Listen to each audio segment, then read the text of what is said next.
Dear Naruto Lemon fans, I'm thrilled to invite all of you to my Boosty channel, where you can enjoy exclusive Naruto Lemon scenes in a comfortable and supportive community. Choose from various subscription tiers, from Mini Lemon to God Lemon, and gain access to unique content tailored just for our fans. Plus, subscribers to over Naruto Lemon and God Lemon will receive special mentions in my videos.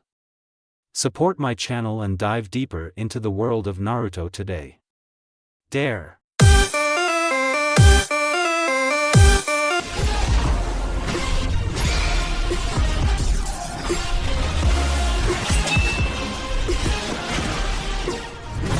Kurama? What is it, Kit? Where are we? Naruto tried to move and immediately stilled at the onslaught of pain. Ow! Stay still, Kit, the great fox rumbled, gently pulling his container into their shared mindscape. A furry tail wrapped around Naruto's shaking form and tucked the human into his side. With a sigh, the bijou let some of his power flow through the seal. Red chakra coated Naruto's physical body, healing the lacerations and bruises covering almost every inch of skin. What do you remember, Naruto? Naruto frowned, raising her head to stare into Kurama's crimson eyes. We were fighting Kaguya and she launched a bunch of Godudama at me, and then nothing. The Fourth Shinobi War had ripped the land apart and obliterated almost all of the human population.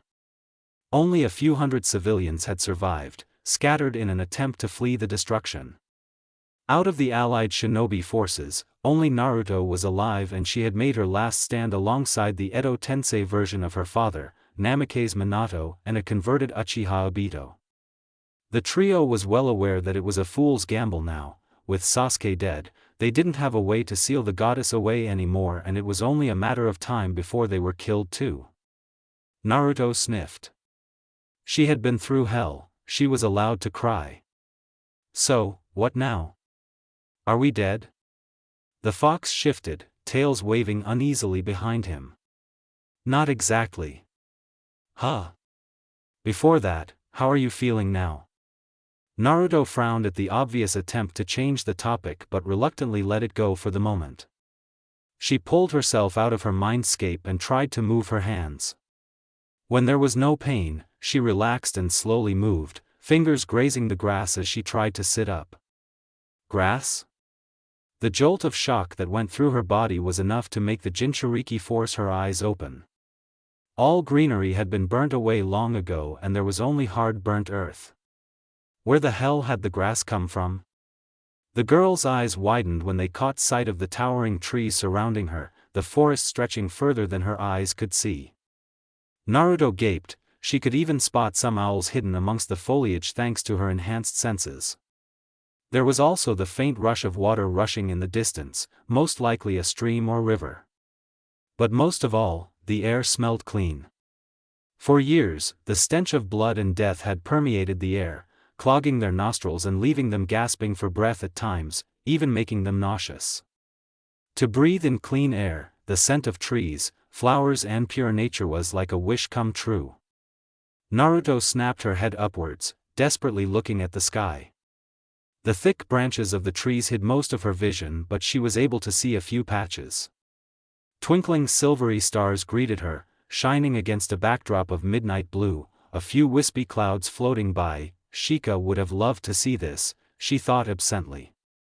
Kurama, she croaked, her abused vocal cords protesting. Where are we?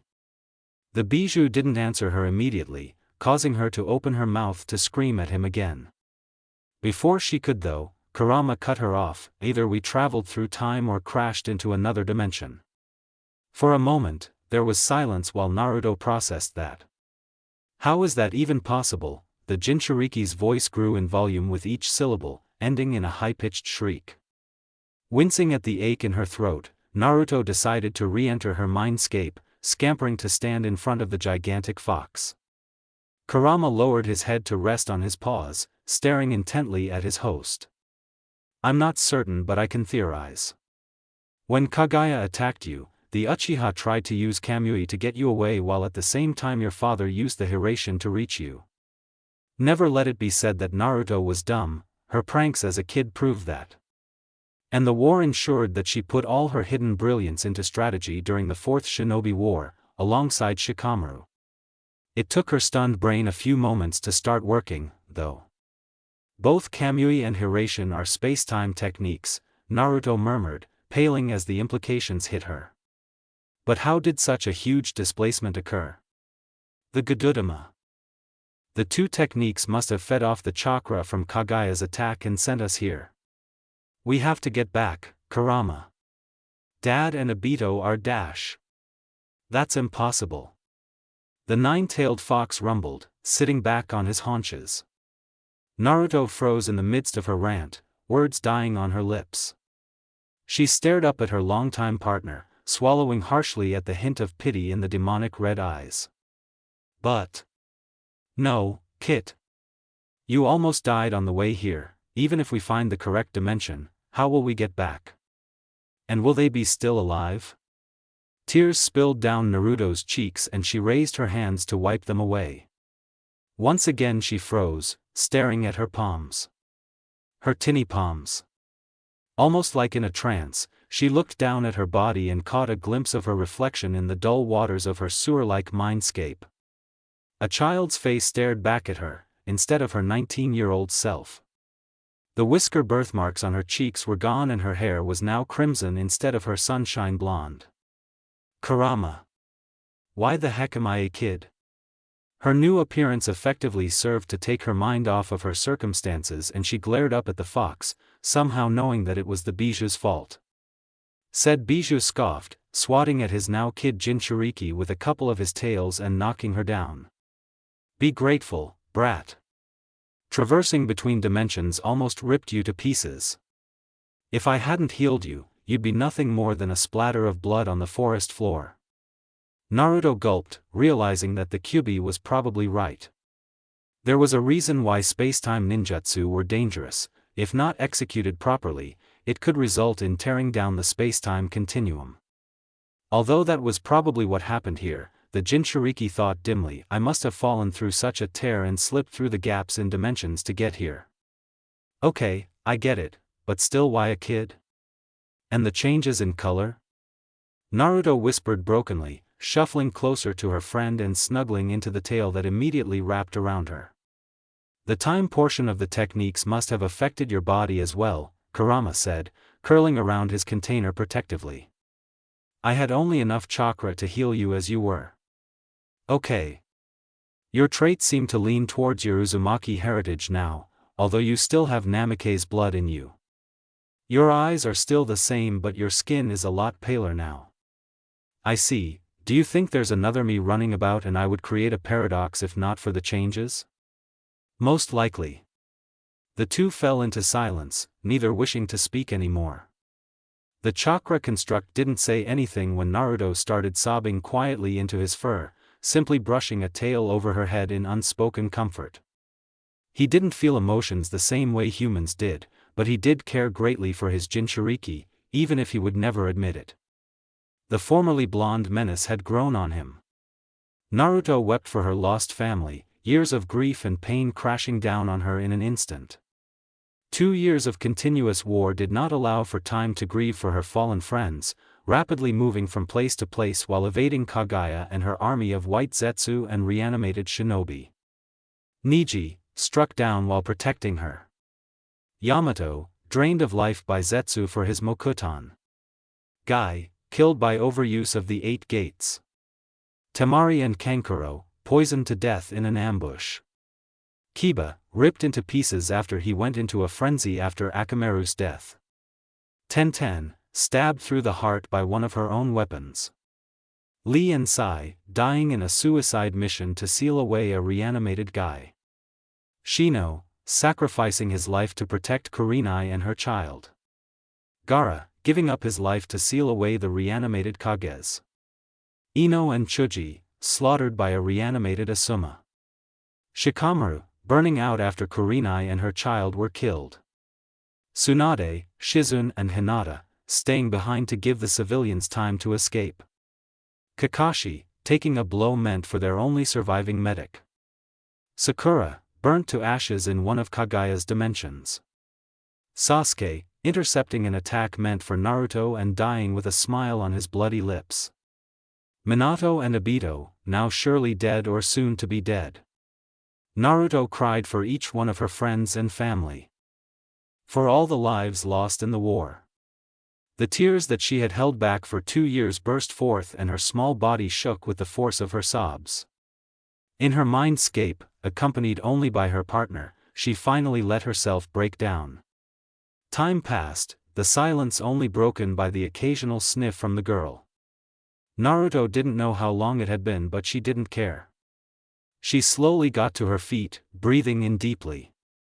She wasn't the type to be down for long. Yes, she was still sad, she was still broken, but it wouldn't stop her from moving forward. A thought came to mind and she spoke, "Hey, Kurama, when are we?" "I have no clue. You should probably find a village. Also, you're around 7 years old now." Agreeing with the fox, Naruto opened back in the real world. It was still night out, so she probably hadn't been out of sorts for a long time.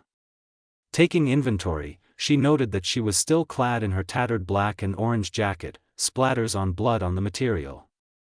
Her pants were completely ruined and she was barefoot. "Ah, looks like I don't have any weapons." "Wait, my chakra." "Be careful, I don't know if your skills came with you," Kurama warned. With a nod, the new redhead plopped down into a meditative pose and reached for her reservoir of chakra. It answered readily to her call, surging like a wave. She noted that her chakra reservoirs weren't as large as her 19-year-old self, but it was more than she remembered at 7. But Naruto didn't care, delighting in the feel of her chakra flowing through her system smoothly. Actually, it was a lot smoother than ever. Suspicious, Naruto got up and channeled chakra to her feet. She tentatively placed her left foot on the tree nearest to her, expecting to be blasted off. When that didn't happen, she lifted the other foot and placed it on the trunk, standing sideways. Huh. She took a step, then another and another when she didn't feel unsteady at all. In a matter of seconds, Naruto was at the top of the tree, expression bewildered. In her mindscape, Kurama cackled, tail swishing behind him, "Ha, only you Naruto." "What, you stupid old fox." The bijou didn't stop laughing, much to the frustration of his host. "You have Uzumaki reserve still but the chakra control of the yondaime." "Wait, seriously?" "But Dad had perfect chakra control." Naruto yelped in shock. "I thought larger reserves meant that control was compromised." "It's unlikely that you'll have chakra control good enough to make a normal bunshin, but you might be able to manage Iryo ninjutsu and genjutsu to an extent now." "Huh, that's something to think on," murmured Naruto. Iryo ninjutsu might be useful, coupled with Kurama's natural chakra she might be rather good at it. Filing it away for later, she gazed over the forest, sure that she was still in High no Kuni. With a jolt of chakra, the girl slid down the tree and started walking, using her hearing to guide her to the stream she'd heard earlier. She brushed her fingers against the greenery, marveling at the sheer abundance of nature around her. 15 minutes later, Naruto reached the stream and let out a shout of delight at the clear water. Cupping her hands, she gathered some water and sipped it, the crystal clear and cool water soothing her throat. Once her thirst was quenched, Naruto picked at her clothes thoughtfully. "Hey, Kurama. There's no one around me, right?" "Not for at least 50 miles, Kit." Naruto nodded to herself and stripped off her jacket, tossing it to the ground. She stepped into the stream, careful not to get swept away. The water felt good against her skin, washing away the dirt and blood. Taking a deep breath, she ducked her head underneath the surface in order to wash her hair. There was no soap or shampoo to get completely clean, but it would have to do. Once she deemed herself sufficiently clean, Naruto grabbed her jacket and started scrubbing it, trying to get out as much blood as possible. Meanwhile, she let her thoughts wander. She was in High no Kuni, but was she close to Konoha? What time was she in? Was her counterpart the same age as her? Was it time travel or dimension travel? If it was dimension travel, Did this world have the same history as hers? Kurama huffed in her head, mumbling, "Stop thinking and just find out. Konoha's about 100 miles to the east." "How do you know that?" Naruto asked suspiciously. "I can feel my counterpart." "Wait, what?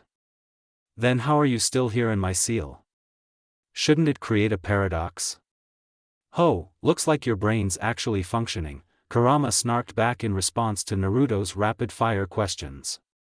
"I'm a chakra construct, I'm not affected by spacetime completely. Also your seal contains fragments of my sibling's chakra, that alone is enough to change me, Kit." "Oh, I'm glad. You're still with me, Kurama." "TCH. Of course, brat." Deeming her jacket to be clean enough, Naruto jumped out of the stream and draped it over a boulder to dry. The night air was slightly cold, but Kurama's chakra flowing through her body kept her warm and toasty. Since the boulder was large and flat enough, Naruto scrambled atop it and sat down in a meditative pose. Slipping into a practiced trance, Naruto focused on her chakra. She may have near-perfect chakra control now, but that was no reason to slack off. Instincts ingrained into her from war wouldn't disappear that easily. "Naruto." The redhead rose out of her meditative state with a deep exhale after half an hour at Kurama's call, reaching for her jacket and finding it dry enough. She pulled it on, ripping off a strip of cloth from the bottom and tying it at her waist in a makeshift dress. "Konoha's toward the east, right?" At the fox's agreeing rumble, Naruto set off towards the village. It was still dark, but the moon was out, illuminating the path, not that she needed it. For a while she walked, simply reveling in the natural energy around her. She didn't dare absorb natural chakra, not sure what it would do to her at her current age, but she was still sensitive to it. Barely 15 minutes passed before Naruto grew frustrated, leaping up into the trees with a whisper of chakra. Thankfully, she had retained her ridiculous stamina and her body wasn't weak, allowing her to jump from branch to branch with ease. Kurama spoke up when she was halfway to her destination, having decided against stopping in a village and rather head straight to Konoha. "Kit, what are you planning to do?" "What do you mean? What do you intend to do in Konoha?" Naruto paused atop a branch, sitting down against the trunk of the tree. "I thought I'd find out what time we are in first," she said. "Then see if there are any changes in this world compared to ours." The bijou hummed in appreciation. "Good plan, Kit. I doubt there would be many differences though. Parallel dimensions usually mirror each other a lot. If it's time travel, then I want to see if I can change things for the better." "Do you plan on telling anyone the truth?" The Jinchuriki stilled at that question, thoughts turbulent. "I don't know," she spoke aloud in a whisper. Kurama could sense his host's uncertainty and let his chakra wash over her in a comforting manner. "You should get a full grasp on the situation first. Decisions can come later." "Okay." Deciding she had spent enough time resting, Naruto rose to her feet and set off once again. Another hour was spent in silence and soon she could see the great gates of Konoha in the distance. She stopped again, suppressing her chakra signature. She didn't want to be spotted yet. Using the thick leaves as cover, Naruto climbed as high as she could and stared into the distance. Frowning, she channeled a little chakra to her eyes to help her see better. Cerulean eyes widened when Naruto caught her first look of the Hokage mountain. Only 4 heads. Indeed, in the distance where the Hokage mountain loomed proudly over the village of Konoha, there were only 4 heads carved on it. The Shodame, Senju Hashirama. The Nidame, Senju Tobarama. The Sandame, Sarutobi Hiruzen. The Yondame, Namikaze Minato. "The Hokages are the same," Naruto murmured softly, staring fondly at the face of her father. "If this is time travel, then this is before the Chunin exam." "But..." Kurama, knowing exactly what his host was thinking, cut in softly, "This is after I attacked. Though." "For said to attack, Kurama," Naruto corrected with a frown. She had never blamed the fox for his deeds after learning the truth. How do you know that though? Now that we are closer, I can sense only my young half. Your mother held both parts of me, remember? Yeah, I guess it's too late to save mom and dad then, the redhead concluded softly, feeling a pang of pain and regret at the lost opportunity. The Bijou and Jinchuriki sat in silence, sensing for more clues. Hey, Kit. I can sense a lot of Uchiha. A lot of Uchiha? Then this is before the massacre. Naruto whispered triumphantly. She would do everything in her power to prevent Sasuke from losing his family again, even if he would never be her Sasuke. Besides, Itachi didn't deserve the fate he was dealt either. Mind made up, Naruto slid down the tree, choosing to walk the rest of the way in order to not raise any suspicion. With her crimson hair, she was sure she could pass for an Uzumaki seeking refuge. Well, it was the truth, she really was an Uzumaki after all. Kamizuki Izumo and Hagane Kotetsu were on their usual duty as guards at the gates of Konoha. Kotetsu slumped over the desk with a loud sigh. So boring. Stand up straight. Izumo slapped his partner on the back, making the other wince. But Izumo, there's nothing interesting happening. Izumo only sighed, and isn't that a good thing? Yeah, but it doesn't make it any less boring. Eek! A short squeal cut off their banter and the pair of Chunin turned to look out the open gates. They saw nothing at first and were about to go back to their positions when movement caught Izumo's eyes. Hand inching towards a kunai, the brown-haired Chunin peered closely at the bushes. A small pale hand came into view first and he signaled his partner to be ready. A startlingly blue eye peeked out next and Izumo frowned. A child? Kotetsu also frowned, subtly sending out his chakra. When he didn't sense any henge or genjutsu, he nodded to Izumo and the pair relaxed slightly but not completely off guard. Kotetsu leapt over the desk, making his way over to the child who inched out of hiding but still clung to the tree. Izumo followed after his partner. When they were close enough to make out the child's features, they gasped. That shade was definitely Uzumaki red. The Chunin exchanged glances. If this girl was really a member of the Uzumaki clan, then the Hokage would need to be notified. Even it had been years since Uzushio had fallen and most of Konoha no longer remembered their sister village, an Uzumaki would always be welcome in Konoha. Kotetsu crouched down to the child's level, the little girl looking back at him cautiously but without fear. How old is she? She looks tiny, maybe 5 years or something. Hey, kid. What's your name? The girl didn't reply, only staring at him. Kotetsu looked up at his partner, who shrugged helplessly. Turning back to the girl, he asked, "Where are your parents?" When the girl slowly shook her head, he winced internally, feeling a pang of pity for the child. Most probably, they were dead. Izumo knelt down next to Kotetsu, making those bright cerulean eyes focus on him. He offered a smile and held out a hand. Why don't you come with us? The girl tilted her head at him curiously, as if judging him.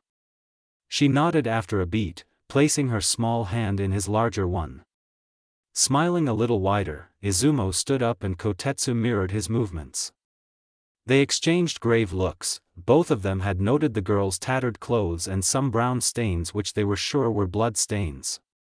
Her feet were bare and scratched, revealing that she had walked a long way. This had to be reported to the Hokage immediately. Unknown to the two Chunin, an ANBU operative had spotted the pair leaving their post and had stopped to watch them. When they walked back in, the dog-masked ANBU nearly fell off his perch. That hair was exactly the same shade as Kushina. He hadn't met any other Uzumaki to compare colors, but he definitely recognized that shade. Without a second thought, he leapt down to land in front of the two startled Chunin. Ah, Hound-san, this girl. Izumo trailed off when the redhead pulled out of his grasp and dashed towards the newcomer. The trio tensed at the child's actions, but nothing could have prepared them for what happened next.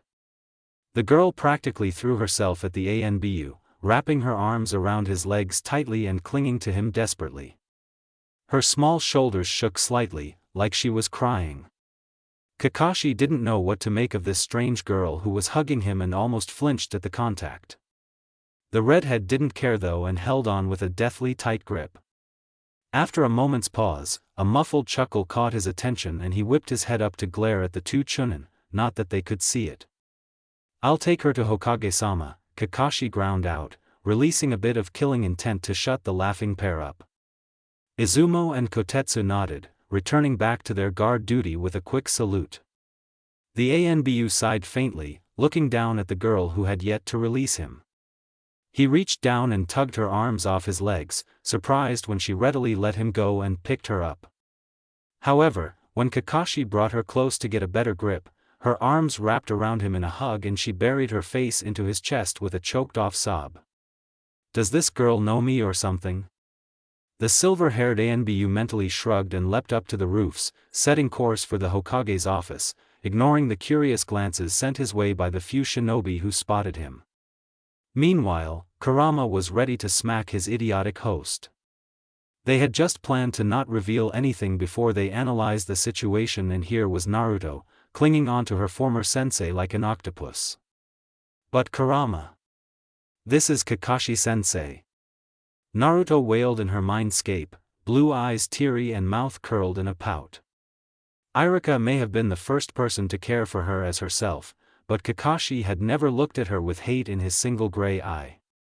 She knew that, as broken as Kakashi had been, he had tried to protect her. "Are you going to tell him?" "I think so," Naruto sniffled, wiping her cheeks. She would probably have to, since there was no way she could come up with a completely plausible backstory and stick to it in front of her precious people. Before the two could continue their conversation, Kakashi had reached the Hokage tower and leapt in through the window to stand in front of the Hokage's desk. "Hokage-sama." Naruto turned slightly to see who sat at the desk, and unsurprisingly, it was the Sandaime. He was just as old and wrinkled as she remembered. He looked at Kakashi and raised an eyebrow at the child cradled in his arms. "Hound. Report." The ANBU straightened and set Naruto on the floor before speaking. "This girl was found in front of the gates, Hokage-sama. Her hair color and chakra reserve show that she's an uzumaki." Sarutobi Hiruzen froze, staring down at the girl. His shinobi was right, that crimson hair was a few shades brighter than Uzumaki Mito, but the exact shade as a feisty redhead in his memories. Her deep azure eyes made him flinch internally. They were familiar too, but from where? In the midst of his musings, Hiruzen had stood up and circled his desk to stand in front of the child, who looked up at him fearlessly. But before he could say a word, her hands rose up to form seals. Privacy seals. Where had this girl learnt ANBU's sign language? Hound tensed, hand twitching at his side, but the Sandaime shook his head, not breaking eye contact with the girl. The cerulean gaze never faltered, serious and grave, with a hint of command that made even him straighten subconsciously. Finally the old man nodded, his hands forming the sign to activate the privacy seals in the Hokage office. No one would be able to see or hear anything happening. Much to his astonishment, the redhead looked around and scoffed. "You call those privacy seals? So weak." Her hands flashed through a series of rapid signs, and with a drop of chakra, she slammed her palms on the floor. Black lines erupted and crawled across the floor, glimmering a faint blue before fading back into black. By this time, the dog-masked ANBU had drawn his tanto and stood ready to attack. But both Hokage and subordinate were surprised to see the girl looking unimpressed. Arms crossed over her chest. "Who are you?" A crimson eyebrow rose at the sharp question from the Hokage, but she answered nevertheless. "My name is Uzumaki Namikaze Naruto, daughter of the Yondaime Hokage Namikaze Minato and the princess of Uzushio Uzumaki Kushina, Jinchuriki of the Kyubi, second commander of the allied shinobi forces and Rokudaime Hokage of Konoha." Silence reigned in the room at the confident declaration, both Hiruzen and Kakashi too dumbfounded to respond. "Oh, and I'm also actually 19. This shook them out of their stupor, and the Sandaime snapped, "That's impossible." Who are you really, girl? Naruto shrugged, rocking back on her heels. It's the truth. But I'm not of this time, or maybe dimension. I was fighting the rabbit goddess, Kaguya, and was flung here by accident. At this, her face darkened and she muttered lowly, but I guess there's no point in going back. Grimacing, the old Hokage looked up at Kakashi, who nodded weakly and signed, I checked with my Sharingan. She's not lying. He turned his attention back to the child, and your proof? How can I believe your words? Naruto stared at him as if asking if you is dumb. I'm pretty sure Hound-san verified my words as truth. And who else would know what I just told you? The villagers are too stupid and immersed in hate to recognize the Kyuubi container as the child of their beloved Yondaime, and only a few knew that he was actually married. Hiruzen sighed, conceding to the girl and waving for his Anbu to stand down. Hound relaxed a little and was about to leave when the redhead yelled and latched onto him, don't go, Kakashi-sensei. S-sensei, the silver-haired Anbu croaked, looking down at the girl, who grinned and nodded cheerfully, yeah. You were my genin team instructor. Kakashi met his Hokage's gaze, who sighed, you might as well take off your mask, Kakashi-kun. She already knows you. Dumbstruck, the Anbu did as told and wasn't prepared for when Naruto jumped up. He tumbled to the floor, the little redhead seated on his chest as she traced his face with slightly trembling hands. Once she was satisfied, she offered him a wobbly smile and whispered, I'm glad to see you alive, sensei. The quiet word stunned him and he stared straight into her eyes, eyes that reminded him of Minato-sensei. You're really... Naruto only grinned again and scrambled off him. Before I say anything else, Gigi, is my counterpart running around somewhere? Hiruzen, who had been watching the interaction of the two younger ones thoughtfully, answered, yes, but... He paused, staring at her with a bewildered expression. Our Naruto is a boy, Kakashi continued from behind her. He also has whisker marks on his cheeks and is blonde. The redhead blinked, shocked for a moment before she shook her head. Dimension travel then, she muttered and performed the henge without any hand seals. When the smoke cleared, a team dressed in a black kimono top and black shorts with knee-high kunoichi boots stood in place of the redhead. She had long blonde hair tied back in a braid that reached past her waist, tanned skin and 3 whisker marks on each cheek. Her eyes were still the same cerulean. This is how I looked before the dimension travel, Naruto spoke, spinning around lazily. Kakashi cleared his throat, quietly saying, you look a lot like Minato-sensei. But the shape of your eyes is like Kushina-san. Naruto beamed at him and let the henge drop. Hiruzen spoke up this time, now you look like a mini Kushina, minus the eyes. Fine, I believe you. Can you tell me why you are here, Naruto? The atmosphere turned serious again and the young redhead nodded, taking a seat on a chair in front of the Hokage's desk while Kakashi stood behind the Hokage. Okay, short version is that an organization gathered all the bijou to form the Jubi, which resulted in the resurrection of the rabbit goddess, Kaguya. All the 5 shinobi nations had come together to fight against her in a war that lasted 2 years. Out of thousands of shinobi, only 3 remained, including me. In our last stand, 2 spacetime ninjutsu collided with a mass of chakra which sent me falling through the tears in the dimension. The 2 men paled further at each word. The Sandaime speaking once it was clear that Naruto wasn't continuing, and that's the short version? Do I even want to hear the long version? Naruto shook her head, red locks tumbling over her shoulders. I won't tell you everything, Gigi. If we change too much, then the timeline may diverge too much. Even now, there is no guarantee that everything will go like it did in my world. Hiruzen looked like he was about to protest, but one glance at her darkened eyes told him to shut up. This child in front of him had seen far worse things than he ever had, and he could see both Minato's brilliance and Kushina's stubbornness in her. Naruto wouldn't be speaking. Do you intend to do everything on your own then? He queried instead, staring keenly at her. Of course not, Naruto answered, smiling wistfully as she recalled Itachi's words to her against taking the weight of the world on her shoulders alone. I'll give you information when necessary and I'll leave you to take your own actions, Gigi. The Sandaime sighed, knowing that she had been once a Kage too, which sparked another question. You said you were the Rokudame, who was Godame? Naruto brightened and replied cheerfully, Tsunade-bachan. Tsunade? She returned to the village then? Hiruzen mused, wondering what kind of relationship the redhead and his former student had had in the other dimension. Thoughts of his students inevitably led to the one who had strayed, and Naruto, noting his dimming eyes, asked, Orochimaru defected here as well? Guess some things don't change, Naruto thought, when Kakashi nodded. A beat later she revealed, in my time, Orochimaru created a new village, Oto, and attacked Konoha during the Chunin exam when I was 12. He succeeded in killing you, Gigi. She stared at the Hokage, who looked like he had aged 10 years in a heartbeat. You couldn't bring yourself to kill him and so he succeeded. I don't want you to die, Gigi, so I'm warning you right now. To his credit, Hiruzen didn't react at that and simply filed away the information for later. He simply said, you don't seem to like me very much, Naruto. The redhead tilted her head to the side, expression thoughtful. Both the men couldn't help but see Minato in her at that moment, the same deep gaze that the Yondaime had when he was thinking of something serious. How old is little Naruto now?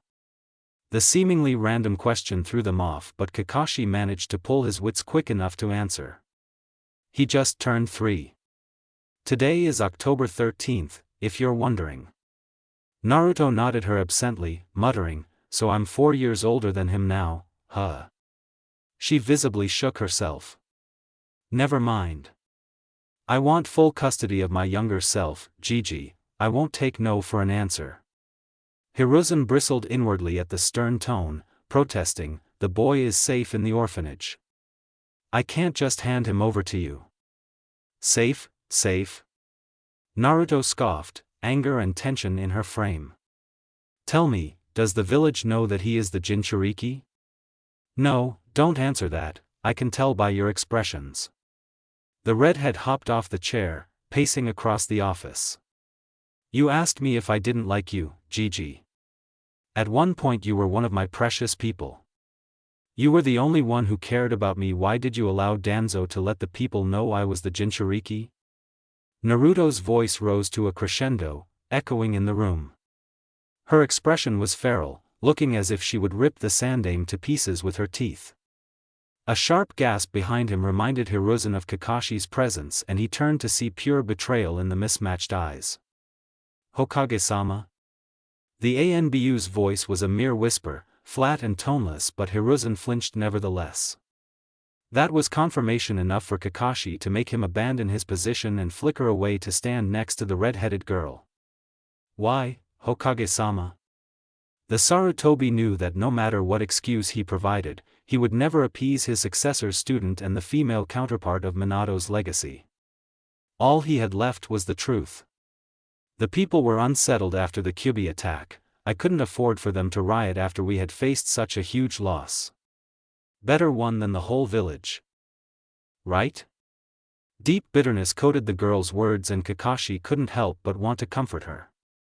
Here he was, a teen who had sworn to never let anyone close to him ever again, but this girl had already wormed her way into his shattered heart, just like a blonde ball of sunshine across the village.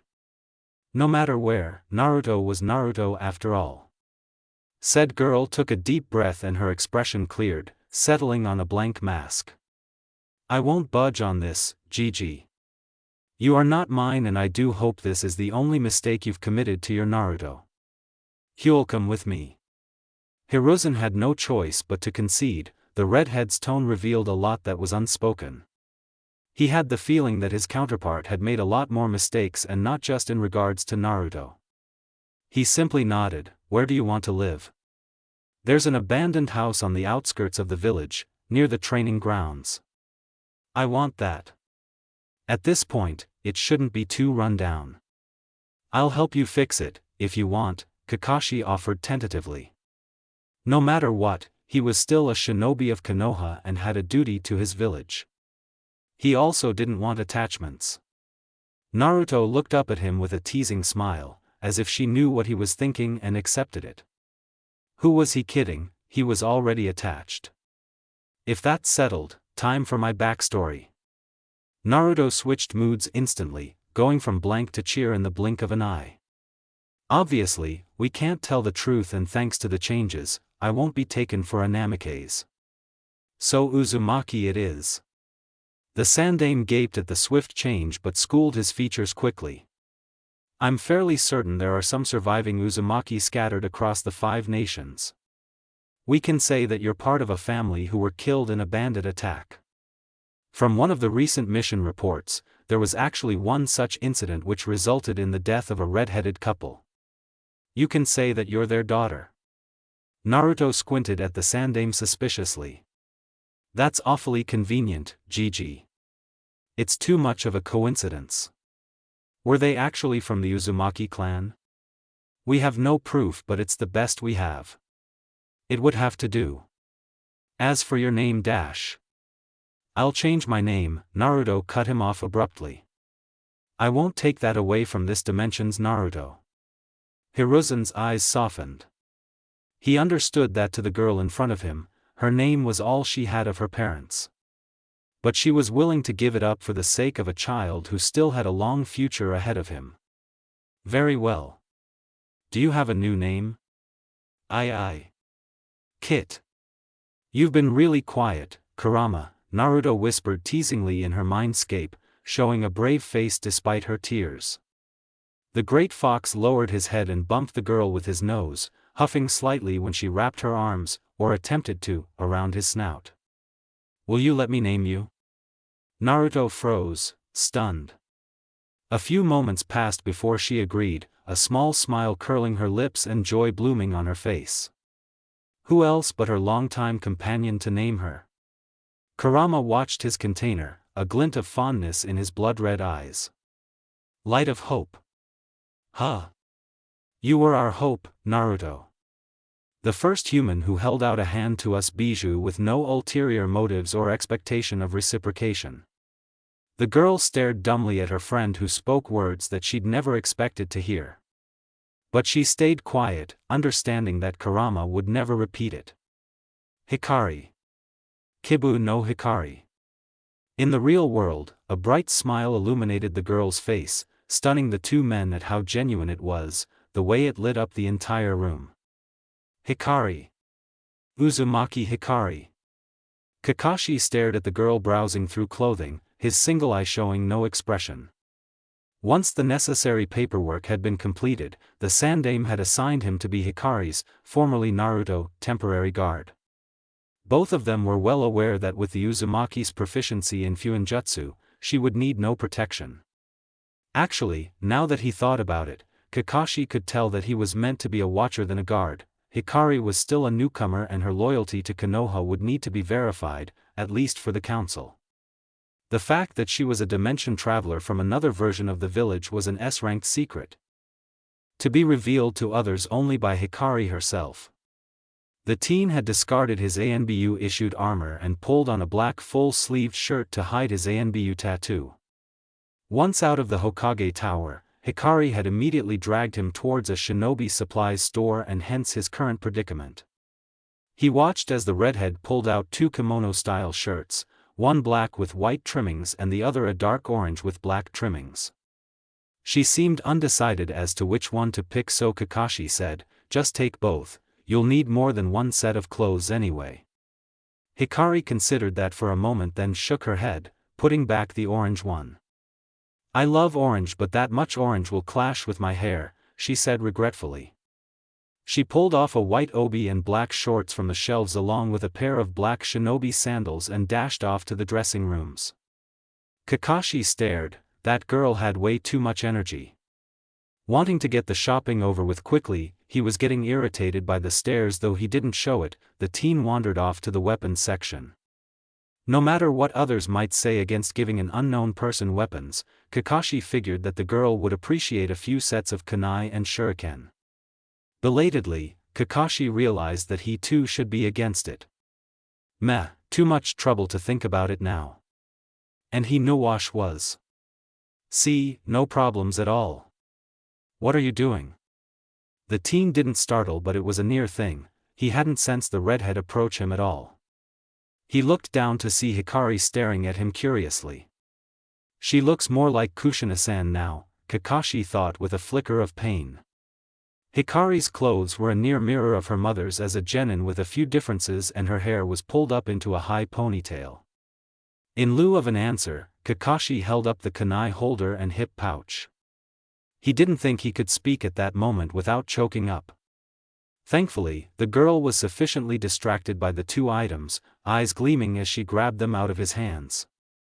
Hikari nodded in approval after a quick inspection, bounding over to the cashier and looking back at her companion impatiently. Kakashi sauntered over, casting a quick glare when the clerk at the counter looked like he was about to make an unwelcome comment. The man's mouth shut so quickly that it made a loud clacking sound, which would have amused the teen hadn't he already been annoyed. He handed the required amount of money when the cowed clerk stuttered the numbers and stalked out the doors. Hey! Wait up! The redhead ran out of the store with a huff. This version of her sensei seemed to be a bit more sensitive to people staring at him. She noticed Kakashi slowing down a little at her shout, but he didn't wait, making her run a little faster and grab onto his hand. I said wait, idiot! Hikari didn't miss the minuscule flinch that passed through Kakashi when her hand touched his, but she didn't comment, simply holding on with a loose grip. Much to her surprise, he didn't withdraw but let her hold on, though a little tense. Is he so unused to friendly contact that he doesn't know how to react? She pondered mournfully. Her Kakashi wasn't one for much physical contact either, but he was comfortable enough not to be bothered by it. It's only been 3 years here, Hikari recalled with a frown. Kakashi-sensei did tell me that he only interacted with everyone after he was pulled out of ANBU by Gigi, since he was getting more and more reckless. That hadn't happened here yet, and so he was still isolated. Hikari vowed to change that. Even if he wasn't theirs, he was still Kakashi. Speaking of which. Hey, Kakashi-san. The silver-haired teen blinked at the change in honorific, since she'd been calling him sensei since the beginning. She probably understood that in a shinobi village where anyone could be eavesdropping, continuing to call him as such would raise questions that they couldn't answer. Also, he wasn't her teacher. How old are you now? Why do you want to know that? Just answer the question already. Hikari pouted at him, cheeks puffing up adorably. Younger Kakashi was way more annoying than Kakashi-sensei. I just want to know. Tell me. Kakashi shrugged. Just make your own guess. Eyebrow twitching in annoyance, the redhead harumphed and switched directions while thinking back to what she knew about the infuriating Hatake. In her dimension, he'd joined ANBU at 13, that was a year before she was born. If things were the same in this world, then doing the math he'd be 17. Hikari guessed, looking up at the teen who shot a faintly surprised look at her, not that she could see much thanks to the mask that covered most of his face. He nodded slightly, making her grin brightly. Correct. Where are we going? Not bothered by the abrupt question, the redhead chirped, I need furniture, cleaning supplies and groceries. We need to fix up a few rooms at the house before we go to the orphanage. A single nod was her only answer, and Hikari rolled her eyes. She didn't really expect much conversation from him anyway. Why do you need so many beds? It's going to be you and the kid only.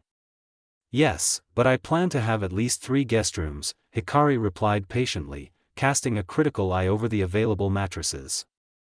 Perhaps futons might be better? They took much less space. Maybe a few of both? Gigi did give me quite a bit of money and I should be able to afford them. Okay, 4 beds then. 1 for her, 1 for little Naruto. Would he roll over? Are guard rails necessary for now? 1 for Kakashi for when she inevitably makes him stay over, and 1 for any unexpected guests, not that she was expecting any, but it always helped to be prepared. Signaling for the bemused store attendant to seal the 4 chosen beds and 4 futons into storage scrolls for easy transportation, Hikari moved to other essentials like bedding and towels. Taking pity on a stiff Kakashi, she breezed through the remaining items on her mental list. Bedrooms were done and she didn't know what the bathrooms at the house had, so she settled for basic toiletries and cleaning supplies. Next was the kitchen. A simple table with 4 chairs was sealed up immediately, and a stove, an oven, a fridge, a set of shelves, crockery and cooking utensils went in short order.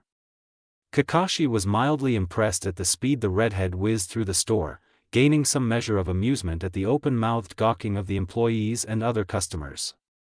It wasn't often that a tiny slip of a girl bossed around adults like it was nothing. Once again, to make the shopping trip shorter, Kakashi slipped into a nearby section and quickly purchased a standard washing machine, a couple of closets and desks with chairs, and finally a couch for the living room. That should be enough for now, right? He made his way to where he felt Hikari's chakra signature, noting that she was at the front of the store. Said girl was waiting for him, arms crossed behind her back and a knowing grin painting her face. Kakashi quickly paid for everything, thankful that it wasn't actually coming out of his own pocket. When Hikari grabbed onto his hand with a cheery, "Last stop, groceries," he didn't flinch, internally wondering when he had gotten so comfortable. At the grocery store, however, the pair hit a snag.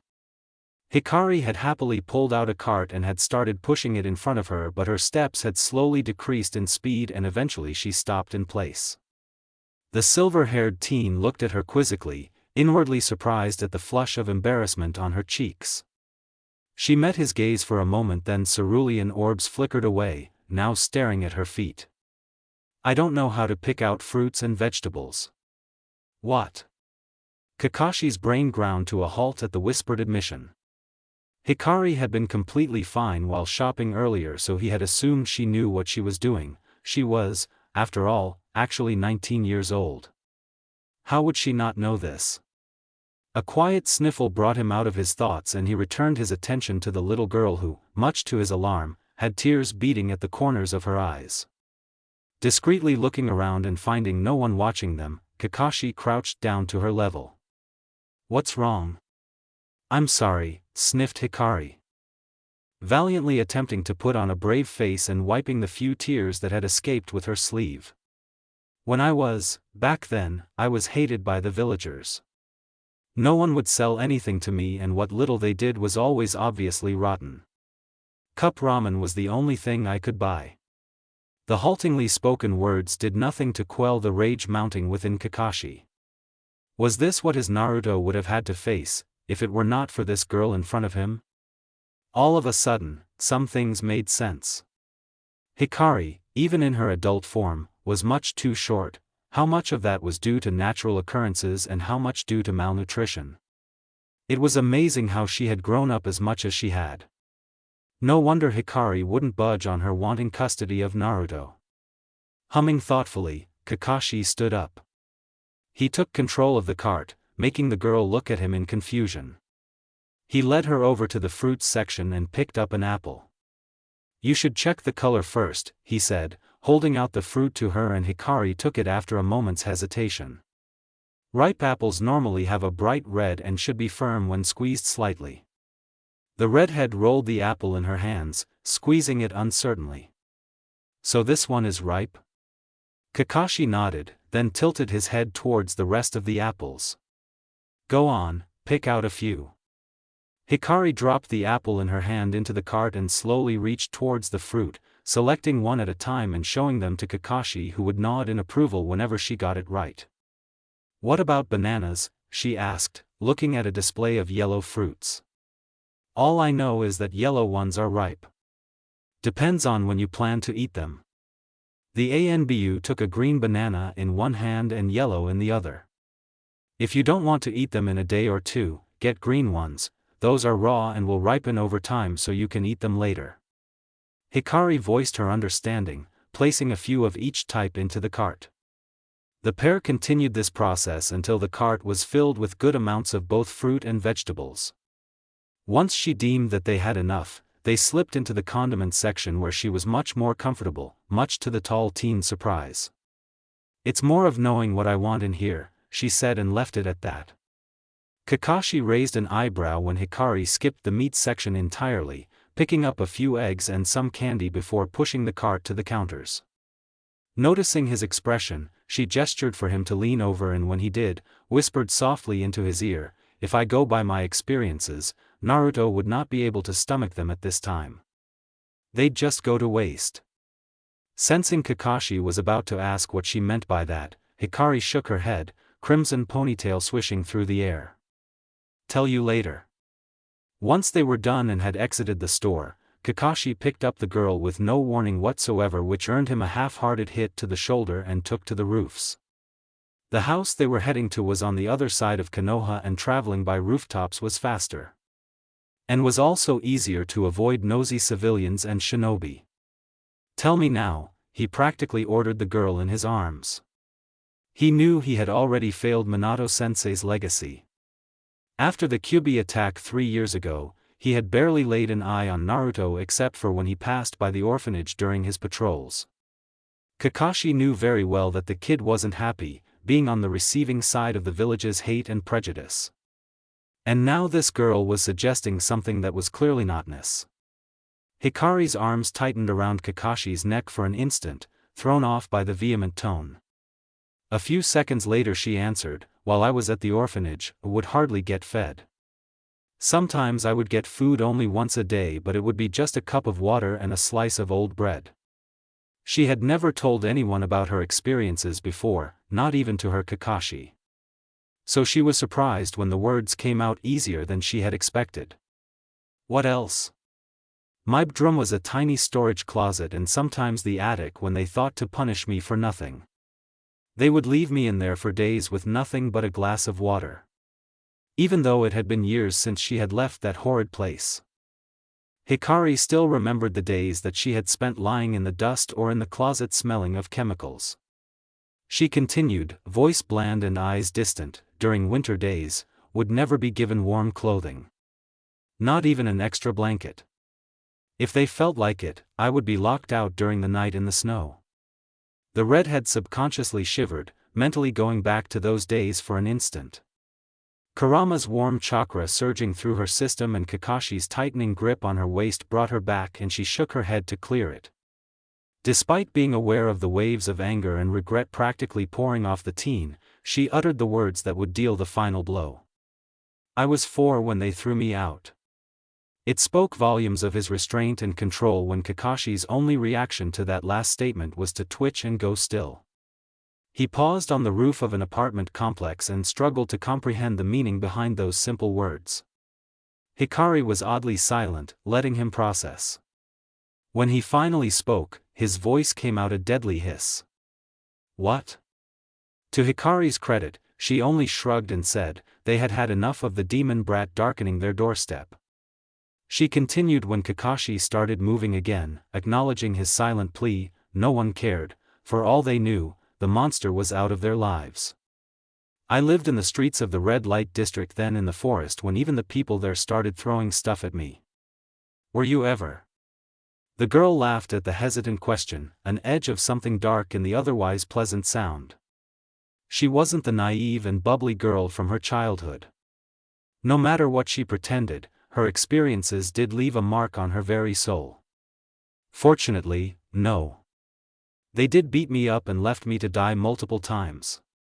I had to scrounge food from the garbage bins and the forest. Honestly, I think I would have been over 1,000 times dead if it weren't for my uzumaki vitality and my special guest. Where was Sandem-sama during all of this? And me," but that went unvoiced. Regardless, Hikari promptly answered with a tinge of hurt and bitterness, "He thought the orphanage would report any changes to him and didn't check on me himself. My usual ANBU was out of the village on a long-term mission, and so there was no one to watch over me." Kakashi's grip on her waist tightened with each word and she inwardly winced but outwardly showed no reaction. She would probably have bruises if not for her healing ability. But her tenant wasn't so kind. A small burst of corrosive chakra burnt the ANBU's hand and he let out a low hiss of pain, but thankfully didn't drop her, instead shifting her to his other arm while studying his burnt skin. "Kurama," the girl chided the kitsune, but her tone was entirely fond, thereby losing its effect. "TCH. He was hurting you, brat. Hikari rolled her eyes at him, batting a hand at the Kyuubi's black nose. Yes, but he didn't mean to. Lay off. Resurfacing from her mindscape, Hikari found Kakashi staring at her with a raised eyebrow and grinned sheepishly. She jabbed a finger at her abdomen, didn't like the grip you had on me. It's fine, she added when the single gray eye widened in horror. You didn't mean it. I'm sorry. I've had worse than that. Oh, we're here. During the course of their conversation, the pair had reached their destination. Hikari jumped out of Kakashi's arms, landing on the grass silently. She walked around the house, eyeing it critically. It looks better than I expected. Kakashi followed her as she went inside, asking her, how long were you in the forest? The redhead hummed absently as she inspected the walls. The paint was peeling in some places, but the walls themselves seemed sturdy and untouched. Oh. I don't know, from a few months to a year, I guess. Gigi found me and gave me my own apartment later. The teen silently followed her, contemplating everything he had learnt about the counterpart of his sensei's child. What kind of person would allow a child to live alone without any supervision? Oh, that's right, the sand dame. Just what was he thinking? I think the house is fine. It just needs to be cleaned up, Hikari interrupted his thoughts, making her way out of the building. Walking a few meters away from the front porch, she knelt down in the grass and cleared a patch of the ground, placing a palm flat against it. A seal appeared under her palm and she checked it over, nodding when she saw no mistakes. Hikari stood up and walked over to another spot some distance. Unable to contain his curiosity, Kakashi moved to study the seal. It was a dull black, indicating that it wasn't active yet. He didn't claim to be a seal master, but Kakashi knew his way around most seals, a perk of knowing Minato and Kushina. But this seal was something he had never seen before, filled with kanji in unfamiliar positions and more swirls than lines. All he could gather was that it was a defensive seal and could be part of a network of seals. Understood it? Hikari called out cheerily as she walked over to where the teen was crouched, having placed all the seals she needed. No, the Anbu said with slight awe in his voice. Need an explanation? Please. The redhead beamed and flopped down to sit next to him, brushing her ponytail over her shoulder so that it wouldn't fall on the grass. She pointed to the top right quadrant. That one, as you might have figured out, is a barrier component. It's anchored to the chakra ley line, so no one can dig underground and get inside or disrupt the network. The top left quadrant is a chakra sensing component. I can key any number of people into the barrier to allow them access. That's why it's so complicated, Hikari explained sheepishly. Normal barrier seals allow only about 5 people to be keyed in. Kakashi nodded, understanding the implicit meaning that it was used during the war in her original world, where multiple people must have been sheltered within one barrier. What about this part? He asked quietly, indicating the bottom left quadrant. Hikari answered promptly, an emotion sensor. No one who holds any kind of ill intent against the ones inside the barrier, or actually, any kind of ill intent, can get in. I considered tying it to a trap seal, but I'm holding that off for now. Then this last bit, she tapped a finger against the bottom right quadrant. It's a chakra storage and emission component. Quite a tricky one to integrate into this seal, she grumbled, recalling all the times she'd been burned and blasted away in the process of the creation of the seal. To store any chakra that hits the barrier and blast it back when the amount stored reaches a certain level?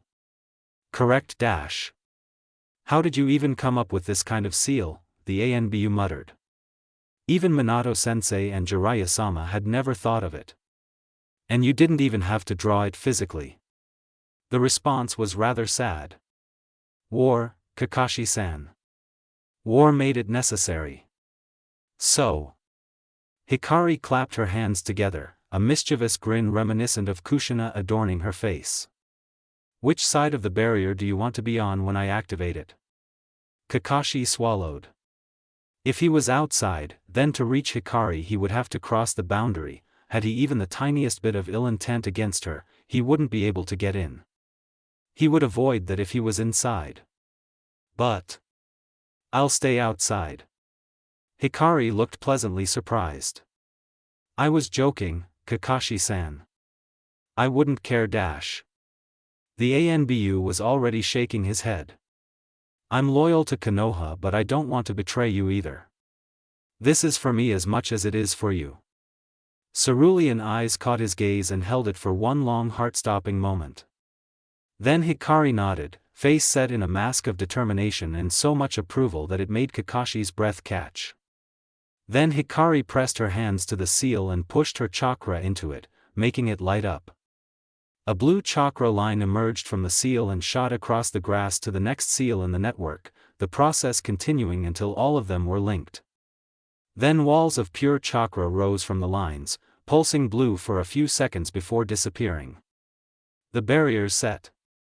Nodding at Hikari's words, Kakashi steeled himself and took a step, telling himself that no matter what happened, he wouldn't regret his choice. Another step and he closed his eye, not wanting to see the moment when he inevitably failed. A warm body collided against him and arms wrapped around his torso, startling him. Hikari was clinging to him again, feet dangling in the air, and he settled his hands on her shoulders, looking back in shock to see that he had actually crossed the boundary. What? I didn't think you actually believed me, Hikari said softly, pulling away with one last squeeze. I didn't really give you much reason to trust me. If you hadn't made it across, I wouldn't have minded. But you would have been hurt, Kakashi countered mentally. I still locked on the near-invisible chakra boundary. What the redhead said was true, even if she hadn't lied, she didn't reveal much either. It was unlike him to trust anyone so easily. He had kept everyone at arm's length after every loss, not wanting to get attached to someone then lose them anyway. Yet this girl had somehow settled into a corner of his heart in the span of a few hours, not even half a day. The realization made him feel just a little bit lighter. Hand moving of its own accord, Kakashi ruffled the girl's hair, the crimson locks silky to the touch. Hikari froze, staring up at him with open wonder in her blue eyes. After a moment she smiled, so wide and sincere that he couldn't help but smile back, his single eye closing in a smile too. Ah. You just smiled. He just ruffled her hair again in response, making her whine and slap at his hand playfully. Maybe he too could start again. Maybe he could have this. The pair walked back into the house, Hikari flicking on the switches and watching as the lights flickered on. Well, the electricity works, she stated. And I already checked the water supply, so we don't need to worry about that. We just need to clean up. Kakashi stared at her, expression deadpan. This place is huge, with over 10 rooms. How are we going to do it with just the two of us? The mischievous grin made an appearance again as the redhead crossed her hands in a familiar hand seal. Like this. Kage Bunshin no Jutsu. 20 clones popped into existence around the original, all of them grinning at the stunned teen. Looks like we broke Kakashi-san, one clone snickered, reaching up to poke his mask-covered cheek. Just how much chakra do you have? The original shrugged, this is nothing. The first time I performed the jutsu, I made about 1,000 clones and I'm fairly certain my chakra reserves were smaller back then. You're crazy, you know that? Yep. Hikari and Kakashi decided to tackle the living room while the clones scampered off to the other rooms, a couple heading outside. In silent agreement, they peeled off the old wallpaper. After quickly dusting the room and fixing a few holes in the floor, Kakashi opted to paint the walls while Hikari set about fixing the windows and embedding some seals in the wood. An hour passed and most of the cleaning was complete, leaving only the furniture to be arranged. Hey, boss, which room do you want? A clone asked, popping its head over the staircase from the second floor. You're me, you should know. Hikari shouted back, waving a paintbrush at her clone. We have different thought processes, boss, the clone deadpanned, sparking an argument. Kakashi watched the original and the clone squabble with growing amusement, the clone dispelling with a puff of smoke when Hikari finally got annoyed enough to chuck the paintbrush in her hand at it.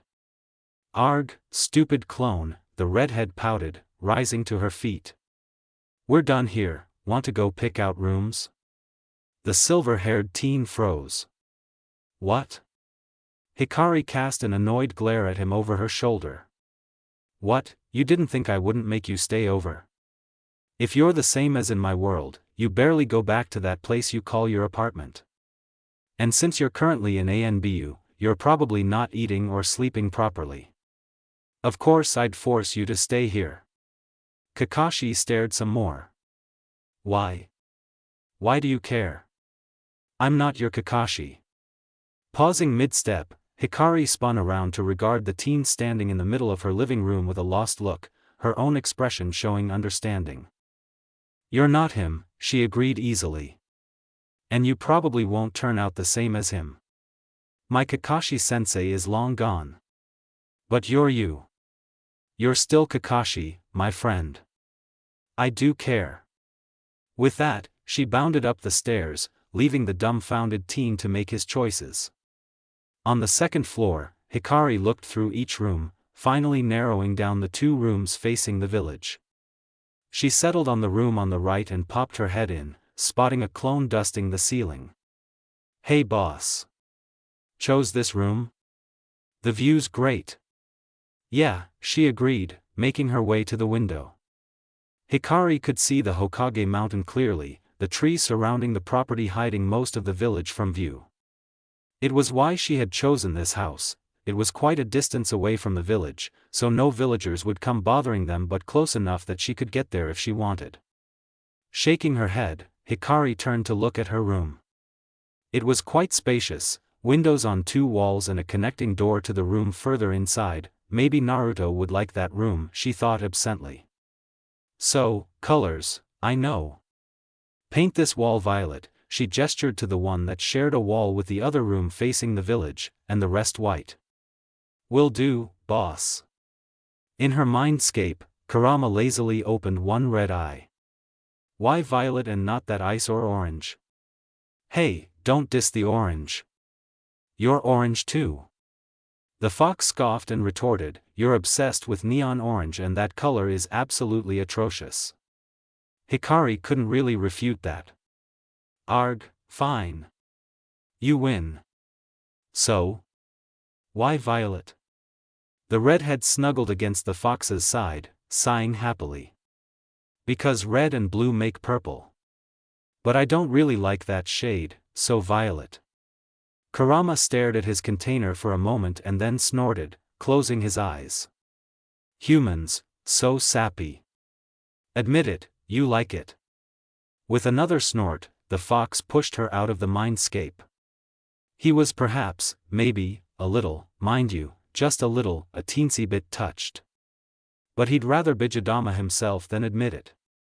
Back in the real world, Hikari realized that her clone was halfway done with painting, so she handed it the scrolls containing her bed and desk to set up when the paint was dry. She slipped out, poking her head into the next room. "I like this room, paint it gray for me, won't you?" Kakashi's voice sounded next to her, but she didn't jump, already aware that he had made his way up. "No way. Gray is too depressing, silvery gray is better." It was only after the retort left her mouth that she comprehended Kakashi's words. "What?" I smiled at her, and wasn't that a shock, and said, "You offered me a room, I'm just taking you up on it." Hikari flailed, surprise on her features. "Yeah, but I didn't expect you to decide so quickly. I thought I'd have to pester you into it." Surprise? And you're so relaxed now. You were all so stiff and formal before." "Just, what?"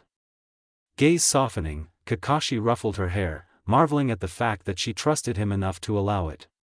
He knew that this was somewhat out of character for him, but he couldn't help it. His walls just slid down around this girl.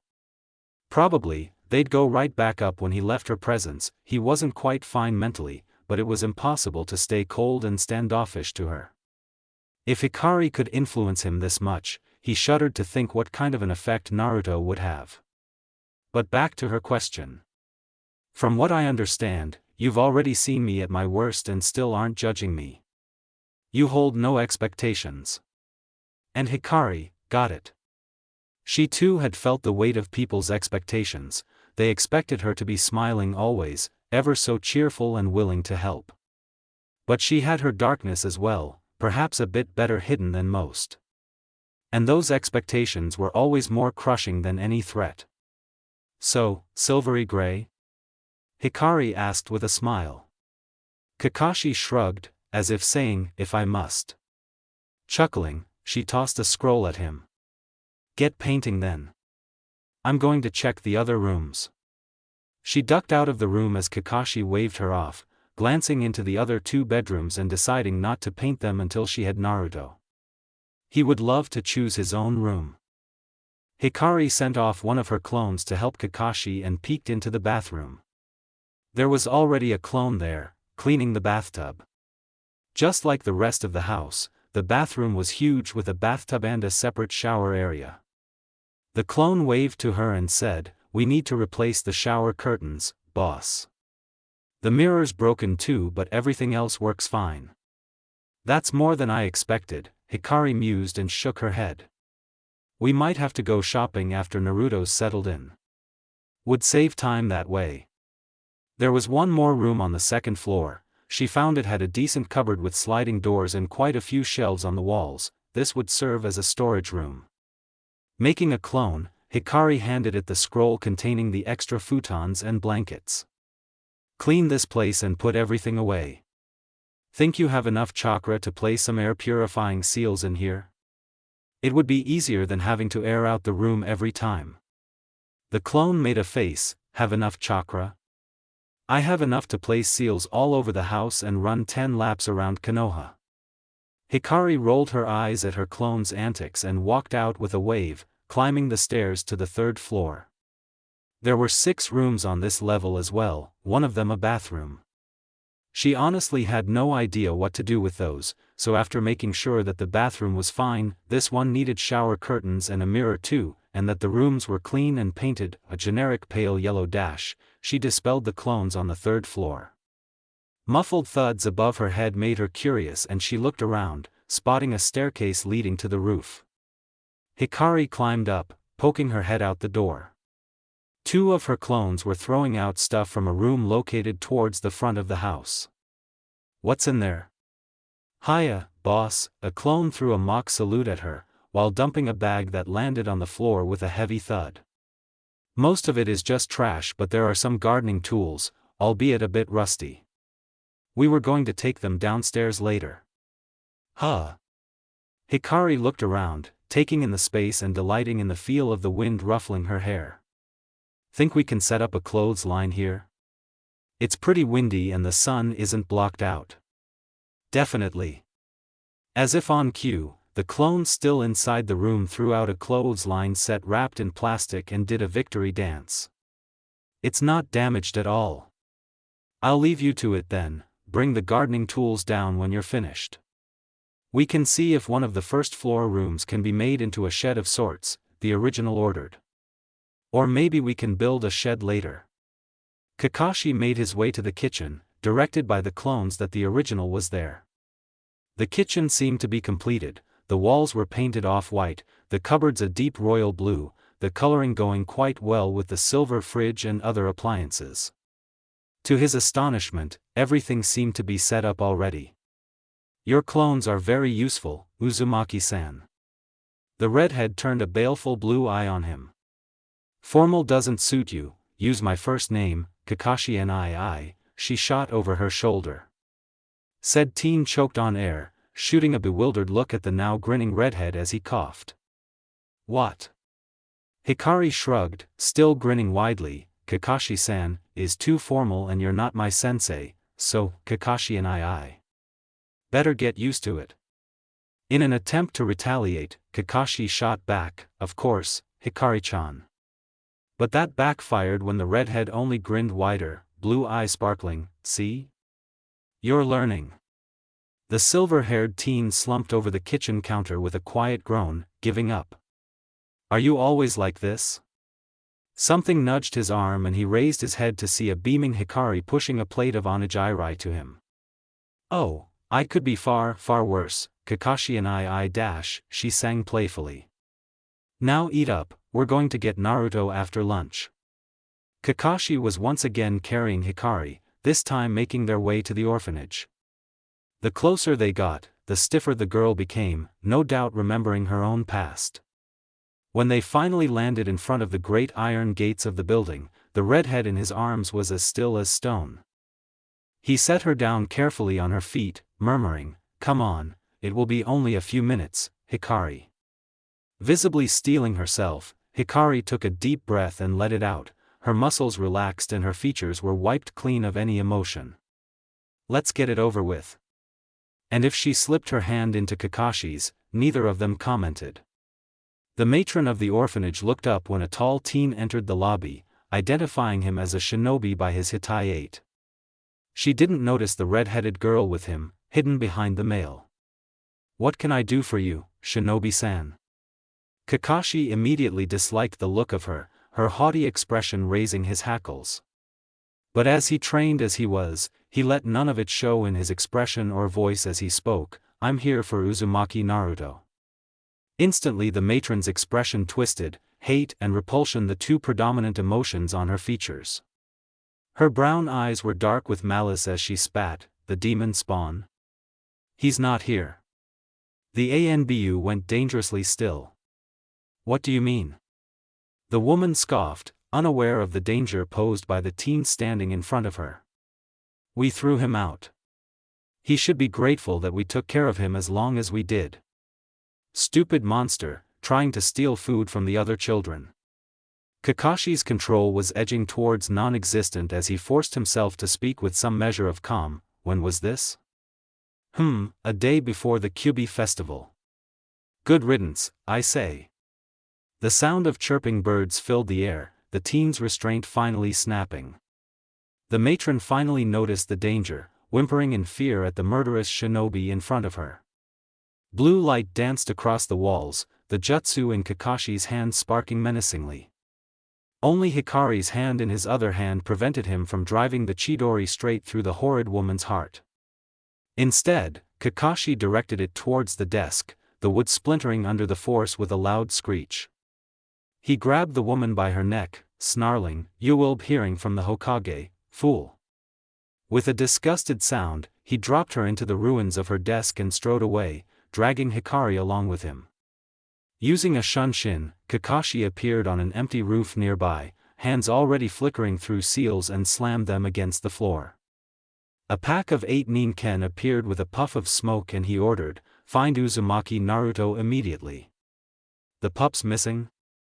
Like hell, the little pug, Pakin, snarled and the ninken ran off in different directions, intent on their mission.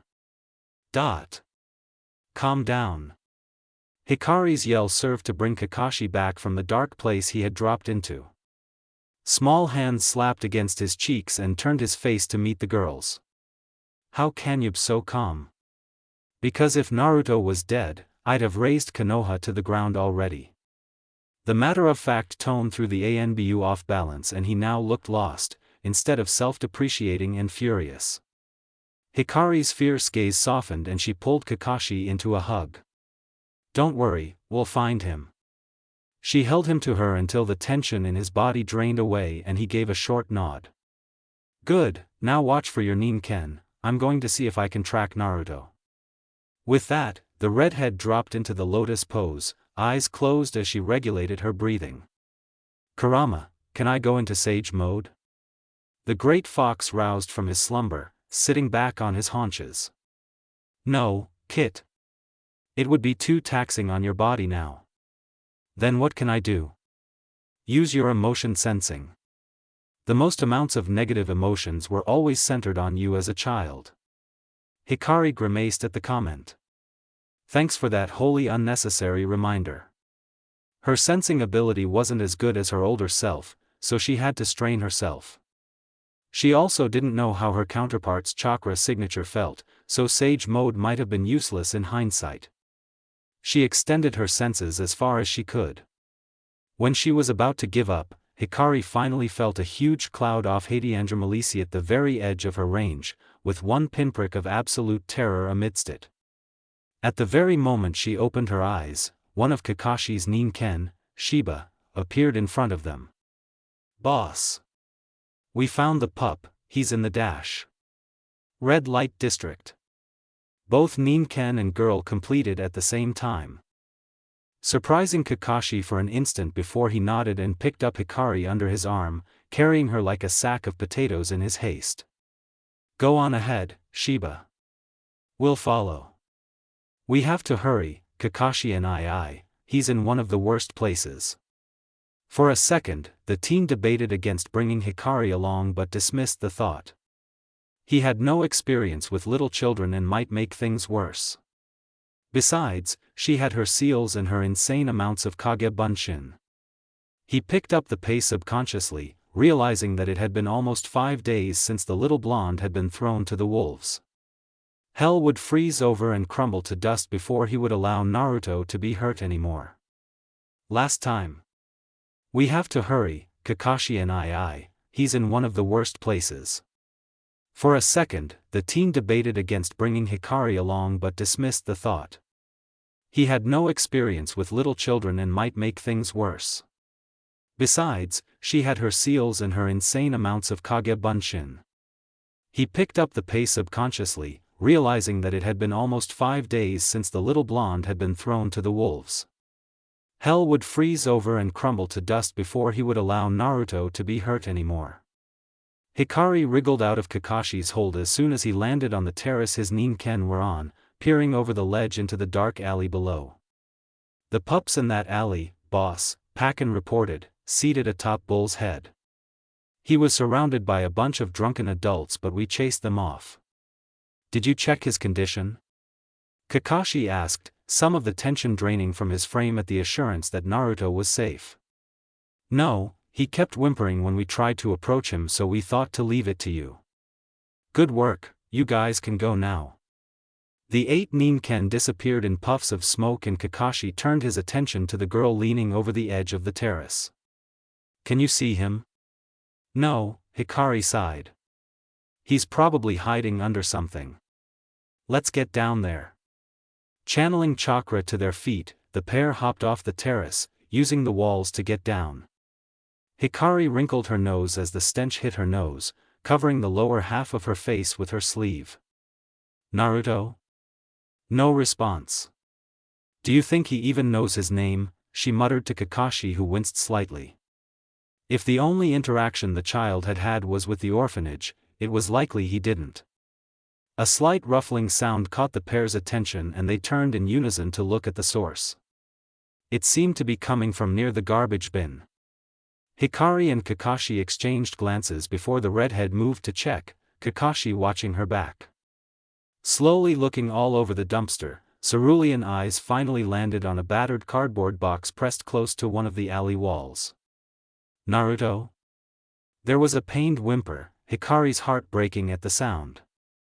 Kakashi's visible eye was aghast and he swallowed harshly, letting the redhead take charge. Said girl crouched in front of the box and grabbed the edges, slowly moving it away. "No, hurt me." The shrill scream was unexpected, making Hikari and Kakashi cringe at the fear in the sound. Their first look of the child made their hearts drop. Naruto was absolutely filthy, covered with grime and who knows what.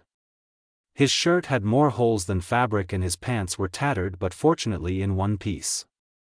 His feet were bare, arms and legs covered with healing bruises. The sunshine blonde hair was brown, whether it was simply dirt or dried blood they didn't know. "Oh, Naruto!" Hikari whispered, horrified. Her counterpart was trembling, tiny hands covering his head and body curled up into a ball. At her voice, Naruto flinched violently, pleading, "No, hurt me please." "Okay."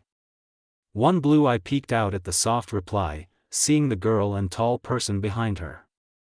They weren't looking at him with the angry looks other people gave him, and so he slowly lowered his hands, pressing his back against the wall. You know, hurt me? The girl shook her head, smiling at him. No one ever smiled at him. No, Naruto. Nah, Yuto.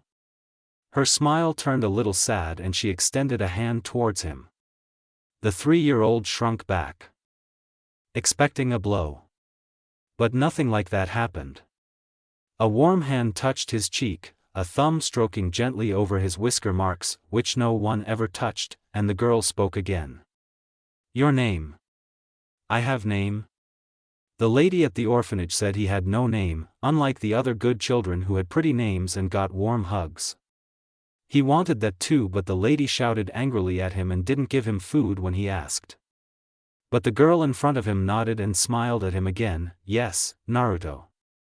Nah, are you too? He tried to repeat after her and felt a warmth in his chest when she beamed at him.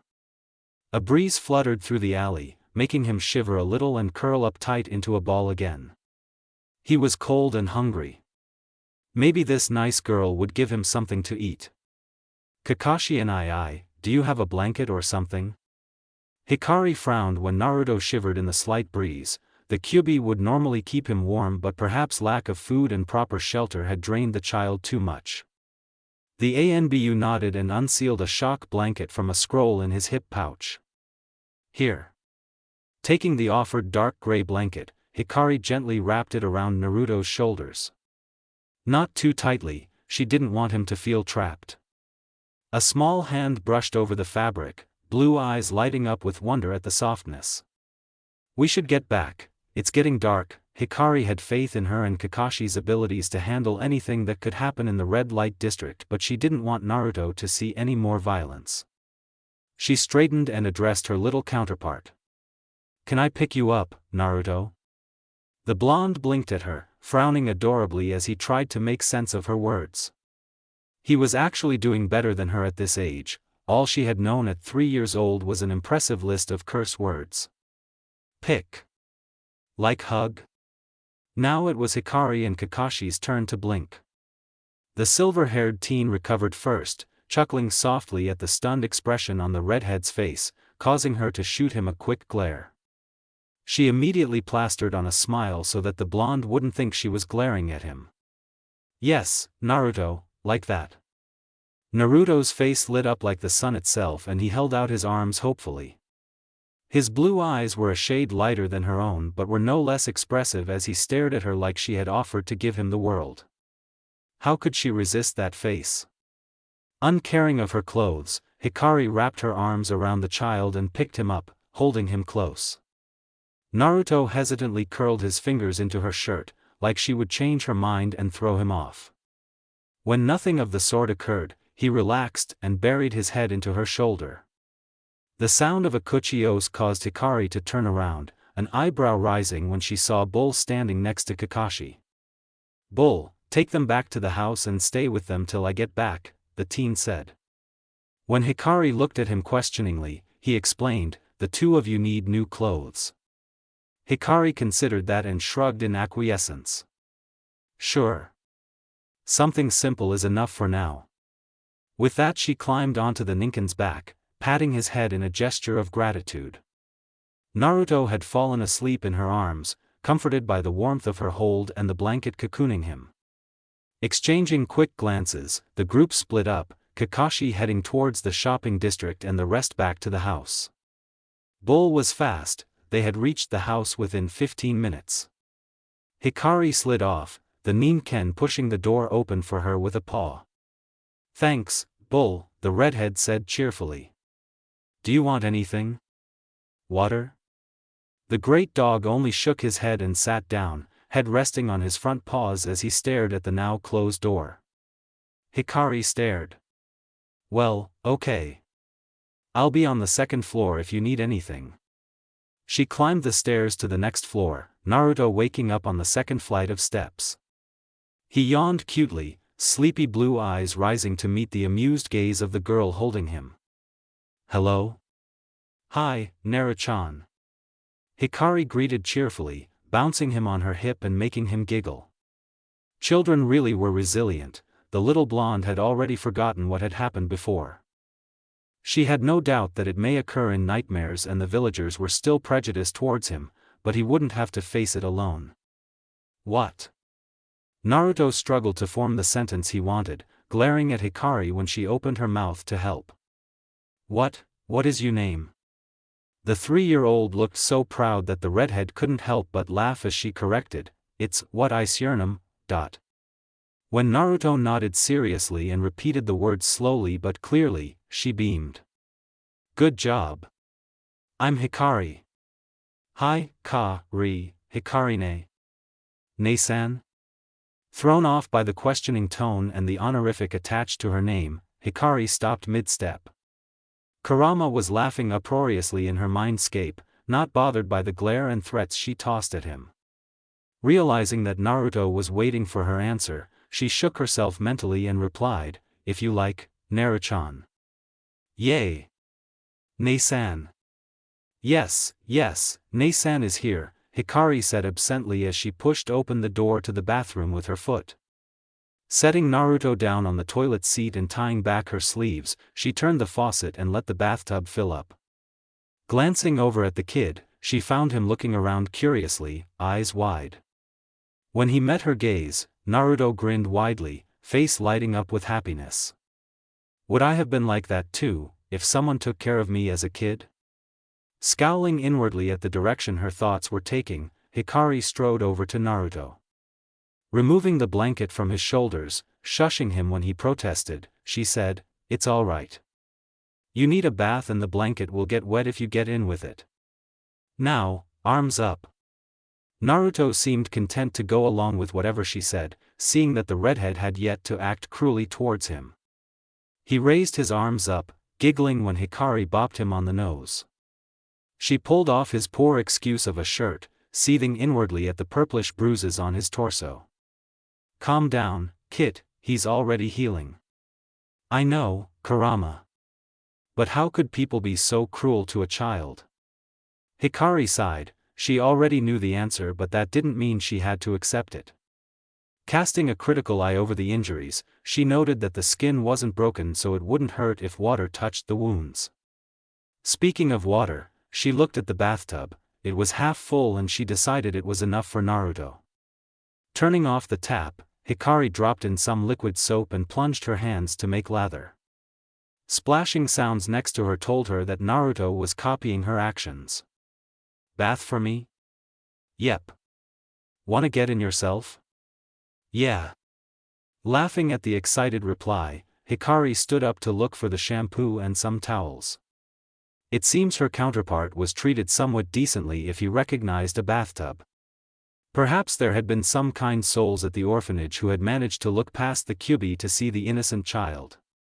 He didn't seem to have much trouble understanding her either, only struggling to speak, but that could be rectified easily. Hopefully, this Konoha is a bit kinder than mine, Hikari thought, smiling at the happy child playing in the water. Armed with the shampoo bottle, Hikari marched back to the bathtub and knelt near one end. "Naruchan, tilt your head back, please." The blonde did so, wide blue eyes blinking up at her. She smiled at the trust and placed her hand over his eyes, murmuring, "Close your eyes, you don't want shampoo in them." "Okay." Squeezing a little of the shampoo into her palm, Hikari rubbed her hands together and gently ran them through the child's hair.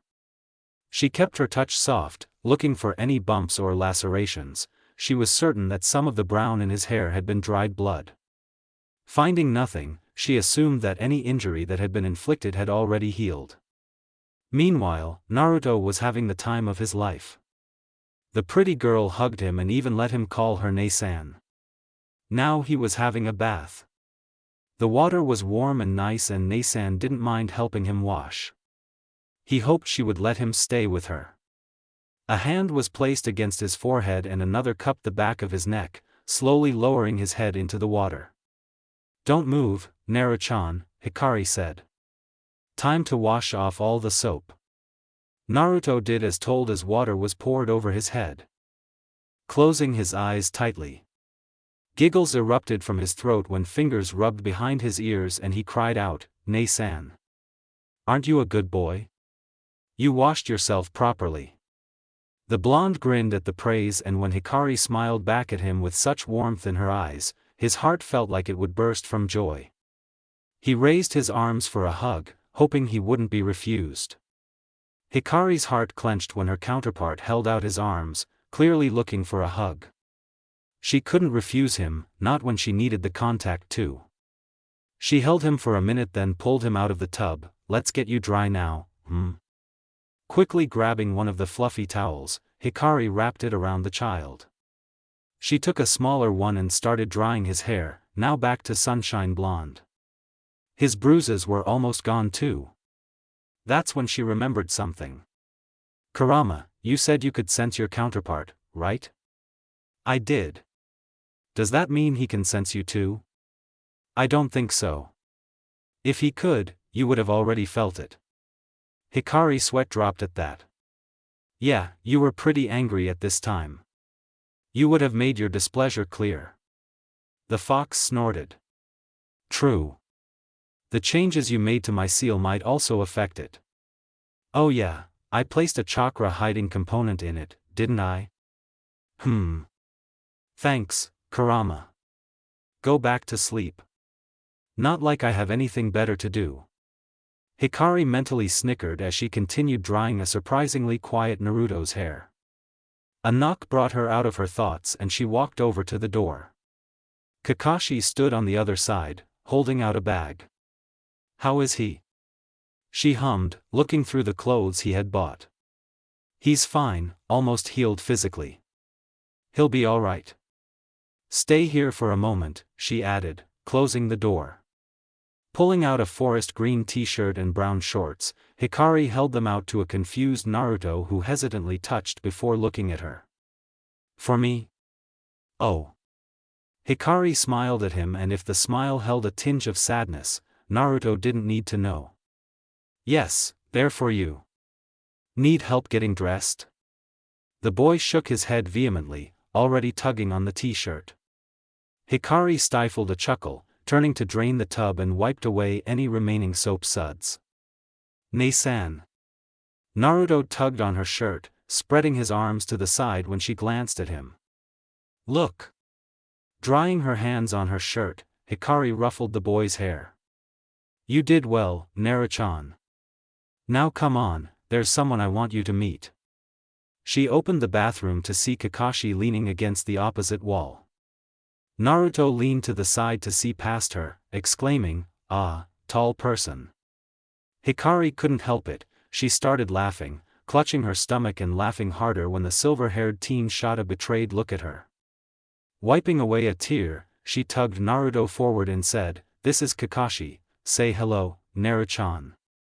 The blonde tried, pouting when he couldn't quite pronounce the name. Suddenly, he lit up and pointed at the ANBU, Kashi and II. Said teen blinked, going blank. Naruto dropped down to sit in front of him, staring up at him intently. Standing in the doorway of the bathroom, Hikari snickered. Take care of him for a bit, won't you, Kashi and II? Closing the door, she burst into laughter once again.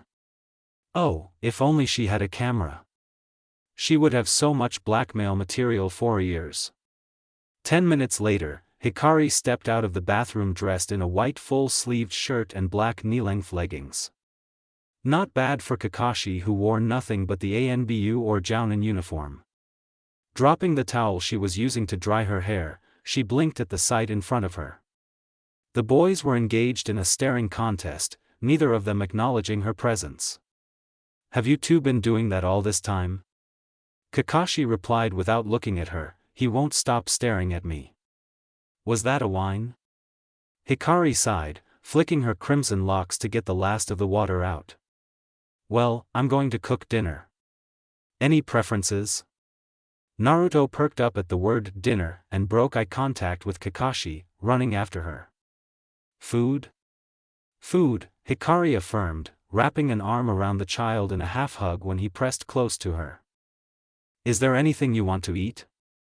But as she had expected, Naruto only shrugged and mumbled, anything.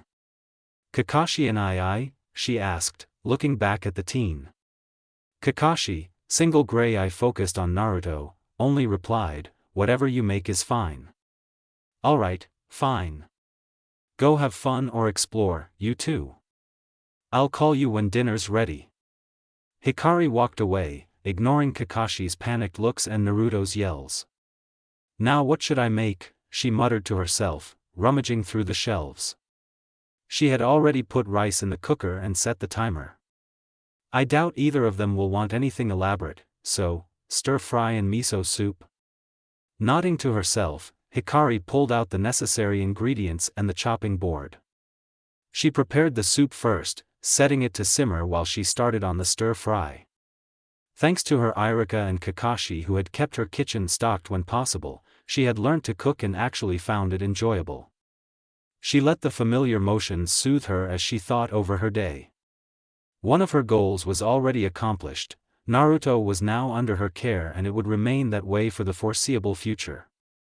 After that would be to list out all the possible things that could happen in this dimension and gather information. If it was something she needed to influence, she needed to figure out how. The timer on the rice cooker pinged, startling her out of her thoughts. Hikari focused back on the stir-fry, nodding with satisfaction at the crispiness of the vegetables. She scooped some of the food into 3 small plates and did the same with the miso soup. Kakashi had better appreciate the eggplant she had added or else. Quickly setting the table, Hikari called out, "Boys. Dinner's ready." "What?" She's actually 19, she had every right to call them both boys. Running footsteps over her head told her it was Naruto, the steps too light to be an adult's, and Kakashi was a shinobi, he was always silent. Hikari glanced in the direction of the staircase just in time to see the blonde skid around the turn and slip, flying through the air. She had no need to move though. Kakashi had followed after him, an arm shooting out to grab the back of Naruto's shirt. He used the momentum to jump over the remaining flight of stairs, landing on the floor in a crouch. "Having fun?" Hikari's dry voice made the pair turn in unison to look at her, Kakashi straightening without a word while Naruto laughed brightly and waved his arms at her. "Ne-san. Ni-san cool. Is that so?" the redhead remarked and turned to the dining table. "Come on, let's eat." Kakashi followed her, still holding a flailing Naruto. He dumped the child into the chair next to Hikari, taking the one opposite her for himself. He eyed the eggplant in the soup with some surprise and looked at the redhead who was handing a spoon to the toddler. "What?" said girl asked when she noticed him watching her. The teen only shook his head, picking up the chopsticks. "Thanks for the food." The 3 ate in silence except for when Naruto tried to wolf down his food and Hikari had to reassure him that his food wouldn't be taken away and he could have more if he wanted. Watching the pair in front of him, Kakashi could tell that they were the same person even if Hikari no longer looked the same. They had the same bright eyes. Naruto's were more innocent while Hikari's had a dark look sometimes, but both shared the same resilient spirit. If he didn't know better, Kakashi would have thought that they were actually siblings. Guess siblings is a fairly accurate term though, he thought, finishing off the last few bites of his dinner. The teen took his dishes to the sink, washing them and the cooking utensils too. When Hikari came in carrying the remaining dishes, Kakashi took them off her hands, washing and drying them too. "You didn't have to do that," she said, bemused. Kakashi simply replied, "You made dinner, consider it payback." After a moment and making sure Naruto was out of earshot, he asked hesitantly, "How is Naruto?" "Seriously?" Hikari eyed him critically then sighed, hopping onto the kitchen counter. "Considering he actually managed to eat everything without trouble, I'd say the orphanage fed him reasonably well. He doesn't have trouble understanding us, he didn't run or look confused at the prospect of a bath." She paused, looking thoughtful, and Kakashi waited silently as he continued drying the dishes, knowing she wasn't finished. "I can see the signs of neglect and verbal abuse, but since he doesn't mind touch, I'd say the people at the orphanage didn't hit him. So it was only the 5 days on the streets." Kakashi's hand tightened on the plate he was holding, causing Hikari to poke his shoulder. Stop that, she reprimanded mildly. Like I said, he'll be alright. She knew Kakashi was comparing her past and Naruto's, but that was slightly unfair. True, both of them hadn't had the best experiences, but this Konoha was another Konoha. It was likely that people just didn't hold the same amount of hate. That would be better. Great, even. And she didn't need Kakashi snapping and shoving a Chidori through everyone who so much as cast a dark look at Naruto. The team remained tense for a little longer before relaxing, giving a single sharp nod. Naruto chose that exact moment to come toddling in, one chubby hand rubbing his eyes. The other hand grabbed onto Kakashi's pants and held on. Kashi and I, sleepy. Kakashi looked uncertainly between the toddler and the giggling redhead sitting on the countertop. After he stared at her pitifully for the fourth time, Hikari gestured for him to take Naruto. He did so, gingerly holding the child, but Naruto didn't seem to have any such qualms, curling into the teen's chest. Let's put him in bed, Hikari whispered, smiling at the cute scene in front of her. Hopping off the counter, she led the way to the room connected to hers. Naruto could decide which room he wanted in the morning. Pulling the comforter away, Kakashi placed the now fast asleep child on the bed, Hikari helping to pry Naruto's fingers from his shirt with an amused smile. She adjusted the comforter over the child, tucking him in firmly.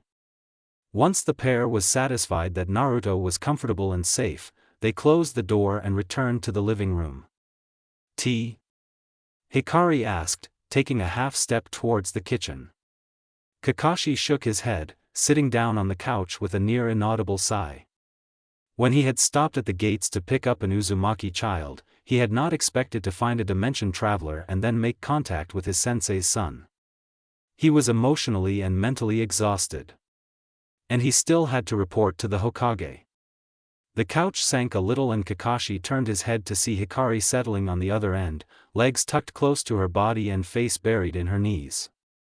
Like that, he could see that she looked very young, too young to have been involved in a war that ended up with her losing everything. But age didn't matter when you were a shinobi, and Kakashi didn't feel pity for her, only sympathy. Will you be alright tonight? One blue eye peeked out and he could feel the judgment. Will you? She retorted in a flash. I'm stronger than I look, Kakashi, don't worry about me. Besides, she had a demon fox in her that wouldn't let her mope. Kakashi couldn't find a suitable response to that, and the drop of honorific didn't go unnoticed. He rose smoothly and made his way to the front door, slipping on his sandals. Have a good night, Kakashi and I. Hikari was watching him with a fond smile, features soft and kind. It brought back memories of a time when he was still mostly whole and he had to turn away. You're not going to ask? His voice came out slightly rough, but the redhead pretended not to notice. Huh? What I'm going to tell Hokage-sama? I could care less what you tell him, Kakashi and I. Kakashi twitched imperceptibly, the amusement in her voice was palpable. Why? What if he decides that you are a threat? Then I'll take Naruto and leave. The blunt reply stunned him and Kakashi whirled around to regard the girl. Hikari was watching him with a frown, as if trying to understand what he didn't realize.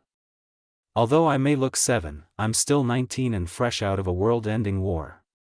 If I had chosen to, I could have slipped into Konoha and taken Naruto away with none the wiser. You would never have found us. Kakashi stiffened at the words, realizing that he really had underestimated Hikari. Just because she hadn't shown anything but her proficiency in seals, it didn't mean she was weak. She had survived being thrown between dimensions, for Sage's sake. Then why didn't you? Isn't it obvious? Hikari raised an eyebrow. She didn't remember Kakashi ever being this slow. Konoha is home to many of my precious people. They may not be mine and may never be mine, but I swore to protect them. And I never go back on my word. In the face of such overwhelming determination and power, what could Kakashi say? Hiruzen was waiting in his office, puffing on his pipe. The Uzumaki child that had arrived out of the blue with a story that was so outrageous that it could only be the truth. She had known something that only a mere handful knew. And wasn't that information a blow? He had seen Minato's eyes looking out of Kushina's face, so very accusing and pained. It was what had shattered any kind of defense Hiruzen could have attempted. I do hope this is the only mistake you've committed to your Naruto. Those words had stuck with him, haunting him throughout the day as he impatiently waited for Kakashi to report back to him. For all that the two dimensions might be different, some things had probably remained the same. It was also why he had let Hikari take Naruto without more protests. Hiruzen had the feeling that if he had stood his ground, the pair might have vanished into thin air. All this time he had thought he was protecting the child, but perhaps he had gone about it the wrong way. I'm too old for this. Just as the thought crossed his mind, a low thud against his window alerted him to the presence of his shinobi, and Kakashi leapt in, kneeling in front of his leader. Report, Kakashi-kun. The teen hesitated for a moment, his gray eye searching for the privacy seal Hikari had placed that morning. Before he had left her, the girl had told him that the seal was still in the Hokage's office, invisible but able to be activated. Kakashi placed a palm over the place where he remembered the seal to be and activated it with a burst of white chakra. Hiruzen raised an eyebrow at the teen's actions but said nothing. Uzumaki Naruto has been retrieved and placed in Uzumaki Hikari's care. Good. How is he? Kakashi paused, a flash of helpless rage darkening his gray eye, unnoticed by the Hokage. We found him in the streets of the red light district. The pipe fell from Hiruzen's fingers, the old man blanking out in an attempt to conceal his shock. What? According to the matron at the orphanage, he was thrown out a day before the Kyubi festival. Faintly, the Sandaime recalled a complaint from a few hours ago about one of his shinobi threatening civilians and damaging property.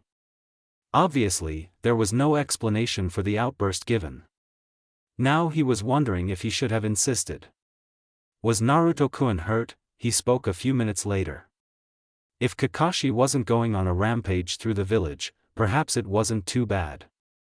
He was covered in dirt and bruises when we tracked him down in an alley. According to Uzumaki-san, he most likely faced neglect and verbal abuse from his caretakers but no physical assault. So we surmised that his injuries were from his time on the streets. All of this was spoken with no emotion, leading Hiruzen to believe that Kakashi had either made his peace with the situation or was shutting his feelings away. He had no idea which it was. The old Hokage wondered what would have happened if Hikari hadn't arrived when she did. Would they have gone on trusting that the orphanage was taking care of the child, when in reality he was suffering on the streets or even dead? He probably would never know. Bringing his attention back to the matter at hand, Hiruzen sighed, "It seems I have failed again." How were the boy's injuries? Thanks to his Uzumaki genes and special circumstances, he's already healed. That's good at least. I presume the children are at the house. How is its physical condition? It has been fixed and fully furnished, Hokage-sama. A slight widening of the eyes was all the reaction the Sandaime showed in response to that statement. Already? I would have thought that it would take longer. Uzumaki-san has large chakra reserves, Hokage-sama. She used the Kage Bunshin no Jutsu to create over 20 clones to assist in the cleanup. 20? Hiruzen could barely manage 5, and that was at full power. And she did not seem winded by the use? No, Hokage-sama. Kakashi carefully concealed the fact that Hikari had told him that she could create over 1,000 clones without breaking a sweat. He had no intention of revealing anything that was personal to her, like her past. Perhaps it could be considered treason to withhold information from his Hokage, but since he technically wasn't sent on an information-gathering mission, he didn't bother to say anything. I see. Hiruzen sat back in his chair, looking thoughtful. If the girl was throwing around a kenjutsu for menial chores, then he could safely conclude that she had no concern about draining her chakra. At ease, Kakashi-kun. I suppose I should set up an ANBU rotation for their security. The last statement was spoken with a low voice, but Kakashi caught it due to his enhanced hearing. With all due respect, Hokage-sama, I believe that is unnecessary. When Hiruzen looked at him questioningly, Kakashi explained, Uzumaki-san has placed a network of seals that erected a barrier. No one would be getting in unless they were keyed in. So she truly is a seal master. I don't know if even Jiraiya could do that, the Sandaime mused. Nevertheless, he would create an ANBU rotation to monitor Hikari for a while. Otherwise, the elders would kick up a fuss and Danzo would stick his nose in, or well, the old war hawk would do that anyway. Very well. You're dismissed, Kakashi. With a salute, the ANBU deactivated the privacy seal and disappeared with a shunshin, leaving the Hokage to his thoughts. Could he trust Uzumaki Hikari, formerly Uzumaki Namikaze Naruto? His subordinates seemed to think so. Kakashi was content to leave the blonde child in the hands of the newcomer. He must have seen something in her to be able to trust the girl enough to entrust her with the son of his beloved sensei. Hiruzen wondered if he could get Hikari to reveal more of the future, especially of Konoha. The only thing he knew was that he might possibly die at Orochimaru's hands in 9 years if everything went the same as in the alternate dimension. Her words had definitely implied that there was more to come. And both Hikari and Kakashi's use of the Uzumaki's privacy seal. Hiruzen doubted the girl had told Kakashi anything of importance, and it was likely that the teen was simply following her lead in using it. Nevertheless, just the need for it showed that the Hokage office was being spied upon. The only person that came to mind was Shimura Danzo, but he was hesitant to suspect his old friend. For all that they held differing opinions and visions for Konoha, Hiruzen didn't want to believe that the other would do such a thing. But it wouldn't hurt to be just a little more careful, right? Hikari fell face first into her bed, bouncing a bit before settling. She had just seen Kakashi off and checked on Naruto before deciding to call it a night. Now in the privacy of her room she let all her walls drop, succumbing to the tears she had been holding back all day long.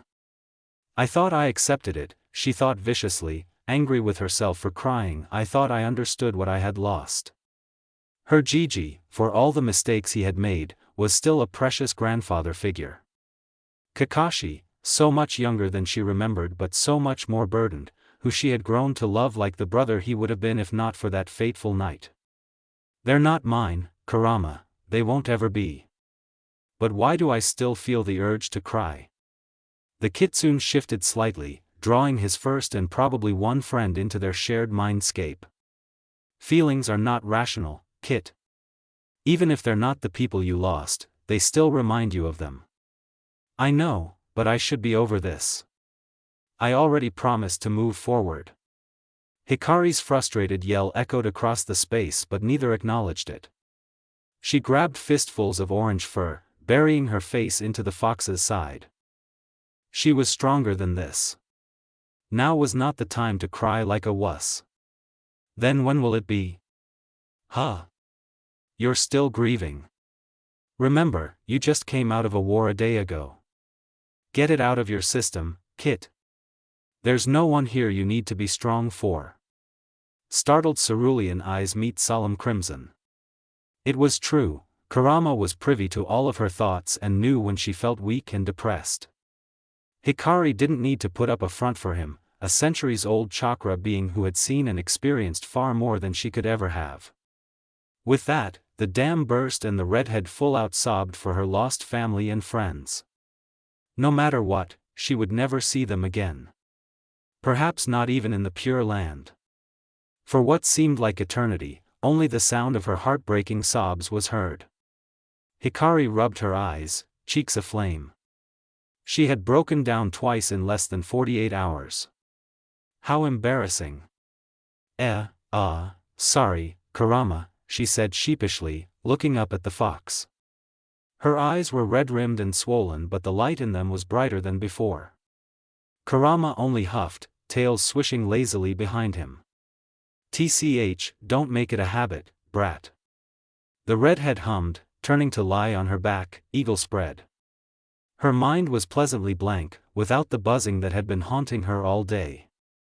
A weight lifted off her shoulders and she was sure that if she bumped into others she knew, it would definitely happen, she wouldn't end up a depressed mess again. You're wrong, you know. Huh? About what? That they're not yours. The Hitaki brat is already enthralled by you. Kakashi and I likes Naruto, not me. Kurama was an inch away from hitting his dense container. Or maybe a concussion would actually help. You're stupid. Your mini-me isn't the one who convinced him to take a room in your house. But. This time the Kyuubi did hit his Jinchuriki, hard enough to send her flying smack into the opposite wall. Hikari sat up with a groan, rubbing her aching head. Kurama. Why the hell did you do that? To see if I can smack the stupid out of you. I'm not stupid. You are, Kurama deadpanned, causing the girl to rage and scream. If they're not yours, just make them yours.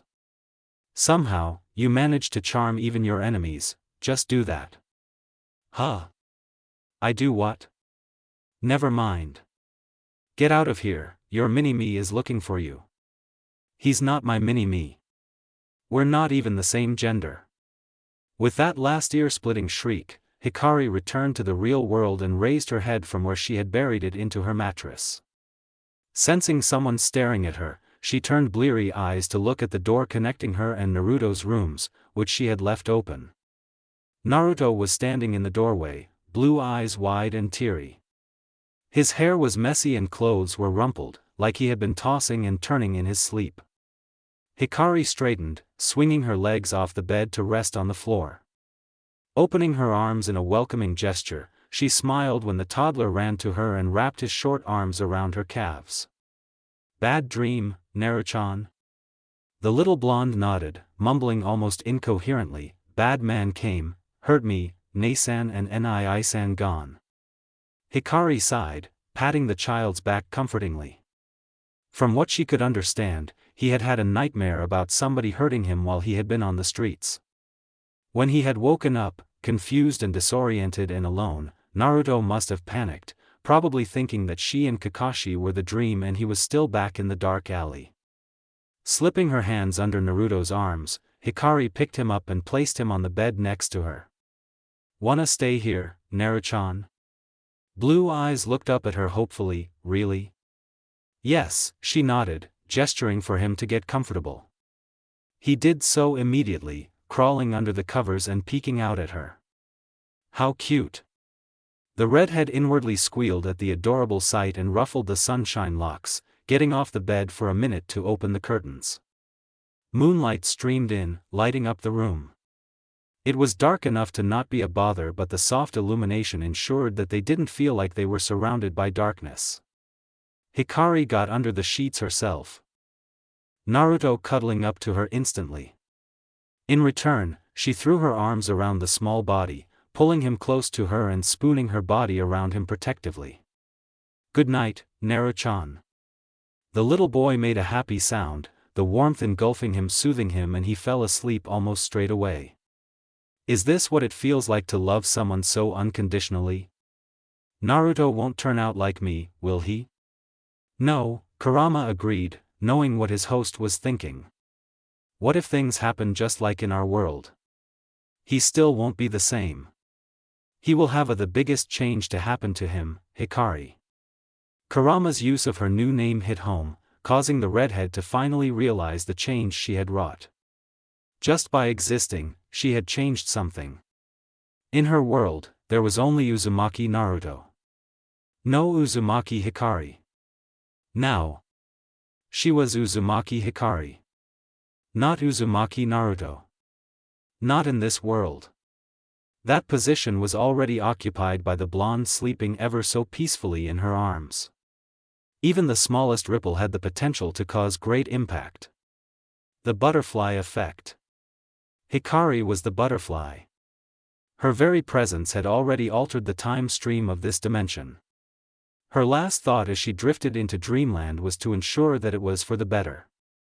Hikari sighed as her gaze wandered over her clones, all of them practicing one technique or the other.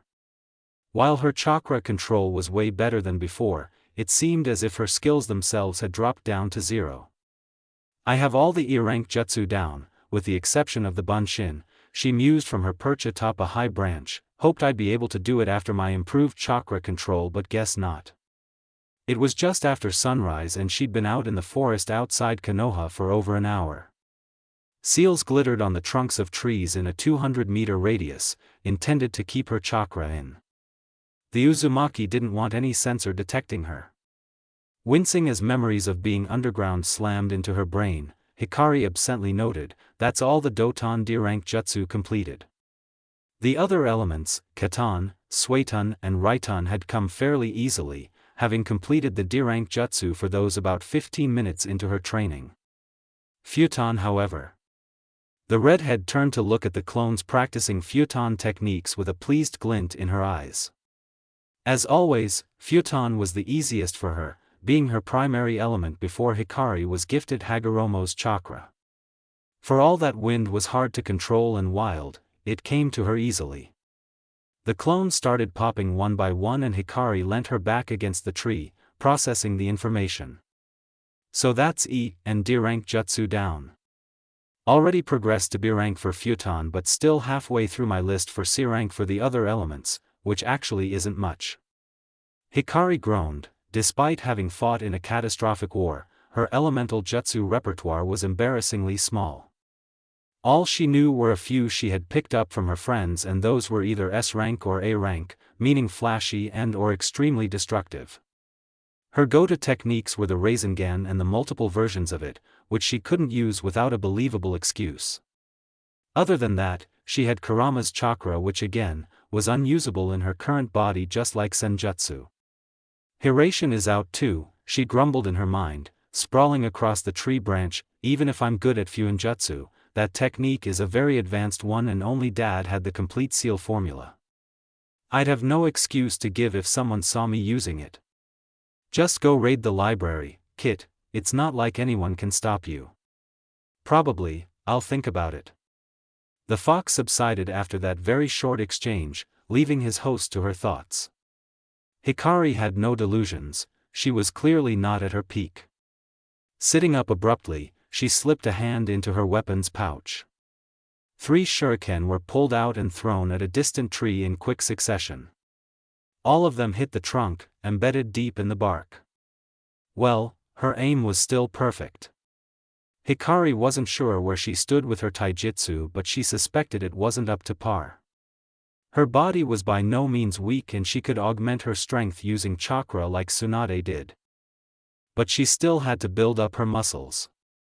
The redhead grimaced, she wasn't looking forward to strength training at all. Though considering she was a chakra tank, focusing on ninjutsu for the time being would be satisfactory. Taijutsu training could wait until her body was a little stronger. Didn't you say something about Iryo ninjutsu and genjutsu? I thought you were taking a nap, Kurama, Hikari said dryly as she slipped into her mindscape. The bijou slowly peeled one eye open to stare at her, crimson gaze bland and bored. You were thinking too loud, he grumbled, stretching lazily and completely disregarding his container. Although this was better when compared to being hunted by Kagaya and Zetsu, it was still boring. The sewer, though not as dank and dreary as Hikari's childhood self, had nothing for entertainment but to stare into the distant darkness. Hikari pouted at the comment, she couldn't help it. But she chose to not retort, instead saying, yeah, I guess I could give Iryo ninjutsu a try. I don't have the patience for genjutsu though, so I'll just learn enough to identify and dispel them. After Mugen Tsukuyomi, she had nothing but absolute abhorrence for the art. Others using genjutsu was fine, but she herself had no interest in learning it. Iryo ninjutsu, however, interested her. Before, Hikari didn't have the control for even the most basic technique, and Kurama's corrosive chakra would just make any wound she tried to heal worse. Now, however, she had enough control to separate their chakra. All she had to do now was to see if she had any aptitude for healing. Why do you even bother? Kurama asked, genuinely curious. With your yin-yang release you could heal anything. Hikari shook her head, explaining, I know, but I don't want to attract too much attention. That ability was from the Rikudo Sennin, and even if people won't recognize it, I can't take the risk. She now had a soft but sad smile on her face as she continued, I don't need healing, but if there's someone injured without a medic nearby, I want to be able to help them. Kurama didn't say anything this time, knowing that his container was too much of a bleeding heart to allow anyone to be hurt, not when she could help it. And Hikari, although in the dark about her partner's thoughts, didn't expect a reply. Deciding she had spent enough time training, Hikari leapt to her feet and deactivated the seals around her with a flick of her wrist, the seals vanishing with a quiet crackle of chakra. It was only just past 5 in the morning and she knew she could squeeze in a couple more hours of sleep before Naruto woke up. With a flip, the redhead jumped off the branch, staying to ground level until the walls of Konoha came into view. Hikari stopped behind a tree and took a second to place 2 seals on herself, a chakra hiding seal and a perception seal. After checking that she was well hidden, the girl darted towards Konoha, not missing a beat when she reached the wall and just ran up over it. 5 minutes later, Hikari landed on the grass silently in front of her house. It was quiet and still, the clone she had left behind waving at her from the window and dispelling soon after. She hummed, assimilating the memories. Fortunately, Naruto hadn't woken up from a nightmare, something that had happened for the past 3 days. 3 days of Hikari assuring the toddler that she was neither leaving nor kicking him out. It didn't always work, the little blonde clinging to her whenever he got overwhelmed by his insecurities or at least keeping her in his line of sight. Twice Hikari had woken up in the middle of the night to the feeling of a small trembling pressing into her side. Looks like Naruto didn't have a nightmare tonight, she thought with a relieved sigh. She honestly didn't mind him crawling into her bed, she too woke up from nightmares far too often to get a night of uninterrupted sleep. But she had been beginning to worry if his psychological damage was much deeper than she had initially assumed. Making her way to the second floor, Hikari nudged open the door to Naruto's room quietly and poked her head in. Tufts of sunshine blonde hair were the only visible parts of the 3-year-old, curled tightly underneath his blankets. She smiled, not approaching him but basking in the feel of his peaceful chakra. Even as a child, Naruto's chakra shone like a beacon. Pretty sure I was like that too, mused Hikari as she closed the door and slipped into her room. I still have no idea how nobody ever managed to catch me whenever I played a prank. She didn't worry about making noise as she changed into nightclothes. The connecting door to Naruto's room was closed, something she had done in advance when she had decided to leave the house that morning. Hikari slipped under the covers, intending on getting a few hours of sleep before Naruto inevitably barged into her room, loud and hyper as always. Sunlight hit his face, causing Naruto to squeeze his eyes tightly for a moment before opening them. The next thing he noticed was Birdsong, the boy beaming as he sat up. It was a new day. He quickly scrambled out of bed, being just careful enough that he didn't get tangled in the sheets. His sister had told him that they could get him a smaller bed, but Naruto had vehemently protested. He wanted a big bed, he was already 3 years old, not a baby. Hikari had given him an amused smile when he had managed to verbalize that. Not the child understood why, but Naruto was content as long as he had his big bed. Naruto looked around at his room, awed at the fact that it was his. At the orphanage, he had had a very small room with a ratty mat and a single blanket. But now this pretty room was his and he could do whatever he wanted with it. He could even paint it his favorite color. Orange was awesome, believe it. His big sister had laughed when he had said that and proceeded to paint his room a pale orange. Her own room was violet and white. Naruto liked it, but it wasn't as great as arrange. Shaking himself, the blonde ran to the door and reached up to twist the knob. Once outside his room, he peeked out into the hallway. It was oddly quiet. Hikari was usually up before him and making breakfast or doing something in the house. Nasan sleeping? Naruto wondered as he made his way to the bathroom. He brushed his teeth carefully and washed his face before running back to his room to get dressed. He rummaged in his drawer, looking for something orange. He actually didn't have many clothes, but Nasan had promised to get him some more. Naruto eyed a white t-shirt with an orange spiral on the back, pulling it on, and a pair of dark green shorts. Now what to do? Naruto didn't feel very hungry yet and Hikari was still sleeping, so maybe he should do something for a while. He had been told not to go outside without telling his sister first and he didn't want to disobey. Suddenly something occurred to him and the toddler brightened. Nei-san had given him a book and while he didn't know how to read, he liked the pictures. Maybe he could look at it again. Nodding firmly to himself, Naruto left his room. I thought I heard little feet running about. The blonde twisted around at the voice, almost tripping over his feet. Nei-san. Hikari was leaning against the doorway of her room, watching him with a grin. Her hair was sleep mussed and she looked like she had just gotten out of bed. Cerulean blue eyes were bright though, gleaming with laughter. Good morning, Naruto-chan, did you brush your teeth? I did. Naruto nodded furiously, bouncing over to her and holding his arms out for a hug. The redhead laughed, bending to his level and holding him close for a brief moment. Hikari straightened, pushing the child gently towards the stairs. Go on, she said gently. I'll be down in a little while. Needing no more encouragement, Naruto dashed down the stairs to the first floor. The house was very large for the two of them and he had been exploring it for the past 3 days. A lot of the rooms on the first floor were empty, except for the kitchen. He didn't go to the kitchen though, everything was out of reach in there and nothing was kept out anyway. Instead Naruto headed into the living room, spotting his picture book on the little table and diving for it. He settled on the couch, content to admire the colorful images and try to memorize each of them. What do you want for breakfast, Naruto-chan? Hikari jumped over the last few steps, her crimson hair fluttering behind her catching Naruto's attention. Pretty, Naruto thought, dropping the book and climbing over the couch to throw himself at the girl, who caught him with a startled laugh. To Naruto, Hikari was definitely an angel. The lady at the orphanage said that angels were pretty and wore white but he disagreed. Hikari had been wearing black when he first saw her but she smiled at him and was always nice to him.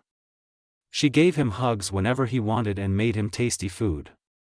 And he could stay with this nice person. The last thought made Naruto feel warm and giddy. He wrapped his arms around Hikari's neck and buried his face in her shoulder with a happy sigh. He definitely loved his Nei-san.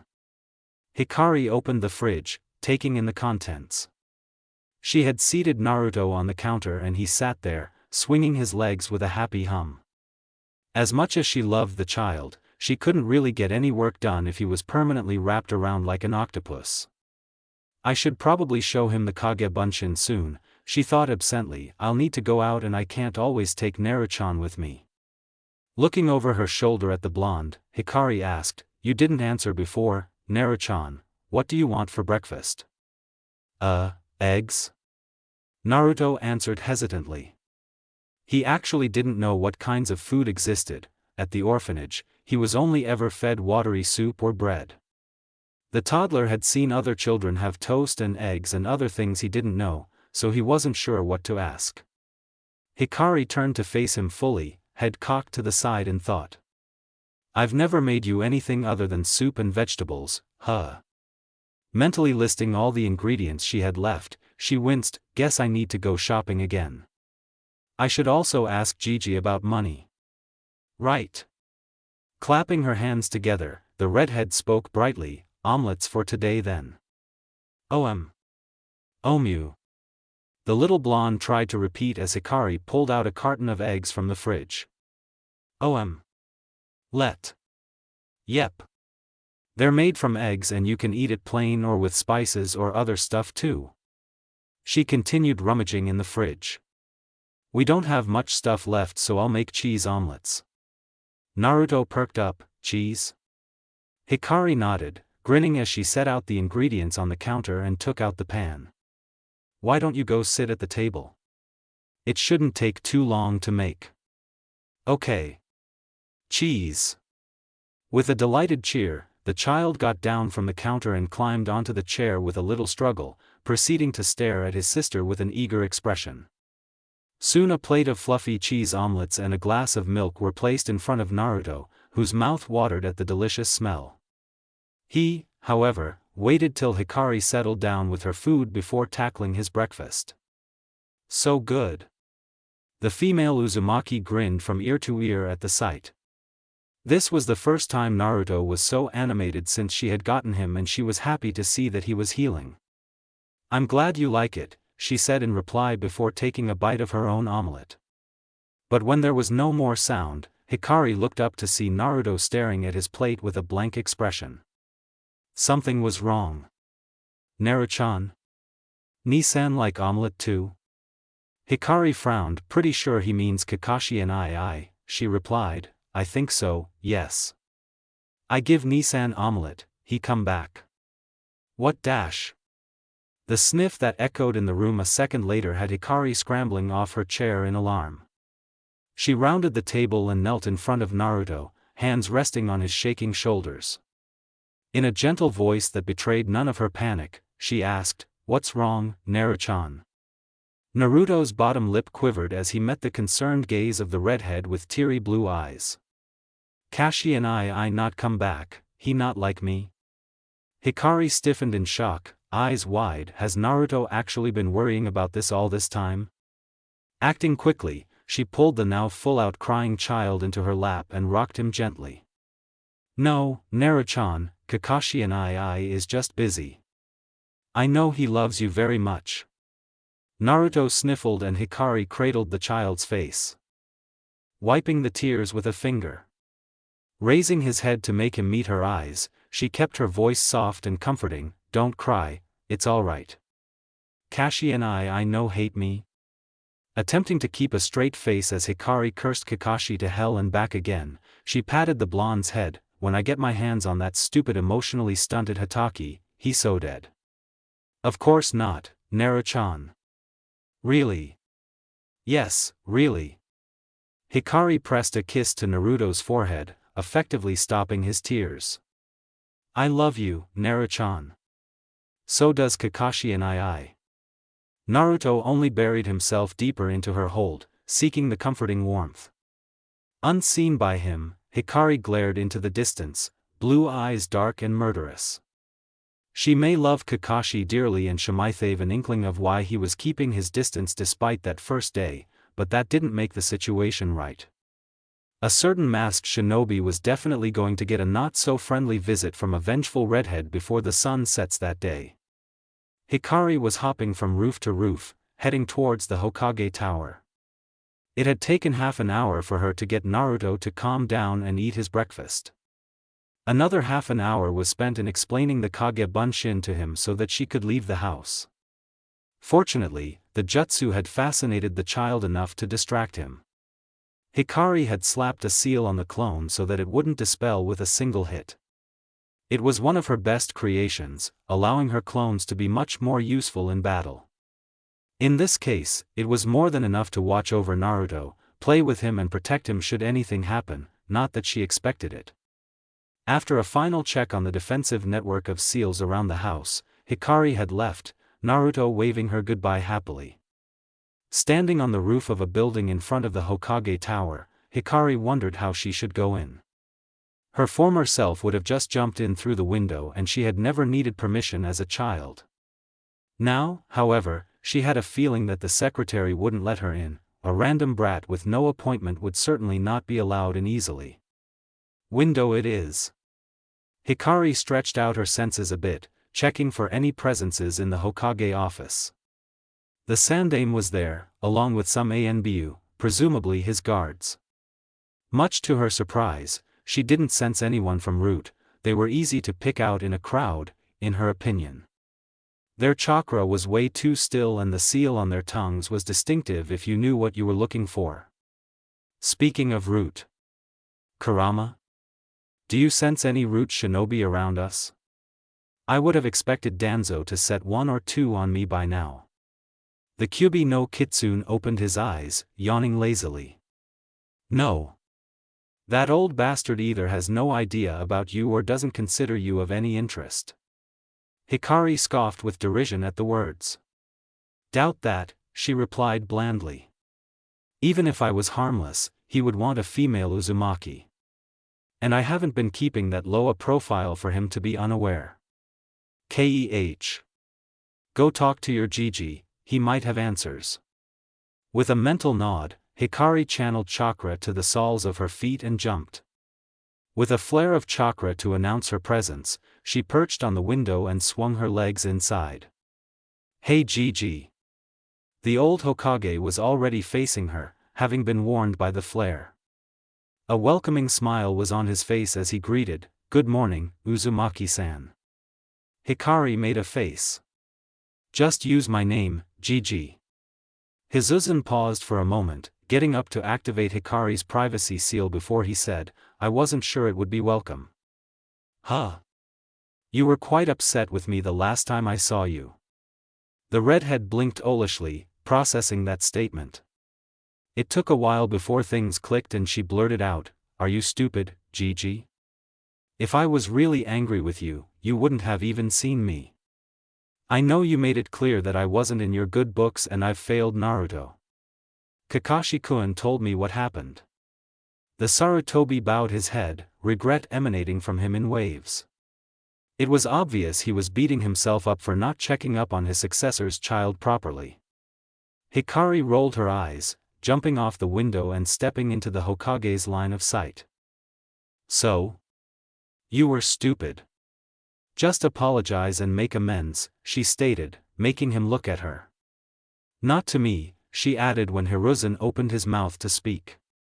"I'm not the one you've hurt." Sighing, the Sandaime returned to his seat. "Regardless, I wish to offer my apologies to you as well, Hikari-chan." The pair held each other's eyes for a long moment, Hikari finally cracking a lopsided smile. "Accepted, Gigi." She understood what the old man was not saying. Kakashi's report must have made him think. The atmosphere in the room was warmer after that quick exchange and both occupants relaxed. "How may I help you today, Hikari-chan?" Blinking at the swift change in subject, the girl replied with a question of her own. "Before that, Gigi, did you say something to Danzo? There's no root stalking me." "Of course not, dear girl," he replied, a mischievous glint in his aged eyes. "Why would he do anything about something he has no idea about?" An equally mischievous look entered cerulean eyes, Hikari practically cackling, "Sneaky, Gigi. Sneaky." Hiruzen chuckled at the response. "From what I noted, except for a few shinobi, no one saw Kakashi-kun bring you in. I just neglected to mention it to the council." In his opinion, his old teammates had no business in the Uzumaki's matters. "Huh. I was out with Kakashi and I in the village for a while and that stunt at the orphanage will get the bastard's attention soon, no matter what we do. It's not like he'll be able to get to Naruto or me, anyway. Nevertheless, I'll hold them off. You need not concern yourself with them." Hikari was already shaking her head. "That won't work. The old hag and the other one aren't a problem, true, but Danzo is a menace and a half. I don't have all the information I need yet, but I'll tell you when I'm sure." "Of course. In any case, I came today to talk about my financial status. I don't have much money, Gigi, and the orphan fund won't be sufficient. Naruto will want to go to the academy when he's old enough and I need equipment too. Not to mention food, clothes, and other stuff." The Hokage nodded, understanding her predicament. "From your expression, I see you have an idea." "Yep," the redhead grinned, reminding Hiruzen of Kushina at that moment. "My seals are a good way to earn money but most people won't take me seriously since I look like a kid now." "Ah. So you want me to act as a proxy?" The Sarutobi rubbed his beard thoughtfully. It was actually a sound idea and with Jiraiya out of the village, Konoha lacked a seal master. "Who taught you Fuinjutsu, Hikari-chan?" "Jiraiya?" Hikari looked surprised at the sudden question but replied promptly with a shake of her head, "Dad, actually. That's impossible. Stop frowning, Gigi. It's the truth. In the war against Kaguya, a lot of people were reanimated using the Edo Tensei to be used against the allied shinobi. Dad was one of them but he somehow managed to break free long enough to pass me the counter seal." Hikari smiled faintly, a touch of wistfulness and sorrow in the curve of her lips. After that, I took an interest in Fuinjutsu and asked him to teach me whenever possible. It came in quite handy. Her expression darkened at the memory of the war. Despite having the counter seal to transfer control of the Edo Tensei from Zetsu, it didn't mean all of their friends were free. Minato had been the only one fast enough to avoid further attempts to be controlled, thanks to his Hiration. In the end, it had been better to seal away people than free them. Anyway, Hikari cleared her throat, banishing the dark thoughts from her mind. I'm pretty good at them. Any seal you name, I can make it. Hiruzen raised an eyebrow at the confident claim. He wasn't really about to refute her, having analyzed the privacy seal for a long time but was unable to make much sense of it. Truly? That will be quite useful. I suppose improved storage scrolls and explosion tags would be good for a start. I have a variety of those, the redhead shrugged, to the Hokage's disbelief. I'll give you a list and a sample of each seal sometime this week. The Uzumaki spirit shines brightly with you, I see, Hiruzen complimented, making Hikari beam with genuine pride. Alright, we'll do as you say. Actually. He opened a drawer, rummaging in it before pulling out a stack of Ryo. Consider this your first payment. Your privacy seal is quite excellent. My ANBU are complaining, Hiruzen chuckled. The redhead stared blankly for a moment then nodded, taking the money. I guess, but this is too much. Oh yeah, let me do that. With that exclamation, Hikari slipped around the desk to stand next to the Sandaime. Pick 2 spots, GG. Somewhere you can access easily but subtly. It spoke of Hiruzen's trust in her that he immediately pointed to the underside of his desk, near where his hands would usually rest. Hikari nodded, placing a hand on the wood and burning a seal using her chakra. She circled around the Hokage, placing another seal on the other side. That one, she started to explain, pointing to the seal on Hiruzen's right, is another privacy seal for easy access. The other one is a barrier seal. Activate it and no one will be able to get inside this room. All you need is a single pulse of chakra into the seals to use them. Thank you, Hikari-chan. Is the barrier seal your creation as well? Somewhat. Shika and I made this version together. Anara? Yeah, Shikamaru. He's Shikaku's son. We learnt Fuinjutsu together. Noting the melancholy in the cerulean eyes, the Sandaime didn't push for more information. But the mention of the Nara did remind him of something. Speaking of Shikaku, my Jounin commander will definitely corner you when he finds out about you, especially since you've taken Naruto. Hikari waved away his concerns, looking nonchalant. Let him try. I know how to deal with him. I have no doubt that he'll figure out who I am, but I'm actually counting on that. If Shikaku realized the truth by himself, it would be easier for the Nara clan head to believe the entire story. By the way, Gigi, have you banned any of Dad and Mom's friends from approaching Naruto? The Sarutobi's features took on an expression of shock and a tiny bit of guilt. I was planning to do that when Naruto was older. If IWA finds out, they'll try to kill him. Well, don't. I'll handle that. Naruto needs friends who wouldn't judge him for being the Jinchuriki. Her voice held a tint of reproach and disapproval, making the old Hokage wince slightly. Looks like he would have made another mistake and he bit back the question on the tip of his tongue. Did you grow up completely alone? Hiruzen nodded in reply to Hikari's words, unable to answer verbally. Is there anything else you need, Hikari-chan? Kakashi and I is still in the village, right? Yes, he is. I've restricted him to village patrols for a few days. Good. Hikari made her way to the window, hoisting herself up onto the edge. She paused, making Hiruzen stare at her inquisitively. She shot a quick smile at him, significantly warmer as she said, "Come over to dinner this weekend, Gigi, you can meet Naruto then." With that, the redhead jumped out the window, crimson hair streaking through the air like flames. Hiruzen chuckled at the girl's antics, feeling a weight being lifted from his shoulders at the hidden token of forgiveness. If she had chosen to forgive him, both his counterpart and himself, for their mistakes towards Minato's legacy, then he should make himself worthy of that forgiveness. He turned back to his paperwork, already anticipating the coming weekend. I wonder if Naruto would like a stuffed animal. A young boy, dressed in dark blue with a red and white Uchiwa pattern stitched on the back of his shirt, walked through the crowded marketplace of Konoha. He kept to himself, not out of any desire to be alone but so as to not force his presence on the civilians who were edging away from him slightly. He's one of the Uchiha. Did you hear that the Uchiha were involved in that incident? Really? No way. I'm not sure but I heard some people talking about it. Are you serious? The Uchiha are the police force. They're protecting us. Yeah, but the rumors. That boy is pretty young, maybe he's just a normal kid. Ha! All those Uchiha are traitors. The last comment made the preteen wince inwardly but he managed to keep his expression unchanged.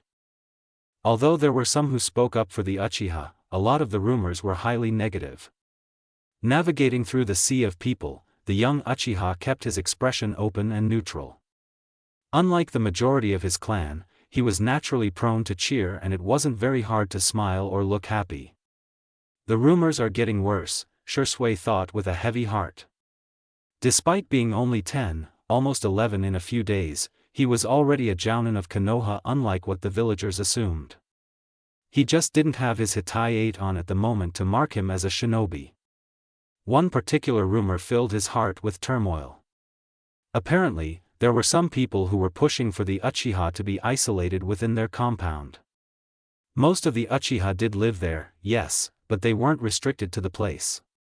If that really happens, then the situation will become bad. Shisui frowned internally, discontent is already spreading through the clan.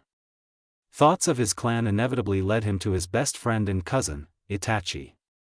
Itachi was the firstborn son of Uchiha Fugaku and he was the clan heir. He was only 8 and a genin, but he was highly accomplished and admired amongst his peers. Most of the Uchiha called the young heir a prodigy and looked at him as the hope of the clan. Shisui himself would admit that Itachi held great potential but above all, he saw through the impassive countenance of his friend, saw the child in him.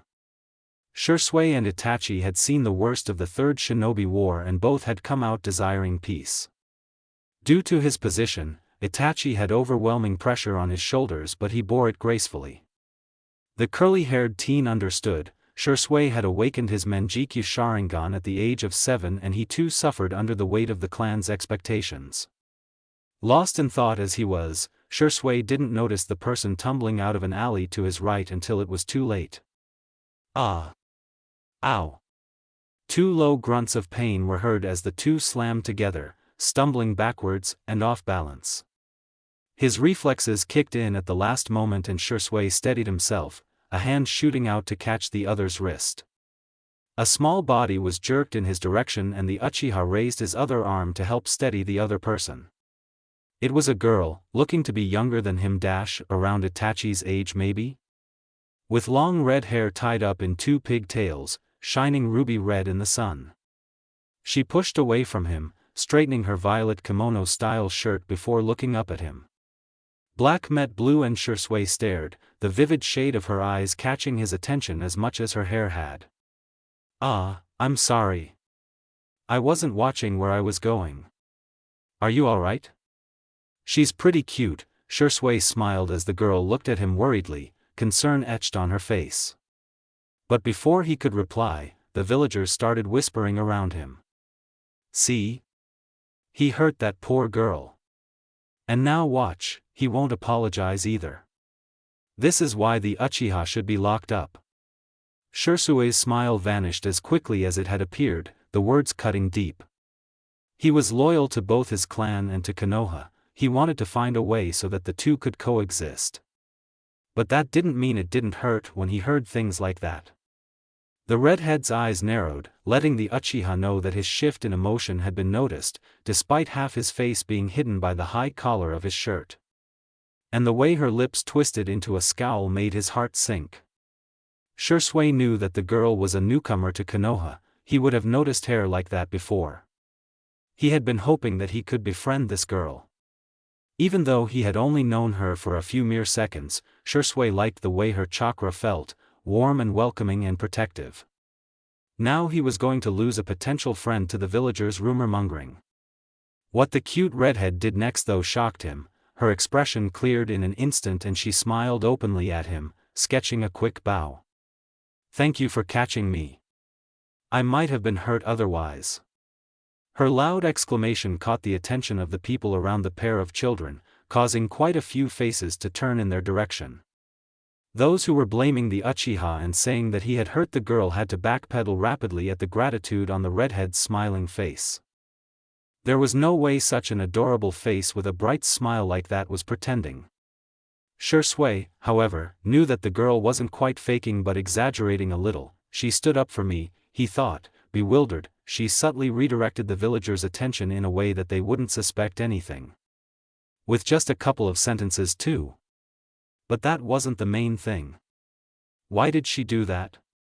He didn't voice that though, a little flustered by the way the younger girl focused on him. Shisui waved his hands in front of him, saying, "Ah, no, it's not a problem. I should have been more careful too." She practically beamed at him, this time completely genuine. By this time, the villagers had turned away, laughing fondly at the antics of the two children. None of them had noticed the way the girl had cleverly manipulated them, making them forget their unkind words toward the Uchiha. Shisui even heard a couple of women complimenting him. A hand waving in front of his face brought him out of his daze and the Uchiha looked into azure eyes. He swore that they held a sparkle of mischief. The redhead winked at him and twirled away, heading into the market. Shisui's eyes followed her, watching as the girl spun around to walk backwards for a bit, waving an arm wildly as she called out, "See you again sometime, Uchiha-san." The redhead disappeared into the crowd and Shisui stood frozen in his spot for a few moments out of shock. He shook his head and turned back in the direction of the Uchiha compound. This time, though, he was a bit more relaxed, the atmosphere being much calmer and friendly. "Thank you, cute stranger." An 8-year-old Itachi eyed his best friend wearily. The older boy had entered the training ground chipper and with a spring in his step. He was even whistling cheerily, something he never did in the Uchiha grounds. "Shisui?" The curly-haired looked up in the direction of the voice, spotting Itachi perched on one of the higher branches of a tall tree. "Hey, Itachi. What are you doing up there?" Itachi jumped down, landing in a crouch before straightening. "I was waiting for you." "You're late." "Sorry. I ran into someone." When Itachi's reaction to that was to stare at him with a deadpan, Shisui protested, "Hey. I'm not lying. I met a new girl in the market." "New girl?" Shisui nodded. "Yeah, someone with red hair like her would stand out."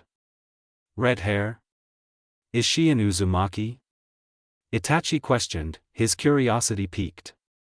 Shisui shrugged, "I don't know, she ran off before I could say anything." Itachi was still confused. It wasn't like Shisui to take an interest in anyone so easily and he voiced his thoughts. To his well-hidden surprise, the older boy laughed sheepishly. "I think it's because of her chakra, it was bright and beautiful.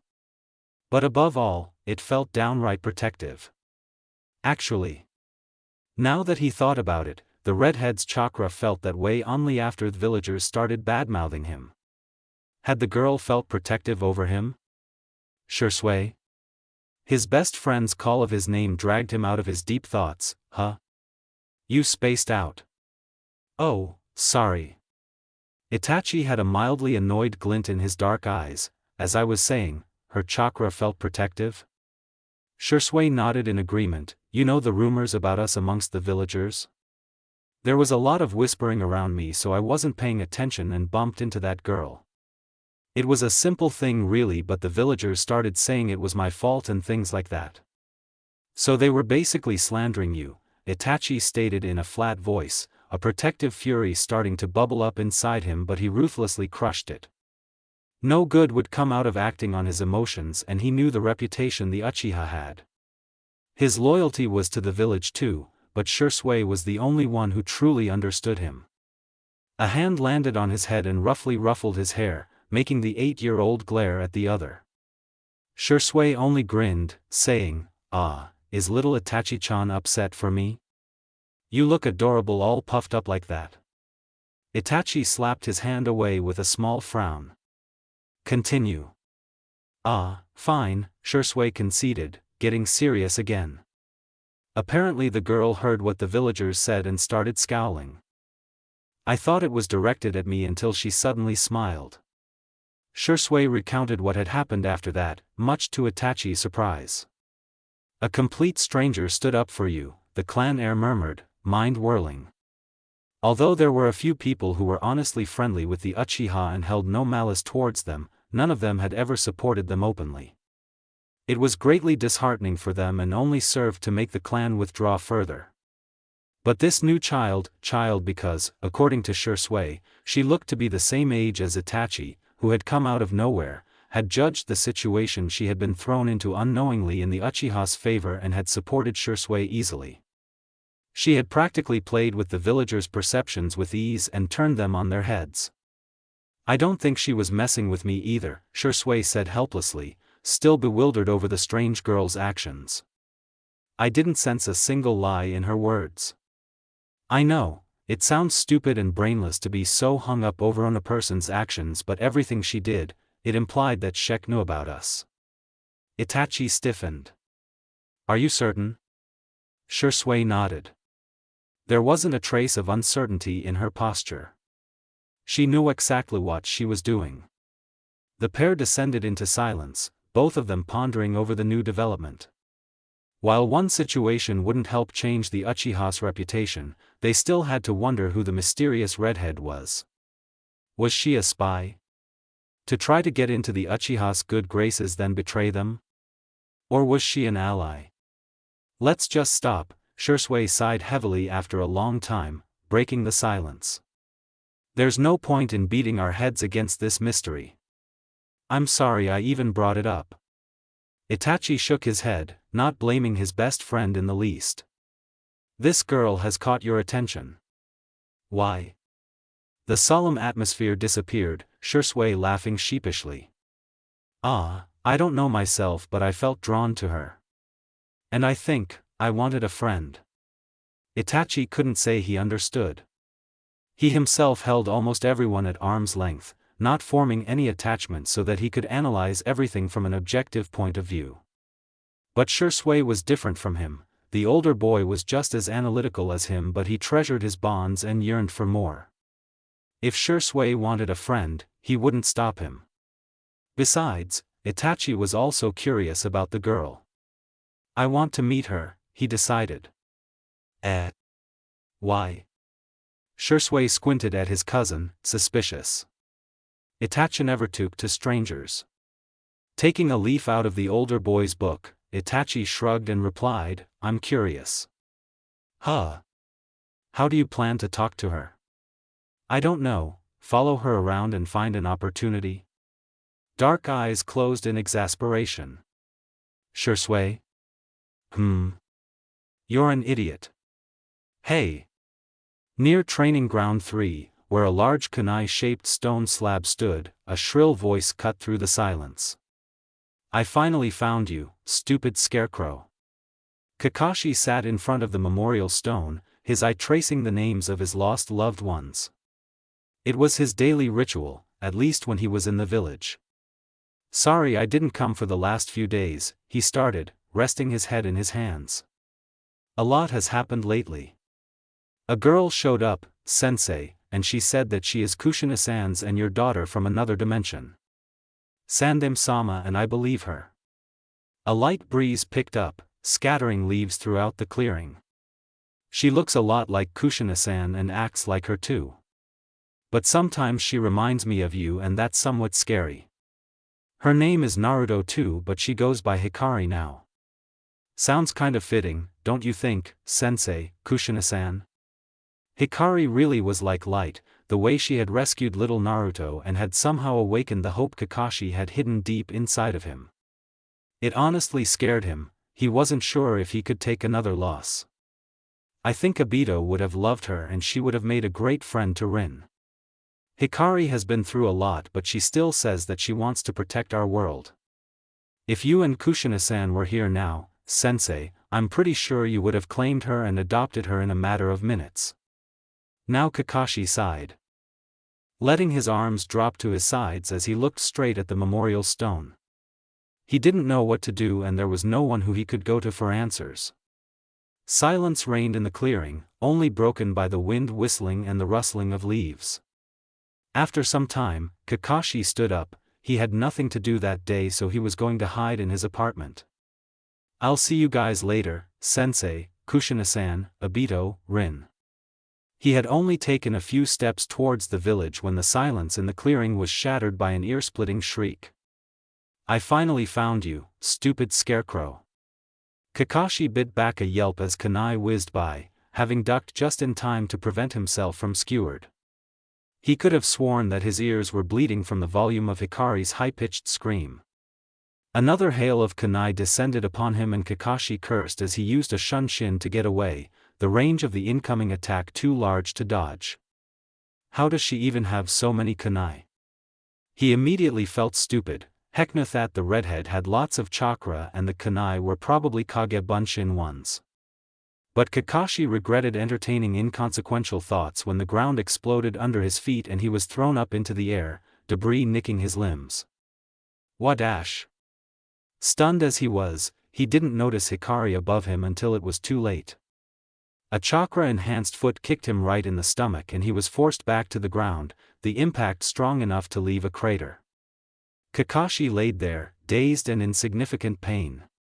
He, an experienced ANBU, had been beaten by a 7-year-old girl. Granted, he was caught completely off guard and didn't expect Hikari to be so utterly vicious, but still.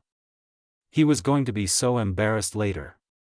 A cherubic face entered his line of sight, except it wasn't all that angelic at that moment. Blue eyes were stormy and Hikari's expression was dark with anger and barely restrained violence. Her mouth was curled in a snarl and Kakashi fought the urge to cower. You are a stupid piece of work, Hataki, the girl growled, holding up a clenched fist. The teenager flinched at the accusing stare she directed at him, not sure what he had done to earn it. What did I do? More like what you didn't do, Hikari snapped with a disgusted scoff. She lowered her fist to cross both arms over her chest, allowing Kakashi to sit up. What do you mean?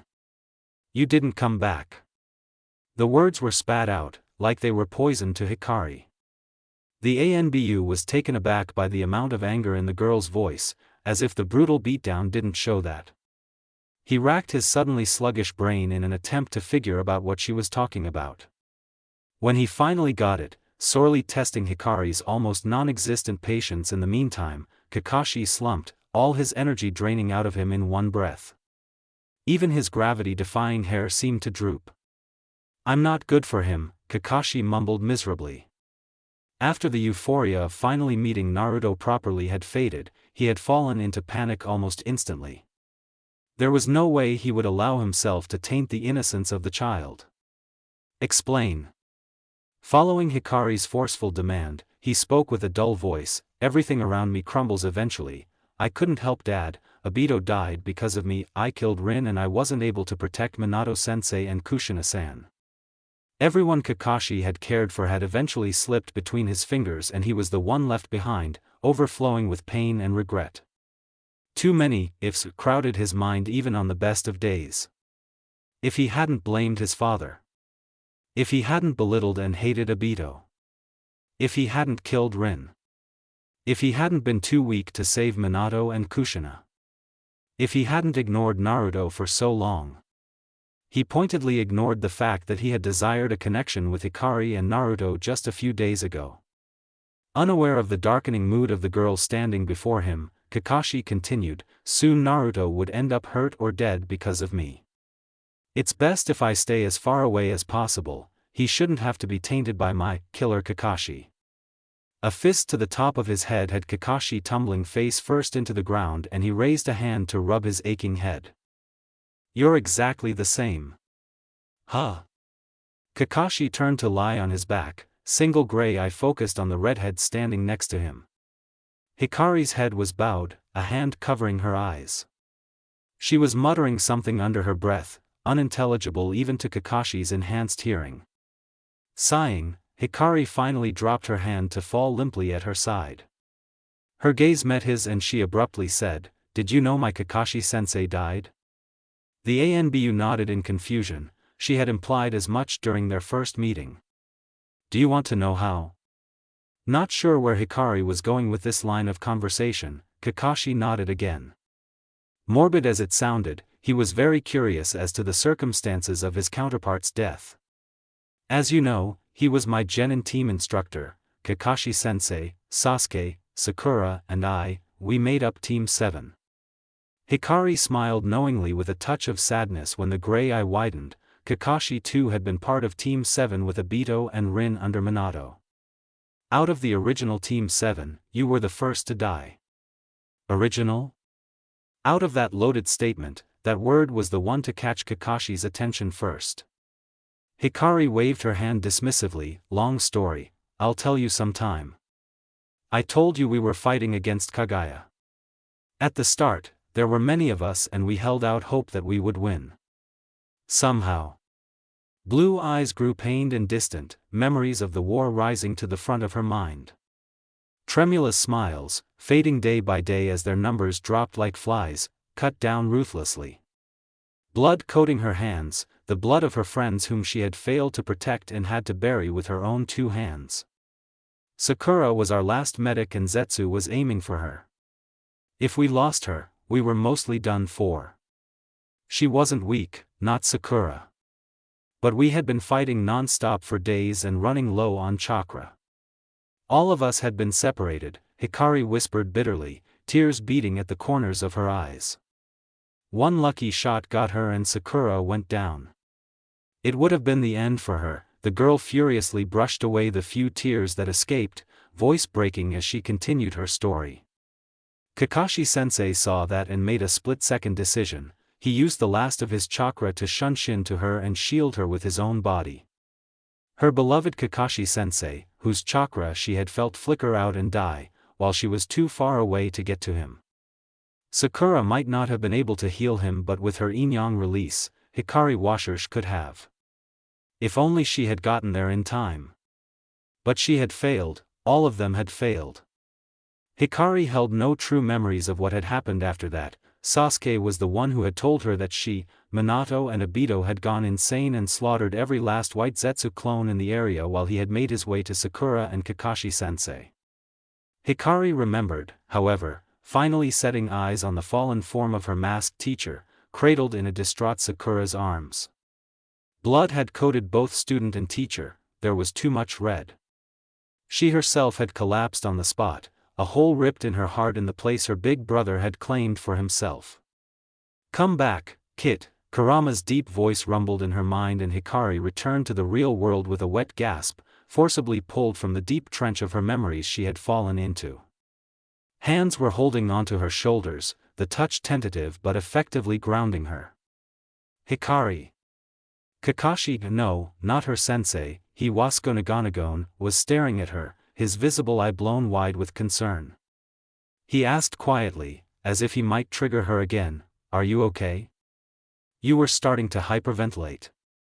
She managed a shaky nod, whispering a soft thank you to Kurama for pulling her out, and in response, the fox sent a surge of warm chakra through her, comforting her silently. A few minutes passed as Hikari pulled herself together and she raised her hands to wipe away the remaining tears on her cheeks. "Sorry.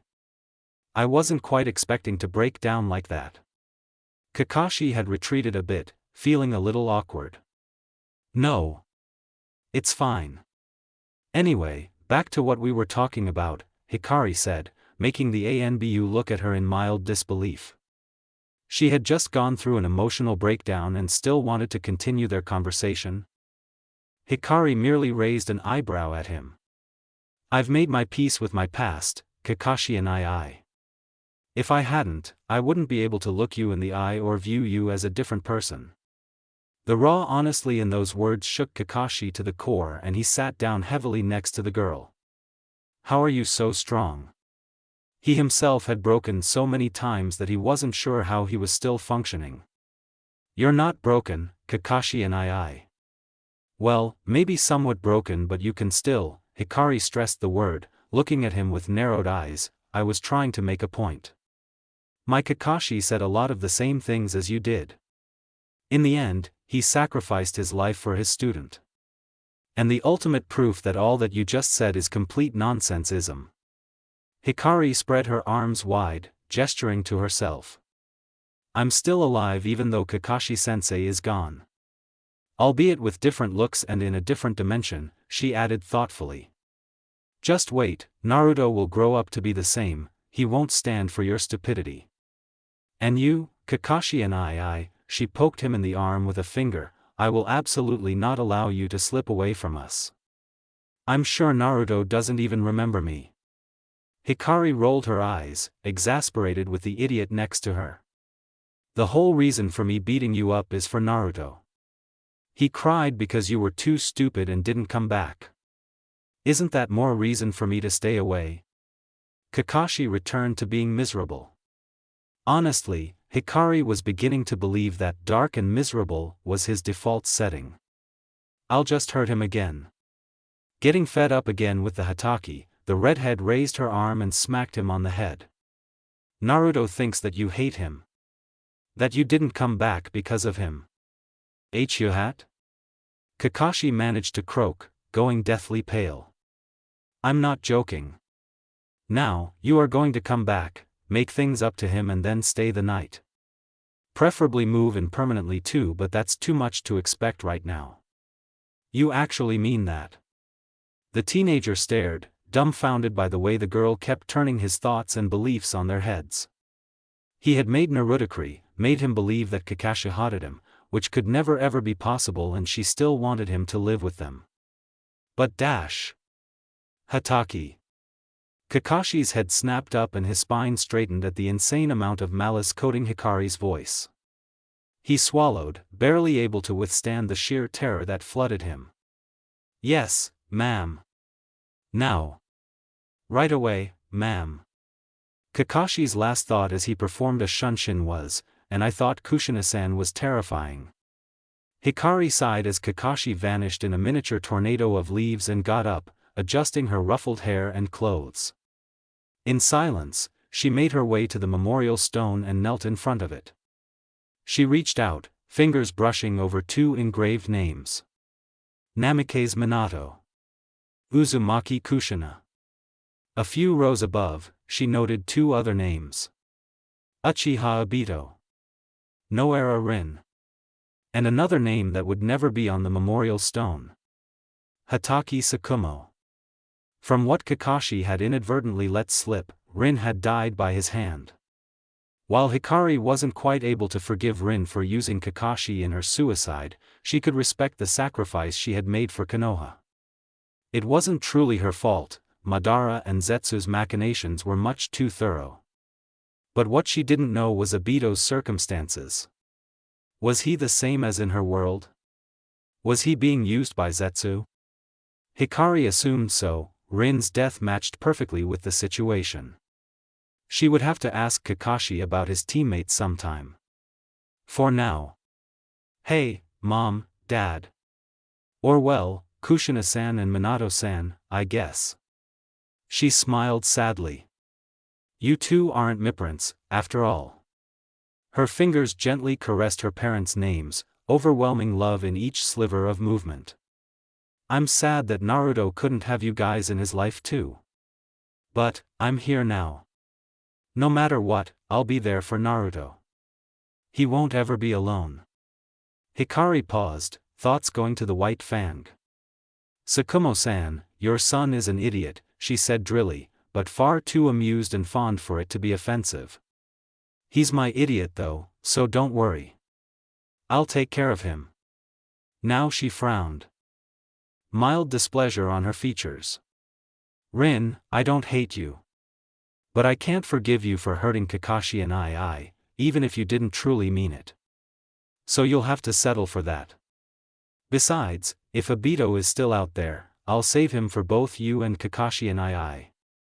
Hikari straightened, one hand moving up to her face to hold her bangs away from her eyes as the wind started blowing. She looked up at the sky, smiling gently with great resolve in her eyes. So wherever you guys are, rest assured. I'll protect everyone, no matter what. And I never go back on my word. Kakashi hesitated in front of the door of Hikari's house, unable to work up the courage to go in. He had rushed there immediately following the redhead's threat. But now that he was actually there, he couldn't bring himself to move.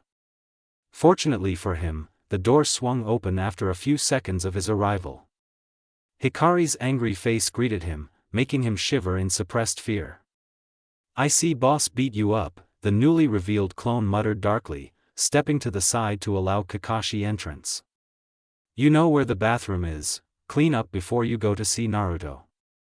Kakashi nodded in acceptance, he knew that he was dusty and a bit bruised. If he went in like that, the little blonde might get scared. He made his way to the second floor and entered the bathroom, standing in front of the mirror. He winced at the number of thin cuts littering his arms and his ANBU issue armor was battered. If he asked for a reissue, the shinobi on duty would definitely think he was lying if he told them he was beaten up by a little girl. There was a knock and the door opened a little, a bundle of clothes held out. The muffled voice of Hikari's Kage Bunshin said, "Here, change into these." Kakashi took them, wondering, how did Hikari know my size? The clone snorted, "That's a generic jounin uniform set. Boss bought them for you in case of an emergency." Huh. He quickly stripped off his armor, cleaning his injuries and treating them with the first aid kit he found in the cupboard under the sink. After changing into the new clothes, Kakashi hesitantly placed his old outfit into the laundry basket, making a mental note to take them with him when he left. I'm stalling, the teen admitted to himself. He didn't know how to approach Naruto, let alone apologize to him. I don't think I can take it if Naruto hates me. Kakashi and I, if you don't get out of there now, I'll throw you off the Hokage mountain. The sharp yell from the other side of the bathroom door made Kakashi flinch and he was out before he knew it, remnants of fear forcing him to move. Hikari's clone smirked at him, a devious sparkle in blue eyes as the clone grabbed his wrist without warning and dragged him to Naruto's room. Naru-chan, you have a visitor dash. With that, Kakashi was pushed into the toddler's room, whispered words reaching his ear before the door slammed shut behind him. Better fix this, Hatake, or else. Kashi and I. The disbelieving slant to Naruto's voice made Kakashi look towards the source. His sensei's child was sitting on the bed, blue eyes wide with shock. Not knowing what to say, Kakashi tried an eye smile. Hello, Naru-chan. Naruto's eyes were wide with disbelief and shock and so very, very blue. Kakashi winced at the reminder of his sensei in the color. Sorry, sensei, I messed up again.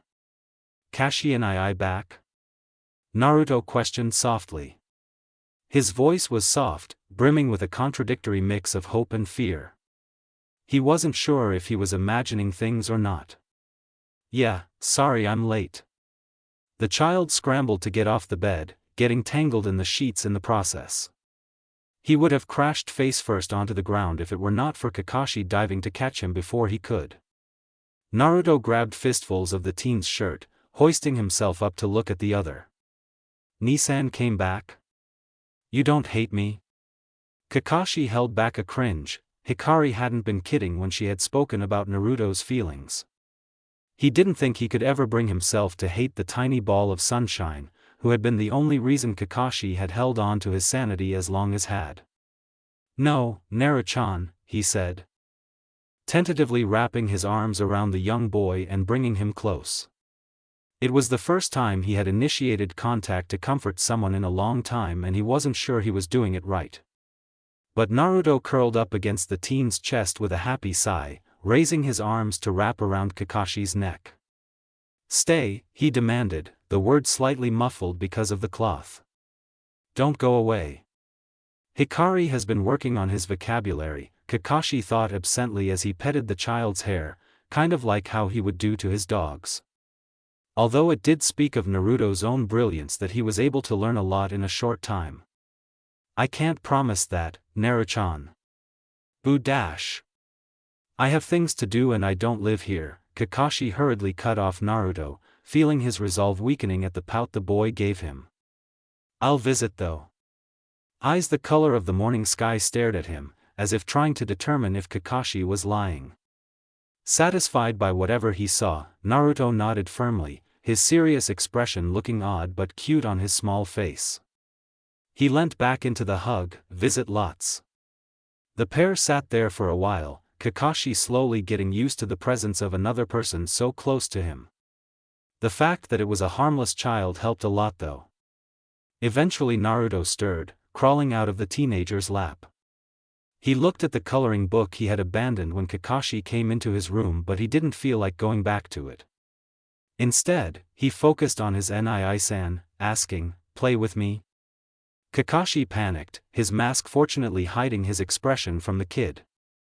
He didn't know what to do with a child. Naruto's pleading gaze only served to make his composure crumble even further.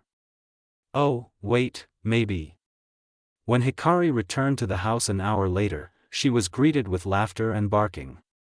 She smiled to herself, looks like Kakashi and I summoned his Ninken to play with Naruto. Her clone dispelled as soon as she set foot inside and she made another one almost instantly. She handed off the scrolls containing groceries, new clothes for Naruto and herself, other essentials and some books which she had just bought to the clone and made her way to the backyard. Kakashi was leaning against the wall, his single gray eye trained on the child gleefully tackling Akino. Hikari went to stand next to him, waving when Naruto yelled a loud greeting to her. The 3-year-old didn't go to her though, and the redhead didn't call for him, letting him play. I knew you would summon your pack for him, she said, a trace of amusement in her voice. Kakashi shifted his stare to the girl, an eyebrow raised in curiosity. How? Hikari shrugged, nostalgia evident in her expression as she explained, Kakashi-sensei didn't know what to do with a bunch of genin. I doubt you would be able to handle a child. You're not angry? She looked genuinely surprised at that, finally turning to look at him. Why would I be? I didn't do much myself. Kakashi looked mildly uncomfortable at the admission but didn't take it back. A punch to his arm jolted him out of his morose thoughts to see Hikari glaring at him with exasperation. Naruto's happy, meaning you did your job right. I said I'm not expecting much from you, just do what you can willingly. Neither of them spoke after that, content to watch over Naruto as he tumbled around with the Ninken. The atmosphere was comfortable and rather nice to bask in.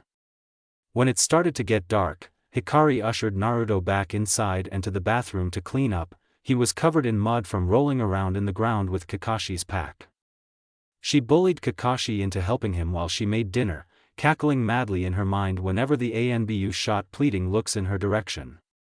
Dinner was had rather quickly and Naruto was tucked into bed when his eyes started drooping. He made a valiant attempt to stay awake though. Stay. He managed to say through his yawns, sleepy eyes on Kakashi. Naruto knew that his Nei-san will be there when he wakes up, but he wanted his Nii-san to be there too. He wanted to ask Nei-san to make omelets again, and this time, Nii-san should have them too. Kakashi internally floundered. Those puppy dog eyes were too lethal. Thankfully for him, Hikari came to his rescue.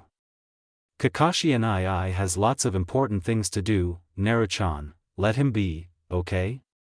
She shushed him softly when the blonde tried to protest, stroking a hand through his hair. Much to her relief, Naruto fell asleep soon after, avoiding any tantrums, not that she suspected any serious ones. Stay the night and have breakfast with us, Hikari spoke as soon as the door shut softly behind them, blue eyes gleaming in the moonlight. It wasn't an order, Kakashi saw it for the request it was, but he wasn't sure how to respond. On one hand, he wanted to stay, the urge to watch over both versions of his sensei's child was overwhelming. But on the other, he was certain he would only bring bad luck and misfortune to the pair. Hikari didn't say anything else, offering him a quick smile and a good night before slipping into her room, leaving Kakashi standing alone in the hallway. You should stay, boss. Pakin's words reminded Kakashi that the little pug was still around and he turned to look at him. The Ninken looked back solemnly, huffing after a moment and trotting to the door to Kakashi's room. He pushed it open and went inside, jumping up onto the bed. Comfortable? Kakashi asked drily, watching Pakin settle on the blankets, near the end of the bed. Quite, the pug replied, lowering his head to rest on his paws. That girl has good sense in picking out furniture.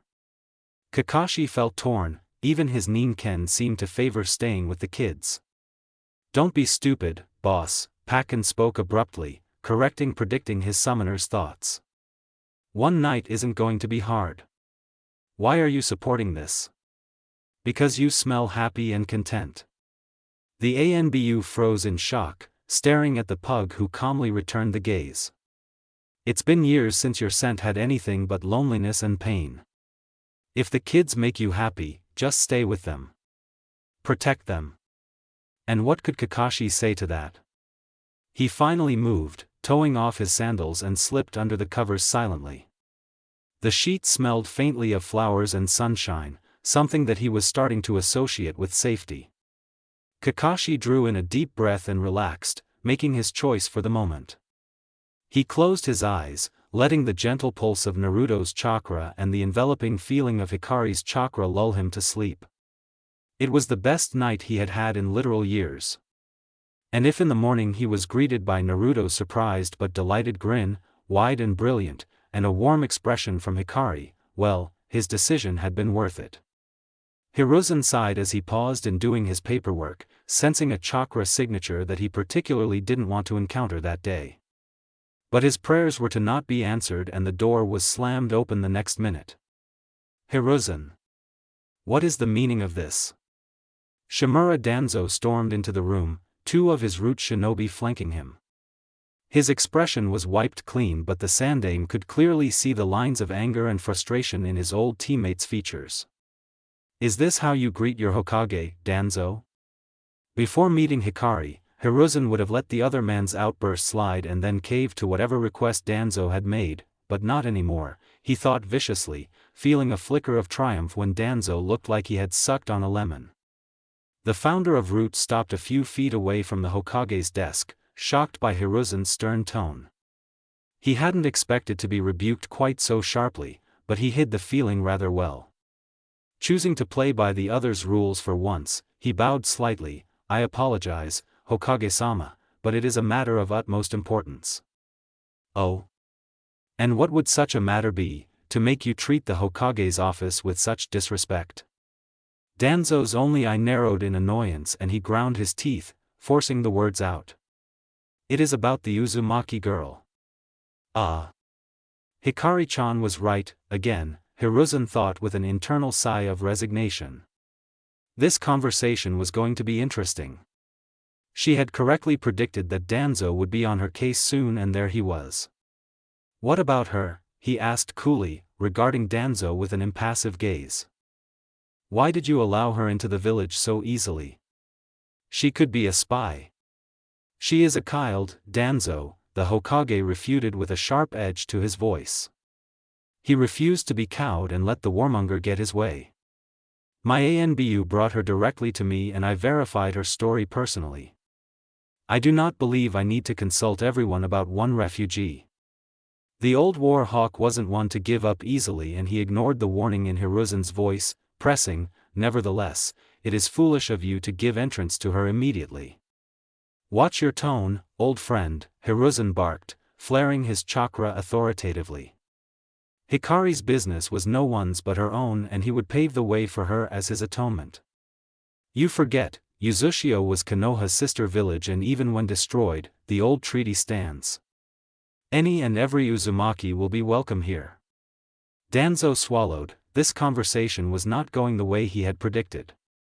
He had come in with every intention to berate Hiruzen for his soft-hearted way of handling the Uzumaki child and then place her under his custody. A female Uzumaki would have been useful in his plans, especially one as young as her. But Hiruzen had not reacted how he had wanted and Noah was on the wrong end of a verbal beatdown. He would not be defeated yet though. You have even handed over our Jinchuriki to her, Danzo spoke stiffly. It was his final trump card. Danzo knew very well who the blonde demon container was and knew why Hiruzen was so very adamant in insisting that the child be protected. He spoke the words in an attempt to guilt the other over entrusting Uzumaki Naruto to a stranger. Besides, a Jinchuriki was a village's most guarded secret. There was no way an unknown person could be entrusted with them. Much to his shock and growing frustration, his old teammate looked unruffled and completely calm. The Sandai merely raised an eyebrow. So that's what he is going with. Out loud, he said, have you forgotten the main trait of an Uzumaki, Danzo? They are extremely all. By offering her refuge with no strings attached, I have her loyalty. She will bring no harm to Konoha. Hiruzen knew that his words were anything but the truth. Hikari was certainly loyal to Konoha, her position as Rokudaime Hokage proved that. But she was also willing to kick him if he was being stupid. He was still on fragile ground with her, but Kakashi and Naruto had already been claimed. For them, she would burn the world. With that knowledge, Hiruzen knew that he had to ensure that Danzo knew that any attempt on the redhead would be met with extreme prejudice. Stay away from her, Danzo. She is not a toy for you to play with. If I hear anything about you and yours approaching her, and mark my words, I will hear about it, if you even think about discrediting her, to entice her to root. He let the warning hang in the air, the entire room thick with tension. The Sandaime knew that the message had sunk in when Danzo gave a short nod. The war hawk would back away for the time being, but not forever. He knew him far too well to believe that.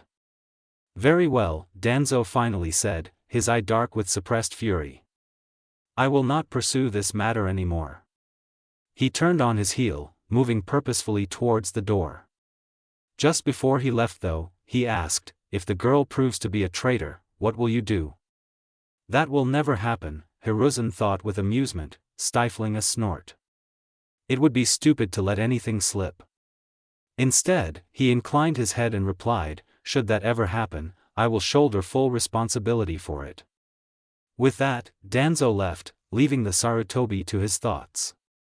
He didn't realize how much leeway he had given Danzo, even pardoning the assassination attempt on him a couple of years ago. I wonder how I would have reacted to the situation if I had already opened my eyes to Danzo's manipulations back then, Hiruzen pondered with regret. Too much has already been affected because I was too soft on him. Sighing, he tucked the thoughts back into a corner of his brain, not wanting them to bother him anymore that day. Hiruzen was going to meet little Naruto tonight and nothing could make his good mood falter. At 7 o'clock sharp in the evening, Hiruzen knocked on the door to the Uzumaki's residence. Hikari answered, a pleased smile playing on her lips. When he questioned her as to why, the smile transformed into a grin as she replied, don't know if Kakashi and I told you, but approach my barrier with even a smidge of ill intent towards the occupants and you'll get fried 10 ways to Sunday. What? Hikari snickered at the deadpan response, beckoning him in. I was joking. For now, it just wouldn't allow you in, but I can activate that feature whenever I want. I see. In any case, welcome to our humble abode, Gigi, the redhead beamed, gesturing around her expansively. What do you think? Hiruzen chuckled, you seem to have a very good job, Hikari-chan. And it was indeed the truth. The house was painted in warm but muted colors, giving it a soft atmosphere. But the most compelling fact was that it felt lived in, with traces of both Uzumaki children scattered everywhere, books, seals, which Hiruzen attributed to Hikari, crayons and paper, and other little knickknacks. Just 1 week and the house already felt like a home. Naru-chan. Come down, please. There's someone here to see you. Okay, Ne-san, came the slightly muffled reply, followed by the sound of a door being thrown open. Instead of a toddler though, a lanky teenager came into view at the top of the stairs. Kakashi-kun. Hokage-sama. Kakashi inclined his head slightly in greeting, unperturbed at seeing his leader in the middle of the living room. Giggles broke the silence and a yellow shock of hair appeared over his shoulder, Naruto clinging to his back like a monkey. Kashi and I. Down. The Sandame had to smile at the way Kakashi softened, making his way down the stairs before reaching an arm back to grab Naruto by the collar and setting him on the floor. He didn't seem as broken and lost as he had been. The two children's presences were doing the young Anbu a lot of good. The blonde boy finally noticed the old man standing some distance away and stiffened, hiding behind Kakashi's legs. His expression was wary. Naruto didn't know anyone but his Nei-san and Nii-san, and all the adults before had not been kind to him. Hiruzen noticed all of this and felt regret crash over him like a raging tsunami. He had hoped that the village would see Naruto for the innocent child he truly was and treat him kindly, but time and again he had been proven wrong. And now the culmination of his mistakes was staring him in the face with a look of deep mistrust that no child should ever possess. Hikari wanted to bash her head into the wall. Why were almost all the people she loved so emotionally stunted? Even she was better than them. You attract them. Shut up, Kurama, she retorted to her partner, pouting inwardly. Go sleep if you don't have anything useful to say. The bijou snorted, head resting on his front paws. No, I want to watch, he drawled, amusement evident in the way he bared his teeth. You humans may be stupid but the ones around you are always entertaining. Hikari ignored the fox, sighing at the rapidly deteriorating scene in front of her.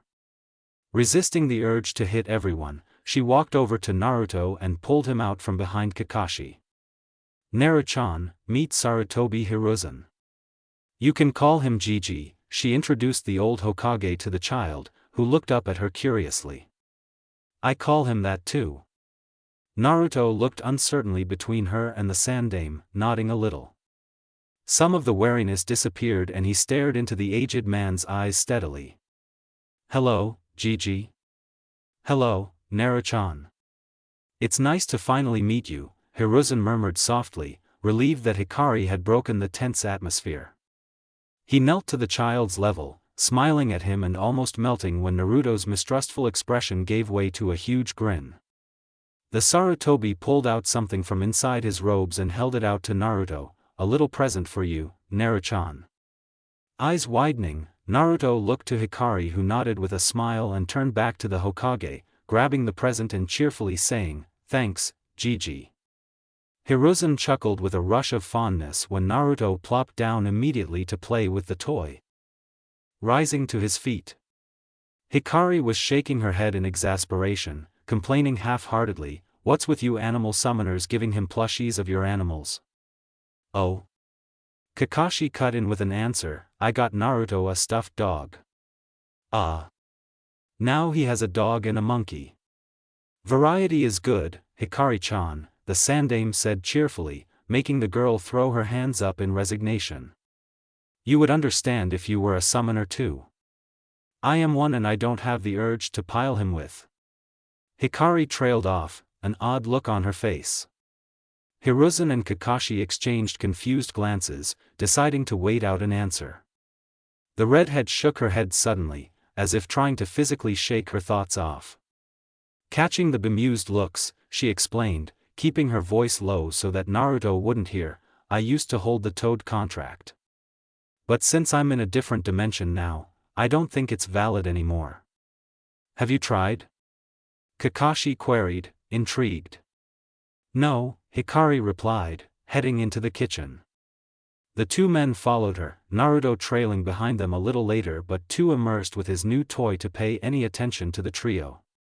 I haven't the slightest idea about what might happen, now that I think about it, she spoke absently, checking something boiling in a pot. Hiruzen knew who currently held the Toad contract, so he offered, I could order Jiraiya to come back if you want to sign the contract again. Kurama growled in her mindscape before she could answer, making the girl twitch. One moment, she told the two men, descending into her mindscape to stare at the agitated fox. What? You are not signing the Toad contract again. Kurama shouted, slitted crimson eyes glaring at his Jinchuriki. I do not want those vermin around. Oi! Don't diss the toads. They're awesome! Hikari yelled, waving her fists at the bijou. Kurama snorted, quieting a little, they were all brawn and nothing else, I would care less about them. Hikari frowned, not quite agreeing with him but conceding a little.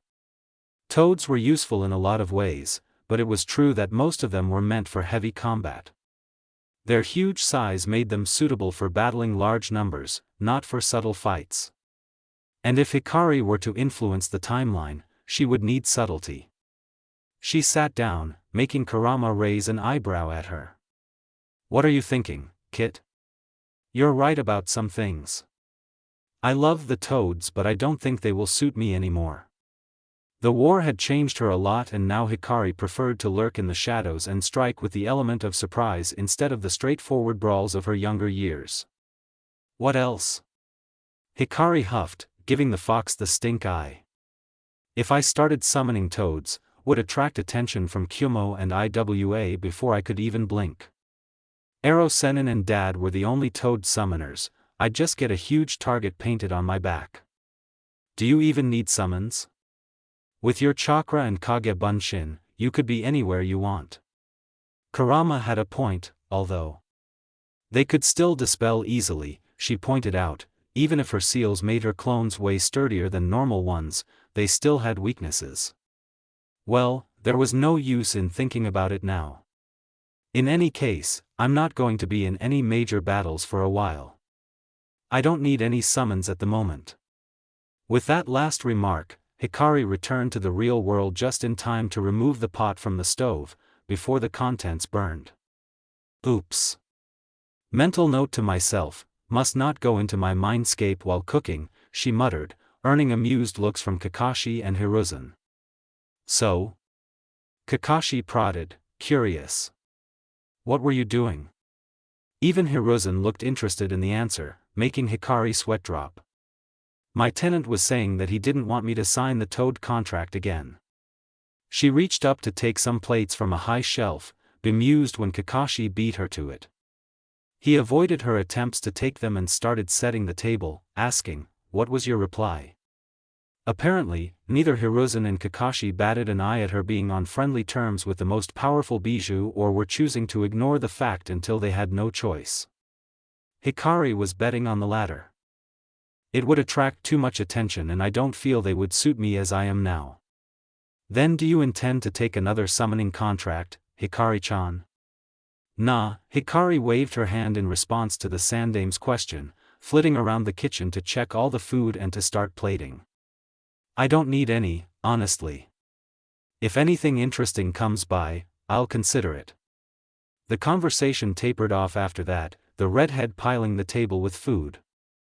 You seem to have gone all out, Hikari-chan, Hiruzen remarked, staring at the plates. There was beef curry, the traditional miso soup, vegetable stir-fry, tempura and even multiple plates of sushi. Hikari ducked her head, an embarrassed flush creeping up her neck. I've always liked cooking and Naruto's never had anything elaborate, so I thought I'd take the opportunity. As if on cue, said Toddler ran in. He had gone to his room to deposit his present some time ago. Naruto perked up at the delicious smells wafting through the air. Food? We can eat? Hikari stifled a chuckle. It seems like Naruto appreciated good food as much as she did. I should take him to Ichiraku ramen sometime. No way am I letting him miss out on the greatness of ramen. Yes, Naru-chan, we can eat now. Did you wash your hands? Oh, the 3-year-old blinked, turning to the Hokage who was the closest to the kitchen sink. He held his arms up, demanding, Gigi. Up. Heartwarming at the adorable display, Hiruzen smiled, bending down to pick the child up. There you go, Naru-chan. Yay. Naruto lathered his hands, insisting that the old man did the same, much to Hikari and Kakashi's entertainment. Once they were done, Naruto held on to the Sarutobi's robes, prompting Hiruzen to carry him over to the table. Thanks for the food. The four of them started on their food, praising Hikari with abandon and watching with amusement when the girl turned almost as red as her hair. Naruto loved the curry as soon as he tasted it, claiming the pot with a yelled "mine." Kakashi did the same when he discovered that the stir-frying miso soup had eggplant, but was more subtle about it. Hiruzen favored the tempura and sushi, already plotting to bribe the girl into making him sardine fish balls sometime. While all of that was going on, Hikari watched with an air of exasperation which was only tempered by her fond smile. Good thing they all picked different favorites, I would have to toss them out if they started fighting over food. Well, maybe not Naruto-chan, she amended, he's too cute for that. Hikari came down after putting Naruto to bed, the child worn out after the excitement of the evening and the warmth of a full stomach. She drifted into the kitchen and made some tea, carrying the teapot and 3 cups to the living room on a tray. Once Hiruzen and Kakashi were handed a cup of tea each, the redhead curled into a corner of the couch with her own cup, feet tucked underneath her. She took a sip, gaze fixed on the near-invisible lines of stress on the sandame's face. Okay, spill it, Gigi, I can tell that you want to say something. Last time. Hikari came down after putting Naruto to bed, the child worn out after the excitement of the evening and the warmth of a full stomach. She drifted into the kitchen and made some tea, carrying the teapot and 3 cups to the living room on a tray.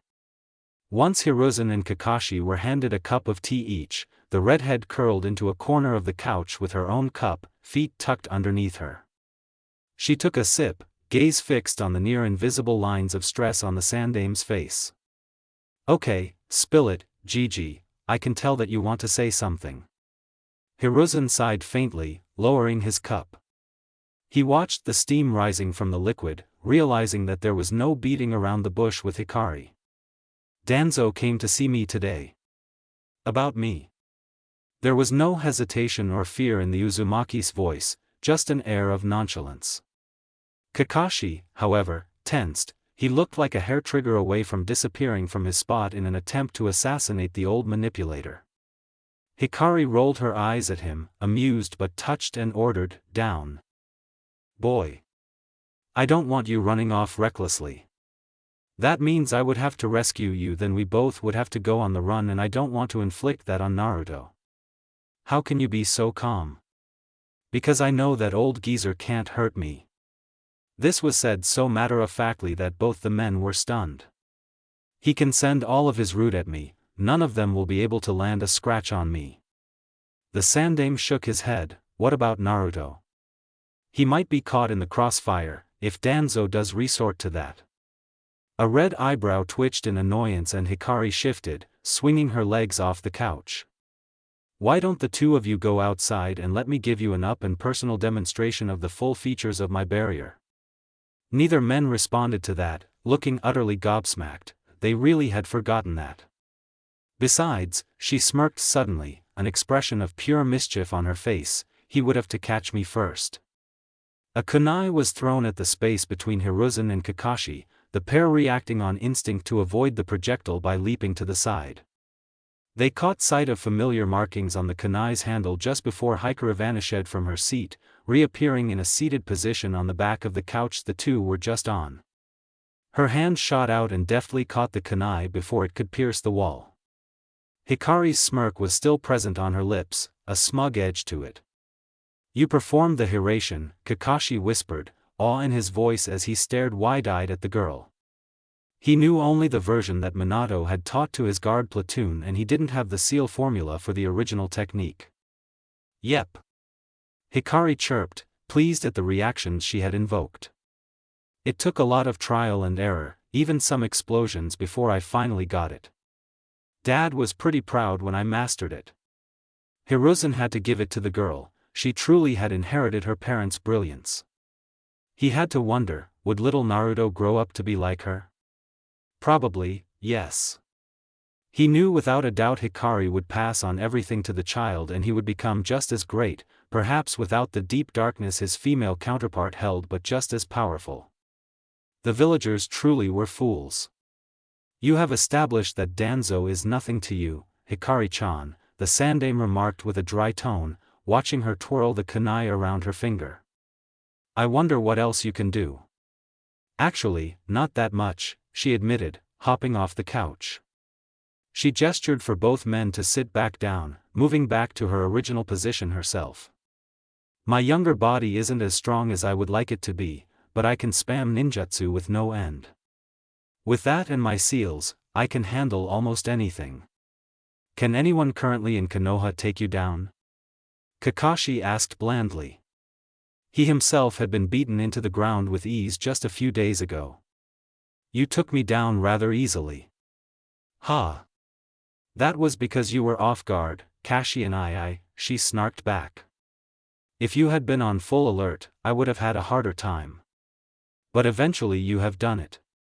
Hikari had to concede, I guess so, GG. But keep in mind that my body can't take much, so extensive fighting is out for the moment. I doubt you would have much reason to do so, Hiruzen mused as he stroked his beard thoughtfully. But we've gotten off track. The atmosphere turned serious again as all three focused on the matter at hand. Danzo can't, or won't, do much to me or anyone else directly. But his manipulations are the real threat. Hiruzen nodded in agreement.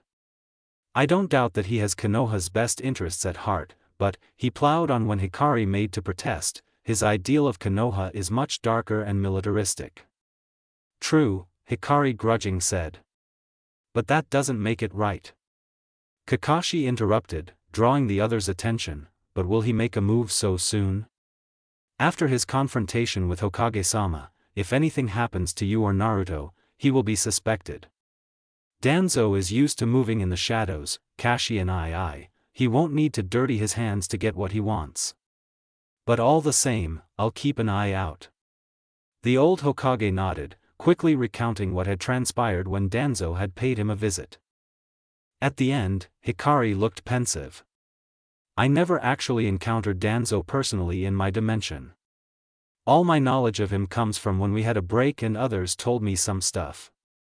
As far as I know, he's been meddling in lots of things since at least the Third Shinobi War. Perhaps even earlier, but I don't think that's very likely. Hiruzen and Kakashi traded grim looks, they knew what the old war hawk was capable of. Holding a silent conversation, they decided to tell Hikari what had happened some time before her arrival in their dimension. Hiruzen cleared his throat, getting the redhead to focus on him. His grave expression made her straighten subconsciously, her features starting to mirror his. Hikari-chan, do you know that Danzo covets the Hokage seat? Yeah, I do. He tried to take it when I was 15. After the incident 3 years ago, he attempted to become Hokage, but I reclaimed it before he could gain the support needed and make it official. After that, he tried to assassinate me. Hikari frowned, you obviously survived, GG. Why are you telling me this? Kakashi continued the story. 2 months ago, Danzo sent one of his root shinobi to steal my Sharingan. I knew the operative from before, so he eventually decided to not kill me and instead took a fake back. Danzo saw through the deception and tried to place his cursed seal on him. Kakashi-kun went to save him, but it was still the two were up against a small army. I interceded and convinced Danzo to hand over that root operative to me. Tilting her head to the side, Hikari processed what they were telling her. This person has to be special then. Still, it doesn't answer my question. He had the Mokuton. Hikari blinked. Huh? Hiruzen raised an eyebrow at her dumbstruck expression. Do you know him, Hikari-chan? I think so. Yamato Taishu was the captain of my team for a while. He was the only one that I knew of who had Mokuton. He used to be called Kino but goes by Tenzo now. He's in ANBU too, Kakashi said in response. Hikari snapped her fingers as bells rang in the back of her head. Yeah, that's him. My sensei used to call him Tenzo a lot, though I never knew why. Guess I do now, she muttered. Brown hair, black eyes? Yes. She shuddered a little, recalling how Yamato would use his eyes to freak her out. She absolutely refused to remember how his body had looked when she had finally found him, skin so very pale and shriveled and still in death. Another precious person she had been too late to save. Thinking of him, however, made her remember something. Wait, Orochimaru, she hissed, finally connecting the dots. That's right, Hiruzen replied, heart heavy at the mere thought of his former student. We have no proof, but we think that it was Danzo who drove Orochimaru to the level of depravity he is at now. Hikari stared at him for a moment, then snorted, fixing narrowed eyes on the Hokage. Don't try to justify the snake bastard's actions, Gigi, I will punch you. With or without Danzo, Orochimaru would have eventually stooped to that level. Perhaps if the old coot hadn't intervened, he might have been convinced to turn back. But after everything, I can't find it in myself to even begin to forgive him. There was no love lost between her and the snake Sannin. He had taken her Sasuke away from her and she would never forgive him for it. Oh, whatever. Hikari fell back on the couch, eagle spread. I don't care what Danzo does to me, I've already said I can take it. Hiruzen relented. Even if he had huge blind spots in the form of his teammate and student, he had no right to push his views on another. Your words imply that he will do something to someone else. An entire clan, Hikari corrected, blue eyes trained on the ceiling. The Uchiha, to be specific. That caught the two men's attention and Kakashi leant closer, asking, what happened in your world? It's a long story, the girl murmured, her thoughts going to the two Uchiha who had been the most affected. Obito didn't count. Let's go back to the beginning. When the Kyuubi attacked, where were the Uchiha? They were protecting and evacuating the civilians. I remember because I was doing the SA-. Kakashi cut himself off, a look of contemplation crossing the visible part of his face. And who ordered that? Kakashi swallowed, not liking what he was beginning to see. Danzo did. Though it was Sandem-sama who ordered that children, regardless of rank, should not fight against the Kyuubi. Hikari nodded. Gigi made the right call. Young as you were, the corrosive chakra would have destroyed your chakra coils. Anyways, regarding the Uchiha, from what I was told, Danzo did that because he thought perhaps someone would take advantage of the situation and try to control the Kyuubi. Do you believe the Uchiha would have done such a thing, Hikari-chan? Hiruzen queried, knowing of the suspicion the council felt towards the clan. No, she promptly answered. They are prideful, yes, but they are also loyal to Konoha. Unless, of course, you give them cause to be otherwise. She glared at the Sandame for interrupting her, cowing him into submission before she continued. The only way, or that I know of, for an Uchiha to control a Bijuu is if they have awakened the Mangekyo Sharingan or at least the 3 tomos of a normal Sharingan. Even then, they need a lot of chakra and control to cast a genjutsu powerful enough to control a Bijuu. Some of the Uchiha are very powerful, Kakashi pointed out reluctantly. He might dislike the clan for neglecting Obito, but he didn't think they would betray Konoha. True. But chakra without the required dojutsu is useless, Hikari refuted.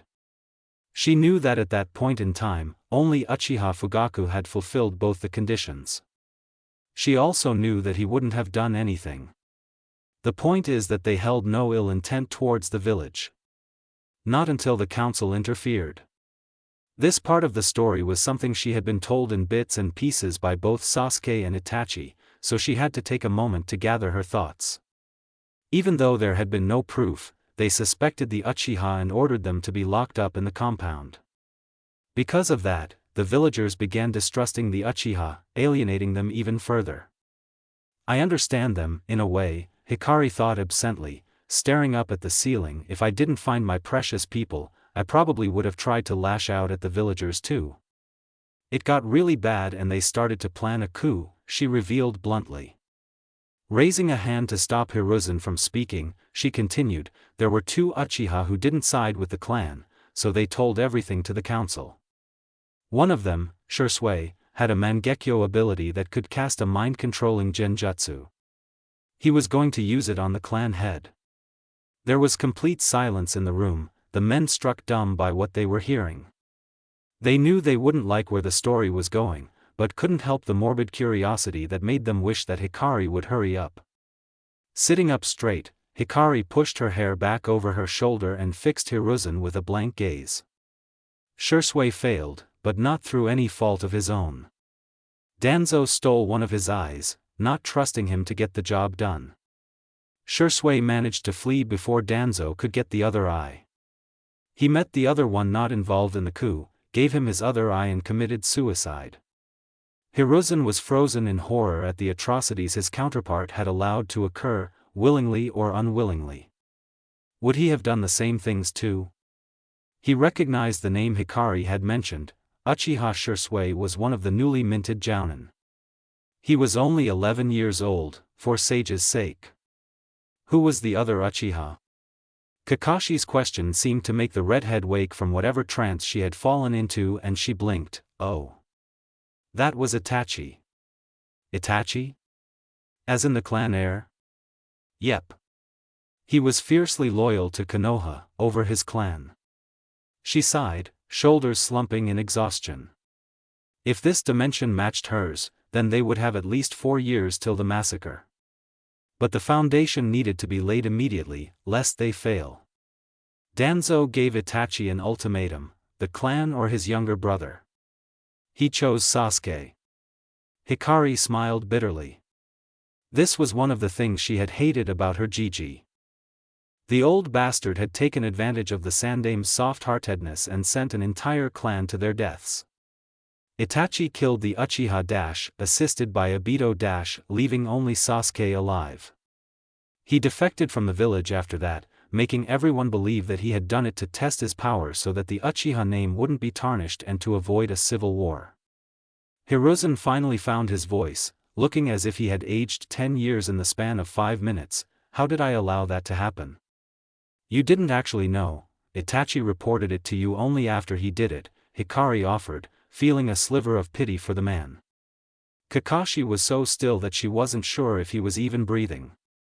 You got pretty angry with Danzo, took him off the council as punishment and ordered him to disband Root.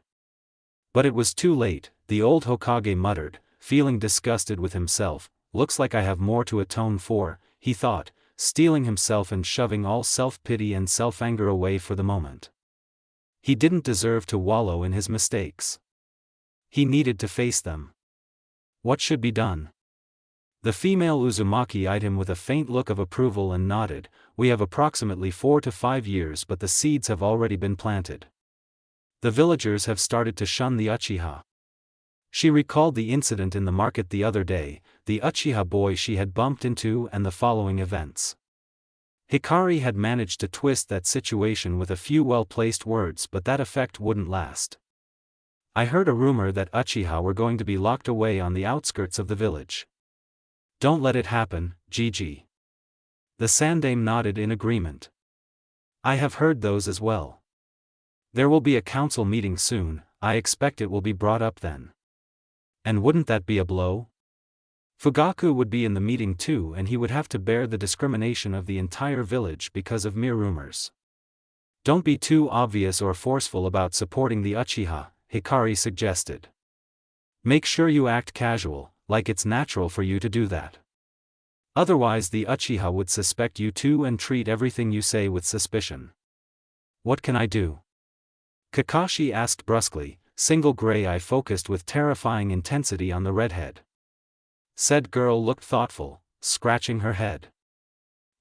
You're not in the Uchiha's good books, so I guess they won't take you seriously. Maybe you could just dissuade the rumors? The teen gave a single nod. He couldn't just go out and start forcing people to not spread more rumors, but he could ensure that it wouldn't be allowed in his presence. Oh. Can you watch out for Root? Fine, but why? Perhaps Danzo has some ulterior motive for offing the clan, or maybe not, but I wouldn't put it past him to aggravate the situation or something. Just watch for any suspicious activity but don't confront them. Is there nothing else we can do? Hiruzen asked. Preventing the spread of malicious rumors was one thing, but he wasn't sure how it would contribute to avoiding a tragedy. Hikari shook her head. No. If this succeeds, then the Uchiha would have no need to stage a coup. Think about it, Senju and Uchiha were the founding clans of Konoha. Why is Senju so highly praised while Uchiha is cursed? Madara was the only one who betrayed the village. So why are they sidelined so much? Neither had an answer to that, but it did make them think. For all of the Senju's fame, only Tsunade remained of the once widespread clan while the Uchiha were still thriving. There might be a few descendants scattered among different families, but the main branch was almost dead. But they were still highly revered. So why not the Uchiha? Minutes ticked by, the occupants of the living room sitting quietly as Hiruzen and Kakashi processed one of the possible tragedies in the future. Their teacups were still half full, the contents long since gone cold. Hikari was the only one who seemed unconcerned, idly twirling a kunai on a finger as she pondered what else she had to change. Oi, brat. What, you grumpy old fox? You forgot the hyuga. Huh? The Hayu, Niji. She shot off the couch, startling the men and starting pacing across the room. Niji said it happened on Hinata's 3rd birthday, she mumbled, biting her nails. Naruto's just turned 3, so. Suddenly rounding on the bemused Sandaime, Hikari demanded, Gigi, are you currently negotiating a treaty with Kyumo? No, he replied with narrowed eyes, interest sparked by the new topic. But it is likely to happen soon. Hikari nodded distractedly, blue eyes staring out the window into the distance. I don't know the specifics of the treaty, but Kyumo manipulated it in their favor. Manipulated it how? Now Kakashi was interested. Kyumo is infamous for stealing bloodlines. Kushina-san's attempted kidnapping proved that. Did they try that again? His suspicions were proven right. Kyumo's head shinobi came to the village to sign the treaty, the redhead explained, resuming her pacing. The Hyuga offered to house him as a gesture of goodwill. But after the treaty was signed, he kidnapped Hinata during the night and tried to escape. Hayashi-san chased him and killed him. I presume this is where the manipulations came into play. You'd be right, Gigi. Kyumo denied everything and demanded that Konoha repay them with the body of the killer, in this case, Hayashi-san. It was part of the treaty. If someone killed someone from the other village, the victim's village would get the killer as compensation. The pieces clicked into place and Kakashi deduced what Kyumo had planned for. If the kidnapping succeeded, then they would have the heiress. And if they failed, they would still get the Byakugan from Hayashi-sama's body. Exactly. Konoha couldn't afford another war, so Gigi agreed. Here Hikari shot a look of reproach at the Sandaime, warning him to not even consider such a thing. Hayashi-san agreed too, if only to prevent the possibility of war. But Hizashi-san sacrificed himself instead. His caged bird seal activated upon his death and kept the Byakugan from the hands of Kyumo. Hiruzen pondered over the information and asked a question he was sure would invoke the girl's rage, but he had to know, forgive this foolish old man, Hikari-chan, but this incident would not harm Konoha if it were to happen. Why would you be so fixated on it? Much to his astonishment, Hikari only glared instead of blowing up at him. She crossed her arms over her chest. I expected that. Maybe Konoha wasn't harmed much, but it certainly hurt my friends. Hinata suffered under the weight of her clan's expectations. The Hyuga elders perceived her kidnapping as weakness. Niji lost his father and was bound to the branch house. He became hateful and fixated on destiny, believing that he was nothing but a mere slave to the main house. She remembered Niji with a pang of sorrow, blue eyes clouding with pain. He had eventually become of her best friends and had been a steady presence at her side, silent and supportive. Niji had been the first precious person Hikari had lost in the war. I promised that one day I would change the Hyuga, that they wouldn't be main and branch houses anymore. Just, Hyuga. I might have failed in my world, but I won't let it happen here. Her words were spoken in a fierce whisper, pain and determination and resolve clear in her unflinching gaze. Even if I have to fight Kyumo myself, Niji will not lose his father while I'm still here. Hiruzen didn't doubt that, not one bit. He had a feeling that the upcoming treaty would probably be written up with the clause Hikari had told them about, giving Kyumo a way to antagonize Konoha. This battle will initially be fought on the political battleground, Hiruzen grimaced. Shinobi politics was always messy, too much dealing in the shadows and politely worded threats. While the Hokage dwelt on the matter, Kakashi turned to the Uzumaki. What will you do if things happen the same way? We need a backup plan too. I know. It won't be hard for one of us to tail the Kyumo shinobi when he gets here. Hikari waved a hand dismissively.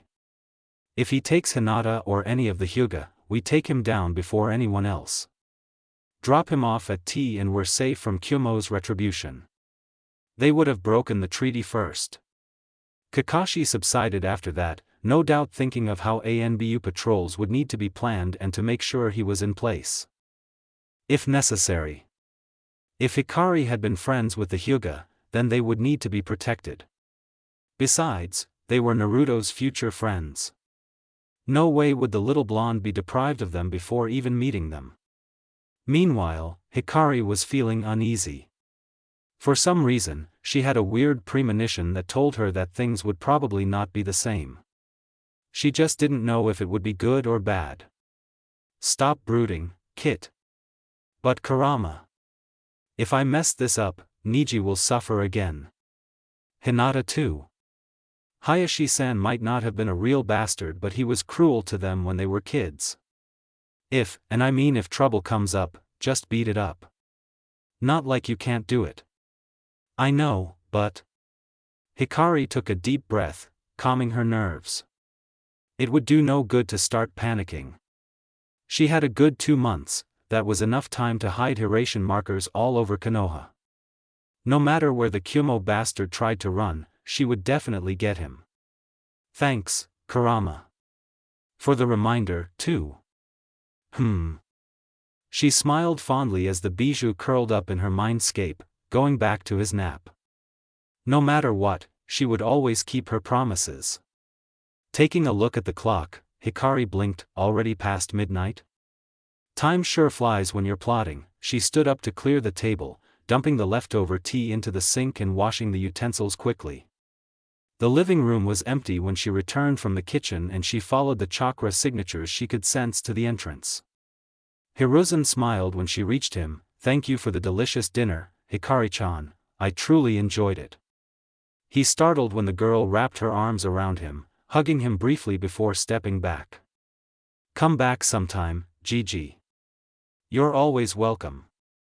The Sandaime inclined his head in acknowledgement and left, Hikari and Kakashi seeing him off. When the door swung shut, the redhead looked up at the ANBU. Staying for the night, Kashi and I? Said Teen shrugged, watching as she went around checking her seals and switching off the lights. Might as well, my apartment's on the other side of the village, anyway. Why travel all the way there when you have a warm bed here, huh? Hikari grinned brightly as they made their way to their respective rooms. Before she could enter her room though, a hand caught her arm, halting her movements. She looked up inquisitively at the silver-haired teen, eyebrows rising in surprise at the seriousness she found in his visible eye. I need you to be careful too. Huh? Kyumo tried kidnapping Kushina-san once. I know that, Hikari said, brow furrowed in confusion. The chakra impression of her mother had told her the story years ago. What did that have anything to do with, oh? You're thinking they'd try that with Naruto? Kakashi shook his head. Not him. You. Me? He nearly face-planted at the blank expression. Hikari was really dense. He gestured to her hair. Naruto might look like Minato-sensei, but they won't be very interested in him, and taking him would be a greater mess than they could handle. But you're obviously an Uzumaki. Hikari's hand shot up to clutch at her crimson strands, as if remembering that she wasn't blonde anymore. Huh, didn't consider that.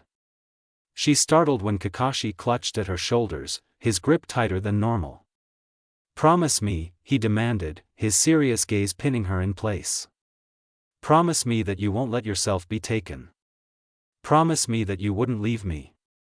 Her Kakashi-sensei would never have demanded such a thing. Instead he would have hovered and fussed, subtly keeping her in his sights and protecting her. But this younger Kakashi was still fresh from his loss and deeply grieving. He would have Naruto even if Hikari disappeared, but he really cares about me. Hikari thought faintly, looking up at the ANBU with wonder, not because of Naruto but for me. Hikari slipped free of the hands holding her and hugged Kakashi, burying her face in his torso. "Don't worry," she mumbled in a comforting tone. "I can't guarantee anything, but I can promise that I won't risk my life. I promise that I'll always come back." The Sandaime Hokage didn't know whether to sigh or laugh. The clan council was reacting just as Hikari had predicted.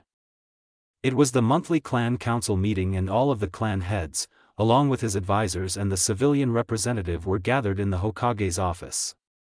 Hiruzen had to resist the urge to rub his head. The ranting of the civilian representative was starting to irritate him. "You must control your shinobi, Hokage-sama.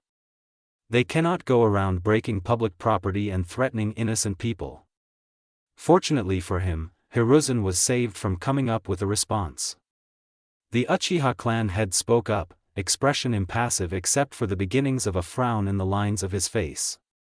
If such an incident had occurred, why was it not reported to the police force? The pudgy-looking man switched his gaze to the clan head, shrinking a little at the stern stare from Fugaku. "You Uchiha-sama," he stuttered, losing some of his bluster. "We would dare not bring such a trivial matter to you." It was the wrong thing to say. Most of the clan heads felt some form of amusement. The Inuzuka head, never one for decorum, snorted loudly. Even the ever-regal Hyuga Hayashi raised an eyebrow at the contradicting words. "So it is fine to bother Hokage-sama with trivial matters?" Fugaku queried, a tick on his forehead. "Any incident involving civilians is to be brought to the police force. It is the duty of the Uchiha to protect Konoha and to uphold justice." "Why yes, Uchiha-sama." The civilian cleared his throat, obviously nervous by the fact that he was sweating bullets. "I apologize for our misconduct." "Regardless, we might as well hear it since we are here," Hiruzen interrupted. He knew very well where this was heading and he figured that Uzumaki Hikari's existence might as well come out if it proceeded in that direction. "Of course, Hokage-sama. Some days ago, a young man came to the orphanage and threatened the matron with some kind of jutsu, eventually destroying her desk." "Ah, it really is that," the Sandaime thought with a vague flicker of satisfaction. He had ignored the initial complaint he had received on that day. Since it had been regarding Naruto, he had not bothered to redirect them to the police. I wonder why the matron decided not to go to the Uchiha herself. The assailant appeared to be an ANBU and was accompanied by a red-haired girl. The mention of the girl did not go unnoticed by the clan heads. Shikaku even stopped dozing off and looked alert. None of them missed the significance of the hair color. This wouldn't happen to be the incident from 2 weeks ago now, would it? "Yes, Hokage-sama." The civilian representative, whose name was Hataka, beamed. He obviously thought that the Hokage had understood his plight. Such an unprovoked act of violence must be punished. "Unprovoked, you say?" Fugaku stiffened and out of the corner of his eye, he could see the others do the same. For the genial expression the Sandaime showed, the killing intent he was starting to leak told a different story. "The fool is lying," was the collective thought of the clan council as they sat back to watch the show. "I sent my ANBU to the orphanage 2 weeks ago to retrieve a child." "Did you know what the matron said?" Hataka finally noticed the killing intent and paled. He took a shaky step back, swallowing harshly as he replied, "No, Hokage-sama. She said that he had been thrown out, that he did not deserve their care and made unjust claims against an innocent child." "What do you have to say to that, Hataka-kun?" The civilian representative could no longer contain himself and, forgetting Hiruzen's ire as well as not noticing the glares aimed at him by the clan heads, yelled, "But the demon spawn should be killed. It needs to be punished for its deeds. How can you keep such a monster in the village, Hokage-sama? Yondaime-sama would never have stood for it." "Oh, Minato, if only you could see how the villagers treat your child," Hiruzen thought sorrowfully, amidst his anger at the ignorant civilian's words. But he didn't need to reply, for once again, a clan head beat him to it. "You bastard!" Inuzuka Tsum growled, standing up and slamming her palms on the table.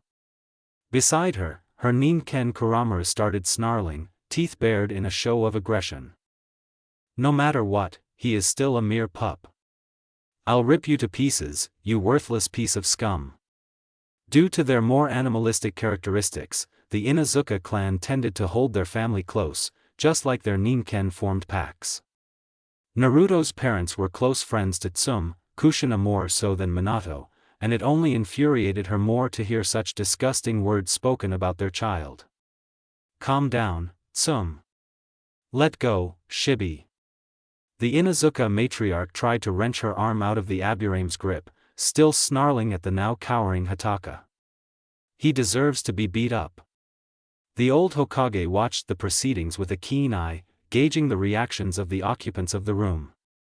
His advisors, Danzo, Hamura and Koharu were unconcerned, appearing to be more irritated by the situation than any concern for Naruto. No allies there, but it is to be expected.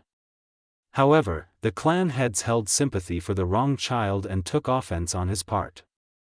Hiruzen knew that all of them were friends of the Uzumaki Namikaze couple. Quite a few had petitioned to adopt the child, but he had refused in order to not upset the power balance amongst the clans. It was good to see that they were honestly concerned for Uzumaki Naruto.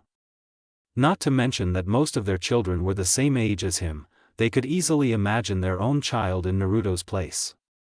Hiruzen raised his hand in a silent signal and one of his ANBU emerged from the shadows to stand next to him. Cat, please apprehend Hataka-kun and send him to T for breaking the law. Understood, Hokage-sama. The woman saluted and moved to roughly grab the shaking mess of a man. The action quieted Tsum, who gave a grudging nod in response to the Hokage's amused gaze. It wasn't what she would have done, but at least it was better than letting him go scot-free. Besides, Ibiki and Enko would do worse to Hataka than a mere beating. Oh, and Cat? Inform the civilian council that they would require a new representative. The ANBU gave a quick nod and hauled the man out the door, closing it behind them. Tsum fell back into her chair, arms crossed over her chest. So? Where's the pup now? I hope he wasn't sent back to the orphanage, Hokage-sama. Why? Because it is clear that he is not safe there, Shibi added, as unruffled as ever. Danzo chose to speak at that moment, spotting a possible way to separate the Uzumaki children. The boy has been handed over to the care of Uzumaki Hikari. Utter silence. Inoichi glanced at the serene expression on the Hokage's face, which was a stark contrast to Danzo's hidden frustration. Clearly the one-eyed man had intended to provoke Hiruzen, but he had not risen to the bait. Actually, Hokage-sama looks pleased, the Yamanaka mused, exchanging a look with Shikaku and Chuza. Did he plan this? Hokage-sama, who is this Uzumaki? Inoichi questioned when he saw that none of the others were about to speak. Hikari-chan arrived in Konoha 2 weeks ago. She is the daughter of a couple that was killed in a bandit attack, Hiruzen answered, an amused smirk on his face. He knew that Shikaku would be on Hikari's trail soon and wondered if he would figure her out himself or if Hikari would tell him. Is she truly an Uzumaki? Her huge chakra reserves and crimson hair are quite evident of her Uzumaki heritage, the Sandaime said drily. His next statement sounded like an afterthought. She is quite young, only 7 years old, but hardened by her life of hiding. The old man said it on purpose though. A child would not put anyone on guard as much as an adult would.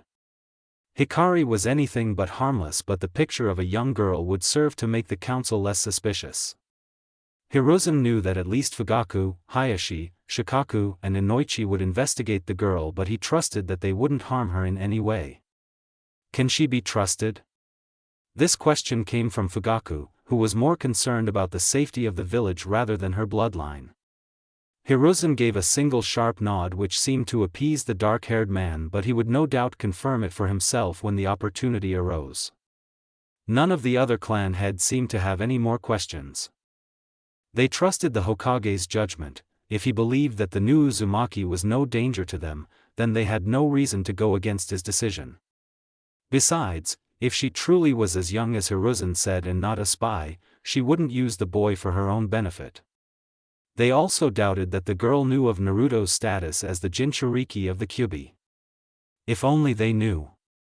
Danzo fumed silently, enraged that his plan had failed when Hiruzen had become neither defensive nor angry at his choice in pursuing the matter with the Uzumaki.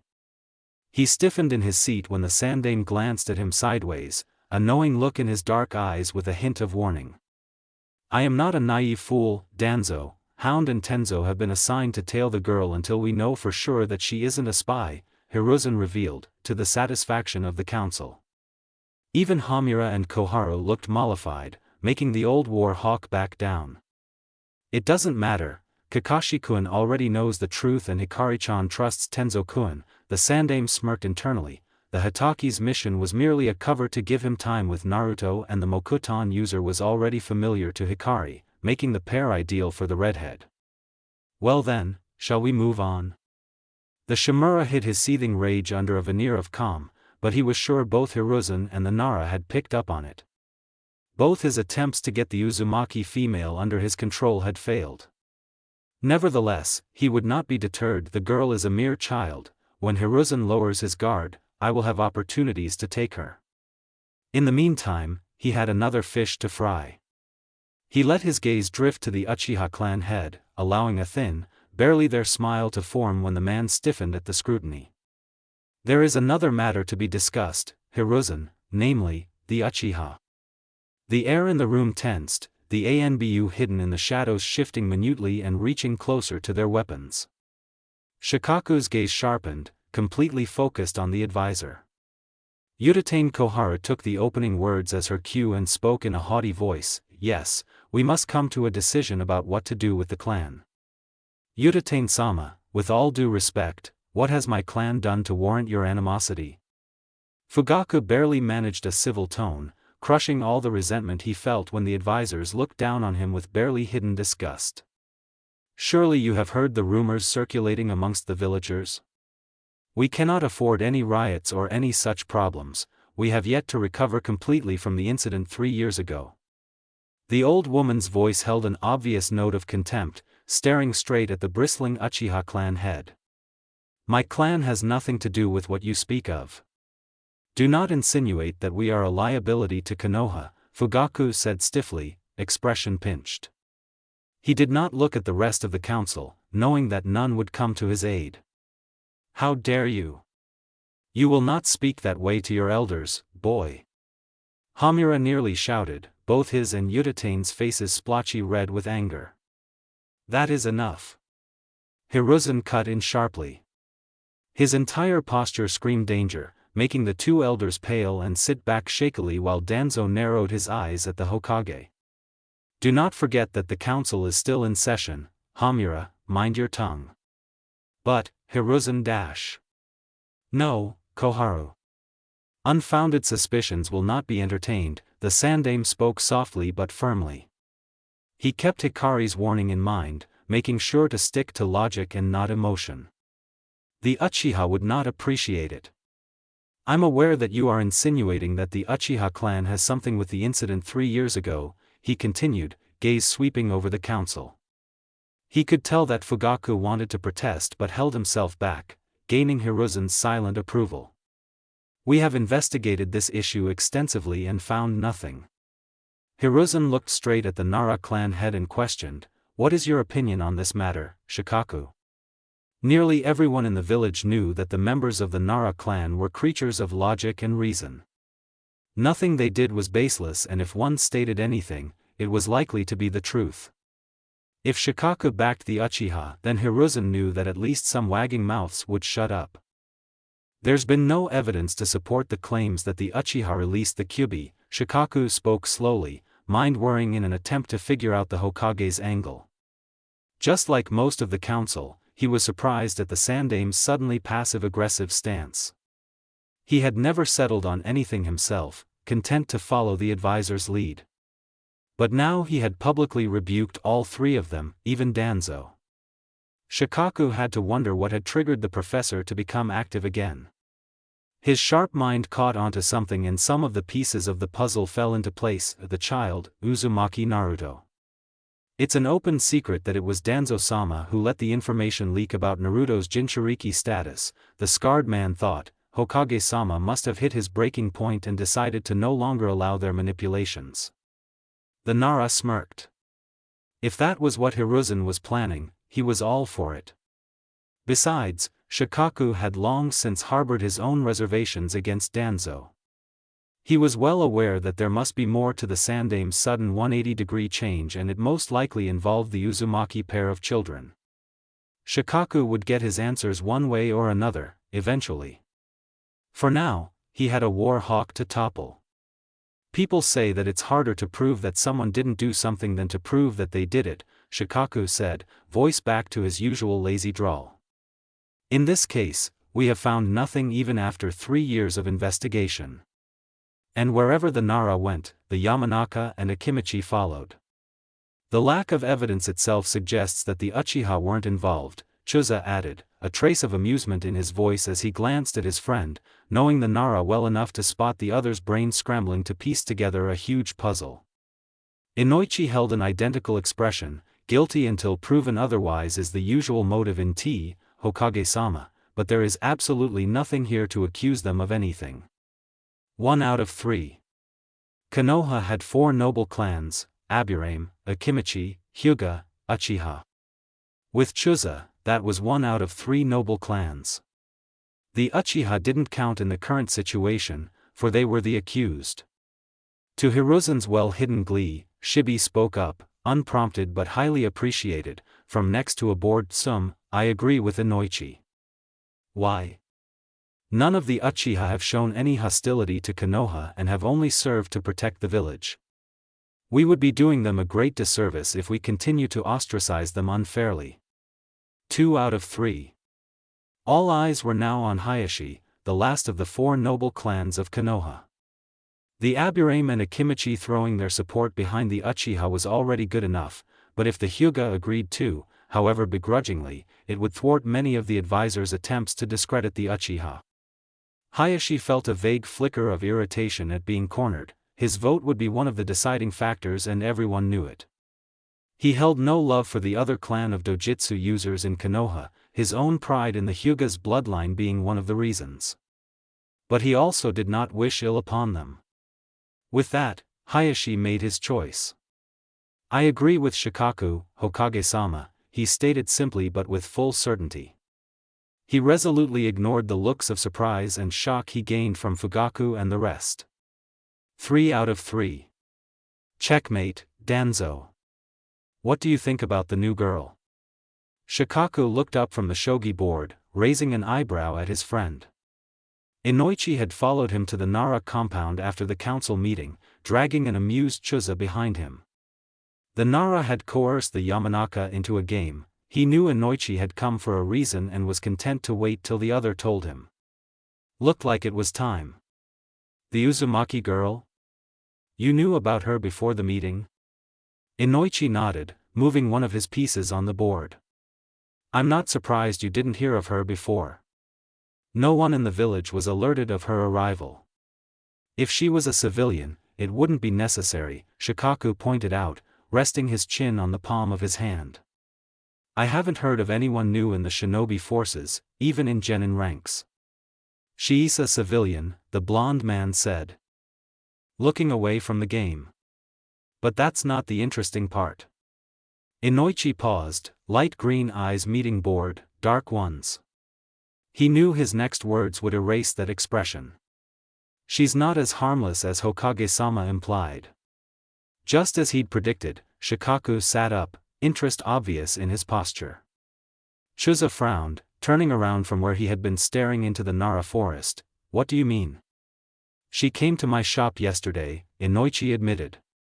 He had intended to investigate the girl after the council meeting, but since Danzo had brought her up, he had gotten the answers he had wanted from Hiruzen himself.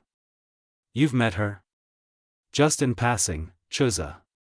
Inoichi was checking over some of the newly blooming flowers when an unfamiliar chakra signature entered his range. He frowned. The amount of chakra he could feel was huge, even more than an average jounin would possess. Who dash? Just as the thought crossed his mind, the bell to Yamanaka Flowers rang and Inoichi realized that whoever it was, they were in his shop. Noting that the chakra presence felt warm with no hint of malice, the Yamanaka clan head relaxed. He moved to the door separating the back area from the front of the shop and peered through, looking for the stranger. One of his clansmen, a young girl by the name of Ichika, was manning the shop and Inoichi could pick out the distinctive pale blonde hair in a corner. Ah, there they are. The customer was partially hidden by the plants in the shop, but Inoichi saw a glimpse of a dark purple and black dress. That was when the stranger spoke. Do you have any daffodils, Yamanaka-san? So it's a girl. Daffodils? Ichika sounded bemused. Yes, we do, but those are usually popular around New Year. Are you sure you want those? Yep, came the cheerful reply from the girl. I actually want them with the pot. I love gardening and I thought I'd start with flowers. Oh, I see, you're going for new beginnings, miss? The girl, probably younger than Ichika, Inoichi noted, laughed sheepishly. Yeah, kinda.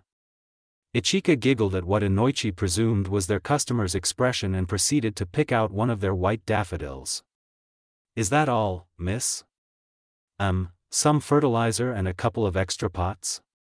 Sure, but will you be able to carry them all?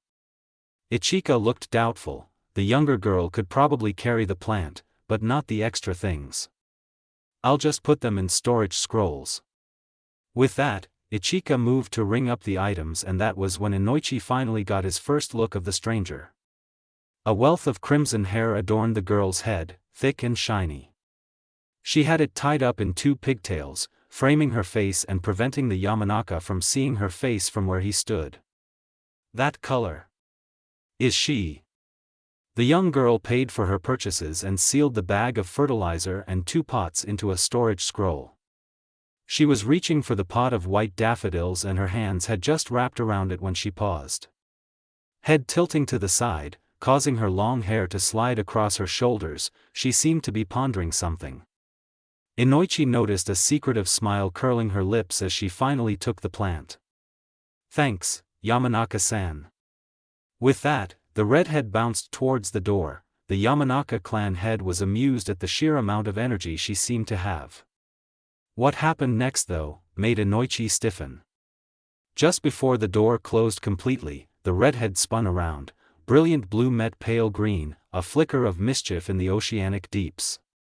She winked at him before running off, letting Inoichi know that she had noticed him watching her. Shikaku was pensive as he mulled over Inoichi's story. Troublesome, he grumbled, staring up at the clouds. She isn't a spy. Yeah, Chuza agreed, chuckling at the Nara's expression, which had an odd mix of interest and frustration. No spy would outright let their watcher know that they're aware of them. Did you try tracking the girl, Inoichi? The pale blonde nodded, mildly sheepish and mostly impressed. I tried to follow her, Hikari, was it, soon after she left the shop, but she disappeared. I couldn't even find a trace of her chakra. Wait, the Akimichi frowned. You said her chakra reserves were huge. How could she even suppress all that and not let even a little leak out? If she's a civilian, then she would have no training. There's nothing we know about her background, except that she's an orphan. Shikaku had to wonder at the similarities between Naruto and Hikari. Both of them were orphans, lost with no one to claim them and having already suffered under the cruelty of the world. Was it really a coincidence? Sandame-sama seems to trust her, the Yamanaka stated with a shrug. He also seems to have changed a lot. I have to agree with Inoichi. What are the odds that his change is related to the Uzumaki girl? 100%, Shikaku groaned, throwing an arm over his eyes. The girl, how would you describe her, Inoichi? The blonde paused, recalling his memories of meeting Hikari, however indirectly. He hadn't gotten a complete look at her features, but one thing popped up when he thought about her. Her deep red hair is a dead giveaway, he deadpanned, making Chuza laugh heartily and Shikaku roll his eyes. Other than that, her eyes. Her eyes? Shikaku echoed, curiosity growing even greater. She had blue eyes. I don't remember the exact shade, but I have the feeling I've seen them before. Another piece of the puzzle, which seemed to keep on growing. The Nara had a feeling that he was going to be entangled in something deep and he didn't know if it was good or bad. There was no way he was going to pass up such a curious mystery. Uzumaki Hikari, eh? Interesting. Hikari was perched atop a thick branch, the dense foliage hiding her from the view of a casual observer. Her chakra suppression and perception seals were at full strength. She needed them for her self-assigned mission. No matter how good her chakra control had gotten, it was still not easy for her to hide herself for a long time. Below her were multiple people milling around, going about their daily routines. They were mostly dressed in shades of blue and black, sporting a red and white uchiha pattern on some part of their clothing with pride. Watching them like this only drives home the fact that the uchiha are people, just like everyone else. The Sandaime had sent a message to her through Kakashi about the clan council meeting. The silver-haired teen had had a smug expression, with a dash of viciousness that made him look absolutely gleeful. Apparently, Danzo had brought up her name, probably in hopes of getting the clan heads on his side, but they had been prepared for it happening eventually. Hikari snickered upon imagining the old man's face when none of the council had objected to her custody of their Jinchuriki, except for a passing interest in her. Stupid manipulator shouldn't have tried that after the civilian representative, former had taken a shot at Naruto. He hadn't learned his lesson though, and he had attempted to get control over the Uchiha, Mitokado, and Yutane quickly following his lead. Hiruzen had called on Shikaku to help, the Nara delivering easily and rapidly shutting down the old trio. The near-unanimous support of the other clan heads had been an unexpected bonus. If I was right, then the proposal to move the Uchiha clan to the outskirts of Konoha would have been made in that meeting, Hikari mused, smiling a little when loud laughter reached her ears. A bunch of Uchiha kids were running about, none of them more than 5 years old. She even spotted a few adults casting fond looks at the children. For all that they were cold and taciturn to most people, the Uchiha still cared for their own. Besides, looking at them now, I don't think it was their choice to be so standoffish. The redhead thought with a pang anyone would become closed off if they were pushed to the limit. Does that mean I can't kill them? Kurama. Hikari slumped with exasperation and slipped into her mindscape with a tired groan, glaring at the slitted eyes that focused on her. If we somehow encounter Madara, you're welcome to waste him, but leave the other Uchiha alone. Not even that blasted fool who let himself be brainwashed. No. TCH. You're boring. The fox grumbled, turning away from the redhead. His container was too forgiving. She had forgotten that the Uchiha had planned to extract him from her in their world for the coup. And Obito had been responsible for her parents' deaths. Well, he might have played a part in that. Hikari frowned with worry when the fox's ears drooped and she ran around to stand in front of her partner. What's wrong, Kurama? She asked softly, raising a hand to stroke the Biju's snout when he nudged her with his nose. Nothing, brat, Kurama replied. There was no point in rehashing their old argument. Instead, he told himself to be ready for if or when someone turned on the only human he truly cared for. How long are you going to spy on the Uchiha? Their chakra makes me itch. I just wanted to check on them. Time to go, I guess. Drawing back into the real world, Hikari cast one last glance at the peaceful Uchiha compound and stood up. She peeled back a piece of the bark of the tree she was in, placing a Hiratian seal with a flicker of chakra. The seal's chakra signature twisted a little, blending in with nature chakra.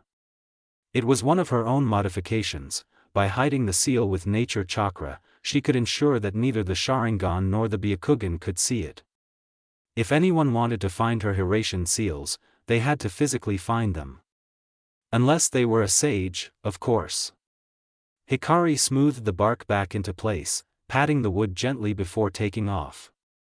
She moved deeper into the forest, mapping it out. For all that the layout of Konoha was the same as her own, she didn't know the forests as well as she wanted to. A flash of black caught her attention and she paused mid-jump, turning to squint in the direction she had seen it. Was there someone this deep into the forest? Curiosity piqued, Hikari decided to take a look. Checking that her seals were still active, she made her way over to where she had seen the black in a sea of greens and browns. Her steps were silent, not a single leaf touched by her movement. Not even the branches shook when she jumped off them. A figure crouched on the ground came into view and the redhead stopped a few trees away, just shy of the clearing the person was in. A kid? He looks young. The boy's back was turned to her and he seemed to be around Hikari's physical age. He didn't appear to have noticed her. The faint sound of crinkling paper reached Hikari's enhanced ears and she perked up, craning her neck a little to see over the boy's head. He was actually kneeling in front of a seal, evident to the redhead by the squiggly lines on the paper. Channeling some chakra to her eyes to help her already enhanced eyes to see better, Hikari blinked a little when everything came into sharp focus. She shook her head and instead concentrated on picking out the seal. Fuinjutsu was in her blood, don't blame her for being curious. Besides, kids normally didn't mess around with seals. It looks like a barrier seal, Hikari mused, recognizing some of the kanji, a fairly low-powered one, to be exact. Something caught her attention in the bottom right quadrant and blue eyes narrowed. Wait, that's not right. Why the hell would there be a fire component in a barrier seal? Unless it was tied into a defensive component, which that seal doesn't have. The boy placed his hand over the seal, clearly intending to test it out. Just as chakra built up in his palm, the dots connected and Hikari's eyes widened. Oh. Hikari jumped from the tree, faster than she thought her younger body could manage. Her right arm was outstretched, reaching for the boy while she molded chakra in her left. She had just grasped the back of the boy's shirt when he activated the seal and he tensed in shock, both at the hand on his back and the flames that had sprung up from the seal. Biting off any more curses, Hikari used her grasp on the boy's shirt to throw him away towards the edge of the clearing.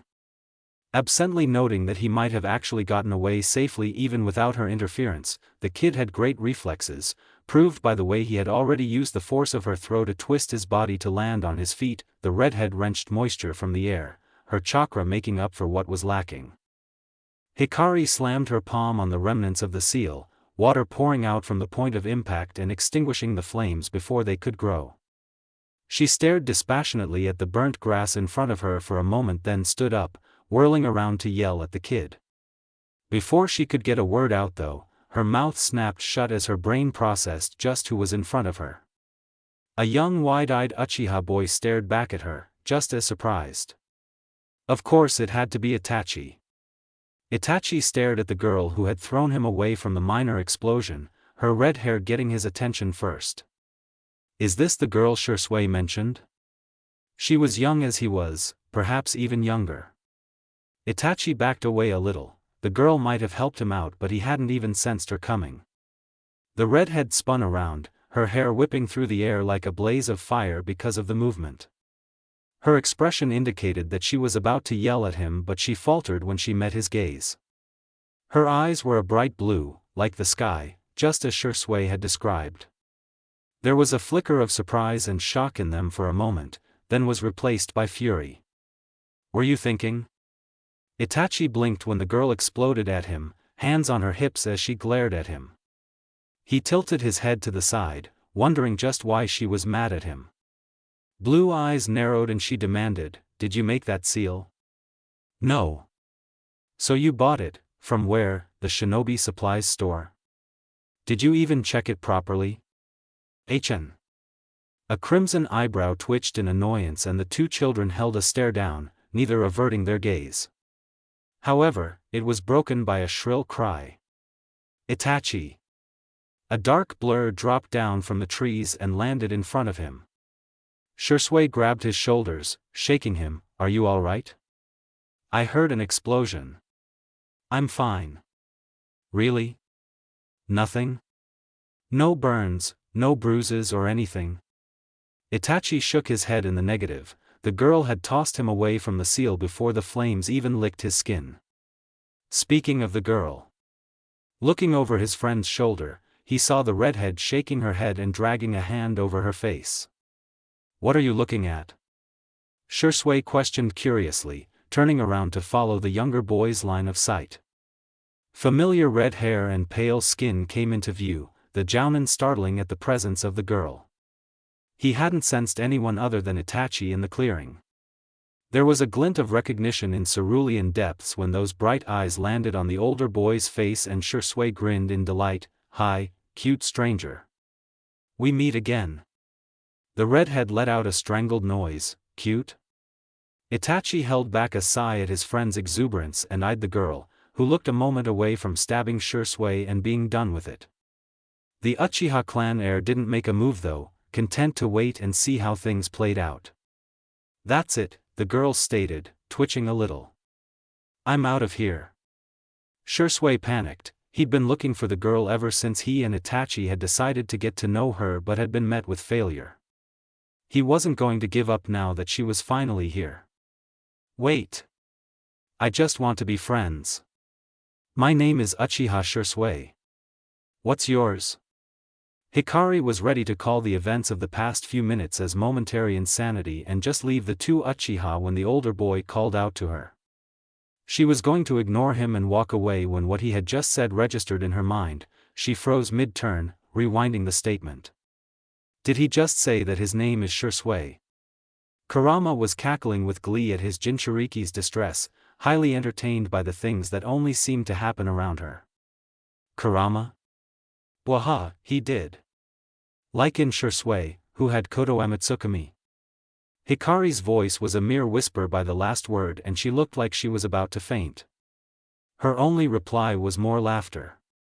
Uchiha Shisui, loyal to Konoha, the first Uchiha victim of Danzo and more importantly, the older brother/cousin whom Itachi had loved very much. "I can't leave now, can I?" "Why not?" "Can't let Danzo screw him over again." With what sensing ability Hikari still retained. She could tell that the curly-haired boy's chakra was not like most of his clan, it was bubbly and warm, much like a comforting fire, which was actually rather nice. "How do I always get into these situations?" she complained loudly in her mindscape as she threw her arms up in exasperation, already resigned to interacting with the Uchiha duo. "Like I said, you attract them," Kurama deadpanned, before being reduced to laughter again. Mentally shoving the fox to the back of her mind and ignoring his cackles, Hikari turned back to face a hopeful Shisui with a sigh. She managed a genuine smile, unable to resist. The boy acted like a puppy craving for attention. "Uzumaki Hikari," she said, holding out a hand. "Nice to meet you." Shisui beamed, taking her hand and giving a single firm shake. "So you really are an Uzumaki?" "I am, why?" Chuckling sheepishly at the suspicious look Hikari shot him, he replied, "No real reason, we were just curious about you." "Huh?" Itachi stepped up next to Shisui, staring at the girl with a blank expression. "Uchiha Itachi," he said, voice flat and inflectionless. "I know," the redhead shot back, amused. "This guy already called out your name," she added, pointing at a grinning Shisui. There was silence in the clearing for a while, none of them knew what to say. Shisui finally broke it, dark eyes spotting the burnt patch of grass. "What happened here, Itachi?" The Uchiha heir also glanced at the spot and replied quietly, "A faulty barrier seal." A loud snort sounded behind them and the boys turned to look at Hikari who had a disbelieving expression trained on Itachi. "Faulty? The one who made that seal either knows nothing about Fuinjutsu or made it that way on purpose." "How do you say that?" Shisui asked, intrigued. "You don't tie a fire component to a barrier which doesn't have a defensive component," Hikari explained. Itachi, who seemed contemplative till then, spoke up, "It is as you said." "Huh? I bought it from the shinobi supplies store," Itachi explained. His fists were clenched, Hikari noted. "Looks like he isn't quite so emotionally withdrawn yet." Shisui placed a hand on the boy's shoulder, he too was angry.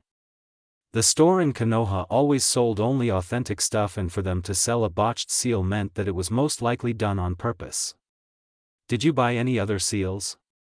Hikari's question was abrupt, distracting both boys effectively from their darkening thoughts. I did. Why? She held out a hand. Let me take a look at them. Not all of them might be messed up. Itachi's eyes narrowed with suspicion. Why would you do that, Uzumaki-san? You don't even know us. Hikari merely raised an eyebrow and huffed. I helped you without even knowing you, not that I think you needed it. But you clearly have no knowledge of Fuinjutsu, and your Hitai tells me that you're a shinobi of Konoha.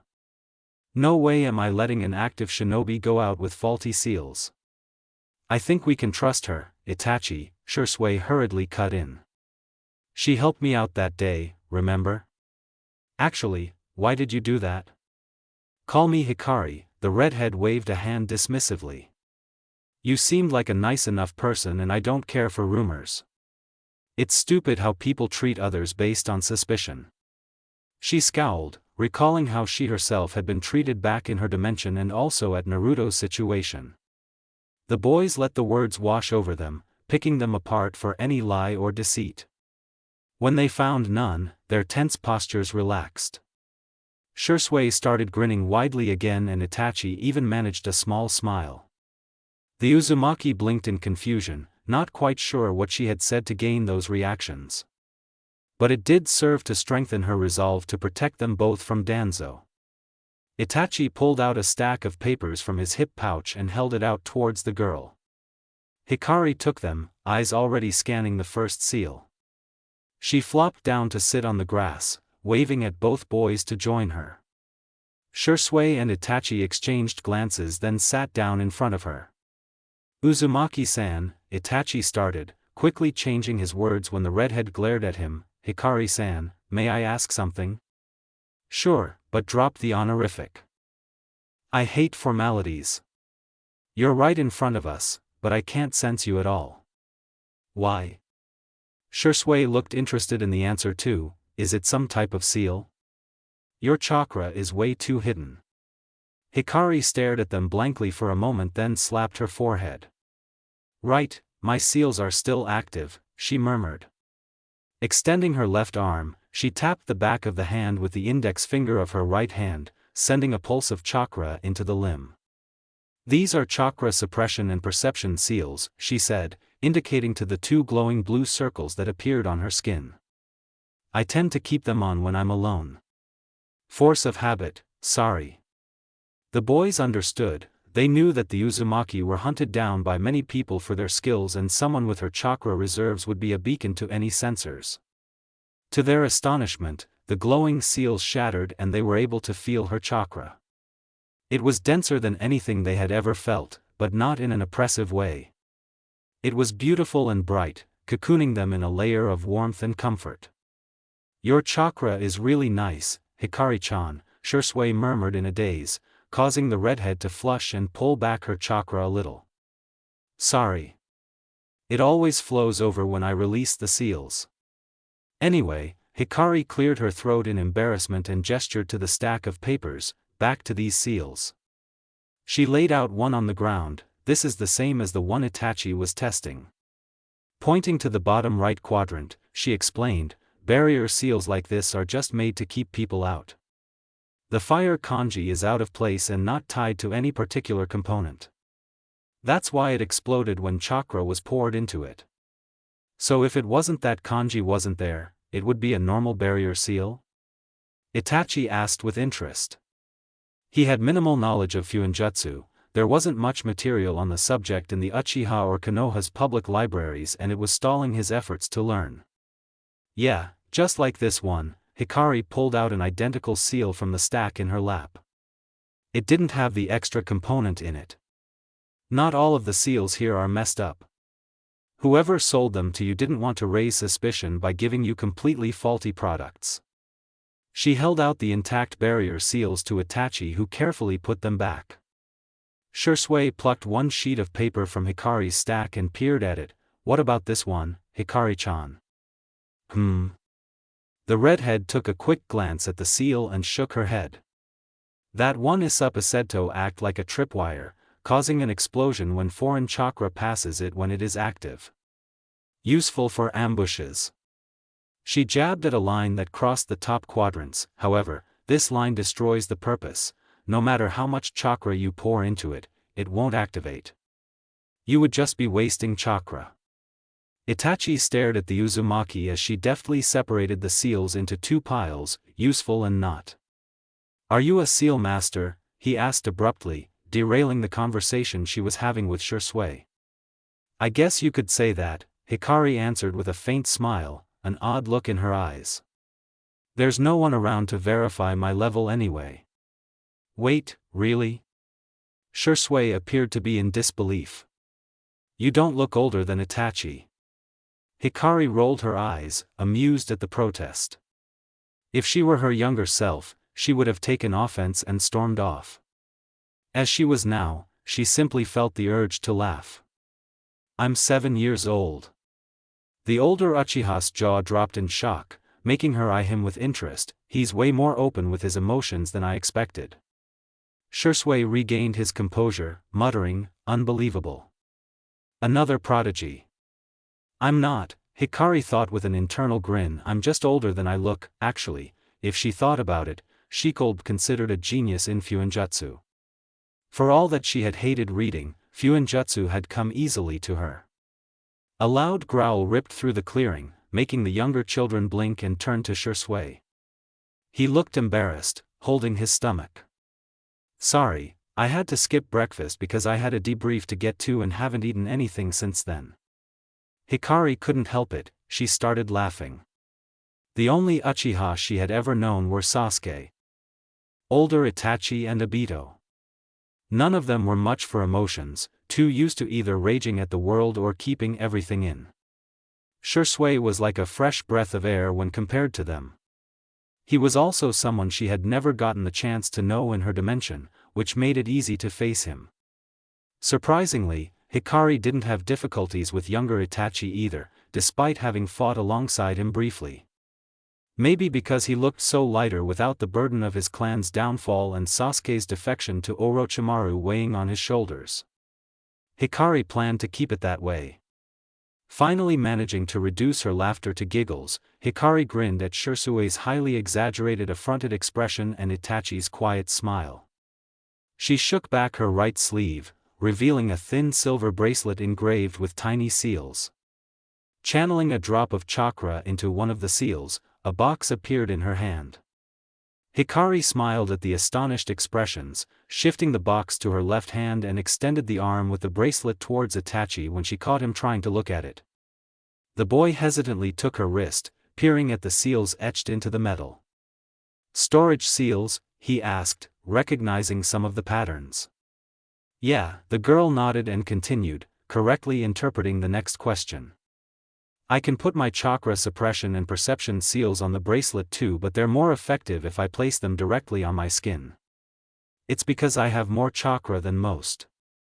She pulled her hand back and opened the box she had unsealed. A delicious smell wafted through the air, making Shisui's mouth water. Hikari noticed his stare and grinned, holding the box out. It was sectioned into 3 parts. There were different types of dango in each section: Midarashi, Hanami, and Matcha. "Have some, Shisui," Hikari offered, placing the box between her and the boys. "I made them this morning." The older boy brightened, picking one of the Matcha dango skewers and biting into it. "It's so good." "Thanks, Hikari-chan." "Itachi, you should try it too." Itachi hesitated, eyes flickering to the box of dango and away and then back again. Hikari stifled a laugh, so cute. Knowing that the clan heir had a sweet tooth, she took one of the skewers of Hanami dango and held it out to him with a smile. "Here you go, Itachi." The boy slowly took it from her, whispering a quiet, "Thanks." His wide-eyed expression when he finally took a bite was adorable. Shisui laughed at the faint blush that spread across Itachi's cheeks and poked him, earning an irritated swat. Hikari watched as the 2 boys steadily demolished the box of dango, Shisui teasing the clan heir while Itachi tried to hide a pout. She didn't miss how he stretched for another skewer, unprompted. No matter what, I'll protect you, Hikari thought with determination. She already liked Shisui and Itachi was a given from the start, not just because of his connection to Sasuke. I'll tear Danzo to pieces myself if I have to.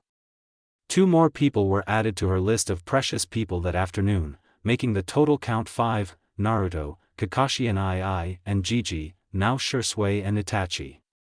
I will protect your happiness. Naruto stared out the window, watching the snow drift down from the dull sky. He thought it looked really pretty and wanted to play in it. But Hikarine had told him not to go out without her and Kashi and II wasn't around at the moment. Naruto-chan, what's wrong? Hikari came over to stand next to him, a scroll open in her hands.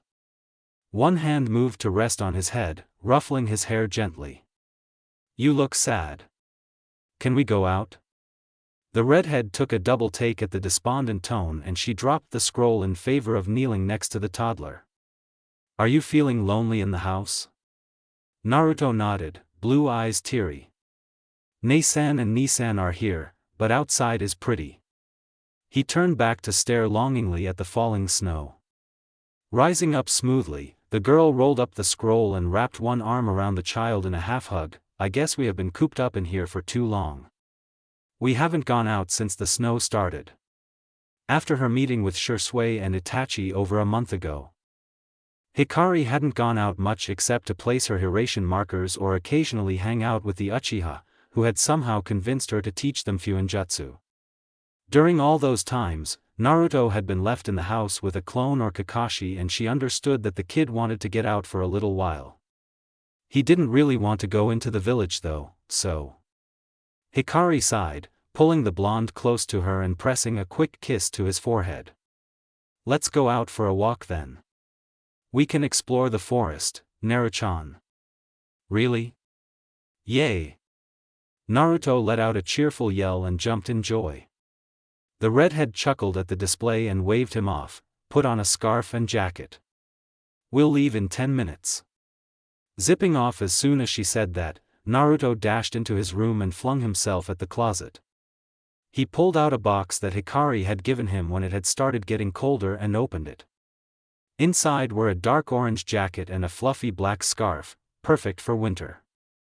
He took the jacket and put it on, grabbing the scarf before shoving the box back into the closet. Slamming the door closed, Naruto skipped down the stairs to the living room where Hikari was already waiting for him. Hikari was wearing a thick white full-sleeved sweater over her usual black shorts, a sleek black coat was thrown over her left arm. She chuckled when Naruto held out his scarf to her, taking it and wrapping it around his neck snugly. Nei-san wear scarf too. Ah, but Naruto-chan, my coat covers my neck too. See? To demonstrate the fact, she tugged on the coat and zipped it, all the way up to her neck. Naruto giggled and nodded in approval, raising his arms. Up. Hikari obliged, carrying him to the door and somehow wrangling both their shoes onto their feet with one hand. She stepped out the door, activating the seal to lock the house. A chilly wind blew through the air, ruffling both children's hair but not bothering them in any way. The female Uzumaki didn't head towards the village, instead she turned around to walk into the forest behind their house. It was slightly colder in the forest but not quite so windy. Hikari walked slowly, Naruto on her hip as he stared wide-eyed at the white-covered trees. They soon reached a place where the snow had fallen thickly and it crunched under her feet. The little blonde was fascinated by the sound and demanded to be let down, stumbling a little on the snow as soon as he was set on his feet. Naruto wasn't deterred though and soon he got the hang of it. He ran around, trying to catch the snowflakes as they floated gently in the air. Hikari let her mind wander, keeping only part of her attention on the little blonde running about. The negotiations for the treaty with Kumo were right on schedule and it was to be signed on Hinata's birthday. Just like in her dimension, the Hyuga had offered to house the Kumo representative. Everything's the same, yet why do I feel so nervous, the redhead thought in frustration. It was one of the reasons she had for not leaving the house recently. Shisui and Itachi were still in the dark about her origins and she planned to keep it that way for as long as possible. Hikari didn't know if she would slip up and mention something to the boys to raise their suspicions. There's only a week left, my Hiraition markers are in place and I know all possible routes from the Hyuga compound that the Kyumo Nin might take. She was more prepared than she had ever been for any mission and still she was nervous and jittery. "Ne-san. Dear. That's nice, Naru-chan," Hikari murmured absently, thoughts still elsewhere. It wasn't until something vaguely round and cold bumped into her hand that she realized what Naruto had said. Deer? Indeed there were deer surrounding both her and Naruto, the older ones looking large and regal. A couple of fawns were prancing around the toddler, making him giggle as he reached out to pat them clumsily. "I'm on Nara territory," Hikari whispered, horrified. Her Shikamaru had told her long ago that anyone who entered the Nara clan forest without permission would be attacked by the deer. It was this warning that made her tense, blue eyes flickering to Naruto. A wrong move would upset the deer into attacking and she didn't want to harm them, but she couldn't let the blonde be hurt either. Stupid, stupid, stupid. Hikari was angry at herself, for allowing her mind to wander so far that she lost track of where she was going. Now her carelessness had led her into this pickle. Something pushed at her knees and the redhead stiffened further, looking down. The sight that met her threw her off balance. A fawn was staring at her, brown eyes wide and curious. A doe next to her grunted, nudging her arm until she placed her hand on the fawn's head, a male fawn, Hikari thought distantly, the little nubs she could feel on the animal's head told her so. What on earth is happening? None of the deer around her seemed inclined to attack her, simply watching her and Naruto silently. Some of them even approached, butting their heads against her gently. The toddler was totally oblivious to the situation, playing happily with the fawns. Suddenly, the deer shifted, parting to give way to a large deer. This must be the alpha doe, Hikari mused with consternation. There were many young around the humans and if the doe decided that they were enemies, it would end up in a full-out battle. The doe slowly moved to stand in front of the tense redhead, her intelligent brown eyes assessing the human girl. Hikari didn't dare to move, not with Naruto's safety on the line. A sharp snort cut through the thick silence followed by a yell that made the girl's heart leap into her throat.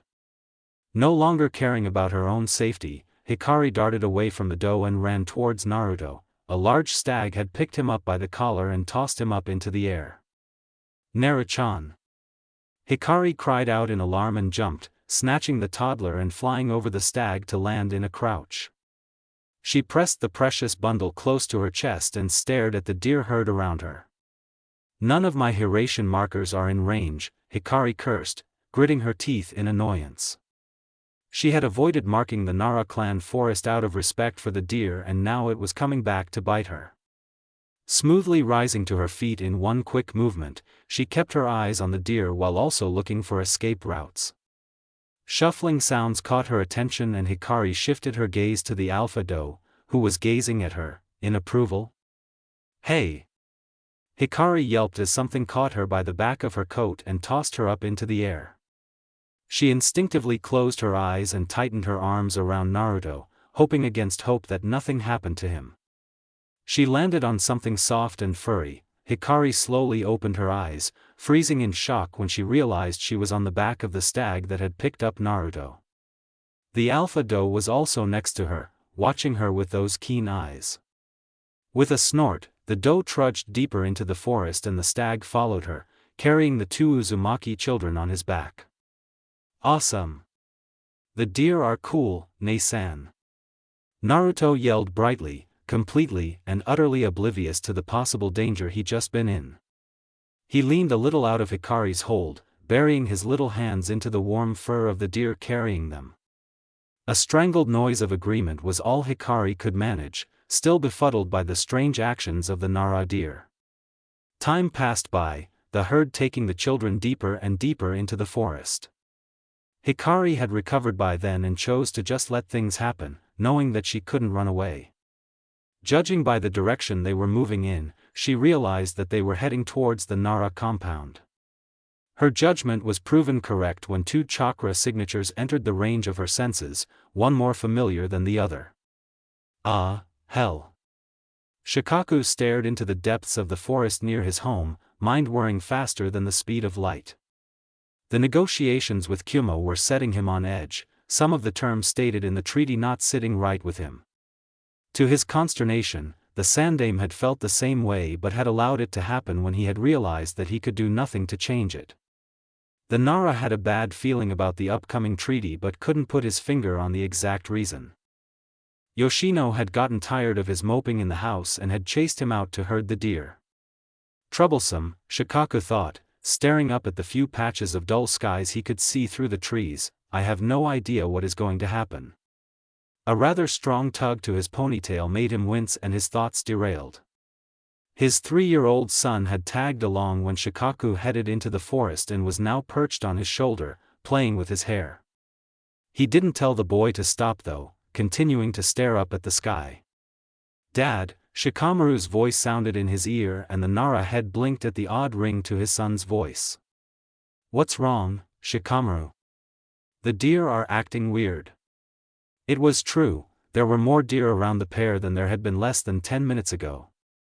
Some of them had settled under the trees while a few were staring into the distance, as if waiting for something.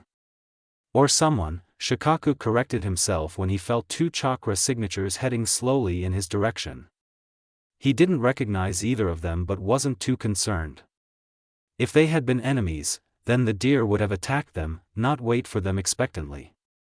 A thin, dark eyebrow rose in surprise when both the alpha doe and stag came into sight. Neither of them ever left the deepest parts of the Nara forest, not even for the clan head, unless it was very, very important.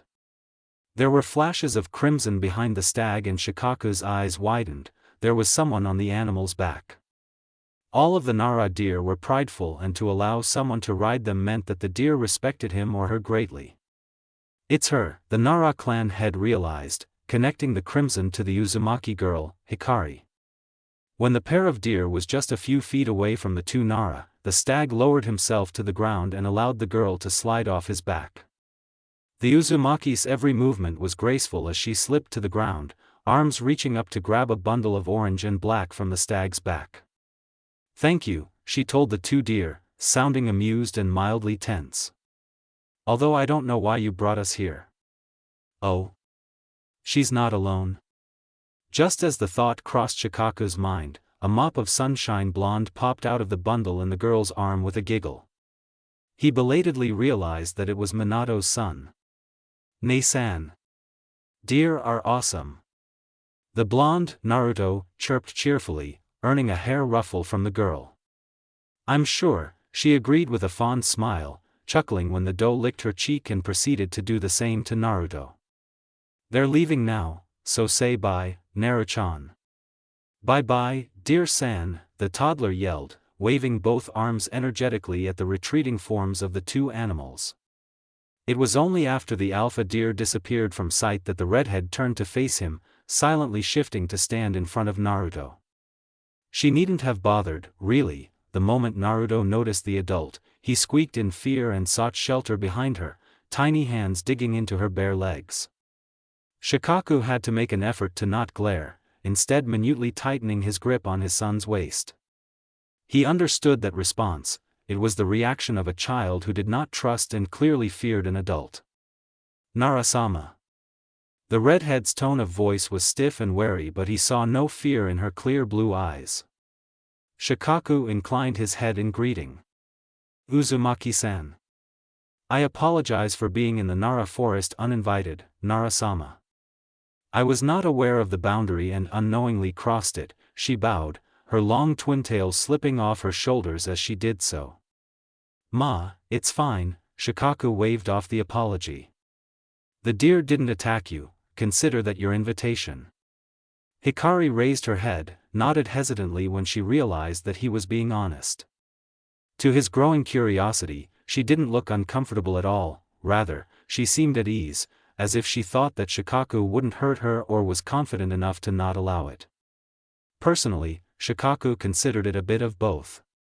On his shoulder, Shikamaru shifted and leaned to the right, only his father's hold on him preventing him from falling off. He was craning his neck, trying to get a glimpse of the kid hiding behind the girl.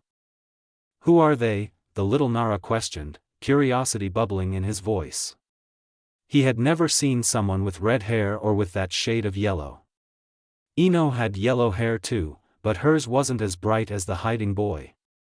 Blue eyes flickered away from Shikaku's face to focus on the dark-haired toddler, and Shikaku watched as a small smile appeared on Hikari's face. He didn't know what to make of the nostalgic light that shone in her gaze. "Naru-chan," the redhead murmured, pulling the child out from hiding. He refused to come out completely though, only leaning a little to the side and peeking out from behind her legs. "It's okay, they're friends. Like Gigi and Kashi and Ai." Shikaku raised an eyebrow at the nicknames. He didn't get any explanations but could make his own conclusions. "Yes. Come on, say hi." Naruto waved one hand shyly, not looking at Shikaku for long but instead watching the younger Nara with wide, curious blue eyes. For his part, Shikamaru tugged on his father's hair insistently. "Put me down, Dad," he demanded.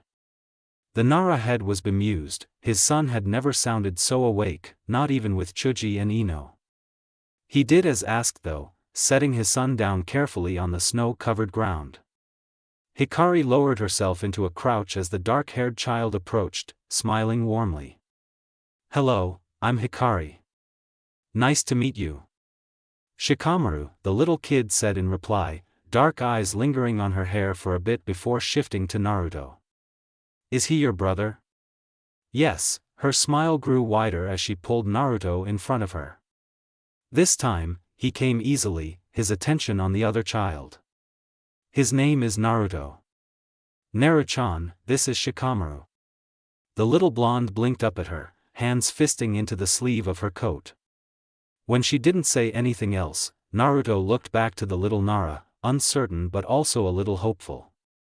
"Hello, Shika." "Hi, Naru. Want to play?" Shikamaru offered, holding out his hand. The blonde child brightened, beaming like the summer sun and nodding furiously. "Yeah." Naruto glanced at Hikari, as if asking for permission. When the redhead's smile only widened, he took Shikamaru's hand and let himself be dragged towards the herd of deer. "Don't go too far."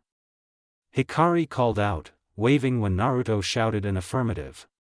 She turned towards the other Nara, Shikaku staring in the direction the kids had gone with a fond expression. The redhead sighed, making the Nara look at her. "I assume you want to talk to me. You're quite the sharp one, Uzumaki-san." Hikari scoffed a little. "It's obvious by your expression, Narasama." "Before we start, mind if I sit up there," she said, gesturing to a relatively low branch that hung just above the man's head. Shikaku aimed a calculative stare at her. He spoke in a lazy tone, not betraying any of his thoughts. "The deer will protect them. After all, they seem to have taken a liking to you both." "I know that," she shot back easily. "Just humor my paranoid self, Narasama." Troublesome," the man groaned, leaning back against the trunk of the tree Hikari had indicated. "Do as you like, Uzumaki-san." "And it's Shikaku." Permission granted, the redhead easily leapt up onto the branch to his left and settled comfortably. "Then it's Hikari, Shikaku-san." The Nara snorted, a little confused at the level of ease the young girl displayed in his presence. Even seasoned shinobi held themselves stiffly in front of him, their jounin commander. Not to mention most of the simpering civilians. A glimmer of silver caught his eye and Shikaku frowned at the engravings on the thin metal wrapped around the girl's right wrist. "Are those seals?" Hikari followed his gaze to her bracelet and nodded. "Yeah. They're just storage seals and a low-level barrier seal. Want to have a look? If you don't mind."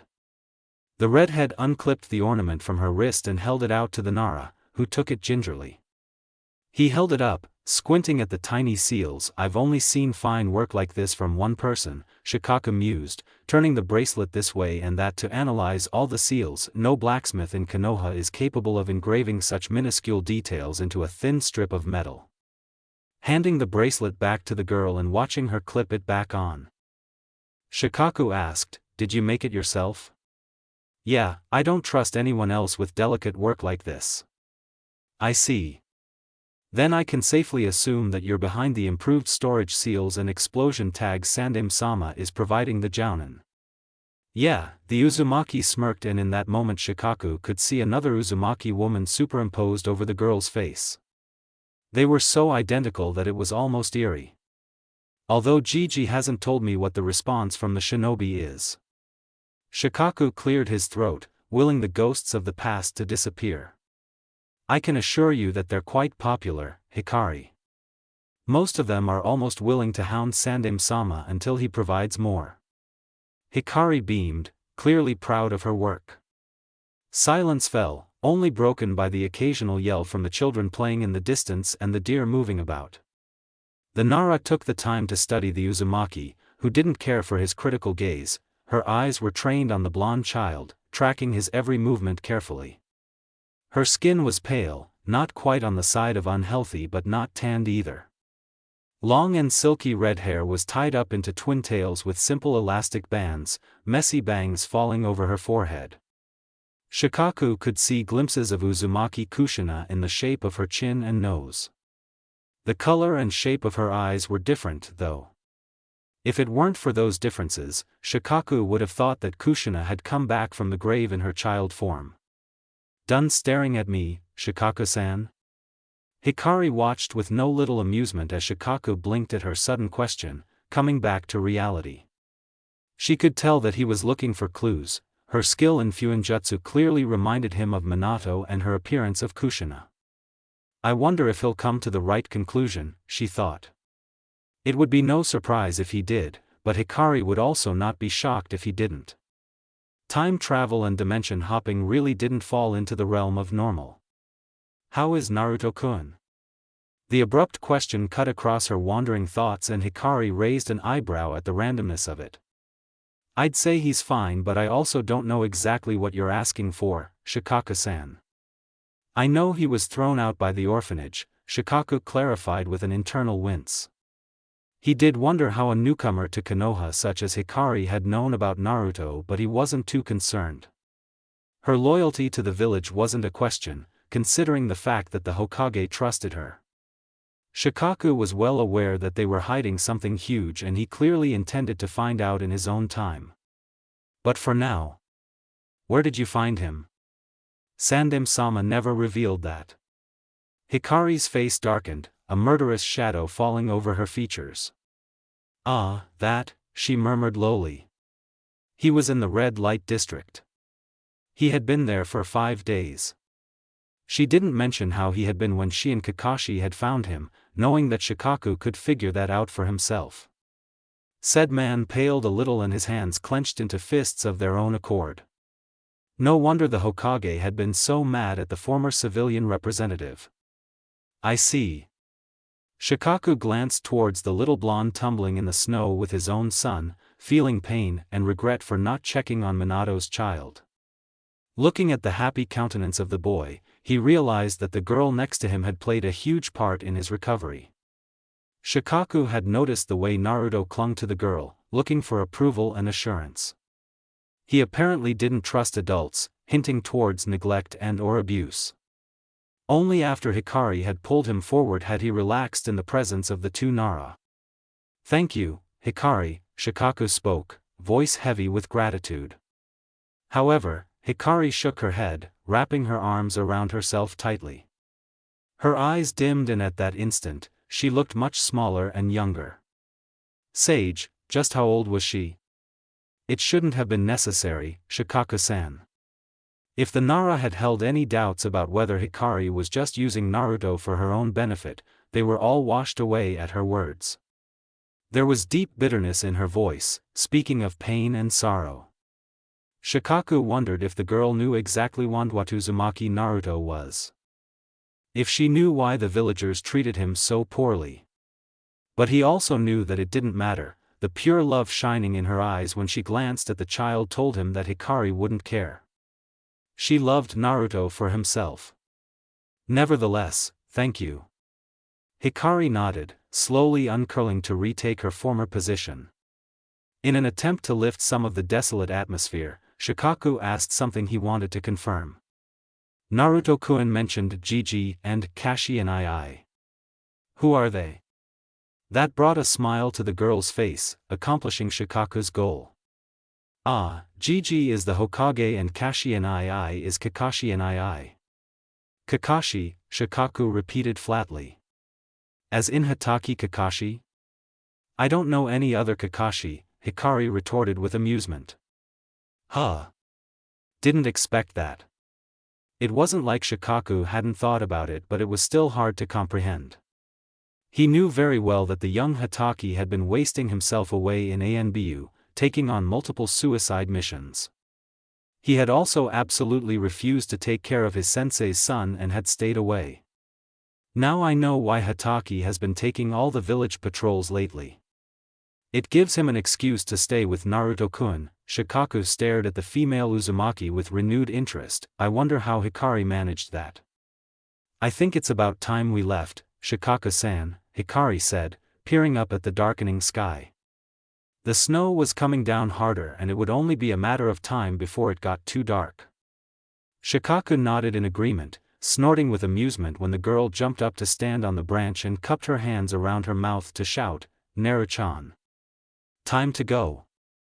Naruto pouted in disappointment when he heard Hikari call for him. He didn't want to stop playing with his new friend yet. He looked at the other boy. Shikamaru was dusting off some snow from his clothes. He looked up when he noticed the stare. Let's go, Naru. Ah, okay, Shika. The two children returned to the spot where their respective family members were waiting for them, holding hands along the way. Naruto ran to his sister the moment she came into view, leaving Shikamaru to trudge towards his father. Nei-san, stay longer please. Hikari laughed at the pleading gaze of the little blonde and bopped his nose affectionately. Perhaps some other time, Naru-chan. It's getting dark and I'm sure you're hungry. Why don't you stay for dinner, Hikari? Yoshino would love to have you both, Shikaku offered, hoisting his son on his hip. Besides, he had more questions he wanted answers to and he could get them by observing the Uzumaki children. As if reading his mind, the redhead raised an eyebrow at him. Another time, Shikaku-san, she said, declining the invitation. Besides, no matter how much Naruto protests, he's actually tired out. It was the truth, the little blonde was a little unsteady on his feet, as if the effects of playing for hours had finally caught up to him. He was better than Shikamaru though, who was already halfway to sleep. Shikaku chuckled, letting the matter go. All right then. Another time, he said the words like a promise, a glint of something unreadable in his dark eyes. Have a safe trip back, Hikari, Naruto-kun. The redhead gave a nod of farewell, turning in the direction the deer had brought them in. Naruto raised his head over her shoulder, blue eyes glancing back to the two Nara. Bye, Shika, he called to his friend, grinning sleepily when Shikamaru waved a lazy hand at him and buried his face into Hikari's hair. The day had been a lot of fun and he was tired out. Shikaku watched the two children leave, wondering if he should follow them back to ensure they returned safely. He knew that there were no ANBU watching over them, proved by the fact that the children had wandered into the Nara forest. Either Sandame-sama removed their ANBU guard or they were never there in the first place, he mused as he headed towards the Nara compound. It's been over 2 months since Hikari arrived, perhaps Hitachi and Tenzo were only assigned for a short while. It was likely that the two ANBU were on duty just for show, so that the council was appeased and didn't dig deeper. The treaty with Kumogakure had provided a distraction and Shikaku was sure that most of the council had forgotten about the girl's existence. Dad? What is it? Can I play with Naru again? To say that Shikaku was surprised would be an understatement. Shikamaru didn't ever take an interest in others. For him to say that. Do you like Naruto-kun that much? Shikamaru yawned, resting his head on his father's shoulder. He's bright, more than Ino and Chuji. His sister too, she's pretty. Shikaku snorted. Pretty is an understatement, he thought with an amused grin. Boys will be lining up at her door when she's older. Outwardly, he said, sure, Shikamaru. I'll see if you can go to their house one day. It would be hours later, when he was about to go to bed, that he would realize where he had seen eyes like hers before. Shikaku murmured, brow furrowed in confusion. He stared at the Hokage mountain, specifically at the Yondaime. Why does Hikari have your eyes, Minato? 6 days later, Hikari sat on the roof of a tall building. Blue eyes stared dispassionately at the 3 Kumonin, the main focus of the parade heading towards the Hokage tower. The head shinobi of Kumogakure stood at the helm, flanked by his 2 subordinates. All of them stood straight, pride and superiority in their features.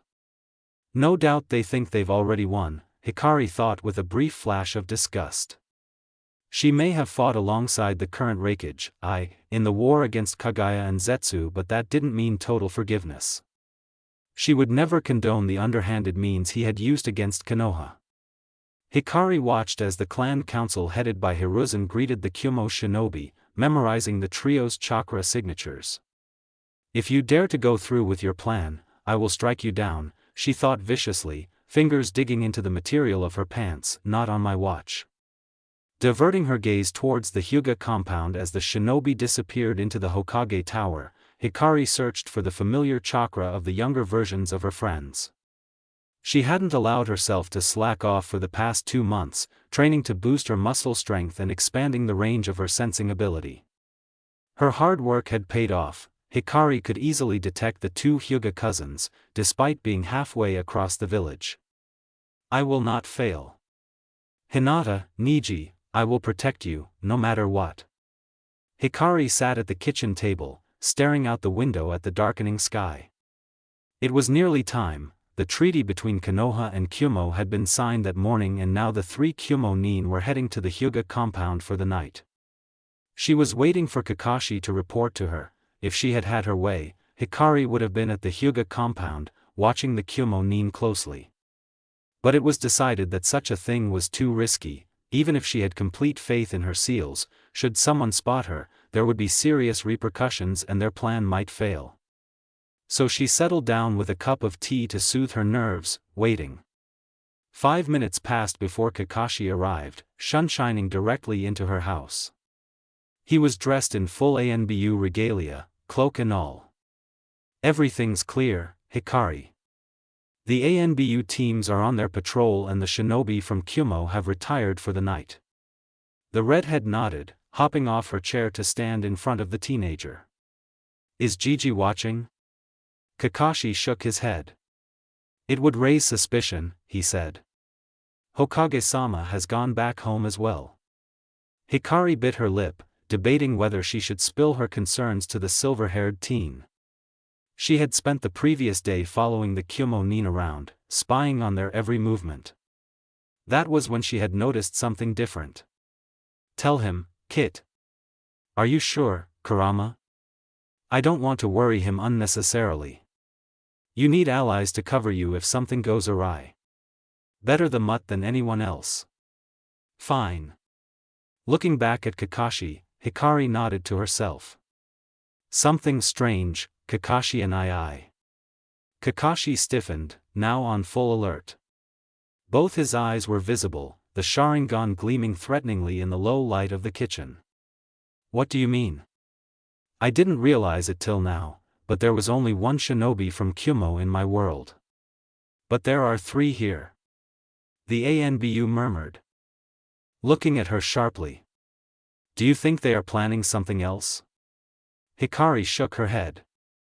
I'd say something more, they'll probably split up duties. The more she thought about it, the more likely it was that something had changed. She couldn't shake off the feeling that she had overlooked something, but it was too late to change their plans now. I'm going to inform the other ANBU teams on patrol to watch for suspicious activity, Kakashi informed the redhead, preparing to leave. Wait. Hikari pulled out a kunai, holding it out to him. He took it with a raised eyebrow, not noticing anything different with it. I already have kunai, he stated drily. The girl whacked him on the arm, huffing in annoyance. That kunai has my Hiratian seal hidden under the wrap on the handle. Keep it on you, she ordered, expression serious. I doubt you'd need me, but he might need to get Toyou. Kakashi nodded, slipping the kunai into his weapons pouch. Stay safe, Hikari, and watch over Naruto. Hikari nodded, a faint smile on her lips. Go, Kakashi and I. Be careful. The teen vanished, leaving her standing alone in the kitchen. She sighed and turned to wash her teacup, the feeling of having forgotten something niggling at her brain all the while. With that done, Hikari took one glance around the house and switched off all the lights, drawing the curtains too for good measure. Hikari quietly went up the staircase to the second floor, poking her head in Naruto's room to check up on him. He was curled up tight under the covers, not liking the cold. At least someone can sleep soundly, she thought with fondness, adjusting the sheets a little. Naruto shivered a little, the draft from the open window causing the air to cool. Hikari moved to close it, stopping for a minute to gaze at the moon. The sky wasn't very clear, but it was enough to make out vague shapes. It gave out an ominous sensation, almost as if something was lurking in the darkness. No point in thinking about it, the girl sighed, drawing the curtains. She stopped by the child's bed, running a hand through his hair. Sleep well, Naru-chan, Hikari whispered gently. Things are going to change in the morning, after all. She made for her own room after that, intent on staying up the entire night. Sitting down on her bed in a meditative pose, Hikari concentrated on the flow of her chakra. A calm mind let her sense chakra from longer distances. It would be useful in the near future. In the Hyuga compound, the clan head sat in his study. He had adopted a perfect seiza, back stiff and straight. Hayashi was unable to allow himself to rest, the 3 foreign presences in his home making him uneasy, though he had been the one to offer it. It didn't help that the Hokage had been concerned too, taking him apart after the signing to give him a warning. Hayashi had agreed. Many terms in the treaty had been unusual and full of loopholes, yet it was either the treaty or war. I must be calm, the clan head thought, forcibly keeping his pulse steady. It was almost midnight, a time when the village was quiet except for the patrolling shinobi and those leaving on missions. But on this night, he could almost taste some kind of excitement in the air.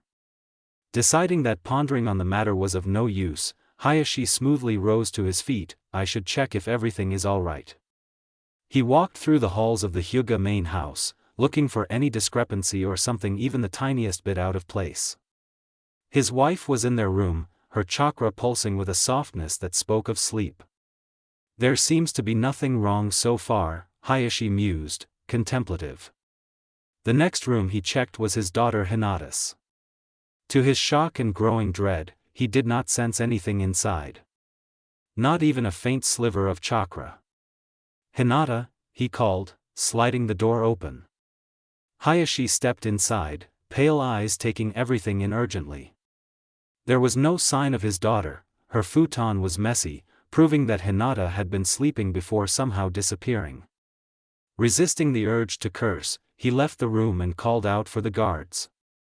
Hinata is missing, he informed them, a hard edge to his voice. I want her found immediately and someone to investigate how it happened. You have your orders. Move, now. Yes, Hayashi-sama. The branch house members scattered throughout the compound, Byakugan active as they searched for their missing heiress. For such a thing to happen while foreign dignitaries were visiting was a blow to their pride. Hayashi's feeling of dread did not abate and he recalled the Hokage's warning, watch the Kumo Nin, something is not quite right with their behavior. Could it be? He dropped all pretenses, rushing to the wing the Kumo shinobi were housed in. Byakugan. Hayashi activated his dojutsu, the veins around his eyes bulging as chakra flowed into them. It was too late, the 3 rooms were empty. Everything was untouched, giving the impression that none of the utilities had been used.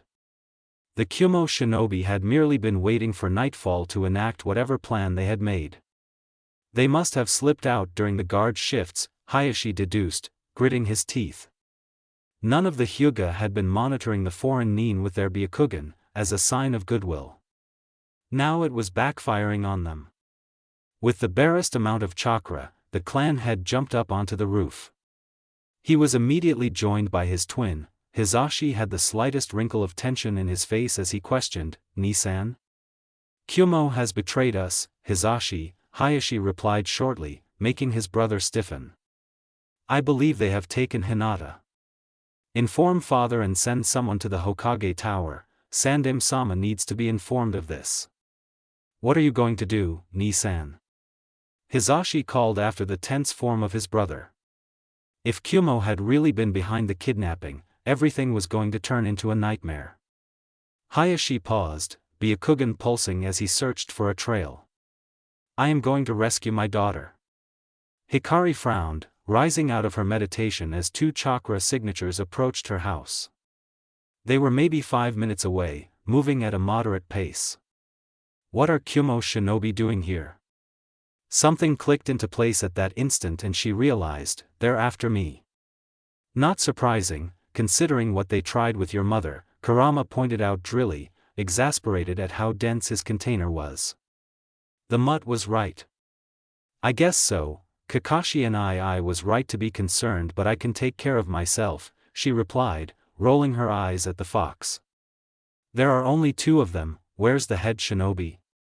Hikari muttered as she recognized the approaching chakra signatures. Stretching out her senses to envelop the entirety of Konoha, she locked on to the 3rd Kumo nin. "He's still at the Hyuga compound, they're probably timing their actions." The redhead relaxed, the realization of Kumo's aims had calmed her. She could take down the 2 heading for her easily, but should she? What to do? "Oh. The head honcho is moving." Hikari could feel the head shinobi's chakra leaving his room, slowly moving determinedly. "He's heading for Hinata and there's no one around to catch him, not even the Anbu." She was frustrated. At this rate, Hinata would be taken, Hayashi would give chase and everything would happen the same way as it did in her dimension. Hikari couldn't intercept them without giving herself away. "Wait." A smirk curved her lips as something occurred to her. "If I can't go to them, why not let them take me?" Hikari made a single kage bunshin, a devious expression on the clone's face as it vanished using the Hiration. She rubbed her hands eagerly. Her plan could be described as reckless, but she liked to call it a calculated risk. In her mindscape, Kurama snorted.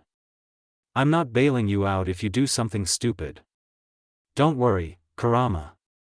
It'll be fine. I'll believe it when I see it, brat." She pouted at the Biju's lack of faith in her but chose to disregard it in favor of the 2 incoming intruders. With a twist of chakra, Hikari tweaked the seal formation around the house, deliberately weakening it. 2 minutes. Enhancing her hearing with chakra, Hikari eavesdropped on the Kumo nin's conversation. "Konoha is stupid to keep the Uzumaki in such an isolated place, especially as she's living alone. But easier for us." Hikari's brow creased in thought. "Living alone," she echoed mentally. "Any good spy would have known that I take care of Naruto. Does that mean my existence was deliberately leaked to Kumo? Not sure if she's in there, though. I don't sense any chakra signature in the house. Gah, I'll think about it later. Right now I need to secure Naruto." The redhead leapt out of bed, slapping her best chakra suppression and perception seals around Naruto's room. He didn't need to be involved in this, it would be too dangerous for him. Hikari made another kage bunshin, intended to protect Naruto while she carried out her plan. 1 minute and 20 seconds. Hikari could feel her barrier being tampered with. It would hold for another 30 seconds. Plenty of time for her to finish up. A single thought shattered her own chakra suppression seal, instantly being replaced by a weaker one.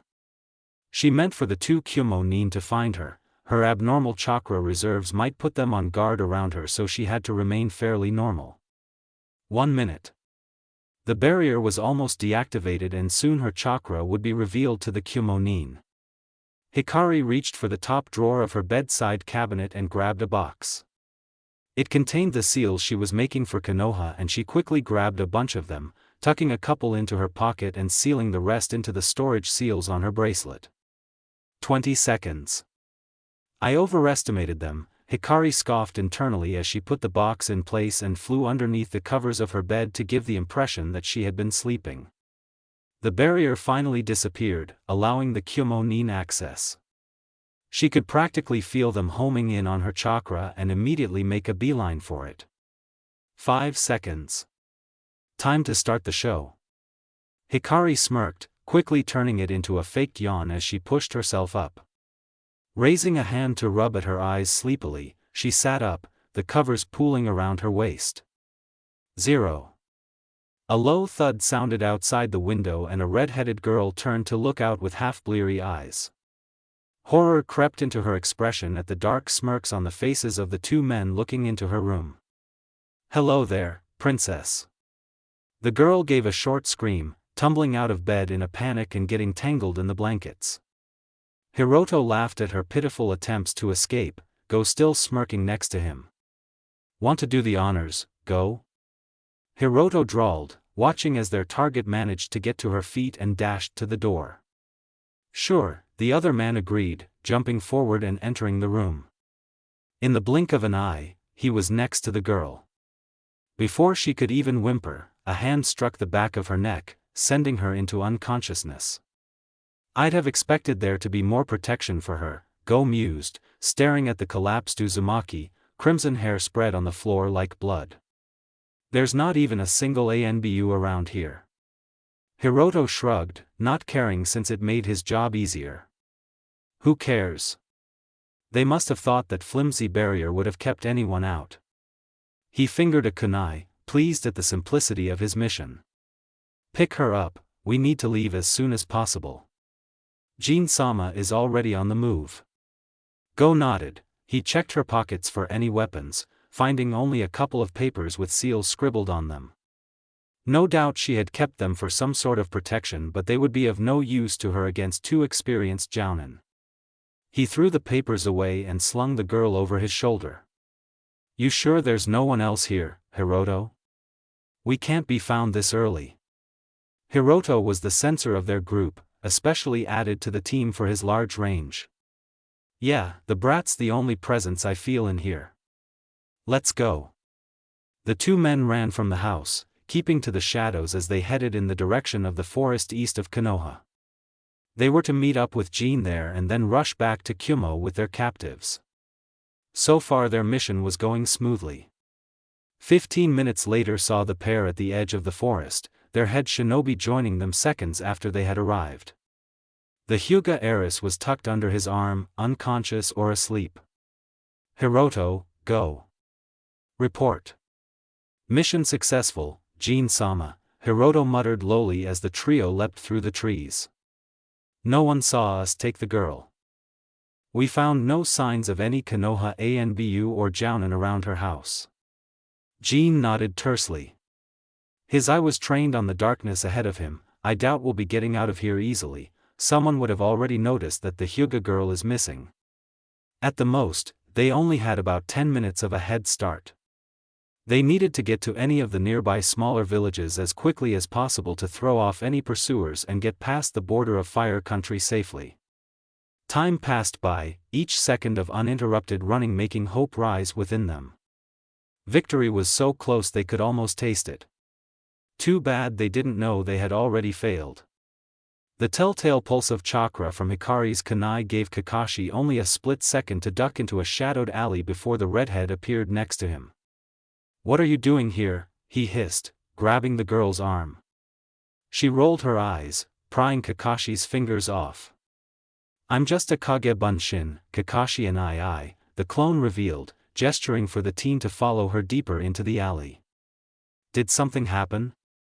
The clone tapped her chin thoughtfully. "Kumo's started to move," she stated bluntly. The ANBU tensed, watching her carefully. "What are they up to?" "They've split up." "You were right," Kakashi and two of them came after boss and the head shinobi is aiming for Hinata. What? Don't worry, boss has a plan, the clone smirked mischievously, quickly recounting Hikari's idea to the silver-haired teen. Kakashi grew more and more incredulous at each word that spilled from the redhead's lips. You're insane, you know that? The clone's expression turned grave as she nodded. I know, but there's too much at risk. I doubt Hayashi-san will remain calm enough to not kill the Kyumo Nin, and all of you are too far to get there in time. What do you want me to do?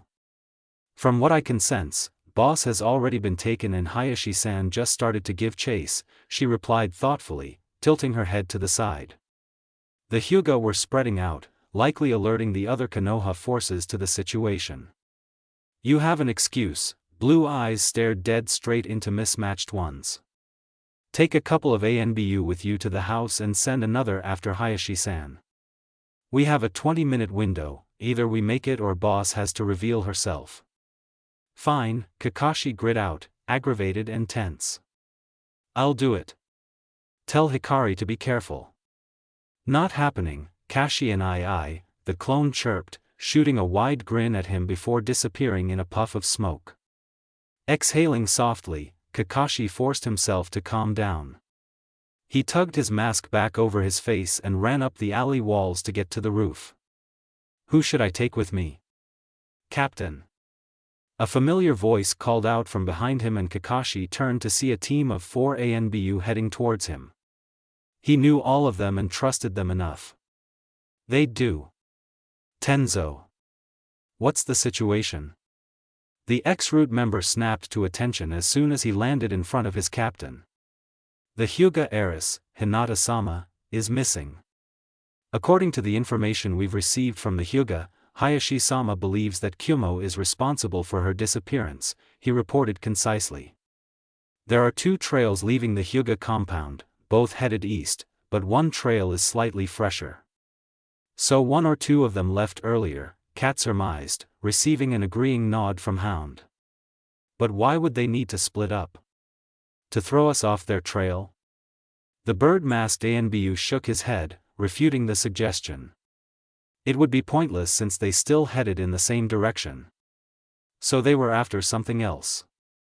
Kakashi interrupted at that point, reluctantly following the script Hikari had set. Nico is right. The Uzumaki children live on the eastern side of Konoha. The 4 ANBU stiffened. News of the newcomer had spread to most of the shinobi forces, to ensure that they were familiar with her. Uzumaki Hikari, being a girl, had undoubtedly attracted Kyumo's attention. Not to mention that Konoha's Jinchuriki was with her. Tenzo, Cat, the 2 of you are coming with me, Kakashi ordered in an emotionless voice. He then looked at the other 2 ANBU, Bear, Bird. Follow Hayashi-sama's trail and provide backup. The group exchanged glances and nodded once, splitting up to perform their assigned tasks. Kakashi took the lead of his team, keeping a fast pace. Tenzo and Cat followed half a step behind him, silent and deadly. In less than 10 minutes, the trio stood in front of the still house. Tenzo frowned, the barrier's gone, Captain. There are no traces of chakra in the air. Kakashi nodded, walking up the front wall of the house and climbing into Hikari's room. The other 2 ANBU didn't question him and entered the room after him. There weren't many signs of a struggle, the bed was unmade, the blankets resting in a tangled mess on the ground. The dog-masked ANBU spotted a few sheets of crumpled paper on the ground, recognizing them as Hikari's seals. She probably meant for them to be decoys, he thought, grudgingly impressed at the amount of thought the redhead had put into her plan. Outwardly, Kakashi said, Cat, search the house. Tenzo, see if you can find any traces of remnant chakra. Cat slipped quietly from the room. Sensing for chakra proved to be of no use, there was barely anything in the house that had chakra. She had to manually check each room. If Kyumo took the Jinchuriki, things will get messy. The room on the right of the redheads, Kakashi's room, not that Cat knew, was empty, everything was untouched and undisturbed, telling her that no one had been in there. To her surprise, the room on the other side yielded results. As soon as Kat opened the door, bright and wild chakra washed over her. She almost stumbled, stunned by the chakra that had come out of practically nowhere. Suppression seals, she thought faintly, spotting the seals on the frame of the door. They were small enough to be missed easily and blended into the wood in the darkness. She suspected that there were more hidden around the room. The occupant of the room was still there. Little Naruto slept on, blissfully unaware of the excitement around him. Kat let out a sigh of relief. The kid was safe. Uzumaki-san must have prioritized his safety over hers, she thought wryly, sending a little healing chakra into the boy to keep him asleep as she picked him up. I'm surprised the Kyomo-nin didn't find him. Perhaps they didn't check the house completely. Unbeknownst to her, Hikari's clone had been in Naruto's room all the while, only dispelling when Kat had turned the knob. The perception manipulation seals on the blonde's room had been taken down when the 3 ANBU entered the house. But the chakra suppression seals had stayed on, to lend to the story that the Kyomo-nin had not noticed Naruto because of them. Kat carried the sleeping boy back to her comrades, Tenzo relaxing a little when he saw that Naruto was safe. Hound's Nin-ken, Pakken, was there too, having been summoned to help track Hikari. Uzumaki Naruto is safe and sound, Captain, Kat reported, shifting the child in her arms slightly. There is no one else in the house. Kakashi nodded, glancing quickly at Naruto, then looked at the female ANBU. Take him to the Hokage tower, Kat, stay with him until we come back. Only Hokage-sama is allowed near him in the meantime. What about you? Pakken found Uzumaki-san scent. She's been taken by Kyumo as we suspected, Tenzo explained to Kat, who indicated her understanding. Kakashi took over, we're going to follow their trail. Having confirmed their next steps, the team of 3 split up, Kat heading north into the village while Hound and Tenzo followed Pakken into the forest. In the forest outside, approximately 5 minutes away at a full-speed dash from Kakashi's current location, the 3 Kyomo-nin dashed through the branches trying to keep the noise to a minimum. The head shinobi, Jin, was taking point, Hinata tucked under one arm and a kunai held in his free hand. Hiroto was in the center. As their sensor he could sense any attacks coming and move accordingly in defense of either of his teammates. Go was last, Hikari still slung over his shoulders.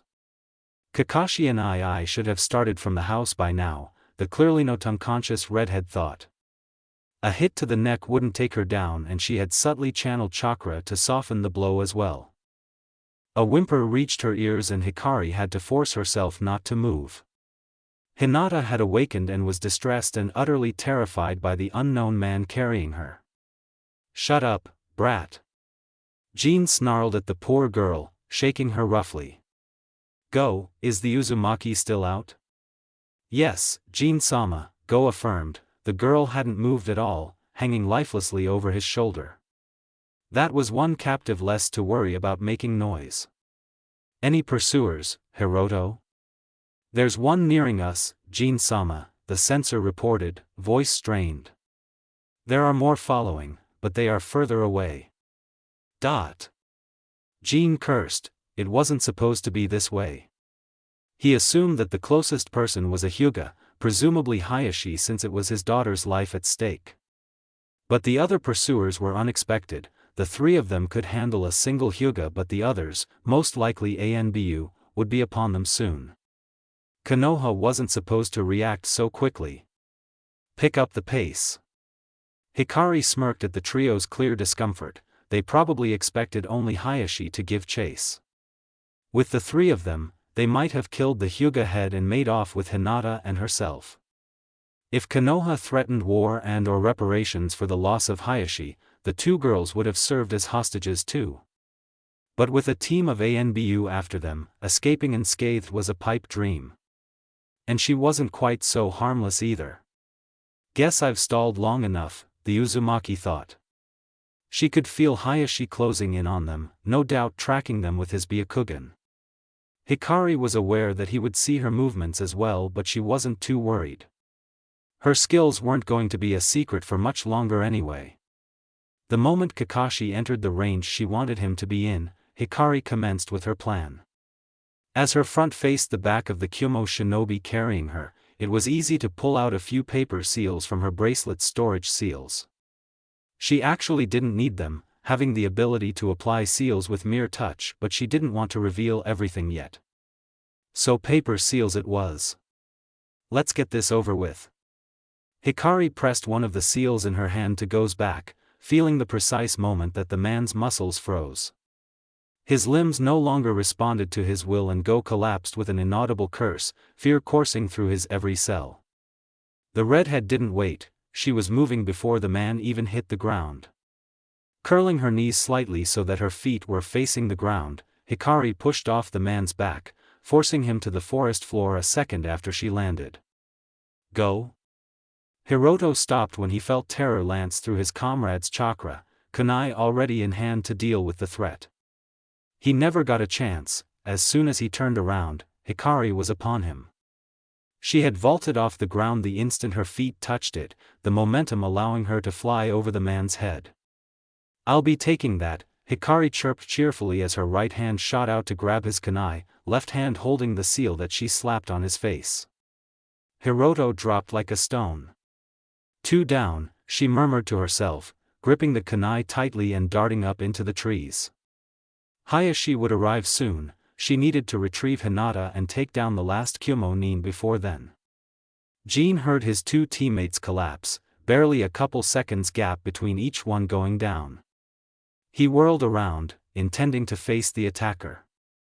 But there was no one in sight. Go and Hiroto were lying on the ground, bodies stiff. The Uzumaki girl was missing. "Who's there?" There was no response to his growled question, making Jean tense up even more. The Hyuga girl had gone still under his arm, much to his convenience. It was only years of ingrained instinct that made the man spin just in time to deflect the blade slashing at his back. Blue eyes connected with his single dark one, the cold steel in them sending a shiver down his spine. Jean slashed back, forcing the Uzumaki girl away. She twisted in midair, retreating back into the dense trees.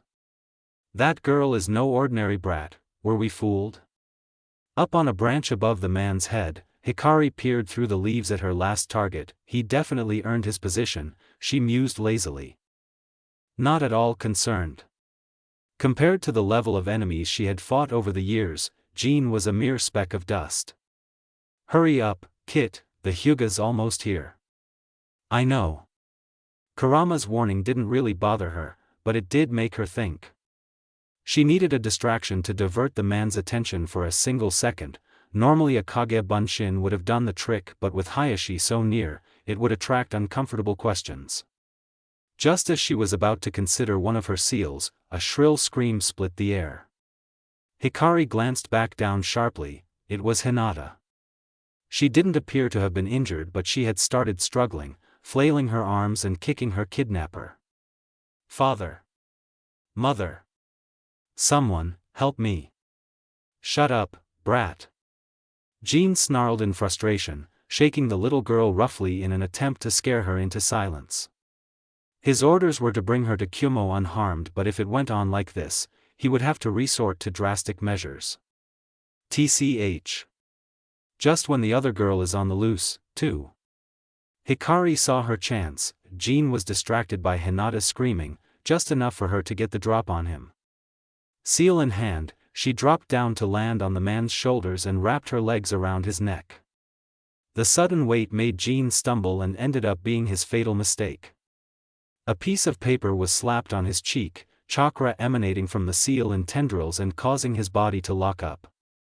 "We've failed," he thought as he started to topple backwards. "I'm sorry, Reikage-sama."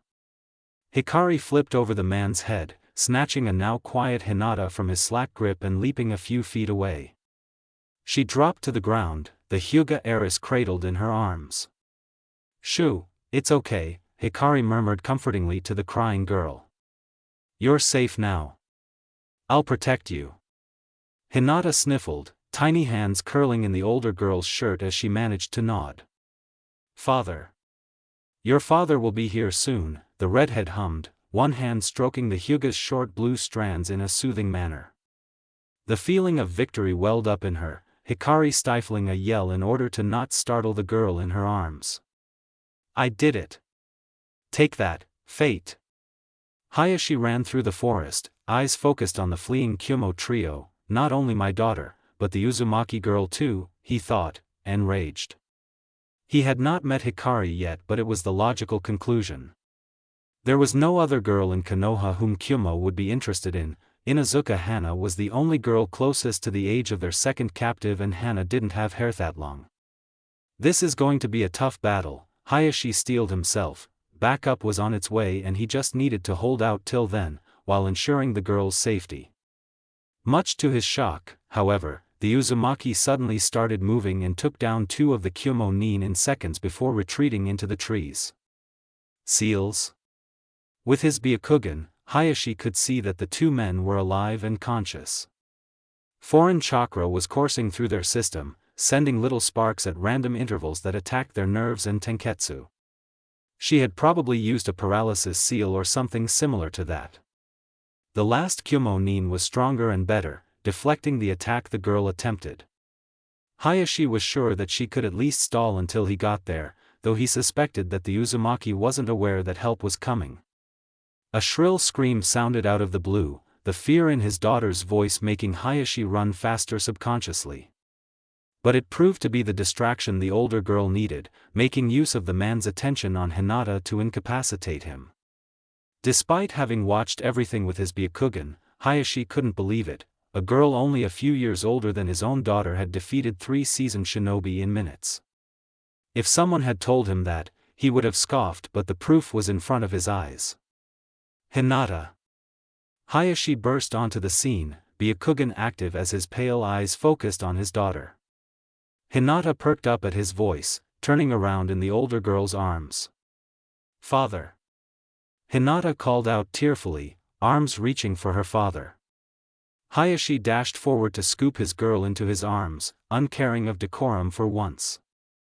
There was no one to call him out anyway, the only witness being the Uzumaki, who tactfully turned her face to the side to give them some semblance of privacy. Hinata quickly lost consciousness, the stress of the night taking its toll on her young body.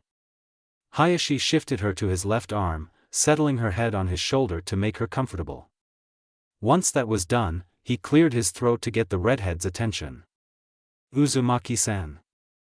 Said girl raised her head to meet his gaze head-on, no fear in the strangely familiar blue eyes. She offered him a tired smile, muttering, Hyuga-sama. You have my gratitude, Uzumaki-san. You saved my daughter, despite having no connection to her. Hikari laughed a little, shaking her head. If only you knew, Hayashi-san. My little brother is the same age as her, she replied instead, gesturing to the sleeping Hinata. I couldn't let her be hurt, no matter what. Hayashi was mildly surprised at the raw honesty in her voice, but did she really not care about herself? Are you hurt? He queried instead, running a critical gaze over her form. Hikari was dressed in a pale pink shirt and black pants, crimson locks falling loosely over her back. Her bare feet were bruised and blue from the cold. Not really. I'll heal, Hikari muttered under her breath, getting to her feet slowly. She wasn't actually all that tired, but the adrenaline was fading and she had yet to get her bearings. The ruffling of leaves told them that they had company. The ANBU team led by Kakashi dropped from the trees, weapons ready and alert. Hayashi-sama, Kakashi greeted, mismatched eyes flickering over to the redhead, who gave him an almost imperceptible nod. He relaxed in the knowledge that the situation was under control and signaled for the other ANBU to check on the Kyumo nin. Hayashi only nodded back at him, content to let the ANBU captain take control. If there is a medic amongst you, Hinata and Uzumaki-san need to be looked at. The bare-masked ANBU stepped forward, hands glowing with green chakra. He waited till Hayashi gave him permission, performing a diagnostic jutsu on the young Hyuga girl. Hinata-sama is only exhausted, Hayashi-sama, he stated after a few moments. She will be fine with some rest. Bear turned to the other girl, Uzumaki-san. Hikari huffed, waving him away. Thanks, but there's no need. I heal fast. An arm wrapped around her waist, picking her up, and she sighed in defeat, holding on to Kakashi. "What are you doing? You may heal fast, but that is no reason to get frostbite," he shot back blandly, attention already shifting to Tenzo, who approached them. Bird had stayed back with the bound Kyumo Nin. "The captives are unhurt, Captain," the Mokuton user said, eyes lingering on the Uzumaki momentarily. "They seem to have a seal on them that restricts their movements." "Your work, Uzumaki-san?" Hayashi asked drily, astonishing the ANBU except Hound. They had thought that it had been the Hyuga head who defeated the Kyumo Nin. While that was true, Hayashi was actually asking if Hikari had made the seals she had used. "Yes," Hikari replied with a grin, a tone of pride in her voice. "Paralysis seals are pretty useful if you can catch the victim off guard. They won't be able to move for at least 3 hours." "Good," Kakashi stated decisively, gesturing for the other ANBU to pick up their captive. "Bird and Bear, take the men to tea." Ibiki should have already been alerted. The two men nodded, grabbing the Kyumo shinobi none too gently and leaving with a quick salute. Hikari piped up, "Wait, where's Naruto?" "He was in the house. I told Kat to take him to the Hokage Tower," Kakashi informed her. "That's where we're heading to. Hayashi-sama, if you would come with us." The clan head inclined his head agreement, and the 5 disappeared in a flurry of leaves. Hiruzen stood on the roof of the Hokage Tower, mouth set in a grim line as he stared out over the village. Kat stood a few feet away, Naruto still fast asleep in her arms. "What are you doing, Hikari-chan?" He had not gone to sleep, instead waiting anxiously for news from the village. And as he had expected but hoped against, a messenger from the Hyuga had arrived with information about their missing heiress and of Kyumo's possible involvement. The old Hokage had gone to the tower to organize the chaos, only to be met by Kat. She had kept a wide berth between her and the rest of the shinobi, her masked face only adding to the threatening air. The Uzumaki's house had been breached, Hokage-sama, she had reported the second she saw him. "Uzumaki Hikari is missing. Hound Taishu believes Kyumo took her and has gone after them with Tenzo." This child, however, was hidden behind powerful chakra suppression seals and somehow went unnoticed. Hiruzen had ordered her to follow him and to continue protecting Naruto. Once he had gained a good understanding of the situation, messengers had been sent out to the other clans, telling them to be on high alert. He had no doubt that almost all of them would barge in sooner or later. Hikari-chan allowed herself to get captured on purpose, Hiruzen mused, hands folded behind his back. He knew that her barrier was one even Jiraiya would be hard-pressed to break and could have easily kept out the Kyumo Nin.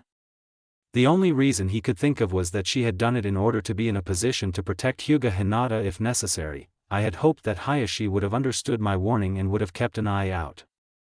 It seems that I have become naive." Sounds of multiple shunshins were heard and a group of jounin appeared behind the Hokage. They knelt in unison, awaiting their leader's orders. All that they knew was that something had happened and that it involved the delegation from Kyumo. "It appears that Kyumo has betrayed us," Hiruzen spoke with a calm that he did not feel. To their credit, the jounin did not react, so he continued, "The Hyuga heiress, Hinata, and another young girl, Uzumaki Hikari, have gone missing and all current leads point to the delegation from Kyumo." Out of the corner of his eye, the Sandame noticed one young jounin at the very back of the group flinch minutely but gave it no thought. Konoha has been placed in a state of high alert and there is no telling how the situation will play out. For now, all jounin are ordered to patrol the village. He gazed over his shinobi with a careful eye, seeing nothing but resolve in their tense frames. "We must stand united, do not let anyone take advantage of the chaos and slip into the village. Anyone who enters or leaves is to be investigated carefully." Hiruzen was about to add more when a familiar burst of chakra caught his attention. A second later, a small group appeared on his left, one of them kneeling immediately. "Hey, Gigi," Hikari greeted him cheerfully, eyes bright and sparkling with unrestrained glee. "What are you doing?" He had to stifle an amused laugh. the redhead clearly had no thought for the scene she had appeared in. Kakashi was holding her, his mask hiding his expression, but Hiruzen had the feeling that the ANBU wanted to hit her.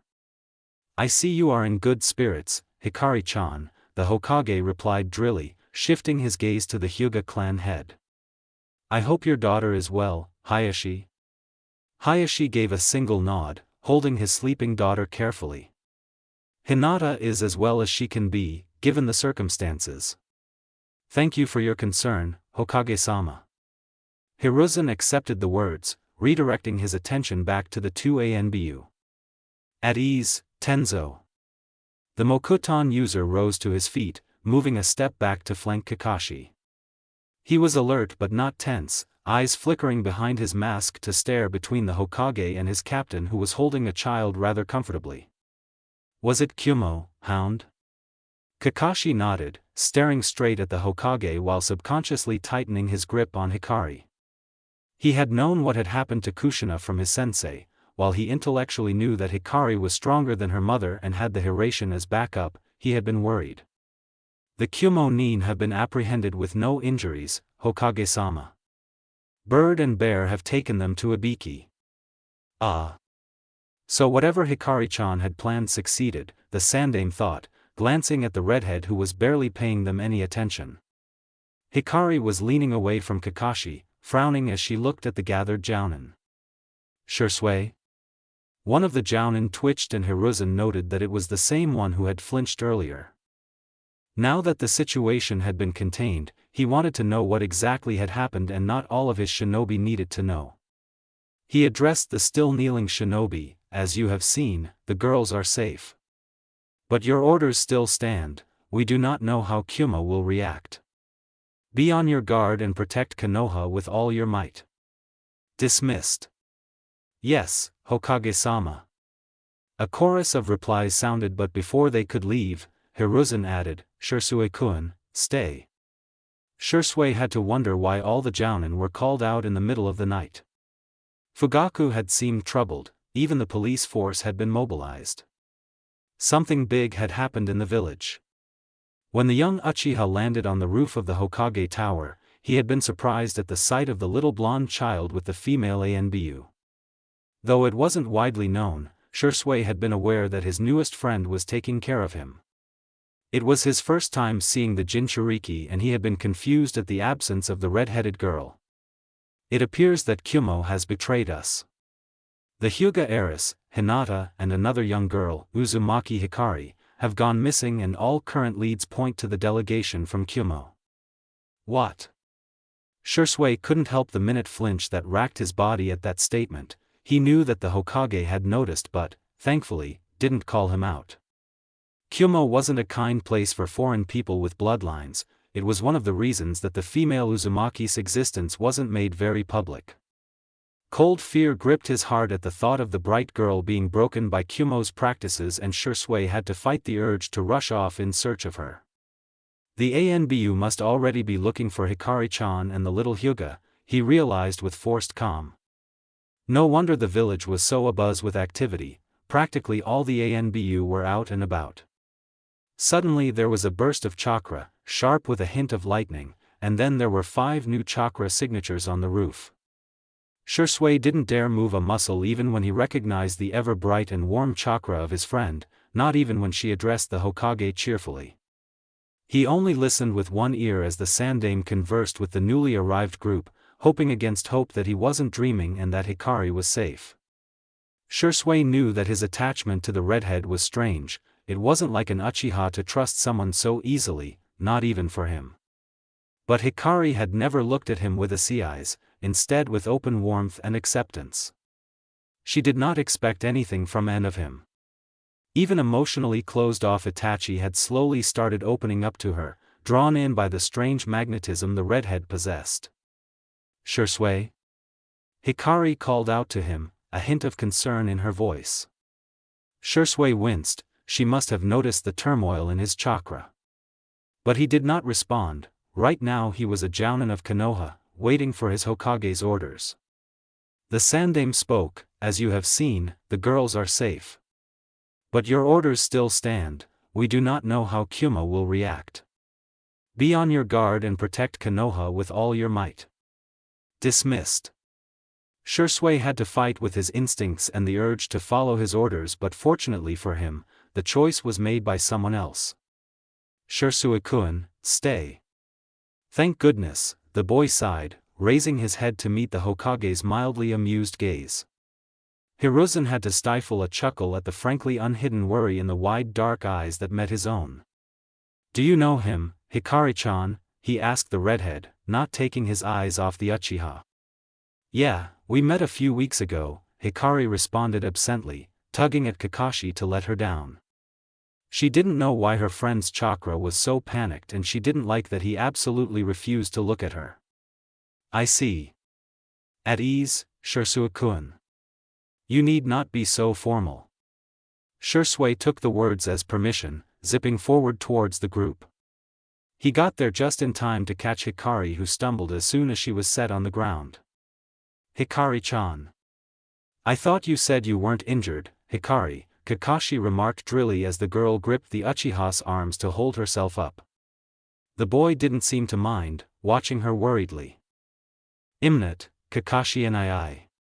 It's just the adrenaline wearing off completely, Hikari muttered, irritated at her body's response to her relief. Hinata's kidnapping was the first major incident that she had had the chance to alter, and to see her plan succeed had filled her with an abundance of confidence and relief. Her younger body was stupid though, and reacted by her, making her more tired than she actually was. Hikari let Shisui support her, ignoring the adults amused by the two children's interactions. She looked towards the female ANBU standing to the side. Is Naruto okay, Kat-san? He is simply sleeping, Uzumaki-san, came the reply, Kat stepping closer so that Hikari could see the child. His presence was completely hidden by your seals.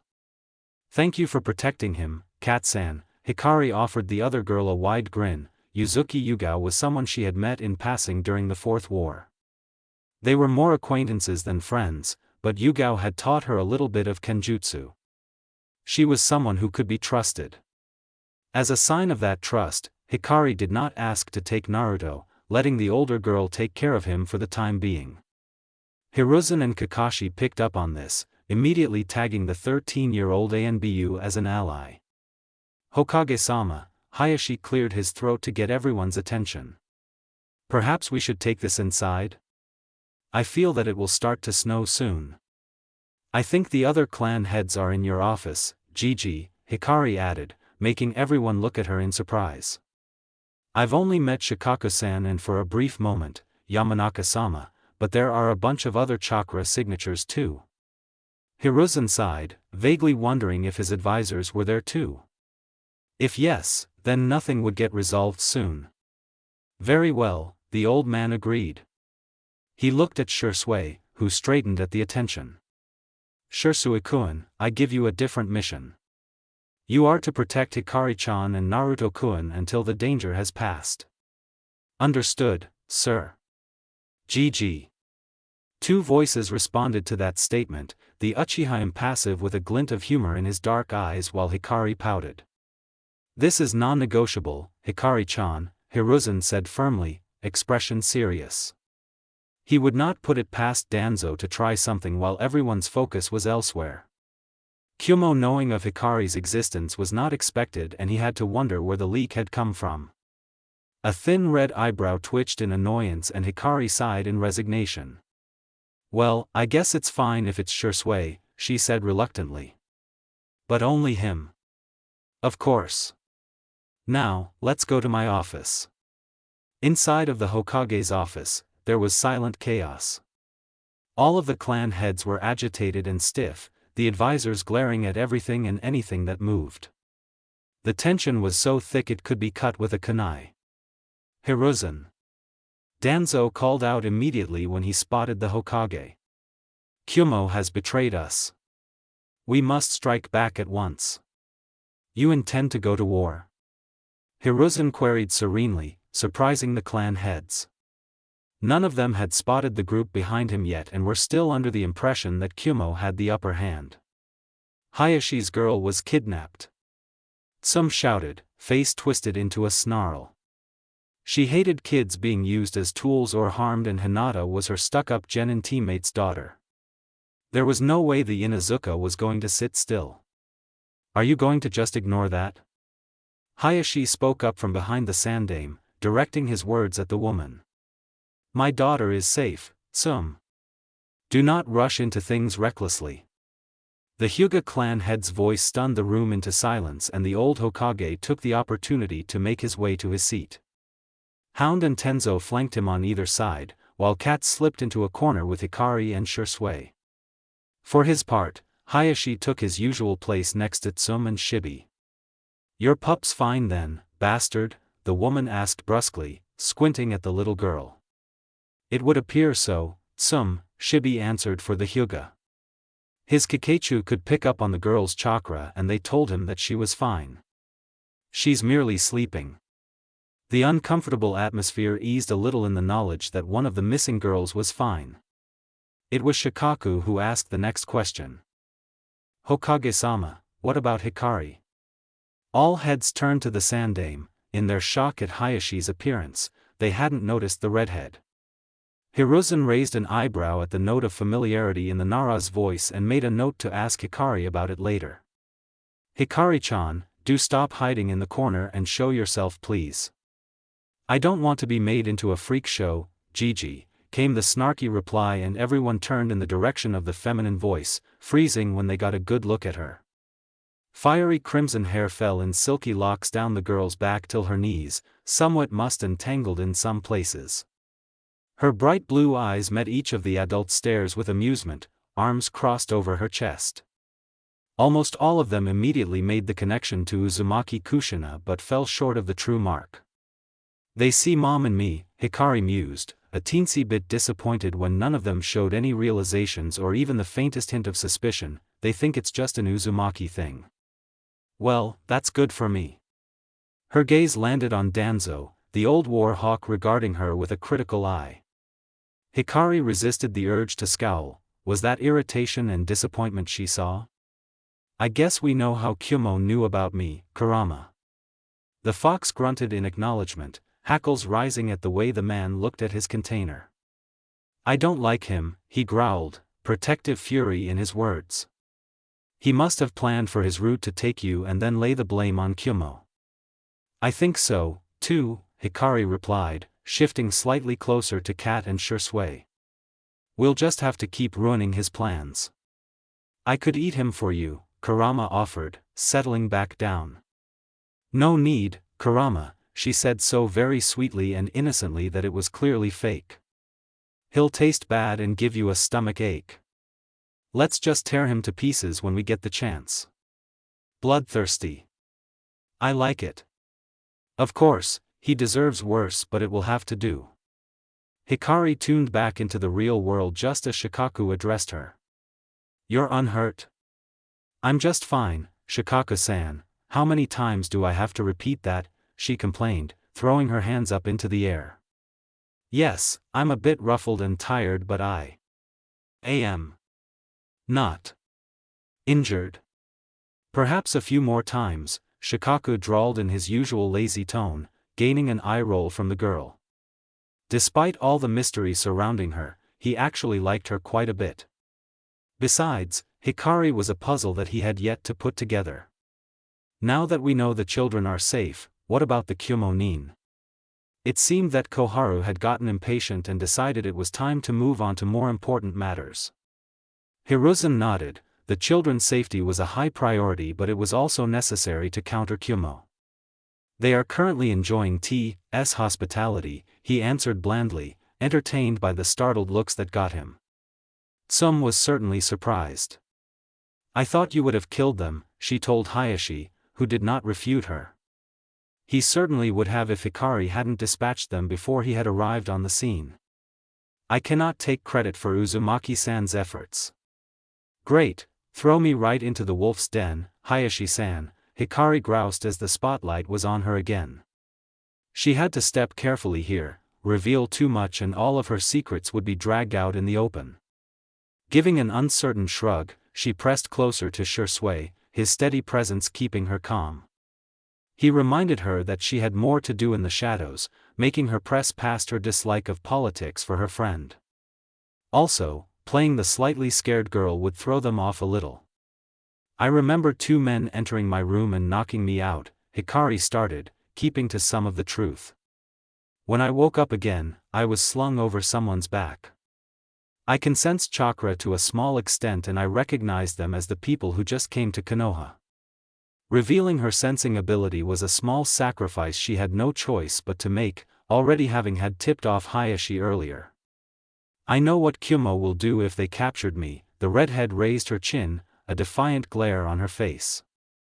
I'd rather die. Shisui stiffened at her declaration and Hikari thoughtlessly patted his arm in a gesture of comfort, unknowingly sparking Fugaku's interest. But that's a final resort. I always carry seals on me, Shikaku nodded at that, knowing of her bracelet and having spotted it around her wrist.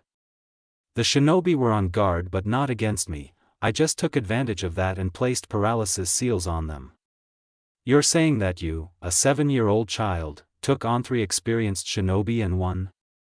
Hamura asked disbelievingly, barely withholding a scoff. Not my fault they underestimated a little girl.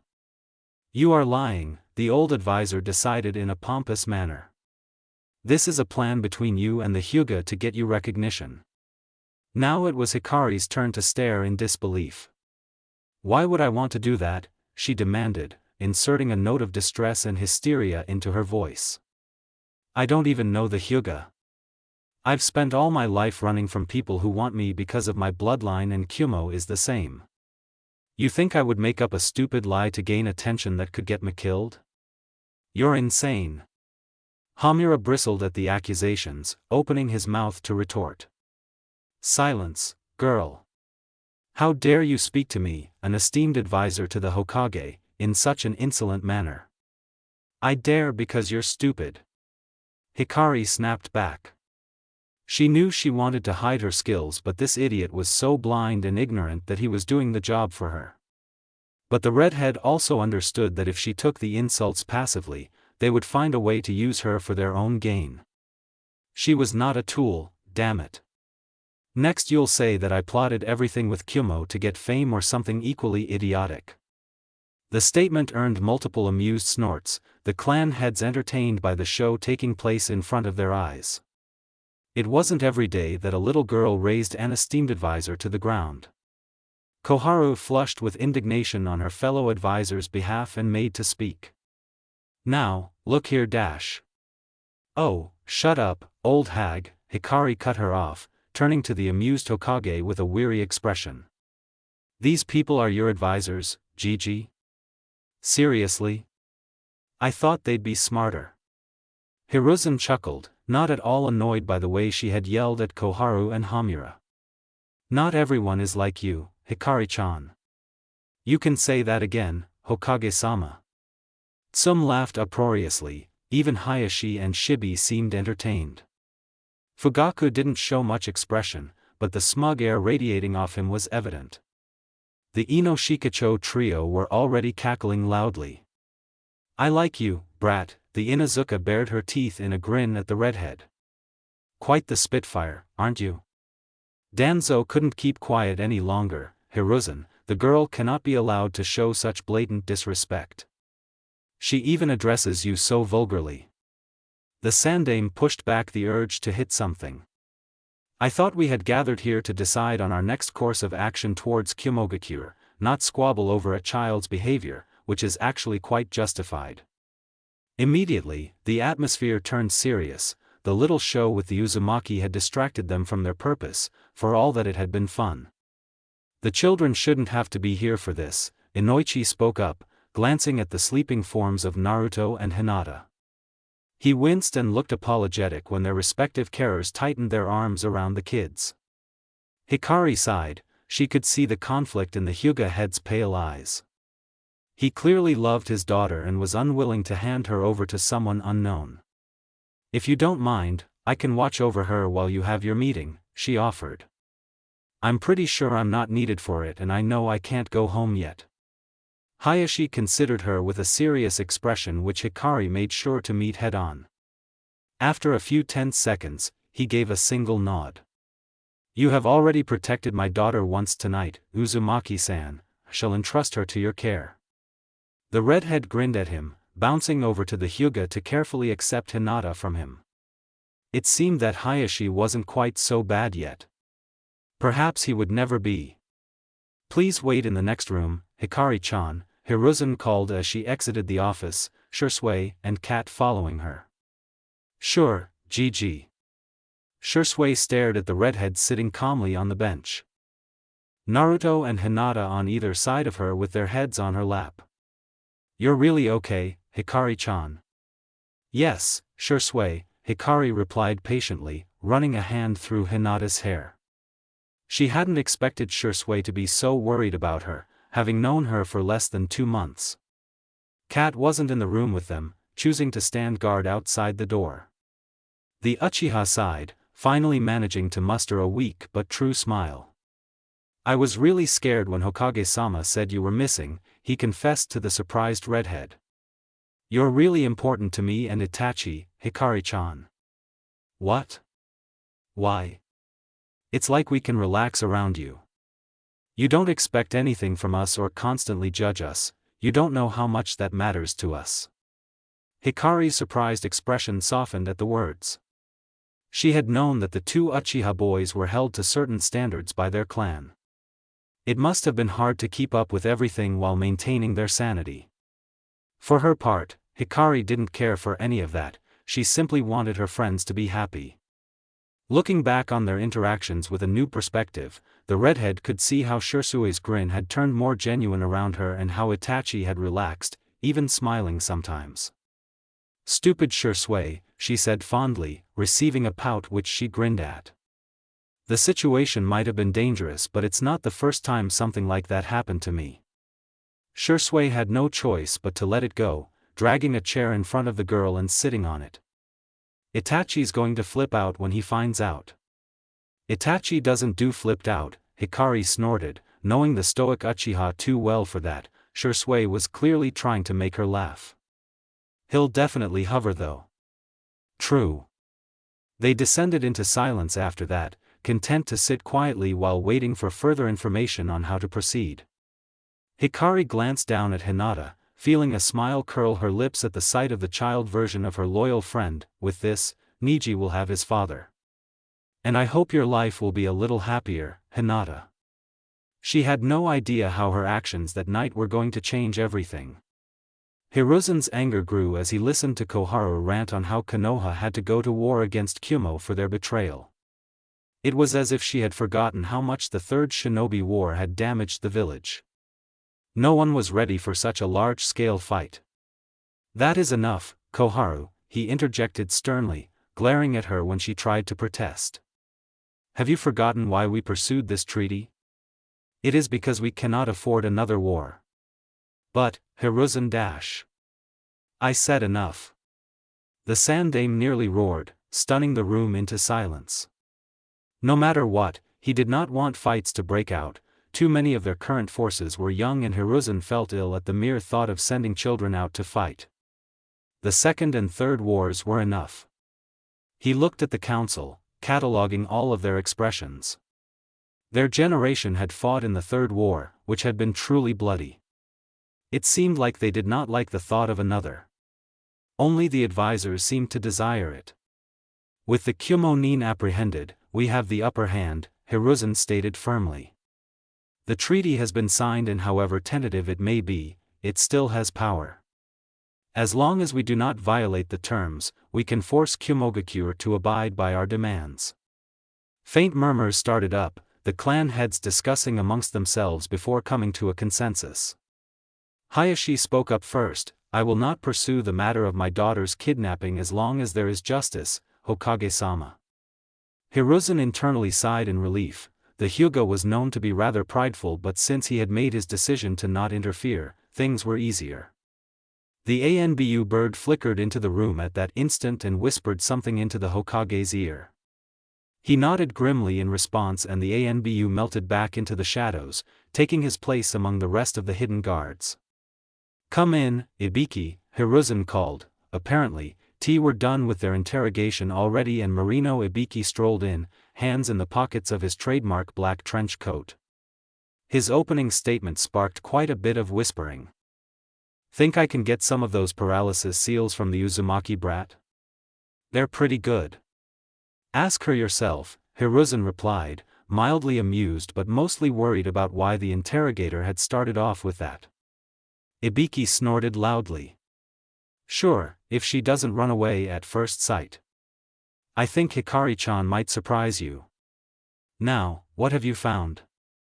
The team member turned serious, recalling the 3 captives that had been brought to him. "If Uzumaki hadn't used that particular seal, we might have 3 dead Kyumo-nin on our hands right now." Inoichi frowned. His time in T told him that it was possible that the Kyumo-nin had had some kind of mechanism to kill themselves. Hidden poisons or something of the sort? "Yeah, the entire works. They had poison pills in their teeth," Ibiki revealed. Searching a prisoner's body for such items was normal to prevent them from committing suicide. Multiple ones too. Since the paralysis prevented them from talking, we went directly to digging into their brains. And it isn't pretty. "Tell us everything, Ibiki. Leave nothing out," Hiruzen ordered, frowning heavily. Hikari had indirectly saved them again, in a way. Kyumo was planning to double-cross us right from the beginning. The Hyuga heiress and the Uzumaki, if they succeeded in kidnapping them, they would have hostages and 2 bloodlines. But if they failed, they bet it on Hayashi-sama or one of the Hyuga killing them. Shikaku got it. This was the exact reason the treaty had been bothering him. "We made it clear that we don't want war," he spoke up, none of his usual lazy attitude present. "So if the Kyumo-nin were killed, Hayashi would have been handed over to them." The Hyuga clan head closed his eyes in consternation. The Nara was right, Hayashi would have been willing to sacrifice his life. He wouldn't have regretted saving his daughter and if Konoha could avoid a war. So the poison pills were a precaution in case they were captured instead of killed immediately, finished Shikaku. Grim silence ensued after that, all of the occupants of the Hokage's office thinking about how narrowly they had missed being caught in Kyumo's trap. "What a twisted plan," muttered Chuza. He wasn't one to be very concerned about politics and so hadn't taken much interest in the specifics of the treaty. But perhaps he should start paying attention if such things could blindside them. Danzo took the silence to his advantage and started to speak. Most of his plans had fallen through recently and he wasn't going to let go of this opportunity. "We should press this chance," he insisted. "If we don't, we will be taken as weak. Kyumo will try again and we must not allow them." It was something Hiruzen had considered but was reluctant to do so. He knew how his former teammates' thought process worked and it was likely Danzo was going to demand for a hostage. More specifically, Agent Shuriki. Hikari-chan mentioned a threat that all the nations came together to fight against in her world, the Sandaime recalled, expression pensive. "If it happens here as well, alienating Kyumo now will work against us in the future. Danzo-sama is right in that we must not forgive this offense, but it would be prudent to not be too forceful," Shibi stated calmly. He was usually quiet and faded into the background but when he spoke, people listened. "Why? Forcing Kyumo into a corner will most certainly make them liable to lash out in the future." Murmurs of agreement broke out, the clan head seeing the bitter truth in the Aburame's logic.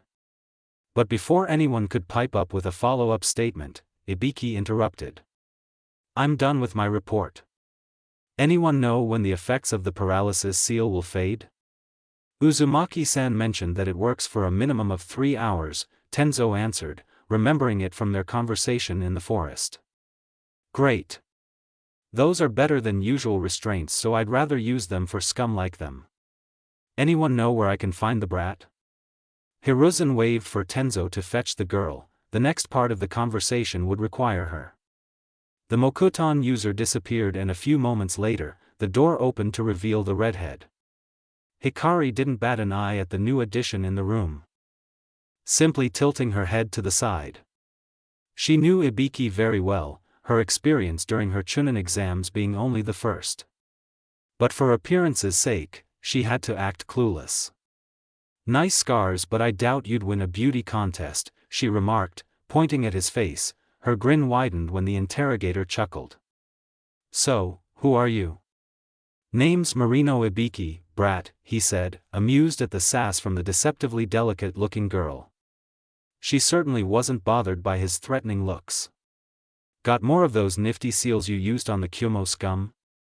Hikari considered that, then looked over Ibiki's shoulder to glance at the sandame. He nodded in response to her silent question, allowing her to do as she pleased. Yes, she said, redirecting her gaze back to Ibiki. Got about 15 on me right now, that enough for you, Ibiki-san? Heh, I'll take what I can get. Inoichi squinted at the girl. He was confused. She had mentioned using seals on the Kyumo nin, but something had struck him as odd. Wait, you have them with you now? Your clothes have no pockets, just where do you keep them? Next to him, Shikaku smirked. It didn't go unnoticed by Hikari, who raised an eyebrow at him. Stop preening, Shikaku-san. You're not a peacock. Ignoring the raucous laughter from Chuza, Hikari raised her right hand. Her bracelet shone slightly, but none of them noticed anything special on it, too far away to see the tiny seals. She tapped on a specific storage seal with her left hand and a stack of papers appeared on her palm. Here, she held them out to Ibiki, who took them, an interested gaze fixed on her right wrist. Feel free to copy them if you have someone who's very good at calligraphy. Pretty handwriting's not in my line of work, brat, the Marino chuckled, stuffing the papers into a pocket in his coat. He turned back to the council, bowing to the sandame. Hokage-sama. Once the door swung shut behind the interrogator, Koharu narrowed her eyes at the nonchalant girl. Despicable child, she cursed mentally, not wanting to risk incurring Hiruzen's wrath again. He was oddly protective of her. What is that bracelet of yours, child? Hikari glared at the old woman and retorted, none of your business, old hag. I demand that you tell this council at once. No, the redhead snapped back just as firmly. I don't like you and I sure as hell don't want you to have my seals. Koharu, Hiruzen interrupted, tone deepening with a warning. Hikari-chan's seals are her clan's secrets. If she chooses not to reveal them, then you have no right to pry. Those seals can contribute a lot to Konoha's prosperity, Danzo argued, not wanting to let the matter go just yet. She has no right to hoard them. Oh, yeah, no one except the Hokage, Kakashi and Shikaku knew that she was the one currently providing most of the seals for their shinobi. Best to keep that little tidbit from Danzo for as long as possible then. If, Hikari raised her voice above the old war hawks, drawing attention to her, and only if I choose to offer my seals, I'll approach Gigi or someone relevant.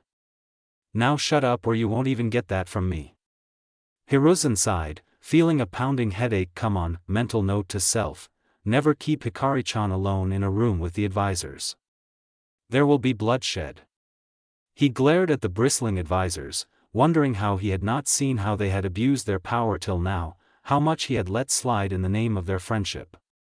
Maybe it was because Hikari was not taking it quietly. Hikari-chan, do you want anything from Kyumogakure for their transgressions against you? The redhead was confused, having no idea why Hiruzen was asking her that. Of course not. I just want them far away from me and the clan kids, I guess, since they're interested in bloodlines. You sure? Some asked, intrigued. The girl had no reason to be concerned about kids she barely knew, but still that was only what she wanted. They broke the damn treaty, you could practically demand half their village. I have Konoha, Hikari shot back easily, expression flat. And I already said that I don't want attention. Shikaku snorted, amused. Hikari was not your average 7-year-old and he wondered what she would do if she had no choice but to make a demand from Kyumo. Deciding to test his growing theory, he addressed his next words towards her. You know the details of the treaty between Konoha and Kyumo, Hikari? When she nodded, the document had been made public and she had read it out of curiosity and boredom. The Nara continued, then you know they have broken it. What would you demand as reparations from them? The poor girl looked confused. Hikari didn't know where exactly Shikaku was going with this. She tried to prevaricate, "Isn't that supposed to be your job? Humor me." "Fine," she muttered reluctantly. The Uzumaki mulled over the question, thinking about how she should answer. She decided to be honest. "I suppose that the traps in the treaty should be removed. Like the really stupid one that says, if a member of one village is killed by one from the other, then the victim's village will get the body of the killer as compensation or something along those lines. Current situation notwithstanding, why should that clause be removed?" Hikari scoffed, turning a baleful eye on the Nara who stared at her with intense focus. "You already know why. Konoha and Kyumo are shinobi villages. There is no doubt you will encounter each on missions where you will be on opposite sides. Handing over shinobi to either side will eventually end in decreasing both villages' strength." Shikaku gave her a sharp but approving nod. Her words had just answered one of his most pressing questions. Hikari was not the child she was pretending to be, and the Hokage was in on the farce. It was enough reason for him to trust the girl to not harm Konoha. But would she fight for the village? The answer he got was yes. A clearly well thought out answer like that would never come from the mouth of one who did not care. Shikaku turned towards the Sandaime, rising to his feet as he did so. "Hokage-sama, I propose that we renegotiate the terms of the treaty with Kyumo. In exchange for their compliance, we will return their shinobi." "That's preposterous!" Hamura yelled, slamming his hands on the table. "How can we allow Kyumogakure to go free? They betrayed us." "So what? We never trusted them either," Shikaku countered immediately. "We might have extended an olive branch which they discarded, but that is no reason to overly antagonize them." Fugaku rose to his feet as well, having been silent for most of the meeting. The Nara had saved his clan from a fate that could have destroyed them, and he had every intention of repaying that debt. Besides, he agreed with the proposal too.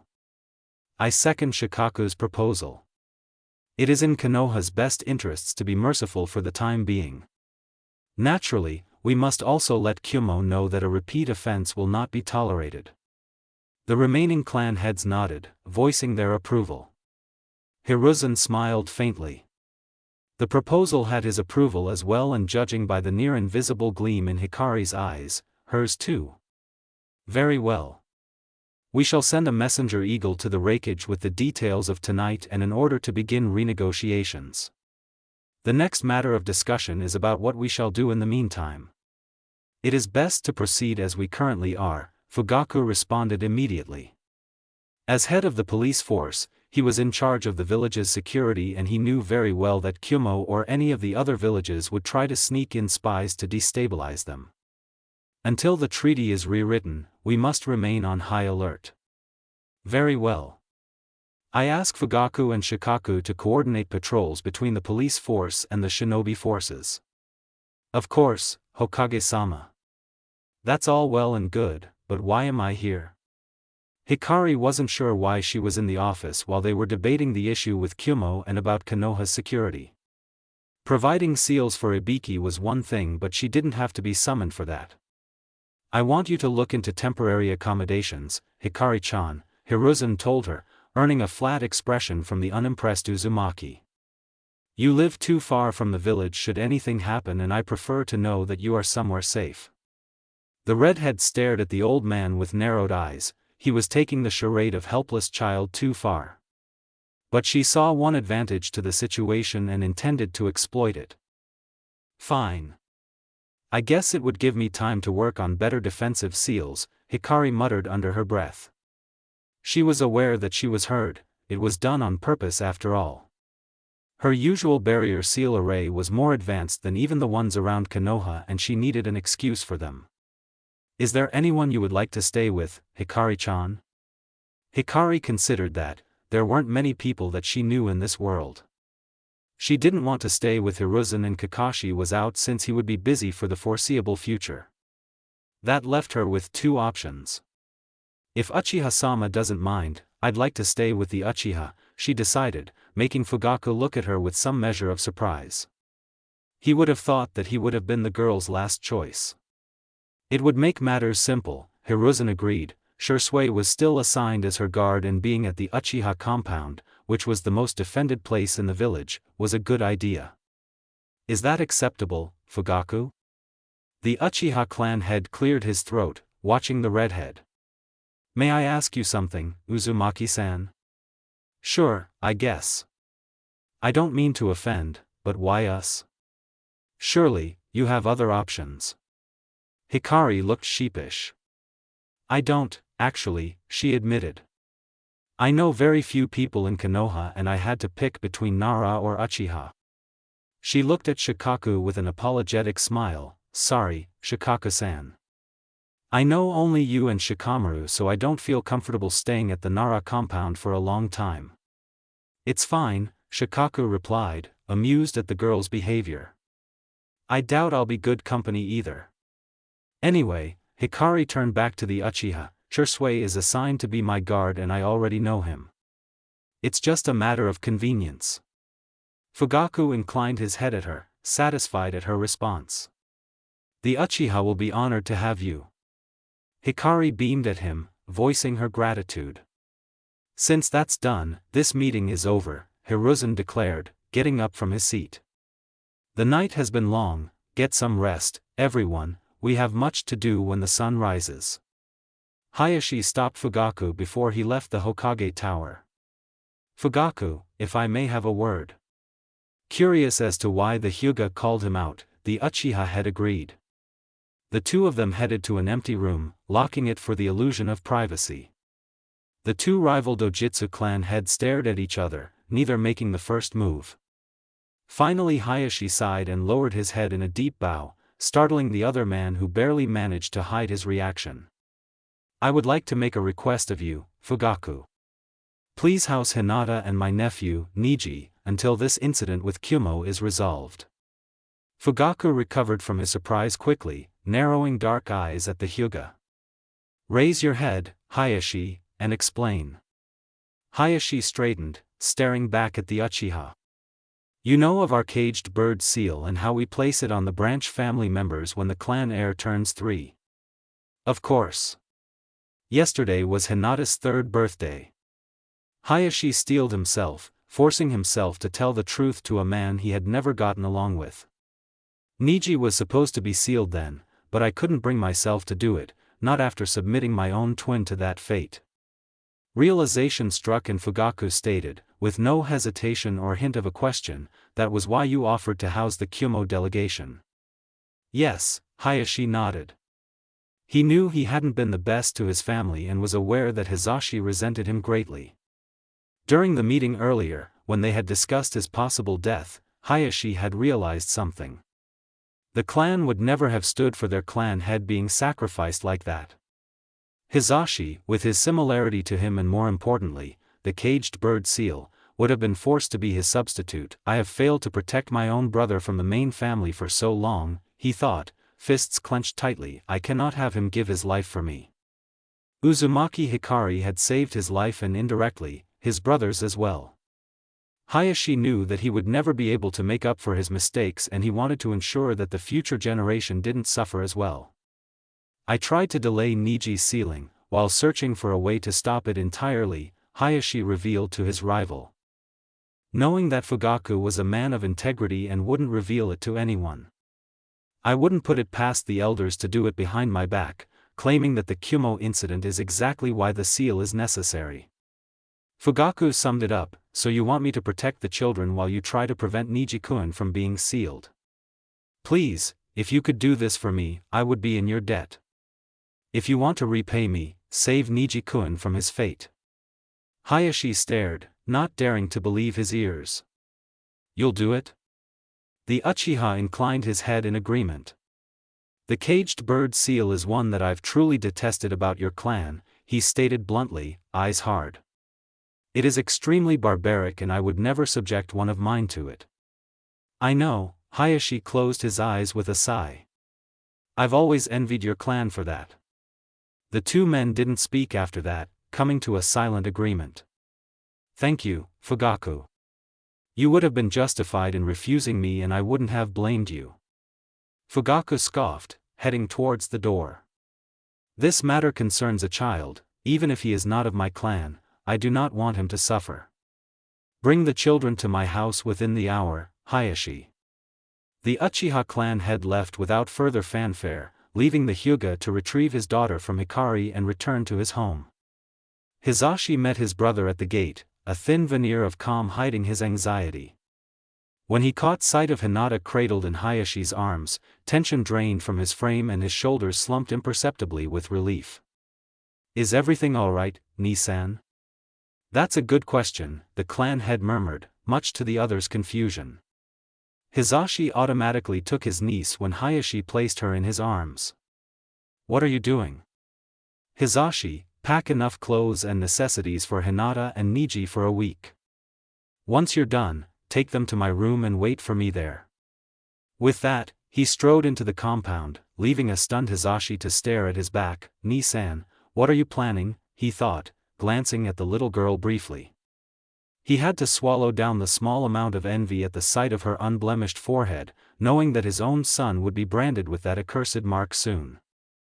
Hizashi shook himself. It was not the time to think of such things. Something told him that Hayashi's order to him was to be a secret and so he kept to himself, out of sight of the other clansmen. He headed to his son's room first, slipping inside quietly. Niji, he called, shaking the boy's shoulder to wake him up. The 4-year-old rubbed his eyes, only half awake. Father? Is that Hinata-sama? Yes. Ni-san brought her back. Oh, that's good. Hizashi smiled gently at his son, ushering him out of his futon. Come now, Hayashi-sama has asked you to pack for a week. Niji frowned, not sure why he had to do so. Did Hayashi-sama say why, father? No, he did not. But it is not our place to question him. Hizashi nudged him towards his table. Quickly now. It didn't take long to seal a few sets of clothes and other essentials into storage scrolls, the 3 Hyuga out of the room in less than 5 minutes. Hinata's room was next and they rapidly packed her things too, making their way to Hayashi's quarters.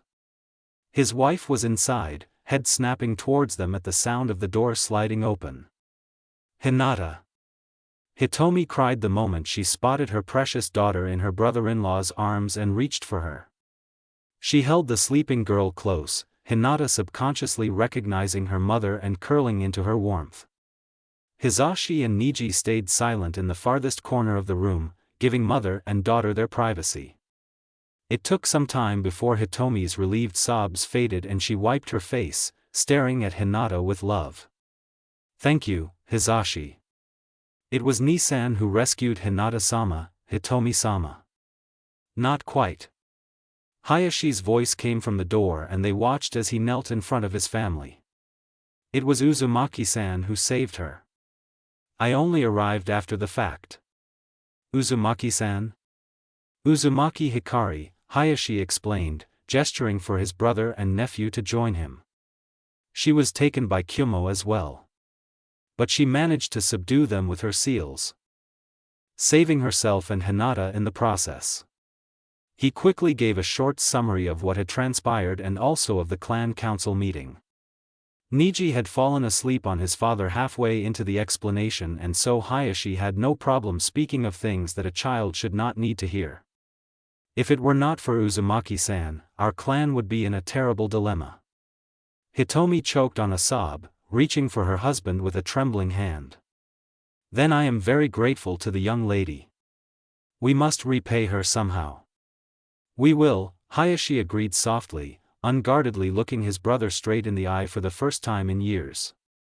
Not only my daughter, but she saved my brother as well. Hizashi startled, shocked at the amount of emotion in his brother's voice. Me? Would the elders have allowed my death? No. But the treaty would have to be fulfilled if we don't want a war. The elders would have made you a substitute. Hizashi understood, his caged bird seal would have activated upon his death, sealing the Byakugan away. It would have been a win-win situation, as long as Konoha kept silent about the truth. But thinking about it further, he realized that the clan wouldn't have needed to order him to do it. Despite his anger and resentment towards the main family, Hisashi still loved his brother.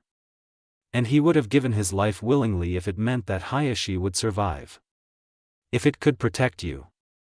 No, Hayashi cut him off fiercely, pale eyes blazing with a fury that Hisashi had not seen since their younger years. I allowed my pride to cause this rift between us, brother. No longer will I stand for it. Inhaling deeply, the clan had suppressed his rampaging emotions.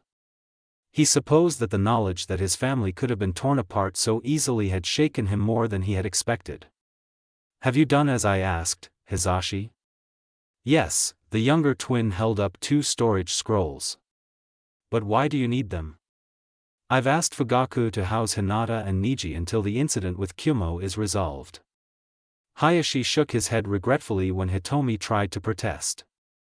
It is possible that they might take advantage of the uncertainty to stage another kidnapping attempt. Hisashi sensed there was something his brother was not telling him. He was already thrown off by the protectiveness Hayashi had displayed towards him mere minutes ago and wasn't sure he would take more surprises. Why Niji as well? Wouldn't it be easier to place the cursed seal on him? The moment those bitter words slipped from his lips, he stiffened, no doubt expecting the surge of pain that came from the caged bird seal being activated. But time ticked by and nothing happened, only silence in the room. Raising his gaze to meet his brother's, Hisashi was startled by the amount of pain and regret in those eyes so very identical to his. Ni-san? I will not allow Niji to bear the burden of that curse. Hayashi's proclamation was met with stunned silence. Hisashi crushed the surge of hope at those words and looked back with an emotionless expression. You do not mean that. He's not lying, interrupted Hitomi, smiling gently at her brother-in-law. It is why he requested to house the Kyumo delegation. Hitomi. Hush, dear. Your brother deserves to know, the woman chastised her husband before turning back to Hisashi. Hayashi intended to delay Niji's sealing with the excuse that it would be improper to do it in front of foreigners and use that time to find a way to prevent it entirely. Ni-san, why didn't you tell me? I didn't want to get your hopes up, Hayashi admitted, uncomfortable at the scrutiny. If I failed, it wouldn't matter if you knew. Hisashi forcibly reined in his emotions, lowering his head a little. He wasn't sure about what he was feeling. Hope was such a fickle thing. For now, we must leave for the Uchiha compound. We will speak about this matter when we return, Hisashi. I'll hold you to that, Ni-san. Mikoto hurried to the door the instant she felt her husband's chakra. He had been called away in the middle of the night on important business and she had noticed the uneasy air in the village. She hadn't missed Shisui being summoned either. Fugaku, what happened? Kyumo betrayed us, he said shortly, leading his wife into the kitchen. Fugaku poured himself a glass of water, turning around in time to see his eldest son walk in. Itachi likely hadn't slept, not since he had woken up when the messenger had arrived hours ago. Father. Itachi, Fugaku waved him over to take a seat at the table. His son might be young but he was a genin and quite powerful for his age. Quickly going over the events of the past few hours, he sat back to analyze their reactions. Mikoto, as expected, was horrified at the thought of 2 children being in danger, though she did not show it completely on her features.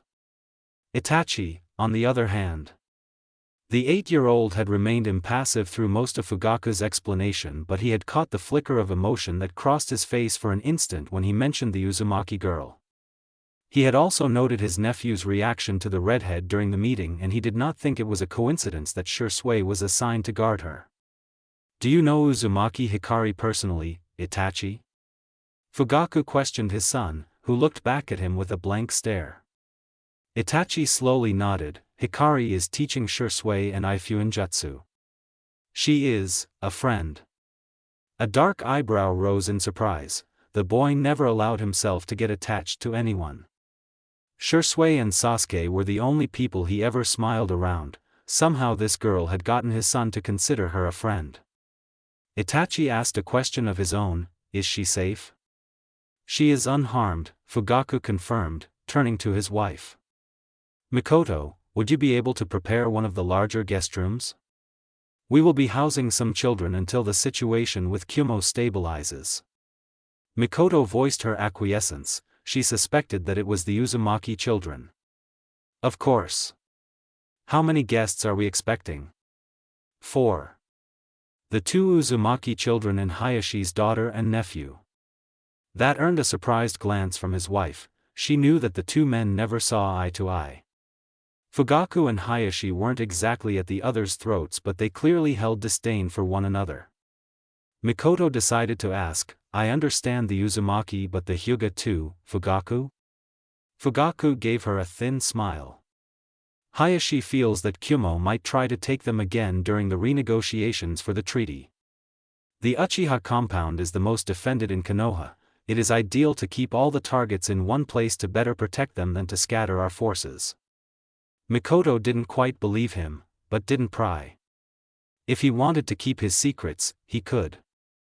Besides, she was finally going to get the chance to see her best friend's son, and for that, she would do anything. Kushina would be so disappointed that this is what it took for me to even see the child, she thought sorrowfully. Getting up from her seat, Mikoto informed the 2 males at the table, I shall go prepare the room now, since I believe that the children will be arriving soon. Itachi stood to follow his mother but was stopped. Stay for a minute, Itachi. The boy paused and looked at his father, giving him a nod before sitting back down. Fugaku stared at his son. He had been cataloging both Shisui and Itachi's reactions whenever the Uzumaki girl was mentioned.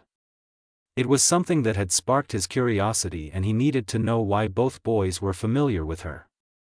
Learning Fuinjutsu from the girl did not mean they had to be more than acquaintances. You said you know Uzumaki-san and even call her a friend. Why? Itachi didn't reply immediately, sharp eyes watching his father with an analytical glint. It was Shisui who met her first, he started, finding only curiosity in the man's expression. She helped him. He proceeded to narrate the incident that happened in the market over 2 months ago. The first time Itachi had met her in the forest was explained too, making Fugaku narrow his eyes at the mention of the sabotaged seals that could have hurt his son.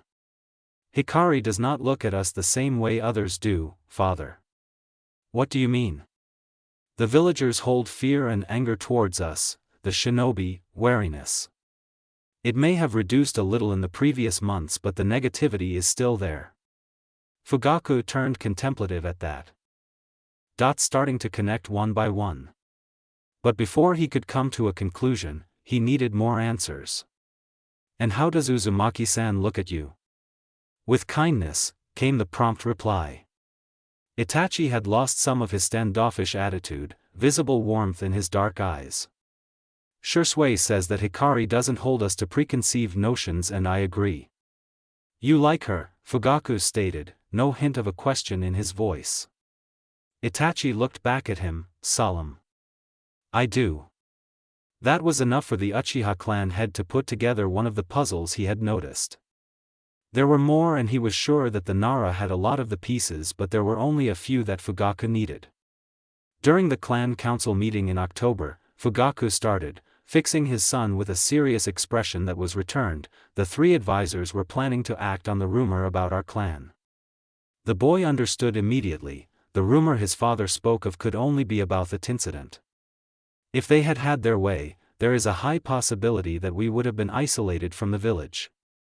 Our reputation would have greatly suffered, and I am certain that the elders wouldn't have stood for it. Itachi frowned. The clan council meetings were something his father never spoke of, not even to his mother. If he was telling him this, there had to be a reason for it. But it didn't happen. Fugaku inclined his head. Shikaku spoke up for us, followed by the rest of the clan heads. But it was Hokage-sama who prompted him in the first place. I don't understand, father. The young Uchiha shook his head, not privy to the information Fugaku possessed. Hokage-sama has never supported us, Itachi. The Uchiha head stood up, taking his cup to the sink. Even if he never spoke against us, he never stopped the advisors from belittling us.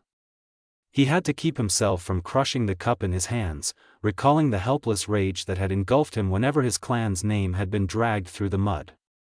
The other clan heads, like Inoichi or Shibi, would redirect the conversation then, but the damage had been done. It was why Fugaku had been surprised when the Sandaime had sharply rebuked Koharu and Hamura. Even Danzo hadn't been spared. He hadn't been the only one to wonder about the professor's sudden change in attitude. But since then, Hokage-sama has shut down any attempt against us. I originally thought he had realized that we had no fault. It seems that it is not the case. You are saying that Hikari has a hand in this. Itachi stood too, watching his father closely. Could it be possible that his friend was manipulating the Hokage from the shadows? Fugaku nodded. I do. Tonight, Uzumaki-san allowed none of the advisors to walk over her, openly showing her disdain towards them. Hokage-sama is also quite fond of her, and that is why I believe that she is the reason behind his sudden proactive stance. He paused, meeting his son's eyes. It is why I want to know what you think of her. Will Uzumaki-san be our ally, even if everyone turns against us? Or will she lead us to our doom? Itachi didn't hesitate for even a split second, answering, Hikari does not care for our name as Uchiha, father. I believe that as long as we do not stray from the right path, she will stand by us. Fugaku chuckled at the bold declaration, his usually stony expression shattering. It is unlike you to have so much faith in another person, Itachi.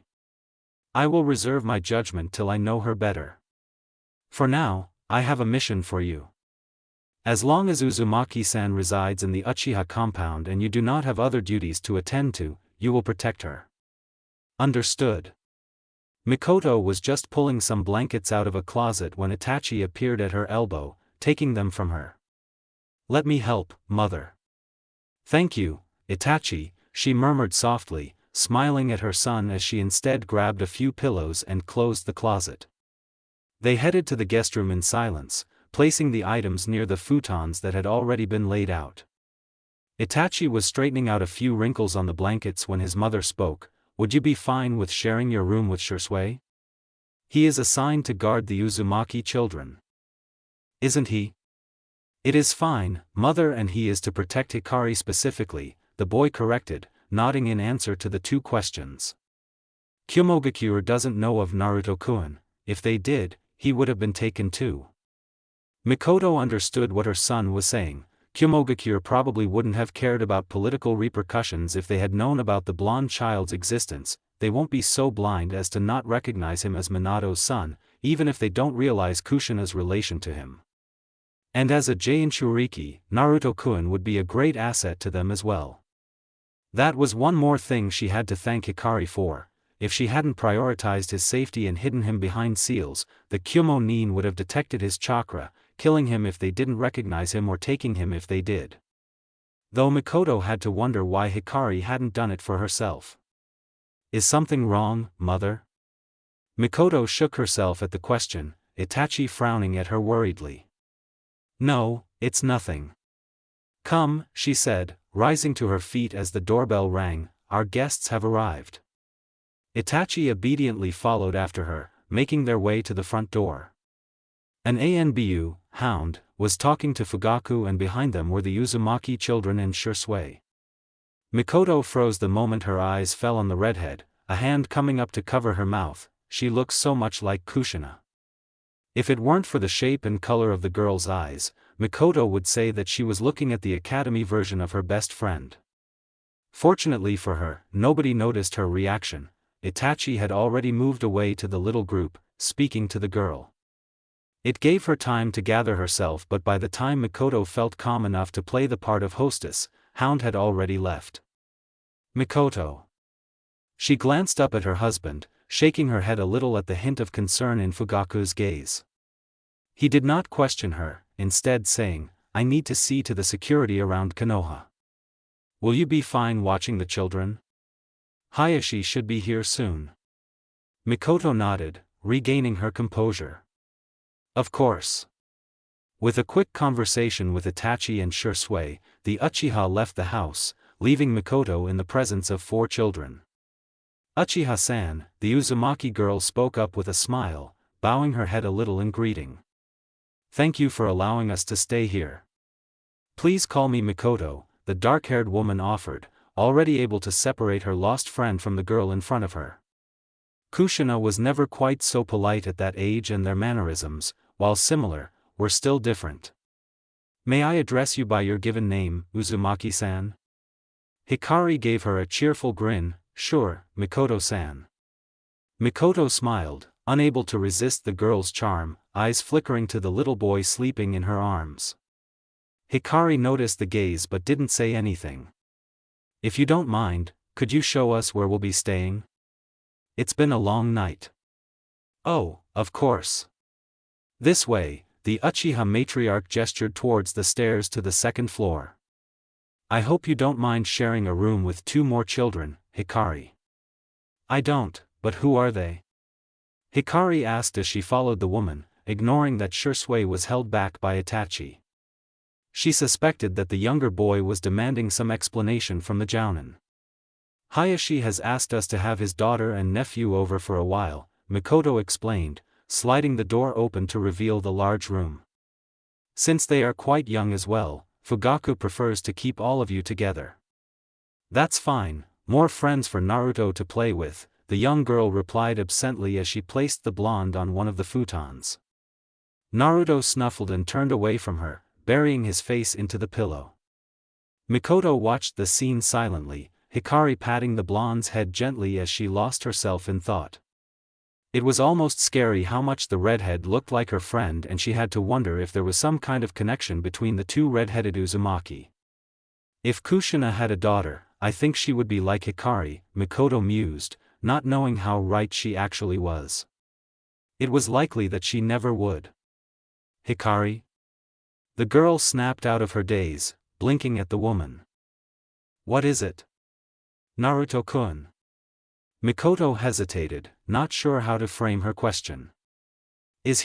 How is he?" Hikari considered her, scanning her face to gauge her intentions. Uchiha Mikoto was not someone she had known in her world, apart from the fact that she was Itachi and Sasuke's mother. Speaking of Sasuke, she could feel his chakra 2 rooms away. I wonder if he would get along with Naruto.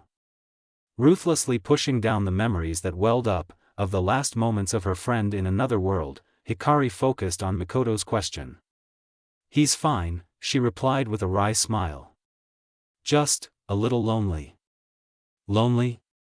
Hikari nodded, shifting her gaze to her brother, and it was still weird to call her counterpart that, and pulling up the blankets to his chin when he shivered. "I'm the only one always with him. Kakashi and I tries, but he has missions and Gigi is the Hokage, so that's a no there. Shikamaru could be considered a friend, but they've only met once last week. And Naruto's afraid of the villagers."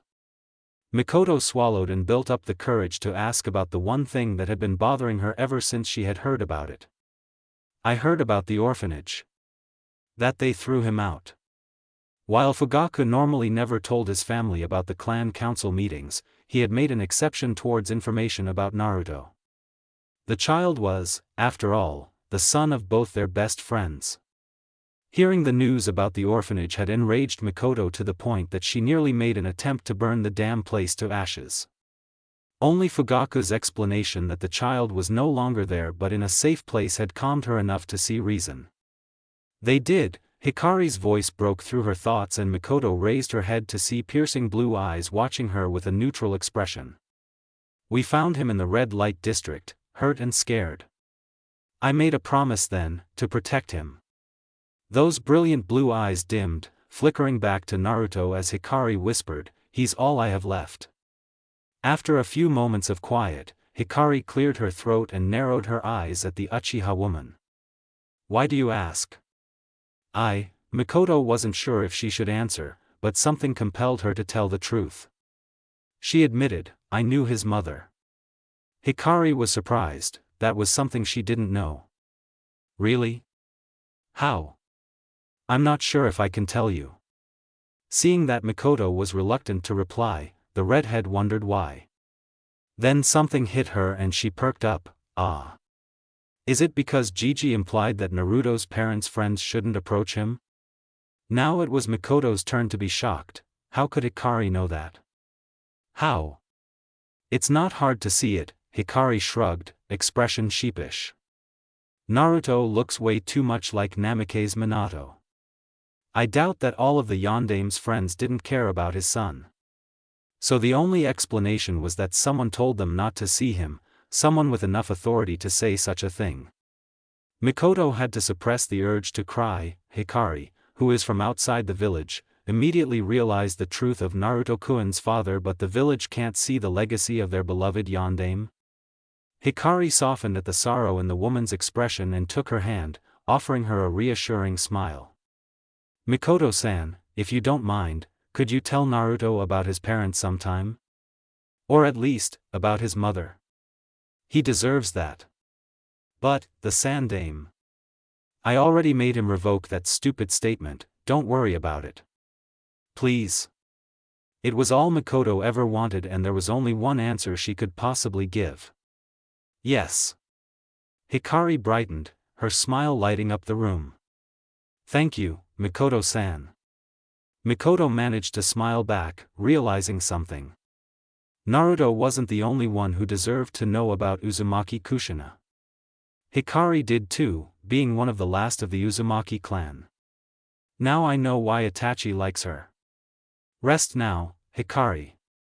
We can talk in the morning, Mikoto suggested, getting to her feet. The redhead nodded, whispering a good night as the Uchiha left the room. She headed to the living room, intending to wait for the Hyuga's arrival, smiling slightly as she sensed Itachi and Shisui approach the guest room. It seemed that the boys wanted to check on their friend. Uzumaki Hikari, Mikoto thought as she settled at the kotatsu. A weight had been lifted off her shoulders, the opportunity to care for her best friend's child being the best thing ever granted to her. She would not fail Kushina. Hikari sighed, exasperated by the two idiots who hovered just outside her room. She raised her voice slightly, calling out to them. Boys, get in here. The door slid open a bit, Shisui poking his head in. You sure? Walking over to the boy, Hikari smacked him on the head and then grabbed his collar, dragging him inside. Itachi, if you don't want me to do the same to you, get inside. The younger Uchiha slipped in quietly, closing the door behind him. Itachi watched with amusement as Hikari released Shisui, the boy falling face first into the futon with a muffled thud. Hikari-chan, that's mean. Quiet. If you wake Naruto, I'll do worse than drop you on the ground. Shisui gulped, well aware of the very real threat in the girl's voice. He sat up, crossing his legs under him and watched as Hikari mimicked his position. Glancing at the still-standing Itachi, Hikari patted the spot next to her, inviting him to sit down too. Itachi sank down on the indicated spot, dark eyes scanning every inch of his friend for injuries. Are you truly unhurt? Hikari huffed, beginning to get annoyed by the sheer number of times she had been asked the question. I'm fine, Itachi. The Kumo idiot only knocked me out and after that I managed to avoid any hits. Choosing to accept that answer, Itachi said, Father told Mother and me what happened. I thought you had a barrier around your house. It wasn't strong enough against the Kumo nin. Hikari hit a wince. She didn't mind lying to the others but Shisui and Itachi were her friends. It wasn't as if it was a complete lie though, the barrier had been weak but it had been she who had made it so. Shisui frowned, feeling that something wasn't quite right but not knowing exactly what. He didn't think too hard about it though. You said that you took them down with paralysis seals. How did you even think of that in that situation? That was something she didn't need to lie for, so Hikari responded with hidden relief. It's not the first time someone tried to kidnap me, she admitted, remembering the times she had been hunted by the Akatsuki and then Kagaya. I knew I had to keep calm if I wanted to escape. Killing them was impossible, so I used my seals. Thankfully, they didn't notice anything off about my bracelet and take it. That was a stroke of good luck, Shisui agreed, slinging an arm around the girl's shoulders. Hikari raised an eyebrow but didn't shake him off, so he grinned. The Hyuga owe you a debt now, you know. What? Chuckling at the redhead's bewildered expression, Itachi explained, you saved the life of their heiress, Hikari. In a clan, the lives of the heads and heirs are highly valued. That means you could ask them for anything you want. Hikari blinked at Shisui's proclamation and tilted her head in thought. Huh. Does that mean I can ask them to get rid of their stupid cursed seal and they'll have to accept it? Shisui and Itachi stared blankly at the girl. She could ask for anything, money, power, even acceptance into the clan, but she wanted that? Something that would not benefit her in any way? Don't look at me like that, Hikari grumbled, crossing her arms defensively. I just think it's stupid to seal a part of your own family. I mean, they're practically branding them like slaves. You probably shouldn't say something like that in front of a Hyuga though. Just as Shisui spoke the words, Hikari realized something and her head snapped towards the closed door. Too late, she muttered, marching towards the door and sliding it open to reveal Mikoto accompanied by the Hyuga twins and their children. The Uchiha boys stiffened, shooting to their feet but remained in place. Hikari wasn't too worried though. From what she could see, there was a trace of amusement in Mikoto's dark eyes and Hayashi merely raised an eyebrow at her while Hizashi looked pained. When none of the three adults spoke, Hikari shifted from the doorway, allowing the Hyuga to enter the room. Mikoto stayed at her side, watching the men gently lay their slumbering children on a futon each. Hayashi straightened, staring straight into impassive blue eyes with a considering expression. Not one to be intimidated, Hikari returned the stare head-on. How much of that did you hear? Everything from when the debt was mentioned. I see. Hayashi didn't respond further, turning back to look over Hinata and placed the scroll containing her belongings near her pillow. Out of the corner of his eye, he could see Hizashi doing the same with Niji. It was as they were exiting the room that Hayashi suddenly spoke, "Would you, Uzumaki-san?" Hikari, who had moved back to Shisui and Itachi, spun around on her heel to face the Hyuga head. Would I what? Ask for the abolition of the caged bird seal, Hayashi clarified with a calculating glint in his eyes as he stared back at the girl. Hikari shrugged, not really caring about what the Hyuga wanted. I would. A cursed seal like that is something I really hate. She didn't say anything more, not wanting her emotions to slip. The sight of an unmarked Niji had already thrown her off. Hayashi scanned her expression one last time and gave a sharp nod, sweeping out the room with Hizashi at his heels. Smiling at the three awake children, Mikoto closed the door as she left, presumably to see the Hyuga off. What was that all about? Shisui finally broke the silence, scratching his head in confusion. He had expected the Hyuga clan head to get angry and berate the redhead for her crass words, not ignore them and question if she would actually go through with her claim. No idea, Hikari replied absently, tracking the two Hyuga via their chakra as they left the Uchiha compound. Something about Hayashi's countenance and Niji's presence alongside Hinata tipped her off. Didn't Niji say that he was sealed on the morning of Hinata's third birthday? She attempted to recall what Niji had told her during their fight in the Chunin exams and was fairly certain he had received the caged bird seal before Hinata's kidnapping. Is this another difference? Hikari thought, gazing at the young form of her friend. Even Hayashi-san feels kinder, although his cold chakra when I met him in my world could be because of the pressure from his clan. Perhaps. Shisui sighed, smiling fondly at his friend. The Uzumaki's thoughts were clearly written on her face and he could tell what she was going to decide before she even realized it. He knew Itachi had reached the same conclusion, judging by the small smile that was just hidden behind the collar of his shirt. Really, Hikari-chan, no one in this world could be like you. Said girl snorted, shaking her head. He's part of the branch family, isn't he? She murmured, pointing at the Hyuga boy. Hyuga Niji, supplied Itachi, rather knowledgeable about all the clan's families. He's the son of Hyuga Hizashi and nephew to Hyuga Hayashi. Hikari closed her eyes and nodded to herself, unsealing a set of nightclothes from one of her storage seals. Where's the bathroom? Last door on the left. Thanks. Before she could leave though, Shisui asked, are you going to really ask the Hyuga to get rid of the caged bird seal? The redhead paused at the door, grinning over her shoulder at the Uchiha. You already know, Shisui, so why are you asking? Shisui had to smother his laughter. He knew exactly what the girl was thinking. Things at the Hyuga compound were bound to get interesting in the coming days. Knowing Hikari, she wouldn't stop at getting the seal abolished. Itachi spoke from next to Shisui, amusement evident in his voice.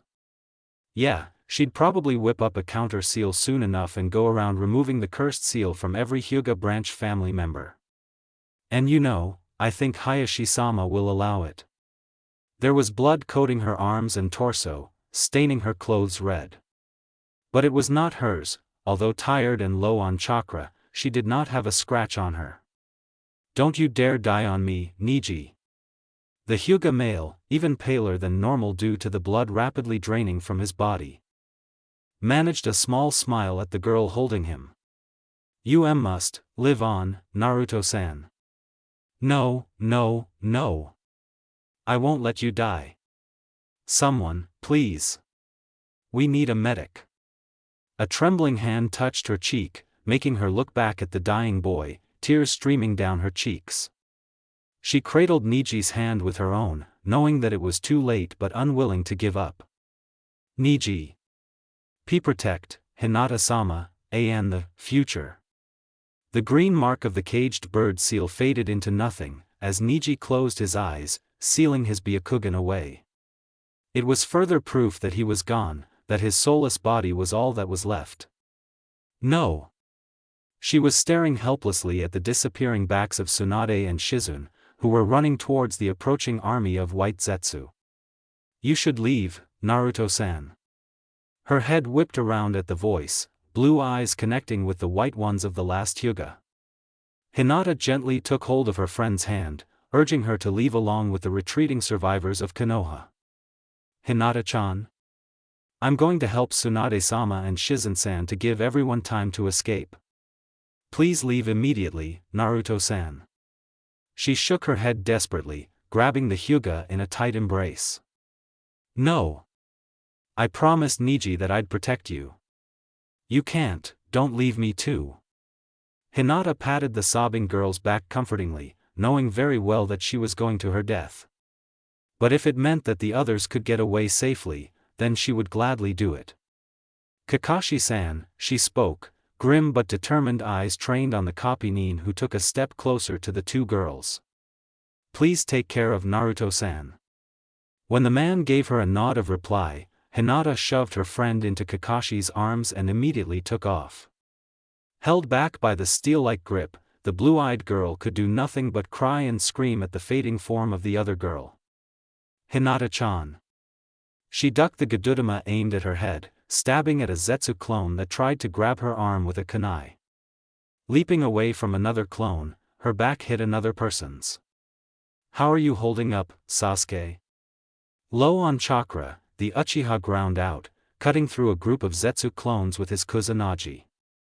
They had been separated from Minato and Obito by Black Zetsu and now had to deal with the near-infinite number of clones and Kaguya herself.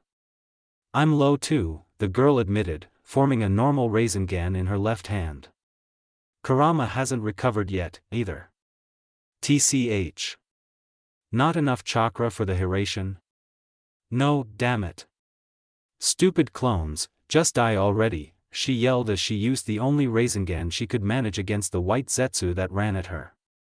Distracted by the swarming army, she didn't notice the Tomogoroshi no Haiketsu being fired at her, sensing the bone projectile far too late to even attempt to dodge. Black covered her vision, arms wrapping around her waist. Sasuke channeled his last reserve of chakra, using his Rinnegan's Amenoto Jikara to swap them with a rock in the distance. Sasuke. HN. You should be more careful, Dobe. Yeah, thanks, team. Wait, are you okay? She questioned worriedly as the dark-haired teen dropped to his knees, an arm wrapped around his torso. It was then that she noticed the ash-colored bone protruding from his lower back. "You idiot!" She panicked, dredging up the last wisps of her chakra in an attempt to use her yin-yang release to heal him. A pale hand grasped her wrist before she could do so, Sasuke coughing up blood as he glared at her. "You know that won't work, Dobe," he stated calmly, as if he wasn't bleeding from multiple gashes at the same time as his body was disintegrating. Unable to hold himself up any longer, Sasuke fell forward and was quickly caught by the girl. "If you had enough chakra to use your Rinnegan, you should have used it on the ash bone instead," she screamed into the Uchiha's ear, feeling his life force fading away little by little. "Heh," Sasuke smirked weakly, looking up at the only person he had ever recognized as his friend. "Looks like I was the Dobe for once." "Stupid team," she sobbed, hugging the dying Uchiha tight. "Everyone's already gone, you can't leave me too." "Sorry. Naruto." The girl collapsed on the ground, shaking with the force of her cries. All that was left of her last friend was the ash on her clothes, and she finally lost it, screaming to the bloody sky. "Hikari-chan! Hikari!" The urgent yet hushed call of her name broke through the fog of her memories, returning as nightmares, and Hikari shot up, gasping for air. Her clothes were drenched in sweat and she could feel the drying remnants of tears on her skin.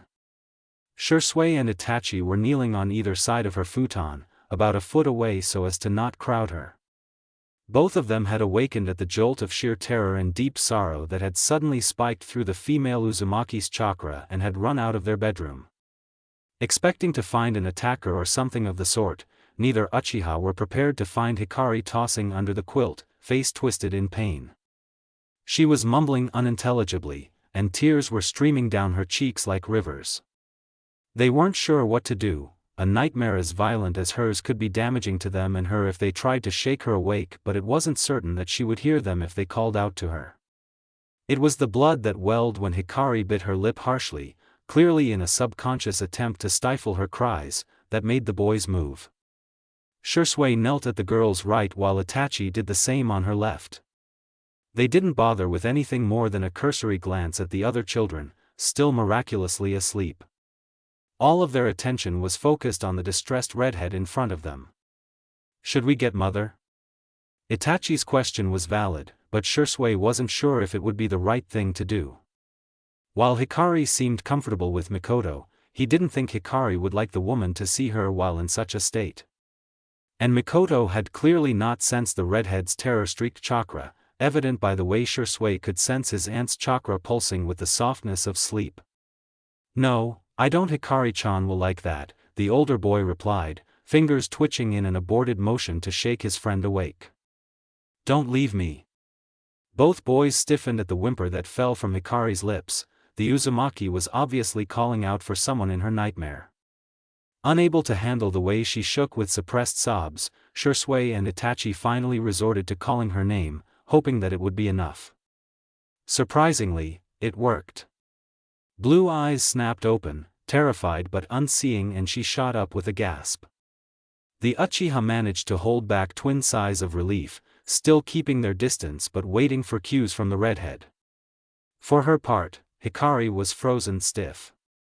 She barely noted the boys staring at her with open concern, sending out a weak pulse of chakra around her. Shisui, Itachi, Naruto, Hinata, Neji, Sasuke, Mikoto. Hikari tagged each person as her chakra touched theirs, completely imperceptible to most of them, but enough for her to assess their well-being. Apart from Shisui and Itachi, who were clearly awake and right next to her, the others were perfectly fine and deep in peaceful sleep. Kurama? The redhead sank into her mindscape, seeking the comfort of her partner, who had never left her. Kurama responded, not saying a word as he smothered the girl with his tails. It was the first real nightmare Hikari had had since coming to this world. Having the child versions of her lost friends around her had triggered it. But in a way, it also helped. Hikari knew that Sasuke, Hinata and Neji were alive and safe, though she had yet to lay eyes on Sasuke. His chakra was so very different from what she remembered, light and unburdened instead of dark and pained. Time passed in a daze, seconds or minutes or hours she did not know. Hikari could feel herself calming down, her heart rate dropping to something near normal. She took a deep breath to center herself and dug herself out from Kurama's tails. How long was I unresponsive? The fox grunted, eyeing his container with a bland expression. Not long. Get out there, Kit. Your Uchiha are worried. Hikari squinted at her partner. Did he really say that? Wait, do you actually like Shisui and Itachi? They are tolerable. Huh, you're weird. Kurama. Like you're one to say that, brat, the bijou snorted, swatting her with a tail and effectively tossing her out of the mindscape. Hikari-chan. Directing a weak smile to reassure a worried Shisui and utterly failing, Hikari raised a hand to rub her eyes. Although the last clutches of her nightmare might have released their hold on her, she still wasn't completely back to normal.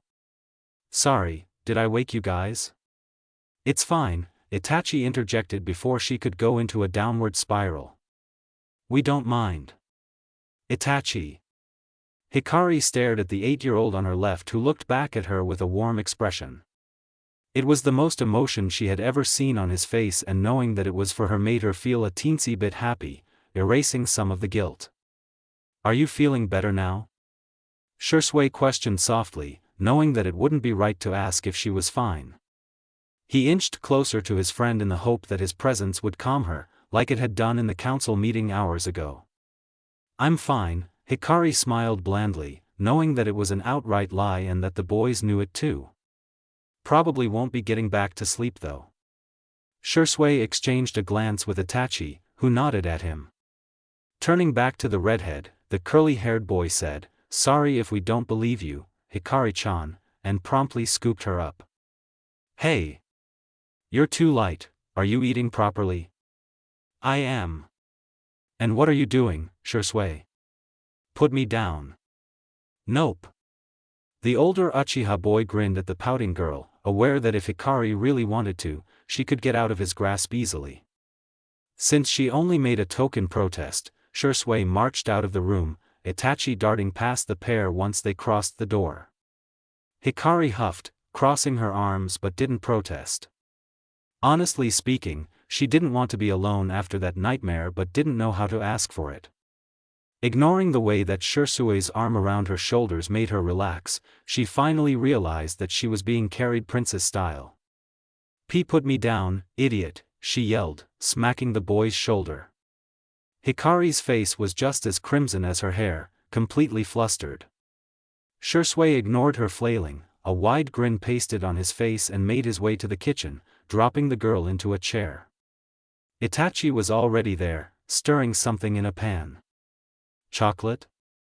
Hikari sniffed the air, the sweet smell of the treat permeating the room. Itachi nodded, taking the container of milk Shisui grabbed from the fridge. Mother makes some for Sasuke and me sometimes. The redhead shook her head in resignation, leaning forward to rest her forehead on the table. Tuning out the little noise made by the Uchiha boys, Hikari thought back to her nightmare. That's the first nightmare in a while that's been so bad. Good thing neither Shisui nor Itachi touched me, I might have hurt them badly.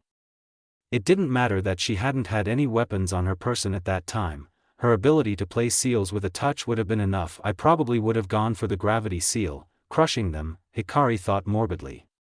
She was feeling highly sickened at herself, knowing that she could have injured her friends or worse.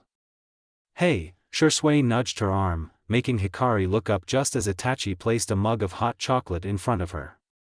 Drink up. She cradled the mug in both hands, feeling the heat warming her skin. Thanks, Itachi, the redhead murmured, taking a small sip. The drink tasted quite delicious, creamy but not too sweet. It made her smile absently, much to the delight of the two Uchiha watching her reaction closely. The trio sat quietly at the table for a while, drinking their hot chocolate in comfortable silence.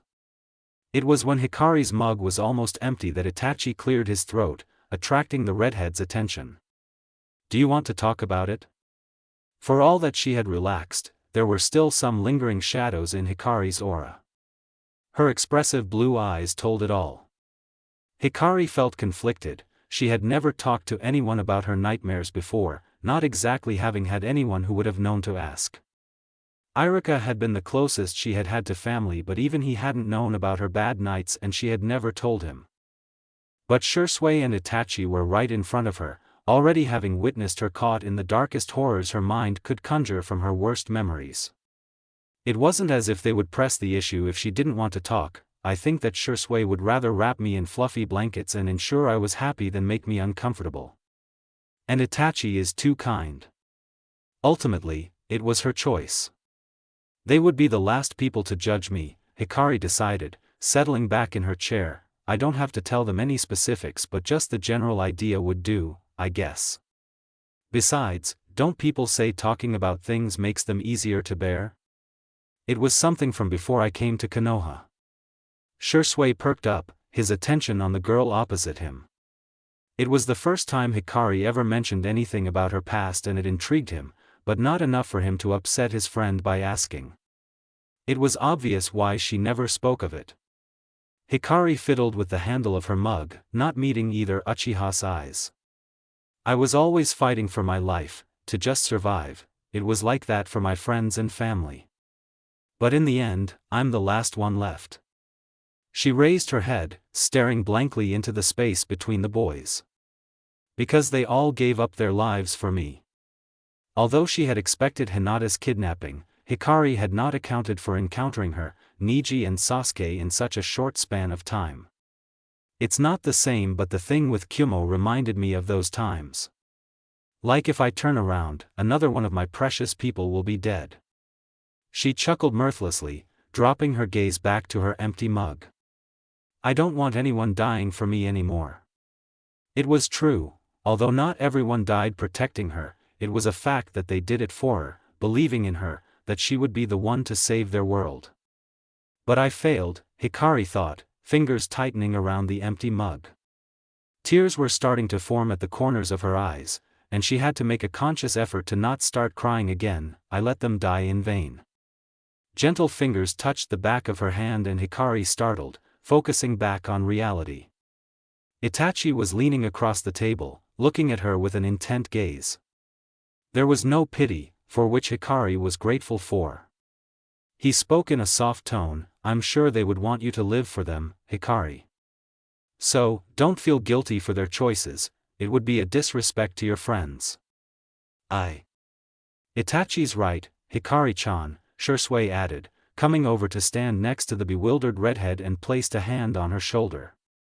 Both he and Itachi knew the pain of losing comrades, even if it wasn't on the same level as Hikari, they could relate a little to her. Besides, even if it's selfish of me, I'm grateful to your friends. Huh? Shisui grinned at her while Itachi had his usual smile, both with a comforting light in their dark eyes. They gave us the chance to meet you. The dam finally broke and Hikari threw herself at a startled Shisui, wrapping her arms around his waist and burying her face into his stomach with a sob. The boy didn't hesitate despite his surprise. When he heard the soft sound filled with pain and sadness, he hugged her back just as tightly. Itachi hurried around the table to the pair, stopping behind Hikari uncertainly. He wasn't sure how to comfort someone and he hovered with uncharacteristic hesitance until Shisui gestured for him to come closer. Placing a hand on her back, Itachi patted the redhead gently, brushing through the long strands of hair. Hikari didn't say anything as she cried her heart out.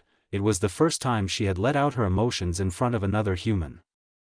Kurama was different. As a bijou, he didn't understand the way humans felt and reacted. For Hikari, he tried, but there were some things only another human could offer. There was no one around she needed to be strong for, and she could finally admit something to herself, I'm broken, but it's okay. As long as I don't shatter, as long as I have my friends, I will keep moving forward. In her mindscape, Kurama opened one eye. He was following his Jinchuriki's thoughts, even if he hadn't said a word or made any indication that he was doing so. Keh. Kid just keeps picking up precious people like there's no tomorrow. But he knew that every time that Hikari repeated her resolution to keep moving towards the future, she was just a little bit stronger. More confident in her choices, more assured in her stance. He wondered how she was going to change this world. It was early in the morning when Fugaku finally returned to his house, sometime after 7. It had been tiring to go through all the holes in their security, assigning guards, and setting up patrol rotations in a way that none of their forces were overworked, but Konoha still had sufficient protection. His wife met him at the door, smiling softly as usual, but there was something gleeful in her eyes that made him curious. "What are you so happy about, Mikoto?" She didn't give him a verbal reply. Instead, Mikoto grabbed his arm and dragged him into the living room. Her voice was barely above a whisper as she excitedly pointed and almost squealed, "Look at them." Fugaku obediently turned in the direction she was pointing and froze at the sight. The kotatsu had been brought out since it was cold, but that was not the point. It was the 3 children under it that caused his reaction. Shisui was the furthest, back to the wall as he slept on his right. His left arm was thrown over Hikari's middle and he was half curled around the redhead. Itachi was on the girl's other side, one arm pillowing his head while he held onto Hikari's left hand with his free one. He was curled up tightly, facing the uzumaki as he slept peacefully. The redhead, obviously, was in the middle, completely at ease with the 2 boys on either side of her. Laying on her back, Hikari had her free hand resting on Shisui's arm on her stomach, in an almost possessive grip. Looking closely, Fugaku could see that her hold on his son was the same. Her long hair was weaved into a loose braid and thrown over her shoulder, out of the way of their faces. All in all, the 3 of them were perfectly comfortable with each other. Fugaku managed rather eloquently. Mikoto giggled at his side, much too enthralled by the cuteness of the children to be bothered by her husband's shock.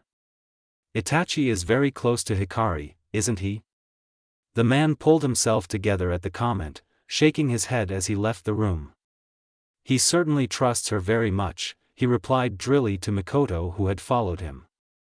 "Why are they there in the first place, instead of their rooms?" Mikoto sobered up immediately. She had had the fright of her life when she hadn't felt Itachi's chakra when she had woken up. Shisui and Hikari were missing too, and she had initially assumed that something terrible had happened. Then her instincts kicked in and she did a sweep of the entire house, finally finding the 3 cuddled together under the kotatsu. The washed utensils on the kitchen counter and the lingering scent of chocolate told her what had probably happened. "I think Hikari had a nightmare sometime earlier," Mikoto revealed her theory to her husband, who listened closely. "She's had a traumatic experience, and even if she puts on a brave face, she must have been frightened." Fugaku wasn't convinced. Hikari's composure at the council meeting didn't speak of one who had been shaken by the kidnapping. She was calm, much too calm for a 7-year-old. Sure, she had displayed some uncertainty, but that had been only for a moment. "I suspect that something else caused her bad night," he thought absently as he nodded in response to Mikoto's words. It wouldn't be far-fetched to assume that it could be related to her past.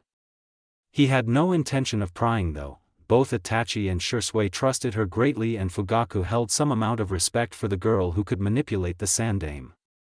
"She looks so much like Kushina." "What?" Fugaku snapped out of his musings at the statement, looking at his wife in mild confusion. "I'm talking about Hikari. When I first saw her, for a minute I thought that Kushina had somehow come back." Mikoto smiled sadly at the remembrance of her best friend. She missed her more than she could handle. "Could there be some relation?" "I don't know. Kushina never spoke of any close relatives." "So?" Shaking his head, the Uchiha clan head sighed. "There's little to no information on the girl. If I hadn't seen her with my own eyes, would have thought she didn't exist." "You don't think she's a spy, Fugaku?" Mikoto looked anxious. She didn't want the Uzumaki to turn out to be an enemy after Konoha's secrets. "I doubt it," her husband replied with a wry tone. "Hokage-sama trusts her enough to leave Uzumaki Naruto in her care and listens to her words. Even Shikaku does so, and that man is hard to deceive." There was something more that was hidden from the rest of the village. Fugaku was sure. And Uzumaki Hikari was right in the middle of it. But she had only brought benefits for Konoha and its inhabitants so far, and he had no reason to suspect her of ill intentions. For that alone, he was willing to give her the benefit of doubt. Perhaps he might know the truth one day, perhaps not. But if his family was safe, Fugaku was content to let things be. Hikari shifted a little, slowly blinking her way to wakefulness. A weight on her stomach and a hand in hers reminded her of Shisui and Itachi's presences on either side of her. Right, that really happened. She wasn't really embarrassed at breaking down in front of the boys, aware that they didn't expect her to be put together all the time. Hikari was more concerned about the number of times she had had a breakdown. "Stop being so moody this early in the morning," Kurama grumbled in their shared mindscape, tails swishing in annoyance. "I'm trying to nap." "All you do is nap, Kurama," Hikari pointed out, unsuccessfully hiding a smile at the fox's grumpy attitude. "But this is the third time it's happened." "So? You went through something extremely traumatic that would have broken anyone else long ago," the bijou snapped back, not liking how his container thought that since things were somewhat over, everything would go back to normal. "Even Mito and Kushina had what you humans call PTSD after their experiences, and it was nothing compared to you. But I can't keep doing that. I might hurt someone if I'm not careful." "Don't expect to heal in months, Kit," Kurama sighed, settling his head on his front paws as he stared at the pouting face of the redhead. "If you really feel that way, then I'll take control of your body and stop you if necessary." Hikari reluctantly agreed to that compromise, having the feeling that she wasn't done with breakdowns and nightmares yet. Drawing out of her mindscape, she stared up at the ceiling, not wanting to move. She was quite comfortable where she was, but she knew she had to get up soon. "I guess it's already way past dawn," Hikari thought, glancing out the open window. "Time to get up then." She released her hold on Shisui's arm, lifting the limb off her gently to not wake the boy. She let go of Itachi's hand as well, flushing a little at the knowledge that she had clung to both Uchiha in her sleep.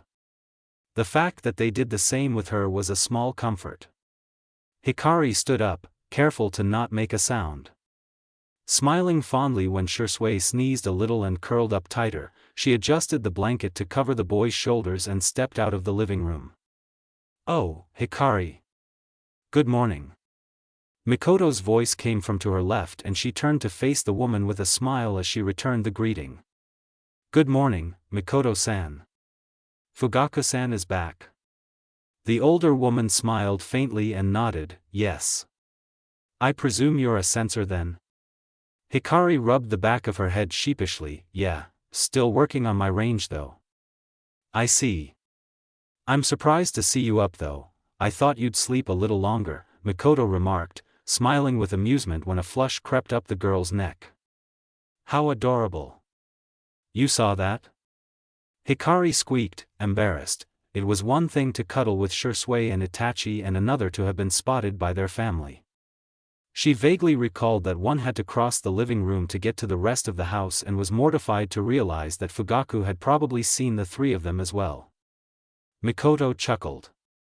"It was cute to see," she said happily. Itachi had always been a little distant, even from his family, and seeing him do something as adorable as cuddling with someone else had warmed her heart. Running a hand over her face, Hikari sighed. It was rather nice, she admitted to herself reluctantly. All her life, she had been a rather tactile person, having been deprived of positive contact in her younger years. "I'm not going to let embarrassment stop me from cuddling with Shisui and Itachi if I want to." Offering the Uchiha matriarch an awkward smile, Hikari gestured to the stairs. "I should probably get to my room. Naruto might panic if he wakes up in an unfamiliar place without me." "Of course. Would you like some breakfast soon then, Hikari?" "You don't need to trouble yourself, Mikoto-san," the redhead protested. She didn't want the woman to go to unnecessary lengths just for her. "I'll have it with everyone else." "I don't mind, but if you say so," Mikoto inclined her head in acquiescence, already thinking of how many people she needed to prepare food for. "I won't keep you any longer then." Hikari grinned and dashed to the stairs, long crimson braid whipping through the air. See you in a bit, Mikoto-san. The first thing Naruto registered when he woke up was, not my pillow. His pillow was soft and fluffy, with orange covers. Not like this one, which was a little stiff and completely white. "Ne-san?" There was no response even after a few minutes, which scared Naruto. Hikari always answered him, having the almost scary ability to hear his voice no matter where she was in the house. He sat up, blinking confusedly at the dark blue comforter that slid off at the movement. He was on a futon, he was pretty sure of it, considering that he had seen a few tucked away in their storage room. Not home.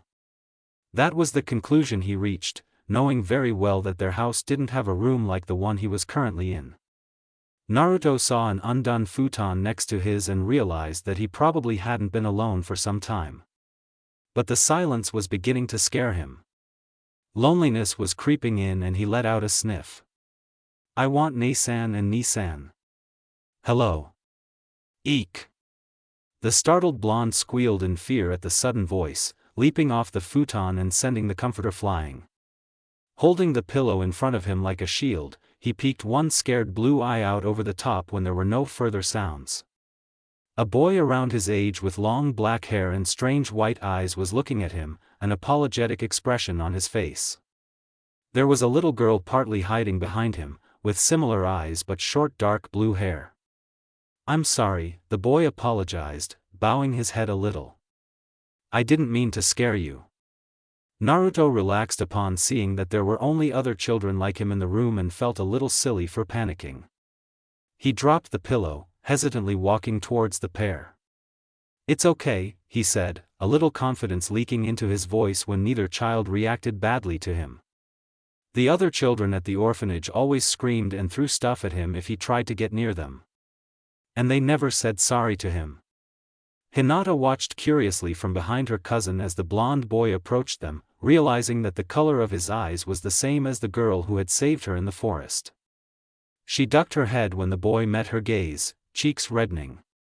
Hello, the little girl managed to say to Naruto, squeaking when he grinned at her.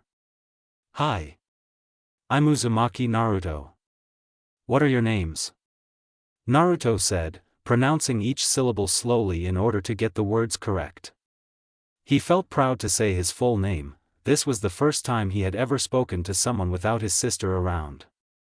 Hyuga Niji, the other boy answered with a tiny smile, then looked at the girl watching them over his shoulder. Hinata-sama, please introduce yourself. The brunette ducked her head again but looked up shyly after a few moments. Hyuga Hinata, she whispered, almost inaudibly. Naruto blinked at that and looked at one Hyuga to the other. Brother and sister, he questioned. Niji shook his head, we're cousins. Cousins. Their fathers are brothers, which makes them cousins. All three children turned in the direction of the voice, Naruto brightening at the sight of his sister standing at the door to the room. Ne-san. Good morning, Naru-chan, Hikari smiled as the blonde toddler ran to her, kneeling when he raised his arms for a hug. I see you're making friends. Yeah. Naruto beamed, dragging her by the hand to the other kids. They're Niji and Hinata. Nice to meet you, Hikari directed to the Hyuga kids with a warm smile, feeling a little wistful at the tiny forms of her old friends. Niji was staring at her curiously while Hinata perked up in recognition. You're from Dash. Hinata cut herself off, blushing darkly at the attention focused on her. Hikari, however, only laughed and nodded, yeah. I'm glad to see you're okay.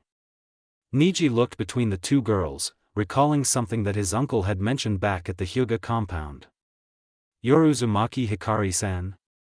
When Hikari nodded in reply, the 4-year-old got to his feet and bowed, thank you for saving Hinata-sama, Uzumaki-san. A hand landed on his head and ruffled his hair gently, making Niji look up in amazement. The redhead was smiling at him, a fond expression on her face as she replied, You're welcome, Niji, but there's no need for formalities. Just call me Hikari. She looked past him at his cousin, adding, You too, Hinata. "Nei-san." Naruto tugged on the female Uzumaki's pants and when she looked at him, asked, "Where are we? Remember when I told you about the clans in Konoha?" Hikari waited for his response and when he nodded, continued, "We're at the Uchiha's home." Uchiha. The blonde boy slowly listed the clans he could remember and finally landed on the one he wanted.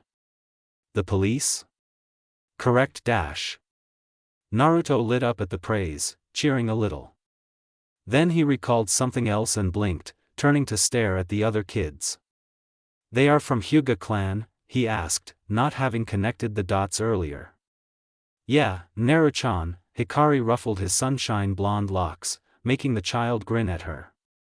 "Good job remembering. Why at Uchiha home?"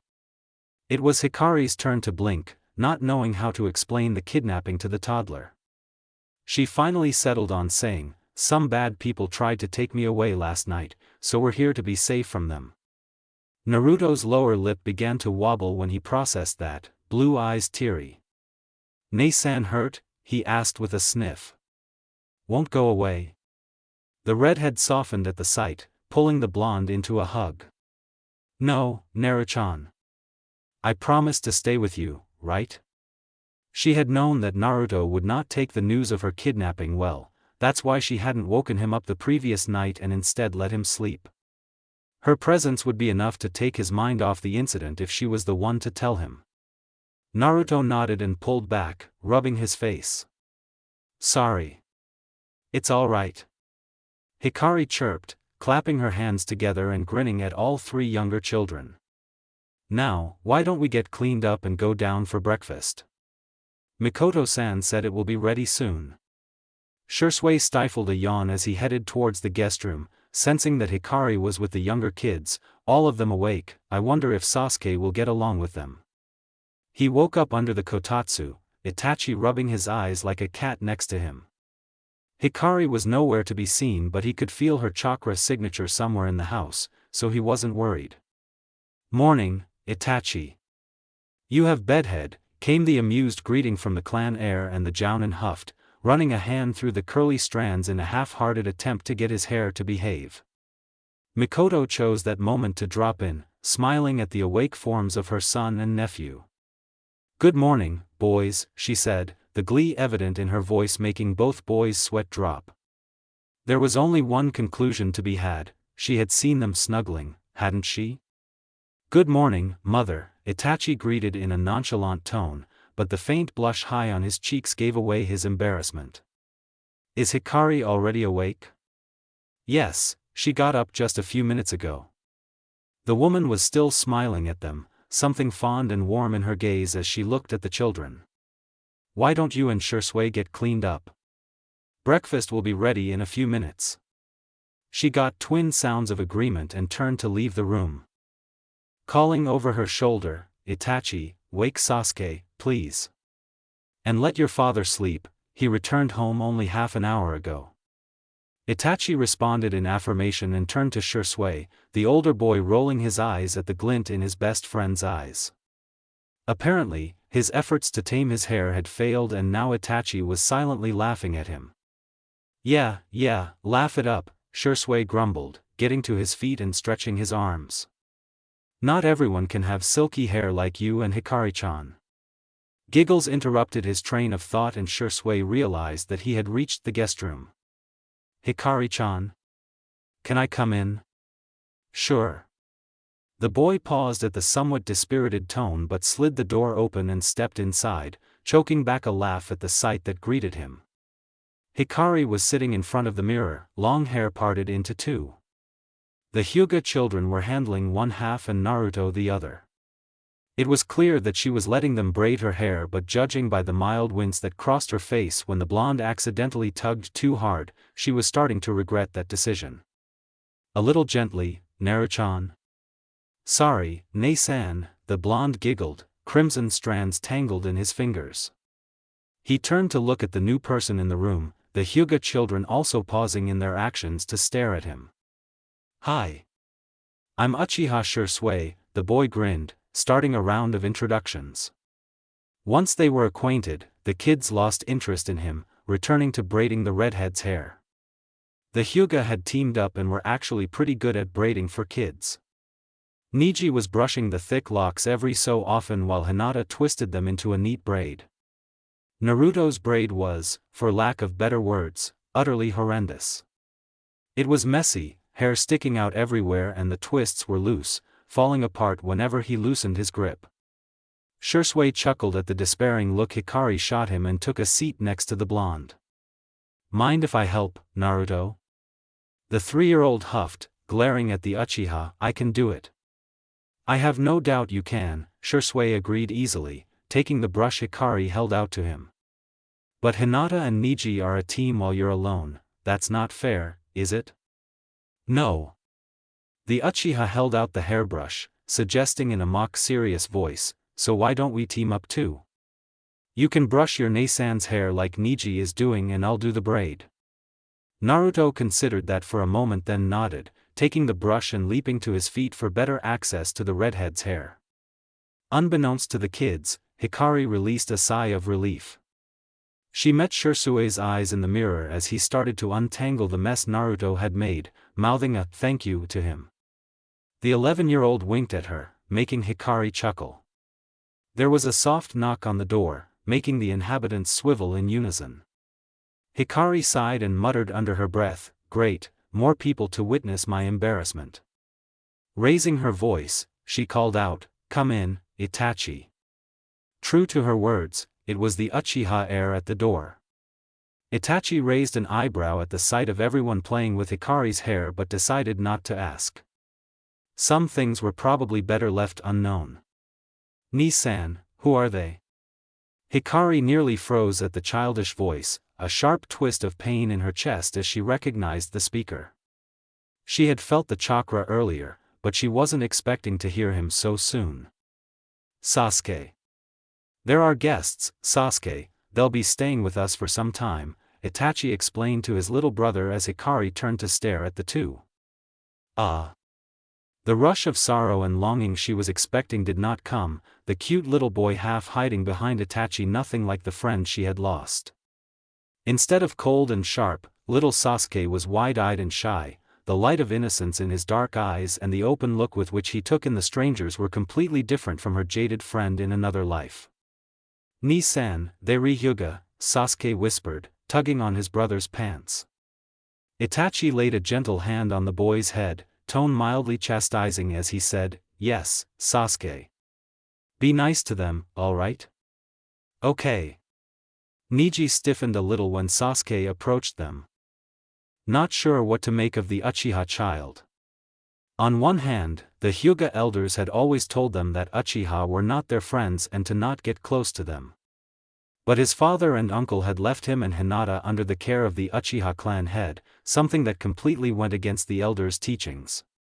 Shisui had not reacted to either his or Hinata's presence, chatting with them with an ease that spoke of no prejudice. So, Niji was uncertain of how to react when the Uchiha child introduced himself. Thankfully, Naruto was unaware of the two clans' history and cheerfully greeted the boy, making Hinata follow in his footsteps. Not one to forget his manners, Niji decided to be polite too. "Want to play?" Sasuke asked eagerly, smiling widely at the 3 other kids in front of him. The Uchiha clan, although large, didn't have many children his age and those who were, didn't really play much with him. "Yeah," came the enthusiastic reply from the hyperactive blonde.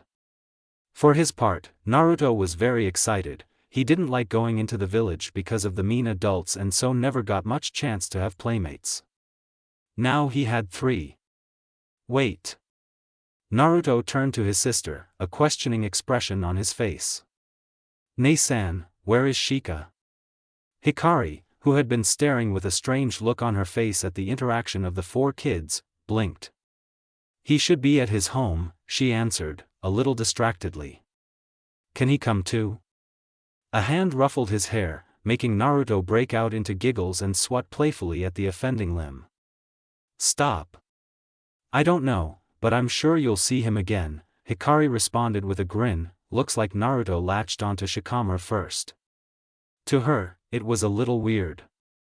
Hikari had known her Shikamaru since their academy days, but they weren't all that close, not until their failed Sasuke retrieval mission.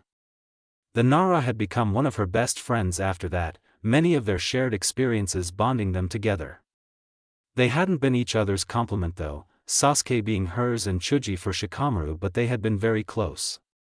Maybe it might be the same in this world too, or it might not be, Hikari thought as she watched Naruto bounce happily next to his new friends, treating all three of them equally. If Naruto chooses Shikamaru as his best friend, I won't complain. They met first, after all. And Shikamaru was oddly energetic on seeing him. Let's go play in the snow. There will be no going outside, Itachi interrupted sternly when Sasuke made the suggestion, causing Hikari and Shisui to laugh at the disappointed looks he earned from the younger children. Not before breakfast and not without warm clothes. But, Nissan dash. No, Sasuke, Itachi stood firm when his little brother pouted at him, poking Sasuke on the forehead. Mother is waiting, so why don't you lead your friends to the dining room? Okay. The boy grumbled, grabbing the hand of the one closest to him, which happened to be Naruto. The blonde in turn reached for Hinata's, who was already clinging to Neji. Hikari, Shisui, and Itachi watched with no little amusement as the chain of toddlers marched out the room, led by Sasuke. That was absolutely adorable, Shisui remarked as the footsteps of the kids faded, earning a snort from the girl. True, she replied, reaching for the hairbrush Naruto had dropped. But don't feed them sugar or we'll have hellions on our hands. Surely they're not that bad. That earned the Jounin a deadpan stare from Hikari. Try raising a hyperactive 3-year-old who's practically on a sugar high all the time. I don't want that multiplied by 4, thanks.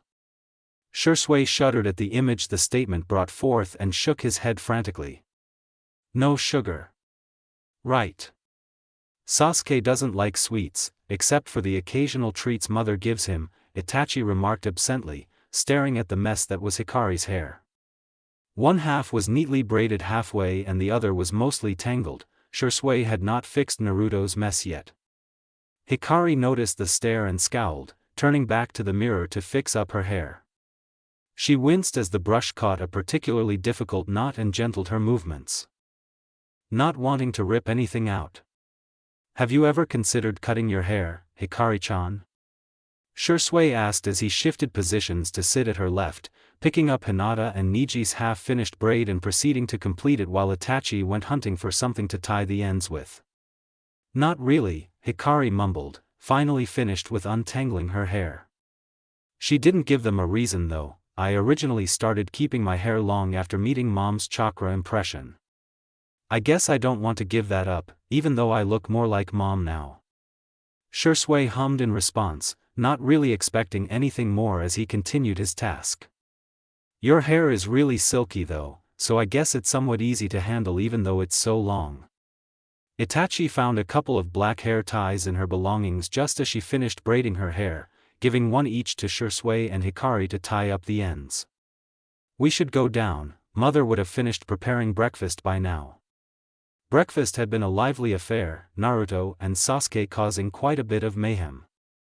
They even managed to drag in Hinata and Neji, which almost ended in a food fight. Only Hikari and Itachi's disapproving glares had silenced them long enough to get the food in their mouths rather than everywhere else. Shisui was cackling too hard at their plight to be of any use and Mikoto just watched them all with a fond look. After that mini fiasco was over, the 4 younger kids were sent up to their room to change into warmer clothes to play in the snow. Is that all you're wearing? Hikari turned to see Itachi staring at her with a raised eyebrow. She looked down at her clothes, her usual winter attire of a sweater, dark pants and a black coat. What's wrong with it? It's colder than usual, Hikari-chan, Shisui said as he came into the guest room. He was dressed in a similar manner to Itachi, in the standard Uchiha attire with a thick coat. Shouldn't you at least wear a scarf? The redhead shrugged, snagging Naruto when the 3-year-old tried to sneak past her. You're not going out without your jacket, mister, she scolded him, somehow managing to wrangle the burnt orange jacket onto the squirming blonde. Once she was satisfied with the younger Uzumaki's outfit, Hikari turned an assessing eye on the two hyuga. The two of them had changed into kimonos made of a thicker material, Hinata having wrapped a white scarf around her neck. I guess that'll do, she decided, just as Sasuke came whizzing into the room. Mikoto followed sedately after him, hiding a smile behind her hand at the excitement of the younger kids. The woman took one look at Hikari and frowned. Will you be fine with only a coat, Hikari? It's colder than usual this year and I wouldn't want you to get sick. Now it was Hikari's turn to stifle a smile. Both mother and son were the same. I'll be fine, my body temperature is a little higher than normal and I don't get sick, she explained. When that didn't abate the concerned looks, she rolled her eyes in exasperation.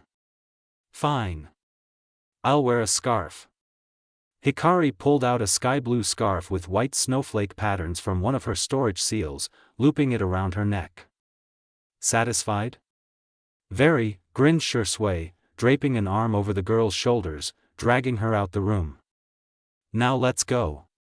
The 7 children marched out of the house, Naruto bolting out as soon as the front door was open. Wait, Naru!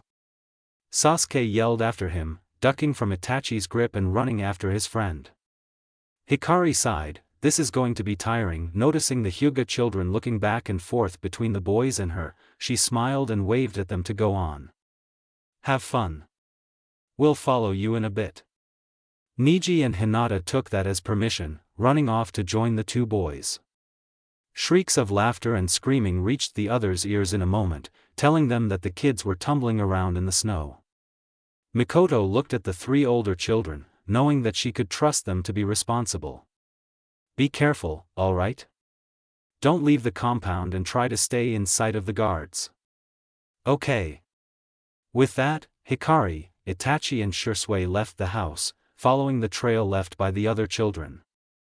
Fortunately for them, Sasuke had taken the lead and they ended up in one of the playgrounds in the Uchiha compound. Of course you guys have your own playground, Hikari muttered under her breath, blue eyes taking in the surroundings. There were a few children along with their parents, looking to be around 5 or 6 years old. A guard on either end of the playground, the redhead noted.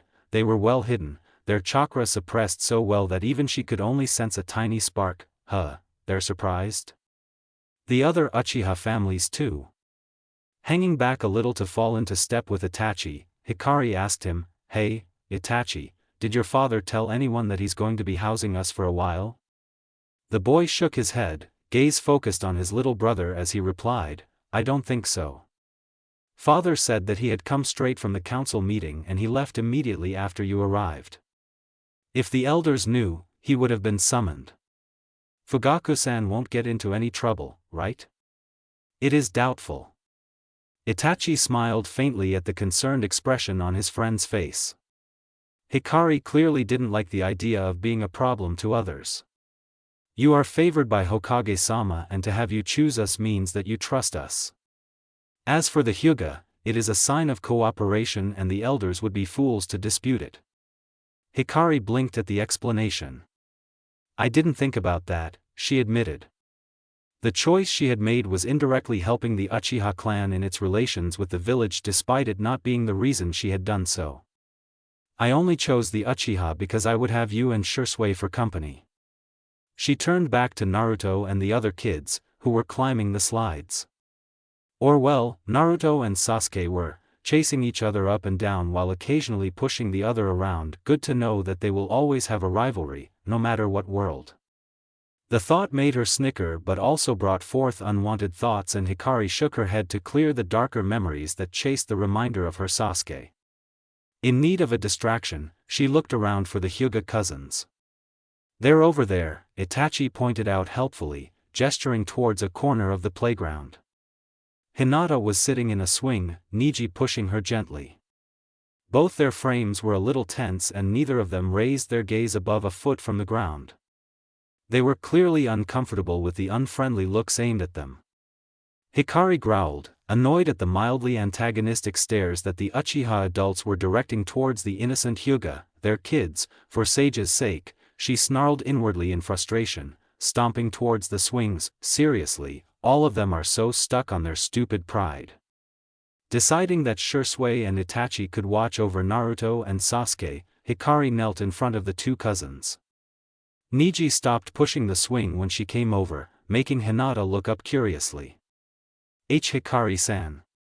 Hey, Hinata, Niji, the redhead greeted cheerfully, stretching her hands to ruffle both kids' hair while simultaneously brushing off some snow. Want to make a snowman? Snowman? Ah, it's basically huge balls of packed snow that we put on top of one another, Hikari explained, wondering if they had never played in the snow before.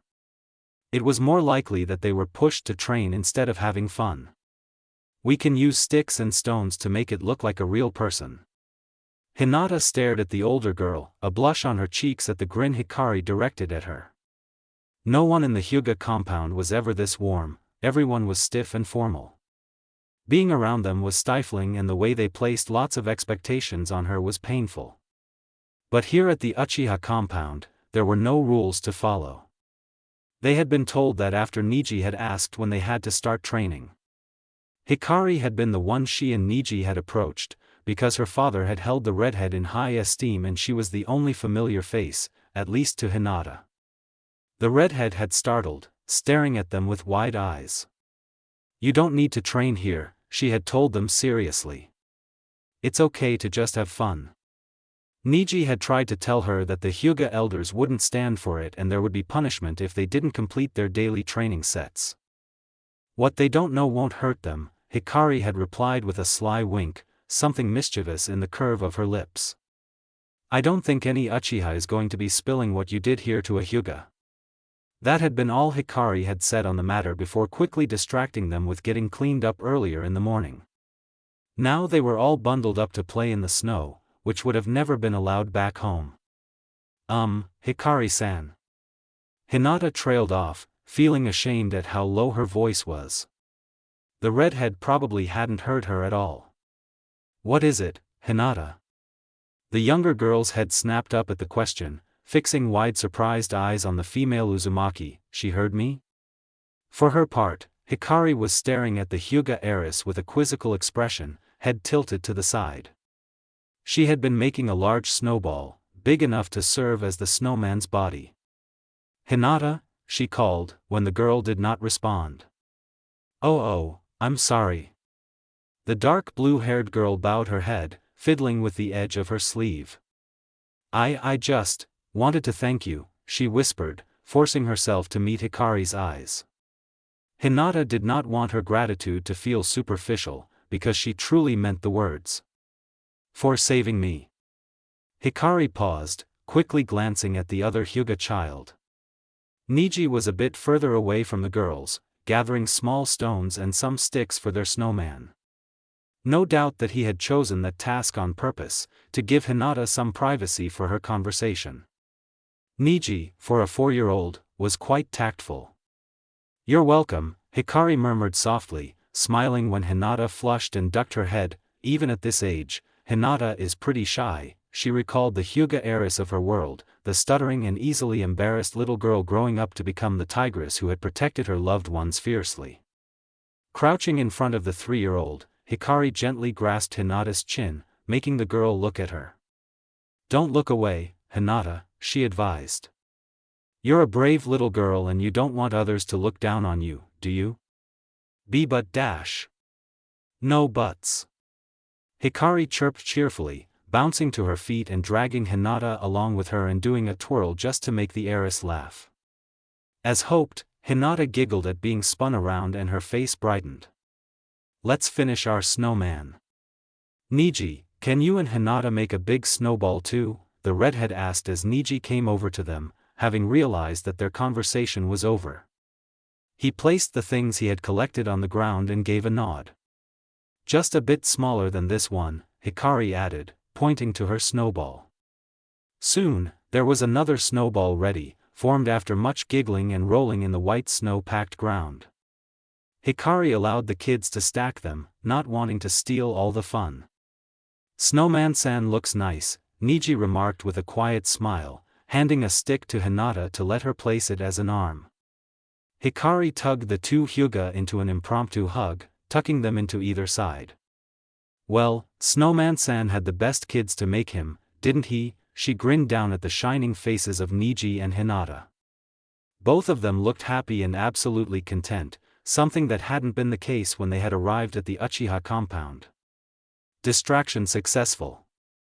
Hikari cheered mentally. Neither Hinata nor Niji noticed the mildly hostile stares from the few Uchiha still lurking around, the creation of the snowman having given them something else to focus on. I wonder how the others are doing. The thought had barely crossed her mind when something cold hit the back of her head and Hikari jerked forward from the impact. Oh. That was clearly Naruto's voice, but Hikari had the strange feeling that he wasn't the culprit. She turned around slowly, a murderous glare on her face. He did it. Both Naruto and Sasuke immediately pointed at Shisui, who squawked with indignation and yelled, "Hey, don't rat me out so easily. Traitors." Chancing a glance at Hikari, the curly-haired Uchiha gulped and took an instinctive half-step back when he caught sight of her dark expression.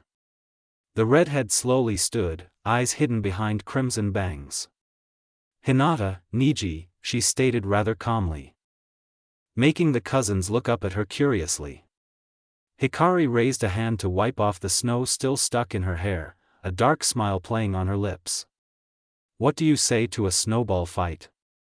Hinata peeked around the older girl's legs to look at her cousin, who returned the stare. "Niji and I-san," she said in a questioning tone, something uncharacteristically mischievous in her eyes that made Niji break out into a wide smile as he responded, "Hinata-sama." In unison, the two children dropped to the ground and grabbed handfuls of snow, rapidly packing them into tight balls before launching them at the trio opposite them. Cries rang out as the victims ran for cover, having not expected the docile Hyuga cousins to be so vicious in their assault. Naruto dropped with a startled yelp as a snowball hit him right on the forehead, courtesy of Niji, who ducked the next second to avoid Sasuke's snowball. With screams and laughter the four children threw themselves at each other, chunks of snow flying everywhere as the fight became a battle royale with no clear sides. It was obvious that they were more focused on pelting each other with as many snowballs as they could, rather than on winning. That left Hikari and Shisui, the Uchiha, staring with growing trepidation from behind a large tree when the Uzumaki did not move a finger. Hikari-chan? You are going down, Shisui." The boy yelped and hid behind the tree again, to protect himself from the incoming projectiles. "I told you not to attack her." Itachi's voice sounded above his head and Shisui looked up, spotting the other boy sitting on a branch with an entertained expression on his face. "Oh, come on. I didn't think she'd get so mad. You did hit her head." "Okay, fine, that was stup-ack." Shisui tumbled back as a snowball hit his face, right on the nose. Hikari had taken advantage of his distraction and snuck up on him. She stood smirking over him, hands on her hips. "Ready to fight fair this time?" Fugaku stared when 7 children trooped back into his house, all of them in different states of disarray. The younger 4 slipped past him, Mikoto quickly taking charge of them and ushering them off to have a warm bath. His gaze, however, was not fixed on them. "Itachi? What is it, father? Why is Shisui pink?" Indeed, the oldest boy was completely pink except for his skin and eyes. All of his hair, even his eyebrows, and his clothes were dyed a hot pink. Shisui was pouting as he followed a victoriously grinning Hikari, not meeting his clan head's eyes. The girl looked completely unconcerned as she snapped a salute at Fugaku and disappeared into the house. Shisui too slunk away, darting after the redhead and pestering her to turn him back to normal. Itachi was serene, a small smirk appearing on his face and startling his father. He lost a fight against Hikari. A fight? Yes. What fight? A snowball fight. Father? Never mind. Forget I asked. Hiruzen stood at the window of his office, hands folded behind his back as he stared over the village. It had been 3 days since Kyumo's attempt of kidnapping Hikari and Hinata. Konoha was still on high alert and he could see the shadows of the Jounin currently on patrol. Hokage-sama. Hound knelt in front of the Hokage's desk, holding a scroll in his hands. This just arrived from Kyumo via messenger eagle. The old Sarutobi turned away from the window and took the scroll, activating the privacy seal on his desk and breaking the seal open with a deft finger. He skimmed through the contents, expression grim as he read the words from the rakeage. At ease, Kakashi-kun. When the teen stood up and removed his mask, attaching it to his belt, Hiruzen told him, Kyumo has agreed to consent to our terms, on the condition that we show the rakeage the one who defeated their shinobi. But that's dash. I know, the Sandame cut off Kakashi's protest, already aware of what the teen felt. It would be too risky to let Hikari be exposed to Kyumo, even if the 3 prisoners currently in T already knew a bit about her. Letting I meet her could go in multiple ways and all of them disastrous, especially if he recognized her resemblance to both Minato and Kushina. Hiruzen massaged his temples, feeling a headache come on. It would be easier if Hikari-chan was here, he muttered under his breath. He hadn't meant to be heard but the Hatake caught his words nevertheless. Kakashi pulled out the kunai Hikari had given him, placing it on the table. Hikari gave me this that night, he explained to the confused Hokage. Her Hiraition seal is hidden underneath the wrap. Indeed? That is useful. The Sandame took the kunai, inspecting the weapon and then channeling a little chakra into the Hiraition seal. A couple of minutes went by with nothing happening, and just when the 2 men were thinking that Hikari was caught up with something and couldn't come, the redhead materialized in the middle of the room. What's up, Gigi, Kakashi and I? Hello, Hikari-chan, we were beginning to think that you wouldn't come. The redhead shrugged, rocking back on her heels. I'm a Kage Bunshin. Boss is still at the Uchiha compound, she explained. She's in the middle of a Fuinjutsu lesson with Shisui and Itachi. Don't know about Itachi, but there's a chance that Shisui would notice if she left behind a Kage Bunshin to come here personally. That's possible, Kakashi agreed as the girl walked over to stand next to him. The young Jounin was very observant and was likely to realize the deception. How is everyone? They're fine, she replied absently, eyeing the important-looking scroll lying on the table. The kids haven't noticed that something big is going on, but that's to be expected. So, what's that? Hiruzen pushed the scroll towards her. It's Kyumo's response to our demands. Huh. Hikari took the scroll. After a few minutes, she stated, doesn't sound like they're agreeing to the new treaty. She threw the scroll back onto the table. I doesn't know that a kid took down 3 of his best men, while he would know when we release the prisoners, unless we erase their memories. He's probably looking to spark a war when Konoha meets up to hand them back. My thoughts exactly, Hiruzen agreed. Raikage Dano has faced Minato during the 3rd war, and I believe that he might suspect you to be his daughter. The redhead smirked, crossing her arms over her chest. Not really a lie, she pointed out. In any case, I won't agree to meeting him, so tell him to screw off. No matter which way you look at it, Konoha has the upper hand here. And if Kyumo doesn't accept? Easy, Kakashi and I tell them that we have proof of their betrayal and that we could have demanded greater compensation for it. Hiruzen mulled over the idea and found it something that Shikaku would suggest. It was also straightforward, leaving nothing to be twisted. That could work. Did you really just call me over for this, Gigi? Hikari stared incredulously at the Sandame, who looked sheepish as he nodded. Oh, come on. You're called the professor, have you already gone senile? I probably relied too much on my old friends, the Sarutobi admitted. Now that he thought about it, he did consult with them on matters that did not even concern them. Perhaps I have to re-evaluate my reliance on them. Hikari pinched the bridge of her nose, looking completely annoyed. Go to Shikaku-san or Inoichi-san for stuff like this. Hell, even Shibi-san, Hayashi-san and Fugaku-san are better than your puffed-up, so-called advisors. Even Kakashi nodded seriously at that. As an ANBU he knew more about the situation amongst the shinobi, how much power the advisors wielded with arrogance that could become Konoha's downfall. The old Hokage had no answer to that. he wasn't sure he had the resolve to completely dissolve the advisors, but he should probably stop listening to them all the time. If he didn't, he had the feeling that Hikari would beat him into the ground until he saw sense.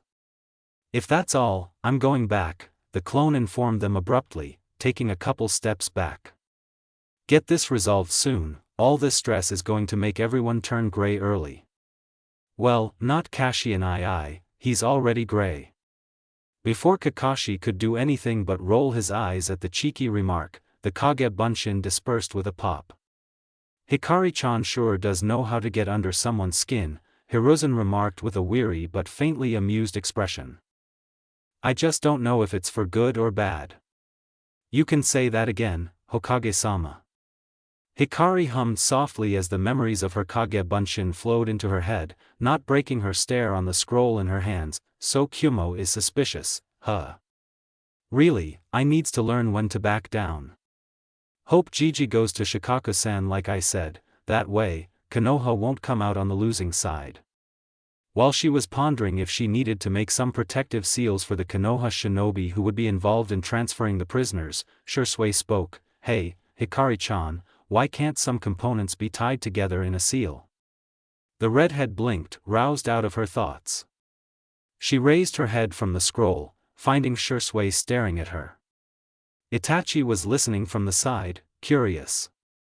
Because they just don't go together, or there's too much in a single seal. I don't get it.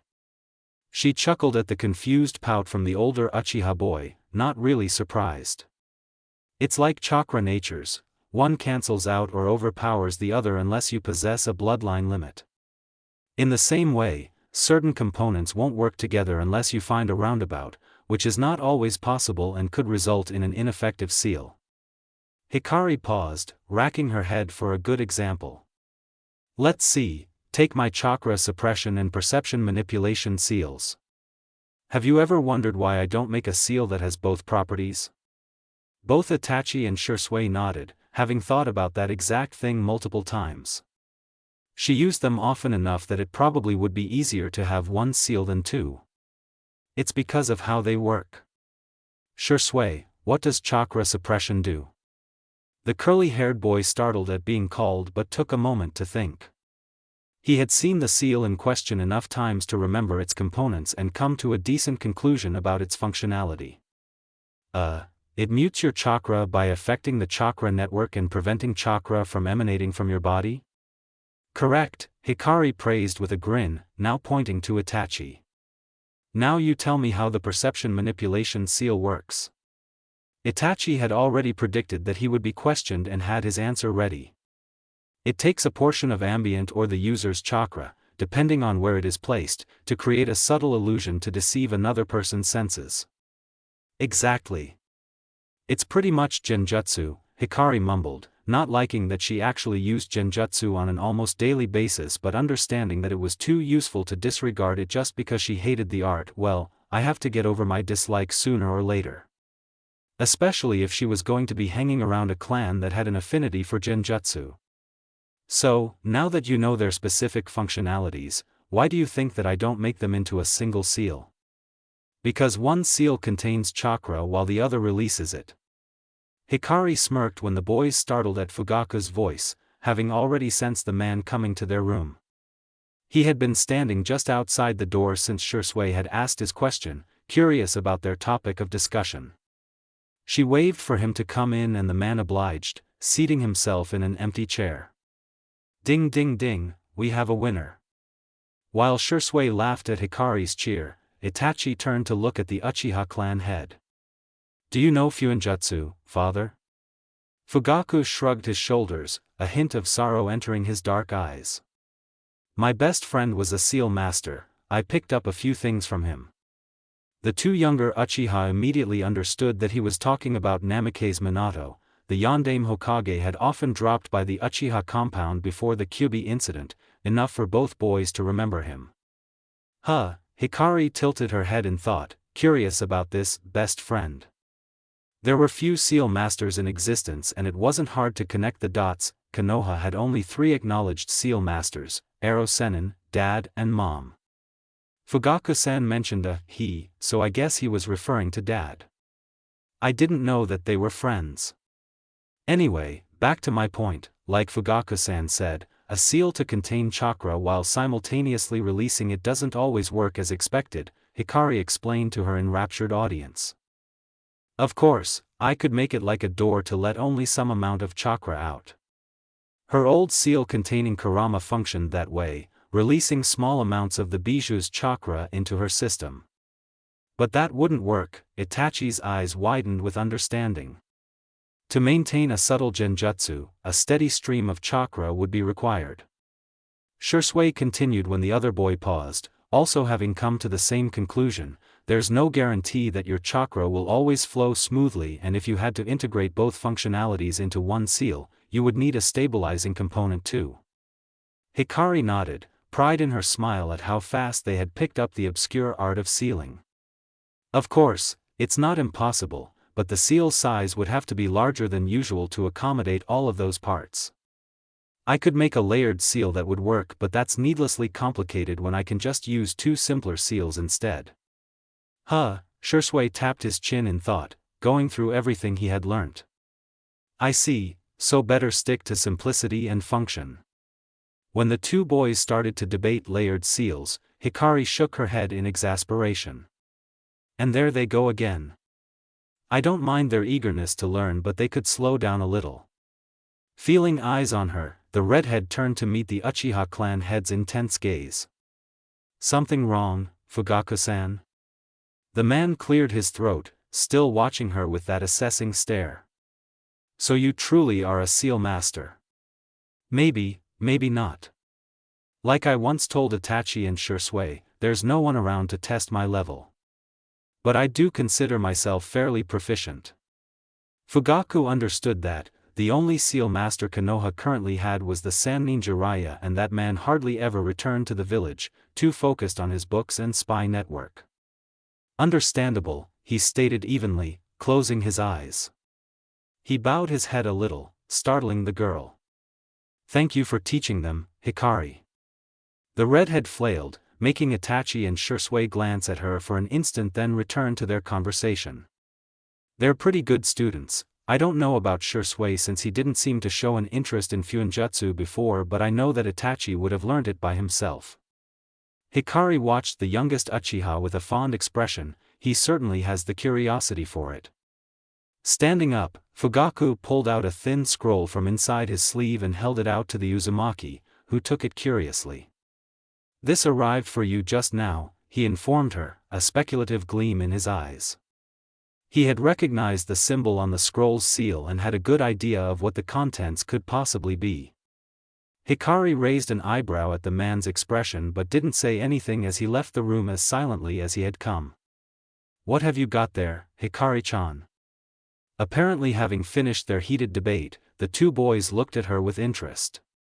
Anything that caused Fugaku to have such a look and willing to play messenger had to be serious. It's a message from the Hyuga, most likely Hayashi-san. The absent-minded reply came from Hikari as she broke the seal and unrolled the scroll, blue eyes darting over it with a keen gaze. When she looked back up, both Itachi and Shisui were staring at her closely. So? What does it say? Down, boy, Hikari ordered, amused, when Shisui nearly got into her face with his rapid-fire questions. She pushed him away and he settled back on his haunches with a pout. The Hyuga clan elders want to meet me to settle the matter of their debt tomorrow. Itachi frowned, something feeling not quite right to him. I would have expected them to wait until the problem with Kyumo is resolved. Perhaps they just want to get it over with? Shisui suggested, but that sounded weak even to his own ears. Doubt it, Hikari cut in, laughing at the twin raised eyebrows her nonchalant attitude earned. Knowing what she did of the Hyuga clan, she had a good idea of what they were planning. I think they don't want to give me time to consider what I want from them. It was no longer news that she was staying with the Uchiha clan for the time being. It was likely that the Hyuga elders thought that she would favor the Uchiha and demand for something that benefited them. Shisui started laughing, falling onto his back and almost rolling on the floor. Oh, I want to be a fly on the wall when you tell them what you want. Their expressions are going to be priceless. Are you still intending to ask for their cursed seal to be abolished? Itachi asked, ignoring the other boy. Hikari nodded, searching for Hinata and Niji's chakra signatures. All four kids were taking a nap and she had no doubt that they would be zipping around the place the second they woke up. But for now they were quiet and peaceful. Oi, Shisui, she whacked the still laughing Uchiha's shoulder, grinning mischievously at him when he looked at her. Who said you won't get the chance to see the shocked elders? What? The redhead continued to grin, a devious gleam in her eyes. Forgotten your current mission already? Shisui sat up, mirth forgotten as he frowned at the girl. No, but I doubt the Hyuga would allow me inside their compound, especially for a sensitive meeting such as this. You have to be, cut in Itachi, finally seeing the little loophole that Hikari had already known. A small smirk curled his lips as he looked at his friend. Hokage-sama's orders rank above the clan. That took a minute to sink in, but when it inevitably did, Shisui started laughing again. Unlike most Uchiha, he didn't hold any grudge or animosity towards the Hyuga, but even he had to admit that the Hyuga elders were a little attached to their rules. It was why he was looking forward to seeing Hikari rip through them with a pleasant smile.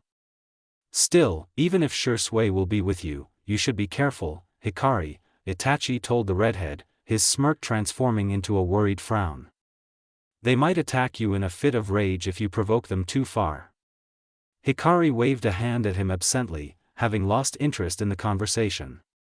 Don't worry so much, Itachi, she replied, attention back on the scroll she had abandoned a while ago. It will be fine.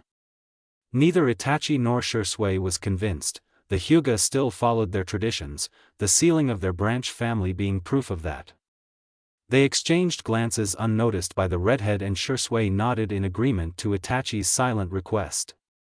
He wouldn't care if it would offend the Hyuga or upset Hikari. If anyone tried to touch a single strand of crimson hair, Shisui would grab the girl and shunshin out of there, decorum be. Hikari was too precious to them to risk it. Morning came too early for Shisui's liking and found him sitting at the dining table in the kitchen. He was dressed up in full jounin uniform, with no mark of the Uchiha clan on him. He knew politics well enough to know that the Hyuga might see it as a threat. As a normal jounin, Shisui could easily claim that he was there only because of the Hokage's order to protect Uzumaki Hikari. Let's hope that Hayashi-sama is on our side, or else this could end up with a great disaster. The sound of loud footsteps reached his ears and Shisui blinked. None of the younger kids were awake yet and he knew that everyone else in the house walked with silent feet. Who? His question was answered when Hikari stomped into the kitchen, face set in a deep pout.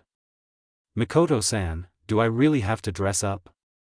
In sharp contrast to her usual getup of a kimono shirt or a long shirt paired with pants, Hikari was dressed in a short black kimono-style dress. It had elaborately designed violet butterflies on it and a violet obi lined with thin white lace was tied around her waist, with a large bow at the back.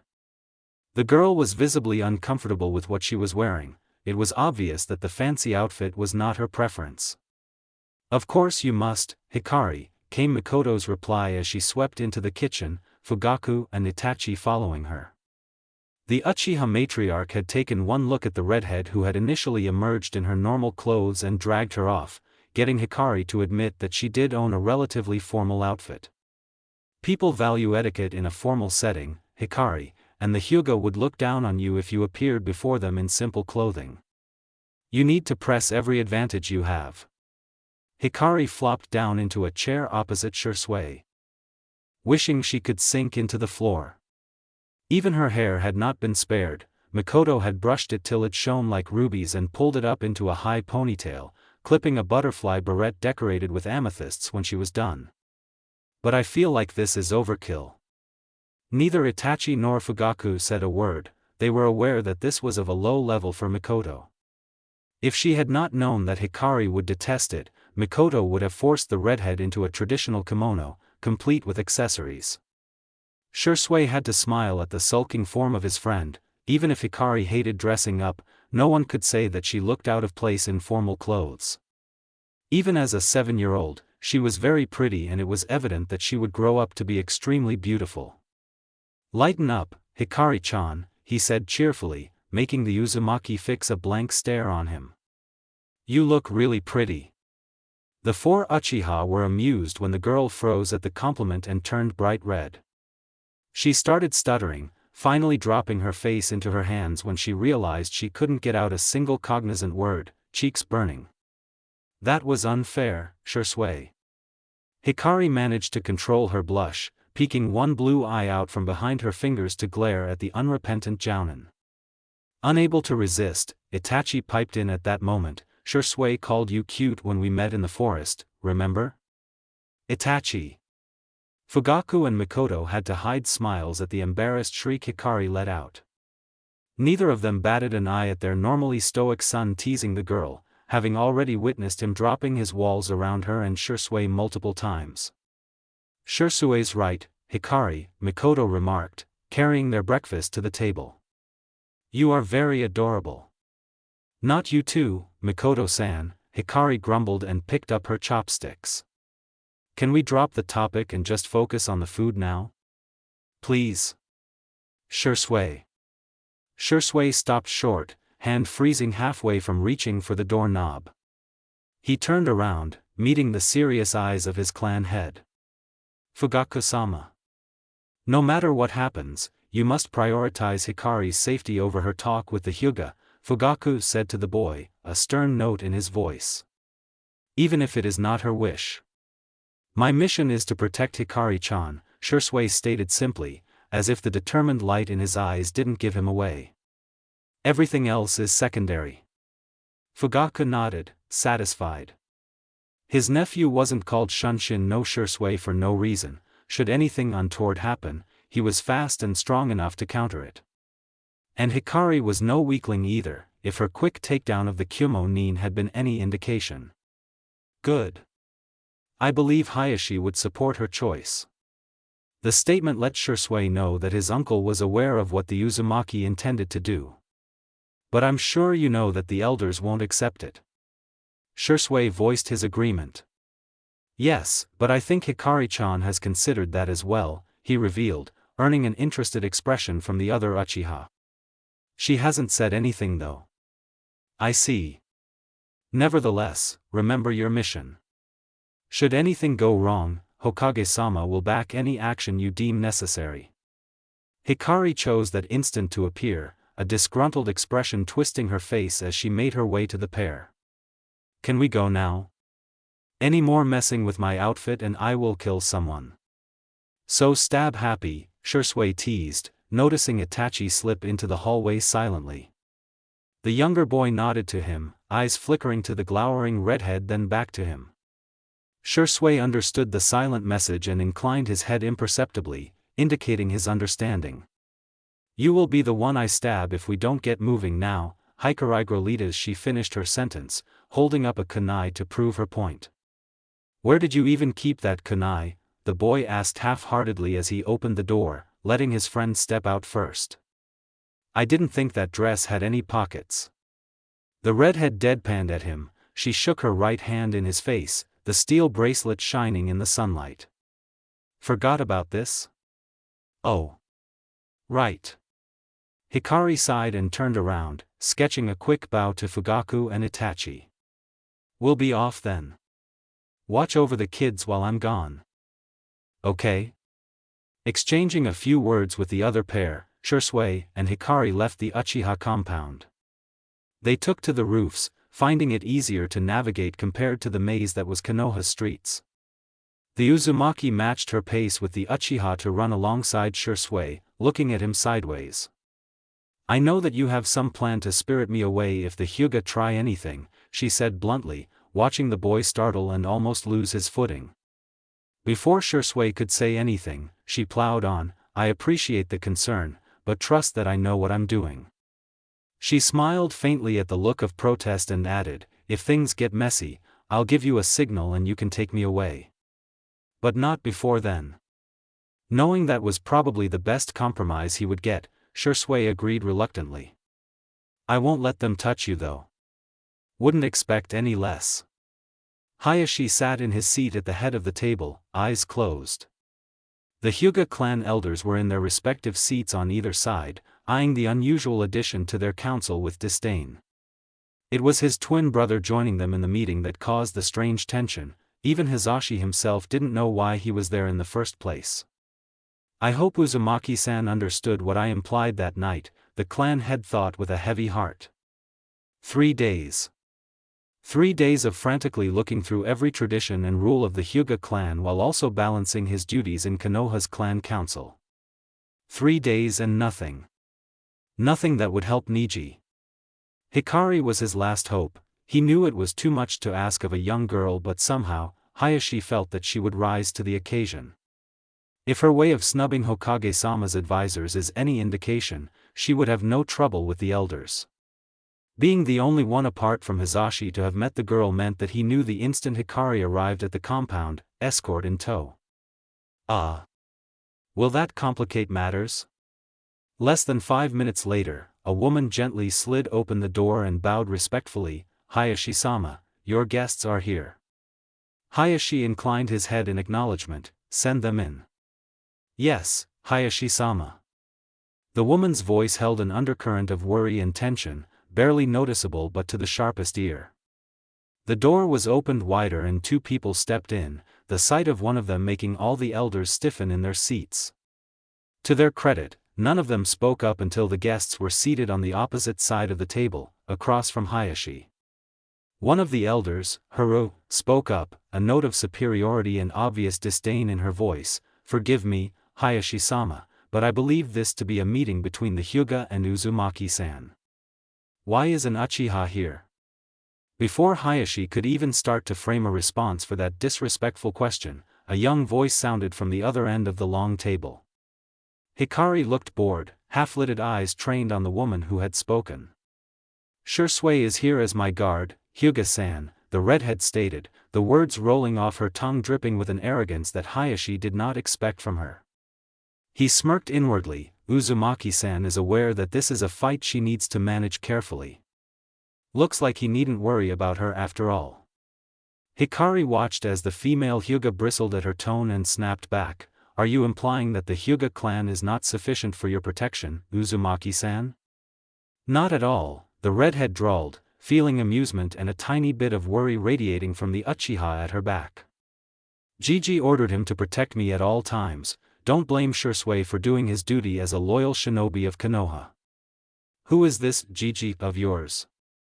What authority does he have to blatantly allow an Uchiha onto our grounds? Hayashi decided it was time for him to step in and cleared his throat, sending a sharp expression towards the indignant elder. Silence, Hirudano. Hokage-sama is the one who assigned Uchiha-kun his mission and you have no right to question him. You will show courtesy to our guests. At the revelation that Shisui was acting on the Hokage's orders, the elders immediately silenced themselves. Hikari could see that none of them liked it. But they managed to hold their tongues. I apologize for my clansman's rudeness, Uzumaki-san, Hayashi directed to her, bowing his head a little. It is truly unsightly of us to display such behavior. Hikari waved a hand carelessly, offering a small smile to the clan head. The presence of Hisashi at the man's back had not gone unnoticed. She understood that it was Hayashi's way of telling her that he knew what she was planning. Perhaps not to the extent what I've predicted will happen, she thought as she answered, it's all right, Hayashi-sama. I know of the animosity between the Hyuga and Uchiha, although I do not claim to understand it. But that is neither here nor there. None of the Hyuga missed her use of honorifics. Hikari had addressed Haru with san, while Hayashi was addressed with sama, meaning that she clearly respected him more than the others. Hayashi had to hide the smile that threatened to break out. If he hadn't met the girl before, he would have thought she was perfectly comfortable in the tense atmosphere. The easy way she spoke would tell as much. As it was, he caught the slight grimace. Hikari did hate speaking so formally, but somehow, she knew how to play the political game, as young as she was. Well said, Uzumaki-san, the former clan head and Hayashi's father, Hiromasa, cut in. Hayashi, if you would proceed. Hikari shot a quick glance at the aged man, a speculative glint in her eyes. That's the former head. I can't read him, but he is one of the main players here. Uzumaki-san, I first wish to express the Hyuga clan's gratitude to you for saving my daughter, Hayashi stated regally. As you are already aware, your thoughtful actions also saved my clan from causing a disaster that would have affected all of Konoha. Confused murmuring started up at that, all of the elders not understanding what Hayashi meant. Shisui held in the urge to snort, so far entertained by the show unfolding in front of him. Hikari-chan isn't the only one playing games here. Hayashi-sama not telling them the true extent of her actions before means that he deliberately held back the information. Hikari had come to the same conclusion as Shisui but didn't say anything. It wasn't her turn yet. What do you mean by that, Hayashi? It is as I said, father, the clan head replied, keeping his voice steady as he told the elders about Kumo's true plan. It had not been made public, to not spark riots and unease in the village. Apart from a few people, the others only knew that Kumo had betrayed the treaty because of their attempt of kidnapping Hyuga Hinata and Uzumaki Hikari. So Kumogakure intended to betray us from the start, Hiromasa murmured, looking at the young redhead in a new light. Did you know, Uzumaki-san? Hikari simply shrugged, returning the man's stare with an intensity that made him feel unnerved. Yes and no. I knew of the treaty, and if Kumo succeeded in taking me and Hinata, they would have two bloodlines and hostages to hold against Konoha's retribution. I didn't think I could kill them, so I did what I did. Of course. Regardless, you have our gratitude.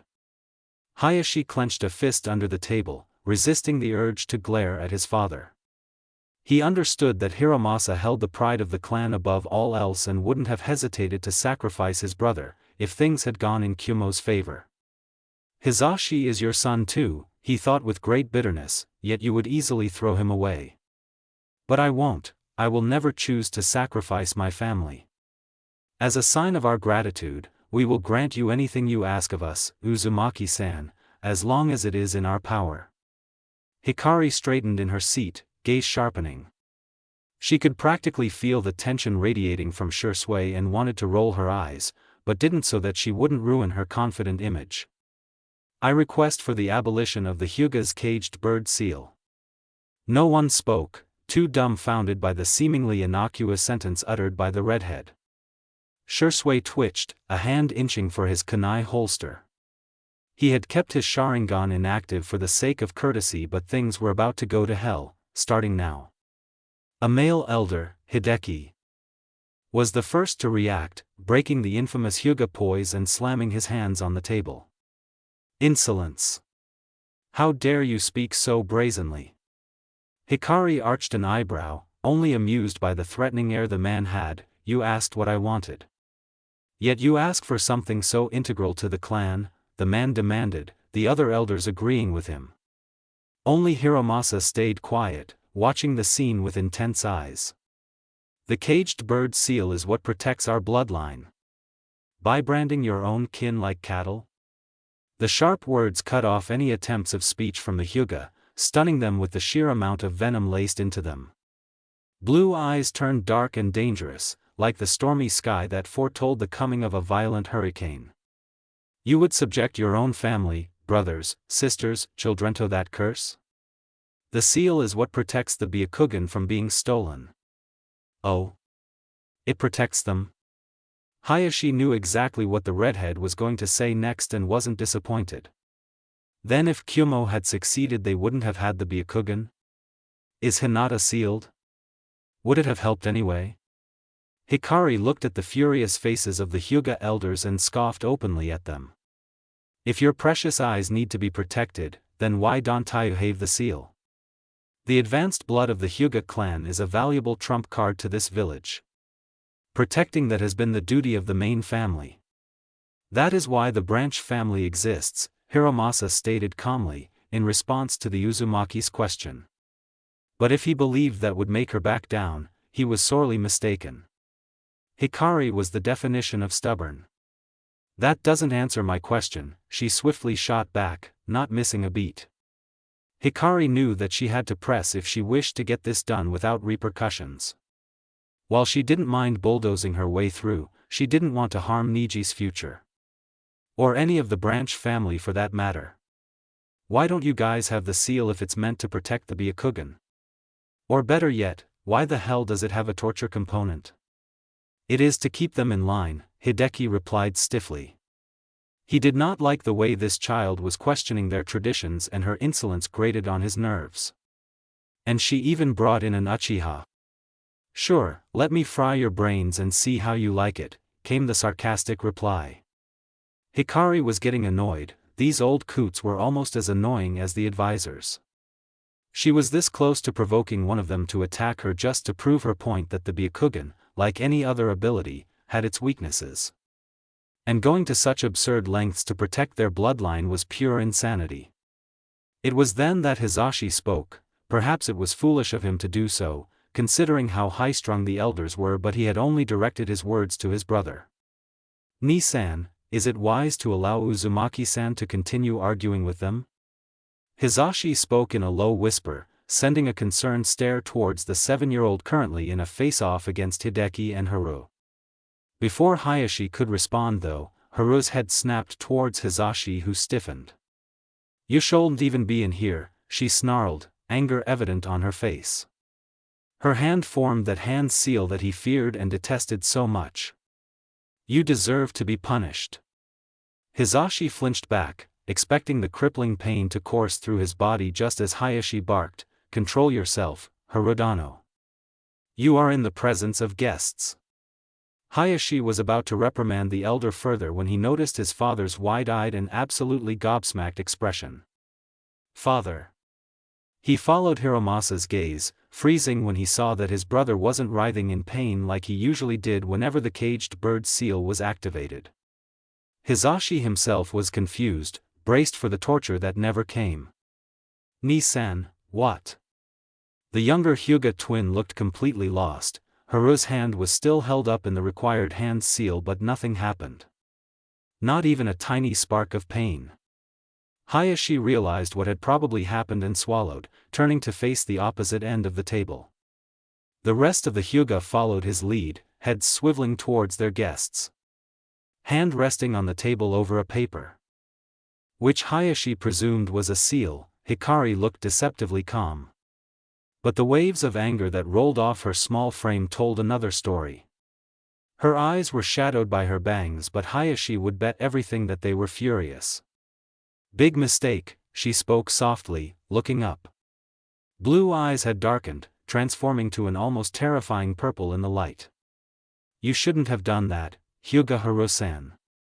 What did you do, girl? Hikari tilted her head slightly to the right, the gesture seeming almost innocent. But her gaze cut deep into Hiromasa's very soul and left him bare for her to see his every secret. I thought it was obvious that I detested your cursed seal. Did you really think I would let it be used in front of me? The question sparked outrage, and the elders started speaking all at once. One of them, who was closer to Hayashi's age than the others, a man who went by the name of Hachira, snarled and launched himself at the girl. He held himself in the opening stance of the juken as he ran on the table. How dare you belittle us, Uzumaki? Shisui cursed mentally. I hoped this wouldn't happen. He had known and expected an attack to happen the moment Haru intended to torture Hisashi, because that was when Hikari's chakra went completely cold and terrifying, when she placed that seal on the table with contrasting gentleness. But when he moved to intercept the Hyuga, Hikari held up a hand in a silent signal for him to remain in place. Trust that I know what I'm doing. Her words from before resounded in his head, and Shisui bit his lip nervously. Hikari-chan. Despite all his instincts telling him to move, Shisui stilled. Hikari wouldn't let herself get hurt, so she probably had a plan. Hopefully. Hachira's palm struck out at the girl's chest, intending to damage the tenketsu in her heart. He didn't care if he killed her. No one questioned his pride as a Hyuga, and certainly not his authority over the branch family. But his attack never met its intended target. He hit an invisible wall a mere inch away from the redhead, the force of the impact on the unexpected obstacle throwing him back onto the table. Did that hurt your poor pride? Hikari spoke with a mocking tone and stood up, her dress swishing with the movement. Even though she was a child, she held herself with a confidence that not even most adults had, an air of nobility and elegance in her posture. She met the gaze of each Hyuga around the table one by one, holding the stare for a few seconds until they broke it, unable to look into her blazing blue eyes. Did you really think I would come here without thinking about the implications of my request? Hikari asked, in a mildly curious tone. But her aura was the opposite of her expression, dark and threatening. That I wasn't prepared for any of you reacting this way? Hayashi cleared his throat in an attempt to get her attention, and when the Uzumaki looked at him, asked, "What did you do?" "I neutralized your caged bird seal." The single statement threw the room into chaos again, and Shisui sighed, relaxing a little. He stared at the girl's back, her long ponytail flaring out over her shoulders like a crimson cloak. That's just like Hikari-chan. She practically thrives on chaos. That is not possible, the hot-headed Hachiru yelled, rather stupidly ignoring the furious glare from his clan head. Our seal is superior than a child's. Enough. Hayashi's angered voice rang through the room and everyone quieted. Is this how the Hyuga behave? He demanded, pure fury in his words. One of his elders had dared to use the caged bird seal, when he had specifically told them not to do so earlier that day, for the duration of the meeting. Yet Hiro had disobeyed his order and Hachiru had charged the redhead recklessly. Hachiru-dano, do you understand what you have done? You have attempted to hurt or even kill Uzumaki-san, who is under the protection of Hokage-sama, evident by the fact that he chose Shanshin no Shisudo guard her. The clan head knew that it was mostly because of the two children's familiarity, but Uchiha Shisui was a highly renowned jounin, even though he was very young. If Hiruzen had required his skills elsewhere, the boy would have been assigned a different mission. Hachiru paled. He had heard of the Uchiha before and realized that if the Uzumaki had not stopped him, the jounin could have even killed him and not be punished for it. The rest of the elders hung their heads, feeling embarrassed over losing their composure in front of children. Uzumaki-san, no matter what, we cannot grant your request, Hiromasa told the girl, a faint tremble in his voice. Her seal had shocked him and he had yet to regain himself. Hikari raised an eyebrow at him, crossing her arms in front of her chest. In her black and violet dress, she cut a rather intimidating figure, enough to unnerve a room of adults. Then I'll just have to tell everyone that the Hyuga won't honor their debts, she shrugged easily. Imagine what that would do to your reputations. Especially when it's revealed that one of you attacked the person who saved your Arasandir clan. You would resort to blackmail? Yes, she snapped back furiously. You would brand children with that seal of yours. As an Uzumaki, with sealing as my heritage, I cannot allow such a thing to happen. And as a decent person, I will not condone torture. Blackmail is the least of your problems. Hikari stood firm, even when the Hyuga elders tried to stare her down. She would not fail here. And besides, a devious smirk crossed her lips, sending shivers down their spines. Who says I need your permission? I've done my research. In matters of debts like these, I can ask for practically anything but the dissolution of the clan. The only one whose opinion matters is the clan heads, not you elders. Realizing that her words were the truth, the elders turned to their head, protesting, Hayashi-sama, you cannot possibly consider the girl's request. It would upset the entire clan. Hayashi didn't respond, instead he stared wordlessly at Hikari, who returned the gaze. After a long tense silence, the man bowed his head, indicating his acknowledgement of her request. Hayashi-sama, you can't dash. Silence, Hideki-dano, Hayashi ordered, mentally exhausted, but the exhilarating feeling of triumph was beginning to overpower it. Uzumaki-san speaks the truth, and if the price of our debt is the abolition of the caged bird seal, we will honor it. Hiromasa-sama, please say something. For his part, the former clan head looked steadily into the eyes of his eldest son. Is this what you have truly decided, Hayashi? It is, father, came the prompt but confident reply. Uzumaki-san is right in that the torture caused by the caged bird seal is inhuman and we are treating our brethren like slaves. It is time that we become one family again. And what of our bloodline? I am certain we can come up with a seal that only protects the Byakugan and not hurt the person who bears it. Finally acknowledging his defeat, Hiromasa bowed his head to his son. If you believe that this is the right path, then proceed. But be aware that the consequences may be too much to bear. Hayashi shook his head, disagreeing with his father's opinion. I know that this is the right path, father, and I will not hesitate. I will take responsibility for my actions. Very well. This council shall follow our clan head's orders. Hikari slumped on the table when the door slid closed behind the last Hyuga elder, leaving only her, Shisui and the Hyuga twins in the room. I swear, any more and I would have snapped. More than you already did? Shisui asked drily, putting his kunai back in the holster. He moved to sit next to her, patting her back gently. You freaked the life out of them already and you're saying you would do more? She turned her head to look at him with a pout.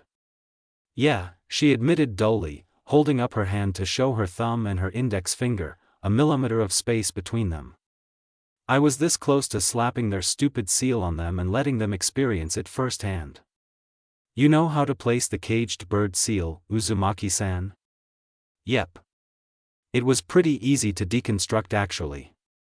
It had been one of the two seals Hikari had studied extensively when she had started learning Fuinjutsu. The other being Orochimaru's cursed seal. The caged bird seal was rather crude compared to the other seals she had seen and it had been fairly simple to pick apart once she had gotten the hang of it. Easy, Hizashi repeated disbelievingly. He was still in shock at the girl's ability to neutralize it and now she was saying it Wasia Saito deconstruct a seal that had haunted the Hyuga branch family for generations? Hikari grinned, poking the man's cheek playfully and laughing when he didn't react. Oh my, did I break him? Should I say that I can even remove it? Now it was Hayashi's turn to short-circuit. You what? I can do it, the redhead confirmed cheerfully, bouncing a little in her seat. Won't even take 5 minutes. Shisui shook his head fondly, it was just like what he and Itachi had predicted. Hikari did have a way to remove the cage bird seal and she said it like it was nothing. Hayashi recovered rapidly, staring at the Uzumaki with tentative hope. Can you really do it? He asked in an uncharacteristically quiet voice, glancing at his brother. If Hikari-chan says she can do something, you shouldn't doubt her, Shisui remarked with an easy smile, knowing that the clan head was completely shaken. Wait, Hizashi was even more rattled than he was. Gathering all of his hope and determination, Hayashi bowed his head to the startled redhead, forehead pressed to the floor. Uzumaki-san, he started, voice shaking as he tried to rein in his tumultuous emotions. Please provide us with your aid in removing the caged bird seal. No matter what you ask in return, I will grant it. The word startled Hizashi and he stared at the bowed form of his older brother. Even if he had witnessed the other Hyuga spending sleepless nights trying to find a way to save his son from his fate as a branch family member, he had not truly believed or held any hope of success. But the redhead who had appeared like a whirlwind in their lives, who had saved Hinata and by extension the two brothers' lives, as well as the pride of their clan, had ground all his fears into dust. Not only had Hikari somehow stopped the function of the cage bird seal, she had managed to get the elders to accept her demand of abolishing the cursed seal entirely. And now she says she has a way to even remove it. Can I truly hope for it? Hikari sat in shock for a few seconds, staring at Hayashi. Once the other's position registered in her brain, she panicked and flailed, much to Shisui's hidden glee. Stop that, Hayashi-san. I don't need anything from you, I'm doing this because I want to. The Hyuga head raised his head, pale eyes meeting wide blue ones. I don't understand, Uzumaki-san, he admitted in a low voice. You had no reason to actually go through with your claim. Money, power, clan secrets, you could have asked for anything you wanted. But still you did something that would serve no purpose for you. Scratching her cheek with a finger, Hikari took on a vaguely confused but exasperated expression. But it's what I want, Hayashi-san. I told you I hated the seal. If I really wanted to, I could have barged in and removed it by force. We would have stopped you, Hizashi automatically said, watching the girl with a blank expression. There is no way you could take on the entire Hyuga clan. Hikari laughed out loud at that and shook her head. Are you thinking about Kumo's attempt? Sorry, Hizashi-san, but that happened because I didn't expect it. There's a reason why Uzumaki seal masters were feared so widely. She turned to the other Hyuga. I chose this way because it was the path with least repercussions. I don't want the branch family. Wait, that's redundant now. I didn't want anyone to be hurt. Hayashi nodded a little dumbly, astounded by the amount of thought Hikari had put into her actions. He had to wonder what made her so determined to change his clan. Whatever it is, I am truly grateful for it. With that cleared up, Hikari pulled out a stack of papers from her bracelet storage seals, taking the top one and examining it. No matter how confident she was in her ability, it wouldn't hurt to recheck everything. While she was doing that, something occurred to Hizashi and he decided to voice it. Uzumaki-san? If your request had not been accepted, what would you have done? Hikari blinked, turning to face the younger Hyuga twin. I had no plans of failing, she told him with a bemused smile. But I suppose if I had to consider that, I would have demanded immediate custody of Niji. Hizashi stared. Just what? I like him, and seeing that he isn't sealed, it would have ensured that he didn't get it at all. What would that accomplish? Shisui butted in, genuinely curious about how his friend's brain worked. He was quite smart himself, but the way Hikari made huge leaps of logic, connecting completely different things, was beyond him. It means that he would come under Gigi's protection and the Hyuga clan wouldn't be able to interfere in his life, the redhead replied absently, checking the rest of the counter seals on the table. After that, I would just have to convince the next generation to get rid of the stupid seal. Seriously, you thought that far? Not at all. I told you, I didn't plan on leaving without succeeding. Hikari turned towards Hizashi, staring straight into his eyes with a wide, mischievous grin pasted on her face as she held up a seal. Now, shall we do this? Fugaku glanced at the clock with a frown. It was almost noon. Hikari and Shisui had left at 8 in the morning and they had yet to return. He doubted it would take that long to finish the meeting. I know that Hikari was planning on demanding the abolition of the Hyuga's seal, he thought, staring out the window when laughter reached his ears. The kids were playing in the backyard, Mikoto and Itachi watching over them. None of the Uchiha batted an eye at them anymore, far too used to the sight of 4 children running through the Uchiha compound, even if 2 of them were Hyuga and 1 being the Kyubi Jinchuriki. It was hard to stay cold towards them when they exuded innocence like any other child. Whether Hayashi agreed to it or not, it shouldn't take so long. Fugaku was certain that the redhead would press as far as she could, and he had the feeling that she would emerge victorious, even if the Hyuga elders gave her trouble. After all, her wish was something that Fugaku knew Hayashi desired too. The distant sound of the front door being opened was the only warning the Uchiha had had before Shisui's voice echoed through the house. We're back. And with guests. Fugaku stepped into the hallway, intending to greet his nephew and the Uzumaki girl when the words registered guests. True to what he had heard, 3 Hyuga were standing just inside the front door, but that wasn't what shocked him. It was the 2 men who looked completely identical, from head to toe. Without a single dissimilarity. Hikari giggled, entertained by the gobsmacked expression on her host's face, but didn't say anything. Where's Naruto? And the rest? She asked, with a grin that revealed nothing. Actually, never mind. I can hear them.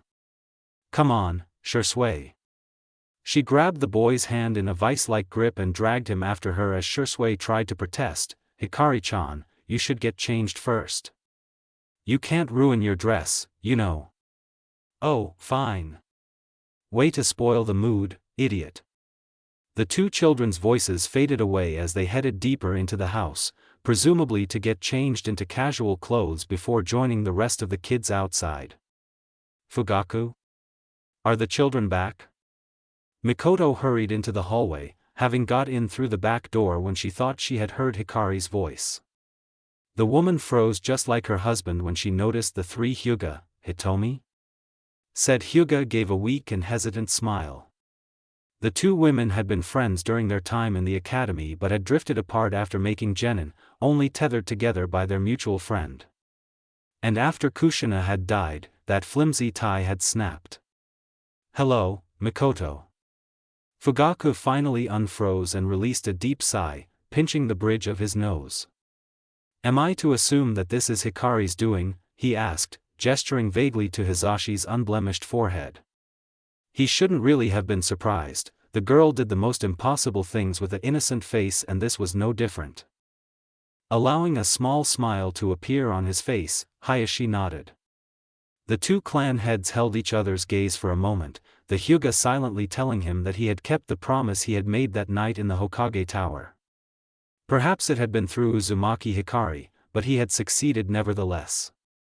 I can't imagine your elders being pleased with having to acquiesce to getting rid of your cursed seal, Fugaku remarked, leading his guests into the living room as Mikoto disappeared into the kitchen to get refreshments. They weren't, Hayashi agreed, not missing the note of concern in the Uchiha's voice. So Fugaku cares about Uzumaki-san. After a split second of thought, he added, one of them tried to attack her.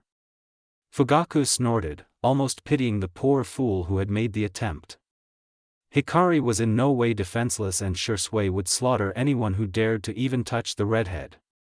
I suppose either Hikari or Shisui stopped it. It was Uzumaki-san. Hisashi spoke up from his brother's side, accepting the cup of tea Mikoto placed in front of him with a quiet word of thanks. Uchiha-kun was about to move but she signaled him to stand down before triggering some sort of barrier seal. What caused the attack? The question came from Mikoto, who looked openly concerned.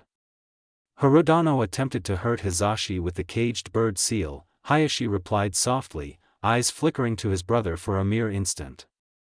Uzumaki-san took offense to that and activated a counter seal. Both Uchiha at the table blinked. You're saying that Hikari neutralized the seal and removed it?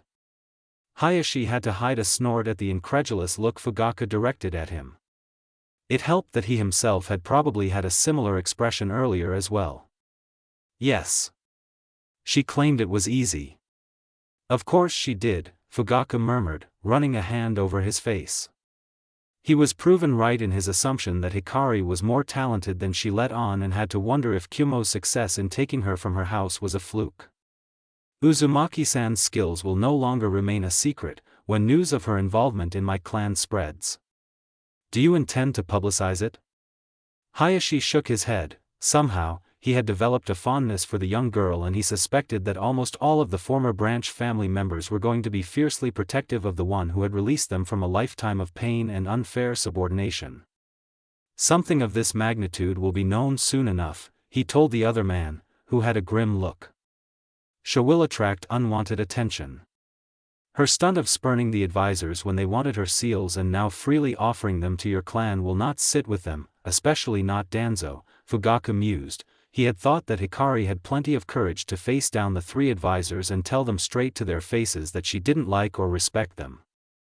Now he was wondering if that move had been wise.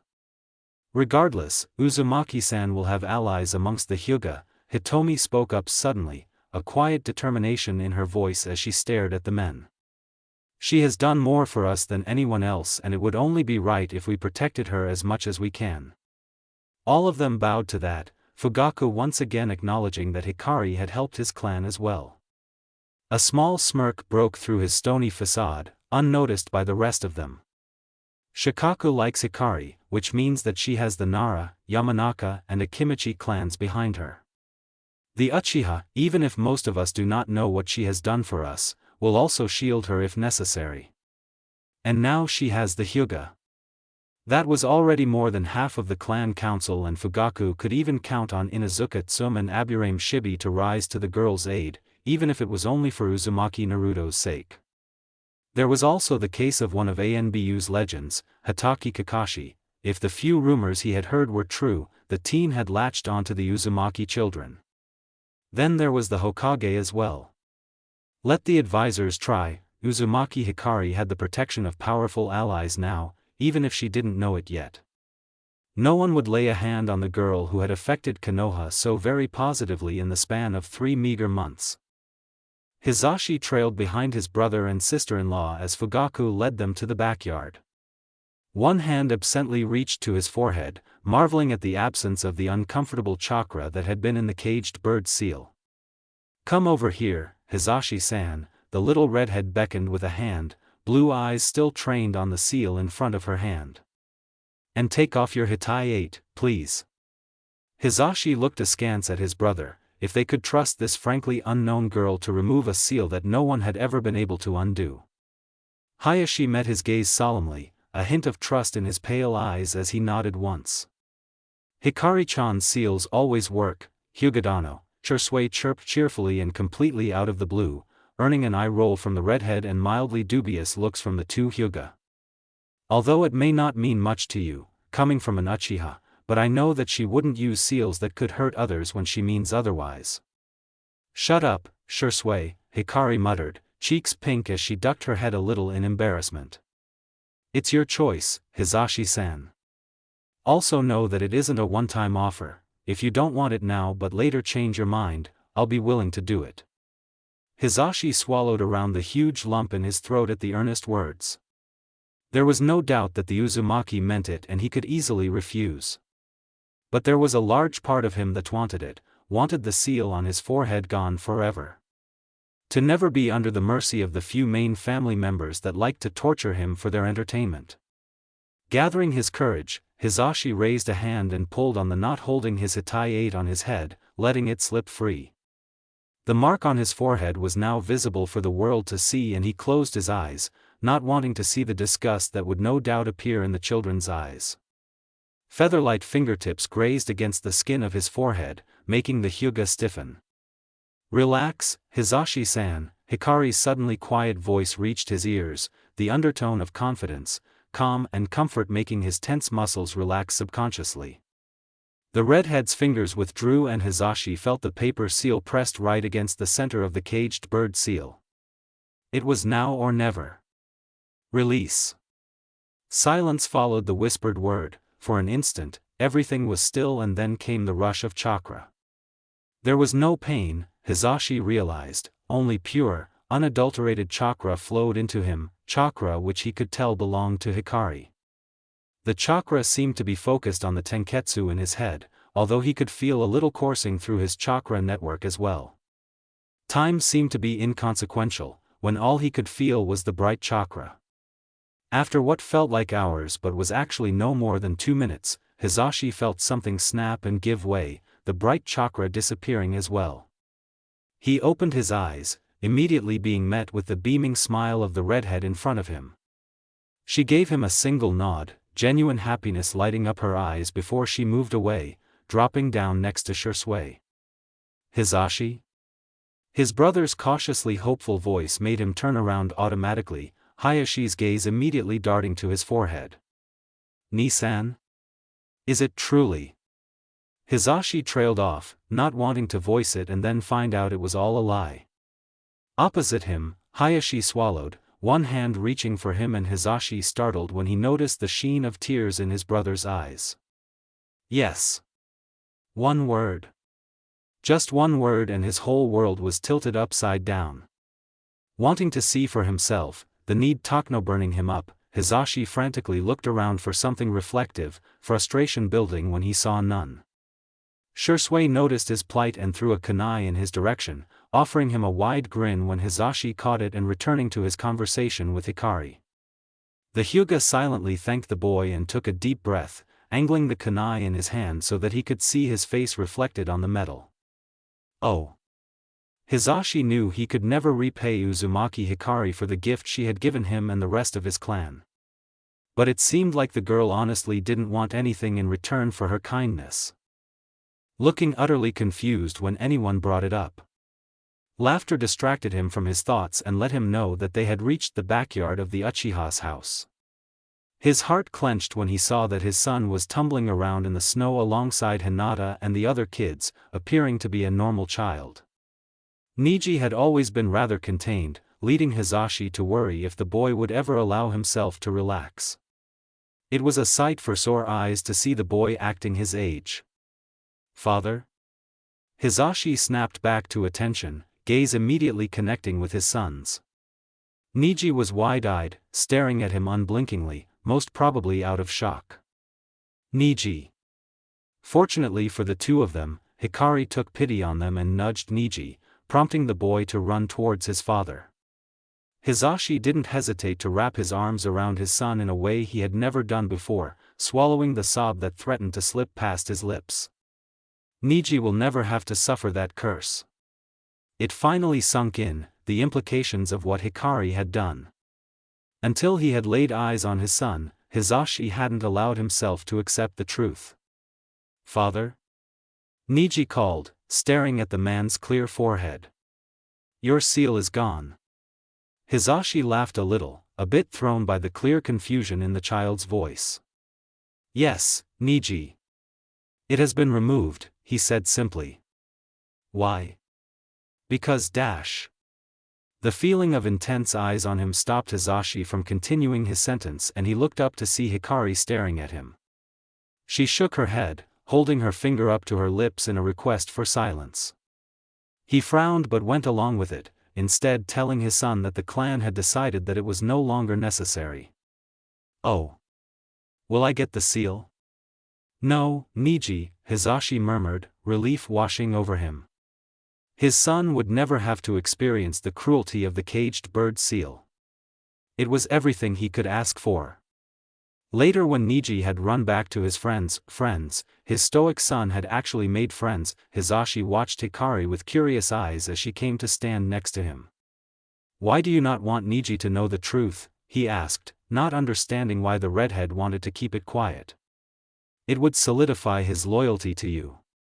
Hikari smiled sadly at the words and shook her head. "I don't want that," she replied, warm blue eyes trained on the four kids tackling a laughing Shisui into the snow, a quietly amused Itachi watching them from high up in a tree. Even Fugaku and Mikoto were outside, conversing with Hayashi and Hitomi, pausing now and then to smile fondly at their children. "Niji deserves to grow up with no restraints," Hikari continued. "He will no doubt know the truth one day, but I don't want it to tie him to me." "Why are you so determined to protect my son?" "He is nothing to you. He's Naruto's friend and someone I care for as well." "I've lost too many friends to lose more, Hisashi-san." The man didn't say anything after that and Hikari drifted away from him, laughing in delight when Sasuke's cleverly aimed snowball hit Itachi in the face. Naruto took it as a cue to start pelting everyone in the vicinity with snowballs, prompting Hinata and Niji to follow him. Even the 5 adults were dragged in eventually, the fight evolving into outright war. "Yes, this is how things should be," Hikari thought with a content smile, ducking behind a tree to avoid a barrage of snowballs. "This is nice." The world would catch up eventually and she would have to return to reality, to fix the mistakes of the past that were in her power to do so. But for now Hikari was happy to live in this little bubble of love and laughter. I grit his teeth as he shook the Hokage's hand in an outward expression of friendliness. But there was nothing he could but swallow his humiliation and rage, if he wanted his village to remain unharmed. "Well then, until next time, Raikage Dano," Hiruzen said to him, head inclined in a show of respect. "Likewise, Hokage Dano." The 2 Kage stood at the gates of Konoha, the party from Kyumo about to depart after signing the new treaty between the 2 shinobi villages. Kyumo had gotten the short end of the stick when they had attempted to steal 2 of Konoha's bloodlines, and if they didn't want to spark a war that could probably weaken their villages further, especially Kyumo.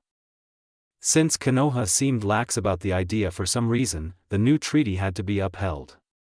One of the conditions for Konoha backing off, mostly, was for the Raikage to sign the treaty in person, to at least give the impression of upholding it the second time.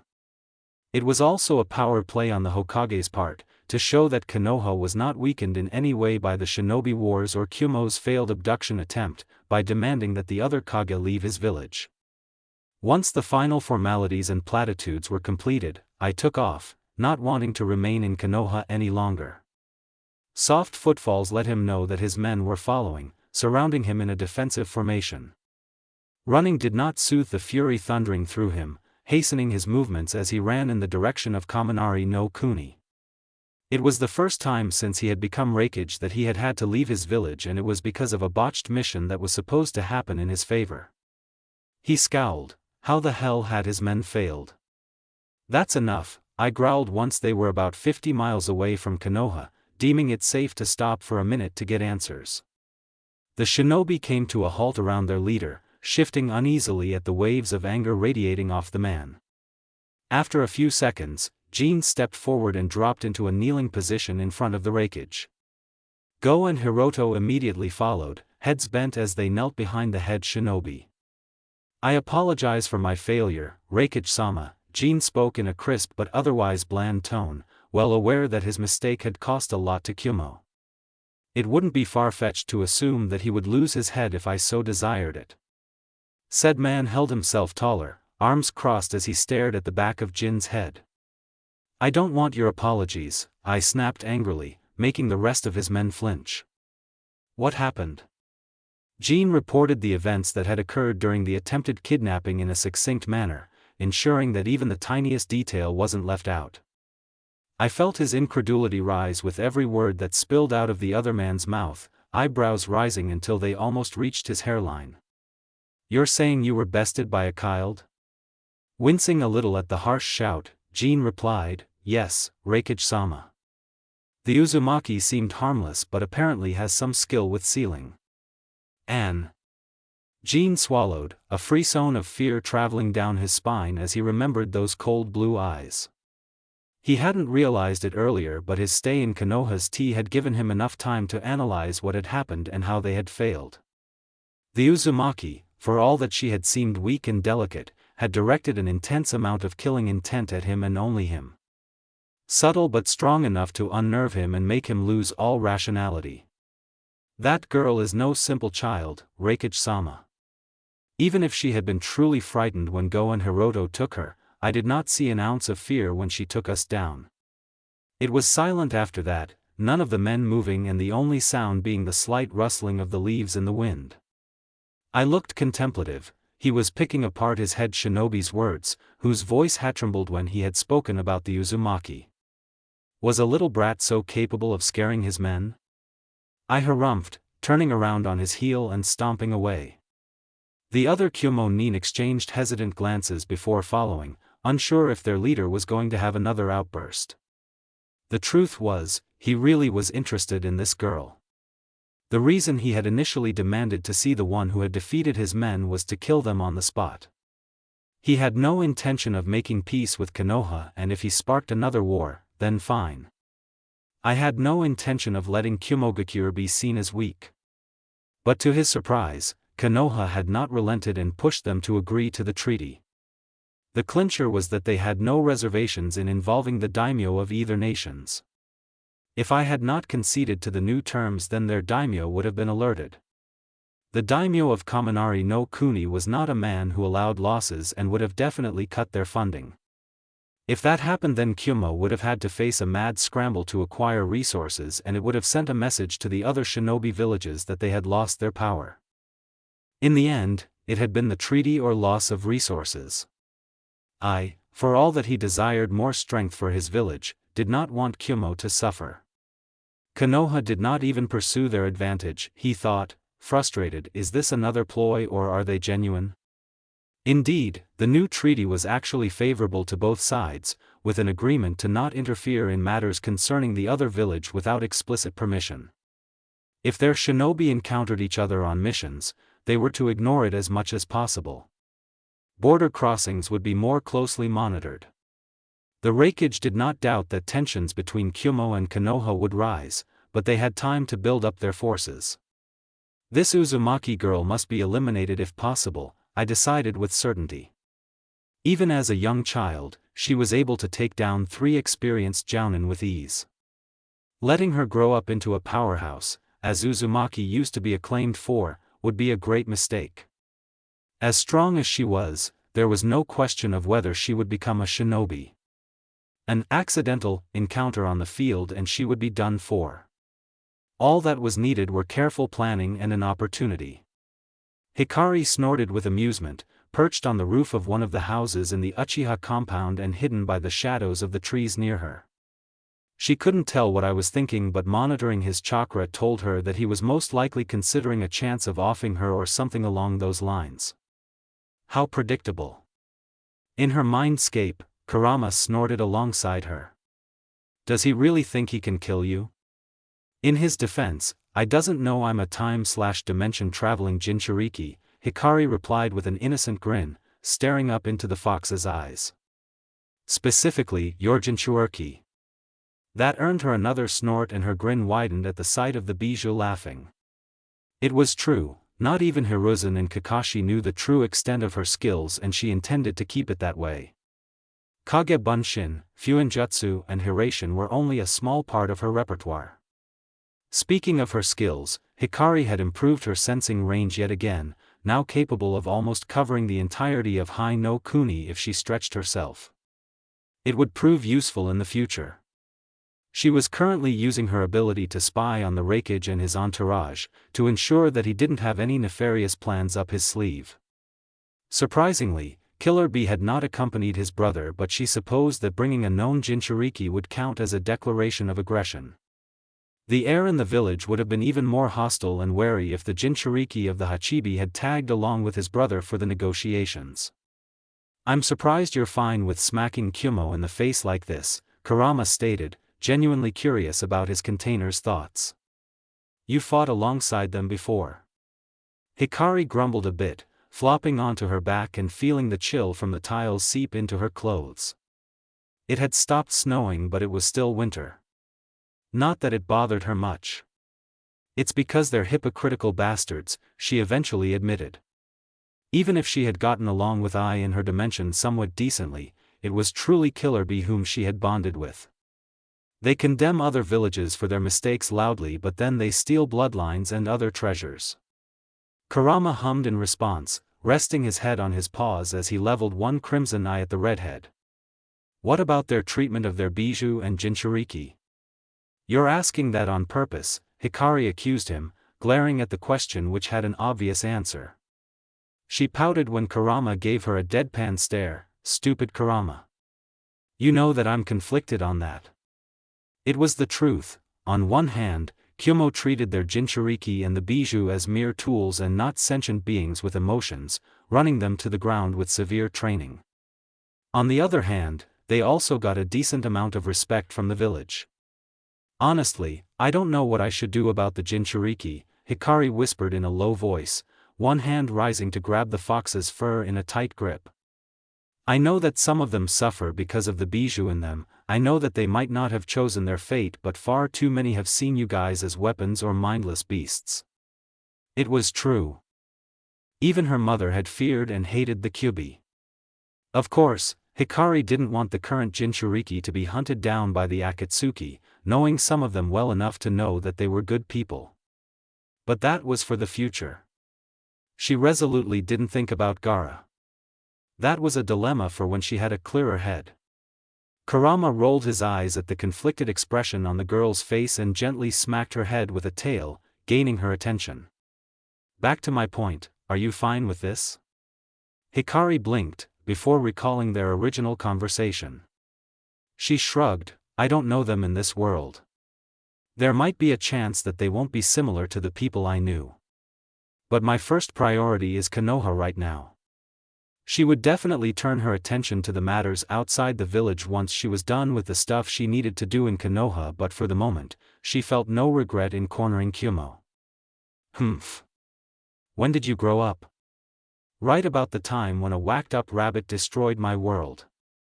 A flick to her forehead jolted her out of her mindscape and she blinked dazedly. When did she become so comfortable with that chakra signature that she subconsciously classified him as an ally?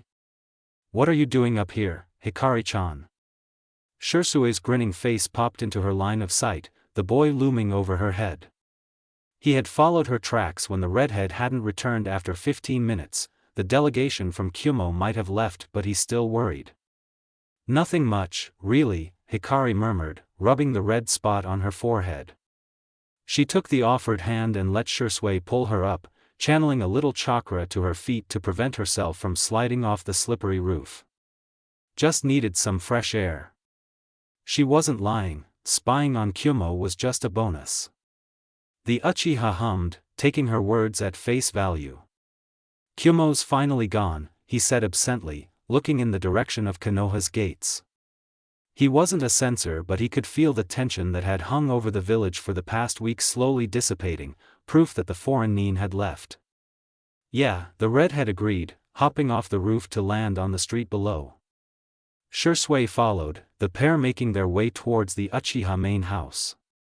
So that means you'll be going back home. The strange inflection in the way the boy said the words made Hikari pause and she quirked an eyebrow at him. What are you thinking? All she got in a reply was a guileless smile and a mild shrug of the shoulders. Hikari squinted at her friend, not buying the innocent act. But she really wasn't in the mood to decipher the look in his eyes and decided to come back to it later. Focusing back on her senses, she noted that the Kumo delegation had started moving again, this time with no apparent intention to stop. She decided that there was no more need to keep tabs on them and withdrew, her range shrinking back to her natural radius. Kumo wasn't going to be anything more than a blip on her radar for the foreseeable future. Hikari sighed, gaze darting to the sulking form of the blonde toddler sitting on the floor in a far corner. Naruto wasn't really mad at her per se, but he had been moody and upset ever since the two had returned from their stay at the Uchiha compound. He misses his friends, she thought with a little twinge of amusement. Even she had been deprived of company, since Shisui had been sent out on a long mission after the new agreement with Kumo had been finalized and it had been deemed safe to let her be without a guard. She caught glimpses of Itachi whenever she went into the village, the boy doing a few solo deranks since he didn't have a team anymore. Is Naruto still not done sulking? Kakashi's incredulous question made Hikari snort and turn to face him. The teen was staring at the dark cloud over the little boy's head. He's just being stubborn, she replied, resting her chin on her palm. He got used to having Sasuke, Hinata, and Neji around all the time. Now he's just feeling a little lonely.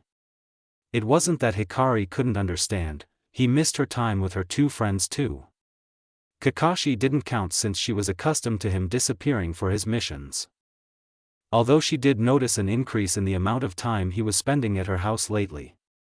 I suppose so, Kakashi said, still staring at the boy. I don't remember ever being like him.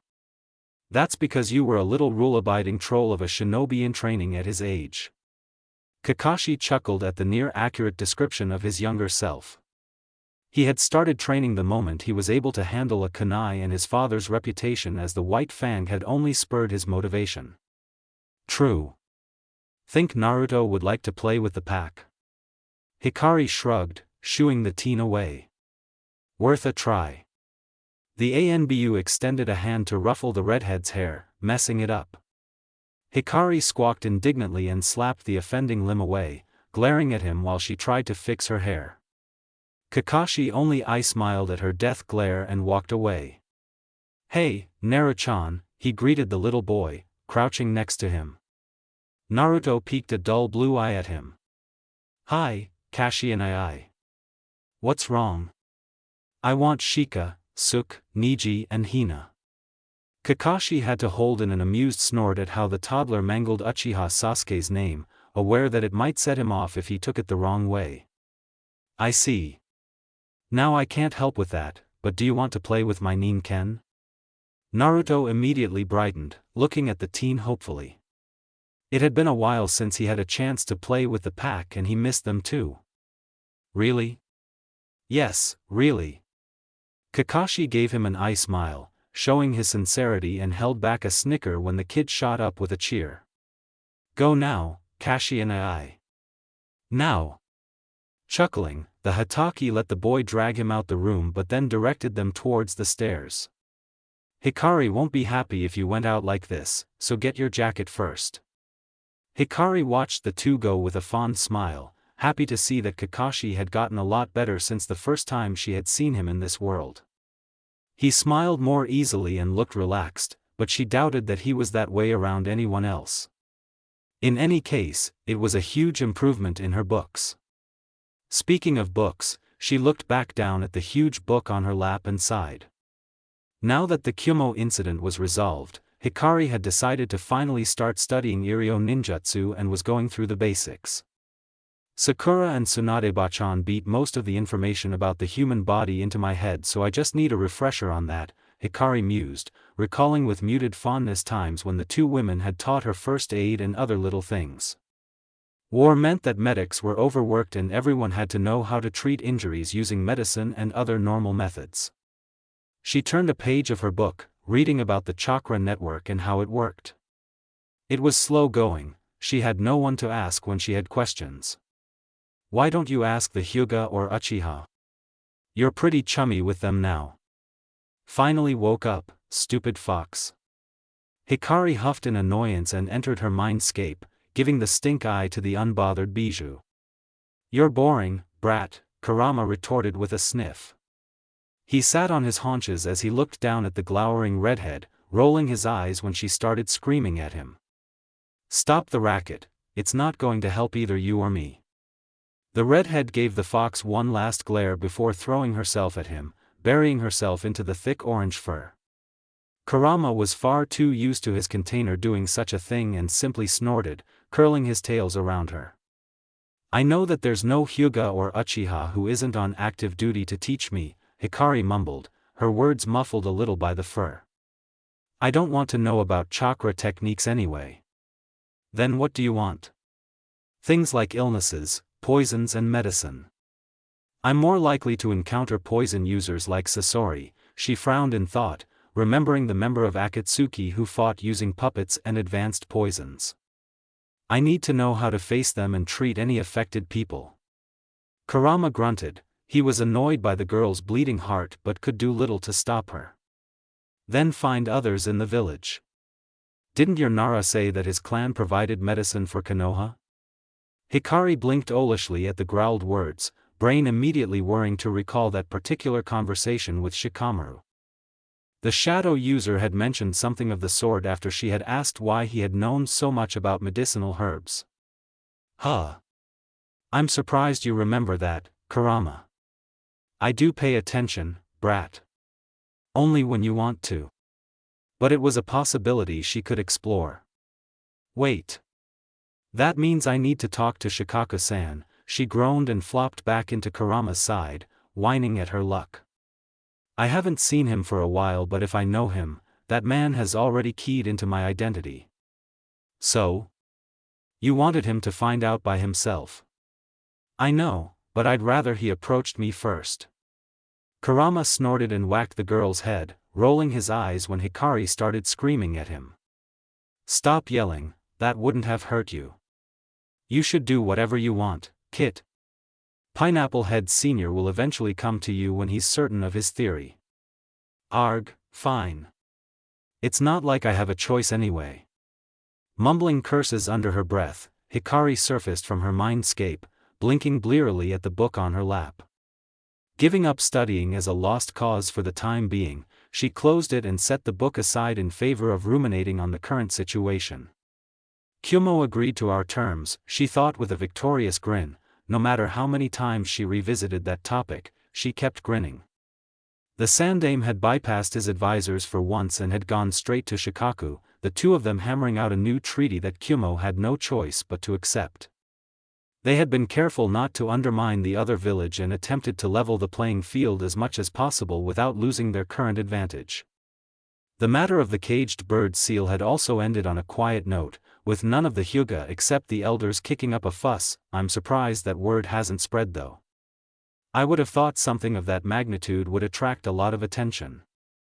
Hikari had no idea that Fugaku and Hayashi were working together to keep her involvement a secret as long as possible.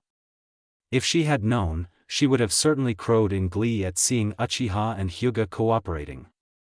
A flicker of chakra broke her train of thought and the redhead turned her head towards the door. Someone had just crossed her barrier. It meant that they held no ill will, something that piqued her curiosity. She rarely had visitors. Hopping off her seat, Hikari made her way to the door and opened it just as her unexpected visitor raised their hand to knock. "Can I help you, Nara-san?" The man, easily identified as a Nara by the clan symbol on his shirt, gave her a lazy smirk. "A message for you," he drawled, pulling out a scroll from his pocket and holding it out to her. Hikari took it curiously, immediately undoing the ribbon and unrolling the scroll to skim its contents. Slender eyebrows rose as the words registered and she blinked. Does this mean that he figured it out or wants to gather more info?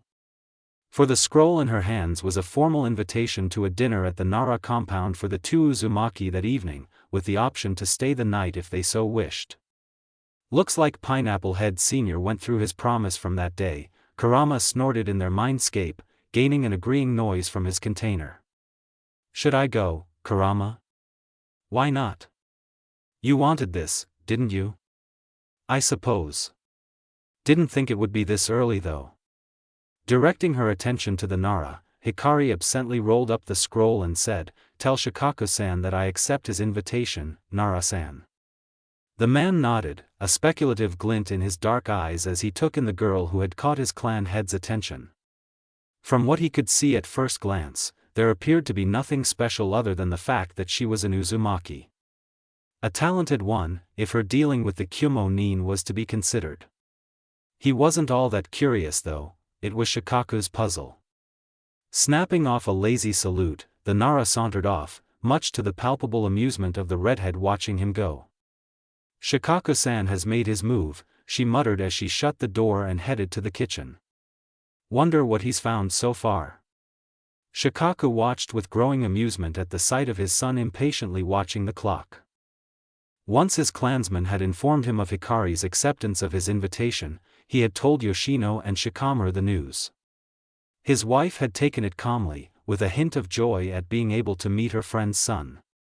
She had immediately started listing all the dishes that she should make before shoving her husband out with a grocery list. On the other hand, Shikamaru had lit up like his birthday had come early, surprising both his parents.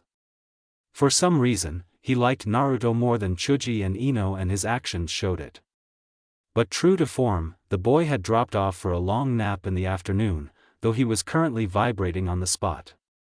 Sharp on the dot at 7 p.m., the doorbell rang. "Get the door, Shikaku," Yoshino called from the kitchen, stirring something in a pot while simultaneously checking on the rice. Shikaku made a noise of agreement and made his way to the door, opening it to see the smiling face of the red-headed Uzumaki, the other kid hiding behind her as usual. "Good evening, Shikaku-san," Hikari chirped cheerfully, a large box tucked under one arm. "Thanks for the invitation." The Nara inclined his head in acknowledgement, chuckling when the blonde peeked at him with wide blue eyes. "Evening, Hikari, Naruto-kun." "Hello. Naru." Shikamaru had apparently followed his father and was standing in the hallway, a pleased smile on his face at the sight of his friend. "Shika." Hikari snagged the blonde toddler's collar when he made to run, making Naruto pout at her. "Shoes and jacket off, Naru-chan, you can tackle Shikamaru after that." "But, Nei-san." "Nope, you don't want to be rude now, do you?" "Fine." Naruto struggled to tug his shoes off, arranging them clumsily to the side before tossing his jacket at the amused redhead. Once that was done, he ran towards his friend with a giggle and tackled him into a hug, the two kids rolling on the ground.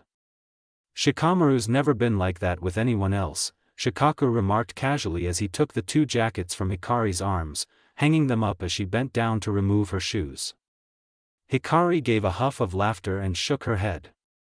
"Naruto's the same," she admitted with a smile that had an edge of something he couldn't read, her eyes revealing some amount of fondness and confusion. "He's met Sasuke, Neji, and Hinata, but I think he considers Shikamaru to be his best friend." "Is that so?" "Yeah. I think it's because Shikamaru is Naruto's first friend." Shikaku's eyes narrowed at the bemused tone in the redhead's voice and he crossed his arms, asking, "And what do you think of that?" The words came out sharper than the Nara had intended and Hikari blinked, raising her head to stare at him with wide, startled eyes. "What?" she asked, utterly confused before the pieces clicked. "Wait, you think I disapprove? It's Naruto's choice as to who he befriends. I like Shikamaru and I don't mind their friendship." The Nara clan head relaxed at the indignant words and offered an apologetic smile to the bristling girl who looked ready to hit him. "Sorry, Hikari, I didn't mean to offend you." Hikari eyed him for a moment before letting it go. "Apology accepted." Shikaku sighed inwardly. The female Uzumaki was just as fiery as the other red-headed Uzumaki he had known. He led the girl into the living room where Shikamaru and Naruto were, currently being greeted by his wife. "Oh, how adorable!" Yoshino almost squealed, crouching to the toddler's level. Naruto stared back at her shyly, holding out a hand which the woman took. "I'm Yoshino, it's nice to finally meet you, Naru-chan." Hello." Naruto stumbled over his words as he introduced himself, still not used to adults but knowing that the woman meant no harm to him. She was Shikamaru's mom, after all. Yoshino giggled at the hesitant but bright grin the blonde boy gave her, all but clinging to her son.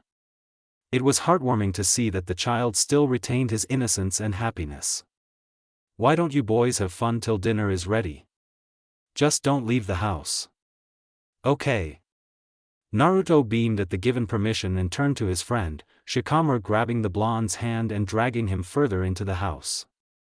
The other three in the living room watched them go with fond smiles, happy that the children were so very comfortable with each other. Hikari stepped forward when Yoshino turned to face her, ignoring the slight stuttering of breath Yoshino experienced when she processed the sight of the redhead. "Thank you very much for the invitation, Yoshino-san," she said with a smile, holding out the box she had brought. "A little present to show my gratitude." To her credit, the Nara woman recovered quickly and took the box, opening it to reveal a chocolate cake. "Oh my, this looks delicious, Uzumaki-san," she exclaimed. The cake was a single-layered one but fairly large, with vanilla and chocolate icing. There were even little deer-shaped figurines made of chocolate stuck on the icing. The redhead beamed at the compliment. "Thanks. The deer took some work but I'm glad it turned out well." Yoshino startled at that. She had thought that the cake had been bought from one of the stores in Konoha, not homemade. "You made this, Uzumaki-san?" "Yeah. I normally don't make desserts unless I'm experimenting but Naruto insisted that I make a cake, so." Hikari trailed off, letting the two Nara fill in the blanks as she rubbed the back of her head sheepishly. "And just call me Hikari, please." "If you say so, Hikari-chan," Yoshino smiled, mentally overriding her assumptions of the redhead. Shikaku had told her a little about the girl, about her striking resemblance to their deceased friend but she hadn't expected Hikari to be a near miniature of Kushina. Sure, there were enough differences to set her apart, like the color of her eyes for one, but at first glance Hikari looked very much like her old friend. I wonder if Kushina had had a daughter, would she look like that? Yoshino thought with a pang of grief that she immediately brushed away. It was not the time to be thinking about past memories. "Will you be staying the night, Hikari-chan?" Hikari nodded in response to the question. When she had told Naruto about the invitation, the blonde had demanded that he have a sleepover with Shikamaru. It was only fair, after all, he had spent over a week in the company of Sasuke, Neji, and Hinata. "I couldn't refuse Naruto's demands," she shrugged, staring absently in the direction where Naruto had disappeared into with Shikamaru. "I don't intend to spoil him, of course, but I want him to be happy." Over the girl's head, Yoshino and Shikaku held a silent conversation. For all that she had heard about what Hikari had done for the little Uzumaki, Yoshino had had her reservations. How could she not, when the son of her friends was entrusted to a virtual stranger? But now she could safely say that it had been the right course of action. The protectiveness and affection in the girl's voice cemented her trust and Yoshino gave a single nod to her husband, who returned the gesture with a small smirk.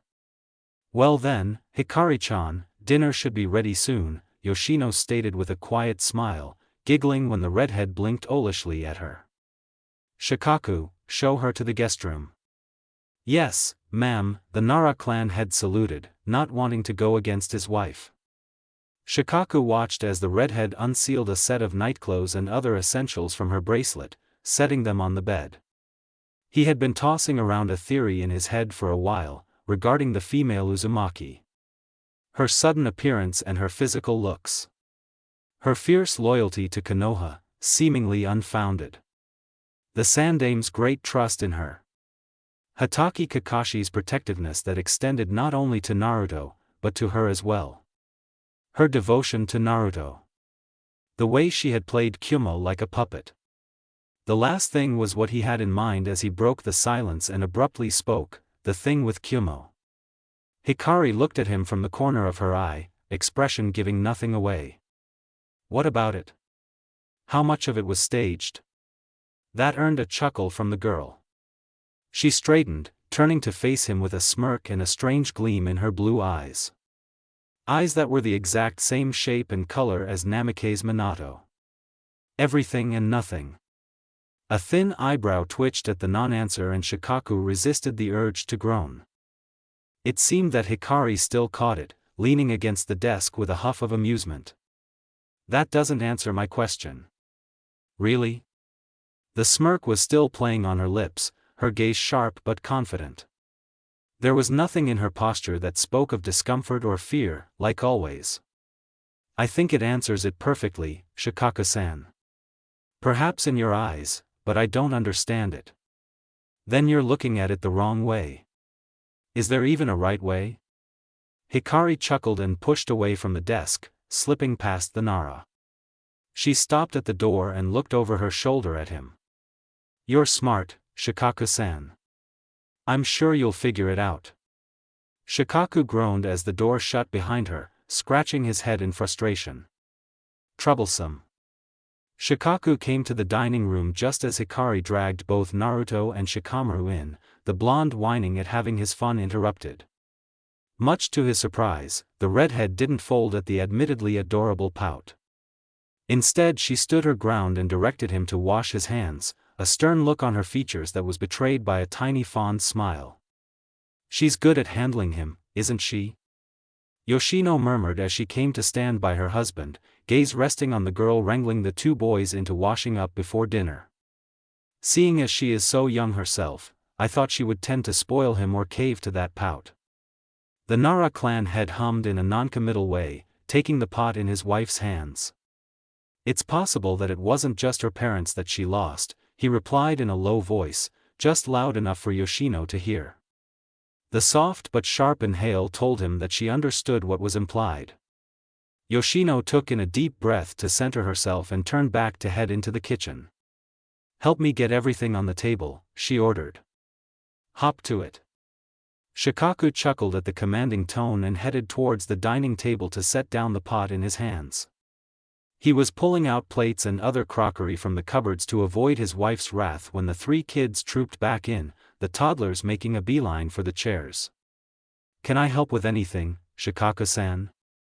The man slanted an amused gaze at the redhead and shook his head, nudging her towards the chairs.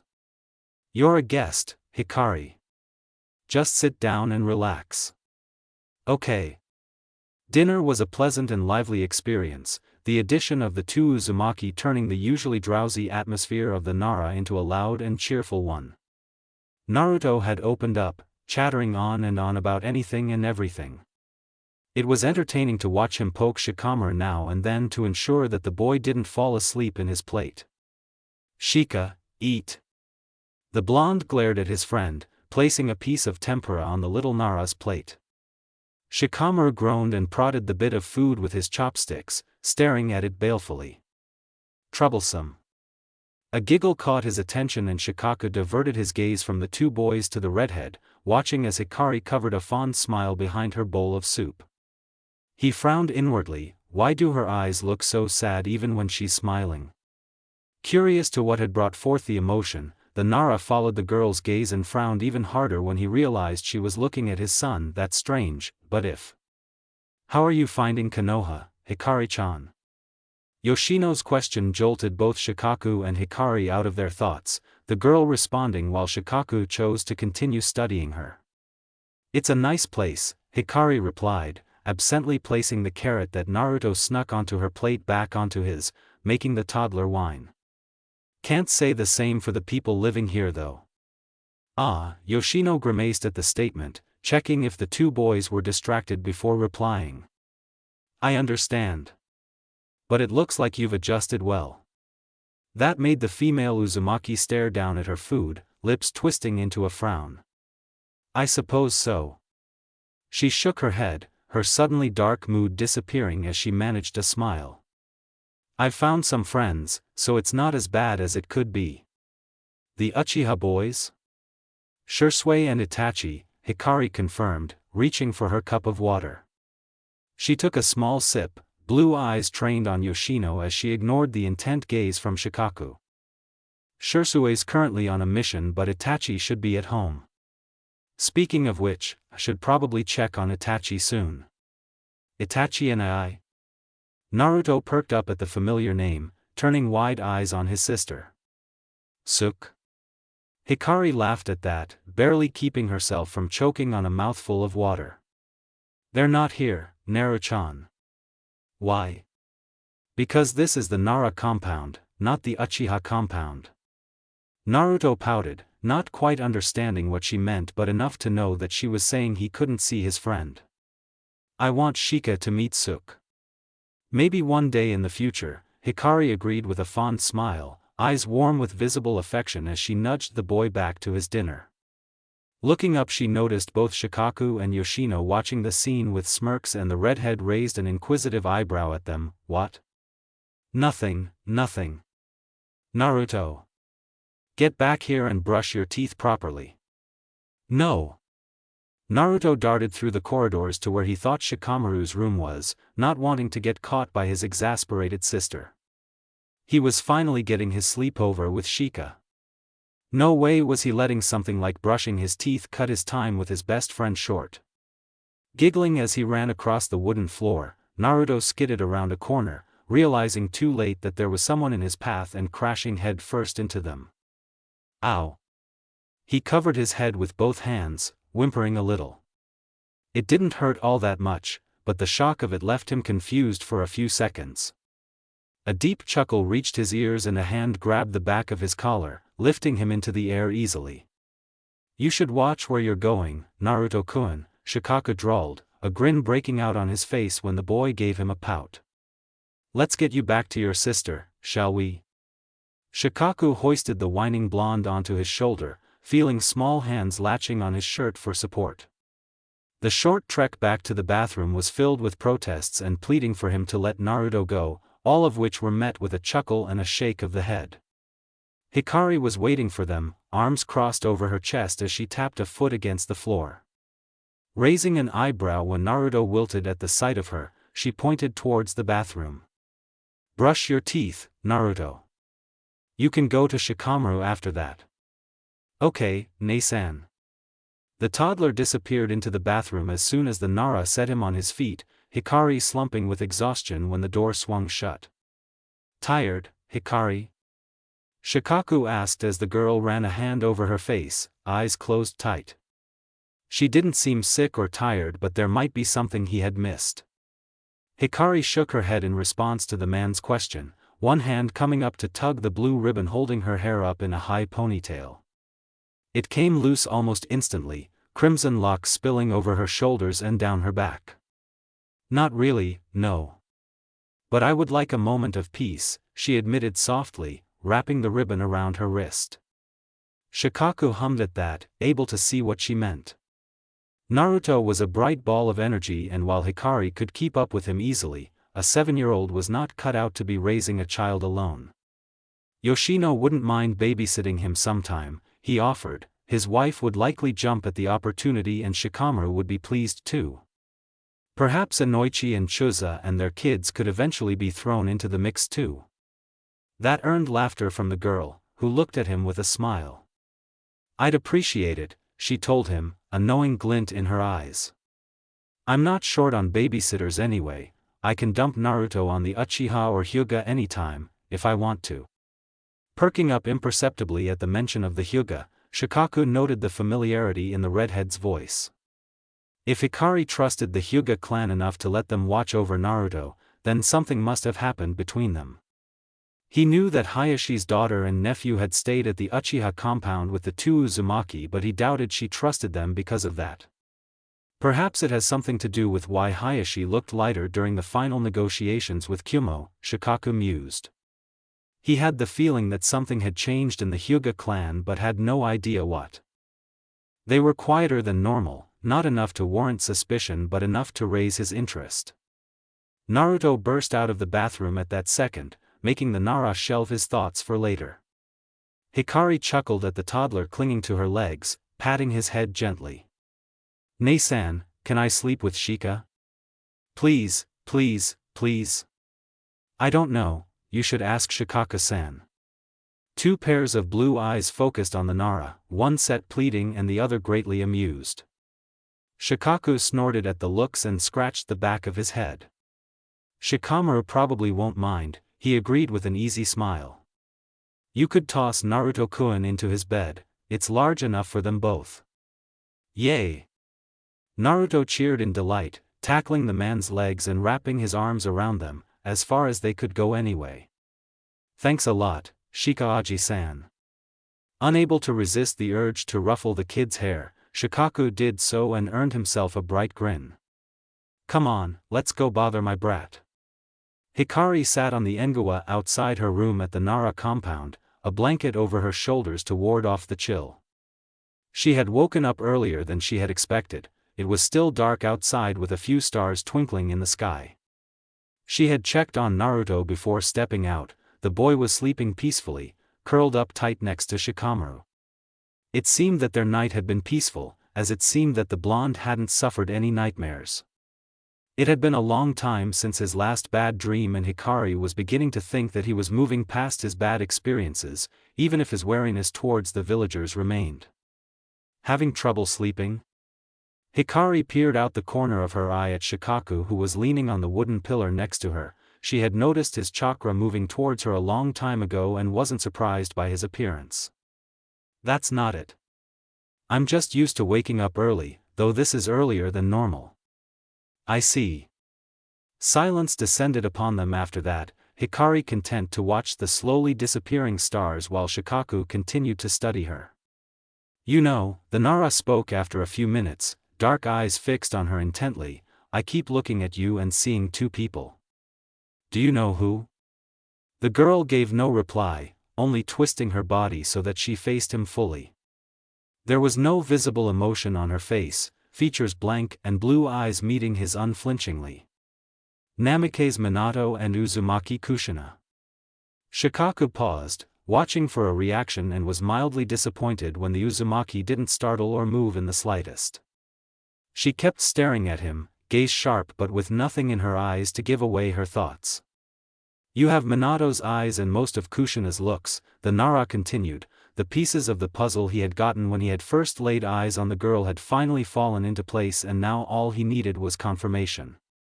"But I know that they had only one child." Hikari smiled at that, tilting her head to the side. "Naruto. So you are aware of that? I presume you know what he is as well." A simple nod. "Yet you don't care. The Sandame likes you, Hatake is overprotective towards you. Both of these facts combined with your appearance says that you are related to Minato and Kushina in some way. Do get to the point, Shikaku-san." The Nara smirked, straightening from his position against the pillar and moving to sit next to the relaxed girl. "Since Naruto is an only child and assuming you aren't the result of an experiment," that earned him a deadpan stare, "you are not from around here." "Oh? What makes you say that?" Hikari was certainly amused now, leaning back on her hands as she absently kicked her feet in the air. "You have the pieces of the puzzle, but can you put them together correctly, Shikaku-san?" "Troublesome," Shikaku groaned, the girl's easy acceptance of his words basically confirming his theory. "What happened in your world?" The light mood immediately disappeared, as if a switch was flipped. Hikari's expression didn't change but her aura darkened considerably as she replied, complete annihilation. Stiffening at the implications, Shikaku twisted around to meet her eyes. Are you going to change it? Hikari shrugged, forcibly drawing back her emotions and shoving them into the deepest corners of her mind. I didn't ask to come to this dimension, Shikaku-san, she admitted wearily, running a hand through her loose braid and pulling out some of the strands in the process.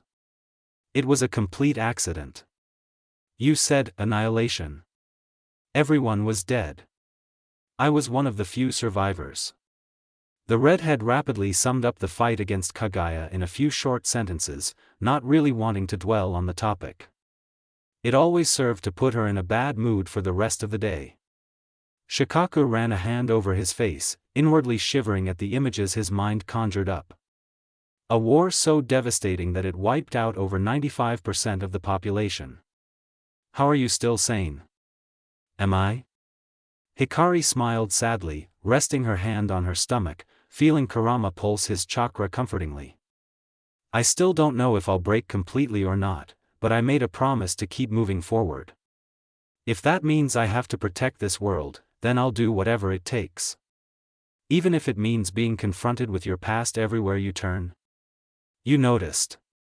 Who am I kidding? Of course you did. Snorting at the wry tone in the girl's voice, the Nara explained, there was an odd look in your eyes whenever you looked at my son.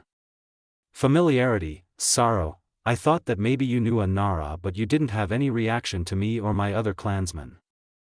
Shika was one of my best friends, Hikari hummed as she hopped off the Engawa and twirled around in lazy circles, staring up at the brightening sky.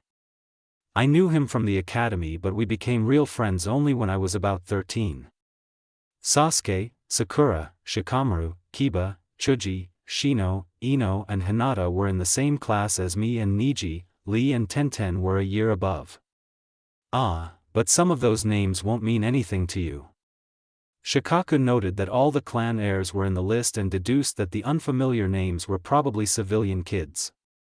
Doesn't it hurt when you see them? Not really. The last memories I have of them are in a war-torn world, where they're all grown up and hardened shinobi. They're not the same, Shikaku-san, and I hope they won't need to be. There was a hint of wistfulness and nostalgia in the words, the redhead fondly recalling all the good memories she had had with her friends. Hikari too had expected to feel hurt and pain upon facing her old friends, but apart from a few terrible memories that haunted her dreams and a distant pang of sadness, she didn't really feel much.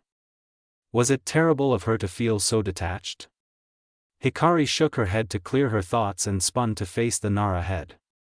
Even so, the chibi versions aren't my friends. At the most I'll be something of an older sister or such to them, but we'll never have the same relationships.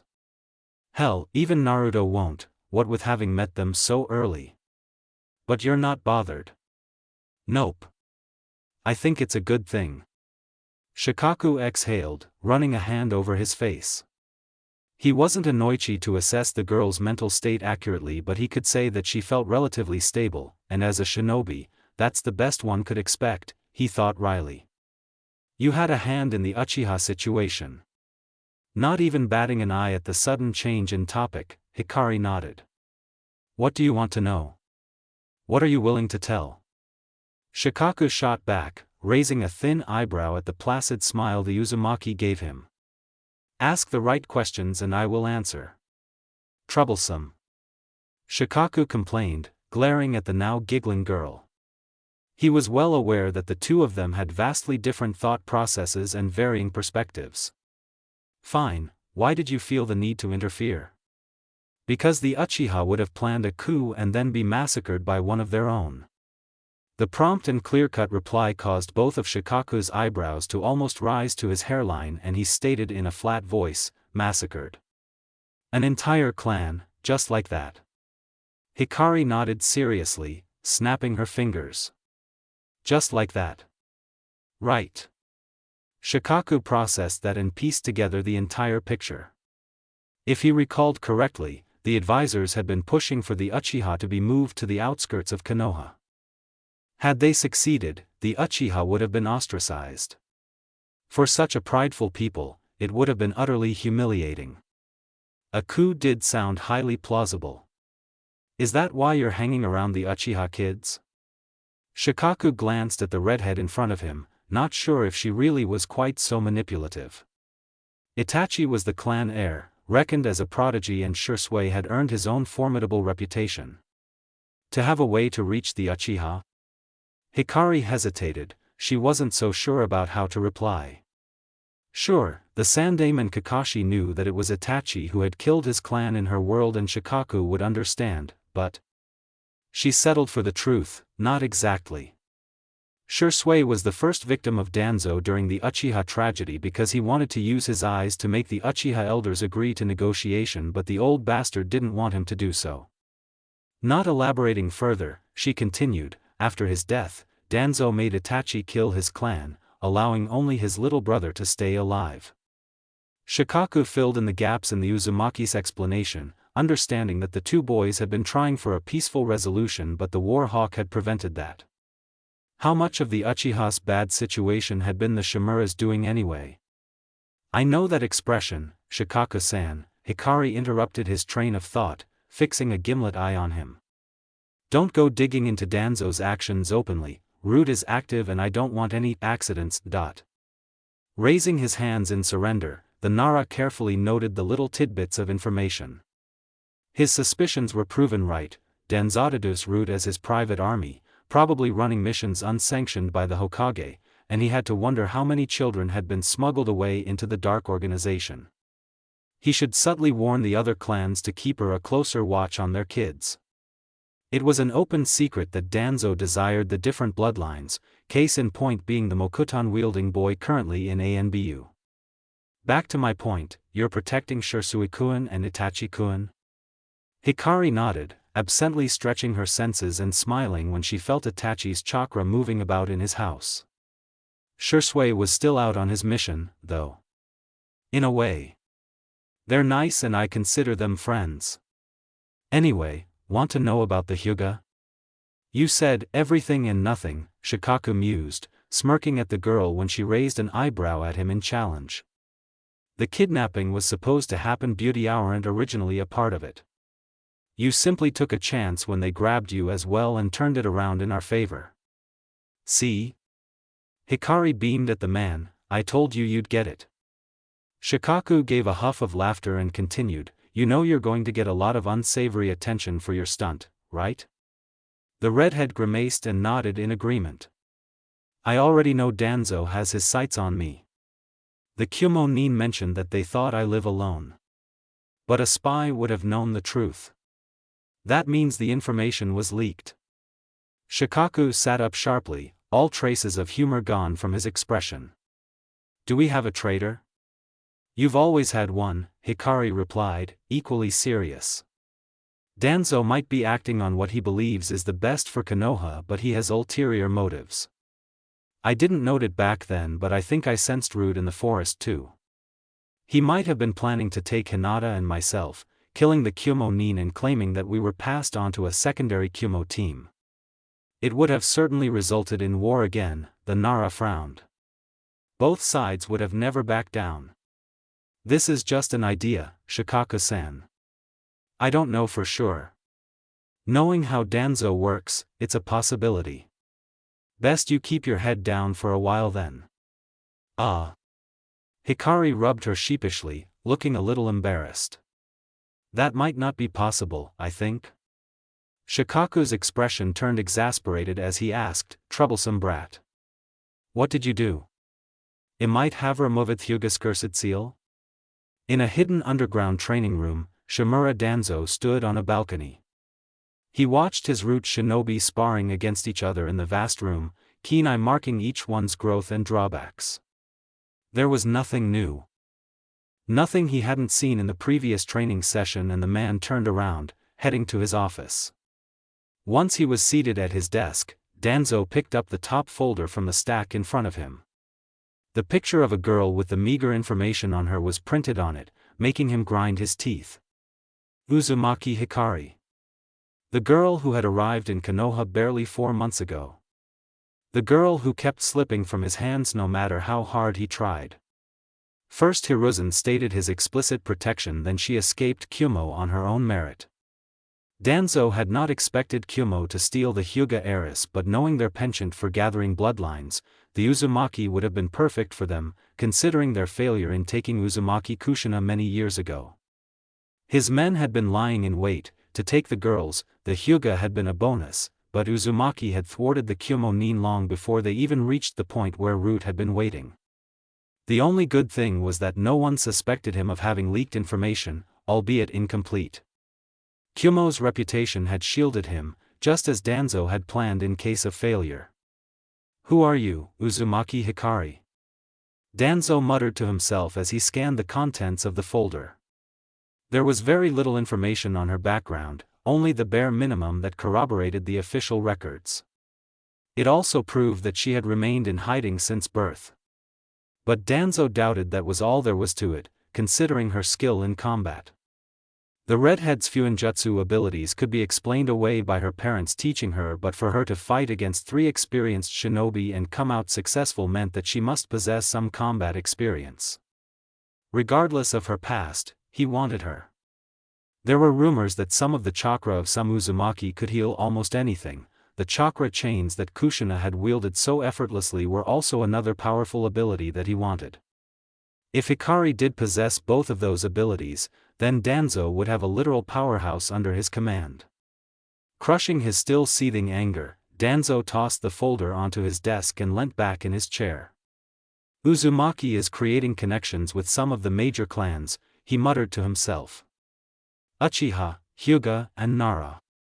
I must find a way to draw her away before she becomes more integrated into the village.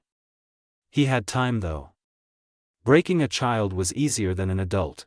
No matter how hardened she was by her life in hiding, she would definitely have weak points. If Danzo couldn't take her, then he would just have to make her come to him of her own volition. Tenzo-san, do you mind watching over Naruto while I go to the store? The brunette blinked and turned to face Hikari, who had popped her head out of the window next to him. He had been watching over the Uzumaki while Kakashi was out on a mission. For some reason, Root operatives were watching the house, and while Tenzo knew that Danzo wouldn't dare make a move on the Jinchuriki, the redhead was another story. Tenzo-san? Are you sure? Hikari stifled a giggle at his perplexed expression and nodded, resting her chin on the palm of her right hand. I wouldn't ask if I wasn't sure, she pointed out with a wide grin. Besides, Naruto likes you, the big brother who makes him wood toys whenever he asks. The gentle teasing made the boy blush, and the Uzumaki inwardly laughed, albeit with a little sadness. It was surprisingly easy to fluster the Mokuton user, but disheartening to see that he believed very few people valued him. It was why she kept inviting him to stay over whenever possible and practically forced food and a delighted Naruto upon him. So? You okay with watching Naruto? Tenzo nodded hesitantly, allowing a small smile to cross his face when the redhead beamed at him and ducked back inside. He pushed away from the wall he had been leaning on, casting one last cursory glance towards the forest before heading to the door. The Root operative was still there, perched on a tree some distance from the barrier surrounding the house. The man Danzo had sent was skilled, Tenzo had to admit. If it weren't for his Mokuton, he would not have noticed him at all. But as it stood, had sensed him and promptly informed Kakashi. His senpai had looked thoughtful for all but a minute, then angled his gaze towards the female Uzumaki, letting Tenzo know that the subject of Root's observation was most likely her. Watch over the kids, Kakashi had said with a grim undertone, voice barely higher than a whisper. We have no idea Waith wants. But it had been a month since the first watcher had shown up, and while 2 more had been added to the count, none of them approached the house. Not even moving an inch past the virtual perimeter they had set up. I wonder if Hikari has noticed them, given her sensing ability, Tenzo wondered as he slipped into the house, eyeing the redhead who was swiftly pulling her hair back into a loose braid. She hasn't given any indication of it, but some of her actions are suspicious. It was the truth, Hikari no longer stayed full-time in the house. She was more willing to acquiesce to Naruto's demands, allowing him to drag her to the Nara, Uchiha or Hyuga compounds often. From what Kakashi had confided in him, Tenzo was aware that she knew the Kage Bunshin and had been using the jutsu to keep an eye on the kid when she had to leave, but lately she preferred another human, meaning Kakashi or himself. Tenai. The brunette was startled out of his thoughts as a yellow blur tackled him, short arms wrapping around his legs. Naruto looked up at him with a wide grin, blue eyes sparkling with happiness. "Hello, Naruto," Tenzo murmured a quiet but warm greeting, one hand moving to ruffle the boy's sunshine locks. Feeling eyes on him, the teen raised his head to find a mischievously grinning redhead staring at him. "What?" Nothing. Hikari stifled a giggle at the deadpan expression from the Mokuton user, darting around him to pull on her shoes. Pressing a kiss to one cheek when Naruto ran up for a hug, she told him, "Don't make too much trouble for Tenzo-san, okay?" With that, she opened the door but was stopped from stepping out by a hand landing on her shoulder. Hikari looked back, blue eyes meeting dark ones tinged with worry. "Be careful," Tenzo murmured, shifting uneasily before letting his arm drop and taking a step back. What was that about? Hikari wondered, bemused. She blinked and nodded, allowing a smile to curve her lips. "Sure. I'm off now." Hikari hummed to herself as she sealed her groceries into her bracelet storage seals, not allowing even a fraction of the tension she felt to show on her face. "The number of my stalkers has gone up again." Root Shinobi had been following her around since the end of January, no matter where she went or what she did, regardless of how inconsequential her actions were. It was a sign that Danzo was interested in her enough to gauge her skills and probably find a way to nab her when an opportunity presented itself. Not that it would ever happen, the redhead snorted inwardly, darting through the streets of Konoha's marketplace. She ducked and weaved effortlessly amongst the throng of villagers going about their shopping, keeping her senses wide open to track the 3 Root members following her. Hikari knew that there were others watching the house at all times too. At least 2 operatives were hidden in the trees at any given time of the day. The constant staring had creeped out the poor redhead enough to schedule sleepovers at the Uchiha, Hyuga, and Nara compounds. The 2 Dojutsu clans would know the instant Root tried to approach, and only a fool would attempt to sneak into the Nara compound. There had been only one at the start, the man's presence raising her hackles when she had felt him approach her house. But he never once came close, staying in the trees a few feet away from the boundary of the barrier. His emotionless gaze had made her skin crawl, and Hikari had promptly grabbed Naruto, taking off to seek refuge at the Uchiha compound. She had ensured that the man did not suspect her of being aware of him by timing her departure to make it look completely random. No need to let Danzo know how far her sensory range extended. The second stalker had arrived a week after the first, watching her from the other side. The 2 Root operatives had stayed separate and had taken to observing her from different vantage points. Stretching out her senses, Hikari checked in on Naruto back at the house. The sparks of delight in the boy's chakra made her smile as she rounded a corner. It was a good idea to rope in ya, I mean Tenzo-san, she thought to herself. The Mokuton user normally tagged along with Kakashi when he didn't have a mission but had kept his distance, not sure if his presence would be welcomed. But in true Naruto fashion, the little blonde had caught sight of the brunette and dragged him in once he had decided he liked him, shooting puppy dog eyes at his sister to let him keep the older boy. Tenzo's expression had been hilarious and a little sad when Hikari had agreed with a cheerful grin, utterly gobsmacked by the fact that someone would like him. I never realized that Yamato Taishu had had such insecurities. He always seemed so confident.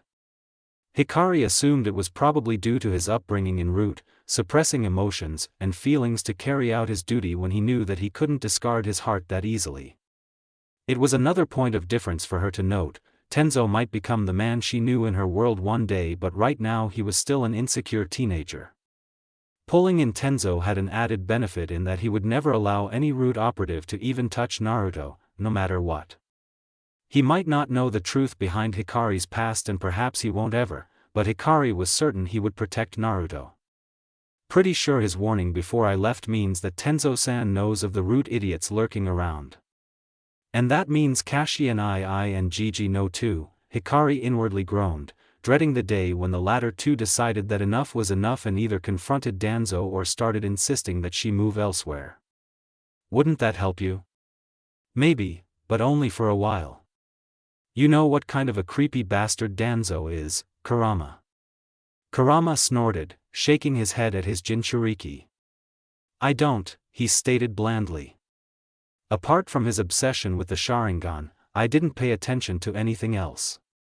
It was Hikari's turn to snort, keeping half her attention on the fox and the other half attention on a half-hearted attempt to lose her root stalkers. Yeah, that one was creepy as heck. Didn't Sasuke say that he embedded some in his arm? And the hidden eye was that accursed dojutsu too. Doesn't he already have that? Hikari frowned, not quite sure of the timeline. She wasn't involved much in that fiasco, all of her information was secondhand, from Sasuke, Itachi and Kakashi. I think he replaced it with Shisui's eye later. The fox grunted, already disinterested in the topic. Keep an eye on your Uchiha, brat, you've changed enough for the fool to move faster than in your world. It was something that had occurred to the redhead as well. From what she had observed, there was only a small possibility of the Uchiha planning a coup. Fugaku was content with the current status quo, even if the elders nagged and complained about wanting more power and authority. The general consensus among the Uchiha coincided with their clan head, thankfully. Even if the Uchiha elders try to stage a coup, I'm pretty sure that they can be beaten down easily, Hikari thought. She knew very well that only a few of the more arrogant Uchiha would follow the elders and even they would listen to Fugaku's orders, albeit grudgingly. Danzo had very little to justify massacring the Uchiha, all of his plans slowly being chipped away. The clan wasn't isolated, thereby not causing discontent amongst them, and they also had a tentative alliance with the Hyuga, something that came as a shock to most of the village. The Uchiha had connections this time, although Hikari, oblivious to things as she was, had yet to catch on that their alliance was formed in their effort to shield her. It hadn't escaped Kurama's notice though, and he wondered when his dense Jinchuriki would finally realize it. A flash of crimson in his peripheral made Itachi pause and turn in that direction. He had just finished reporting the C-rank he had gone on with his genin instructor and was on his way back to the Uchiha compound. If that was really his friend he had glimpsed, a detour wouldn't be too bad. It was indeed Hikari, weaving through the crowd with a frown on her face. She seemed distracted, proven by the fact that she hadn't sensed his approach yet. The redhead only spun to face him when Itachi was a mere 5 feet from her, her frown giving way to a wide smile. Itachi. The boy allowed a small smile to appear on his face at the cheerful greeting, sliding his arms around the redhead in a loose hug when she glomped him. Hello, Hikari, the Uchiha returned, voice soft and even. What are you doing? Hikari drew back, taking the boy's hand and pulling him along. Just doing a little grocery shopping, she replied, taking comfort in the familiar calm chakra next to her and attempting to ignore the uncomfortable feeling of the 3-root shinobi still stalking her. What about you? Do you have a mission? No, Itachi shook his head and tightened his grip on the girl's hand when he noticed her tense posture. I finished giving my report, so I have nothing to do for the rest of the day. Great, the Uzumaki beamed, blue eyes lighting up. Perhaps Itachi would accompany her while she was out in the village. It certainly was easier to keep her calm when she had a good distraction from Root. Mind hanging out with me? Itachi voiced his agreement, hiding a smile behind the high collar of his shirt when the redhead cheered loudly. The noise made some of the civilians turn around to look at the source, most of them chuckling fondly when they just saw 2 kids having fun. Let's get something to munch on while we walk.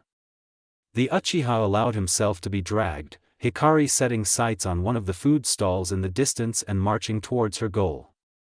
Food did sound nice. His mission, while easy and not as stressful as one might expect, still had him up early, and it had been a long time since he had eaten breakfast. As they passed an alley, Itachi slid a cursory glance over the shadows. He did not linger at any particular point, averting his gaze smoothly and focusing on his rambling friend. Who were the shinobi following Hikari, and were they why she was uncomfortable? For a seal causing a low-impact explosion, wouldn't a simple stabilizer suffice? It would, Hikari agreed, glancing at the paper seal in Itachi's hands. But that's only if you're personalizing it. A random person can't use it because the amount of chakra poured in is unpredictable. Itachi and Hikari were sitting in the shade of a large tree, sharing a large box of gyoza between them. The two children had wandered into an empty training ground after they had bought their food and unanimously decided to relax in the quiet atmosphere. A discussion on seals had started up when Itachi pulled out what he had made in his free time. Unpredictable? Itachi tilted his head in confusion. He had mastered basic sealing theory and was working his way through the scrolls Hikari had provided for the intermediate level. The Uzumaki had declared him and Shisui proficient enough to start customizing seals for themselves, on the condition that they kept to the basic ones. The seal they were currently discussing was one of Itachi's, an explosion seal modified to be low-powered and meant as a distraction. Hikari nodded, popping a gyoza into her mouth and chewing on it as she thought of how to explain her previous words. In her opinion, Itachi had progressed with Fuinjutsu faster than she had expected and Shisui was most likely in the same boat. Even so, neither really had enough experience to completely understand the intricacies of practical Fuinjutsu. See, an explosion seal basically amplifies the chakra you insert into it and directs it into a blast when you trigger it. When Itachi indicated his understanding, Hikari continued, the point of a stabilizer is to keep the chakra contained no matter how much of it you pour into the seal. Dark eyes widened slightly in understanding and the Uchiha murmured softly, so if the stabilizer fails, the seal might explode even without being triggered. Itachi got the point Hikari was trying to make, if he was going to use the seal himself. The strength of the stabilizer didn't matter. He would know how much chakra it could contain and his chakra control was good enough to catch any misfires. But that would not be the case for a random person. Hikari grinned at him, aware that he had figured it out for himself. Your seal is fine if you're the only one to use it. Or Shisui and myself, I suppose, she shrugged. The two of them would recognize the weaker stabilizer and adapt accordingly. If you plan to give it to your clansmen, it's best to have a stronger stabilizer. Itachi hummed in agreement, putting away his seal and returning to his food. He originally hadn't been planning to give anyone his seals except Shisui, since most of the Uchiha were on the police force instead of the shinobi forces. Explosion seals were pretty useless to them. The two polished off the box of gyoza in a comfortable silence, Hikari sprawling on her back with a happy sigh when she was done.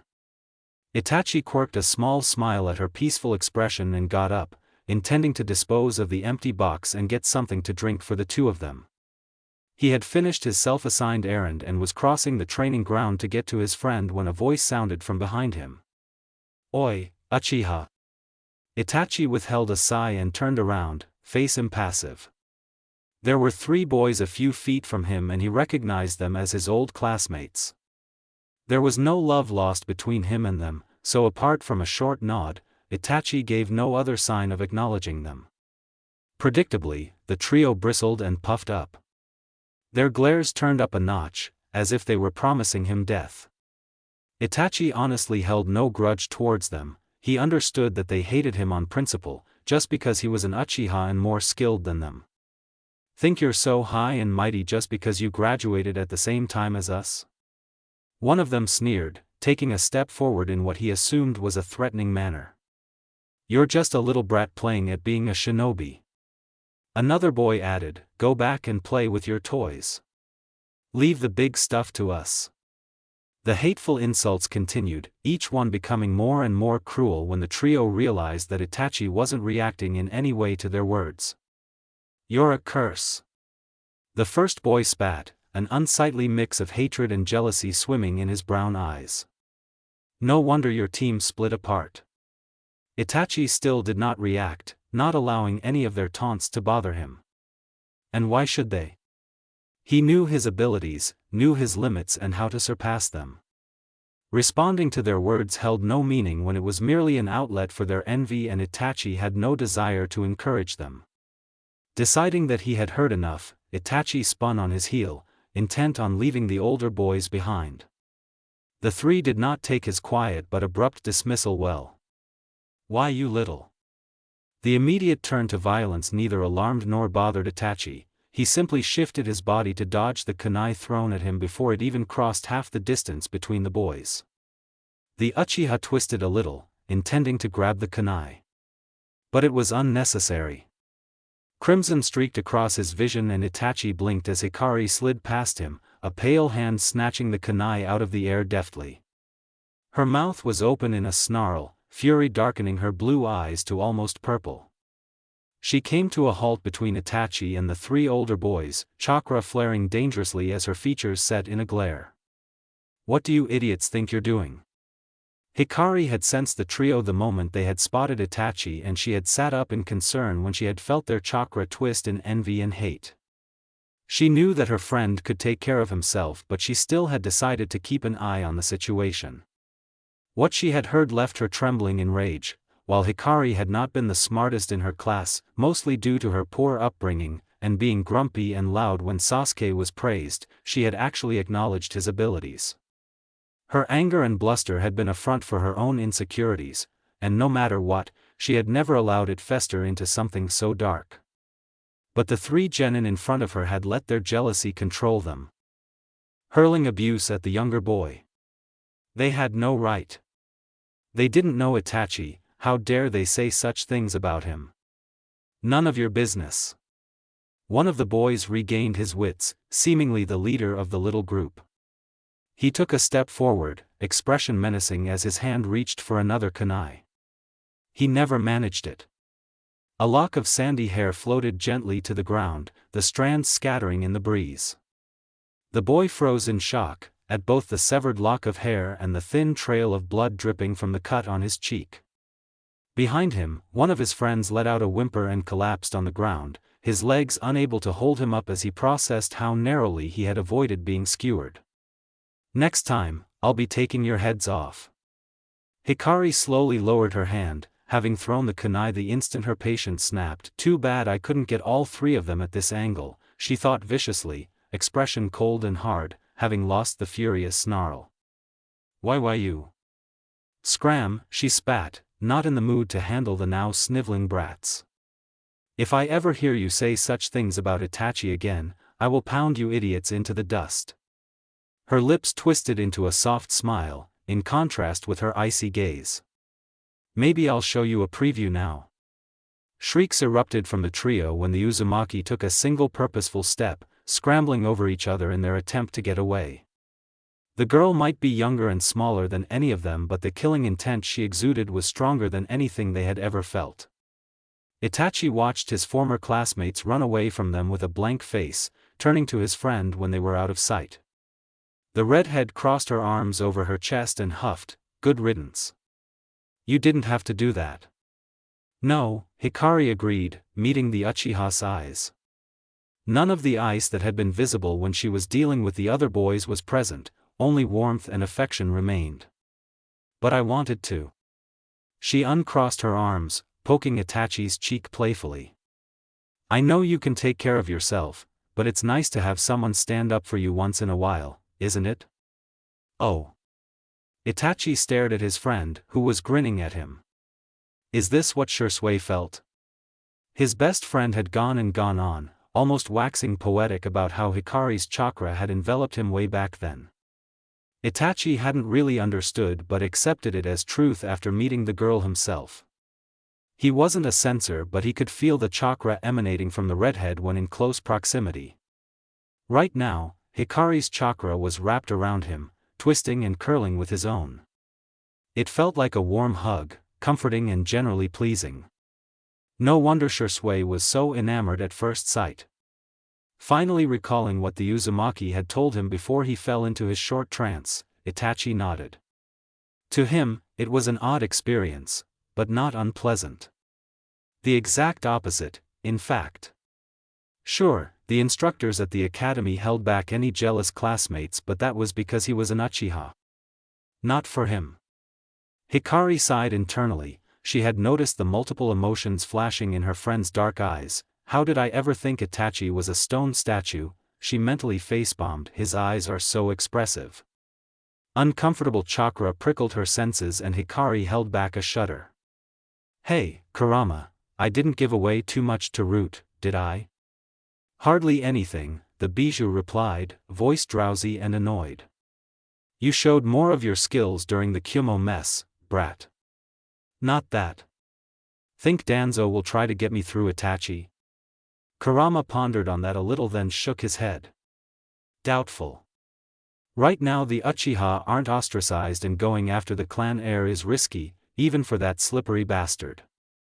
I suppose, Hikari agreed reluctantly, grabbing Itachi's hand with both of hers, much to the boy's confusion though he didn't say anything. But I don't want to take any chances. Tag him with your Hiratian seal then. The other brat too. That comment earned the fox a raised eyebrow and Hikari's lips curved with a mischievous grin. Kurama dash, she sang sweetly, eyeing the now wary bijou with glee. You like them? No, I don't. Yulikem, the Jinchuriki crowed, dodging Kurama's swinging tails as he tried to swat her in his annoyance. Laughter spilled from her mouth and she dropped onto the fox's head, patting him with a wide grin. You big softy. What happened to all Uchiha are scum and I want to eat them? Kurama grunted, irritated but relenting to his stubborn host. They grew on me, he admitted. I don't like all of them, but your two brats are acceptable. Still want to shred Madara though, don't mistake me about that. Hikari gave a noncommittal hum, carting her hands through the fox's orange fur. I can't give them my Hiratian seal yet, she told him, frowning a little as she set them back on their original topic. It would be too suspicious at this time. Then just tell them the truth. Too risky. I trust Shisui and Itachi, more than probably anyone else in this world except Kashi and II. But I don't want to expose them to the danger that would come with knowing. But one day you will slip. Do you want them to look at you with mistrust, Kit? Hikari whacked the bijou's head, glaring at him when Kurama shook her off in annoyance. I didn't finish.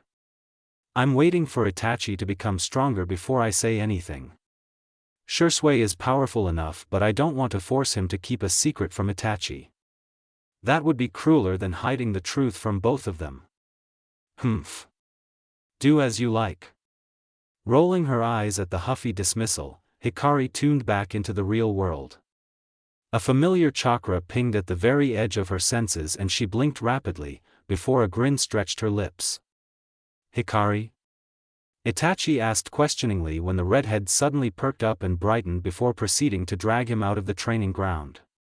Come on. Let's hurry.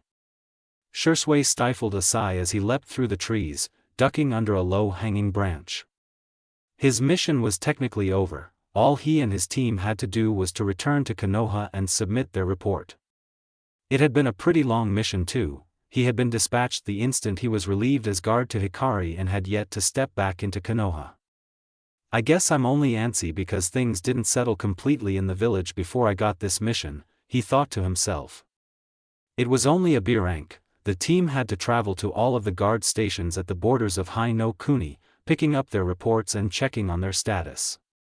The time they had spent at the station closest to Kaminari no Kuni had been the most stressful, thanks to their now tenuous relationship with Kyumo. But thankfully, things had been relatively peaceful and they hadn't experienced any delays. So far, they were right on schedule and due to arrive in Konoha within 2 hours. Even lost in thought as he was, Shisui did not miss a strange shimmer in the air and instantly activated his Sharingan. Red bled into black, the 3 tomo swirling rapidly as he channeled chakra to his eyes. What he saw made his eyes widen. Everyone, get down.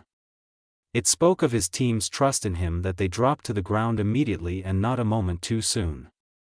Slicing sounds were heard before broken branches fell to the ground, followed by multiple fluttering leaves. The Konoha shinobi looked up to see the multitude of crisscrossing wires, weaved in a pattern meant to hide them amongst the dense foliage. Itachi's way better than this, Shisui scoffed to himself as he pulled out a kunai and took up his position in the circle the other 4 shinobi had formed, facing outwards. It was a wire trap, he reported to the team in a low voice, Sharingan spinning slowly as he took in his surroundings. Cleverly hidden but not good enough to kill. But enough to maim? Shiranui Genma hooked the ring of his kunai on a finger and twirled it around lazily, posture seemingly open to an amateur eye but inherently dangerous. His eyes narrowed when he spotted leaves shifting in the distance. There was no wind and it was too silent to be an animal. Bandits? How many are there? 25, Shisui replied promptly. And yes, they're most likely to be bandits.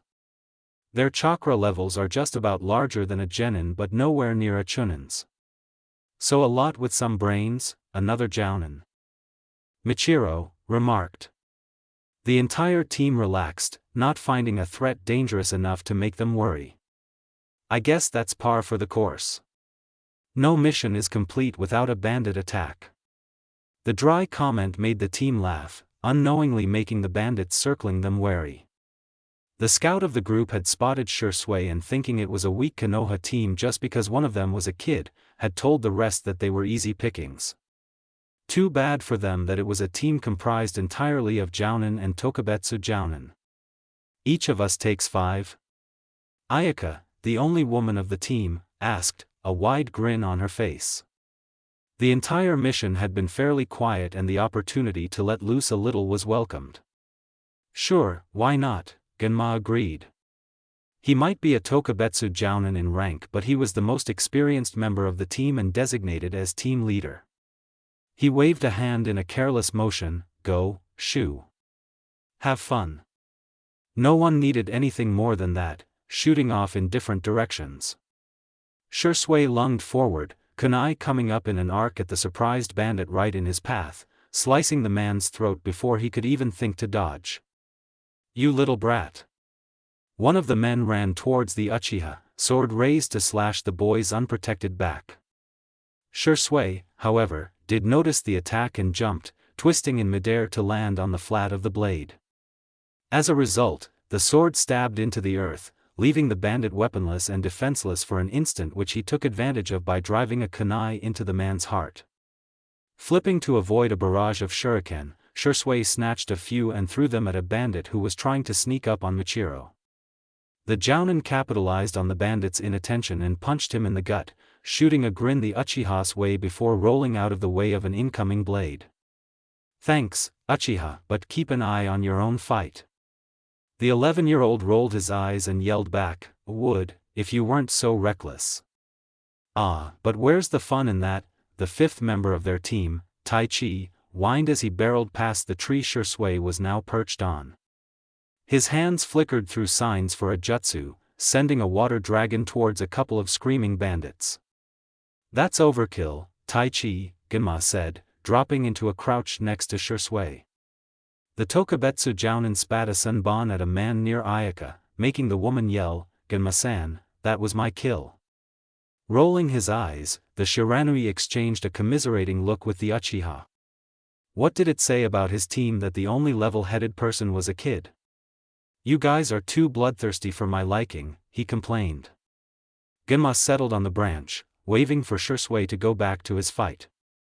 I've already finished off my targets. Chop, chop, people, you're slow. Shisui stifled a laugh but obliged. Konoha was still 2 hours away and it would be prudent to conserve chakra. Choosing to end it quickly, he let his Sharingan flare back to life, having let it fade away a few minutes ago. A quick genjutsu to throw off the remaining bandits and precisely aimed kunai did the job. Genma grinned at the complaints that rose from the other 3 Konoha shinobi and he dropped to the ground. Looks like the kid won, he commented cheerily, eyeing their disgruntled expressions with some measure of amusement. I wasn't aware we were having a contest, Shisui snarked back, collecting his kunai. I left one alive, by the way.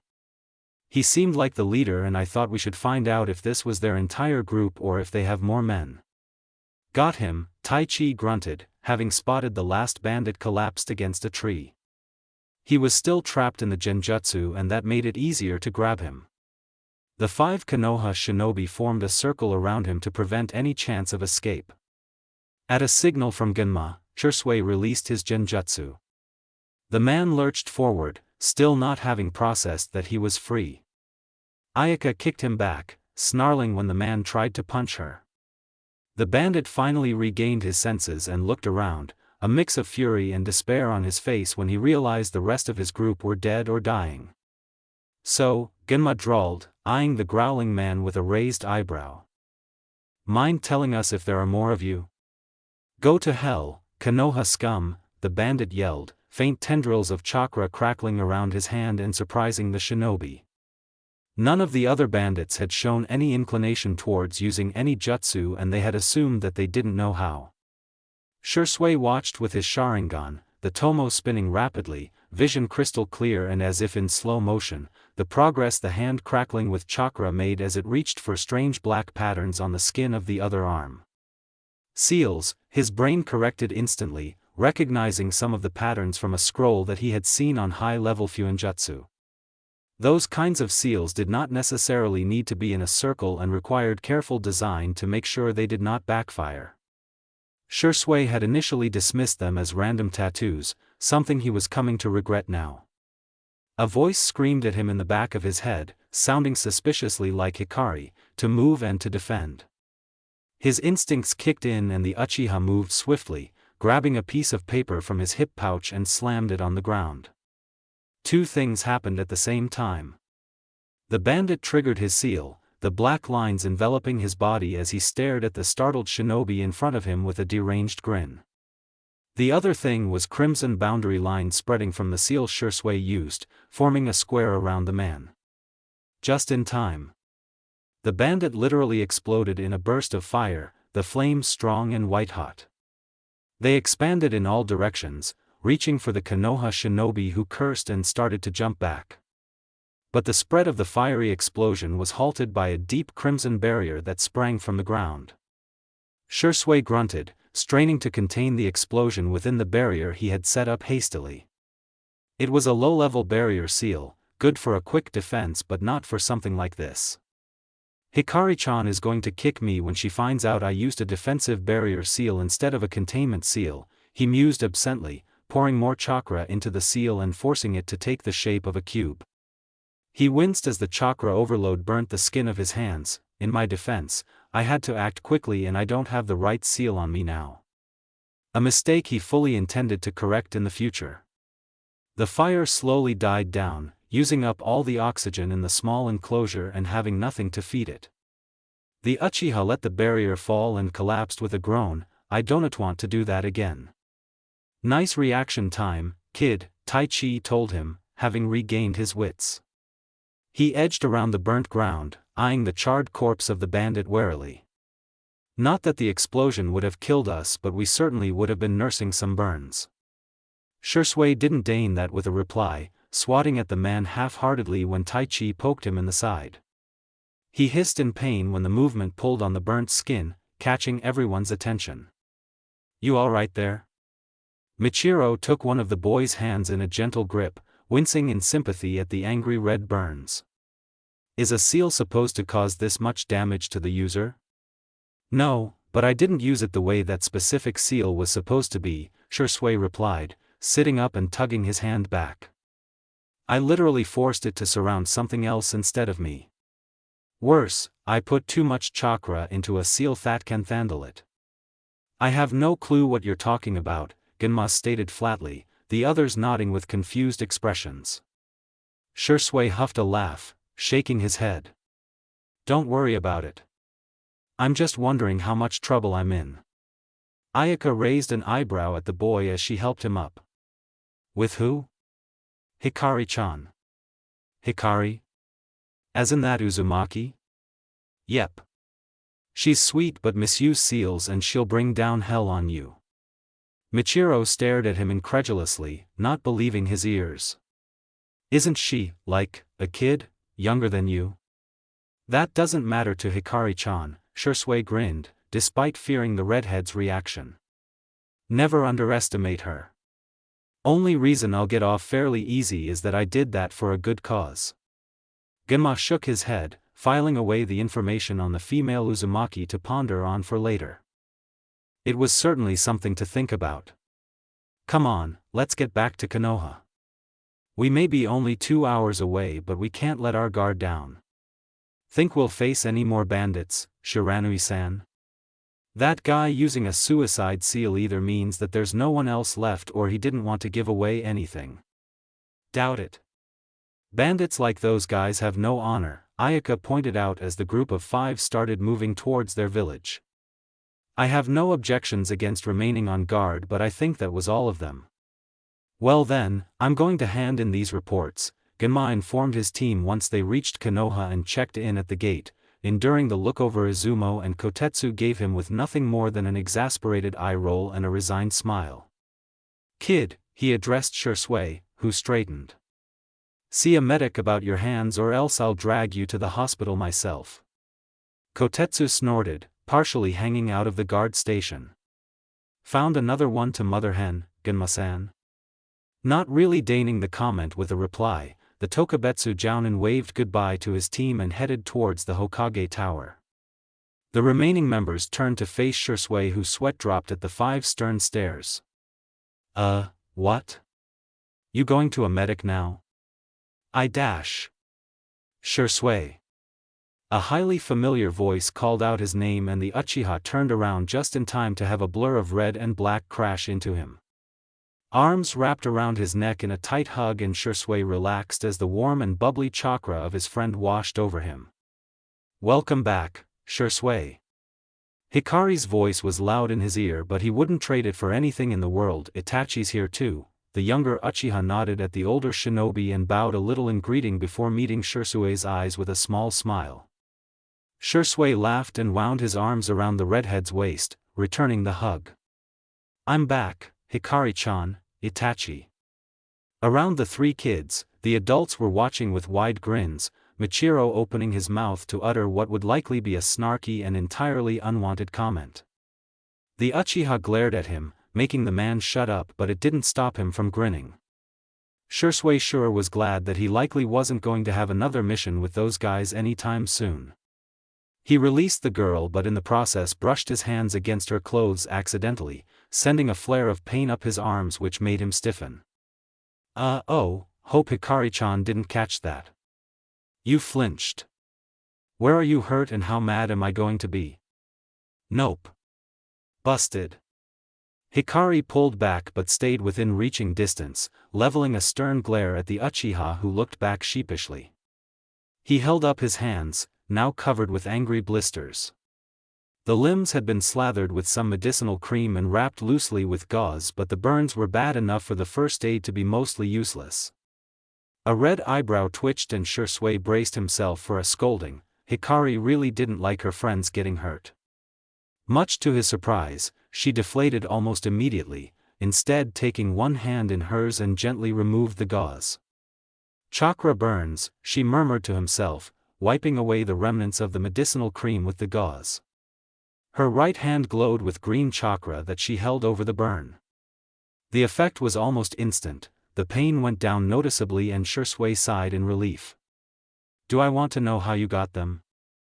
Hikari raised an eyebrow in question, smiling a little to show that she wasn't angry. Shisui tried to deflect, since when do you know Iryo ninjutsu? The Uzumaki's flat expression told him that she knew exactly what he was attempting to do and was not impressed. Shisui. She dragged out his name, warning clear in her voice. I might have done something stupid. In my defense, it was necessary. Right. I'm serious. Taking pity on the almost flailing boy, Ayaka cut in, Uchiha-kun is correct, Uzumaki-san.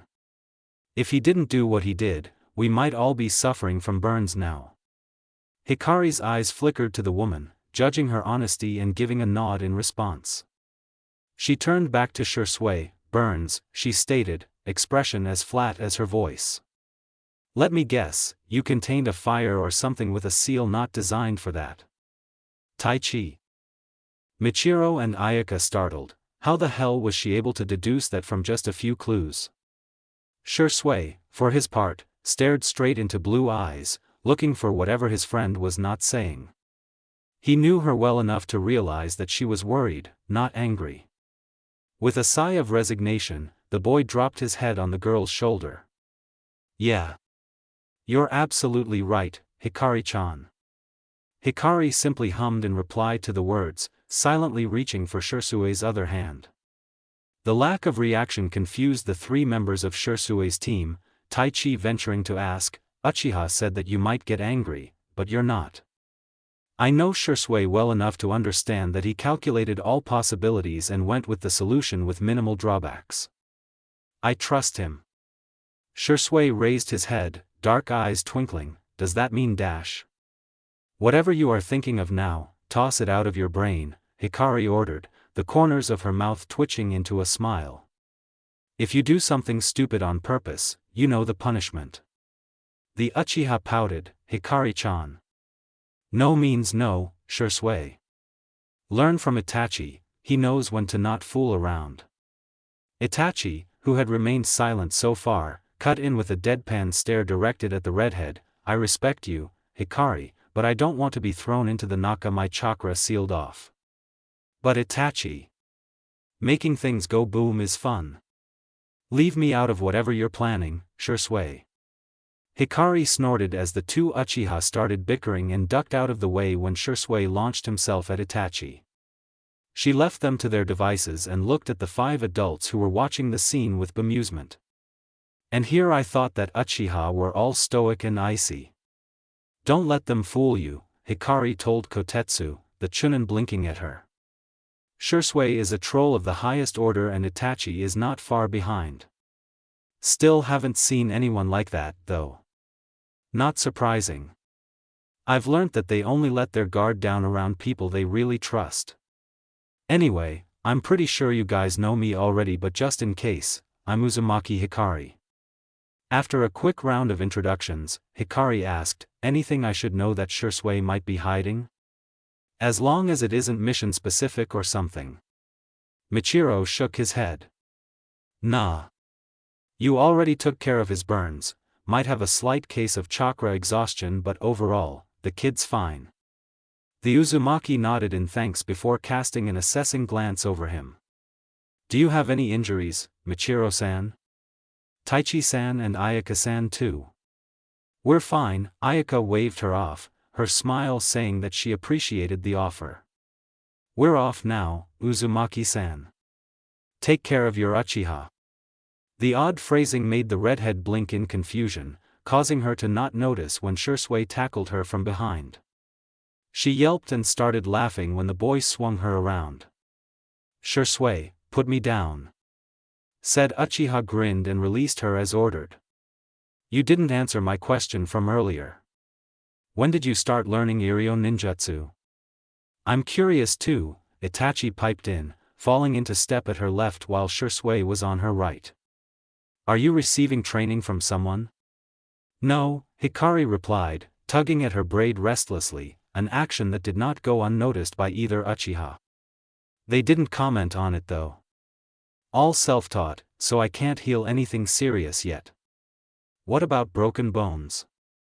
Yes, if they're clean breaks. She grimaced at the memory of when she had found out about that.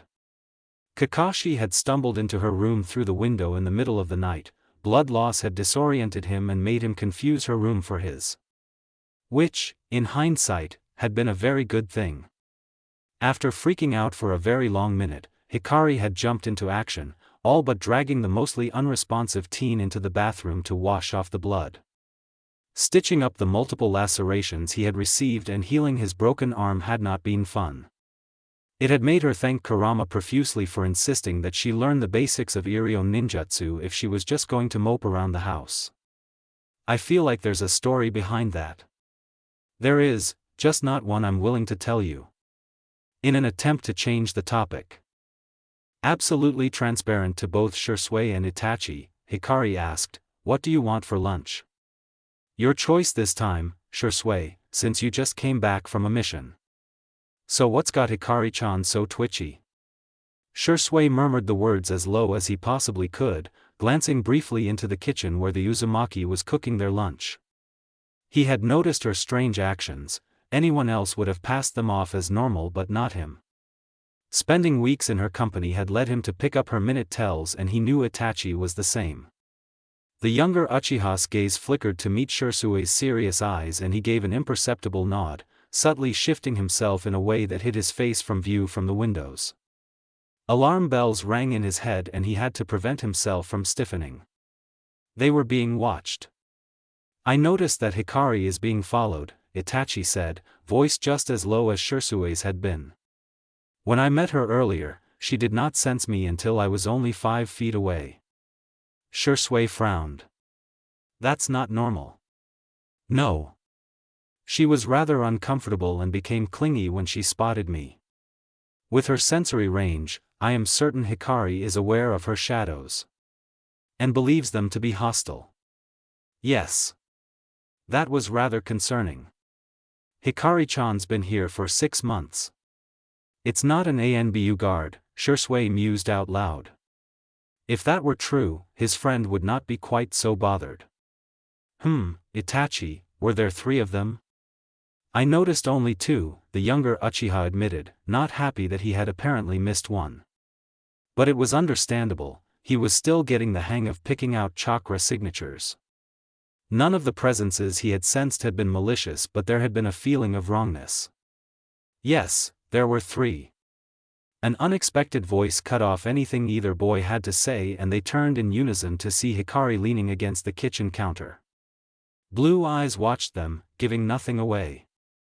3 were following me and 2 are currently watching the house."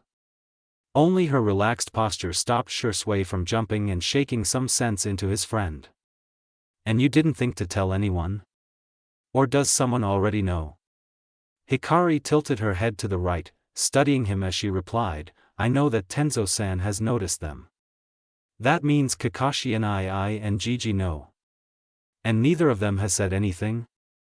Shisui practically demanded. A threat directed at Hikari meant a threat directed at Naruto.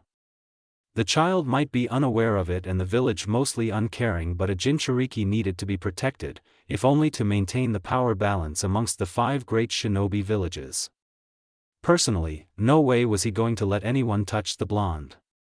The female Uzumaki's expression shifted, becoming conflicted as she internally warred with how much she could tell them. "Not exactly," she conceded, deciding to reveal part of the truth. "Right now, I'm only being watched. They're not going to attack me or anything." "But dash." "No, Itachi," Hikari cut him off, shaking her head. "None of them are foreign shinobi, I'm just uncomfortable with being watched so closely." There, that was the truth.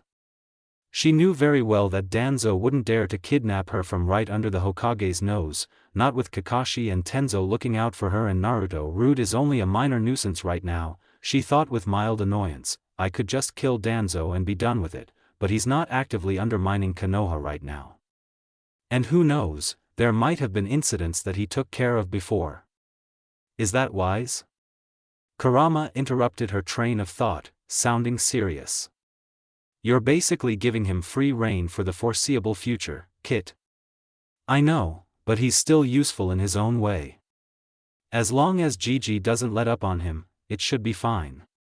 But if he steps even a millimeter out of line, Hikari would slaughter him painfully, the Sandame bee. While she was having her internal conversation, Shisui and Itachi exchanged glances.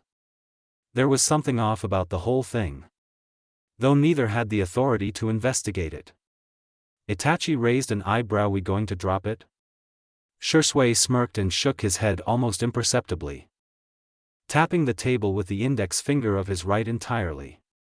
We'll keep an eye on the situation. A tilt of the monitoring? Yes. Don't think I didn't notice your silent conversation, Hikari stated drily, spinning on her heel to head back into the kitchen. Do whatever you like, just don't be reckless. A little tidbit, no one can see inside the house, apart from silhouettes. Well, if that wasn't permission, then Shisui didn't know what was. Shibi walked at a sedate pace through the forest, looking for his son and ward. Under normal circumstances, he would have sent a clan member to fetch them. Tsum and Hayashi had just arrived, stating they had a mission.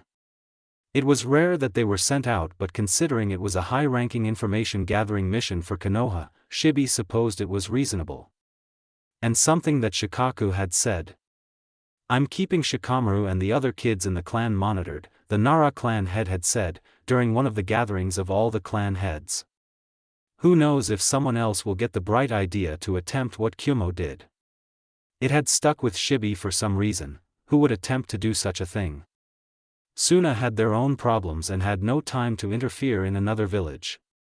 Iwa would rather slaughter anyone from Konoha than take them. Actually, that was a concern too. Kiri's view towards bloodline struck them off the list. Kyumo had just scampered off with their tail between their legs and wouldn't dare try anything so soon. It stands to reason that Shikaku referred to someone within the village, Shibi deduced. It was almost preposterous, but if it was something the Nara had seen fit to warn them of, then it was worth following up on. In a bid to find the children faster, the Aburame sent out his Kikeichu. He kept walking in the direction he remembered the children going as he waited for his Kikeichu to return. He didn't have to wait long, a few returned in less than a minute. Shibi held out his hand, stiffening as he received the information from his insects. What is Danzo-sama doing here, he thought, picking up his pace. Unlike most of the village, Shibi actually had evidence on the questionable actions of the clandestine organization Danzo ran, thanks to an accidental discovery made by his Kikeichu. However, he kept his silence, surmising that the Hokage would be aware of Root. Even though Shibi understood the old advisor's motivations for running Root, he could not and would not allow his clansmen to enter such a shady organization, let alone his son and ward. The only reason that Shibi could think of on Danzo's presence was that the man was there to recruit one of the children or possibly both. And he would have likely succeeded. If it were not for Shikaku's warning, I would not have come to fetch the children. Shibi saw the instant Danzo noticed his presence and stepped away from the two children he had come for, a look of distaste crossing the visible part of his face before being cleared away. "Danzo-sama," he greeted calmly, coming to a stop a few feet from the trio. "Shibidano," the old war hawk replied stiffly, single eye fixed on the Aburame. "Have you come for your son?"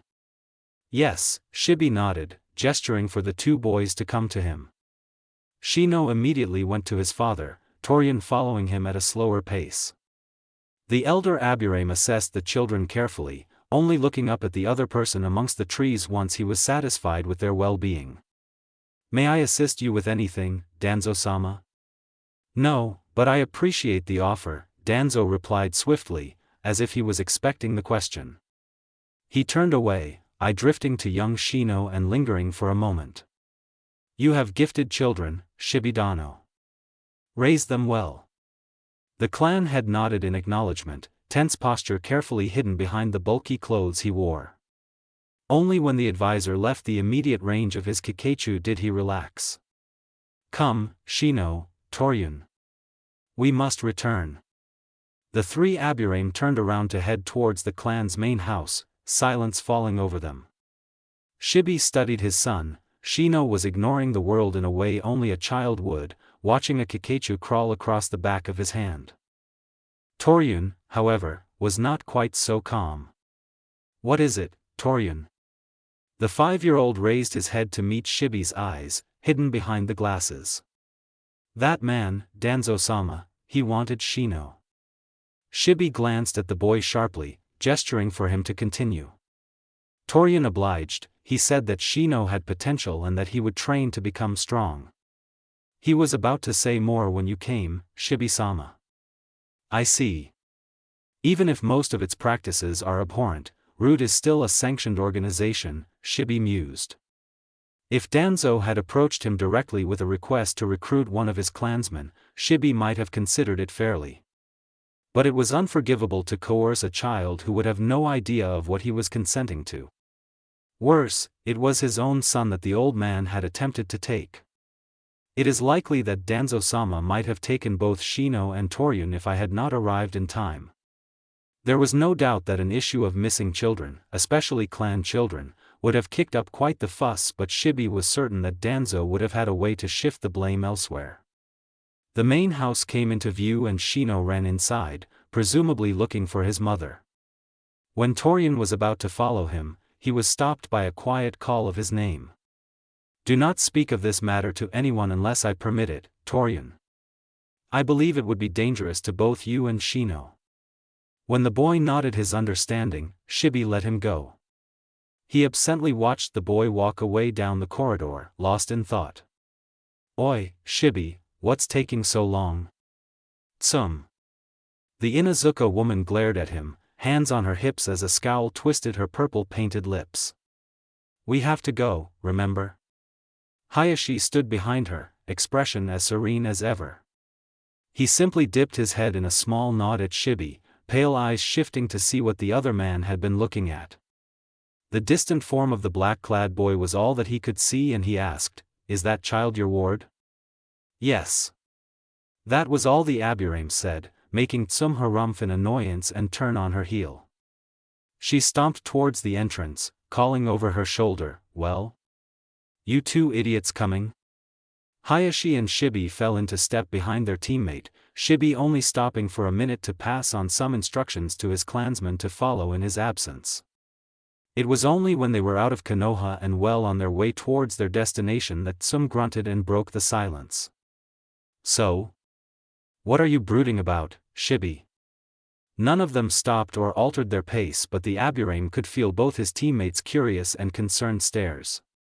Shibi contemplated on his response for a moment. Hayashi and Tsum had been his teammates for years, and the Hyuga had only recently had a similar experience concerning his daughter. "I met Danzo-sama in the forest when I went to retrieve Shino and Torian." "What's that got to do with anything?" "Torian said that Danzo-sama wanted Shino." Hayashi slanted his gaze at Shibi, a tiny crease between his eyebrows giving away his worry. "Wanted as in?" "Danzo-sama did not say as I arrived before he had a chance to," Shibi stated, ignoring the curses that his words invoked from the Inuzuka woman. He wasn't certain if Tsum got what he was hinting at, but she was clearly incensed by the idea that someone would try to take a child. But Hayashi had caught on, for root? "I presume so." "That's worse." Tsum growled, echoed by her partner Kuramaru. "What are you going to do, Shibi? Any hasty action will not be beneficial. It is best to wait and observe for now." "Like hell dash." "I agree." Tsum whipped her head to the side to stare at Hayashi incredulously.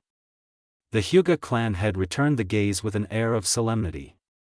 "Shibi is right in his decision to not make a move immediately. We have only suspicions, with no evidence to back our words. Why do you think Shikaku gave a subtle warning instead of doing something outright?" "Tch." The woman subsided with a low snarl, her expression showing her displeasure. "That geezer better not touch my pups or I'll rip him to shreds.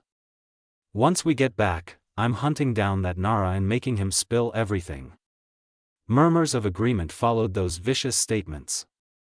Root was a secret organization, known only to the Hokage, the advisors, and the Shinobi Council. On paper, they did not exist. It was what allowed them to get away with hiding their system of operation. But doubts were starting to crop up and some of the clan heads were growing uneasy. It had started with the Mokuton user, Tenzo, being integrated into ANBU. Not many were aware of the details of that fiasco, but the occurrence itself was sufficient to raise some alarms.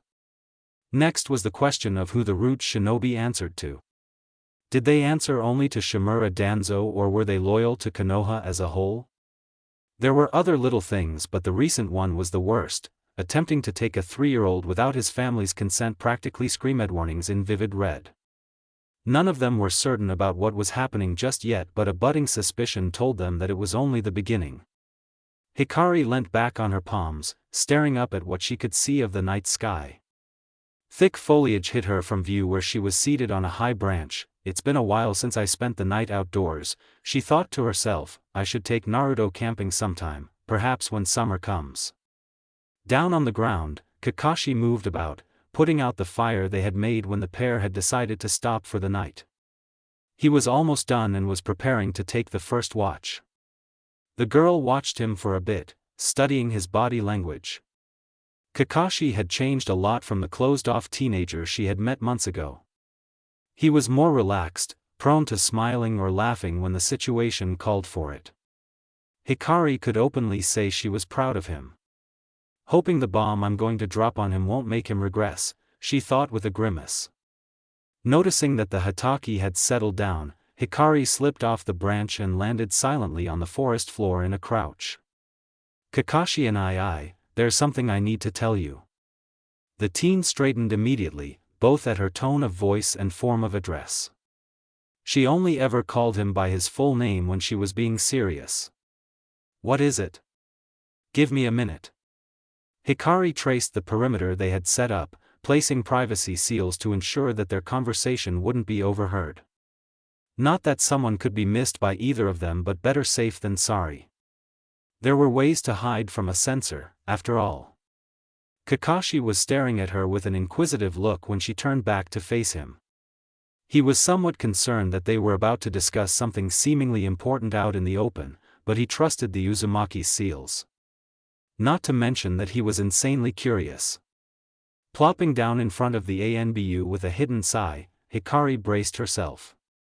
Blue eyes were filled with a sort of grim determination as she cut straight to the point. Your teammate, Rin, can you tell me how she died? Please. A single wide eye met Hikari's sorrowful ones and Kakashi had to resist the urge to flee. He could never have predicted that it was how the conversation was going to go. Don't you already know? He whispered weakly, hoping that he wouldn't have to say it.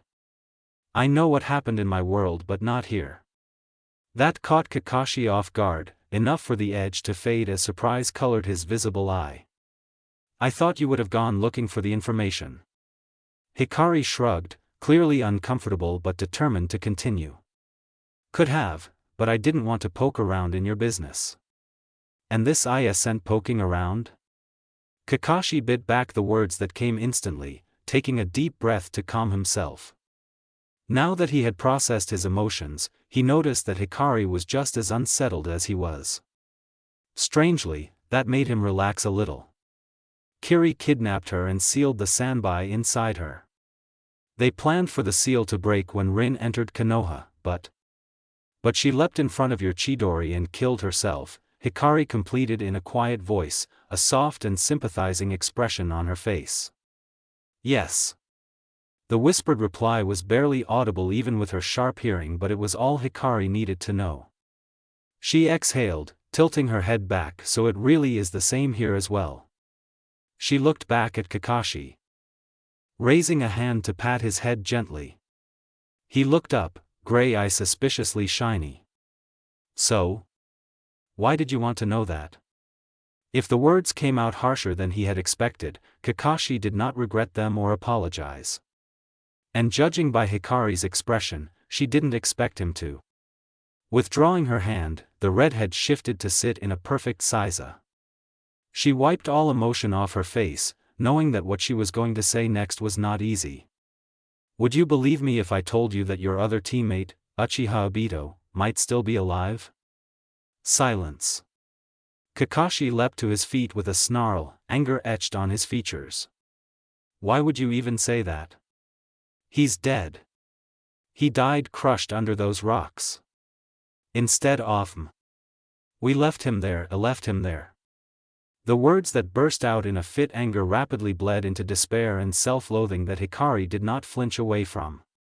Instead, she simply held the teen's gaze, not wavering even the slightest in her resolve. From the start, she had known that she was going to bring up old wounds, but she had hoped that it might give Kakashi a chance to start healing. All the fight went out of him when Kakashi's outburst did not evoke any reaction and he fell to his knees, hands gripping the material of his pants hard enough to nearly rip them. Hikari still didn't utter a word, reaching out to gather the grieving teen and gently pull him into a hug. Kakashi buried his face in her shoulder, for once accepting the comfort offered to him. I know it's hard to believe, she said after what felt like an eternity, words whisper soft. But it's what happened in my world. And there are so many similarities here. You don't think it's a coincidence? No. Kakashi pulled back, shoving his rampant emotions into a box and locking it away for the time being. Tell me everything. Hikari nodded. Remember what I told you about Kaguya? There's a creature, I suppose, born as a manifestation of her will, Black Zetsu. It has been pulling the strings from the shadows to revive Kaguya. Obito was Issa pawn in its plans. That day, when Obito Sholtave died, another creature, White Zetsu, took him and healed him. Healed him? Kakashi interrupted, eye-wide with disbelief. But Obito's entire right side was crushed, I know. Hikari shook her head when she noticed the teen's mental state about to spiral downwards. There was nothing you could have done, Kashi and I doubt even Tsunade-bachan could have healed him. No, he was infused with organic matter from White Zetsu, since it had Senju Hashirama's cells, it managed to keep him alive. The Shodai? How? That's a matter for later. I haven't even told you the worst part. What could be worse than this? Kakashi thought morosely. Already he was hit with information that ripped the ground from under his feet and was on the verge of imploding. Rin's death was planned. When your Chidori stabbed her. Hikari swallowed around the persistent lump in her throat. She wanted to do it like ripping off a bandage, but the words just wouldn't come. That time. Kakashi was sure he wasn't going to like whatever came next. Obito was there. He didn't. When he came to himself, Kakashi found himself lying on the dirt. He was curled up tight under a tree, hands gripping his head, as if the pain he inflicted on himself would overpower the pain in his heart. Obito, the person he had come to see as his best friend, had watched the love of his life die at Kakashi's hands. No wonder he never came back to Konoha. A dry laugh ripped itself from his throat, echoing in the silence around him. The only thing Obito ever asked of me was to protect Rin, he thought absently, tugging his hair hard enough to send sharp spikes of pain down his spine, and he got to watch me break that promise. For a long time, Kakashi had blamed himself. He left Naruto alone, he couldn't protect Minato-sensei and Kushinae, he killed Rin, he let Obito die in his place. Now the last part was told to be false, in the worst way possible. That day, if I could have stopped myself from killing Rin, would Obito have come back? Would he have forgiven me for leaving him behind? Kakashi would never know the answers to those questions. Rin was dead by his hand and Obito was gone. He didn't even realize his thoughts were going in circles. Nothing made sense anymore. Unknowing of the passing time, the teen lay curled on the ground, mentally ripping himself apart. Distantly, he heard the ruffling of leaves and he vaguely hoped it was an enemy who might put him out of his misery. You know, I kind of expected you to react like that. Hikari. A small hand settled atop his own hands, the gentle touch making him freeze. He didn't deserve kindness, soft touches and comforting gestures weren't for him. Only sharp edges and sharper words, to cut deep and make him bleed, to make him suffer. Obito even bet that you would try to hurt yourself, that idiot. Ha, I win. What? Kakashi didn't realize he had spoken out loud until Hikari was answering him. It was during one of our downtimes. Obito and Kakashi-sensei were arguing that if Sensei had been told that Obito was alive years ago, Sensei would have beat himself bloody in a twisted sense of self-loathing. Of course, Sensei said that he would do no such thing and instead listen calmly. The redhead let out a fond chuckle, staring up at the night sky. I got mad when they didn't stop arguing for 30 minutes and punched that Sensei would have run off and beat himself up verbally. Looks like both Sensei and Obito lost. By the time she finished with her retelling, Kakashi had sat up, staring at her blankly. What do you mean werged? Remember when I told you that Rin's death was planned? It was set up to make Obito listen to Zetsu and Madara, even you being the one to kill her was predicted. Hikari's voice softened and she turned to face him. It was a kind of brainwashing, he even had a seal on him to make him susceptible to it. So he became our enemy? Hikari hummed in agreement. Yes and no. He did a lot of bad things, hurting so many people. But in the end, he saw the truth and fought on our side. Obito and my counterpart made up? The question was so very hopeful, with a fragility in it that made the girl's heart ache. How could she answer with anything but the truth? They did. The pain and suffering that both of them went through tied them together, a bond stronger than they ever dreamed of. It was something Hikari would never tell this Kakashi, but there were fragmented memories that told her how Obito had broken when her Kakashi had died. The Uchiha had never been the same after that. Hikari often suspected that if it were not for her and Minato's sakes, Obito would have followed Kakashi into death almost immediately after the Hatake. Focusing back on reality, she studied the teen next to her, keeping her gaze unobtrusive. Kakashi seemed to be calming down, though whether it was because he had processed everything and had come to terms with it or he was shutting down internally was yet to be seen. "Look, I didn't tell you this to make you upset." Hikari stood up abruptly, making Kakashi look at her with mild alarm. "There are a lot of hints that indicate that Obito is likely to be alive here as well. If that's the case, I wanted you to know. That's all there is to it." With that, she turned around to head back to camp in order to give the Hatake some space. She stopped when he called out, "Wait. You said Obito hurt a lot of people. What did you mean by that?" "I'll give you one event. The Kyuubi being released, that wasn't an accident."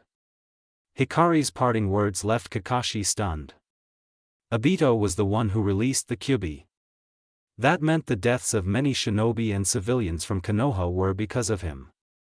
Minato and Kushina died because of him. And Hikari that. Why was she not wanting his death then? It was a kind of brainwashing. He even had a seal on him to make him susceptible to it. Kakashi recalled the redhead's words but wasn't fully able to reconcile it. Even if Obito had been brainwashed and had evidence to prove it, Kakashi wasn't sure he'd be able to forgive someone who took away everything from him. Wasn't that a fact? Hikari, who was a counterpart of Naruto, had had her parents, a chance at a normal life and likely friends as well taken from her because of his former teammate. And yet, she spoke of the Uchiha fondly, like she would his own counterpart. Kakashi knew she saw him as a brother, just like she had the other Kakashi. The age difference only meant that he was a younger brother while his counterpart had been her elder brother. That meant she saw Obito, in spite of everything he had done to her, as an elder brother. As family. Strangely, that was what made the choking despair and panic disappear. Kakashi felt like he could finally breathe, the news that Obito might still be alive no longer quite so burdening. Even if it were not so, the mere thought that his teammate would have forgiven him was humbling and freeing. The scent of tea greeted her the moment she woke and Hikari sat up, rubbing her eyes as she stood to follow the inviting scent. "Good morning," Kakashi said, amused as he held out a mug of tea to the redhead. She reached out for it blindly and took a large gulp. The heat burned her throat as she swallowed the steaming liquid, waking her up immediately. "Morning." Hikari squinted at the Anbu as she muttered the greeting, suspicious of the amusement she saw on his features. "You're smiling." "I am," said Anbu replied cheerfully, eyeing her rumpled clothing and bed hair. For someone who was usually a morning person, the uzumaki was weirdly off-kilter and slow on the uptake at the moment. "What conclusion did you come to that made you so happy?" "Ah." So she was still thinking about the previous night's conversation. "I thought about everything you said last night and everything you didn't." He gave her a pointed look when she attempted to protest. He was well aware that there were a lot of things Hikari didn't tell him. "I admit I'm still processing, but you implied that there is a way to save Obito. That's enough to keep me going for now." Hikari nodded rather dumbly, a little astounded by the amount of emotional stability Kakashi had gained and just demonstrated. She did know that the Hatake was a strong person, to be able to survive through so many heartbreaking losses. Her Kakashi had learnt the truth of Obito in the midst of a war and had come to terms with it in mere hours. Perhaps she was giving him lesser credit than he deserved. The rest of the hour was spent in relative silence, eating breakfast and clearing up the camp. It was only when they were well on their way to their destination that Kakashi spoke up. If Obito is still around, how can I identify him? Oh, he might be wearing black clothes and an orange mask. In my world, he went around by the name Toby. Most of the time he acted like a fool, Hikari grimaced, recalling the few interactions she had had with the Uchiha before he had revealed himself. How good are you at identifying chakra signatures? Not much. Only if they're in range. I'm not a sensor like you. Point. Hikari sometimes forgot that people didn't really feel the world like she did, not even other sensors. She supposed that it was because she had been subconsciously using her sensing ability as long as she could remember, and the added advantage of Sage Mode had changed the way she perceived chakra irreversibly. Not that she was complaining, it was hell of a useful ability. Back to her point, very few could sense chakra and the rest could feel it within a certain range but not who or what it belonged to. It was keeping that fact in mind that she said, "In my world, Kakashi-sensei never recognized Obito until I broke his mask. His scent and chakra had changed a lot. So you're saying that I might not know that it is Obito even if he was standing right in front of me?" Yep. I'd rather you didn't engage him if you ever encounter him though. Why not? Yeah, Hikari was officially impressed. Kakashi's voice was even, with only pure curiosity and none of the defensiveness she had half expected. 1. We don't know if he's the same here. 2. If he is, then he's way stronger than you and will kill you without second thoughts. His chakra reserves are larger than yours, and we are so increasing yours when we get back. You can do better than that, Kashi, and his Sharingan clearly doesn't have the drawbacks yours has. Kakashi internally winced at the idea of being subjected to the Uzumaki's training. She was sure to be harsh, considering what he knew of her teaching the two Uchiha boys. He set that aside for later and nodded in agreement to everything she had said. Because if by some turn of luck, he did encounter his former teammate, he would have no idea of what to say to him. That was without even poking the mess that he called his emotions. You want to understand the situation before you do anything. Yeah. It's not as simple as just dragging Obito home, there's a lot of stuff in the shadows that we need to deal with as well. If I had come here as my older self, I would have taken care of things myself, but as I am right now, I can't do it without going all out, and Thetis not something I can risk. I understand. Hikari spun on her heel, walking backwards for a bit as she looked up at Kakashi. She gave him a reassuring smile. Don't worry, Kashi and I will bring him home. If he's out there. If he's out there, the redhead parroted agreeably. Honestly speaking, she was almost 100% certain that Obito was alive. All that was left was to find out where he was hiding and then to beat some sense into him. There was a long silence before Kakashi broke it. He looked unusually hesitant and even his voice reflected it. There's something I want to know. You hate Danzo and want him dead, but you want to save Obito. Hikari looked quizzical as she nodded, yes. Why? I mean, if you compare the two, they've both done things that have hurt and killed many. But why do you want to kill one and save the other? Ah. The Uzumaki stopped in place, prompting the ANBU to do the same. Her expression was pensive as she mulled over the question. From an outside perspective, both Obito and Danzo were people who should be killed or taken care of so that they couldn't hurt anyone anymore. But it's because they have different ideologies, she eventually answered. When Kakashi didn't look appeased by that, she sighed.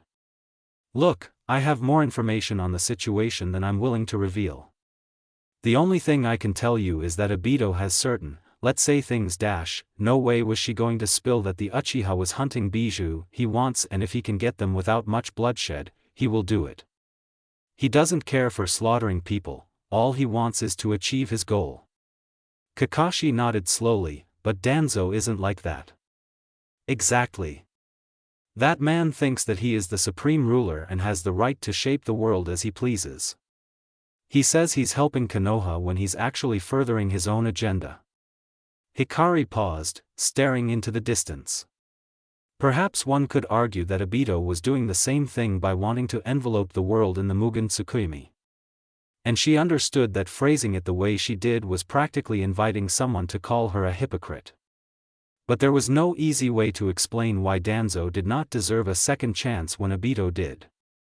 In the end, it comes down to the fact that one is being manipulated and brainwashed while the other is doing everything out of free will. That, and the fact that Obito can change. Danzo will not. I don't know if there might have been a point in time when the old geezer could have been convinced to follow different ideals, but I do know that the time has long passed. A hand landed on her head and gave her hair a vicious ruffle, making Hikari squawk in indignation. Kashi and I. Don't get too lost in your head, Kakashi said, eye closing in a smile. I was only asking out of curiosity. I shouldn't mention anything about this to Hokage-sama, right? Hikari hesitated, shifting awkwardly. Yes. I would rather you not. You don't trust Hokage-sama. No, she admitted, voice soft but emotionless. I might have mostly forgiven him, but I can't trust him when he's still overlooking Danzo's actions. Strike one was the revelation of Naruto's status as Jinchuriki to the villagers. 2 more and he loses any goodwill I still have left for him. Not even if he does something to make up for it. No. The Uzumaki's shoulders slumped, face darkening with the bone-deep exhaustion she always carried and carefully kept hidden. Hikari had warned Hiruzen. Had explicitly told him that Danzo was out for the Uchiha, but apart from spoiling the Shimura's public plans, he had not taken any actions. She could see Danzo's manipulations clear as day, the rumors that were still spreading in Konoha being only the surface. And while she had been working tirelessly to counter it, there was only so much a single person could do. Hikari was well aware that if she told Hiruzen of Obito's existence, of his past actions and future plans, the Sarutobi would set a price on the Uchiha's head. There was no way she could respect someone who would turn a blind eye to a wayward friend's actions but denounce a person who could be changed. A leader could never allow themselves to be so willfully blind. Right, no more wandering thoughts for now. Fortunately, Kakashi didn't question her further and simply hummed in acknowledgement. He had his own reasons for hating the old war hawk, and if Hikari's plans coincided with him getting his best friend back, then he was all for it. So, where exactly are we heading? Kakashi leant against the tree Hikari was perched on, tilting his head back to look at her. Said girl was squinting into the distance, trying to make out something. She didn't avert her gaze as she replied, I was wondering when you were going to ask that. Just answer the question. Summoning Island. It was a place where research of summoning animals and development went on. And where is it? Hikari dropped down in a flurry of red and black. Somewhere between Hai no Kuni and Kaminari no Kuni, she replied, tugging her hood up to hide her hair. Don't worry, it's in neutral territory and we don't have to worry about running into any Kyomonin. Then my official mission really is fake, Kakashi stated drily, raising an eyebrow when the girl snickered and shook her head. Dread filled him and he demanded, Kusa is in the opposite direction. How am I supposed to complete it within the given time frame? He certainly did not expect this when he had been called into the Hokage's office and given a mission scroll. Hiruzen had told him that the mission was mostly a front and he was to accompany Hikari wherever she went. Now he had to wonder if he should have asked her what they were doing immediately after they had left Konoha instead of simply following her lead. Hikari outright cackled at the frustration on the Hataki's face. You really didn't notice something off when I snuck out of Konoha instead of walking out the gates? Really, Kashi and I think you trust me too much. Her laughter died down to low giggles soon and she continued, I left a Kage Bunshin so that no one got suspicious, but I did talk to Shikaku-san before I planned this. That's fine, but how are we going to get to Kusa and then back to Konoha in a week? Stop worrying. I sent a Kage Bunshin to place one of my Hiration markers near Kusa. We can just teleport there once we are done on Summoning Island. You certainly seem to have thought things out beforehand. Yep. The duo stepped up their pace after that conversation, reaching the coastline in less than 2 hours. Now what? Kakashi asked, looking around. There was no one in sight for miles, there wasn't even any sign of human settlement. Do we go looking for a boat? No. There aren't any boats that go to Summoning Island. That response earned the redhead a deadpan glare.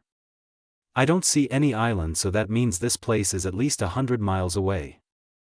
How are we going to get there, water walking? Hikari beamed at him, a mischievous twinkle in blue eyes. Exactly, she chirped, taking his sarcasm seriously. Channeling chakra to her feet, she stepped on the water as easily as walking on solid ground. If what I'm sensing is right, we have another hour of steady running ahead of us. Kakashi sighed, resigned to the Uzumaki's craziness. If I run out of chakra, you're carrying me, he threatened, stepping on the water himself. And you're telling me everything you know about this island. I can give you some chakra if you need it, Hikari replied, spinning around to face the horizon. I have plenty, after all. Right, the island? We actually stumbled on it by accident. Yamato Taishu, Tenzo-san Gai-sensei, Aoba-san and I were on our way to Kaminari no Kuni when we sailed into a storm and a huge bird grabbed Gai-sensei, the redhead recalled. That had been an utterly chaotic time, but looking back on it, she could recall the memory with fondness. The island was filled with all sorts of huge beasts, snakes, spiders, eagles, or a weird mix of different animals. Someone wanted the ultimate summoning beast and the researchers were trying to create it. Kakashi could guess where the story was heading.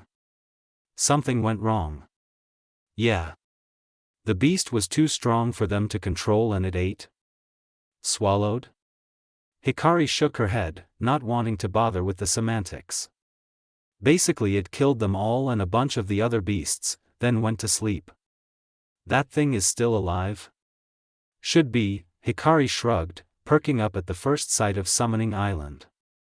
It was still far away, but at their current speed, it wouldn't take more than 40 minutes. It could use genjutsu and Raiton as well as the abilities of any creature it consumed. Kakashi almost blanched at the thought of such a creature. Having a multitude of those running around would not good. So we're going to kill it?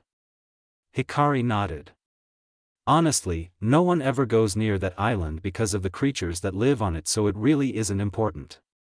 The reason I want to go there is because the spirit of the person who was helping the researchers to restrain the beast was waiting for someone to come help her kill it.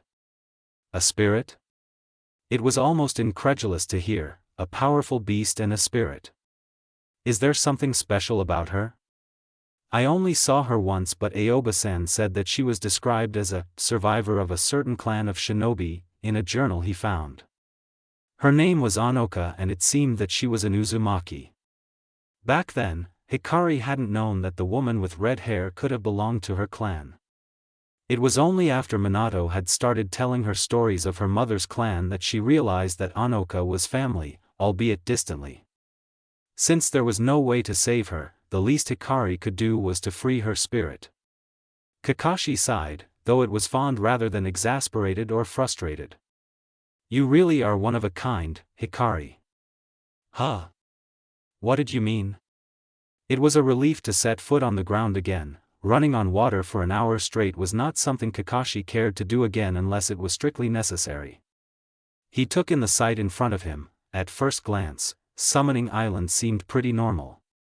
There were no signs of the giant beasts Hikari had told him about, but perhaps they were deeper inside the forests and mountains. Movement in his peripheral made the ANBU turn to his right. A young woman with red hair and dressed in a purple sleeveless kimono blouse was standing near a tree. Sharp dark eyes met his own, a fiery determination in otherwise dull eyes taking Kakashi aback. This must be Anoka, he mused as he called to the other living Uzumaki, Hikari? Is that who you mentioned? Huh? Hikari blinked, looking up at Kakashi before turning in the direction he was facing. Her face brightened at the sight of the woman and she exclaimed, "Yeah, that's her. Come on, Kashi and I, we have to follow her." Anoka led them through the forest for a while, the trees eventually parting to reveal a rundown building. Once inside, she directed them to one of the rooms. Kakashi went inside, partly out of curiosity as to what was inside and partly out of professional concern to investigate. Hikari, however, did not follow him. Instead she stared at the woman who was leaning against the wall. "Hey, you can't talk, right?" She winced when dark eyes connected with hers, but to her surprise, the woman nodded. "Okay, my name's Hikari. Uzumaki Hikari." That got a reaction. Anoka blinked and stared at the younger girl's face, and Hikari obligingly pulled down her hood, letting her hair spill over her shoulders. For a moment, the two girls stood still, the only noise in the room coming from Kakashi rummaging about. Then Anoka smiled, her features softening. Tears welled at the corners of Hikari's eyes, but she didn't let them fall. Instead, showing a blinding grin. "I guess we're really family then, huh?" she laughed, the sound a little wet.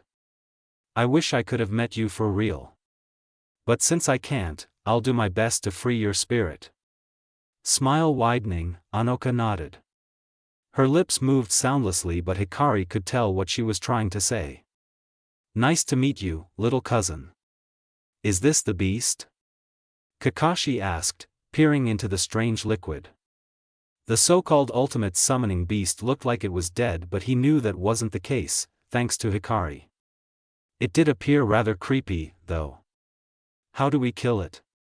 Hikari came up the short flight of stairs to stand next to the teen, brow creased in thought. "I'm not completely sure," she said, frowning. "Last time, Gai-sensei kicked it towards the volcano." She gestured to the opening on the left, and Anoka-san stopped it from flying away. "After that, I used my raisin shuriken to slice it in half and drop it into the lava." Raisin shuriken? Wind chakra added to the Rasengan.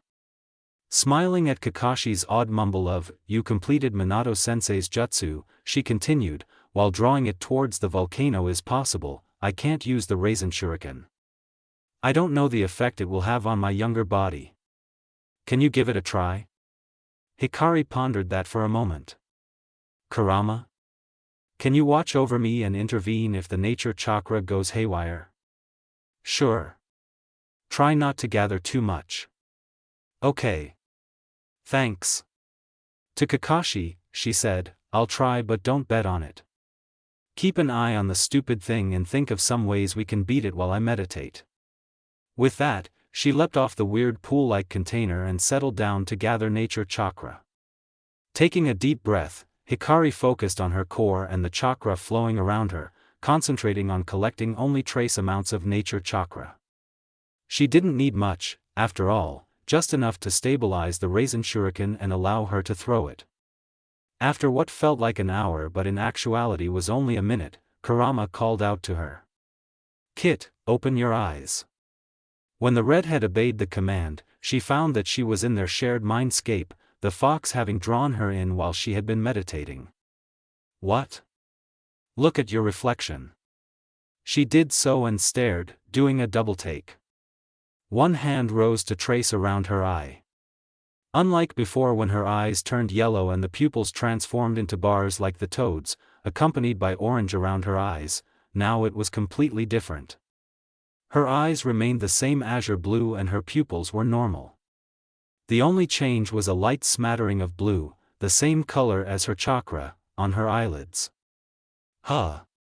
Is this because I've lost the toad contract?" "Probably," Kurama agreed, head resting on his front paws as he watched his host.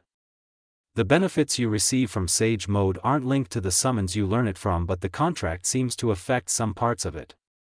I suspect that you can still use Sage Mode like normal, but I suggest signing a new contract." What for?" "To help you stabilize nature chakra." "I doubt physical age matters much," the bijou rumbled, explaining his theory. "Only chakra control, which you are proficient in. A summon will boost your abilities and the shift in Sage Mode will allow you to work together more efficiently with that summon." "Huh. You have a point," Hikari mused. Combo techniques with Gamakichi had been a lot easier once she had mastered Senjutsu. Let's shelve this for later. Right now I need to beat up that failure of a summoning beast. Hikari opened her eyes in the real world, just in time as the chrysalis started to crack.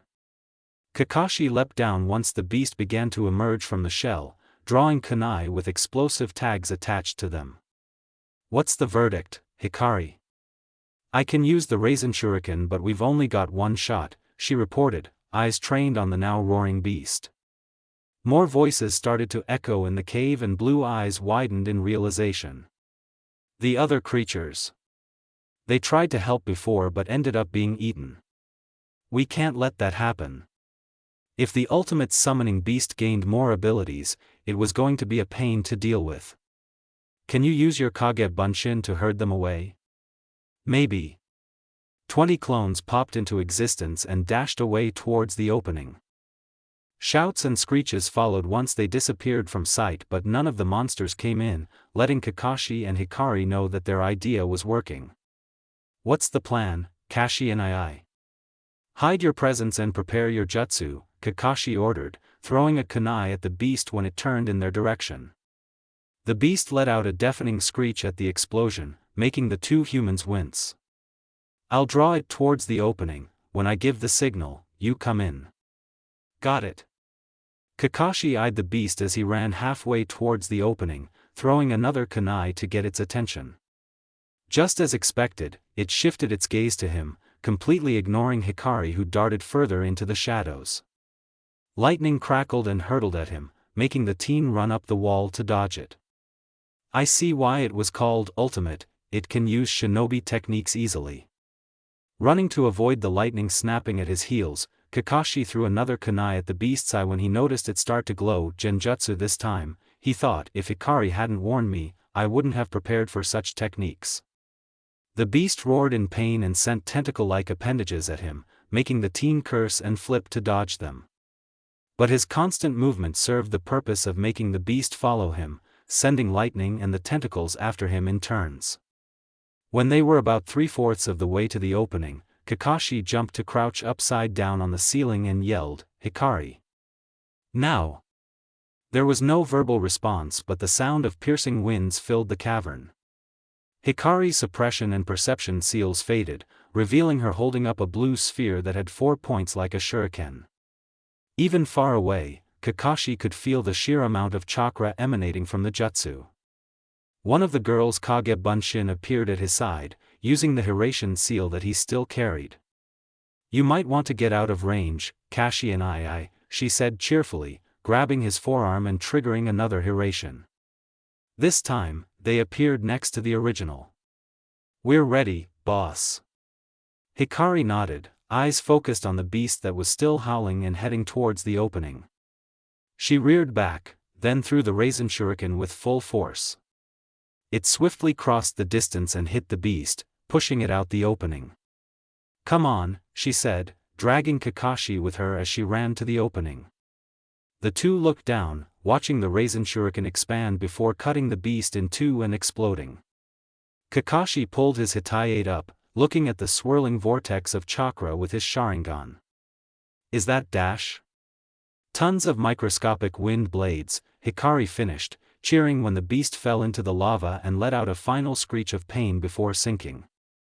Tsunade-bachan said that it destroys the chakra network and prevents the victim from using chakra ever again.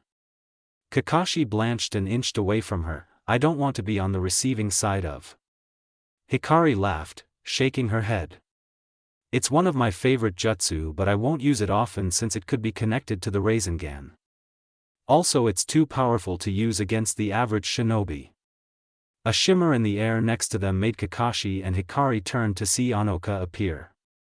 She looked down into the volcano, a relieved expression crossing her face when she saw that the beast was dead. Directing her gaze back to the two of them, she bowed low in gratitude. "You can rest in peace now, Anoka-san," Hikari said softly, her smile matching the one Anoka gave, tinged with both sadness and relief. The spirit began to glow, shattering into gold flecks that dissipated in the air. One last thought echoed in the remaining humans' minds. "Thank you." Kakashi and Hikari were back in the abandoned research facility, combing every nook and cranny for the remnants of the research. Should someone find it and get it into their heads to recreate the experiment, there was no telling what kind of damage it could cause. A box in the corner caught Kakashi's attention and he moved to pick it up. Opening it, he found 3 thick scrolls inside. "Hikari," he yelled. "Come here for a second." Thuds sounded above his head, followed by running footsteps. Hikari appeared at the doorway of the room he was in half a minute later, curiosity in her features. "What is it, Kashi and I?" He gestured to the box. "Can you tell what these scrolls are for?" Hikari plopped down on the floor next to the hokage, taking one of the scrolls from the box. It was fairly large, about the length of her arm. There was no writing to help identify it, nor could she open it. She stared at it, wondering where she had seen something similar. "Wait, is this a summoning contract?" That was it. It looked like the scroll Jiraiya had carried around, passed on to her after he died. The scroll in her hands looked a little more elegant than the Toad contract, with intricate patterns on the edges instead of the plain borders of the Toad contract. Kakashi raised an eyebrow at her mumbling and dug into the box, checking to see if there was something else inside. He found a sheet of aged paper, most of the words having faded with time. "This says that they really are summoning contracts," he said, skimming the contents of the paper. "Apparently, they couldn't open or use them, so they were stored in here." "Huh. You should take them, Hikari." That jolted the girl out of the trance she had fallen into, and she whipped around to stare at Kakashi. "Why me?" Kakashi shrugged, getting to his feet and dumping the other 2 scrolls in the startled redhead's lap. "I already have my Ninken and don't see the need for another contract. I'm going to check the other rooms now." Hikari watched him go blankly, then stared back at the 3 scrolls. "Might as well," she muttered, sealing them in her bracelet.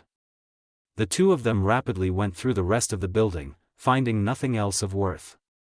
All of the research materials they had found were promptly burnt and the ashes scattered in the wind. Their final act was to construct a memorial for the dead researchers. Kakashi's Doton made swift work of that, and there was a small stone slab with the names of the researchers that they were able to find engraved on it.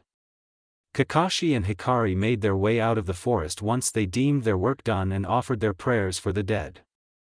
"That was quite the adventure, huh?" Hikari asked, grinning wide and bright. "If by that you mean completely crazy, then yes," Kakashi retorted blandly, wondering when this became his life. Hikari pouted at the response. A wicked gleam entered her eyes, making the Anbu edge away warily, but she threw her arms around his waist in a tight grip. "Next stop, Kusa." Manami stifled a whimper of pain as the man bit into her arm harshly and felt chakra drain from her body. It was a very uncomfortable experience and not something she preferred to do. "For Karen's sake, I'll endure," she repeated to herself, over and over in her mind. She had very little options. The uzumaki were still hunted everywhere and there was no safety for them out in the open. In a village they were at least promised some measure of protection. Zosui nodded approvingly when the man sucking her chakra stepped back, his injuries healed completely. 2 more days, Uzumaki, and then you will be given a house in the village. Provided that you heal our men whenever necessary. "I understand, Zosui-sama." Kusa had proposed a 1-week time period as a trial, to see if Manami's claims of her healing ability held up. For the time being, they had to fend for themselves in the forest, but they were able to buy food with the little money they had. Manami pulled her sleeves down to cover her arms, littered with bite marks. The scars were unlikely to ever disappear, what with how her body and chakra were surely to be taxed thanks to the agreement with Kusa. If it weren't for her daughter, there was no way she would ever comply with men like Zosui. She stepped out of the hospital, keeping her head down, and pulled out the little pouch of money she had. Wincing when she realized that it wouldn't be enough for a decent meal, Manami resigned herself to stale bread for 2 days. It wouldn't do to let Karen go hungry. The main gates came into view and Manami walked out, ignoring the disdainful glares she got from the guards. She looked around. searching for her young daughter. Manami had absolutely refused to bring Karen with her to the hospital during the trial period, afraid that Shisui might realize that she too had healing chakra and try to exploit her. Karen? No answer. Fear threatening to choke her, Manami turned back to the guards. My daughter, where is she? One of them looked down his nose at her, sneering. How should I know? We only agreed to watch over her if she stayed near the gates. If she wandered off, that's her own fault. How could you? She's just a child. None of our business, woman. Get out of here. Manami bit back the enraged retorts at the tip of her tongue. Instead, she turned around, intending to scour the entire forest for her little girl if she had to. Karen? Karen, where are you? The Uzumaki woman ran through the forest, hoping to spot a glimpse of her daughter. She couldn't have gone far, she thought, fear gripping her heart in a vice-like grip. Oh, Karen, where did you go? Mom. Relief crashed over Manami in waves at the sound of her daughter's voice, turning around just in time to catch the little redhead who came running at her. She fell to her knees, hugging Karen tightly to herself. A quick glance over the girl told her that there were no injuries or signs of stress. Holding Karen gently by her shoulders, Manami asked, Karen, where did you go? I told you to stay by the gates. Sorry, Mom, the little girl wilted, eyes lowering to study the ground. But the kids from the village took our stuff and threw them into the forest. I had to get them. Oh, sweetheart, I'm sorry for leaving you alone. It's okay. I know Mom loves me, so I'm happy. Karen smiled widely at her beloved mother. No matter what, her mother always took care of her and made sure that she felt safe. Recalling something from earlier, she brightened. Mom, come with me. Karen? Manami stumbled over her feet at her daughter's enthusiastic actions but went along. What is it? I met two nice people. They helped get our stuff back. What? Manami knew that it was probably wrong of her to be suspicious of people she hadn't even met, but she couldn't help being wary. Most strangers had never been good to them, either trying to take advantage of them or being outright cruel. So her suspicion was justified, but for the sake of her daughter, she tried to keep an open mind. Karen took them to a clearing in the forest and Manami used her grip on her daughter to pull her back a bit. She used the time to study the two. To her surprise, neither of them seemed to be older than 20 and the one wearing a hood appeared to be a child, going by their stature. The only identifying feature on them was the Konoha Hitayate worn by the boy. Oh, hey, Karen. The one in the hood called cheerfully, voice giving them away as a girl. Is that your mom? Yes. Karen replied just as happily, pulling her mother towards the two. Mom, meet Hikari-san and Kakashi-san. Nice to meet you, Manami said cautiously, taking a seat next to the duo when no threatening moves were forthcoming. It appeared that they had been watching over her and Karen's meager belongings, dusting them off and packing them safely. What does Konoha want with us? The silver-haired teen shook his head, pointing at the girl. Not Konoha, he replied blandly. Rather this brat. Hey! I'm not a brat. The girl protested, shooing him off. Don't you have a mission, Kashi and I? Get to it. Kakashi patted her head in a mocking manner and jumped away when she swiped at his hand. Fine. I'll be back in an hour. Uzumaki-san, Karen, he said, inclining his head at the mother and daughter pair before vanishing. Show off, Hikari grumbled, glancing at the two bemused Uzumaki. In her world, she had not known Karen very well, the woman having died before they could bond over anything but their shared clan.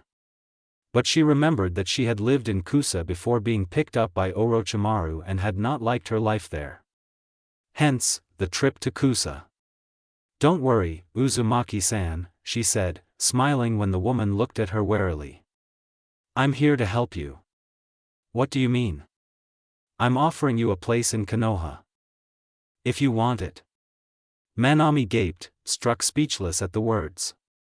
It had been hard enough convincing Kusa to allow them to stay, and now Konoha was offering them a place to live. It sounded too good to be true.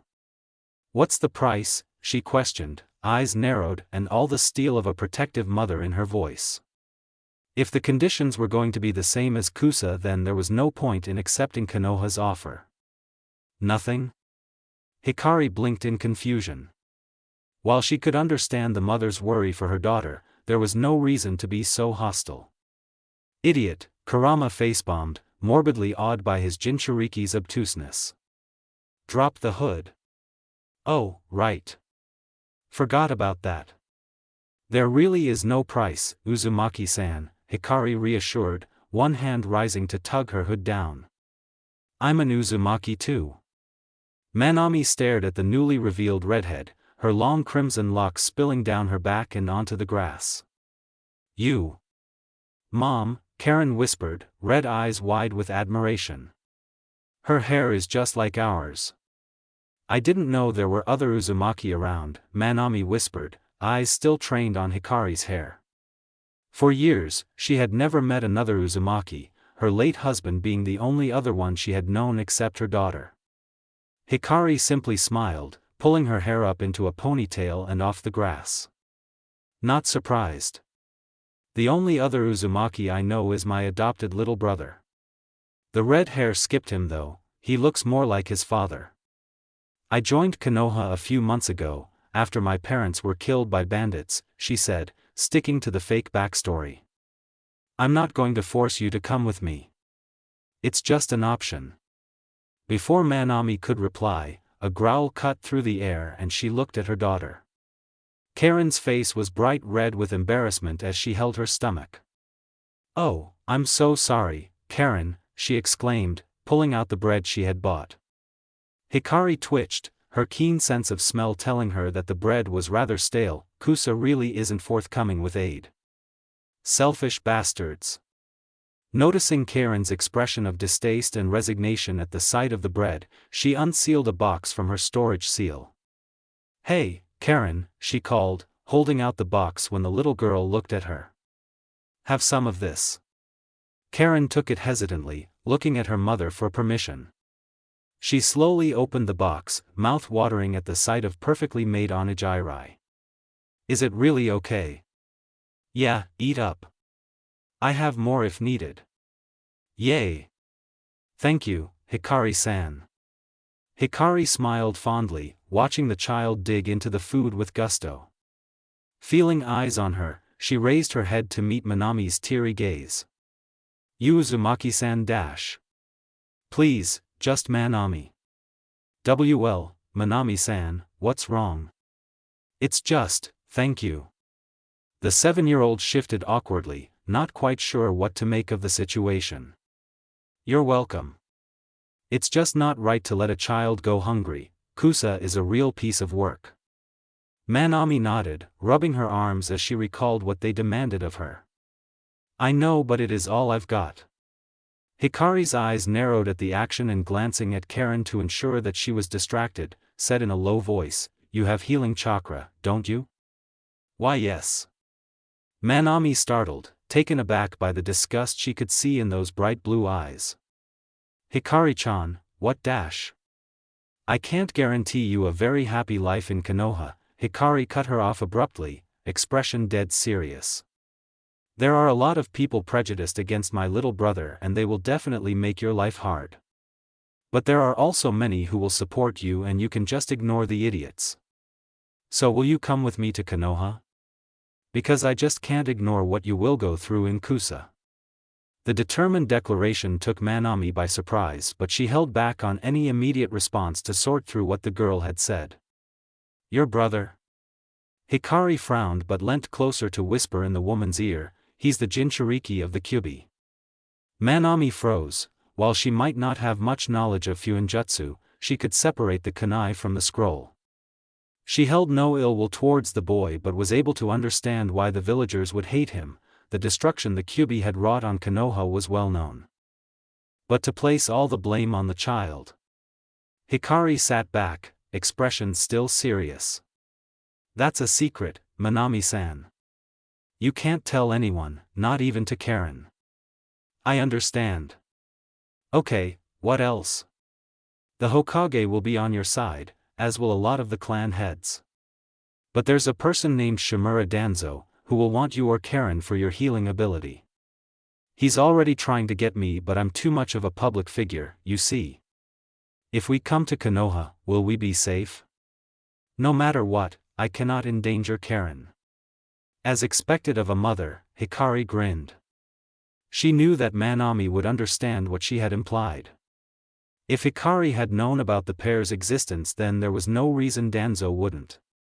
While he had not known in her original world, she wouldn't exclude the possibility that he might go hunting for other Uzumaki if she couldn't get her. And that would put Manami and Karen in the line of fire. If Manami chose to follow Hikari to Konoha, she and Karen would be guaranteed the Hokage and a multitude of clan heads' protection, which would be enough to keep Danzo away. Like I said, it won't be perfect, but I swear to give Karen as much of a normal life as possible. Manami searched her expression for any signs of deceit but found none. There was only the promise of protection, a chance for more family. She finally smiled and nodded. I accept your offer, Hikari-chan. Hikari beamed, joy lighting up her blue eyes as she cheered. Karen looked at them because of the noise and turned to her mother. Mom, what is it? We're going to Konoha, sweetheart, Manami told her daughter, pulling the little girl onto her lap.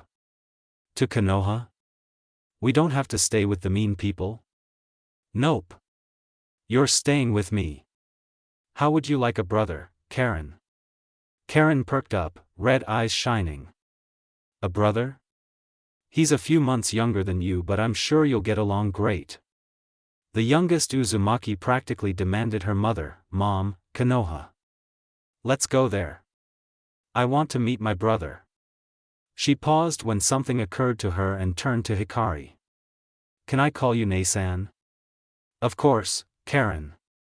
Hikari laughed and held out her arms when the 3-year-old launched herself at the older girl, spinning Karen around and making her giggle in delight.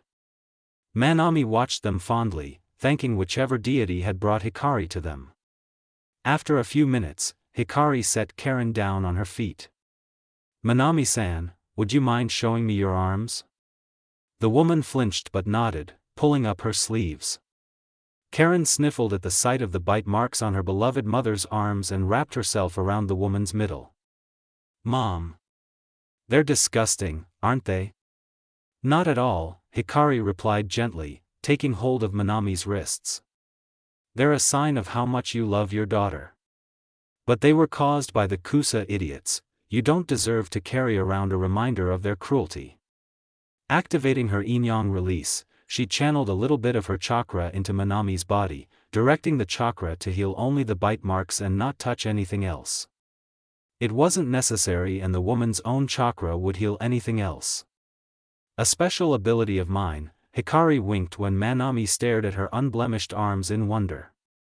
The girl stood up, sensing Kakashi's approach. Are you ready, Manami-san? We should leave for Konoha as soon as possible. Yes. Manami glanced in the direction of Kusa, internally debating whether she should inform them of her decision to cancel their agreement. Eventually she decided against it, not wanting to deal with the complaints they would definitely make. They didn't treat her as human, and she was more than willing to return the sentiment. Kakashi dropped into the clearing at that exact moment, raising an eyebrow in question at Hikari. They're coming with us, the latter replied, and he nodded in understanding. I can Hiration everyone to Konoha, but far enough from the village to pretend that you walked there. She threw him a storage scroll, directing him to seal away the mother-daughter pair's belongings. While he was doing that, Hikari spoke to the other Uzumaki. I'll be using a technique that will take us about a couple miles away from Konoha. I can't come with you after that. I'm technically supposed to be in Konoha right now. Karen looked confused. Why? Coming to get you was a secret. Only Kashi and I, the Hokage, and one other person knew that I was going. I left behind a clone so that no one figured out my absence. Is it because of that Shimura person? Manami asked, a little worried. You mentioned that he isn't a good person. Yeah. So we're going with the story that Kashi and I found you and offered to bring you to Konoha on my behalf. Hikari knelt to be on the same level as Karen. Karen, when you get to Konoha, don't say anything about me, okay? This will be a little secret between us. The little redhead nodded seriously, the expression looking adorable on her young face. I promise.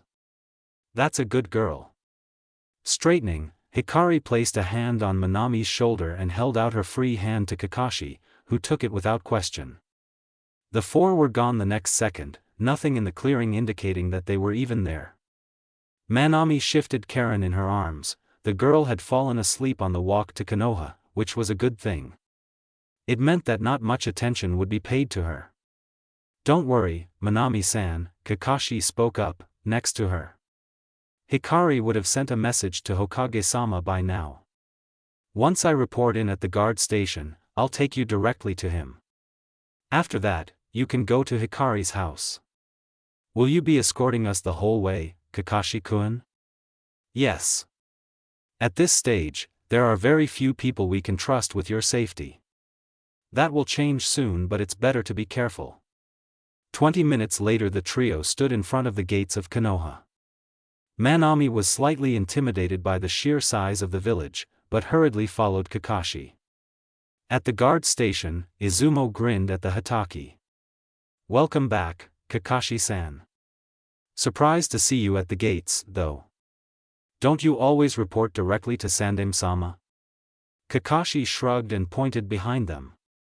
I came this way for their sake. Huh? Are they Uzumaki? Kotetsu gaped. The Uzumaki clan was said to be almost extinct, but in front of him were two, not even half a year after their first redhead. Yeah. I found them near Kusa. Izumo got it and grinned wider. For Hikari-chan, huh? He teased the older teen. He looked at the woman and bowed. Welcome to Konoha, Uzumaki-san. We hope you'll find a home here. Manami gave a weak, but no less sincere, smile. Thank you, Shinobi-san. The day had been long and confusing for her, going from facing a dreadful future in Kusa to a happier one in Konoha, with an added bonus of 2 new family members. Thankfully for her muddled state, Kakashi swiftly completed the necessary procedures to allow her and Karen entry to the village. In what seemed like no time at all, she was standing in front of the Hokage's office and the silver-haired teen was knocking on the door. Come in. Kakashi opened the door and gestured for her to go in first, which Manami did hesitantly. An aged man was seated behind a large desk, giving her a warm look. Next to him was another man with a spiky ponytail.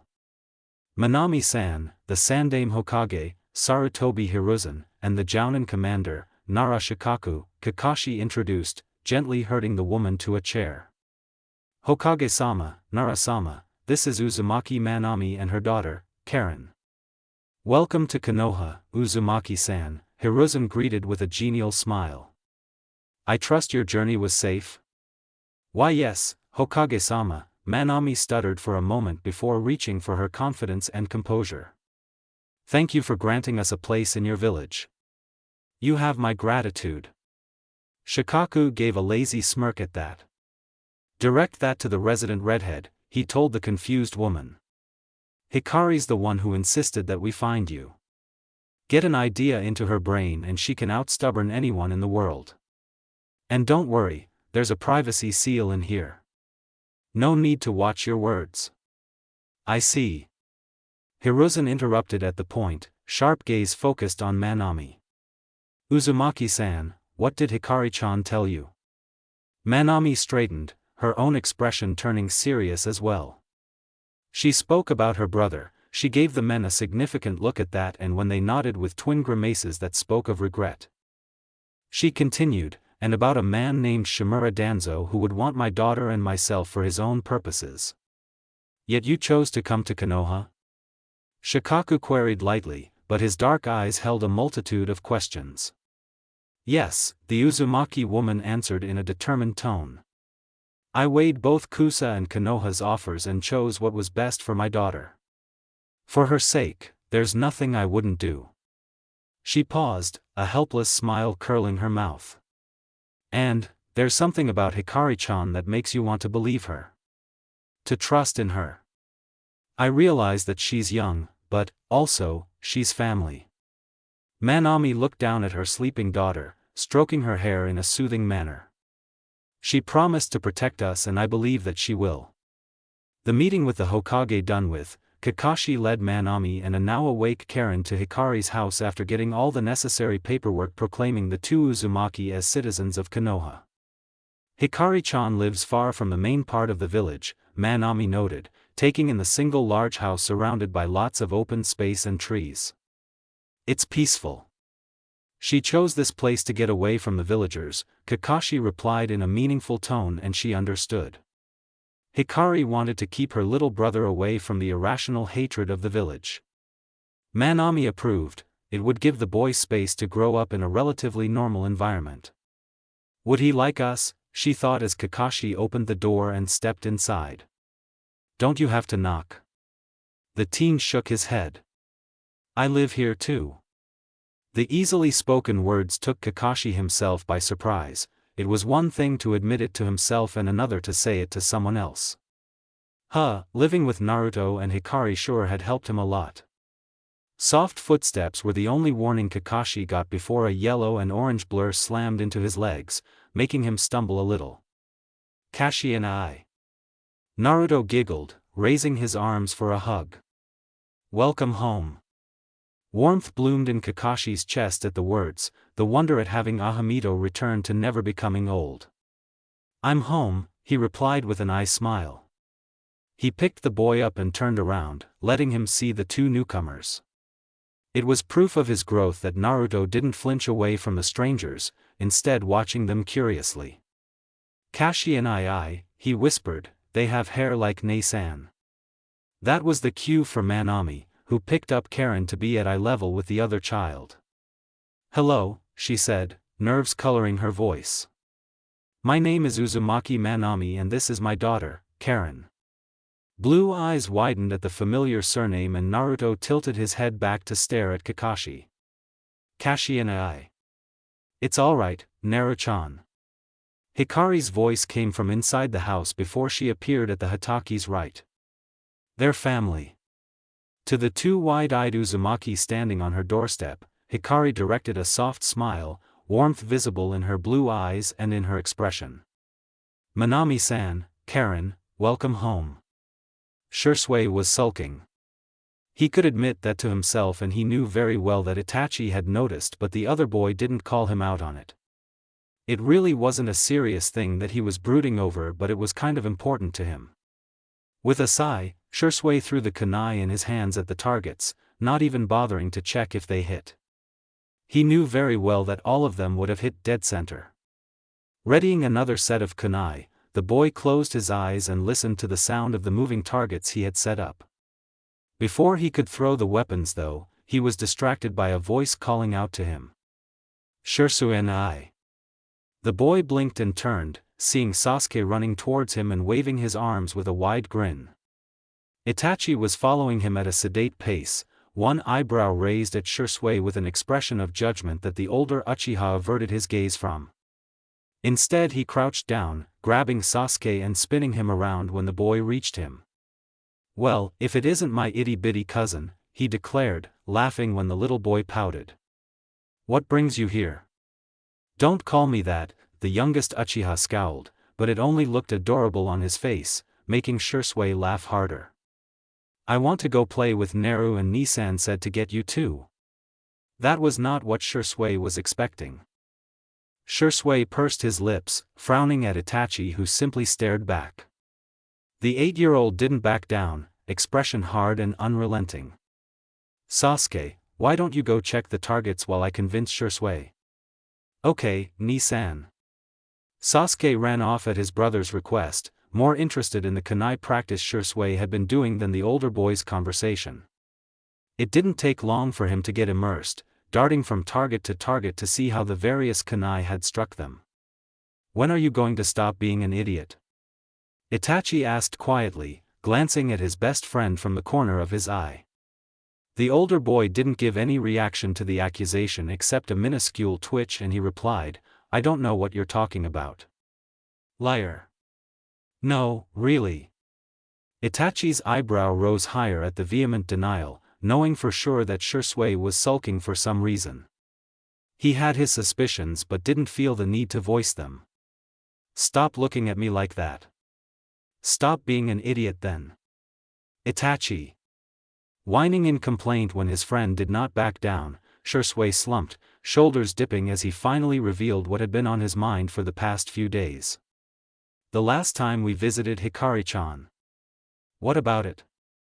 Itachi prompted when Shisui trailed off. She wasn't really there. It was a Kage Bunshin. I know. Huh? Shisui turned to look at the genin, confused at the nonchalant response. You knew? Itachi shrugged slightly and nodded. She wasn't trying too hard to hide it. Perhaps not to any casual observer, but the two Uchiha knew the female Uzumaki well enough to pick out tiny discrepancies that people would normally miss. It wasn't anything big, just little things like how much care she took when moving, being careful not to hit anything or use too much chakra. Add those up and you get the typical behavior of a Kage Bunshin trying not to dispel. And you're not mad about it? Shisui stared, not quite comprehending what he was hearing. The first thought that had occurred to him when he realized that he had been interacting with Hikari's Kage Bunshin for almost 3 days was, she doesn't trust me. It was completely irrational and stupid, but it still made him avoid the Uzumaki for a while. But seeing Itachi so nonchalant was rather jarring. Of course not, Itachi answered easily. He too had picked up on the substitution around the time his friend had, but hadn't been too bothered by it. You do realize that if she didn't want us to know, we wouldn't. Hikari is better at acting than that.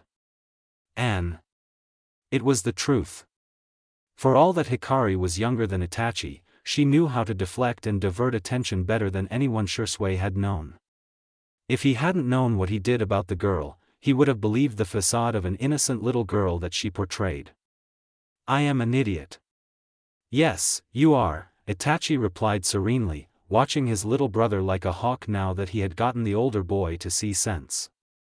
Shisui gave him the stink eye, grumbling, "You're supposed to refute that, not agree with me. Why argue against the truth?" 15 minutes later saw the 3 Uchiha boys in front of the Uzumaki house, Sasuke impatiently pulling them to the door. Come on. You're so slow. We don't even know if Naruto is home, midget, Shisui shot back drily, holding back the amusement he felt at seeing the 3-year-old's frustration. It was rather adorable. It wasn't only the blonde kid that Sasuke liked, having met the Hyuga kids and the Nara heir, but Naruto was the one he could visit easily. Sasuke pouted, crossing his arms to show his displeasure at his cousin's comment. Not a midget. Oh. You barely come up to my hip, pipsqueak. Not true. Itachi slipped past the bickering pair, ignoring them with the ease of someone who had been witness to their arguments multiple times. He knocked on the door lightly, absently wondering why Hikari had not come out yet. She certainly would have sensed them long ago. Coming. An unfamiliar voice called out from inside, making the Uchiha heir blink in confusion. Shisui and Sasuke's argument abruptly cut off the instant the door opened, all 3 boys looking at the stranger who had answered. Straight, chin-length hair framed the face of the woman. She was fairly tall with pale skin, but what caught their attention was the color of her hair. It was a bright red, a couple of shades lighter than the Uzumaki they knew. Can I help you boys? Recovering rapidly from the unexpected encounter, Itachi politely replied, "We're here to see Uzumaki Hikari and Naruto." If the woman was comfortable enough to answer the door, then she was likely a new addition to the Uzumaki household. That hair was a dead giveaway, after all. Manami took in the little group at the door, almost instantly identifying them as some of Hikari's friends. It was the first time she had met them, but the younger redhead had described their appearances. They were the Uchiha boys Hikari had spoken of. Just to confirm her conclusions, Manami asked, "I guess the 3 of you are Uchiha? Hikari-chan has mentioned you." Yes, the boy in front of her nodded, introducing himself and the other two in short order. She smiled. The one named Itachi was just as polite as she had been told. Opening the door wider, Manami stepped to the side. Please, come in. The boys did as told, removing their sandals before stepping further into the house. I'm Uzumaki Manami, she offered as she led them to the living room. Just Manami is fine, or else we'll be confused by all the Uzumaki in the house. We have, what, 3 now? Shisui said with a grin. He liked the woman, no doubt she was a relative of Hikari, no matter how distant. That would definitely be confusing. Actually, Manami corrected, smiling when the boys looked confused. I have a daughter, Karen. She's around the same age as Sasuke-kun here.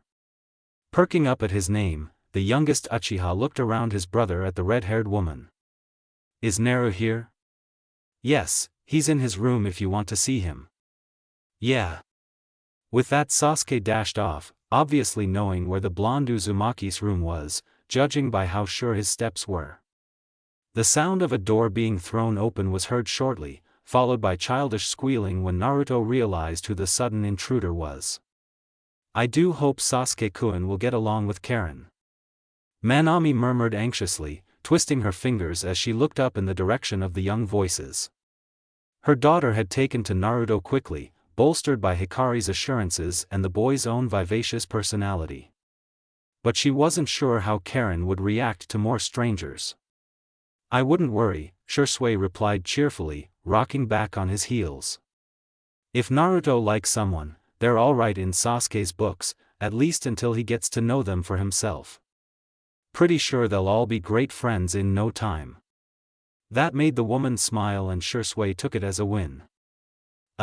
If you don't mind me asking, when did I come to Konoha? Manami completed when the boy trailed off, continuing when he nodded, 2 days ago. Kakashi-kun, he found me and my daughter on his mission and offered to bring us to Konoha. He said that he was doing it for a friend.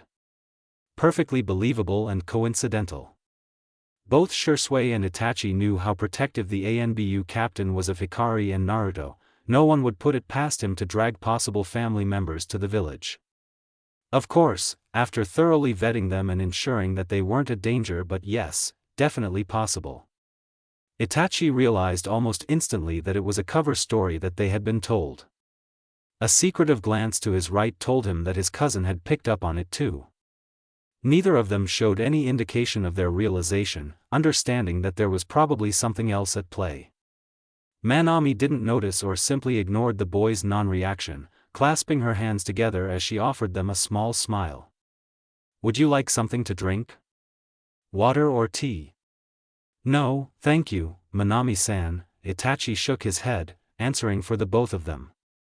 Is Hikari around? We came to see her. Oh, all right. She should be somewhere in the forest right behind the house. Something about chakra training with Kakashi-kun? He was dying. Kakashi bit back a groan of pain as he dodged yet another fireball, hands flickering through the signs for a water jutsu to counter the next fireball. I knew that Hikari is a chakra monster, but to spam jutsu like this for hours is insane. True to her promise, Hikari had pounced on the silver-haired teen as soon as he had had some free time and dragged him off to help him increase his chakra reserves. And I thought Guy did the training from hell. Cursing rather colorfully but thankfully only within his head, Kakashi flipped out of the way of a wind blade, wincing when his muscles screamed at the abuse he was inflicting on them. There was no other choice though. He had learned from experience that there was no blocking Hikari's wind blades. That girl was scarily good with futon jutsu. He caught her scent on the downward wind, and despite knowing that it was likely to be a trap, Kakashi sent a fireball in her direction followed by a wind blade of his own while darting backwards simultaneously. The attack was meant to be a distraction. He knew that he had no chance of winning a ninjutsu battle against Hikari. His chakra reserves were already running low and he was teetering on the edge of chakra exhaustion.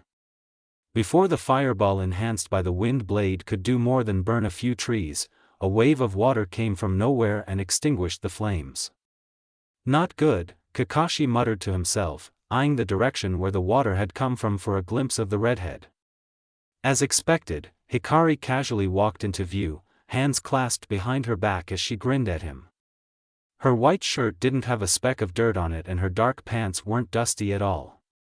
The twin tails she had pulled her hair into were still pristine, Kakashi noticed with a twinge of jealousy. He himself was bruised and dirty, like he had rolled around in a muddy pool with a bear. "That's enough," Hikari called, waving a hand at him. "I'm calling it." Kakashi dropped to the ground with a groan, staring up at the midday sky. "What were you even thinking? Pitching me in a ninjutsu battle against you is insane." "Why?" The girl leant over him, her head blocking the sun from the Hataki's face. He scowled at her, not that it was visible thanks to his mask, but she evidently noticed it, judging by the amusement glittering in her eyes. "You have more chakra than I could ever have and probably more battle experience. I was never going to win against you." Hikari snorted, straightening before taking a seat next to the teen. "I know," she said so matter-of-factly that Kakashi had to do a double take. "That wasn't the point of this spar." "Then what was?" "Making you learn your limits when it comes to your chakra reserves." Kakashi stared. "I already know that." A crimson eyebrow rose in challenge, Hikari retorting, "Really? Perhaps when you're planning out everything in advance, like in a mission. But what about in a surprise battle, where you don't know the full strength of your opponent? If you really knew your limits, as you claimed, you should have been able to hold out against me for another hour." Rapidly analyzing the earlier fight, Kakashi had to admit she was right. He had been given no warning when Hikari had started the spar, simply mentioning that he wasn't allowed to use his Sharingan and that it was a ninjutsu-only fight. Since he had known he was no match for her in a long drawn-out battle, he had used some of the more chakra-draining techniques in his repertoire first, hoping to take her down quickly.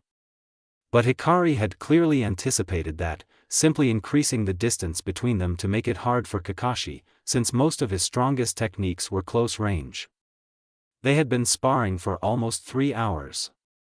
If he had kept his cool and truly known his limits, Kakashi would have held out longer. The teen huffed, acknowledging her point. "So what would knowing my limits do?" "For starters, it would stop you from being reckless." Hikari. "Ugh, fine. You're no fun." Hikari threw her hands up in exasperation, hopping to her feet. "Sit up, Kashi and I," she requested, moving to stand at his back when he did so. Placing her hands on his shoulders, she explained, "Next part of training is Takno your chakra. I'll show you what you need to do." Channeling her chakra, she sent it flowing through the Hataki's chakra network, from one tenketsu to another, slowly but consciously. "You feel that?" she murmured softly. Feeling the teen stiffen under her hands and give a sharp nod. "That's how your chakra flows. I'm using mine to let you know how it feels." Hikari withdrew, now shifting to stand in front of Kakashi. "Now you're going to focus on your chakra yourself, making it flow just like that, but consciously. Most shinobi know how to channel their chakra and use it for various purposes, but they have forgotten how vital it is to know it." Curiosity piqued, Kakashi asked, "To calculate how much chakra to put it into a jutsu to maximize its efficiency? I knew you were a genius for a reason. How'd you even come up with this method?" "Not me," Hikari shook her head, recalling some memories of her former world. Eyes going distant, she spoke, "I have no need for this training. It was Sakura who came up with it. She had the least chakra reserves out of most of us but the best control. She had trained under Tsunade-bachan for 3 years and had learnt to use the Byakugo." She smiled wistfully, remembering the first time Sakura had activated the power of the seal.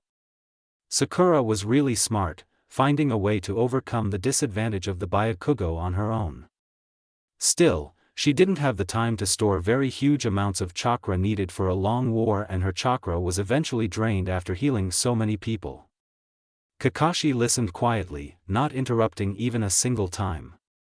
It was a little surreal to hear about the team his counterpart had trained, and sometimes he wondered if he would have the same team if he ever became a genin instructor.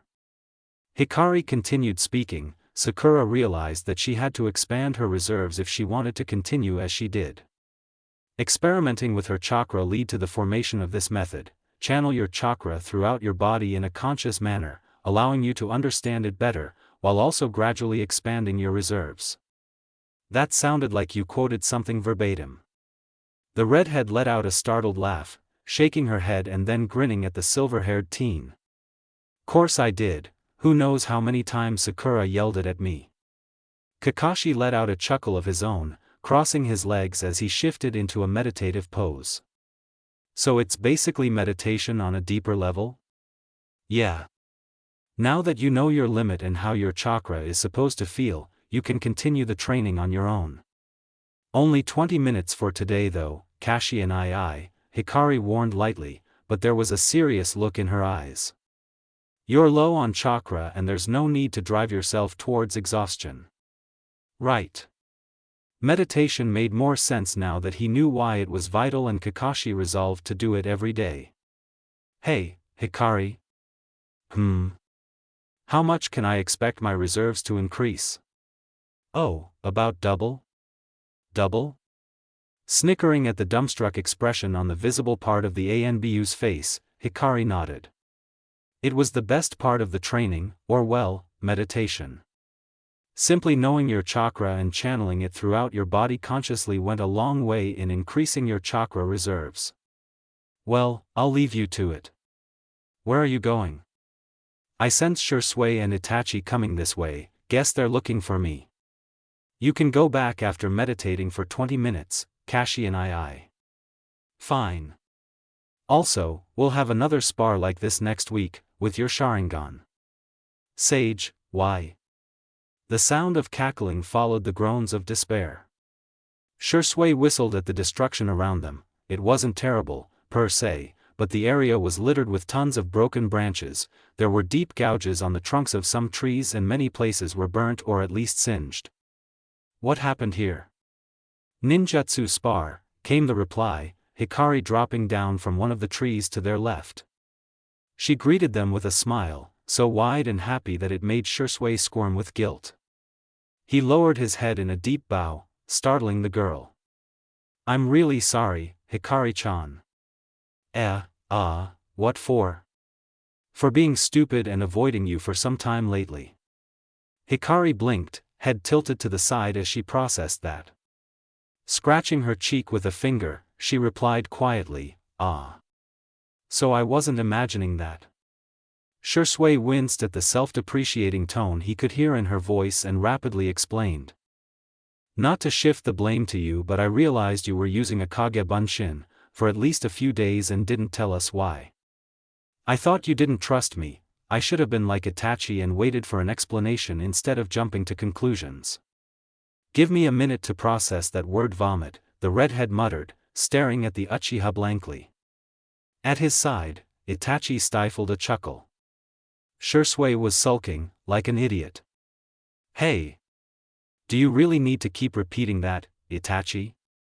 Finally, something that makes sense, Hikari muttered, running a hand down her face.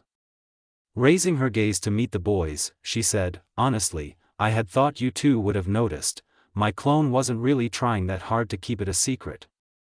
And I'm the original, for your information. The last dry comment broke the awkward atmosphere and Shisui grinned.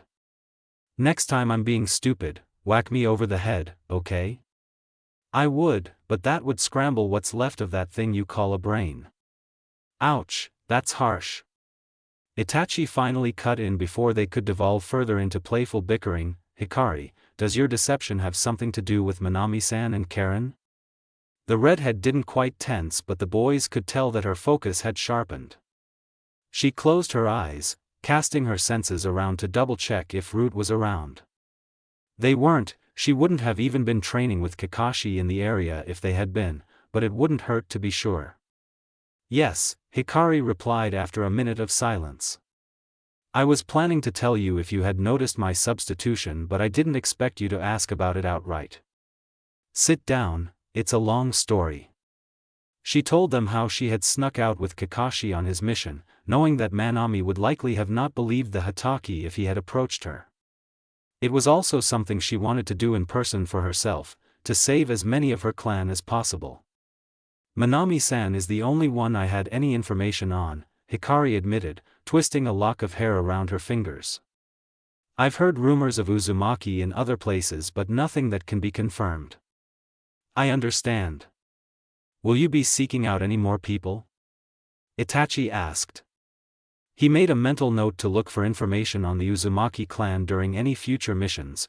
Honestly speaking, he didn't expect much, considering how scattered the clan had become, with barely any survivors. If I hear anything concrete, yes.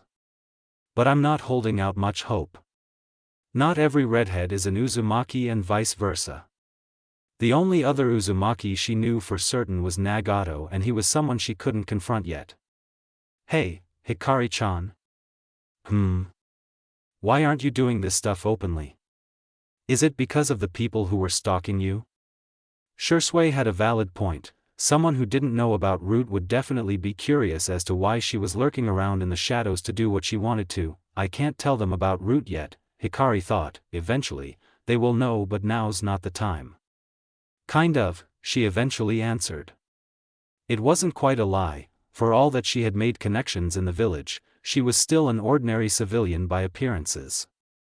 There'll be too many questions and unwanted attention which I wish to avoid. I see. Is that why you didn't tell us anything either? Hikari shook her head, giving the two Uchiha a lopsided smile. Hardly. I trust you both to not pry. I simply didn't want to put either of you in a position to be affected if something went wrong. Anyway, you can be assured that I'm not planning any more rescue missions for the time being. Unless, of course, if something comes up, but you get the point.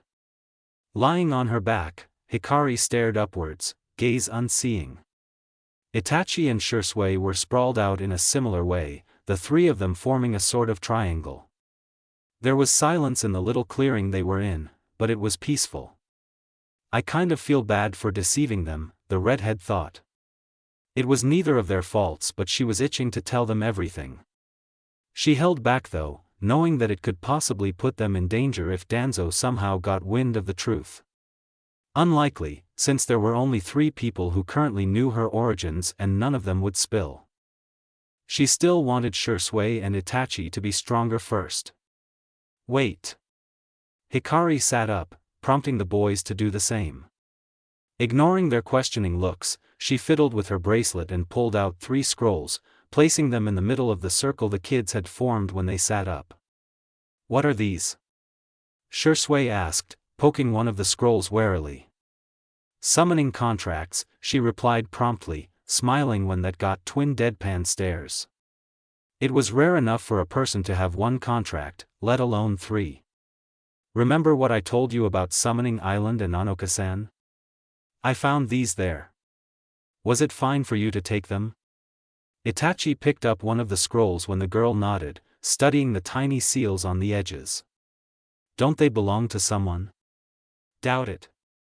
There was a note saying that the researchers weren't able to open them, let alone figure out what summons they were for. Shisui raised an eyebrow at her in question, chuckling when she huffed and nodded in response. And you managed it, right? Yeah. Well, go on. Tell us why they couldn't open them. Do you know that almost all summoning animals require the summoner to pass a test before they let them sign? The test for these contracts is simply to perform the Kuchiyos no Jutsu and see if we can summon anyone. Itachi blinked slowly, processing that before he looked down at the scroll in his hands. That's a little strange. Is there a reason for such an unusual test? Hikari shook her head. I have no clue. I haven't tried summoning them yet. My guess is that they judge your chakra and appear based on whether they like it or not. I agree with Itachi, that's plain weird, Shisui stated flatly. He grabbed the scroll nearest to him, running a finger over the seals he could see. So what animals are these for? That one is for panthers, she pointed at the scroll in Shisui's hands. Itachi has the contract for cats and this one, she waved the last scroll, is for foxes. Specifically, demon foxes. Neither boy reacted to the mention of demon foxes, making Hikari relax.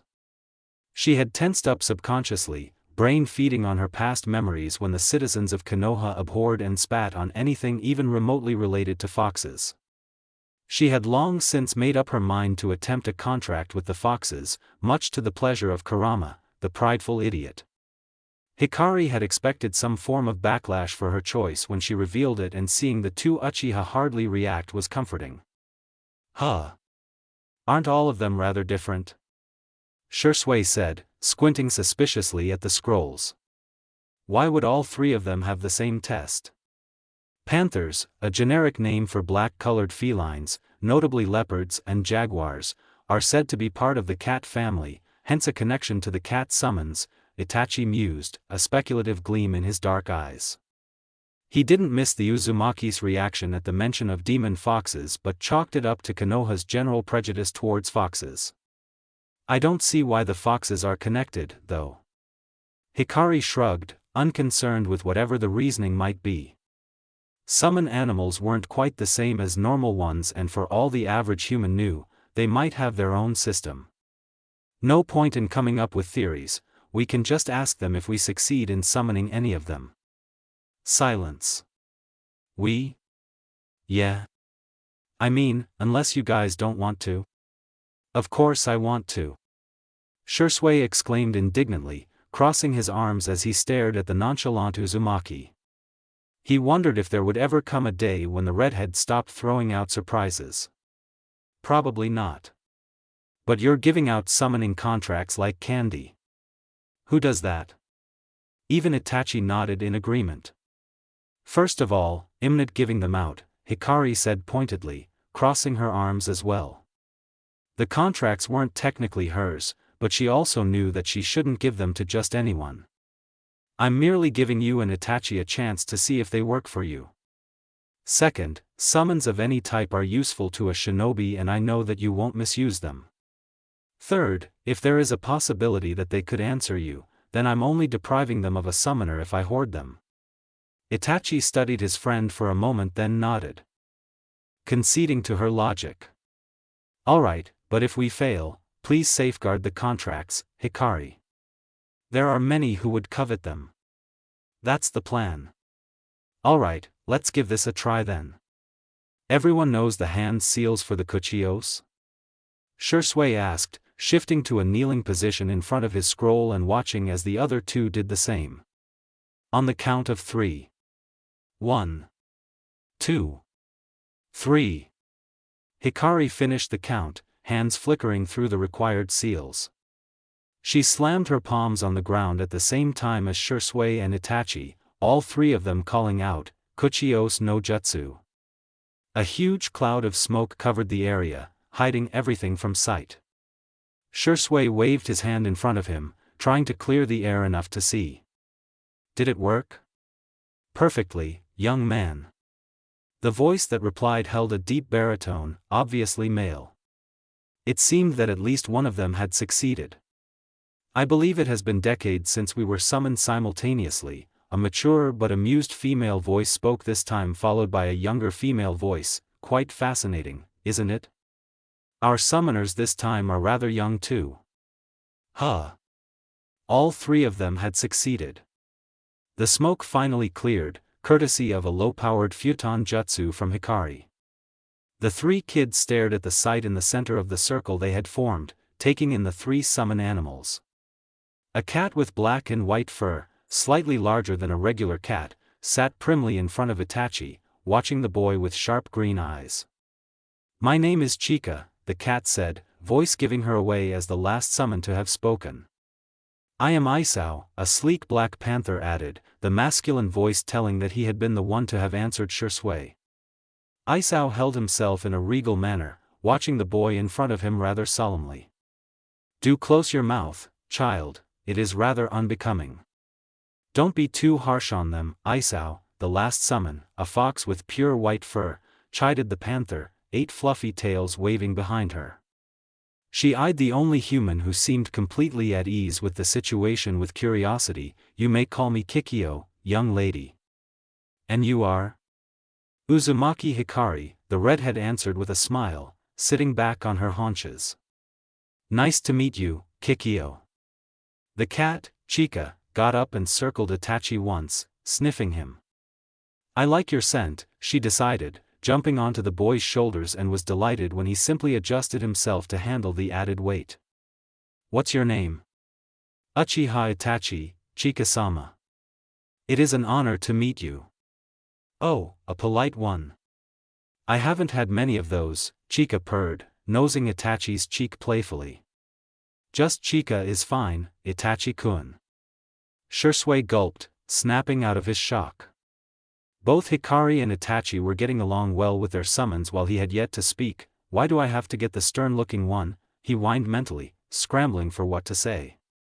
A white tail smacked the back of the panther's head, eliciting an annoyed growl from him. You're scaring the poor child, Isao, Kikyo told him sternly. Be nicer if you don't want to scare him away. That got a startled laugh from the older Uchiha, and he rubbed the back of his head sheepishly when all eyes focused on him. Sorry, that reminded me of Hikari-chan. Tension finally dissipating, Shisui sketched a short bow to the panther. Pleased to meet you, Isao-sama.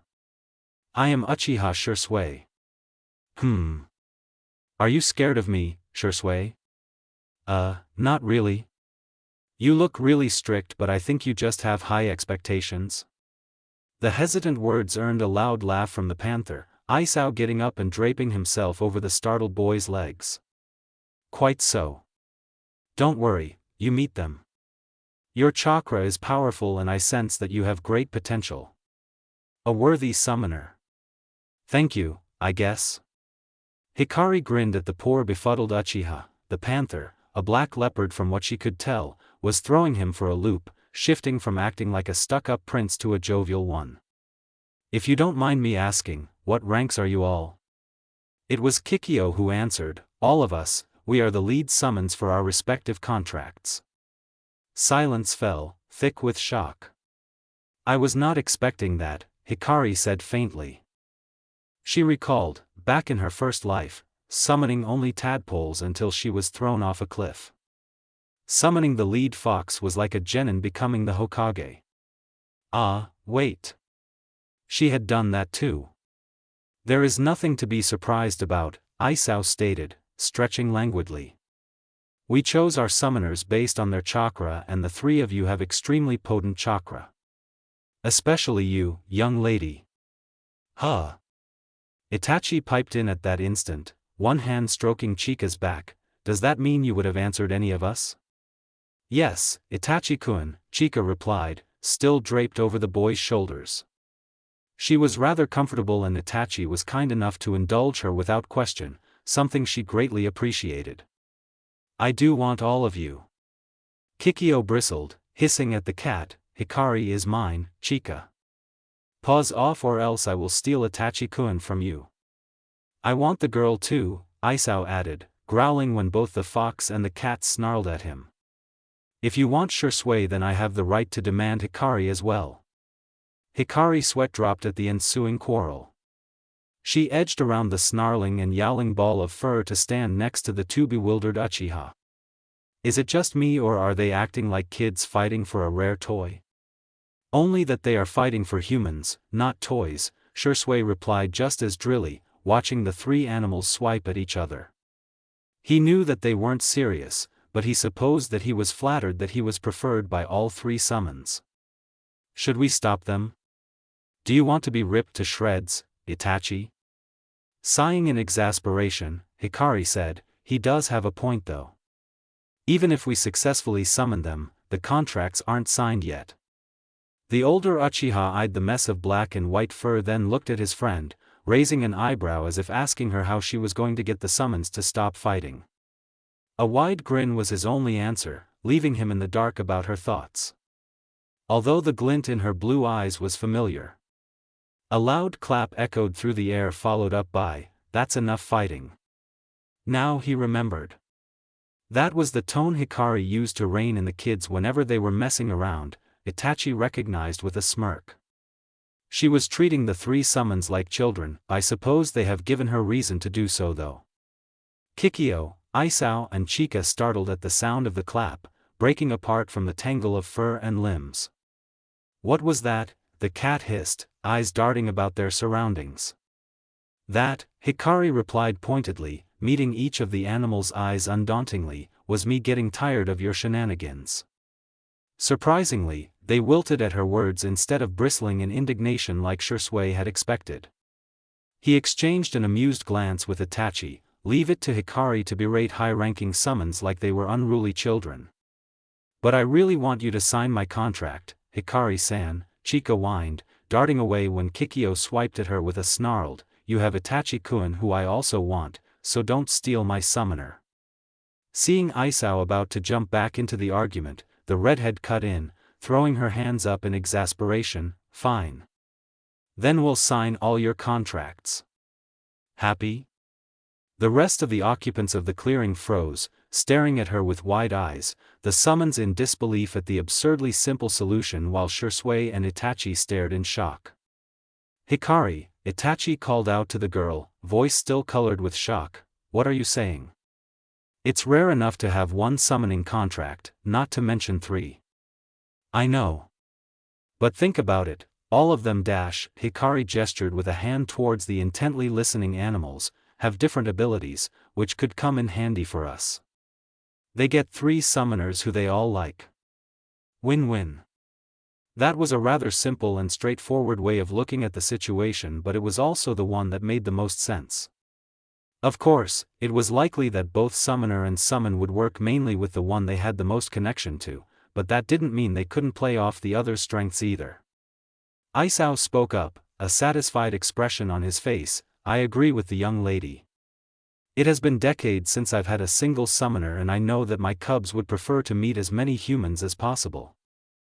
Since we now have the chance. It would also give the summons more chances for finding potential summoners in the future, as rare as those who met their criteria were. Not wanting to be left out, Chika and Kikyo chimed in their agreements as well, the cat even going so far as to drag the cat's summoning contract towards the human children. Come on, Itachi-kun. I want you to sign first. Bemused but willing to go with the flow, the younger Uchiha took the scroll from the cat. Following Chika's instructions, he channeled a small amount of his chakra into it, allowing him to open it. Itachi studied the contents, noticing that there were only 4 signatures. So only 4 people have held the cat contract before. A quick glance around told him that Shisui and Hikari were doing the same. The panther contract also had 4 signatures while the fox contract had an even smaller number, only 2. Following his line of sight, Chika noticed the boy's attention on the fox contract. Curious about why there were so few fox summoners? It's mainly because they read Demon foxes. Not many people wanted to sign the contract despite being compatible. Why? It's because of the Kyubi no Kitsune, Kikyo answered instead. The white 8-tailed fox rubbed her head against Hikari's cheek affectionately, making the girl giggle and run a hand through her fur. Although we have no real connection to Kyubi-sama, people associate us with him. We also respect Kyubi-sama very much, which leads to a low tolerance for prejudice. Wait, you don't know if we also hold the same attitude but you're allowing us to sign? Shisui interrupted, having listened in on the conversation. He had already signed the panther contract, passing it to Hikari. Isn't that bad for you? Just because we don't have a summoner doesn't mean we don't know what happens on this plane, Kikyo smirked, pushing the fox contract towards Itachi with her paw. I've been watching Hikari ever since she picked up our contract. I admit that I don't know much about you boys, but I trust her judgment. Besides, they can just cancel the contract whenever they want, Hikari added, signing the cat contract with a flourish before rolling it up and collecting the other 2 scrolls when Itachi and Shisui handed them to her. She cocked her head to the side in thought, frowning at the scrolls. I'm guessing that Shisui will have the panther summons and Itachi the cat summons as your primaries, so wouldn't it make sense for you guys to hold on to the contracts? Shisui shook his head. Considering the missions he went on and the training he would have to do to incorporate his newly acquired summons into his fighting style, there was no doubt that word would spread quickly. The draw of a rare summoning contract would definitely bring him trouble in the form of entitled people demanding that he let them sign it. He said as much to the others, Itachi continuing with a faint grimace, not to mention the Uchiha elders. Even if the other clansmen don't take much interest, the elders definitely will. If we have the contracts in our possession, they will demand that we hand them over to the clan. Isao sniffed, turning his nose up with an air of disdain. Even if it was the fox summons that held the record for the least number of summoners, the panthers were even more picky when it came to choosing theirs. He certainly didn't want fools with unpleasant chakra and even worse attitudes trying to boss him and his fellows summons around. So you're offering me up, Hikari said drily, rolling her eyes when Shisui's expression turned sheepish and Itachi smirked. I'm totally feeling the love here. Hey, you told even the Hokage's advisor to go to hell, the Uchiha elders will barely be a blip on your radar. Doesn't mean I have to deal with them because you don't want to. The Uzumaki sighed, relenting as the others had expected and sealing the 3 scrolls back into her bracelet. Fine, fine. I'll keep them safe. The 3 summons perked up at the end of the current because Udon-TT line of conversation and stood. When the humans turned curious gazes upon them, Isao explained, let us spar. Children. I want to know the range of your capabilities and I believe you feel the same about us as well. Hikari, Shisui, and Itachi exchanged glances then turned to look at the animals in unison, identical expressions of mischief appearing on their faces. Why not? The redhead smirked, raising an eyebrow in challenge. Should be fun. Kakashi watched as Hikari sent off the 3 Uchiha, contemplating the events of the past few hours. The little snippets of conversation he had caught told him that Shisui and Itachi knew that she had been the one to bring Manami and Karen to Konoha. That little fact was rather revealing. It showed that Hikari trusted the boys, considering how vicious she was in her protectiveness towards the other Uzumaki. That wasn't all, either. When the Hokage had surfaced from his meditation, he had gone to investigate the sounds of fighting he had heard from deeper in the forest. Kakashi had been rather shocked when a black panther almost flattened him, the feline barely skidding to a stop in front of him before chasing after a cackling Shisui with a snarl, not missing a beat. Not to mention the cat and the-tailed fox. Further observation had revealed that the 3 animals were actually summons, from the 3 scrolls Hikari had found on Summoning Island. Kakashi had waved off the offer to attempt the summoning when Hikari had approached him a few days ago. He hadn't felt the need for it, his dogs being sufficient for him. Seeing the abilities of the fox, panther, and cat had only solidified his choice. Kikyo, Isao, and Chika were certainly powerful, but he had the feeling he wouldn't be able to keep up with any of them. But the point was that Hikari trusted the boys enough to let them sign the contracts.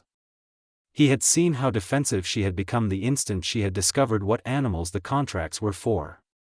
They will definitely be powerful, Kashi and I, she had said, a frown on her lips as a finger traced the seals on the scrolls. These seals are proof of that.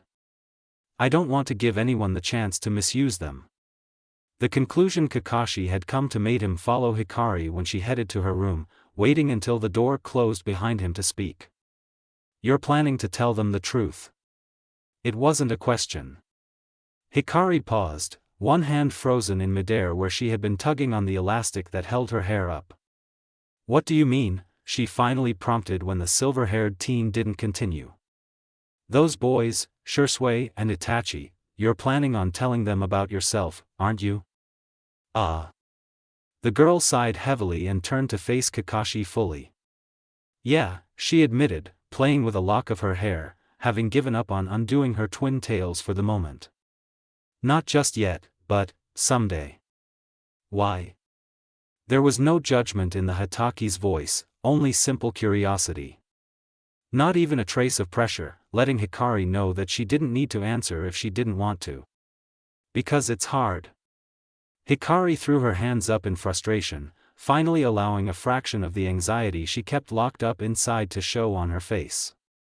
I really, really like them, and it hurts to keep lying to them when I just want to tell them everything. It was the truth. To Hikari, Shisui and Itachi were like the teammates and friends she had desired when she had been assigned to Team 7 in her first childhood. She wasn't throwing Sasuke and Sakura and Kakashi-sensei away, it was just different. Kakashi-sensei had kept her at arm's distance for most of their acquaintance, being reminded of his multiple losses and perceived failures just at the mere sight of her. Sakura had been a total fangirl. The pink-haired girl had initially emulated the adults and hated Hikari for no reason. Sasuke had been prickly at best and downright cruel at worst, twisted by the Uchiha tragedy and desired power for his revenge, enough to punch a hole in her chest. It had taken time and a whole lot of pain before they had come together as a team, Kakashi-sensei becoming the big brother Hikari had always wanted, Sakura as a reliable sister and Sasuke as her brother in all but blood and best friend. There was no way Hikari would ever abandon those treasured bonds. But there was no rule stating she couldn't form new ones. I know I have you, Shikaku-san and Gigi, Hikari told Kakashi with a small, sad smile as she sat on the bed. But we're not what you need, the teen surmised, not surprised when she nodded. He understood what she wasn't saying. The Sandaime was sort of a grandfather figure to her, but there was a distance that was tinged with a trace of betrayal. Shikaku, for all that Hikari appeared to banter with him easily, was still an authority figure that she clearly looked up to.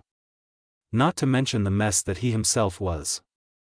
Kakashi was in no position to help her mental state, not when he was barely handling his own. Unaware of his thoughts, Hikari nodded absently. No offense, but I just can't rely on you for everything. Mainly because I know you very well from my dimension. I'm starting on a fresh slate with Shisui and Itachi, even if I kind of knew Itachi before.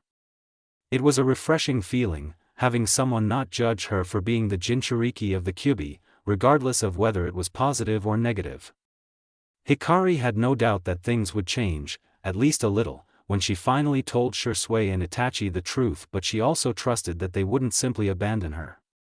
They already suspected that there were things she wasn't telling them and gave her space, letting her come to them on her own time. And that meant everything to her. Besides, they deserve to know, if they plan on getting dragged into my mess, Hikari added with a grin, making Kakashi snort and shake his head. I pity those two, he said mockingly, sauntering forward and ruffling the girl's hair before she could swat his hand away. Glad to know you're not going to dump anything else on me. Hikari rolled her eyes, the gesture more playful than exasperated, and retorted, looks like you didn't learn your lesson yet, Kashi and I need to beat you a little harder into the ground next time. Kakashi twitched, the faint twinges of pain from the bruises on his body didn't agree with her statement. No thanks. In an obvious attempt to change the topic, he said, I was surprised when you gave the summoning contracts to them. Technically, I still have them, Hikari pointed out, a knowing look in her blue eyes at the clear diversion, but she went along with it. But yeah. I was planning on it after testing them myself. Summons are useful for shinobi and double as great companions as well. They can be trusted with the power. Kakashi understood. Hikari was planning on forming a team of her own in order to combat whatever had destroyed her world, and she had chosen Shisui and Itachi for it. From what he knew of them, they were already strong despite being young and had potential. Their loyalty to Konoha was also solid. He himself had the task of helping Obito once they found him, and Kakashi was certain that it wasn't going to be easy. And from what Hikari had let slip, the kind of enemies they would face required literal powerhouses to take down. Not that he wasn't powerful. Kakashi knew his abilities were top-notch, but his chakra reserves weren't large, and even with his new training, it would still be nowhere near Hikari. In addition to that, his Sharingan drained a ton of his chakra too. The Hatake eyed the girl in front of him. I'm not going to ask anything else, and you don't need to tell me either, he decided. But I'll be here if you need me. Never doubted that, Kashi and I. Hikari leapt across rooftops with silent steps, hair trailing behind her and longer than before. It had been almost 2 years since she had arrived in the current dimension.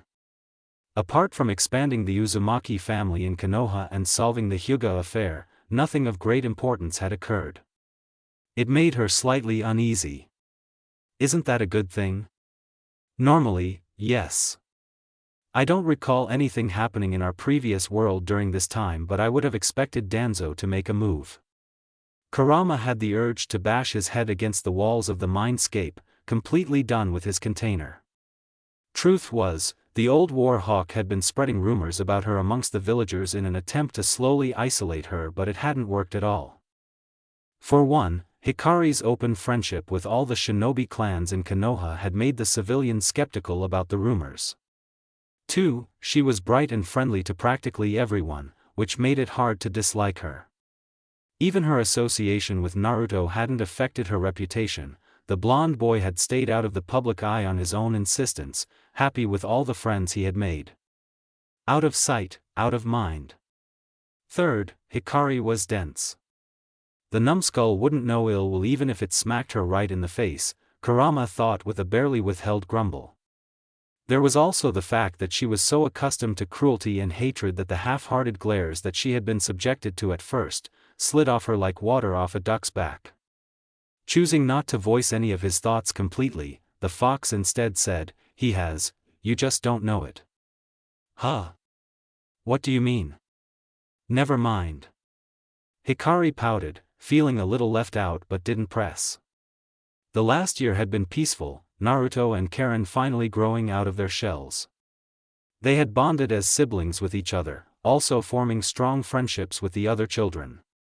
Ino, Chuji, Kiba and Shino had been introduced to them as well, the little Yamanaka taking one look at a shy Karen and snatching her up immediately. Hikari chuckled at the memory, absently wondering what would happen when Sakura came into the picture. Considering how Karen is now, I suppose she and Ino will take Sakura under their wing. Naruto and Shikamaru remained as best friends, hanging out with each other more often than not. Sasuke was a close second, and although the Naruto-Sasuke rivalry was just as strong in this dimension, their bond as friends trumped it, so Hikari wasn't very concerned. The most surprising out of all of them was Hinata. The little Hyuga, unlike the wallflower she had been in Hikari's original dimension, was growing up to be soft-spoken but self-assured. The timidness Hikari had seen during their first meeting had all but vanished, Hinata being confident in her words and actions. Hinata would probably never be as exuberant as Ino or Karen, but she isn't a pushover anymore, Hikari mused, feeling a little pride at the thought. What she didn't know was that Hinata had taken a shine to Hikari herself, looking up to her as an older sister. The undivided attention Hikari gave the Hyuga whenever Hinata asked for it also went a long way in helping her. There was no doubt that all of them would be attending the academy when they were old enough. Naruto was already pestering her, Kakashi and Tenzo to train him, while Karen went through book after book to learn everything she could. The clan children were also in the same boat, receiving training from their respective families. A flicker of familiar chakra brushed purposefully against her senses, and Hikari glanced down to see Shisui waving at her, a leopard cub by the name of Amaya curled around his neck. He didn't stop to intercept her though, and neither did Hikari, noticing that the Jounin, also an ANBU now, but she wasn't supposed to know that, was with a team of shinobi. He must have just returned from his mission. Hikari waved back to him with a wide grin and continued on her path. Her choice to give Shisui and Itachi the summoning contracts had proven wise. It didn't take long for either boy to bond with their summons. There would always be 1 or 2 cubs shadowing Shisui, and if someone caught Itachi in the training grounds within the Uchiha compound, they could see him either training with his cats or taking care of the kittens. "You're forgetting about your own shadows," Kurama interjected with a snort. He had supported, or in Hikari's opinion, demanded that she train with her foxes. The girl had rolled her eyes at him but conceded, and Kikyo soon became a common sight in the Uzumaki house. Naruto and Karen had practically squealed with delight at the fox, and Hikari had had to fend off multiple requests to let them sign the fox contract. What Kurama was referring to was a little incident that had happened soon after signing the contracts. Hikari had been curious about the other foxes and had decided to call upon someone other than Kikyo. Once the puff of smoke disappeared, two pairs of wide eyes stared up at Hikari. Hi there. What are your names? The midnight black fox, with two tails and startlingly gold eyes, replied first. I'm Kira. And this is my twin sister, Kaya, she said, gesturing to the other almost identical fox. The only difference was the white tips on Kaya's tails, whereas Kira was entirely black. Kaya blinked once and darted to hide behind Kira, peeking out shyly at the human girl. Hikari noticed the flicker of anxiety in the fox's golden eyes and crouched, in an attempt to make herself seem less threatening. Nice to meet you both, she said warmly. I'm Uzumaki Hikari. We know. Kira chirped, not tense like her sister. Kikyo-sama told everyone about you. I see. Hikari looked past Kira at the other fox, who shrunk back when vivid blue landed on her. No offense, but, is Kaya afraid of me? Kira's ears flattened against her head, visibly drooping at the question. Not exactly. The fox turned to look at her sister, licking Kaya's face in a gesture of comfort before entwining their tails. When we foxes have only one tail and can pass for normal foxes, we sometimes come to this plane to get ourselves familiarized with humans. One time, a hunter caught Kaya and she got hurt. She's been scared of humans since then. Hikari felt guilty at that, even if it wasn't her fault. She hadn't intended to summon the twin foxes and remind them of their trauma. I'm sorry. You can go back if dash. No. Startling at the panicked shout, the redhead sat back. Golden eyes stared at her with desperation in their depths, Kira saying in a rush, Kikyo-sama said that you're really, really nice and we actually like the human world. Don't make us go away. Both foxes hadn't really ventured outside of their home dimension since the incident. They had gotten their second tails by the time Kaya was strong enough to leave, and without the security of a trusted summoner, they didn't dare leave. But with the arrival of 3 new summoners, they saw their chance. Hikari's eyes softened at the fox's expressions and she sat down with her legs crossed, ignoring Kurama growling and yelling threats in the back of her mind. I won't force you to do anything you don't want to, she reassured them, extending her hands slowly. May I touch you? At the tentative nods she received in response, the girl gently placed her hands on Kira and Kaya's head, freezing when she felt them stiffen. Only when they relaxed did she move, gently stroking their fur. You guys are safe with me. Thank you, Hikari-sama. Just Hikari is fine. She simply stroked their heads for a while, inwardly squealing with happiness when the foxes leant into the touch and inched closer. Hikari could tell that even though they had 2 tails, they were children. It didn't take much longer before Kira started purring loudly and almost crawled into her lap. That made Hikari notice something. Can't you talk, Kaya? I haven't heard a single sound from you. Kaya shook her head mournfully, ears drooping as she bared her neck. Kira gently clamped down on the human girl's hand with her mouth and placed her palm on her sister's neck. Picking up on the implied hint, Hikari pressed her fingers down gently. Her expression darkened as her lips twisted in a frown. Under her probing fingers, she could feel the rise of skin that indicated scars, and there were a lot of them. A wire trap? Yes, Kira replied sadly. Even though we foxes are capable of healing, we don't have the finesse to heal that level of damage. Kaya's vocal cords were damaged, it's a miracle that she even survived. Hey, Kurama? What? Think I can fix that? No harm in giving it a try, the kit's healed well enough that if you're careful, you won't at least hurt her further. Thanks for the vote of confidence, Furball. Kaya, is it already if I try something? Hikari asked the fox. Kaya looked at her curiously and bobbed her head in a nod. Broadcasting her movements, the Uzumaki picked up the fox and settled her in her lap, one hand still held against the scars on Kaya's neck. If you feel uncomfortable or any pain, Feel free to bite or scratch me to get me to stop. With that clear warning, Hikari closed her eyes and reached for her chakra. Experimenting with Manami had revealed that Hikari too possessed healing chakra and could use it to heal normally using a jutsu instead of having to do it via a bite. It only improved her already above average Iryo ninjutsu skills, and Hikari was more than happy to use that ability to heal the fox. She began with a basic diagnosis, assessing the level of damage and the current state of the animal's vocal cords. They weren't as damaged as she had expected. There was ligament damage and some of the tissues were twisted, evidence of a rushed healing. Not a surprise. If Kaya's life had been in danger, then it was a given that the foxes would have prioritized saving her life. Hikari worked slowly. Healing the torn ligaments was the easiest part, and she moved on to the tissues once that was done. That part was significantly harder. She had to first undo the previous healing without actually ripping the tissues, then heal them all again in the right way. No wonder none of the other foxes had attempted it. Apart from shifting a little in discomfort as she worked, Kaya did nothing and sat as still as she could. After what felt like hours but was only about 15 minutes, Hikari withdrew her hand. "Try saying something, Kaya." The fox looked hesitant, but at an encouraging nod from Kira, she opened her mouth. "Hello." Her voice cracked on the second syllable, but that was enough.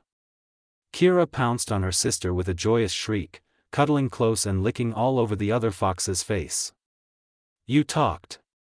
Kaya, you just talked." Ever since then, Kira and Kaya had attached themselves to Hikari, staying with her until the time limit for a summoning was up. Hikari even woke up sometimes to find black balls of fur on either side of her head. It was rather adorable. Kira and Kaya are fun to have around, so I'm not complaining. Kurama didn't reply to that, instead perking up with a frown on his face. "Kit, do you sense that?" "Sense what?" "Past the main gates." Hikari blinked at the confusion and urgency in her partner's voice but obliged, extending her sensory range past the walls of Konoha. Blue eyes widened when she finally sensed what Kurama was referring to. "No way. It can't be." Kurama didn't reply to that, instead perking up with a frown on his face. "Kit, do you sense that?" "Sense what?" "Past the main gates."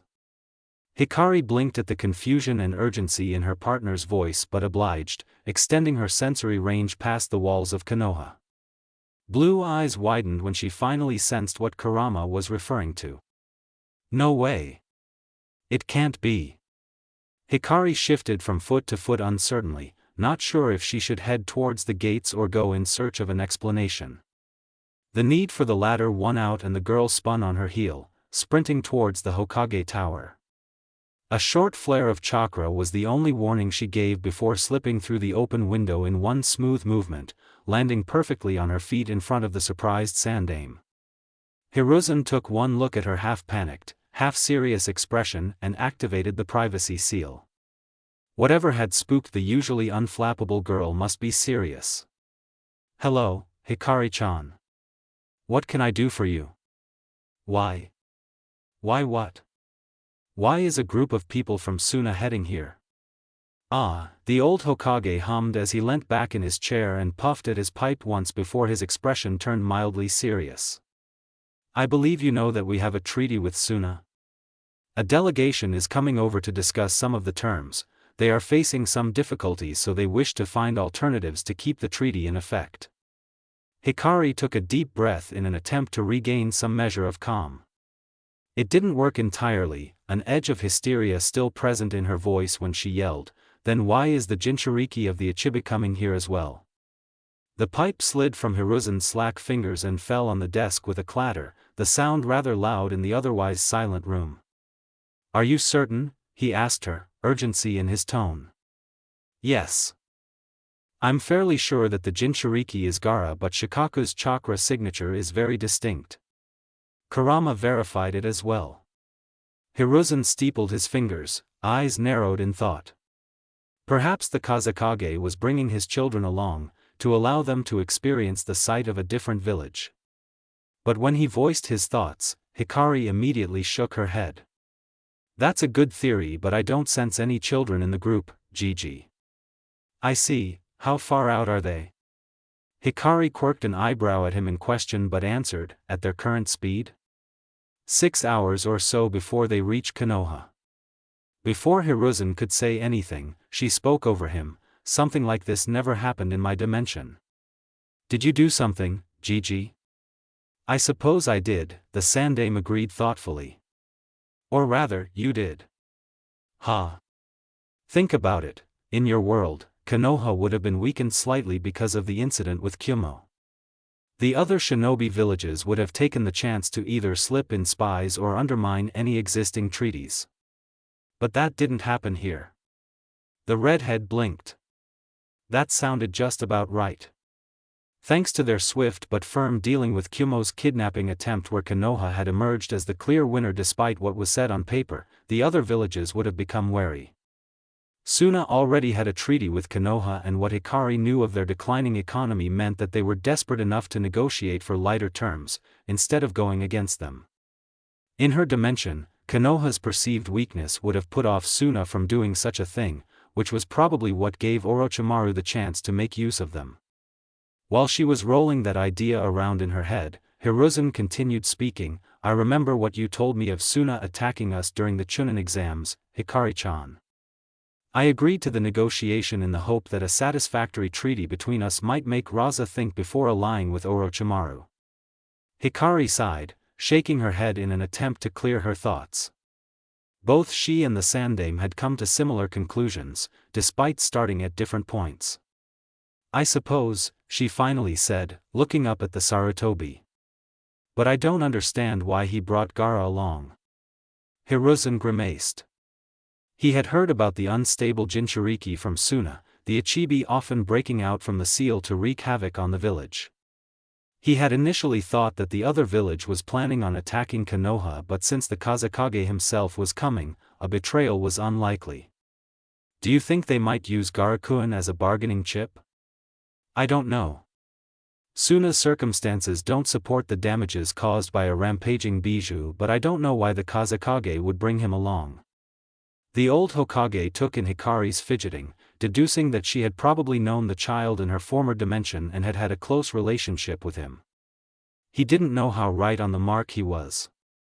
Gaara was one of Hikari's concerns. She knew about his childhood, which in a way was worse than hers. At least no one had tried to outright assassinate her. But Raza had used Gaara's uncle against him, shattering his already fragile psyche. Considering the timelines, it was likely that incident hadn't happened yet and she wanted to prevent it. Hikari knew that she could fix the boy's seal, freeing Shikaku from the madness it caused and breaking the twisted link between them. However, sneaking into Suna wasn't the same as sneaking into Konoha or Kusa. Suna Nin were suspicious of foreigners and would have attacked her on first sight, which was why she was putting off helping Gaara, much to her heartache and consternation. Now, he would be in the same village as her but still with a distance that she couldn't cross, lest she cause a diplomatic nightmare. Hikari-chan. What? Should the Ichibi get loose, do you think you can stop it? Hikari scoffed, crossing her arms over her chest. Of course I can, Gigi. Who do you think you're talking to? Smiling slightly at her confidence, Hiruzen said, for now, we will treat the Suna delegation as guests unless proven otherwise. Should the Ichibi escape and the Kazekage does nothing to stop it. I want you to handle it, Hikari-chan. The girl nodded absently, already planning what she could do. She certainly couldn't go as herself. A simple henge into her former self and chakra suppression seal should work as a decent disguise. Plus a cloak to cover her face, to ensure that there would be no unwanted questions. But she still hoped it wouldn't come to that. Raza sat stiffly in his seat, staring at the Hokage on the other side of the room. One end of the long table was occupied by his men while the other end had the Konoha Council. To the Kazekage's surprise, he did not see the advisors. Instead, there were only 4 men accompanying the Hokage. Their features gave them away as a Hyuga, an Uchiha, a Nara and an Aburame. Most likely, the other Kage had cut down the number of people in order to match the Suna delegation. The Kazekage inwardly winced, recalling the thinly veiled threat from when the Sarutobi had met the delegation at the gates the previous evening.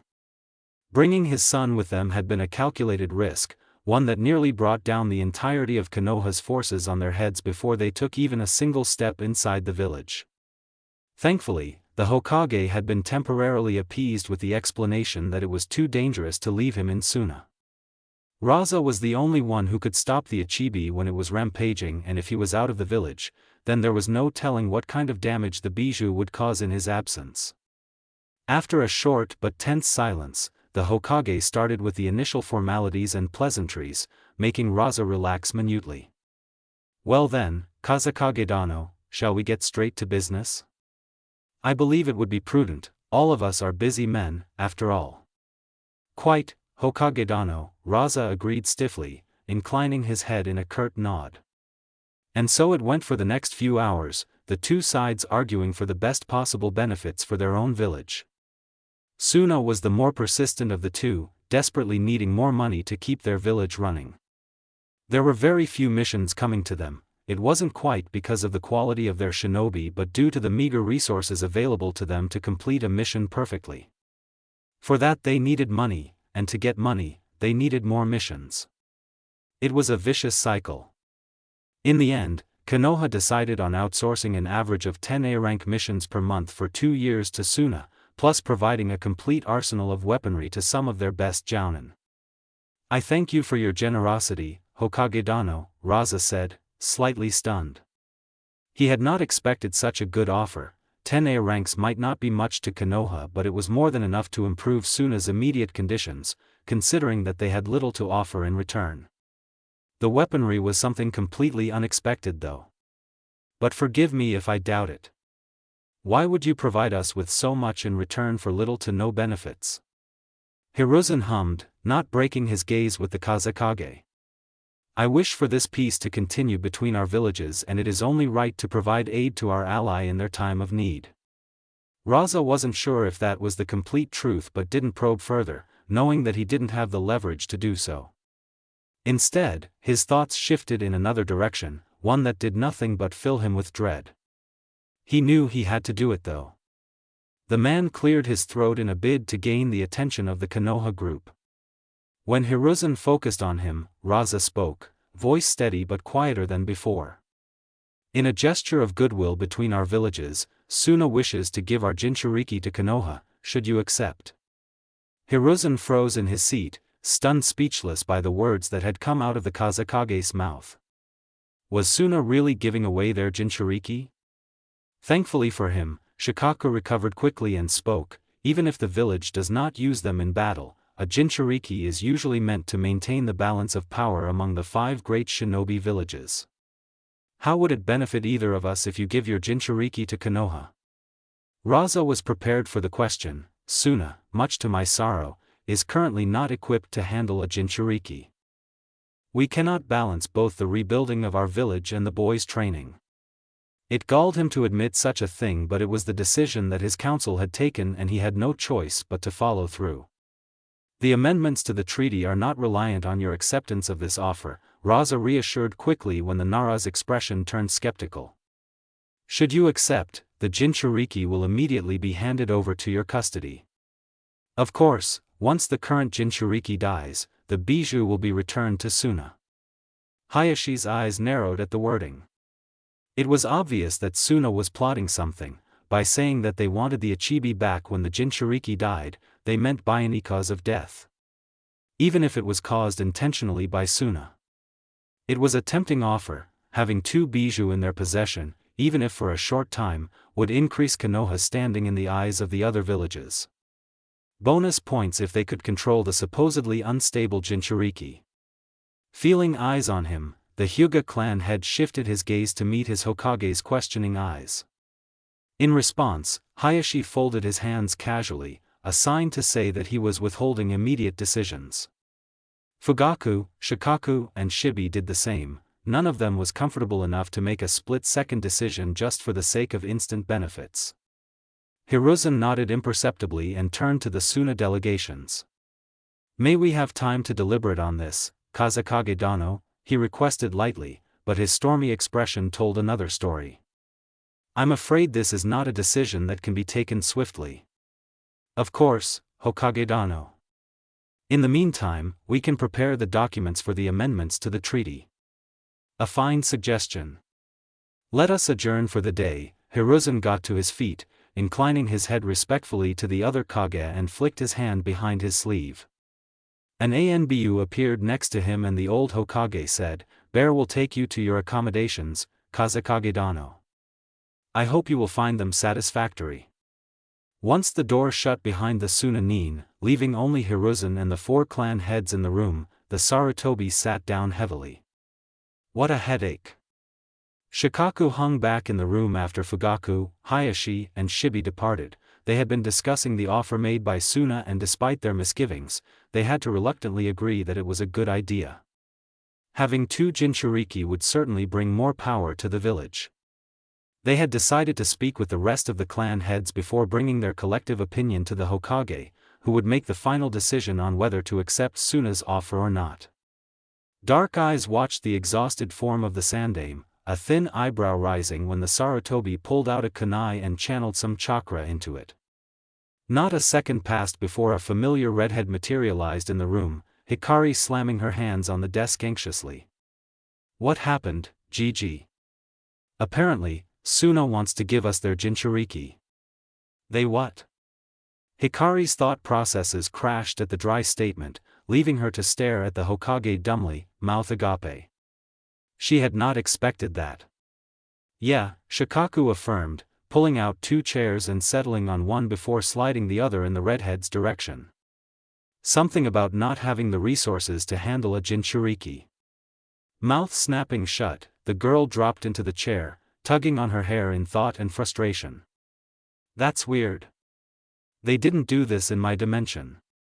Is this another change? None of us believe that they don't have ulterior motives, Hiruzen said.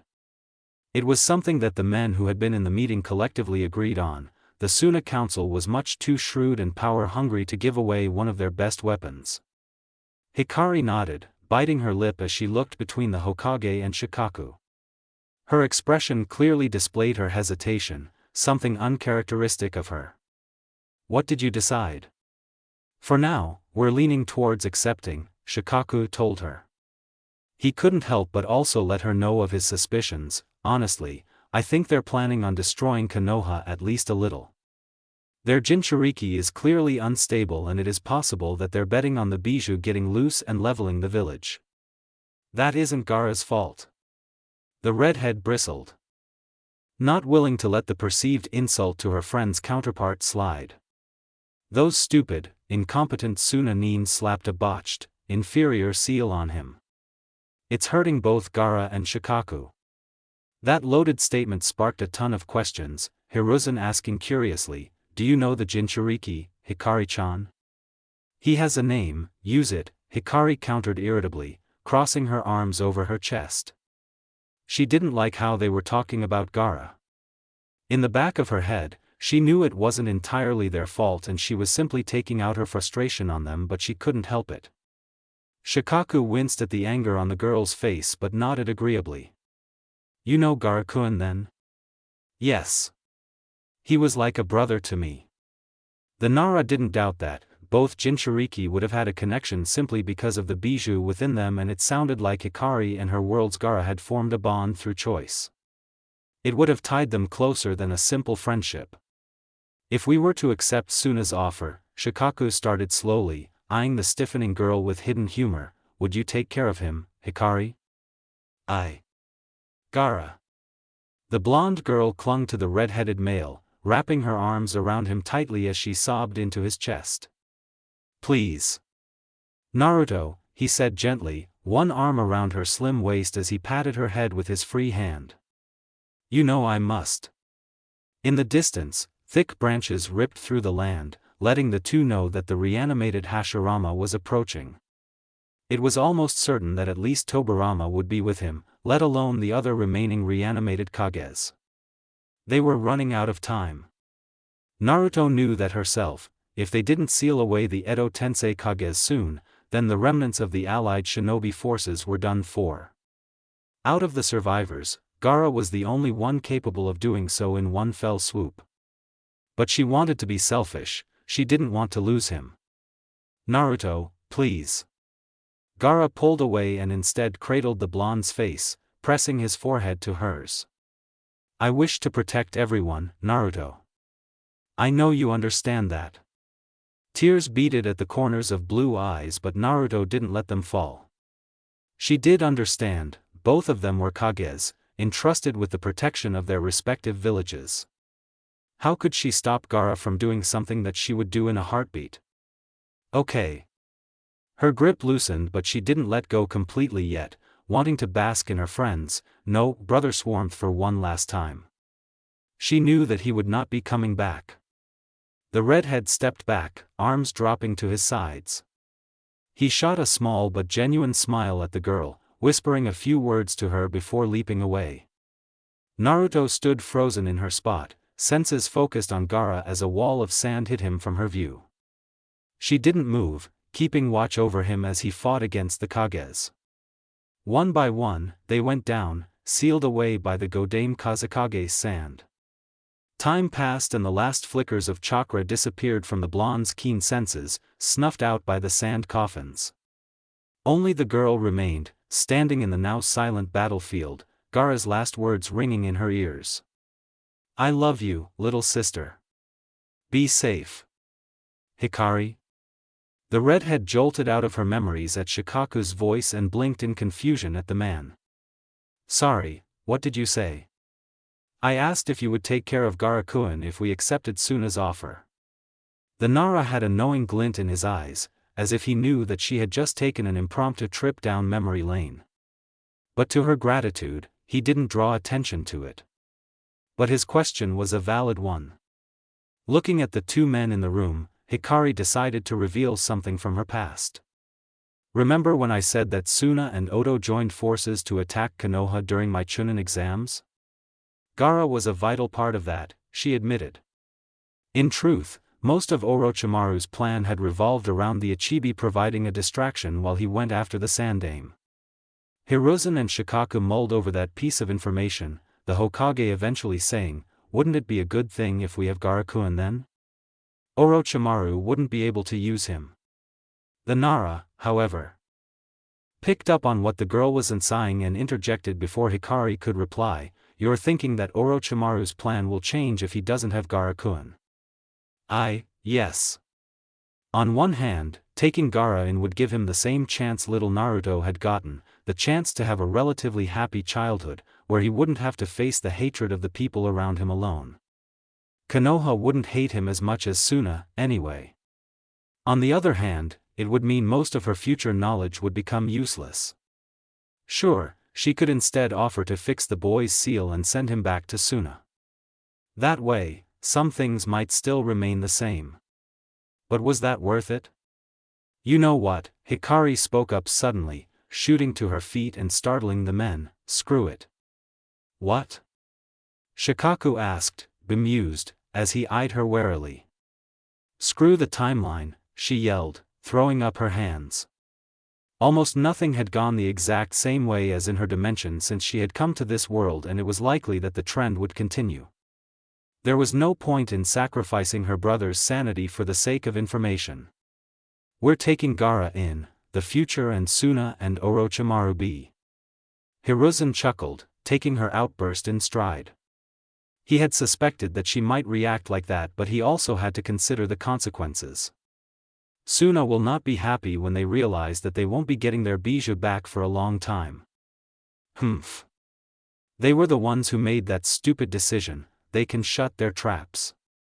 There's also the matter of Danzo, Shikaku drawled, resting his chin on his palm as he thought about how the Shimura would react.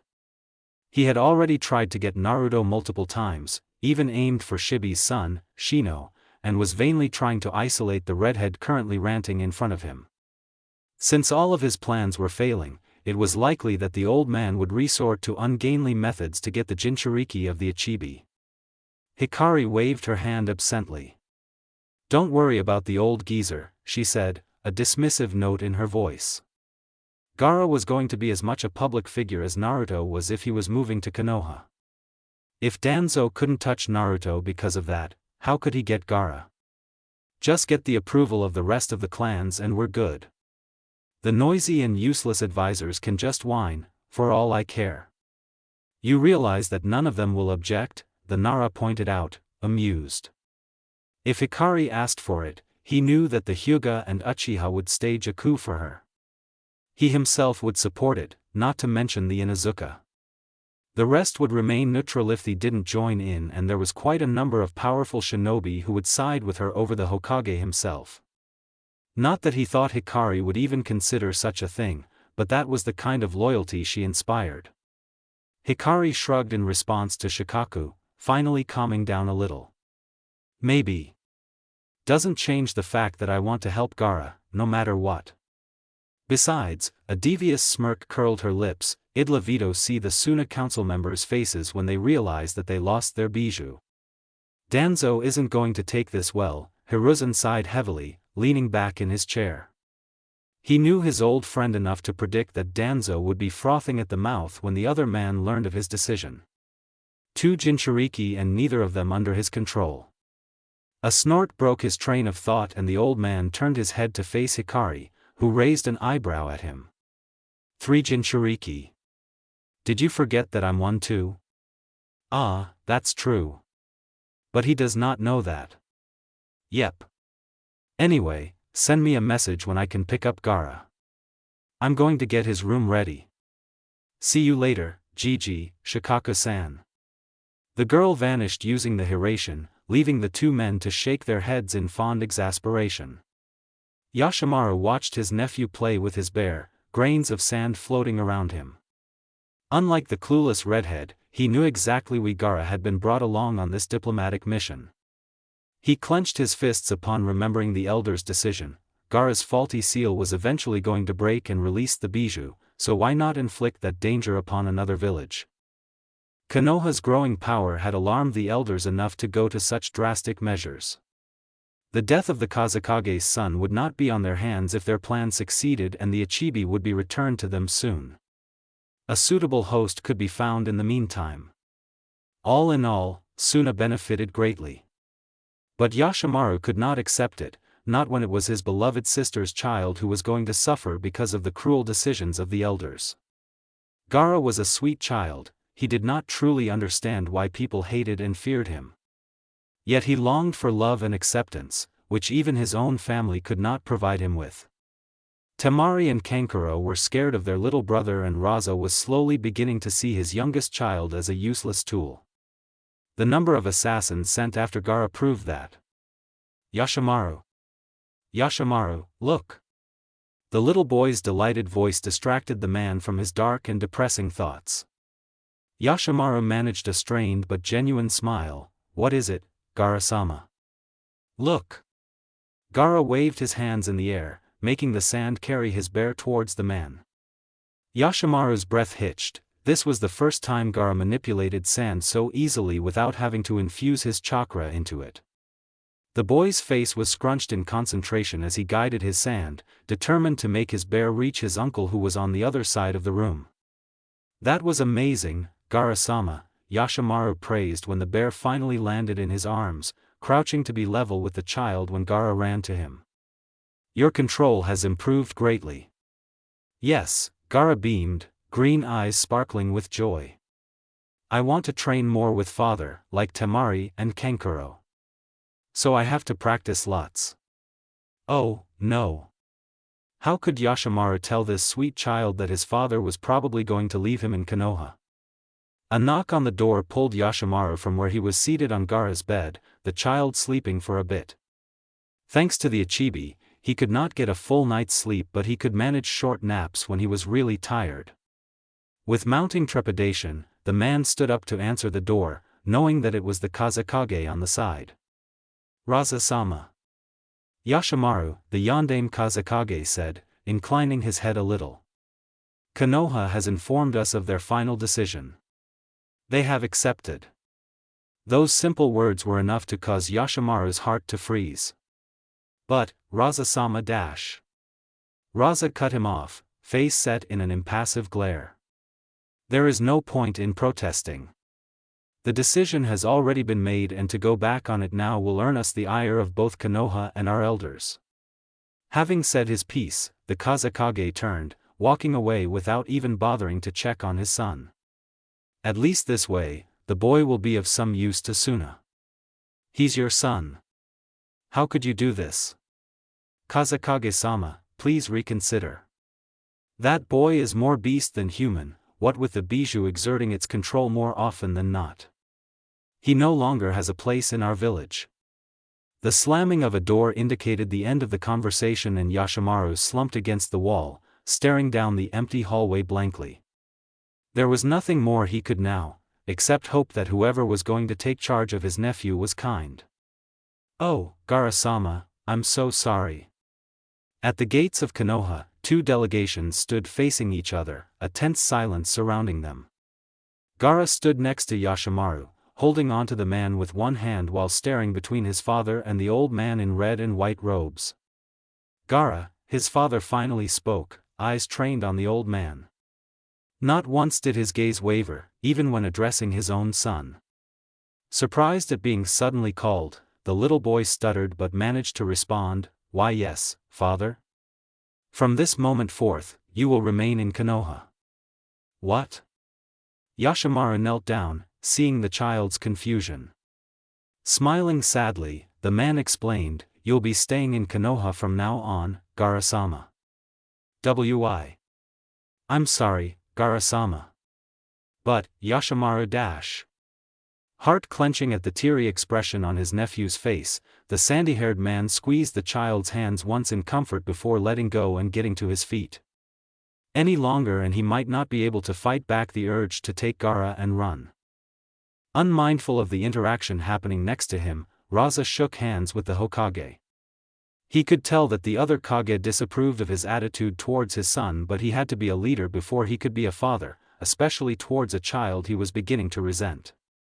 Formalities completed, the Kazekage nodded to his entourage and turned around, starting a brisk pace towards Suna. Accompanying soft footfalls told him that Yashimaru and the others were following, even if his brother-in-law was hesitant to leave. All was for the good of Suna.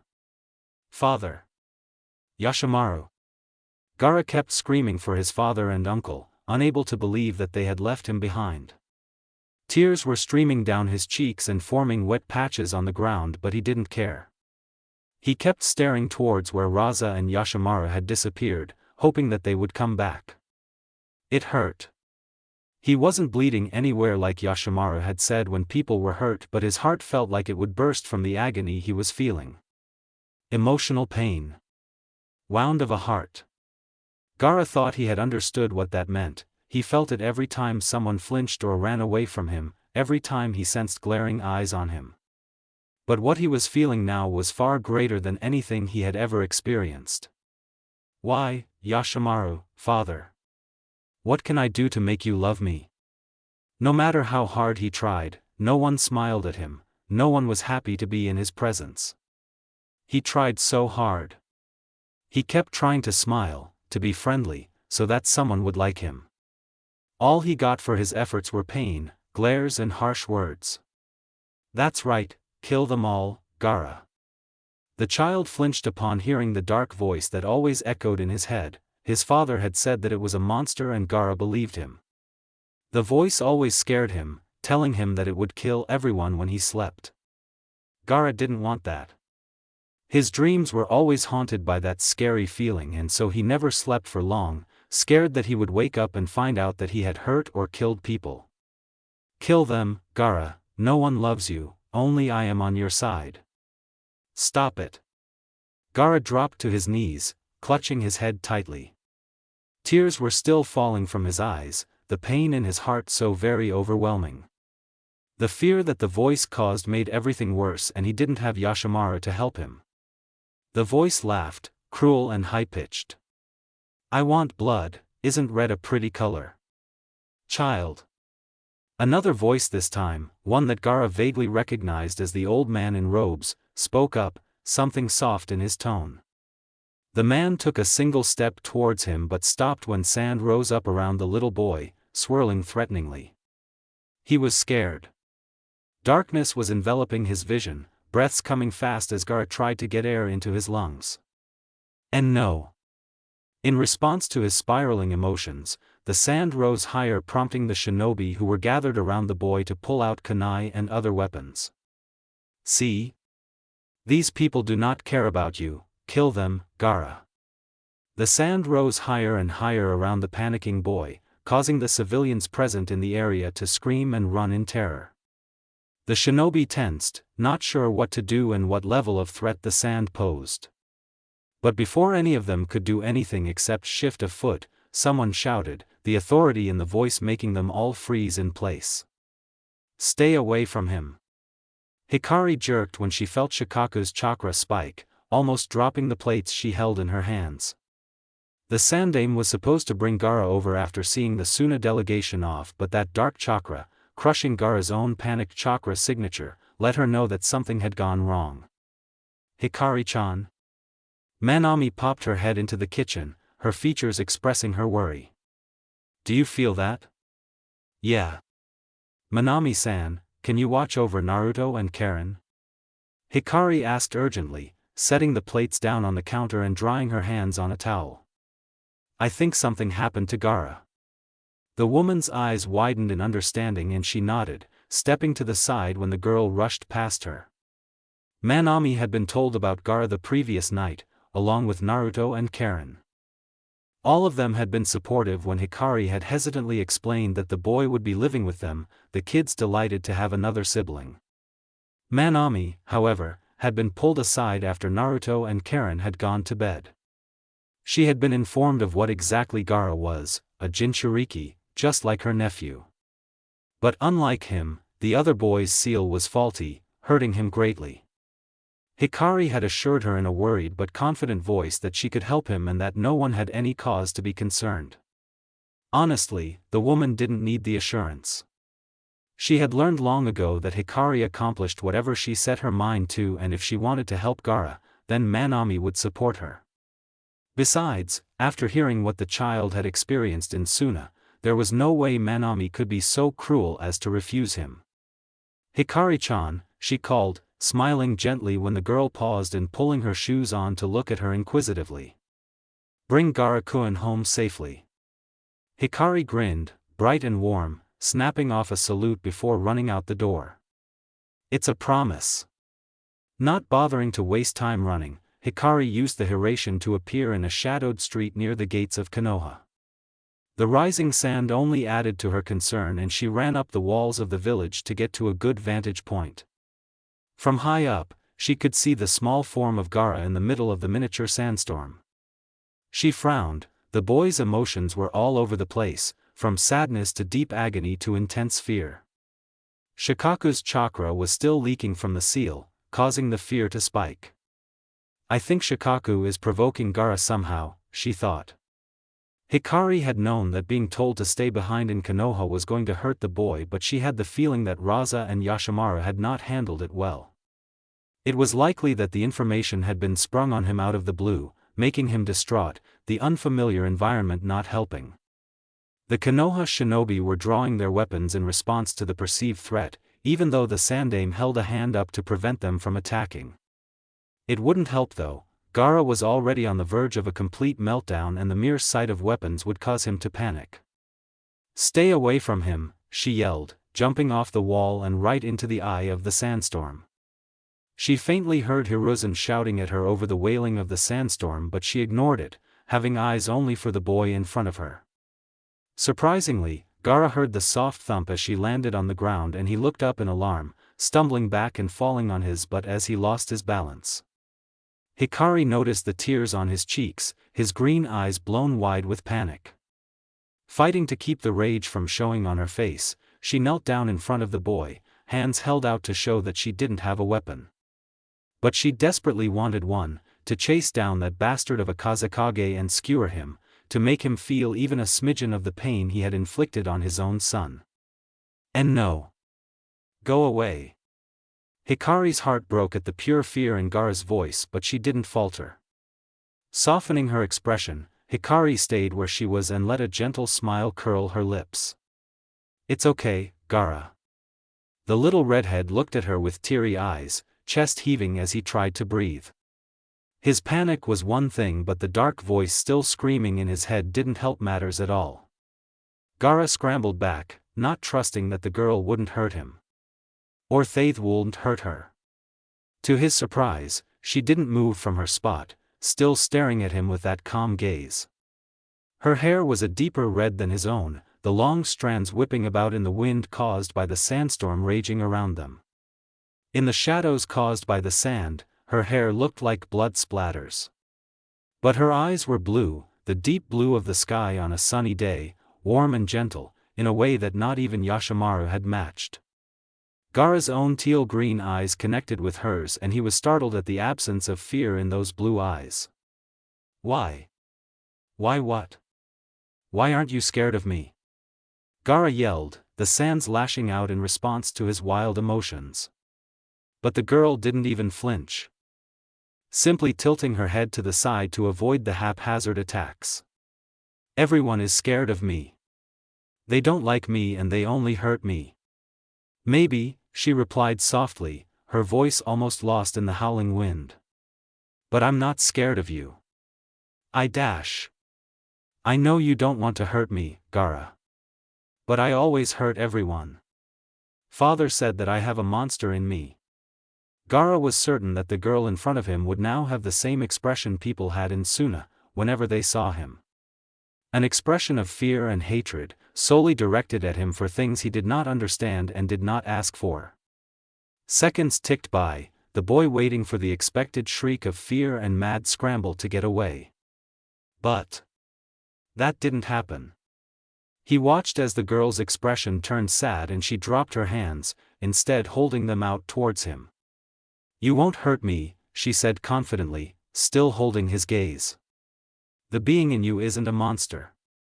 She paused, eyes closing for a second before opening, now with a determined light in them. And neither are you, Gaara.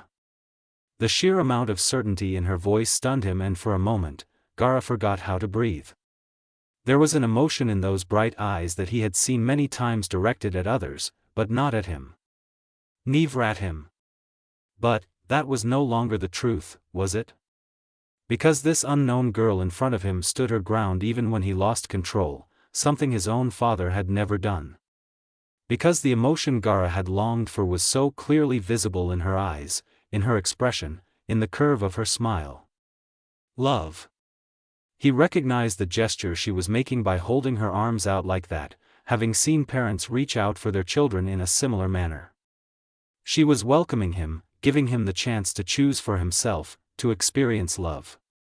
Refusing to get his hopes up yet at the same time yearning, Gaara whispered a few words, focused entirely on the strange girl. Unbeknownst to him, the sandstorm had died down, only a few scattered grains of sand floating in the air. Will you love me? I already do. Hiruzen watched anxiously as the tornado of sand rose higher and higher, worried for the redhead who had leapt in minutes prior with no concern for her own safety. If the situation didn't change in the next few minutes, he would have to use force. Just as that thought crossed his mind, the tornado slowed down, sand falling to the ground like rain and eventually dissipating. In what had been the epicenter were the two redheads, the Suna child staring at the female redhead with glassy eyes, filled with a mix of pain, despair and hope. Hikari was kneeling on the ground, arms held out to the boy. She did not pay any attention to the gawking shinobi and civilians around them, focused only on the child in front of her. A kind smile was on her face, a smile that he had seen only directed towards a few select people. Hokage-sama, should we? One of the shinobi spoke up, glancing nervously between his leader and the two children. It was safe to say that he was unnerved by the sudden disappearance of the sandstorm. Wait. Hiruzen shook his head, willing to leave the matter in Hikari's capable hands. She did have official custody of the Ichibi's Jinchuriki, and she was the only one in the entire village who would not fear him. He simply watched as the little boy shakily pushed himself up onto his feet, taking small, hesitant steps towards Hikari.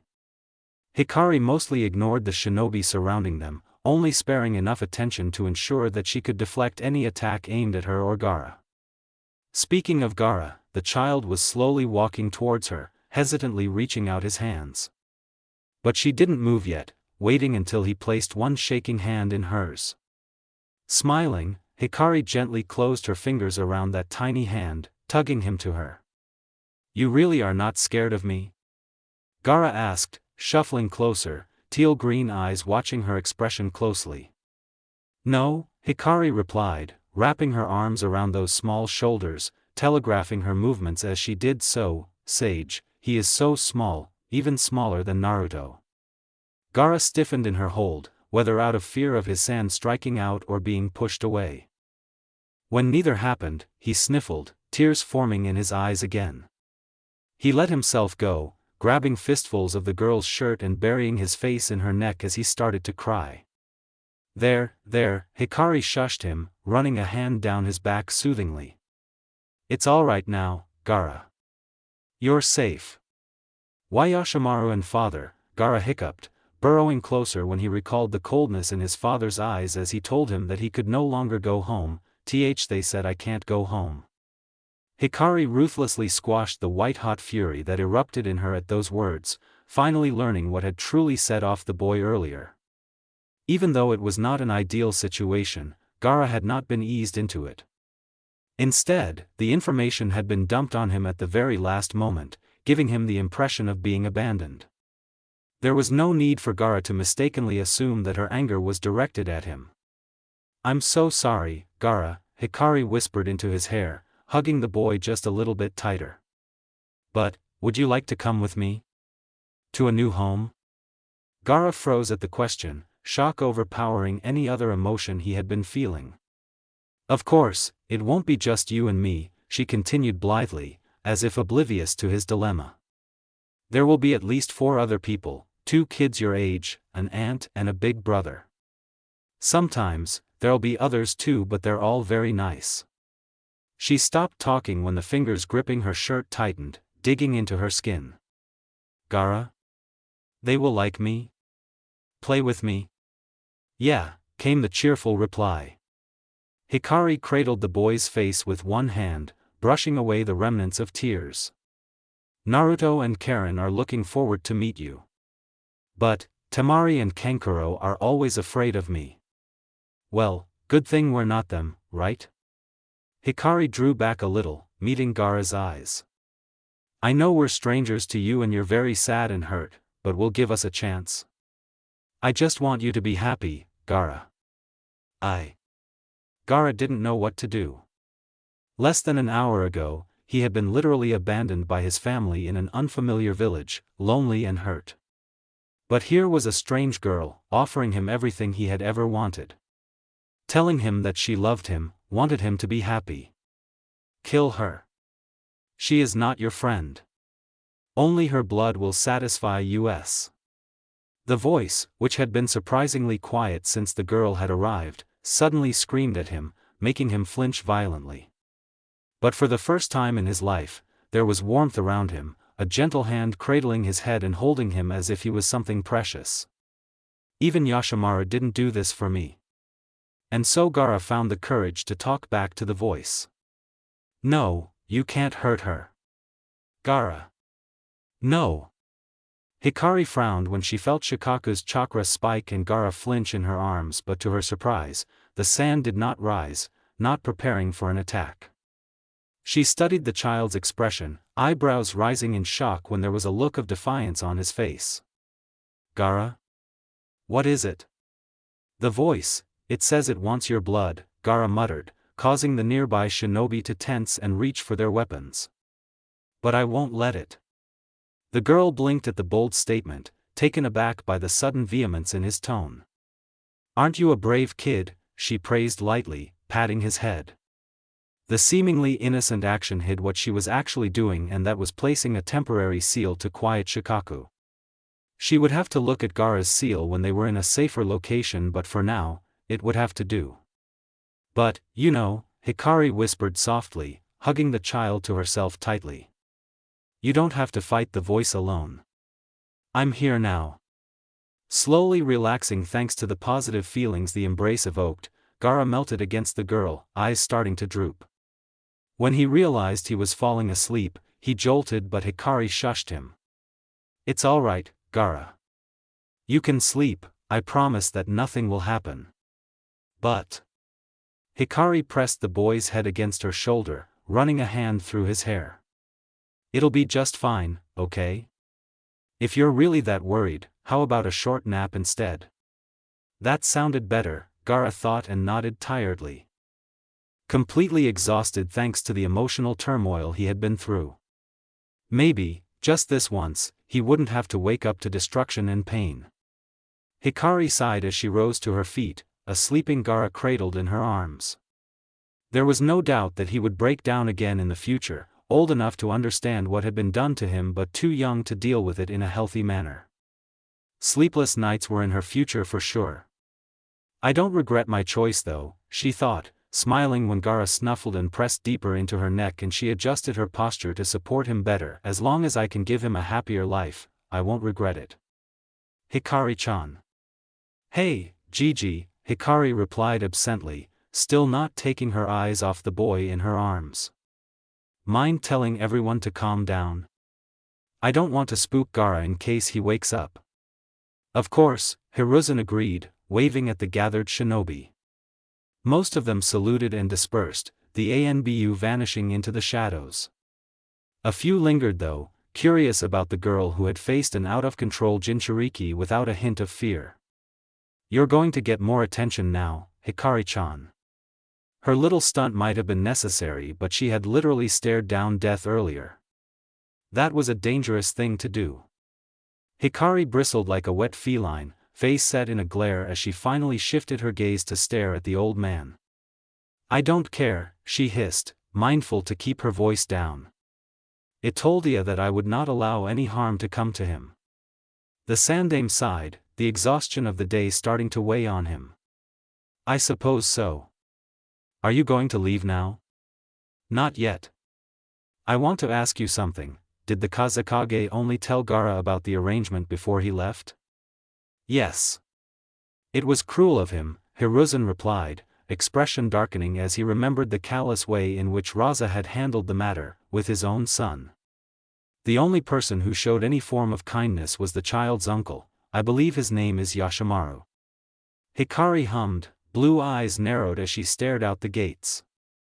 "I see." Recognizing that tone of voice, the old Hokage barely withheld a shudder. He almost begged, "Whatever you do, Hikari-chan, please Ito not cause an inter-village diplomatic nightmare." "I don't know what you're talking about, Gigi." "Hikari-chan, please." Raza watched the distant tornado of sand, visible despite the distance between Konoha and the Suna delegation, with a blank expression on his face. Not even an hour since the boy was left there and the bijou is already breaking free. At that rate, Suna would have their bijou back in their possession sooner than expected.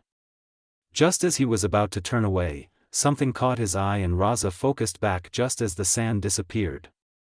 His brow furrowed, knocking Gaara out wouldn't stop the Ichibi from getting out from the seal. There were only two possibilities, either Gaara managed to control the bijou or someone sealed it. Neither was likely. Gaara-sama. Yashimaru was the only one staring in the direction of Konoha with concern and sorrow, having truly cared for his nephew. He didn't like having to leave the child amongst strangers but there was nothing he could do. "The boy is no longer any of our concern, Yashimaru," Raza reprimanded his brother-in-law, stern and unbending. "He is now Konoha's responsibility. Be as it may, Kazekage-sama, Gaara-sama is my sister's beloved son and he will always have my concern," Yashimaru shot back, expression demure but with eyes of steel. He would never be able to forgive Raza for his cruelty towards the son he had made into a monster. "At least one of you genuinely cares for him. Better than nothing, I guess." The Suna delegation tensed at the feminine voice, all of them turning around rapidly to face the source. Up in a tree a few feet away from them, a woman dressed in black was perched on a branch. She had short black hair framing her face and porcelain-like skin. But her eyes were the strangest feature. They were crimson, with slitted pupils. "Who are you?" Raza demanded, wary of the woman who had come so close without alerting any of them. There was an aura of danger around her even though she looked delicate. Like she would break at the smallest touch. "No one you know," she replied, staring at him with an unnerving intensity. "I just wanted to see what kind of a person you are to abandon your own son like that." Raza tensed at the accusation. "That is none of your business."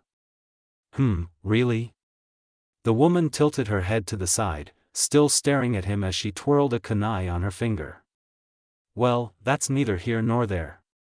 The air suddenly turned cold, intense killing intent leaking from the woman. Raza grit his teeth, fighting to stay on his feet and not fall to the ground in a shivering mess, like his shinobi. For some reason, Yashimaru was the only one spared.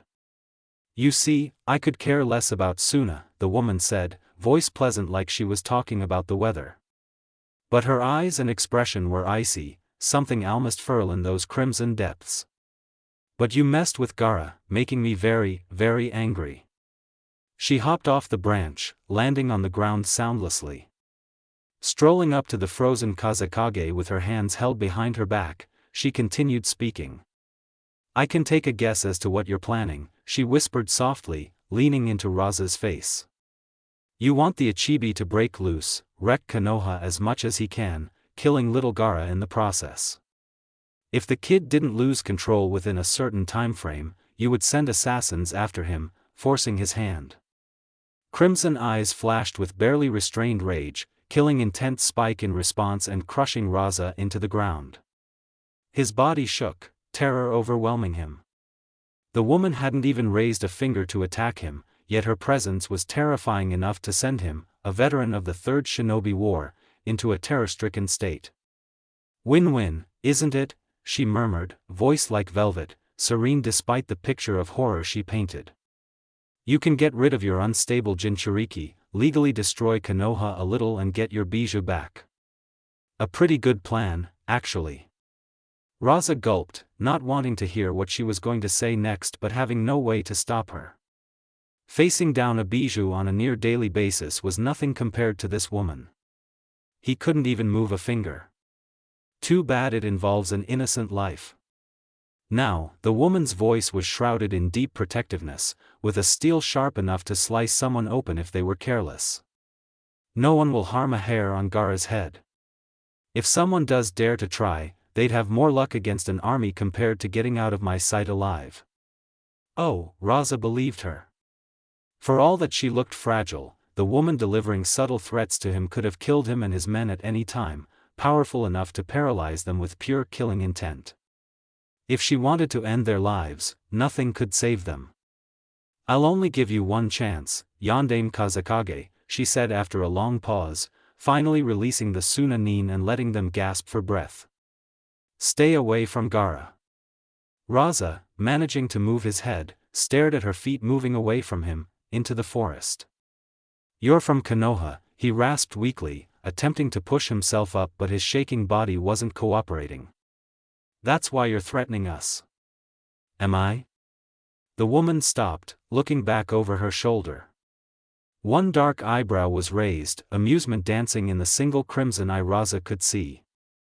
"A lot of the people there can burn, for all I care," she stated, a whimsical smile playing on her lips. But there was a dark edge to it that made the Suna nin shiver.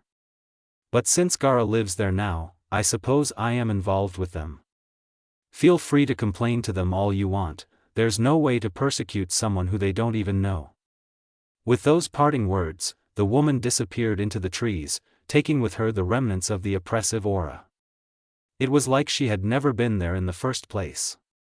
Just what kind of a monster have we provoked? Raza thought tiredly, running a shaky hand over his face. He could only hope that the mysterious woman wouldn't get it into her head to attack his village or something. There was no way he could fend her off. "I believe we should heed her warning, Kazekage-sama," Yashimaru said drily, moving to help the man sit up. He had not interfered, having secretly wanted someone to tell off Raza for his stupid actions. Looking after the best interests of Suna was a good thing, but there was a limit to how utilitarian one could be, especially when it came to people. Hopefully, Raza would take the incident as a sorely needed reality check. Quiet, Yashimaru, Raza snapped, covering his eyes with a hand. What can we do against a woman that powerful, anyway? The threat in her words was all too real and Raza wasn't willing to test his luck. He could only hope that his council would take his words seriously and not go too far. He did not want Suna to end up in ruins. Back in Konoha, Hikari bit back maniacal laughter when the memories of her Kage Bunshin came to her.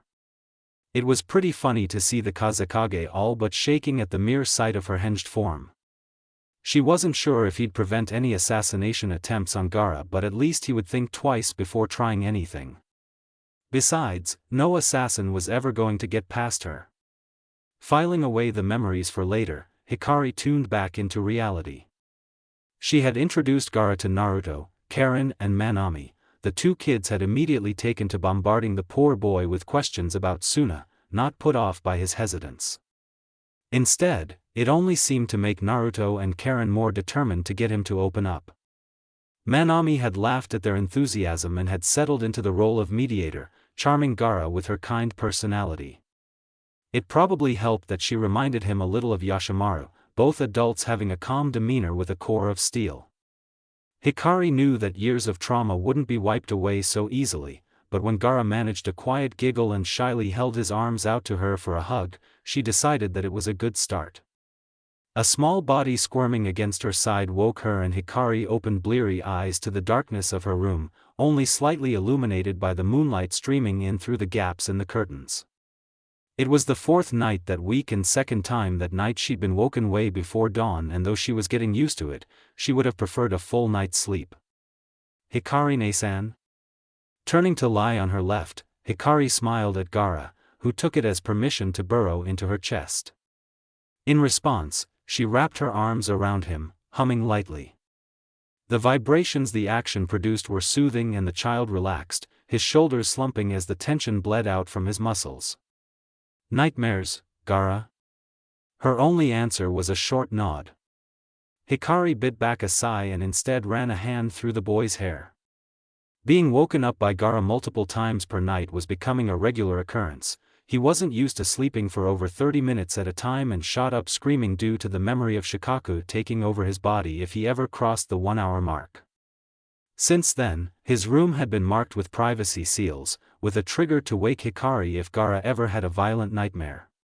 He never calmed down with Manami, and the next day was filled with grumpy 5-year-old zombies, something that was worse to handle. Fortunately, Manami and Karen were on the floor above them and the privacy seals helped not bother Naruto and Kakashi. Hikari had taken on the responsibility to care for Gaara and she wasn't going to push it off onto someone else. Not to mention only she was able to soothe the boy. "Can you try going back to sleep now?" Hikari whispered, pressing a kiss into Gaara's hair. He nodded, fingers twisting into the material of her shirt. She never once pushed him away, always holding him close in the aftermath of a nightmare, letting him seek comfort and assurance from her presence. Thankfully, Gaara drifted off in a few minutes, making the girl sigh in relief. It wasn't that she couldn't deal with him, but he needed the rest. The lack of proper sleep in his life so far hadn't had much effect on his body and her Gaara had grown up well, but she still worried. "Not sure if I'll fall asleep again though," Hikari thought wryly, tugging the blanket over their shoulders. Most of the time, she never slept once woken, simply lying in bed until it was time to get up. That was the case that day as well. The sun rose and the kids woke up, bright and cheerful. On a normal day, Hikari would have been just as loud and enthusiastic as them, but the culmination of the last 4 days left her a little too exhausted. Manami, bless that woman, took one look at the dull redhead and instantly took charge of the kids, distracting them while Hikari went about making a quick breakfast. Once the food was gone and Naruto and Karen were loudly debating what to do, with a quiet Gaara sitting next to them, Manami slipped into the kitchen to help with the dishes. "Are you alright, Hikari-chan?" she asked, taking care to keep her voice low but unable to hide the concern on her features. A frown tugged at her lips upon noticing the drowsiness in the usually bright blue eyes and the faint dark circles. "You seem tired." A short sigh escaped the younger redhead and Hikari sat down on the plate she had been wiping, bracing herself against the counter with both hands. I haven't been sleeping properly, she admitted, offering the woman a weak smile. Gaara's nightmares. Manami winced, recalling the first night the child had spent at their home. He had woken up screaming bloody murder, even though the connection between him and Shikaku had been broken. Years of trauma didn't disappear that easily. I see, last night too? Yeah. He's getting better. He drops off to sleep almost immediately but still wakes up at least 2 to 3 times every night. Manami couldn't help but give a smile at the obvious but failed attempt at being positive. That's good for Gaara. But not so much for you. I would offer to help but his reaction to me. I don't really mind though. Regardless, you're also a child, Hikari-chan, Manami said pointedly, raising an eyebrow when Hikari looked like she was going to protest. A very mature and powerful one, yes, but a child nonetheless. Hikari bit back the instinctive rebuttal that bubbled up, firmly reminding herself that she was in a 9-year-old's body, not the 21 she was mentally. She just did not have the endurance of an adult. I suppose. Tell you what, Manami started, putting the dried utensils in their respective places. I'll take the children out today, perhaps to that little clearing in the forest. You get some sleep. But Kakashi-kun and Tenzo-kun will be with us, she spoke over the girl, not allowing any objections. We'll be safe, Hikari-chan, don't worry. Maybe we'll even make it a picnic and you can have the house to yourself for the whole day. Hikari stared at the determined woman, equal parts amused and exasperated. I'm not going to win this one, am I? That earned her a sunny smile. Nope. Shisui jumped from branch to branch, making his way to the Uzumaki house. It was the first time he was visiting in over a week, while he would have been there almost daily. The reason was the newest addition to the collection of redheads residing in Konoha. The Ichibi no Jinchuriki, Gaara. He had not been present to witness it himself, but Shisui had heard the story repeated over and over by the other shinobi. Each person had had their own emotions and reactions, varying from pure awe to outright fear. After all, who wouldn't fear a girl who went up against an out-of-control Jinchuriki and came out unscathed? Shisui had wanted to see his friend as soon as he had heard the news, but Hikari had asked him and Itachi to stay away, for a little while. Gaara is still emotionally unstable, her note had said, which the Fox twins, Kira and Kaya, had brought the 2 Uchiha boys. He almost had a breakdown at the sight of Manami-san and Kashi and II. I'd appreciate it if you two could wait for some time, until it's safe for both of you and him. Honestly speaking, Shisui wasn't worried about the boy hurting anyone. Hikari was a brilliant seal master, and even if she couldn't fix Gaara's seal, she would have a way to help him at the minimum. He was more concerned about how she was holding up. The redhead had a tendency to take on too much and he wanted to see if she was alright. About an hour ago, a message had arrived, informing Shisui that he was free to visit the Uzumaki house. He had cheered, his patience paying off as he didn't have a mission and could go immediately. But Itachi had training with his genin instructor, since he had been allowed to take the Chunin exams, despite not having a team. I suppose it's because the exams are conducted internally and teamwork tests are a moot point when you're up against allies, Shisui thought, snickering as he recalled the pout on Itachi's face when he realized he had other responsibilities. He had promised to come over as soon as training was over though. Spotting his destination as the trees thinned, Shisui used a shunshin to cross the remaining distance and appear right in front of the door. He had been keyed into the barrier around the house months ago and he was free to come and go as he pleased. Hikari-chan, he called, slipping inside and kicking off his shoes. The house was unusually quiet. Normally, there would be childish laughter in the air at this time of the day, Naruto and Karen playing or doing minor training exercises that Hikari passed off as games. But now it was silent enough for him to hear his own heartbeat. Hikari-chan? Is no one home? Just as he was considering calling one of his summons to help find his friend, a voice called from the direction of the living room, "In here, Shisui." Shisui blinked. Hikari's voice sounded strangely muffled, and was that a trace of exhaustion? He stepped into the living room as instructed and stopped short. Hikari was pushing herself up, having been lying on the couch.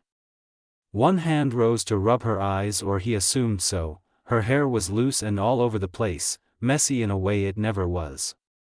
A blue eye peeked out from the curtain of red, blinking once before the girl huffed and pulled her hair out of her face. "Are you okay, Hikari-chan?" Shisui asked, tone worried as he strode over and knelt next to the couch. His sharp eyes didn't miss the faint dark circles under her eyes, and he cupped her cheek, running his thumb over the purplish bruises. "You look very tired." Hikari hummed, leaning into the touch and eyes fluttering shut. "You're the second person to ask me that today," she said, a little amused and annoyed that her poor physical state was so visible. "I just haven't been sleeping well lately." "Why not?" "Gaara. He has really violent nightmares and no one but me can get him to calm down." Shisui winced. "Poor kid. Isn't he only 5 or something? Did Suna screw him over that badly?" At his statement, Hikari's expression twisted into a scowl, fortunately not aimed at him. His dad sent assassins at him and called him a monster, not to mention the Ichibi wreaking havoc on his mind. If he's fine after all that, I'd be more concerned. When there was silence instead of the reply she had expected, Hikari looked up to see Shisui watching her with an odd expression. "Assassins?" he repeated, tone deadly soft. "Yeah. Pretty messed up, isn't it?" Shisui only nodded tightly, not daring to speak in case he accidentally directed his anger at the girl in front of him. It took a special kind of cruelty to sacrifice a child to a beast, then call the innocent a monster, to send someone to kill the child. Sometimes he had to wonder if the shinobi world would ever change its ways. Taking out a deep breath and letting it out slowly, Shisui allowed the rage to drain from him, aware that it would do no good for anyone. "Good thing he's in your hands now," he commented lightly, grinning at his friend. "If anyone can help him, it's you. Although it'll be even better if you could take care of yourself." "I'm trying," Hikari sighed, shoulders slumping. It wasn't her fault that most of her war habits hadn't faded in the least. Waking up to a disturbance only set her on high alert, expecting an attack or something of the sort. There was nothing she could do to convince her brain that she was safe. Eyeing her friend with a hint of contemplation, Hikari nodded to herself and tugged on his shirt, pulling him onto the couch. Shisui was amused but didn't protest the manhandling, grin widening when she pressed into his side. The redhead would normally hold everyone but the children and a few adults at arm's length. The only exceptions being himself and Itachi. She took every possible opportunity to wrangle a hug or cuddle out of them. Not that they didn't do the same. "You've grown taller again," Hikari murmured into the teenager's shirt, relaxing at the familiar warmth and chakra signature. Shisui had been only a few inches taller than her when they had first met. A few months ago she could lay her head on his shoulder comfortably. Now she barely came up to his upper arm. "Not fair. I'm 4 years older than you," Shisui pointed out, laughter in his voice at the girl's sulking. He managed to pull his arm free from her grip, wrapping the limb around her waist and tucking her into his side. "You have time to grow. Maybe, you'll still be taller though. That's a weird thing to be bothered by." Hikari didn't reply immediately, eyes drooping as sleep pulled her into its embrace. Nestled into Shisui's side, she felt safe, and that was enough to make her high-strung state start to ease. Not bothered, the expected protest came, broken in between by a yawn. "Now shut up and be my pillow." A chuckle slipped out his mouth at the girl's adorable actions, and Shisui shot a fond look at the redhead snuggled against his chest. He settled on the couch, adjusting the two of them so that they were comfortable. Hikari needed the rest and he had nothing to do until Itachi arrived anyway. "Sleep well, Hikari-chan." It was near noon when Itachi appeared in front of the Uzumaki house, having finished his training. He considered the lack of noise and wondered if there was no one home before discarding that notion. The 2 chakra signatures he had become very familiar with over the years were present inside the house. Shisui's shoes at the entrance also proved it, and the 10-year-old followed his senses, finding his friends in the living room.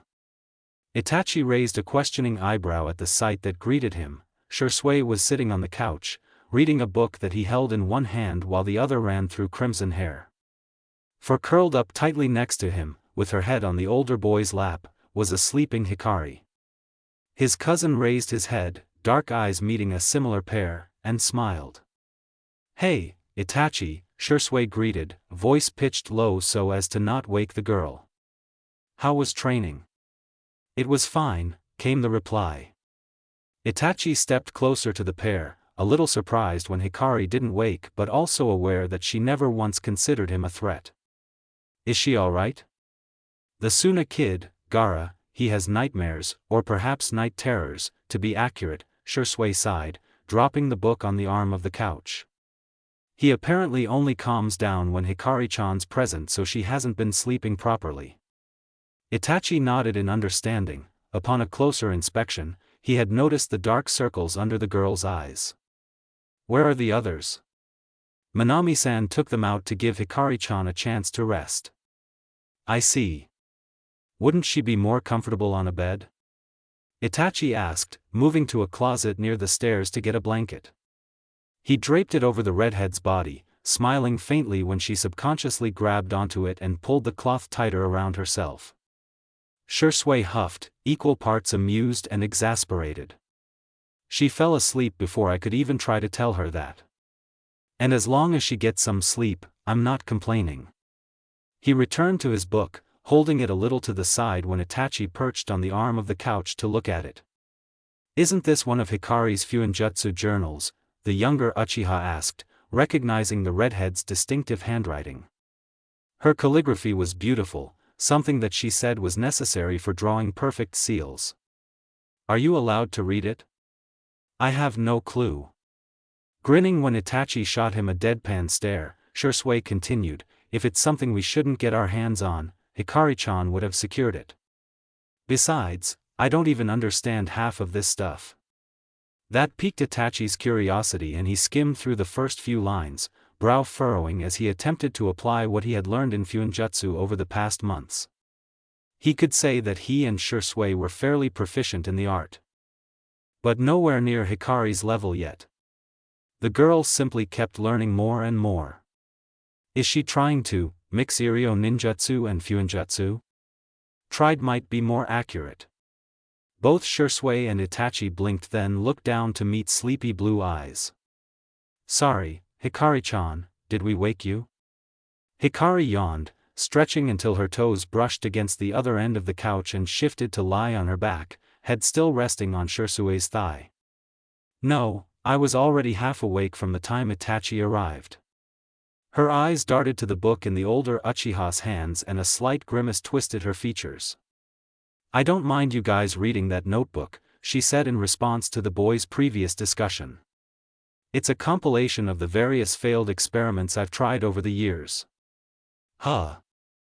Shisui looked back at the book, taking in the scribbles and crossed-out words, the margins littered with half-constructed ideas. For all that the writing was pretty, the content itself was a mess and rather chaotic. It sure did reflect the girl's train of thought. Was this really an attempt to mix Iryo ninjutsu with Fuinjutsu? Sort of. Medics aren't usually on front lines, and having something that could patch up serious wounds until a medic could be seen would have been nice. Itachi took the book, studying the theories Hikari had written down and trying to make sense of it. "It seems like you had trouble in sealing healing chakra." "Yeah. Unlike elemental chakra, healing chakra isn't so easily contained and depends on the user. So the matrix collapsed on itself and rendered the chakra useless," Hikari explained, sitting up and leaning against Shisui so that she could see the book too. Experimenting with Fuinjutsu was one of her favorite pastimes, and even if most of her attempts ended in failure, they were learning experiences. "I'm not saying it can't be done, just that method failed. Who knows? Maybe there's something that would work." The two boys exchanged bemused glances, wondering how their friend's brain worked and why she threw out completely groundbreaking ideas like they were commonplace. Shisui focused back on the book, squinting to read a tiny note at the corner of the page with the failed matrix. It sounds like you abandoned the idea, though. I did. The one thing I did find out from that experiment was that it's easier to learn Iryo ninjutsu from scratch compared to mastering fuinjutsu enough to use such a delicate seal.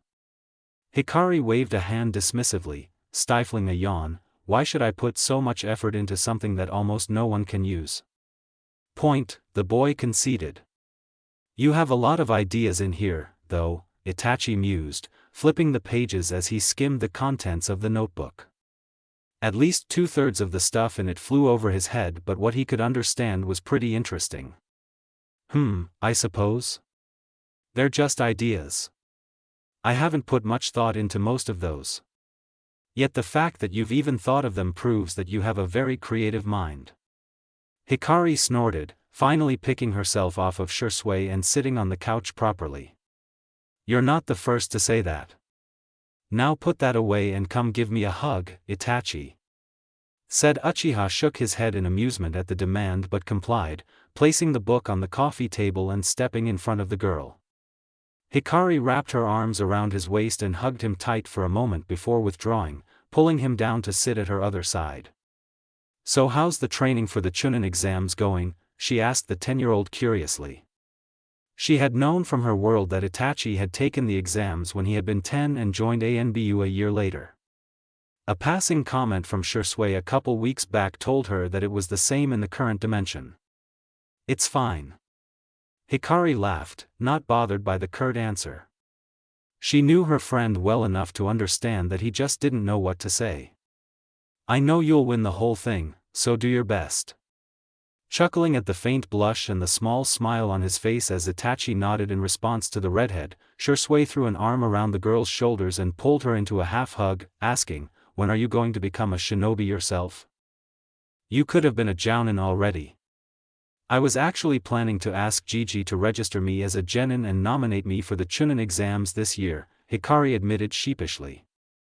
Now that Naruto and Karen were a little older, with Manami there to watch over them, she had thought it would be a good idea. But you're not going to. No, she agreed with a short nod. I can't leave Gaara yet. If I become a Chunin now, I would have to go on missions outside the village and that's not viable. Not to mention what Danzo would do without her presence to act as a buffer between him and the kids. Knowing him, the man was likely to be frothing at the mouth at the fact that yet another Jinchuriki was out of his grasp. I was hoping to snatch you and Itachi for my team, Shisui complained with a pout. Way to crush my dreams, Hikari-chan. Itachi chuckled, interjecting himself into the conversation. Even if she joined, you probably wouldn't be given 2 fresh Chunin, Shisui. And your ANBU, Shisui, Hikari added drily, raising an eyebrow when the teen startled. What, did you really think I didn't know? You're not that good an actor. Seriously, I can't keep any secrets from you. You probably could if you tried. Meh, too much work. It's not like you're going to sell me out anyway. Itachi glanced at the redhead out of the corner of his eye, wondering how he should frame his question. He didn't want to come off as rude or insensitive. Though there weren't many ways heckled ask, actually. Just spit out whatever you're thinking about, Itachi, Hikari murmured, glazed eyes staring at the scroll in her hands but clearly talking to him. Meeting Shisui's eyes over her head and feeling distinctly annoyed when the other Uchiha only shrugged, Itachi asked quietly, Hikari, how did you know how to deal with Gaara-kun? The Uzumaki stilled and dropped the scroll on her lap, gaze sharpening when she turned her head to look at him. Her eyes had lost that far-off look but he could see a trace of confusion in them as she spoke. What do you mean? Even though it appeared like you had charged in recklessly, that wasn't the case, was it?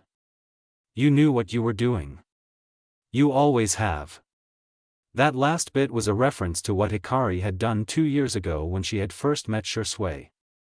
To the outside observer, it might seem like she had been improvising, but those who knew her were able to tell that she had planned most of her actions. There was no way she would have looked so assured otherwise. Hikari stared at Itachi, face expressionless. The tension rose in the room as seconds ticked by in silence, and just when Shisui was about to say something to ease the atmosphere, the girl chuckled. "You're way more observant than I give you credit for," she mused, amusement battling for place with weariness in her eyes. At that instant, she looked older than her physical looks implied. "That's right, I did know what I was doing. Gaara has been hurt all his life, and if I had let the shinobi attack him, I'm pretty sure at least a quarter of Konoha would have been leveled." Shisui swallowed, not liking the implication that they almost had a bijou loose in their village. "Is the Ichibi really that bad?" Hikari tapped her chin in thought, trying to figure out how to word it. "I suppose he's the most bloodthirsty of the lot," she said, giving up on being diplomatic. Her friends wouldn't care either way. The seal Suna used only made things worse. "Huh, really? How so?" Calling that rubbish a seal is an insult to Fuinjutsu. The redhead's face twisted in disgust and anger, making the boys chuckle. "Suna is known for its puppets and poison, not for Fuinjutsu for a reason. Sealing living beings, even if it's a sentient chakra being, is not as easy as sealing inanimate objects." That was something Shisui and Itachi knew, from their Fuinjutsu studies. There was a reason why Hikari had been adamant that they understood all the theory and were proficient in sealing literally any inanimate object before even attempting to seal a tiny bit of chakra. Chakra was never meant to be stagnant, and storing large amounts of chakra without proper precautions and contingencies was a recipe for disaster. And sealing bijou in humans is way different from sealing them in an artifact of some sort, Hikari continued. "Suna originally kept the Ichibi in a giant tea kettle. Don't look at me like that, I don't know why they did that, and Gaara is his third Jinchuriki. He was the only one out of the Kazekage's children who was compatible with the bijou." "Wait, go back a bit," Shisui interrupted, expression incredulous. "Compatible with the bijou?" "Yep.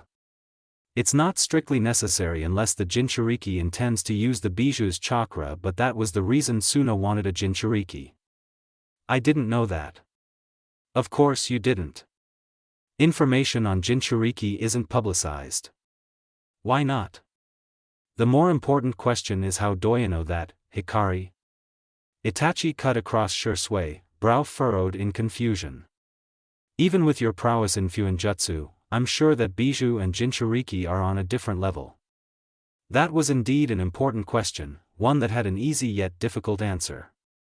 But it wasn't time yet. "I'm afraid I can't answer that yet," Hikari replied, apologetic but firm. "That goes for your original question as well, Itachi." The younger Uchiha held the girl's gaze, studying her emotions.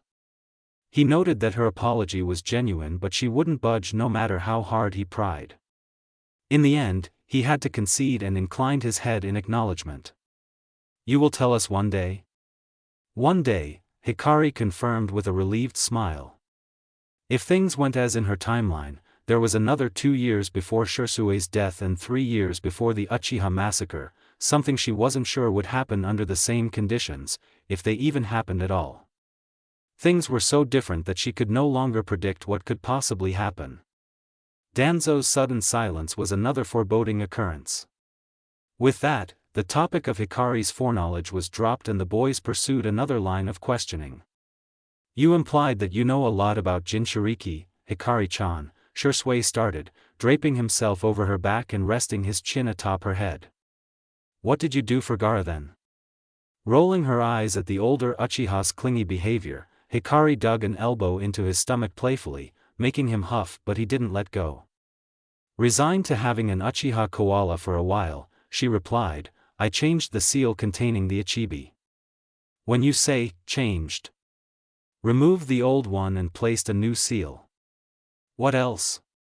Itachi stared at the nonchalant girl, wondering if she didn't truly realize the magnitude of what she had done. Even war veterans had cowered at a mere hint of the bijou's power, but here she was, casually saying that she had broken the first seal that had held the Ichibi back and replaced it with a better one. "You aren't the slightest bit afraid of a bijou, are you, Hikari-chan?" Shisui asked wryly, tightening his arms around the redhead's waist a little. He hoped that her courage wouldn't get her killed one day. Nope. After everything I've experienced, it would be silly to be scared of Shikaku. Feeling the faint pangs of hunger, Hikari poked and prodded the koala on her back until Shisui released her with a grumble. Anyone want lunch? Sure. What are you making? Something simple, I think. Not in the mood for much. Hikari slipped into the kitchen and examined the contents of the fridge. Sandwiches fine with you too? You should know by now that we'd eat anything you make, Hikari-chan, Shisui teased as he took a seat at the table. Itachi nodded in agreement. It was a proven fact that Hikari's cooking was delicious, and the two Uchiha knew of at least 10 fights that had broken out at the Jounin standby station when Kakashi had decided to share some of his food with the other Jounin. Everyone knew that the Hatake was doing it on purpose, especially since he was technically ANBU, but when it was great food on the line, it was worth it.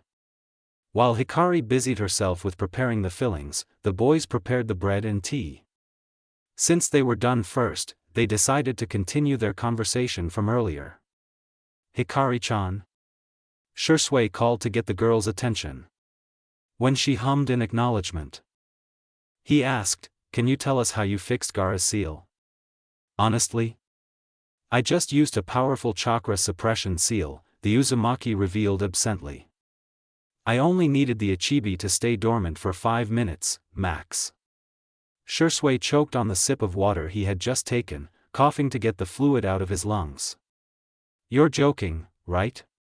A chakra suppression seal on a bijou? That's like using a sheet of paper to block a rampant river. When Hikari only turned to stare at him in confusion, Shisui's jaw dropped. You were serious? How? Like I said, it was a temporary measure. Breaking a seal is simple once you know what you're dealing with. You studied the original seal first and only broke it when you knew how to do it quickly, Itachi deduced, patting the other Uchiha's back. Then you placed the new seal. Correct. Shisui sighed, giving up on understanding the redhead. Every time I think I've gotten you figured out, you turn around and do something like this. Alright then, what seal did you use? The Shisho Fuin. Silence. Itachi and Shisui stared. The Shisho Fuin, or the 4 symbols seal, required a high level of talent and technique to perform. Hikari was talented for sure, but they would have thought that the Shisho Fuin would be above her current level. Apparently, not. Why didn't you go the whole way and use the hack Fuin instead? Itachi muttered, uncharacteristically sarcastic. I did consider it, Hikari shot back, mouth curled in a mocking grin as she regarded the two Uchiha. She was well aware that she was shocking them but couldn't resist trolling them further. But I decided to let Gaara choose for himself in the future if he wants it. There's a chance that he would not want to use the Ichibi's chakra, thanks to his bad experiences with it. Of course you did. Why are we even surprised? You got rid of the caged bird seal and created a better one for the Hyuga at 7, of course you can use the Shisho Fuin and hack Fuin. Shisui pointed the knife in his hand at the Uzumaki, attempting a threatening posture. You are so teaching us everything. Hikari snorted and shook her head, turning back to her task of slicing tomatoes. The two of you are already pretty good, she remarked, a hint of pride in her words. It was the truth, Shisui and Itachi were already halfway to seal master level. They only lacked experience. Give them a couple of years and they'd probably be close to Jiraiya's skills. The trio returned to the living room shortly after their light lunch, settling down for a quiet afternoon. Somehow, they ended up in a cuddle pile on the floor. Itachi was leaning against the couch, with Hikari's head on his lap and Shisui sprawled over the girl's stomach, the redhead not bothered by the weight. Are you going to sleep again, Hikari? Itachi asked, glancing past the scroll in his hands at the redhead. Hikari's complexion was better and the dark circles had faded, thanks to the rest she had gotten plus her healing factor. A few more hours of sleep wouldn't hurt, though. I might doze off but I don't feel tired anymore, she replied, letting her eyes close. On another matter, would you two like to meet Gaara? Shisui raised his head, raising an eyebrow in question. Is that all right? I asked first, Hikari shot back, poking him in the shoulder. But I think it should be okay. The house is a familiar and safe place, so he's pretty much meeting you on his turf. Sure. Why not? Good, the redhead smirked, because the others are just outside the door. Wait, what? The sound of the door opening and childish laughter filled the air a moment later, followed by Manami's fond but exasperated voice, Now, keep it down. Hikari-chan might still be asleep, you know? Too late for that, Manami-san, Hikari called cheerfully, extricating herself from the two Uchiha and getting to her feet. I'm already up. Nei-san. 3 high-pitched gleeful shrieks rang out in response to the girl's voice, and the pitter-patter of tiny feet echoed through the hall as Naruto, Karen and Gaara ran into the room. Hikari laughed as they tackled her, allowing herself to fall to the floor at the impact. Hey, midgets, she greeted them, ruffling their hair before winding her arms around the trio. How was the picnic? It was great. Naruto beamed, sitting on the older girl's stomach. You should have come too. Maybe next time, Naruto. Karen tugged on Hikari's hair, in an attempt to get the latter's attention. Can we invite Hinata and Ino next time? I think it will be a lot of fun. If they can come, the older redhead agreed easily with a smile. Now, is that mud I see on your clothes, Karen, Naruto? The two aforementioned children exchanged wide-eyed glances and shook their heads vehemently, chorusing, no. Unfortunately for them, Manami interjected drily, probably more than just mud, Hikari-chan. They made it a competition to see who could find and jump into the most puddles and ditches. I'm surprised they aren't dirtier than this. Mom. Manaoba-san. No fair. Oh. Hikari looked at Gaara, who was just as clean as he had been in the morning. Gaara is squeaky clean though. He didn't participate, Manami replied, casting a smile towards the now shy boy. He's an absolute dear, unlike 2 little devils I know. Cue the protests. Stifling her laughter, Hikari pushed Naruto and Karen off of her and towards Manami. You two need a bath, she declared, not budging when the pair fixed her with puppy dog eyes. They might be adorable, but no way was she caving to them. Go on. If you're good, I might be convinced to get you guys some chocolate tomorrow. The bribe did the trick. Naruto and Karen immediately perked up, eyes gleaming at the thought of a treat, even if it was for the next day.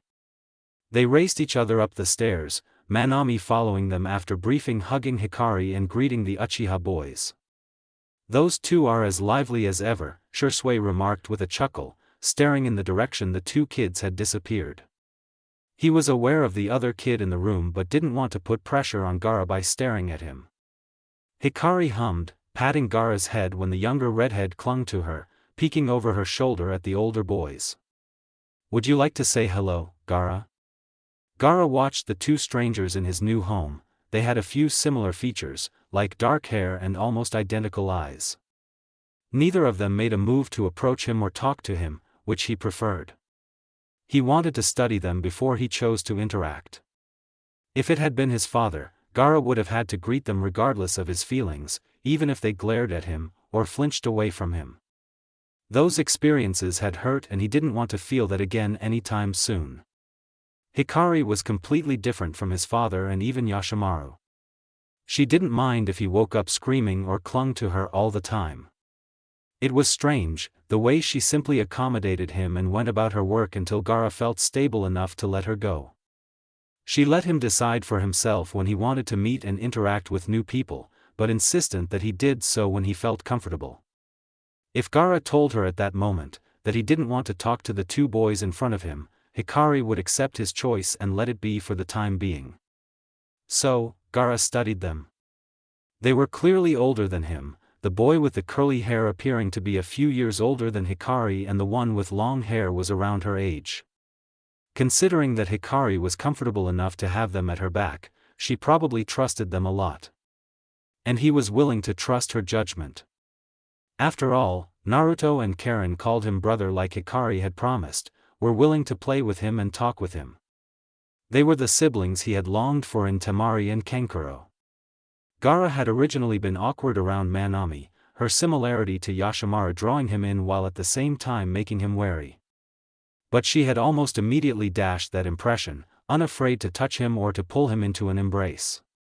He had panicked at the silver-haired teen, Kakashi, but the latter had kept his distance and simply waved at him in greeting once Gaara had settled down, never approaching him on his own volition but willing to entertain the 5-year-old if asked.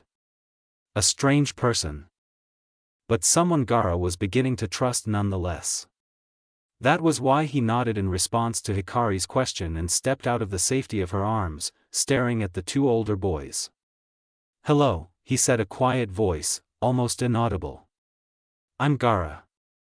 The boy with the long hair was the first to respond, giving the little redhead a soft smile. "Nice to meet you, Gaara-kun," he greeted in an equally quiet voice. "My name is Itachi." Gaara liked the other's voice instantly. It was soft and even, like the speaker rarely ever raised his voice. The 5-year-old hesitantly returned the smile, shifting his gaze to the other boy. "And I'm Shisui," the older boy grinned, eyes crinkled in genuine happiness. Gaara wasn't privy to the teen's thoughts though, which were full of rage. While Shisui was happy to meet the newest addition to the Uzumaki house, seeing that Gaara was so small for his age stoked his anger towards Suna. He kept a tight lid on it though, not wanting to frighten the child. Gaara was not responsible for the stupidity of ignorant people. "Hello," Gaara repeated, smiling a little at Shisui. The curly-haired boy reminded him a bit of Naruto. They had similar cheerful attitudes and a happy-go-lucky kind of charm. The two of you aren't scared of me?" Itachi and Shisui blinked, exchanging bemused glances before shaking their heads in unison. "Should we be?" Shisui shrugged, not quite sure why Gaara had asked that. "All I see is a cute and shy kid. But I've killed people." Gaara had wanted the answer to that question from a lot of people. Even though Naruto and Karen were the same age as him, they didn't have his experiences and he knew that they wouldn't understand. But older people would. Hikari had already shown that she didn't care about the bijou in him, and Manami probably knew as well, not letting it affect her actions. So he wanted to know if Itachi and Shisui would be bothered.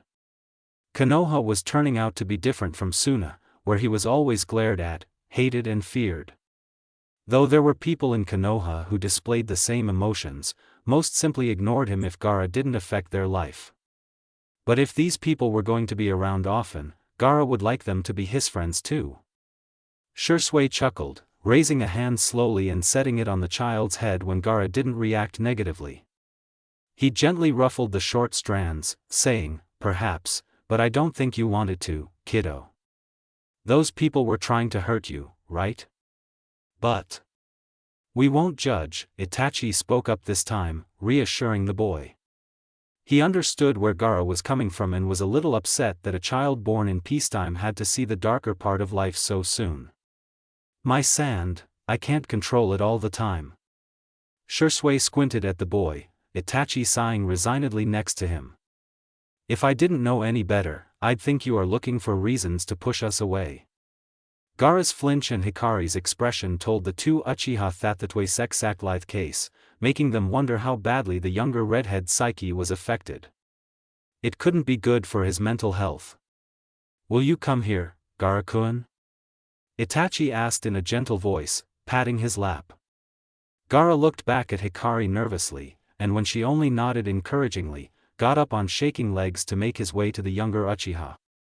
He stopped in front of the older boy and Itachi didn't force him to sit down, taking his hands instead. "You're worried that people might hurt you, and if you kill them to protect yourself, will hate you. Correct?" A timid nod. That earned a chuckle from Shisui, the teen leaning to the side so that he was pressed against Itachi and in Gaara's line of sight. "First of all, I dare anyone to touch a hair on your head with Hikari-chan and us around. Second, you should definitely protect yourself if some idiot tries to attack you. Wide teal-colored eyes stared at the Uchiha, a hint of tears shimmering in them. You'll protect me? Expression softening when the 5-year-old's tiny hands trembled in his grasp, Itachi nodded, telegraphing his movements as he drew the little redhead into a hug, like he had seen Hikari do many times. Always. It's a promise, Shisui agreed. His usually cheerful voice solemn as he wrapped one arm around Gaara's back in a comforting manner. With that, Gaara broke. He choked on a sob, throwing himself at the startled Uchiha heir. Hikari silently activated a privacy seal around the quartet, not wanting to alarm the rest of the house's occupants. It was a private moment and she held back her own tears, looking down at her fists. A hand came into her line of sight and Hikari looked up, finding Shisui smiling at her sadly. She took his hand, allowing herself to be pulled into the group hug. All 3 older children curled around Gaara, shielding him from the world as he cried his heart out. It wasn't long before Gaara cried himself to sleep, head resting against Itachi's shoulder. The Uchiha didn't complain, simply adjusting to better handle the slight weight. The child was very different from his own brother. Sasuke wasn't one to internalize his negative emotions and pretty much everyone knew when he was upset. Gaara wasn't like that though, drowning in his pain while desperately looking for someone to help him but not expecting it. He needed that, said Hikari quietly, watching Shisui wipe Gaara's tear-stained cheeks with his sleeve. I think he wanted to ask that question really badly, but he didn't need to do that with me, what with how we met. Manami-san and Kashi and I also showed it via their actions, leaving him no one to verbally answer him. Did you predict this? Hikari shook her head, leaning against Shisui when the teen curled an arm around her waist. After the emotional breakdown she had witnessed, she needed a little comfort herself. I knew he was holding something back, but I didn't know that it was this bad. They sat in silence for a while, only broken when Shisui asked in a deceptively light tone, if I asked real nicely, do you think Sandame-sama will let me assassinate the Kazekage? Itachi and Hikari stared at the older Uchiha, who looked completely serious. Then they looked at each other and promptly burst into laughter. Hey! Shisui pouted at their mirth, inwardly patting himself on the back for lifting the somber atmosphere. I meant it, you know. Wiping a tear, Hikari chucked, smiling warmly at the older Uchiha. I know. I'd love to rip into that bastard too, but let's not go that far, okay? She glanced back at Gaara, who was sleeping comfortably in Itachi's arms. Reaching out a hand, she cradled his face and the boy instantly leaned into the touch, so very affectionate despite all of his bad experiences. He would not have to grow up lonely this time, wondering why everyone hated him and giving in to the darkness just to be able to feel something that wasn't pain. Why go after him when we already have a precious treasure here? Danzo leaned back in his chair, his cold expression hiding the fury simmering inside. Damn that foolish Sarutobi, he cursed internally, obtaining a powerful weapon only to let the boy play house with those brats. If the Suna Jinchuriki had been placed with anyone else, Danzo would have been able to easily get him off their hands. The boy's weak seal and unstable behavior were landmines just waiting to be stepped on. Nobody in their right mind would be willing to house him once he started losing control. But Hiruzen just had to give Sabaku no Gaara to Uzumaki Hikari. That thorn in his side. Ever since she had appeared in Konoha, all of his plans had fallen apart, starting with the Uchiha. Danzo had no idea how she did it, but Uzumaki had to be the reason that the villagers weren't buying into the rumors about the Uchiha clan anymore. There were no signs that she had interfered in any way, no matter how deep he dug. Yet it was too much of a coincidence that the rumors had started losing traction the instant she had appeared on the scene. She also appeared to have obtained Hiruzen's favor, the old Hokage treating her as if she was his own grandchild. First she got the Kyubi no Jinchuriki in her grasp, then managed to twist Hatake Kakashi, of all people, around her finger. If that wasn't enough, Uzumaki struck up a friendship with Uchiha Itachi and Uchiha Shisui. From the reports his men brought him, Danzo knew that they were very close. The trio bonded far too quickly and far too tightly for anything he could attempt to break them apart. Then came the incident that brought the irritating redhead into the spotlight, the Kumo incident. While Danzo had suspected Kumo's motives, he had thought he could use it to his advantage. That had been why he had leaked the girl's existence to the other village. There was no way Kumo would give up the opportunity to get an Uzumaki, after their failed kidnapping of Uzumaki Kushina years ago. But those idiots had failed, thanks to ingenuity on the girl's part. She had outsmarted them even while at a disadvantage, rescuing the Hyuga heiress while at it. Her involvement in the incident had brought her to the attention of the clan heads, cutting down any possibility of whisking her away without anyone's knowledge. If that wasn't enough, Uzumaki Hikari had called upon the Hyuga's debt to her, somehow convincing them to get rid of their caged bird seal. Is it true that the Hyuga's caged bird seal is no longer in use, Hayashidano? Utatane Koharu asked the reserved Hyuga head, a hint of shock leaking into her voice despite her attempt to hide it. Everyone had dismissed the rumors at first, unable to believe that the Hyuga clan that valued their traditions more than anything else, had abolished the use of their seal. An even more preposterous rumor had spread, stating that the main and branch family system had also been discarded. Most simply scoffed and refused to believe the rumors, rolling their eyes at those who insisted that it was the truth. It wasn't until the Hyuga twins had appeared in public at the same time, no one being able to tell the difference between them without the caged bird seal on the younger twin, that the rumors blew up. It is the truth, Koharu-dano. Hayashi inclined his head in agreement, expression a mask of serenity even if he didn't actually feel calm. They had been able to hold on to the charade for a measly 2 months before the game was up. But what about the Byakugan? We cannot allow it to fall into enemy hands. In response, Hayashi pulled back his sleeve to reveal his arm. There was the mark of a small bird in flight, wings stretched out, inked in black just under his elbow. This is a seal that will lock away the Byakugan upon a Hyuga's death, and can be placed anywhere on the body. Cutting off my arm will do nothing to stop its functionality. He covered his arm, an impressive glare on his face when the advisors made to say something. And that is all I will reveal on this matter, respected advisors, Hayashi said in a sharp tone, not willing to entertain the old fools. It is a clan matter, and it will remain as such. Despite the Hyuga clan head's tight-lipped stance on the issue, Danzo's men had managed to unearth the truth, even it had taken them months to do so. One of the former Hyuga elders had been dissatisfied with the clan's changing power dynamics and had all but been willing to spill the truth once sufficiently inebriated. The information had only spurred Danzo to gain control over the Uzumaki girl, but once again, to his growing anger, he had failed. Rumors did not affect her, protected as she was on all sides by every shinobi clan in Konoha. He couldn't even get his root to tail her anymore. Uzumaki was a sensor of unknown range, and Danzo knew, as diligent as she seemed to be, she would have only improved her skills over time. Uzumaki Hikari is becoming dangerous, he thought, gritting his teeth. Danzo recalled the fearless way the 9-year-old girl had charged into a sand tornado created with the Ichibi's chakra. If I let her grow with no one to control her, she may become a threat.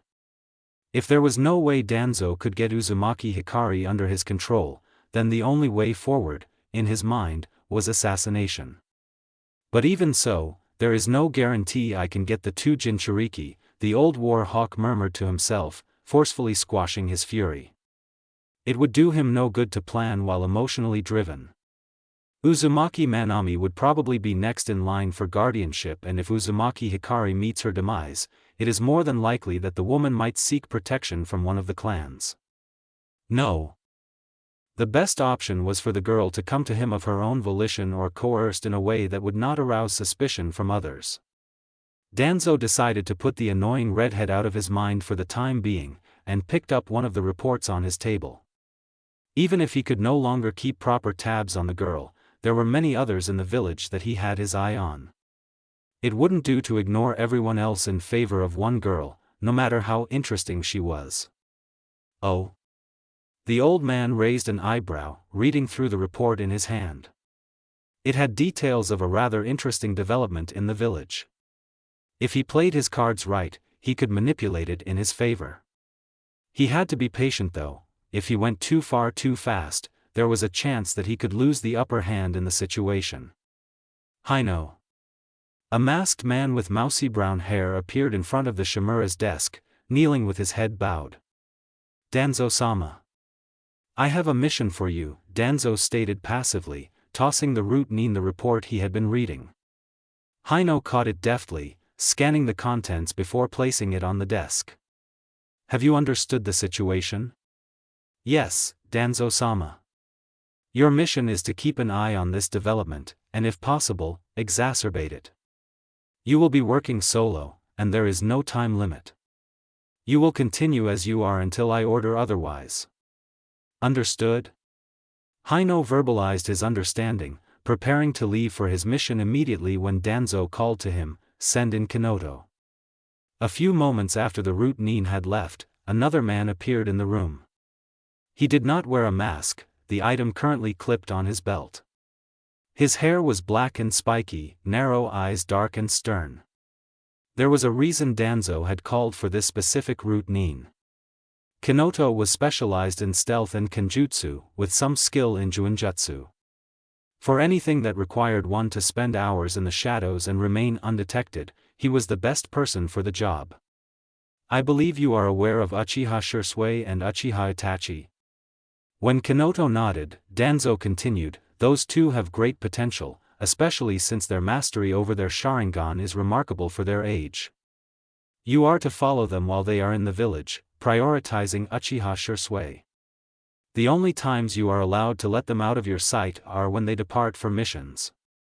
I understand, Danzo-sama. Will we be recruiting them into Root?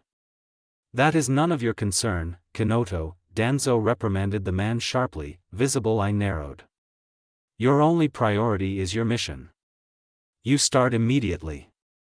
Dismissed. Yes, Danzo-sama. The black-haired man bowed once in respect and saluted, vanishing the next moment. Danzo sat back in his chair once he was alone in his office, satisfaction clear in his expression and bearing. The two missions he had just assigned might just provide the opportunity he needed. Of course, depending on how the situation evolved, Danzo would adjust his plans. It was going to take a few months at least, perhaps even a few years. But he was a patient man. And if his newly made plan worked, then it would be all worth it. Would you stop mumbling? It's hurting my ears. Kurama grunted in annoyance when his container only ignored his words and continued pacing the length of their shared mindscape, muttering under her breath. The water sloshed around her feet, the sound filling the otherwise silent space. Oi, brat! Stop that and listen to me. Hikari startled and jerked to a halt, looking up at the fox with wide eyes. Kurama hardly ever lost his temper at her nowadays, and for him to do so now was rather surprising. Sorry, it's just. Danzo was finally appearing to make a move. She had noticed a root nin following Shisui and Itachi around, mostly Shisui. He was rather good too, barely using any chakra in order to keep himself as hidden as possible. It had made her uneasy, even if the man hadn't made any threatening moves towards the Uchiha. The old geezer is plotting something, Hikari finally said, staring up at her partner helplessly. She didn't like how Danzo's attention had shifted from her to her friends. As long as she was the target, she could handle it. But not the boys, who were mostly unaware of the darkness in Konoha. Even as smart as they are, Shisui and Itachi would probably not be expecting an attack from inside the village. Then just tell them, Kurama snapped. He didn't know why the girl didn't just kill the old war hawk. If it were him, he would have ended that sorry excuse of a man's life the moment he got a chance. Killing that scum would be a lot easier too. I want to do that, but I need to know everything he's hiding before I do. When the fox looked askance at her, Hikari elaborated with an exhausted sigh, I sensed seals all over his body, control seals, trigger seals, even interconnected networks. I have no idea what they're for and I don't want to risk it. You believe killing him could trigger something? Hikari nodded, biting her lip in thought. As paranoid as he is, Danzo would definitely have tons of countermeasures. For now, I'm maintaining surveillance on him to see if I can find out what he's hiding.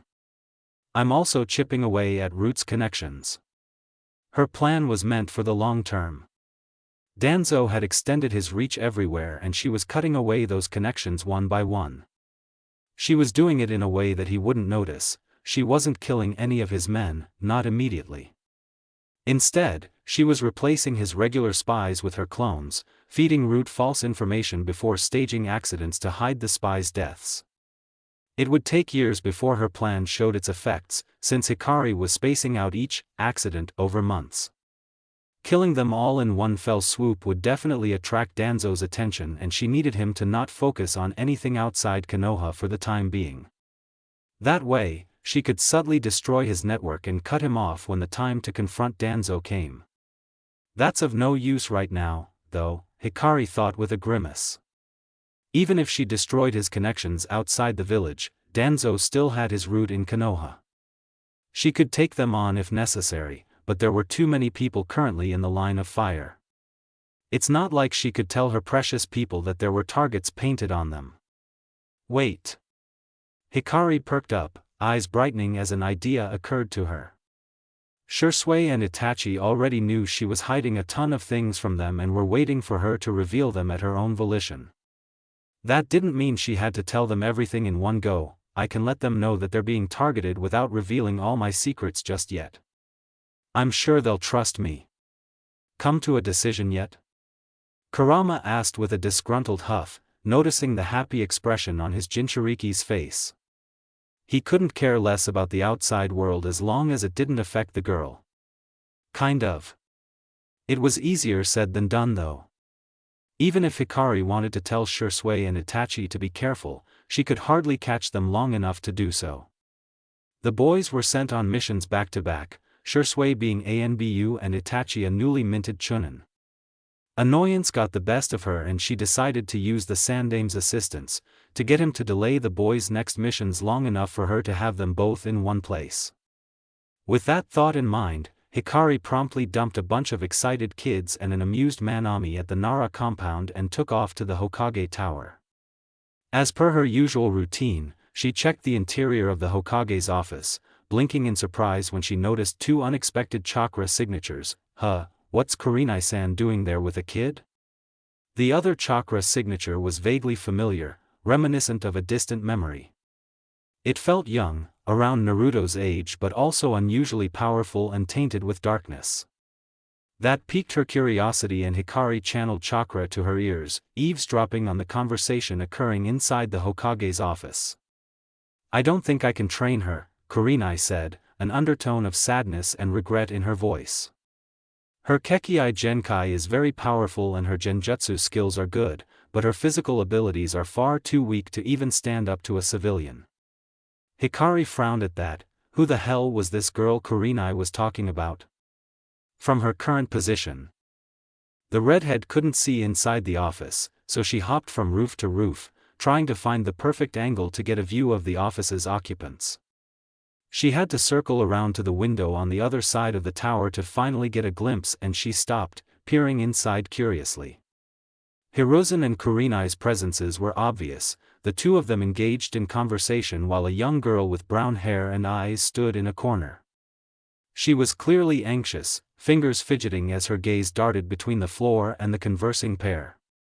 Now where have I seen her before? Hikari muttered under her breath, studying the unknown girl carefully as she tried to rack her brains for a clue. Meanwhile, the conversation between the two adults continued and she had to focus on them as well. I see, Hiruzen murmured, voice soft as he directed an expression full of pity at the young brunette in the corner. What do you suggest we do then, Kurenai-chan? I believe it is best to seal her powers, Hokage-sama. What? Even if her ability is powerful, it is of no use unless she can use it without being a danger to herself and others. No, the unknown brunette cried out, tears beading at the corners of her eyes as she panicked. Please, give me a chance. I want to be a kunoichi, I promise I'll train hard. Kurenai turned around, shaking her head at the girl. Even if you have the will, I don't believe you can accomplish this, Yakumo-chan. Yakumo. Kurama Yakumo. That was it, that was why the brunette was familiar. Hikari recalled a mission she had done with Sakura, Team 8 and Gai-sensei. She had met the girl then, Yakumo, who was capable of casting powerful genjutsu using paintings as a medium. It had been a strange and taxing mission. Although, isn't Yakumo supposed to be older? She looks around Naruto's age, the eavesdropping redhead mused, frowning as she tried to recall more details from the past. This is supposed to happen in the future too, after Lee started training under Gai-sensei. Why is it happening now? Remember that this is a different dimension, Kurama spoke up out of the blue, opening one crimson eye lazily. Even if many things have been the same so far, we can't expect everything to be identical to our original world. You've got a point. Hikari tuned back into the conversation she was listening into just as Kurenai refused the young girl again, saying that determination was of no use if she did not have the ability to back it up. What the? Was Kurenai-san like this in my world too? I'd only seen her encouraging Hinata. Yakumo should be a similar case too. Ushering the now sobbing brunette back into her corner, Kurenai approached the Hokage. Her voice was pitched low this time, in an obvious attempt to keep Yakumo from hearing her next words. Her secondary personality is dangerous, Hokage-sama. It has already killed her parents. If we don't seal it in her powers, it could go on a rampage. Hiruzen sighed, nodding in agreement. I suppose so. Outside the tower, Hikari saw red. She finally recalled everything. In her world, Yakumo's parents had asked for a tutor for their daughter, but it had ended up being useless, and Yakumo's Kekii Genkai had been sealed, along with the secondary personality, Ito. The seal had weakened once, Ito killing the girl's parents before it could be subdued once again. Yakumo had mistakenly believed that the fire that had killed her parents had been the Sandame's fault and had sought revenge. Yakumo's life had been miserable after the death of her parents, and she had also faced a betrayal in the form of her uncle. Unkai had deemed her a threat to the Kurama clan and had chosen to assassinate her. Hikari's mission had ended with Yakumo coming to terms with the truth, overcoming the control Ito had on her. But it was not the same here. The poor girl had already lost her parents, whether or not she knew that it had been the Ito's fault. And now Kurenai was refusing to teach her, with the Hokage about to seal her powers. All for what? For a dangerous secondary personality that could have been easily sealed or removed altogether without affecting her Kekii Genkai, if only the Sandame had the brains to call upon Hikari or Jiraiya's Fuinjutsu expertise. Gritting her teeth at the fury that engulfed her, Hikari flared her chakra in one violent burst and took off running. She leapt off upon reaching the edge of the roof, slipping through the window of the Hokage's office in one smooth move and skidding to a stop in front of the crying brunette. Both Hiruzen and Kurenai had flinched at her earlier burst of chakra, the woman spinning on her heel to face the redhead. Hikari, what dash? I expected better from both of you, Gigi, Kurenai-san. The old Hokage frowned, brow furrowing in confusion at the anger in the girl's voice. Were you listening in on us? Considering that the privacy seals weren't activated, I considered it fair grounds, Hikari sniped back, blue eyes narrowed in a glare. Anyone else would have been punished or at least reprimanded for the impudence she was displaying, but she didn't care, not when the Sandame was still making the same mistakes despite having been warned. Then you know how dangerous Yakumo-chan's powers could be. All I hear are excuses, considering who I have in my care. For Sage's sake, Hikari had two Jinchuriki for siblings, both of whom could cause more destruction than Ito. Kurenai, having stayed silent till then, spoke up, it is better for Yakumo herself if she pursues another path, Hikari. She is too weak physically to be involved in combat. Hikari shifted the focus of her glare from the Sandame to the crimson-eyed woman, internally wondering where the confident Kurenai she had known in her future was. The Kurenai in front of her, despite being self-assured, didn't have the confidence to be responsible for a student. If a teacher didn't have belief in their student, then they were both doomed to fail. So? Hikari raised an eyebrow, staring down the two adults. If I had listened to all the people who said I couldn't do something, I wouldn't be here right now. But dash. Do you realize what you are doing? The redhead interrupted, arms crossed over her chests as she stood protectively in front of a now silent Yakumo. You're not even giving the kid a chance to prove herself. Even if she's 6, 7? She still has her own will. When Kurenai's expression showed only regret and determination to stick to her initial opinion, Hikari harumphed in annoyance. I can't deal with the two of you right now. She turned around, kneeling in front of the little brunette. Offering the teary girl a gentle smile, she said, Hi there, I'm Uzumaki Hikari. What's your name? Kekurama Yakumo, the younger girl hiccuped, cheeks red and splotchy. She clutched her skirt tightly, stifling a sob as she tried to fight back the rush of disappointment and pain at being rejected by Kurenai. Well then, Yakumo, you have a pretty face, so don't ruin it by crying, Hikari remarked, wiping the brunette's tears away with her sleeve. Want to tell me what's wrong? I want to become a kunoichi, but Hokage-sama and Kurenai-san say that I can't, Yakumo whispered, shoulders slumping and head dropping in hurt and disappointment. She knew that she couldn't be a close-range fighter, but she had thought that honing her genjutsu skills and Kekkei Genkai would give her an opportunity. Why not? Because I'm weak and good at only genjutsu. First of all, stop thinking like that, Hikari said, poking the girl's forehead with her fingers. Itachi was rubbing off on her, she thought absently as Yakumo rubbed the spot with a pout. You're still young, even if you're not the best, you can get stronger physically with the proper diet and training. Really? Yep. Beaming and inwardly sighing in relief when Yakumo brightened, light brown eyes shining, Hikari continued cheerfully, pointedly ignoring the protests from the adults behind her, and if you're good at genjutsu, I have 2 friends who I can rope into teaching you. Hikari-chan, you can't dash. Shut up, Gigi. The words were spoken in a dark tone, the redhead straightening, one hand resting on Yakumo's shoulder in a gesture of comfort. Hikari looked over her shoulder, eyes blank as she bored holes into the old Hokage with her gaze. She wasn't the Naruto of the past, who would forgive unconditionally.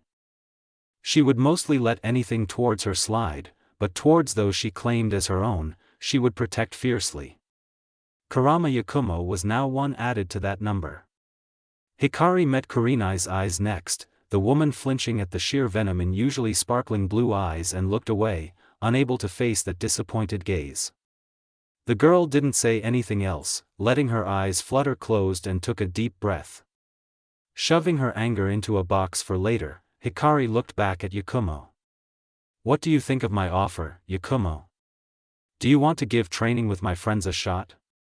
The little brunette stared back uncertainly, fingers twisting the material of her skirt. Yakumo really did want the chance, but after having her hopes dashed so severely by Yuhi Kurenai, she was justifiably wary. The girl in front of her had no reason to help her and she couldn't help but question her motives. Why? Why do you want to help me? Because I know what it's like to be told that you can't do something, came the prompt reply. Hikari ruffled the younger girl's hair gently, making Yakumo giggle and swat at her hand. I won't force you to do anything. I'm just putting the offer on the table. Can I think about it? Of course. Take all the time you need.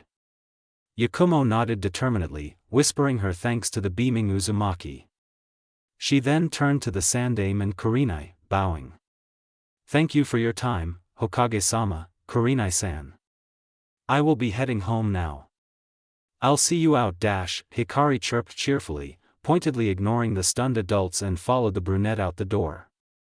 She knew that Yakumo was studying her curiously, but Hikari didn't mind and pretended to not notice the burning gaze. The pair had almost reached the lobby when the Uzumaki registered another familiar chakra signature and stopped halfway down the stairs, grabbing Yakumo's shoulder. Is that man related to you? She asked, pointing to a middle-aged man with light brown hair. Yakumo blinked in confusion and peered into the lobby, expression showing recognition when she saw who Hikari was referring to. Yes, That's my uncle. How did you know? Hikari hummed lightly, eyeing the man with a contemplative gaze. She actually knew him, identifying him as Kurama Unkai. He was someone with a great sense of responsibility and was respected in the Kurama clan, so much that his clansmen never questioned his orders. In a sense, she could respect him, but at the same time, she did not like him. Like Danzo, and Hiruzen to a certain level, Unkai was the type to choose an extreme solution for a simple problem. His chakra is similar to yours, Hikari said in response to a curious Yakumo. I don't know if Unkai is already planning to kill Yakumo, since she's refused to let herself be sealed and I won't allow it. It's best if I take some precautionary measures. Pulling off her bracelet from her wrist, Hikari swiped a finger over the engraved seals to deactivate them and applied another one with her chakra. Here, she murmured, taking Yakumo's hand and sliding the bracelet onto her wrist. If you want to talk to me or need me for anything, and I mean anything, just channel chakra into this. I'll come, no matter when or where.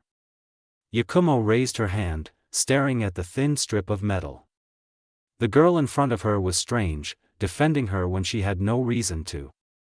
She even gave her an opportunity to become a shinobi, something that even the hokage was reluctant to provide. Is it a summoning seal? Something like that. It wasn't like Hikari could tell her that it was the Hiraition.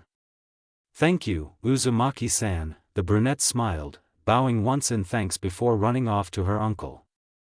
The man nodded at the girl and the two made their way out of the Hokage tower, Yakumo looking over her shoulder to wave goodbye to Hikari. Ah! Hikari sighed when the pair was out of sight and tugged on her hair in frustration. How troublesome. Troublesome brat, Shikaku grunted, amused and a little bewildered at how the midget lying on the grass in front of him had so easily scolded the highest authority in the village. Hikari had reappeared an hour after she had dumped the rest of her family in his house. Complaining about stupid old men who couldn't look past their nose. Come on, Shikaku-san, there's no way I could sit back and let them do that to Yakumo. I know that. I'm just wondering, are you going for the full set? Huh? The Raikage, the Kazekage, the Hokage to an extent, the Nara ticked off on his fingers, raising an eyebrow at the redhead. You've threatened them all directly or indirectly, and from what I know, you're planning to kill Orochimaru someday, who's going to become the Otokage. Are the Mizukage and Tsuchikage safe from you? Hikari snorted, jabbing the chuckling Nara in the side with an elbow. Not my fault they're all idiots or bastards, she stated flatly, before smiling mischievously. And who knows? Maybe I'll finish the set.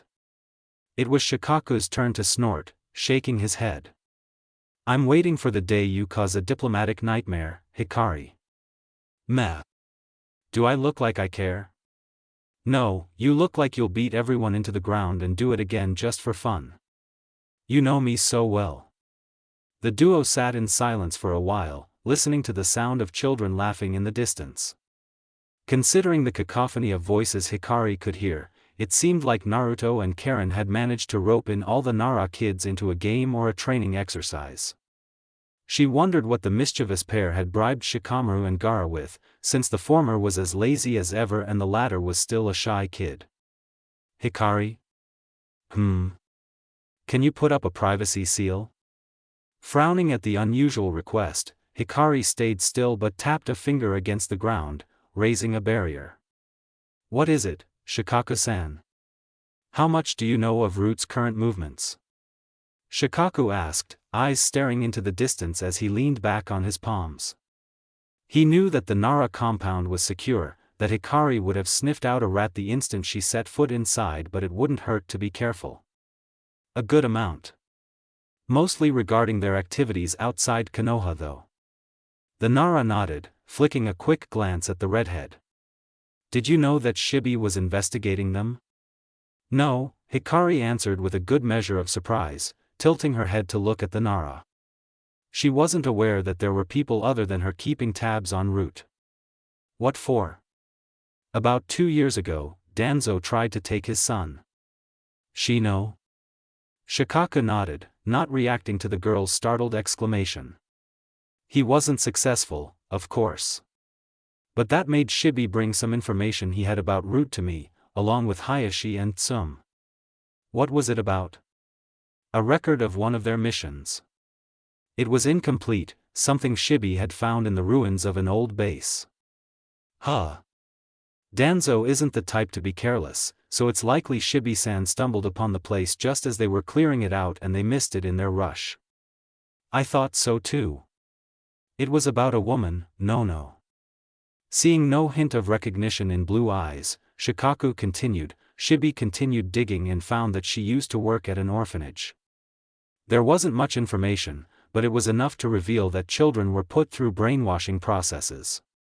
Shikaku told her everything that the Aburame clan head had uncovered, which wasn't much, considering the scale on which Danzo operated, but it was still a decent amount. Perhaps it wasn't entirely incriminating, but it should have been enough to launch a formal investigation into Root. But Hikari knew that nothing of the sort had occurred. Was Gigi informed of this? Yes, a week ago, the Nara said grimly, a dark sort of understanding and frustration in his eyes. Shibi had asked for his assistance and the two, along with Hayashi, had requested a meeting with the Sandame. Unfortunately, no matter how much they had argued, the old Sarutobi had not done anything except reprimand Danzo, along with a warning to no longer involve children. Hikari scowled. That's going to be strike 2, she muttered to herself, Shikaku looking at her curiously. Naruto's Jinchuriki status being revealed was strike 1 for Gigi. One more and I take matters into my own hands. Do you intend to kill Danzo? I wanted to do that the moment I entered Konoha. The girl extended her senses. Scowl deepening when she noticed that the Root Nin was still tailing Shisui. I warned Gigi, and while he's not as bad as he was in my world, he still hasn't grown a proper spine when it comes to his old teammates. If Danzo wasn't hiding something, you'd have found his cold and unrecognizable corpse long ago. Her words held a dark promise, and Shikaku had no doubts that she would follow through if, or rather, when things finally came to a head. Anyway, he cleared his throat, getting the Uzumaki's attention. The reason I'm telling you this is because I doubt Danzo would stop recruiting children.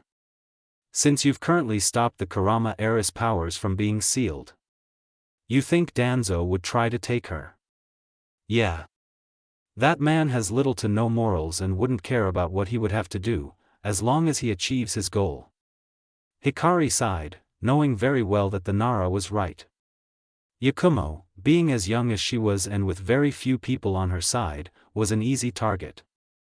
I gave her a Hiratian marker, she told Shikaku. I can get to her instantly if she needs help.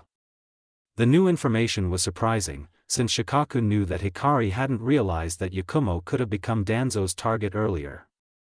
So she had to have given her marker for a different reason, and he said as much. Well, danger isn't always from the outside. Yakumo will be betrayed by her clan. Kind of. Hopefully, I'm just being paranoid and it won't happen. Speaking of Yakumo, she's different here. Different how? She's younger than me, when I would have expected her to be around my age or older. And her parents died far too early in this dimension. Huh. The two descended into silence, Shikaku mulling over what she had told him and how it could impact the timeline. I'm fairly sure we discarded the notion of keeping the timeline intact when you adopted Gaara, he finally said, quirking a smile at the redhead. He still remembered her outburst, when she had declared that the timeline could go to hell. I believe Yakumo's circumstances are natural to this world, since she was born before you arrived. Only your interference in her sealing and any further involvement will likely affect things. You're concerned about other things, correct? A short hum was his answer. From what I understand, certain events are meant to occur, regardless of interference. The butterfly effect caused by your existence may or may not affect them. What do you mean? I mean that you shouldn't worry about what your actions could cause. Since there is no way of telling what effect your presence has on this world. Hikari sighed, sitting up and staring into the distance.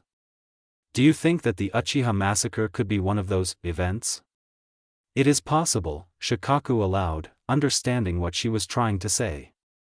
Perhaps the situation isn't the same anymore, but that doesn't mean some outside force couldn't cause the massacre.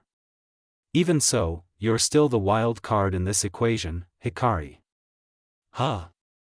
You have the ability to interfere, since you aren't tied to any authority but your own. You answer only to yourself, so as long as you can contain the consequences, you can practically do anything within your own limits. Can you stop with the riddles and get to the point? Shikaku chuckled and ruffled the pouting girl's hair, clarifying his earlier words. I mean that you shouldn't worry about the timeline and watch out for events occurring like in your world. If it's within your power, do whatever you want to do. Yakumo choked back a sob as she ran through the corridors of her house, skidding around a corner. She scrabbled to regain her balance as her bare feet slipped on the wooden floor, fear clenching her heart as a kunai whizzed past her ear. "Why, uncle," she screamed in her mind, picking up the pace when she heard footsteps. "Why do you want to kill me?" It had been a normal day at the start, Yakumo going about her usual routine. She didn't have a trainer yet. It had been a week since her disastrous meeting with Kurenai and she still hadn't been sure on whether to accept Uzumaki Hikari's offer. Yakumo hadn't let it stop her though. Doing a little physical training to strengthen her body. When it had gotten late, her uncle had asked for her to meet him in his study, only for him to start attacking her out of nowhere. Terrified, Yakumo had thrown a kunai she had luckily had on hand to startle him and had used that moment of distraction to make her escape. Her next course of action had been to seek help from the rest of her clansmen, but none of them had assisted her, instead following her uncle and trying to kill her. Just a little more, she gasped, bursting out of the house. If she could cross the back garden and make her way into the forest surrounding the compound, Yakumo could get help from the patrolling ANBU. Ah! A kunai embedded into her thigh and Yakumo gasped in pain, collapsing on the grass. She curled up a little, one hand reaching for the weapon. She didn't know if she should pull it out or not, but before she could come to a decision, a shadow fell over her and she looked up to see her uncle looming over her. "Why?" Yakumo pleaded, tears streaming down her cheeks. "Why are you doing this?" Unkai stared at her, expression blank. After a moment of contemplation, he dipped his head in a nod and lowered his kunai. "I suppose you have a right to know why your death is necessary." That startled Yakumo, the girl having thought that he had been trying to kill to get the position of clan head.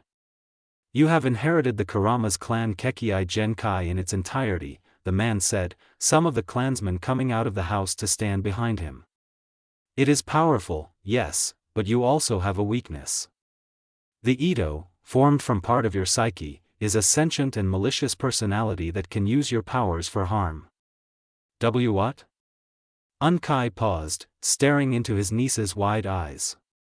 The girl might be innocent, but there was no telling when the Ito would control her. "Your parents were killed by it." Yakumo flinched, freezing in place as horror crept into her mind. "I killed mother and father," she whispered to herself, looking down at her hands. They were scraped and dirty, but suddenly, all she could see was them being covered in blood. She felt sick. "I do not believe it to be your fault," Unkai told her, in a moment of sympathy. He understood that Yakumo didn't ask for the Ito to be born. Yet there was also no way he could allow her to roam free, now that Yuhi Kurenai had refused to train her and Yakumo not letting her powers be sealed. No one could tell when the Ito would wreak havoc again. Unkai wished to protect the Kurama clan, enough that he was willing to take on the crime of killing the heiress, his only niece. "But please understand, with this, you can be free of the guilt of your parents' deaths and will not be responsible for harming another with your powers." The girl on the ground heard all of her uncle's words, processing them rapidly. Yakumo was smart, she understood what Unkai meant when he said that a part of her mind had killed her parents and why she was dangerous. But she still wanted to live, even with the guilt of her parents' death weighing on her mind. Yakumo curled up with a cry of despair, channeling chakra around her body in a desperate attempt to protect herself when a kunai came down with a sense of finality. "Someone, please help me." The pain she was expecting did not come. Instead, the sound of blades clashing reached her ears and Yakumo looked up in shock, only to see a curtain of crimson. Really? You encounter a problem and immediately decide to kill the kid instead of seeking a solution? Hikari snarled, pushing back against Unkai and delivering a roundhouse kick to his head. The man stumbled from the sudden and unexpected assault, especially from a girl who wasn't even 10 years old. The rest of the Kurama clansmen jumped in to assist, but their path was blocked, thanks to a blue barrier that sprung up between them and the two girls. Turning her back in an indirect insult and taunt to the perplexed group, Hikari knelt next to the shivering brunette. "I'm glad I made it on time," she murmured, helping Yakumo sit up.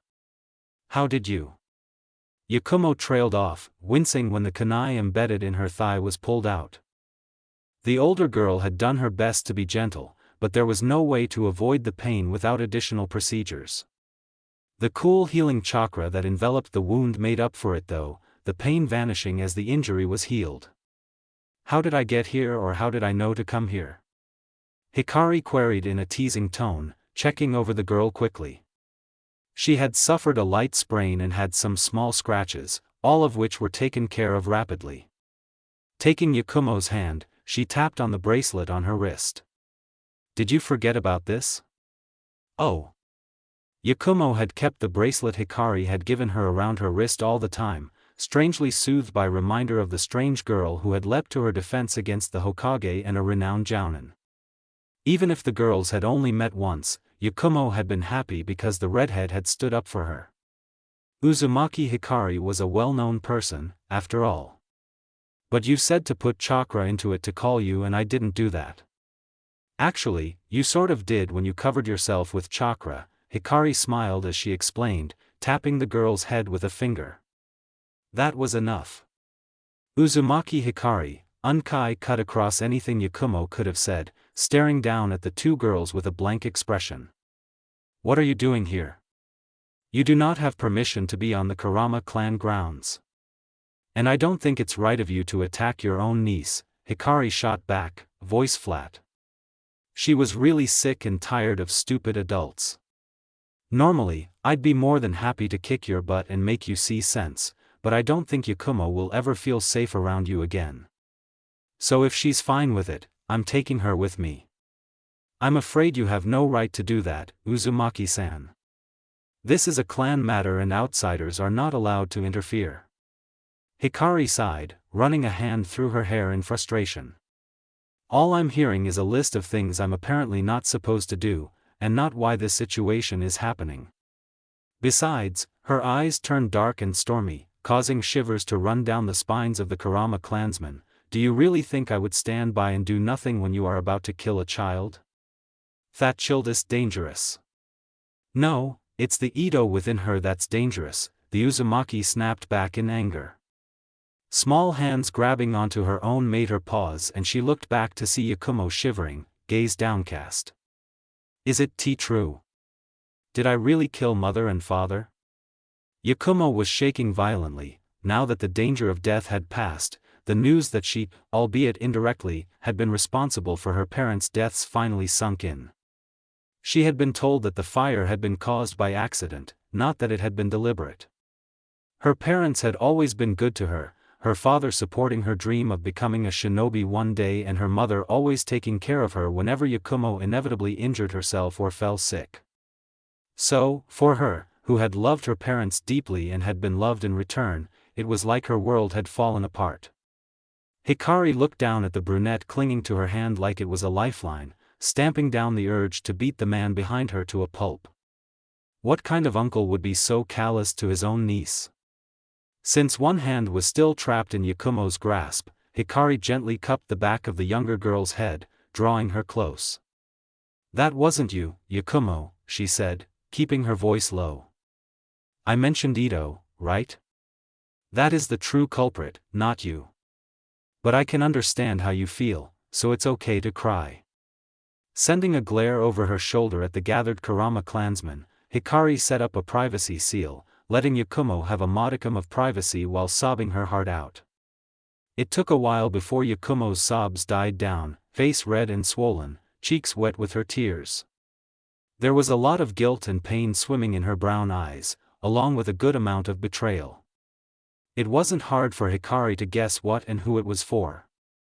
Uzumaki-san? What is it?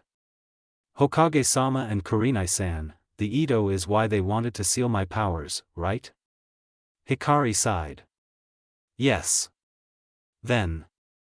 Whatever you're thinking of, stop it right now, Hikari ordered, ruffling the girl's hair. Don't make a serious choice like this when you're upset.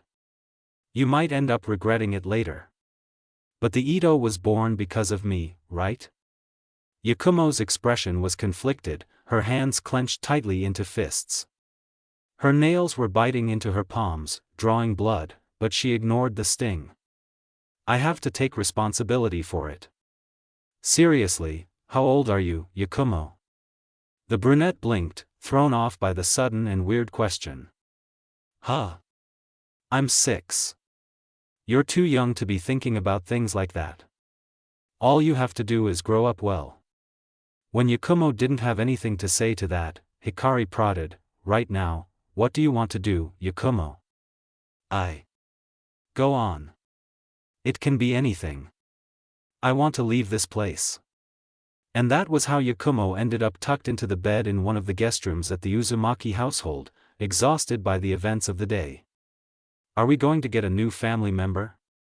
Manami asked idly as she wiped the dishes, sorting them into their places.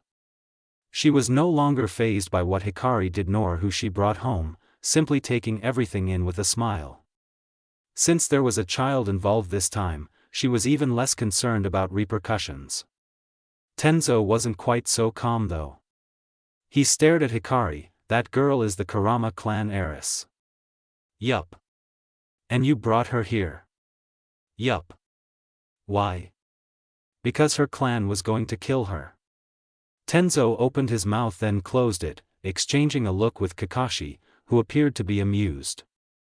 Realizing that he wasn't going to get any help from the Hataki, the Mokuton user asked, an explanation, please? Hikari snorted but complied, giving a concise summary of what had happened, from the day she had met Yakumo until the current day. Since she asked to leave, I brought her here for now. What do you intend to do with her, Hikari-chan? Manami re-entered the conversation, wiping her hands on a towel as she settled at the table. Since it could be argued that you kidnapped Yakumo-chan. I'd like to see anyone try to get her back, Hikari replied with a sardonic smile. Honestly? It's her choice. I'm planning on extracting the Ito from her psyche when she feels up to it, so that she's no longer viewed as a threat. After that, she can do whatever she wants. You realize that Yakumo-chan's likely to choose to stay here, the older woman pointed out. She had seen the way the little brunette had clung to Hikari, reminiscent of how Gaara had been when he had first arrived. All her instincts told her that there was no way Yakumo would choose to go back home, not after how she had been betrayed. But she's still an heiress, Tenzo interjected, expression troubled. If the Kurama clan kicks up a fuss, you'll be dragged in, Hikari-san. I'd be more worried for them rather than our redhead, Kakashi said, eye curving in a smile. He wasn't the least bit concerned. He knew that Hikari was more than capable of handling the Kurama clan, considering that she had the backing of most of Konoha's major shinobi clans. Also, there was no way the Kurama clan would be allowed custody of Yakumo after what they had done. In the worst-case scenario, she would be placed in one of the other clans. Such faith, Hikari retorted drily. She sighed, staring up at the ceiling. I wonder why most of the shinobi villages are so bad at caring for children. If I went around picking up kids like this, I could probably start my own village. The village of misfits, Kakashi chuckled, patting the girl's head in a mocking manner. His light mood did not dissipate at the scowl and swipe he received. Where do I sign up? Stop joking, Kashi and I. Shisui paced anxiously outside the door to Fugaku's office, hands clasped tightly behind his back. He was waiting for a particular piece of information, but the wait was getting to him, considering how time-sensitive the issue was. Impatience isn't going to help, Shisui, Itachi spoke up, leaning against the wall opposite the study. His naturally calm demeanor was beneficial for him to maintain his poise, especially since he was internally just as concerned as the older Uchiha. Yeah, but dash. The door to the study opened at that instant and Fugaku stepped out, making Shisui freeze in place and Itachi straighten. The man studied both boys, then tilted his head towards the inside of the room. Come in.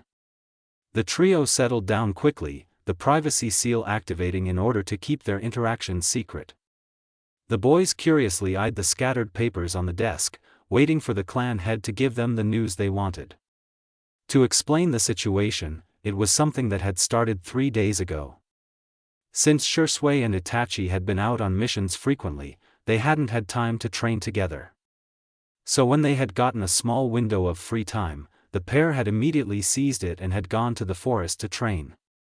Normally, they would have invited Hikari, but since they were training their Sharingan, the girl had decided not to join them.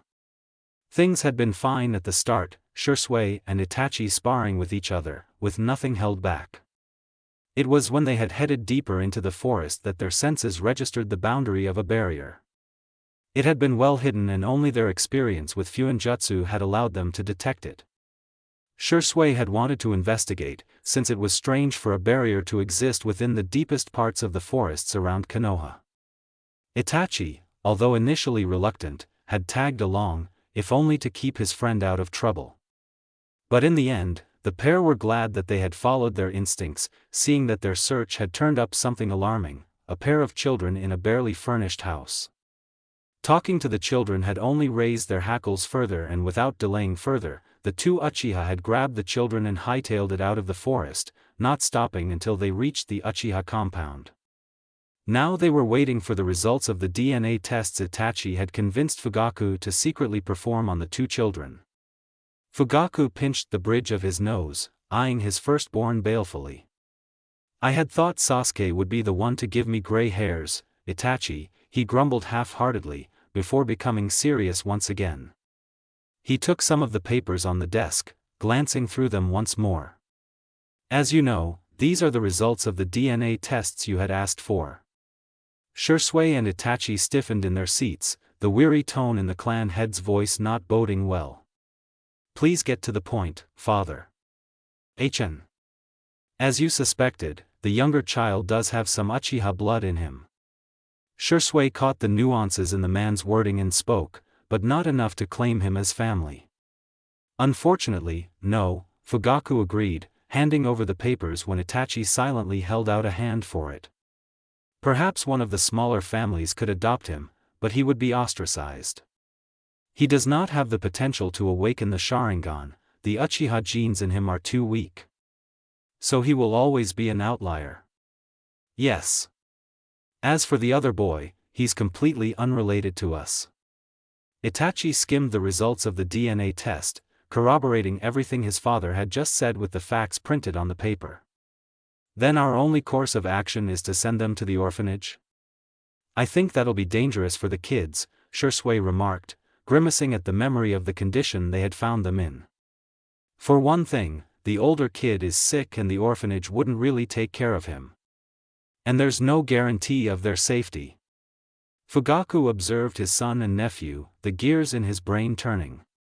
You know, then, he said slowly, feeling a faint flicker of satisfaction when the boy's gazes sharpened, of the darkness in Konoha. A little. We came to know of it by accident years ago, but we know that they've been more active lately, Fugaku-sama. The clan had raised an eyebrow at the mention of them knowing about Root for years but didn't ask, instead latching on to more interesting information. Hikari, he simply stated, the boys nodding in confirmation. Back to the matter at hand, if we wish to protect those children, we must find them a safe home. Can't Hokage-sama help, father? I believe not. Though he has changed some of his ways, he is still weak. No, we must find someone else. The clans are out, Shisui mused. Even if the kids wouldn't be neglected in clans like the Nara or the Akimichi. They would feel left out when they grew, since they wouldn't have the characteristics of the clans. Placing them with civilians was also a no-go, that meant they needed candidates among the shinobi, who would be strong enough to protect them. Whoever we find, they must be willing to take in both of them, Itachi added. The children will not let themselves be separated. Ugh, this is tough. It's not like there are many people who don't belong to special clans, who could stand against even the Hokage and be willing to take in two unknown kids. On the contrary, we do, Fugaku smirked, making the boys blink in confusion. Huh? Hikari looked up from her current task of making paper seals when she felt a disturbance outside the house. There were 4 chakra signatures, identifying 2 as Shisui and Itachi. One was unfamiliar and the last one. The brush in her hand clattered as it fell on the desk, spraying droplets of ink everywhere, but she didn't care. She shot out of her chair, running to the window facing the front to get a look at her visitors. Her suspicions were proven right when she saw pale skin and black hair. Sigh. It was indeed the younger version of the teen who had become a part of Team Kakashi in her world. Next to him was a sickly-looking boy with gray hair and dark eyes, who Hikari thought was Shin, Sai's adoptive brother. Wait, did they even have the same names here? And what were they doing with Shisui and Itachi? Hikari-chan. Shisui waved to her, a sheepish grin on his face, as if he was going to say or do something that he was going to be hit for. Considering that Itachi had a similar look, Hikari could safely assume that she wasn't going to be happy for long. Nevertheless, she couldn't help the smile that threatened to break out. Swinging her legs over the ledge, Hikari dropped down to the grass, landing soundlessly. Hey, Shisui, Itachi. It's been a while. And who are these kids? About that. Shisui chuckled nervously, nudging the boys forward. This one is Shin, 6 years old, and this one is Sai, 5 years old. He pointed to the boy with gray hair first, then the black-haired child. Kids, this is Uzumaki Hikari dash. Are you going to take care of us from now on? Hikari blinked slowly, taking in what Shin had said in his outburst. The boy looked eager, eyes shining as he stared at her. In contrast to him, Sai was hiding behind his brother, peeking out at her shyly. After a few moments of silence, she spoke, "Am I?" The question was directed at the Uchiha boys, who squirmed under her heavy gaze. "This is why I told you we should have informed her first," Itachi murmured under his breath, jabbing Shisui with his elbow. "Gah! Do you never miss a chance to say, 'I told you so'?" Ignoring the 2 Uchiha, Hikari studied the younger children. Both of them looked thin and there were the burgeoning signs of malnutrition. She internally facepalmed. There was no way she was going to send them away, was there? "Well then, if you're going to stay here, you should meet the rest of the family," Hikari said, holding out her hands for the kids to take. She led them to the backyard, where everyone else was. Naruto would get along splendidly with Shin, while Sai might find a similar spirit in Gaara. Or I think. It didn't take long for her to introduce everyone and the 2 newcomers were pulled into the game the other children were playing. Manami shot the girl a knowing look from her spot under a tree, giggling when Hikari shrugged helplessly and gave her an awkward smile. "I see you've picked up another kid," Shisui observed, watching the brunette next to Karen. There was an air of nobility around her, making him wonder if she belonged to some clan or another. Itachi, however, recognized her immediately. "That's the Kurama clan heiress, Yakumo." "Wait, what? What's she doing here then?" Gesturing for the boys to follow her, Hikari led them to her room. Taking a seat at her desk, she waited until the boys made themselves comfortable. "The situation is being kept a secret for now, but we won't be publicizing it either. To make a long story short, Yakumo has a secondary personality called Ito. That killed her parents. Kurenai-san refused to teach her, wanted to seal her powers, to which Gigi agreed, and I interfered. Her uncle deemed her a threat and tried to kill her, so I interfered again and brought Yakumo here." Shisui and Itachi stared at the girl in front of them, processing the waterfall of words that had just fallen from her mouth. Then they glanced at each other, as if affirming that they both had heard the same thing, and then looked back at Hikari. So you basically kidnapped Yakumo-chan, Shisui said, shaking his head in bewilderment. Will we be seeing some kids around here soon? A crimson eyebrow twitched, Hikari glaring at the older Uchiha. It's not kidnapping if she agreed and everyone knows where she is. Besides, Yakumo doesn't want to go back to her clan compound. We've already written up a contract that states that she can live here freely while keeping her status as heiress. Once she turns 16 or becomes a chunin, whichever comes first, she can reevaluate her situation. A good contract, since it protects Yakumo-san's rights, Itachi agreed, nodding once. He understood that the brunette couldn't simply give away her position as the next head of the Kurama clan, since she was still a minor who was attacked by her own guardian. Keeping her surname was a way for Yakumo to have a tie to her clan, while still having the choice to live in a place she deemed safe. You've been busy, Hikari-chan. Apparently not as much as you two, Hikari shot back, crossing her arms over her chest. Sai and Shin. You have 5 seconds to explain. Root. Hikari stiffened, turning sharply to meet a solemn Shisui's eyes. So you know. And you just confirmed that you know too, Itachi spoke, checking once to ensure that the privacy seals were active. Even if the barrier surrounding the house prevented eavesdroppers, the children shouldn't be able to barge in or overhear. We weren't sure, but some of your actions were suspicious. The redhead sighed, dropping her head onto the desk. I assume you've already figured out that the people who were following me way back then belonged to Root? As soon as we realized that they weren't ANBU, Shisui nodded. We've run into them once before. But how do you know Root, Hikari-chan? Don't tell me they. No, they didn't try to recruit me. I'd send them back in body bags if they tried. Hikari snorted at the surprised expressions on the boys' faces. The actual answer to that question is in the box of secrets I'll let you open one day. Accepting that answer, Itachi switched the topic. Regarding Shin-kun and Sai-kun, we found them in an old house in the forest. Questioning them revealed that they were being trained as future members of Root, so we took them. Took them, Hikari repeated, tone amused as she quirked a lopsided smile at the boys. Is that a nicer way of saying that you kidnapped them? Shisui laughed, knowing that she was throwing their words about her and Yakumo back in their faces. Maybe? Anyways, Sai looked far too much like Sasuke, so we convinced Fugaku-san to do DNA tests on them. Let me guess, either they have no Uchiha blood or it's too diluted for the Sharingan to manifest. You're one scary girl, Hikari-chan. I do my best. Itachi cleared his throat, stifling a chuckle at the gobsmacked way his cousin was staring at the smirking redhead. Shin-kun belongs to the former category and Sai-kun in the latter. Since an orphanage isn't good for them, father suggested that we bring them to you.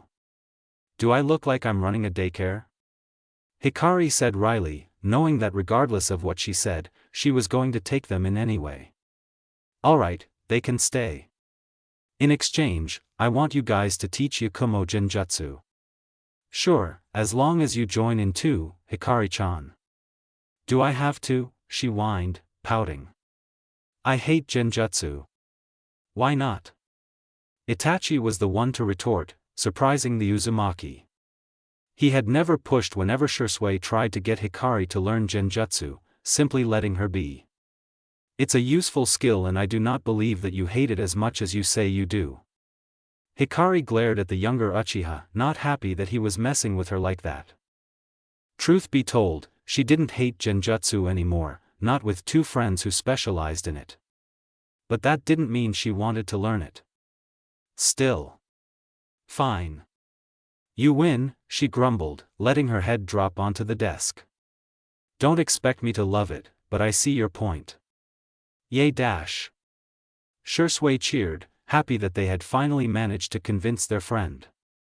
How about we start once Yakumo-chan's chakra control is good enough? Oh wait, will she go to the academy? I don't know. Probably not, Hikari replied, thinking about the teen's question. Considering her weak physique, Yakumo wouldn't be able to keep up with the academy's curriculum, since she would need a special regime to improve her physical ability. I wonder if Sai and Shin would like to go though. Itachi was the one to answer that. Saikuin might be interested. I noticed him watching when Sasuke was practicing his shuriken jutsu. But Shin-kun has an illness, which would affect mobility. The medic said that it would take a long time to recover. Even then, it seems unlikely he'll recover fully, since there'll be scarring on his lungs. Is that so? Do you have his prescription? Here.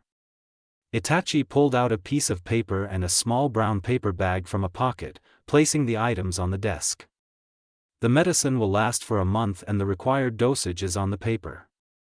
When it runs out, you can come to the Uchiha medics to get more, unless you can make it on your own. Hikari picked up the prescription, skimming its contents. The medicine was familiar to her and she was fairly sure she could make it. I might need to ask Shikaku-san for some of the ingredients, but I can make it. Besides, my healing ability will help to fix the scarring on his lungs, so Shin will be just fine in a couple of years. I see. That's good. Since I have the chance, might as well tell them about their predicament. Taking in a deep breath and exhaling slowly, Hikari rested her chin on her fist, twirling a lock of hair around a finger. Do you know you have a stalker? The boys blinked in unison. What? The two of you have been followed for the past few days, especially Shisui, she told them, expression blank but eyes stormy. Judging by their reactions, neither Shisui or Itachi had noticed, which proved the root nin's ability. No wonder Danzo had chosen him. I didn't notice, Shisui muttered, fists clenched as he frowned in thought. He glanced at Itachi, who shook his head, expression troubled. Is that person so skilled that they managed to slip past our senses? Don't beat yourself up. If I weren't a powerful censor, I wouldn't have noticed him either. He's very good at hiding his chakra, to the extent that I'd believe he's a civilian. Is he tailing us when we leave the village? No, not according to what I've observed so far. He's been prioritizing you, meaning that if both you and Itachi are in the village but at different locations, then he follows you. Shisui's frown deepened. The only differences between himself and Itachi were their experiences and Sharingan. Was it possible that Danzo had found out about his Manjikyu ability? It was something he needed to look into. Before he could start thinking of a plan, Hikari snapped her fingers, calling attention to her. I want the two of you to be careful, she warned them. Itachi and Shisui were smart. She knew that they had realized that even though Danzo stood on Konoha's side, they understood that his morals and methods were skewed. Even if she didn't know what had created that impression for them, she was grateful for it nonetheless. I also suspect that there's another person hanging around the Uchiha compound, so I hope you can check that. Also, I know that you can take care of yourselves, but don't be reckless. I don't want you to get hurt. Itachi smiled, touched by their friend's concern and understanding where she was coming from. We will. I don't suppose you have an idea why we're being followed? I'm not sure, but... Hikari trailed off, staring pointedly at Shisui. Specifically, his eyes. The teen stiffened, one hand rising to cover an eye. You know. I know a lot of things. How? Wait, no, I'm sure that's part of your secrets. Who else knows? They don't know the details, I'm not that stupid, but Gigi, Kashi and I and Shikaku-san know the gist. I see, if we need help, we can approach those three? Hikari shook her head. There was no way she was going to trust the Sandame with her friend's safety anymore, and Kakashi had too much on his plate to assist them at a moment's notice. Go to Shikaku-san. If you simply need someone to talk to, Kashi and I is fine. But Shikaku-san is one you can trust for assistance. Just tell him I sent you. The two Uchiha nodded, Itachi asking, do they know your secrets? That question sounded a little odd and Hikari blinked in confusion before smiling faintly. Not everything. I haven't told them all my secrets and I don't intend to. No, the two of you will be the only ones who will get to know it all. Eyes widening in shock, Shisui asked, voice faint, you trust us that much? If I can't trust you too, Shisui, Itachi, who else can I trust? Past midnight, Hikari stood on the roof of her house, staring up at the stars. Too much has changed, she thought.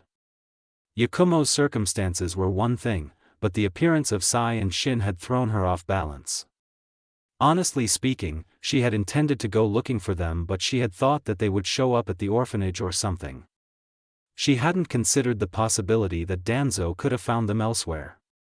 In the past, neither Shisui or Itachi would have met them. If it weren't for their fuinjutsu skills, which they got thanks to me, they wouldn't have noticed the barrier in the forest. Hikari was fairly certain that, in her world, Itachi had honed his fuinjutsu after he had joined Akatsuki, and Shisui had never learnt in the first place. If she hadn't met them, they wouldn't have become the fuinjutsu experts they were now. Even if they weren't at her level yet, she was sure that they could give Jiraiya a hard time with their seals. What other changes will the ripples in time bring? Hikari muttered to herself, feeling the wind ruffle her clothes and hair. It wasn't a very cold night, cloudless and full moon high up in the starry sky. Her mouth twisted into a displeased frown, skin crawling as she thought about whatever Danzo was plotting. Why do I have the feeling that something bad is about to happen? Shisui sighed, leaning against the trunk of the tree he was hiding in. It had been a few weeks since he had been alerted of his root stalker. Now that he was aware of the presence following him, he couldn't turn off that awareness. It grated on his nerves. There were very few places Shisui could go without feeling eyes on him, and apart from Hikari's house, they weren't places he frequented often. If he suddenly spent a lot of time at an unusual spot, there was a chance of tipping off the root nin. That wasn't something Shisui could afford, not without knowing the reason why he was being monitored. I can't even go home, the teen lamented, throwing an arm over eyes. The atmosphere in the compound has been weird lately and there's no one waiting for me at home anyway.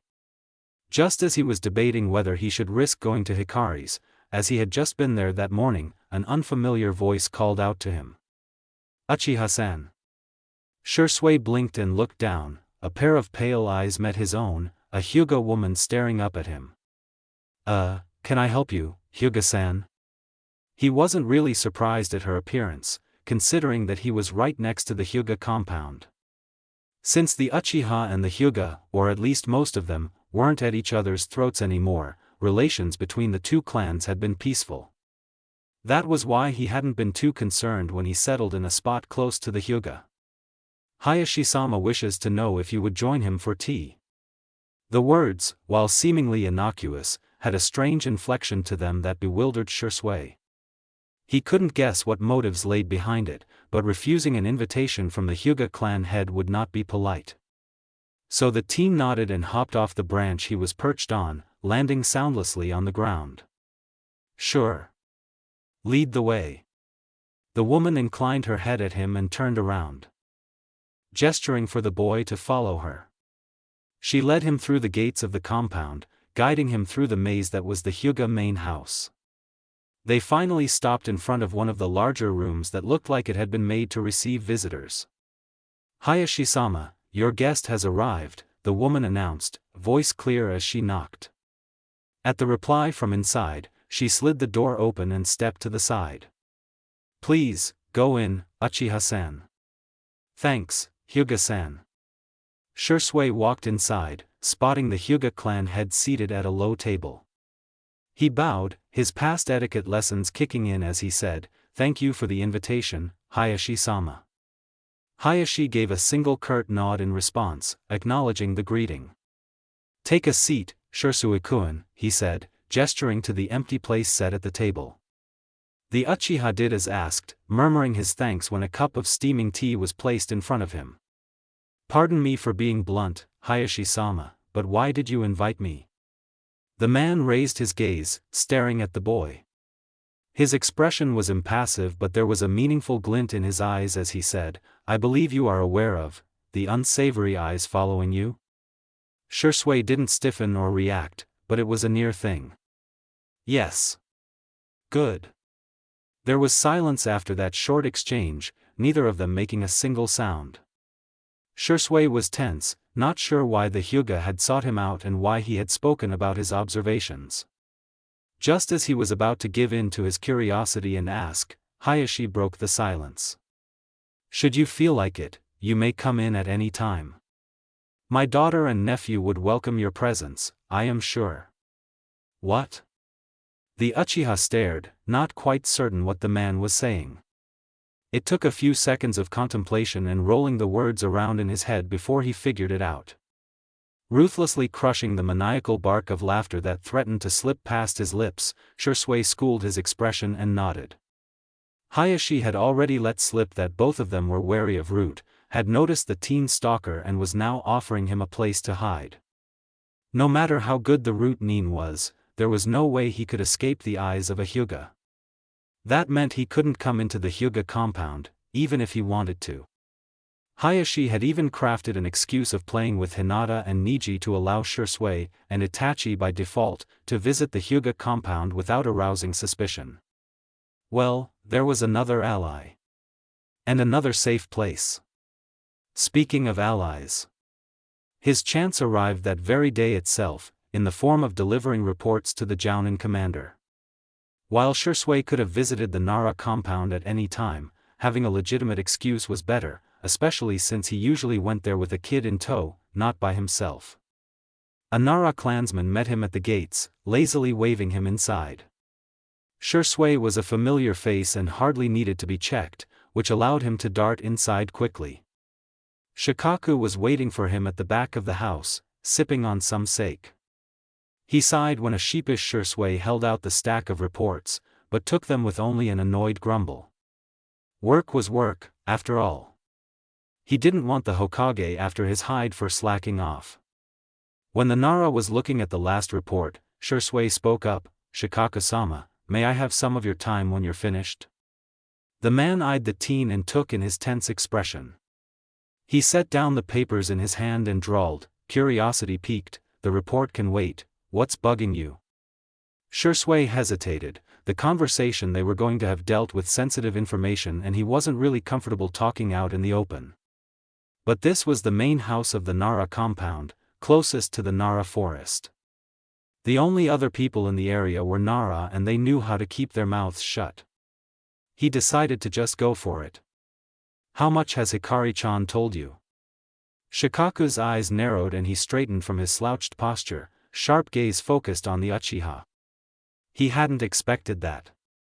After a moment of thought, he replied, quite a bit. And you? If Hikari had told him everything, then Shisui wouldn't have started with that as his opening statement. That meant he was probing what were safe areas to discuss. So Shikaku had kept his response as vague as possible. Much less than I'd like. She said she'll tell us, me and Itachi, everything soon, but to go to you or Kakashi-senpai in the meantime. That's interesting, the Nara thought, eyebrows rising in surprise. Hikari actually told them that she'd tell them everything. I know that Kakashi knows some of her personal information but Sandem-sama doesn't know even half of what I know. Just how much does she trust these boys? Out loud, he only said, I see. Then? What do you want? I'm being followed by Root, Shisui told him, lips pursed in mild irritation. He didn't have a good impression of the shadow organization and it was just getting worse. Itachi too, but to a lesser degree. How long? For at least 2 months. And when were you made aware of that? 3 weeks ago. Hikari-chan was the one who told us, that Root member is good enough to slip under Itachi's and my senses. That does not sound good, Shikaku murmured to himself, recalling the redhead's antsy behavior of late and her growing dislike of the Sandame. Things finally made sense, the puzzle pieces falling into place to form the full picture. What else did she tell you? Shisui shook his head. She doesn't know anything else. Only the suspicion that Danzo-sama might be after our eyes. I thought as much. And for the record, I vaguely know of your abilities and I don't want to know more, Shikaku informed the boy in a casual tone, feeling a little amusement at the way the teenager slumped in relief. Even if he technically Coldman the information, thanks to his position as Jounin commander, he was more than willing to allow the Uchiha to keep his secret. Especially since it was a powerful ability. If need be, Shisui could always say that it fell under clan secrets. No need to give Danzo more sources of information. Anyways, what do you want from me, Shisui? I doubt you came here just to tell me that. I need a favor, Shikaku-sama. Go ahead. As much as possible, I ask that you do not send me on solo missions, the Uchiha said, voice quiet as he bowed his head a little. While he was sure that Danzo wouldn't care if he was in the village or not, anything that could happen to him whilst he was inside Konoha would be investigated, but an attack while outside would likely be brushed off as an accident. I don't want to leave too many openings. That can be arranged, Shikaku agreed easily. Konoha shinobi were hardly sent on solo missions, unless they involved assassinations, in which case ANBU were sent. And though Shisui was ANBU, he went on more Jounin-level missions than ANBU most of the time. What about Itachi? He recently joined ANBU, correct? Yes. But he's officially a Chunin, so he will still have a team with him unless it's something really simple. And, Shisui hesitated, pondering whether he should revelate or not. But this was Shikaku, someone who could be trusted. There are rumors that Itachi and I will be added to Team Ro soon. Team Ro was entirely made up of ANBU. They were a team that answered only to the Hokage and worked directly under him, her. Not even the advisors could use them. Shikaku snorted in amusement. That has Hikari's meddling written all over it. Shisui blinked. What? I'm probably not supposed to know, but the current leader of Team Ro is Kakashi. Little Red's likely trying to keep you all in one place so that you can look after each other. That actually sounds like her, the Uchiha admitted after processing that. He knew that Itachi and he had the skills to make it onto a high-ranked team on their own, but he also knew that they would be more valuable in separate teams. Uchiha in the shinobi forces were a rarity. But that also raised the question of how much power Hikari had over the Hokage. Still, that was something he didn't really need to know right now. Back to the matter of your stalker, Shikaku pulled the conversation back to its original track. Who else knows? Hayashi-sama knows. He offered to let me hang out at the Hyuga compound if I needed a breather, Shisui explained promptly. Before sheepishly rubbing the back of his head. Fugaku-sama doesn't know, though. It's likely that he'd kick up a fuss and that would alert Root. Perhaps, but your clan head should be aware of this, just in case. Fugaku would understand if you tell him to keep quiet on the matter while also monitoring the situation in any way he can. That's a good point. I'll send a message to Itachi. Mind if I do it now, Shikaku-sama? Your summons? Sure, Shikaku replied, intrigued. He hadn't seen the Uchiha summons so far, despite having known that he had signed the Panther contract. It had been pretty funny when the Uchiha elders had caught wind of it years ago and had demanded the contract. Hikari was the one who had held the contract then, and currently as well. It had been an entertaining sight to see the elders run like the hounds of hell were snapping at their heels. Shisui quirked a half-smile at the man, having noticed the Nara's curiosity. He flickered through the hand signs for the Kushios, slamming his palm on the ground. There was a puff of smoke and when it cleared, a black jaguar cub the size of a cat, stood at that spot. Hey, Matsu, the Uchiha greeted cheerfully, laughing when the cub leapt onto him and started licking his face. Shisui. Why haven't you summoned me in so long? You know that you're not allowed on missions with me, Matsu. The jaguar's aura turned sulking, a depressed expression on his face. Yeah, but you can call me to play, you know? You can play all you want after you do me a little favor. But first, meet Shikaku-sama. Shisui turned the cub towards the quietly watching Nara. Shikaku-sama, this is Matsu. He's one of the youngest, so he normally carries messages between summoners. Oh? Does that mean Itachi has the panther contract too? The Nara asked, holding a hand out when Matsu started sniffing him curiously. All of us, meaning Hikari-chan, Itachi and I, have all 3 contracts. We just use the ones we're most comfortable with. Matsu interrupted before Shikaku could say anything in reply, giving the man's hand a lick and turning back to Shisui. He's nice, he announced primly, sounding much like the panther lead summons, Isao, at that moment. I've memorized his scent too, since he seems to be an important person. Shisui chuckled, patting the cub's head in praise. That's correct, Matsu. As for the favor, could you tell Itachi, time to spill the beans? He'll understand what it means. Okay. I'm going to play at Hikari's after that. Bye, Shisui. The cub disappeared the same way he had come, popping back into the summon dimension before heading to Itachi. It was the fastest way to pass messages between fellow contractors, after all. He was quite energetic, Shikaku remarked with a good measure of amusement, staring at the spot the jaguar had just been. Not many shinobi had summoning contracts in Konoha, or generally anywhere, so he didn't have many references to compare to. Matsu is still a child. He's smart though, and very aware of his surroundings, no matter how playful he gets. That's why I don't mind letting him loose. Chuckling at the last comment, Shikaku handed over the reports Shisui had brought back to the boy, having looked over the last one during the pauses in their conversation. His day hadn't gone as expected, but that was normal for a shinobi. Still, he had a lot to think about. The Uchiha got to his feet and bowed, turning to leave. He paused mid-motion when something occurred to him. Shikaku-sama?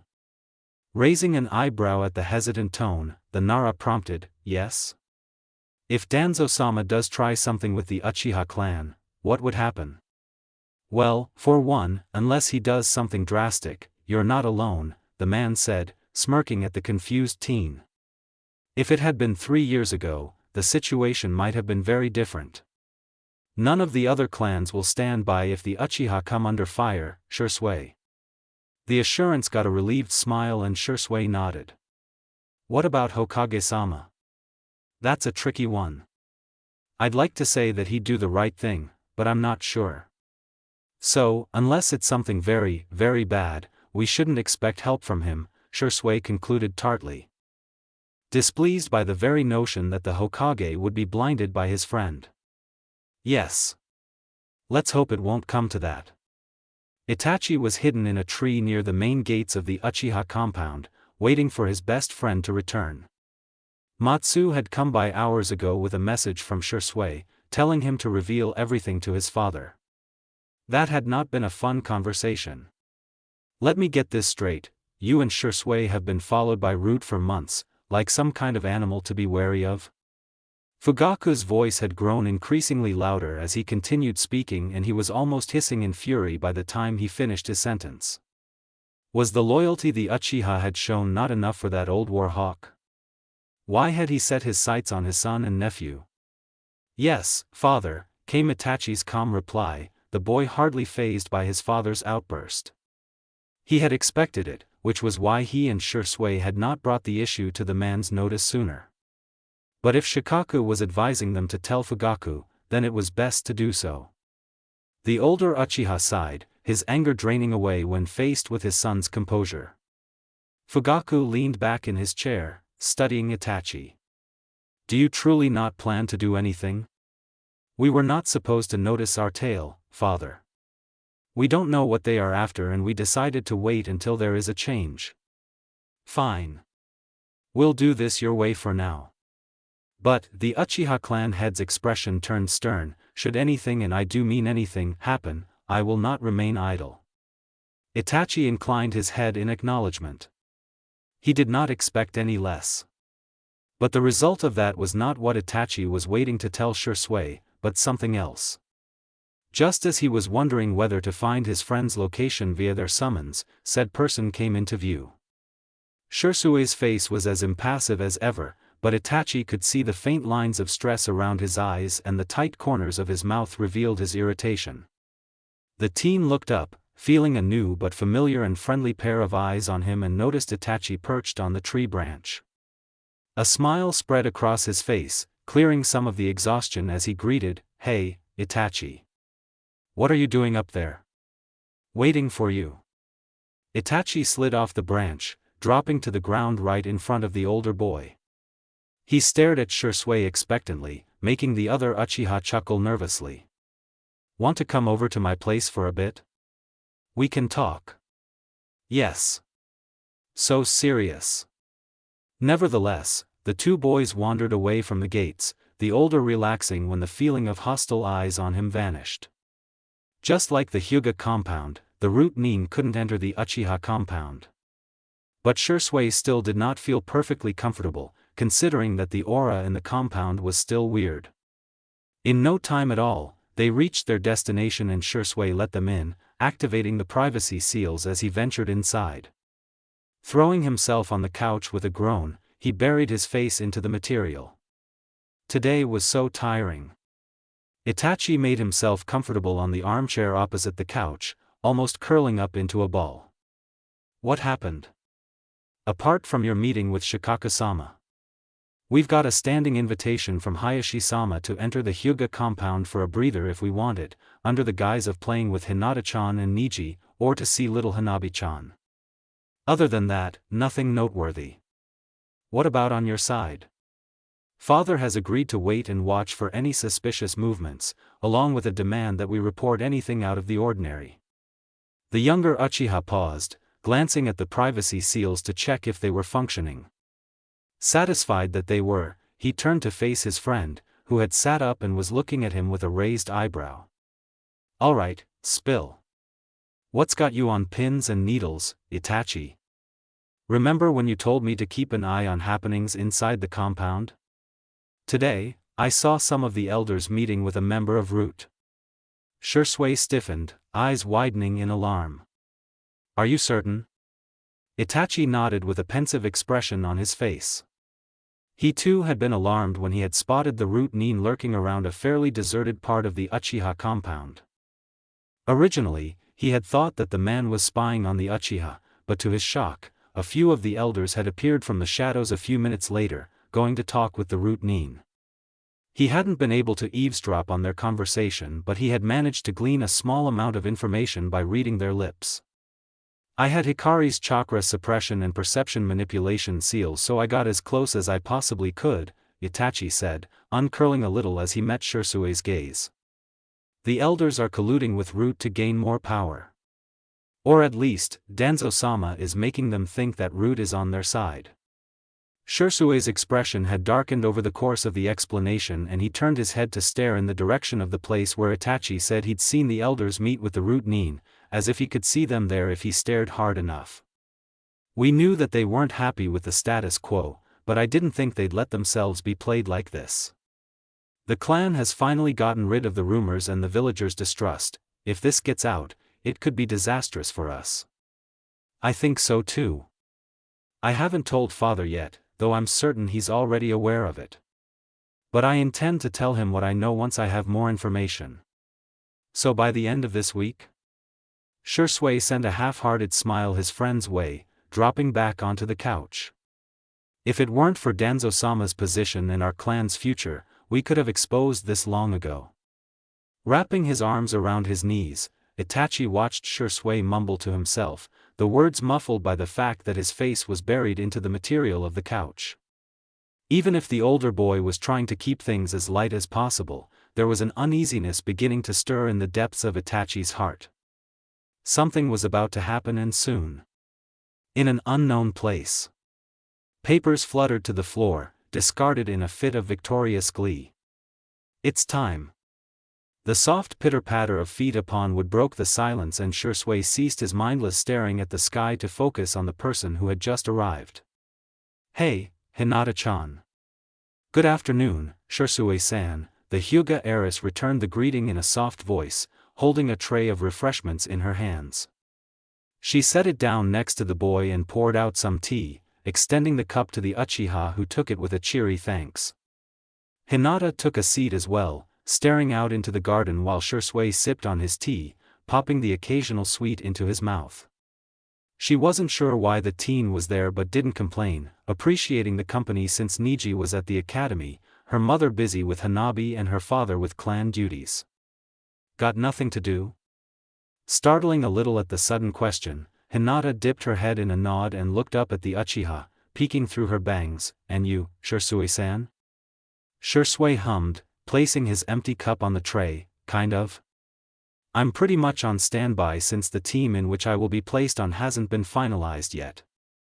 Actually, it was all but confirmed that he'd be put on Team Ro, but because Itachi had just joined ANBU, the boy was being shown the ropes and given some training. Once that was done, the two Uchiha would be assigned to Team Ro, under Kakashi.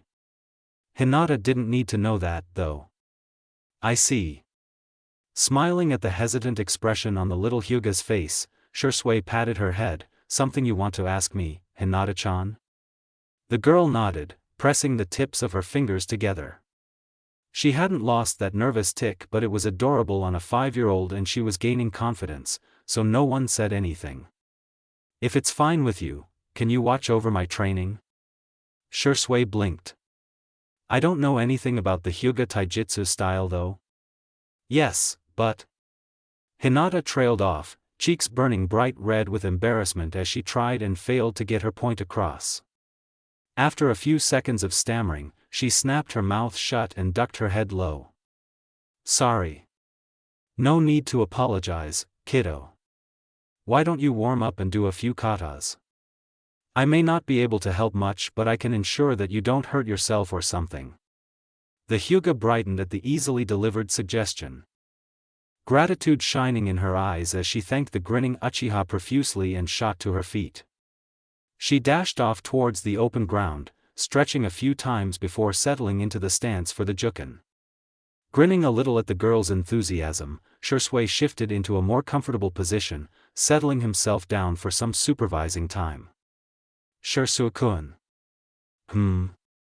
Oh, hi, Hitomi-sama. And little Hanabi-chan too. Hitomi smiled softly at the energetic greeting from their guest, gracefully sitting down next to him to watch her eldest daughter practice her taijutsu. Thank you for watching, Hinata, Shisui-kun. I don't mind, she's pretty good and accepts pointers easily. The woman nodded in understanding, shifting Hanabi in her arms when the baby gurgled and waved her chubby arms. There haven't been many who have given positive attention to her, not even my husband or myself. I'd like to believe we've gotten better lately, but with Hanabi's birth, I fear that Hinata has been feeling neglected. Shisui shook his head. Hinata-chan doesn't seem to care about that. She's very kind and forgiving, I'm sure she understands. She shouldn't have to, though, and that is our failing. As long as you do better from now on. Hitomi giggled at the Uchiha's flustered expression and flailing hands, the boy not knowing how to respond to her words. It's okay, Shisui-kun. I apologize, I didn't mean to burden you with my worries. I simply came to check upon my daughter and greet you. Okay. The pair descended into silence after that short exchange, only Hanabi's occasional gurgles and Shisui calling out to correct Hinata's posture breaking the stillness. It was quiet and comfortable. It was late in the afternoon when Shisui left the Hyuga compound, waving goodbye to Hinata and Niji, who had returned home from the academy some time ago. Instantly, the feeling of unwanted eyes on him returned and he suppressed a shudder. I really hate that guy, he complained internally, forcing himself to keep his expression neutral as he went on his way. Can't he take a break or something for just a day? Ever since Shisui had become aware of his tale, he had felt himself being watched constantly and it didn't give him the freedom to relax. There were too many unanswered questions and risks, which made it all worse. But there hadn't been any change in the situation in a while, so. Nodding decisively to himself, Shisui turned on his heel and headed in the opposite direction of where he had been originally heading, intending to go to the training ground that he used to frequent. The only thing was that it was a little out of the way, a couple miles outside the walls of Konoha. It was a training ground that only the higher-ranked jounin and ANBU used, and even then, it was rarely occupied. Shisui used to go there often to clear his head and burn off stress, so that was what he planned to do that day. Just one evening for himself. One evening to let loose and then resign himself to his hopefully temporary problem. He was well on his way out of the village when there was a soft pop and a puff of white smoke. Then there were weights on his shoulders, familiar high-pitched voices chirping into his ears. "Hi, Shisui-san." "Kira, Kaya," Shisui shot back, an eyebrow rising in question even as he raised his hands to pat the foxes' heads. "What brings you two here?" The twins didn't reply immediately, Kaya curling around the boy's neck like a fluffy black scarf while Kira hopped onto his head. Shisui chuckled at their antics but didn't say anything, letting the two make themselves comfortable. "So?" Kira flattened herself and stretched out, paws touching the Uchiha's forehead as she looked upside down at him, ears twitching and blinking meaningfully. Shisui got the signal and nodded, casting a light genjutsu around them to mask their true conversation.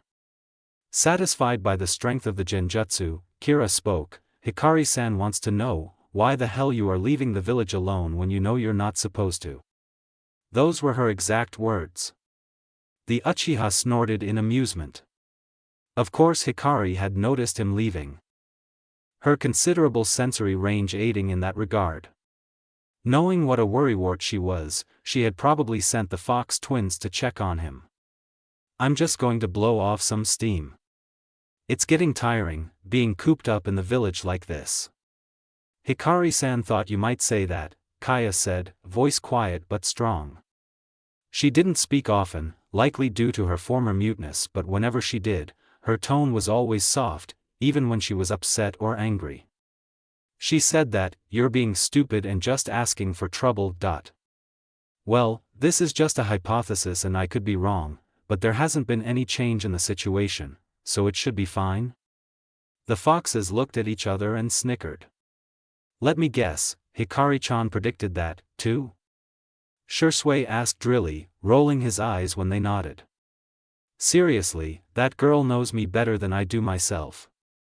Kira piped up, pawing the boy's head, fortunately without her claws. "She also said that she couldn't stop you from doing what you want, so you have to be really careful, Shisui-san.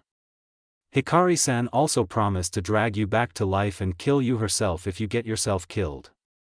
"Charming," Shisui snarked, not doubting that the redhead would follow through on her threat. "She was really vicious like that. Remind her to resurrect me again after she kills me, okay? I like being alive." "Then you shouldn't do anything stupid," Kira stated primly, finally sitting up straight and looking around the forest curiously. "Hikari-san would be really sad if you got hurt, Shisui-san." "Yeah, I know. I got it. Be careful and not do anything too reckless, right?" "Right."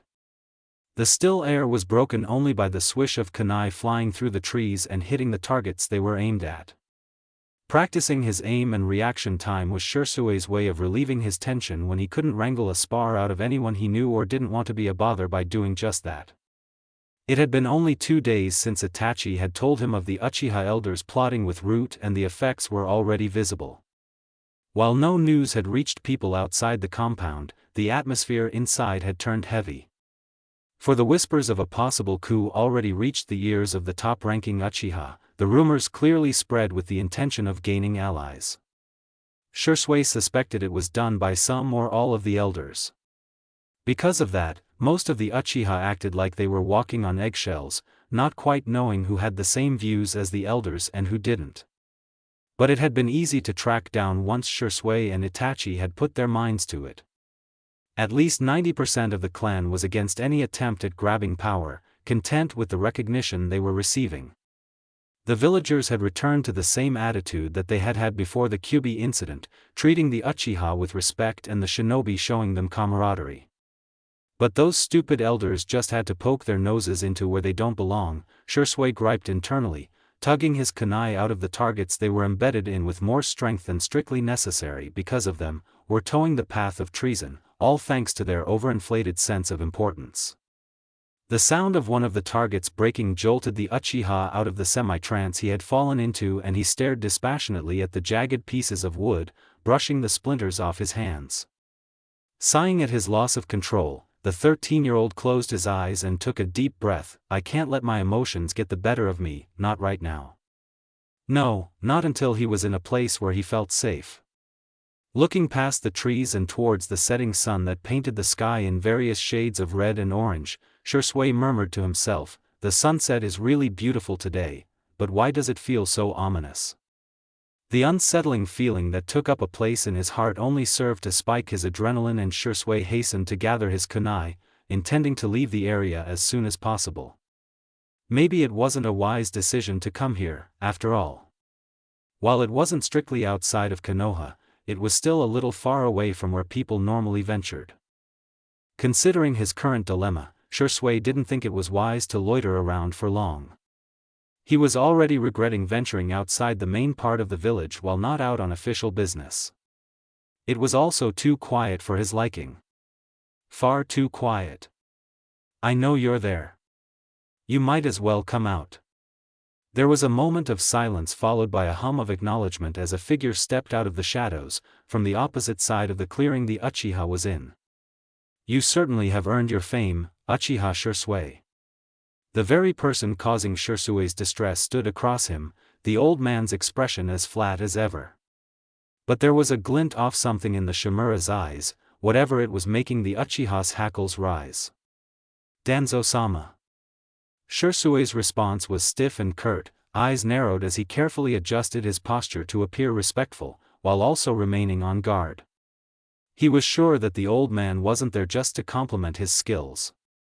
And while he couldn't exactly feel any other presences around, that didn't mean that root operatives weren't hidden amongst the trees. How can I help you, Danzo-sama?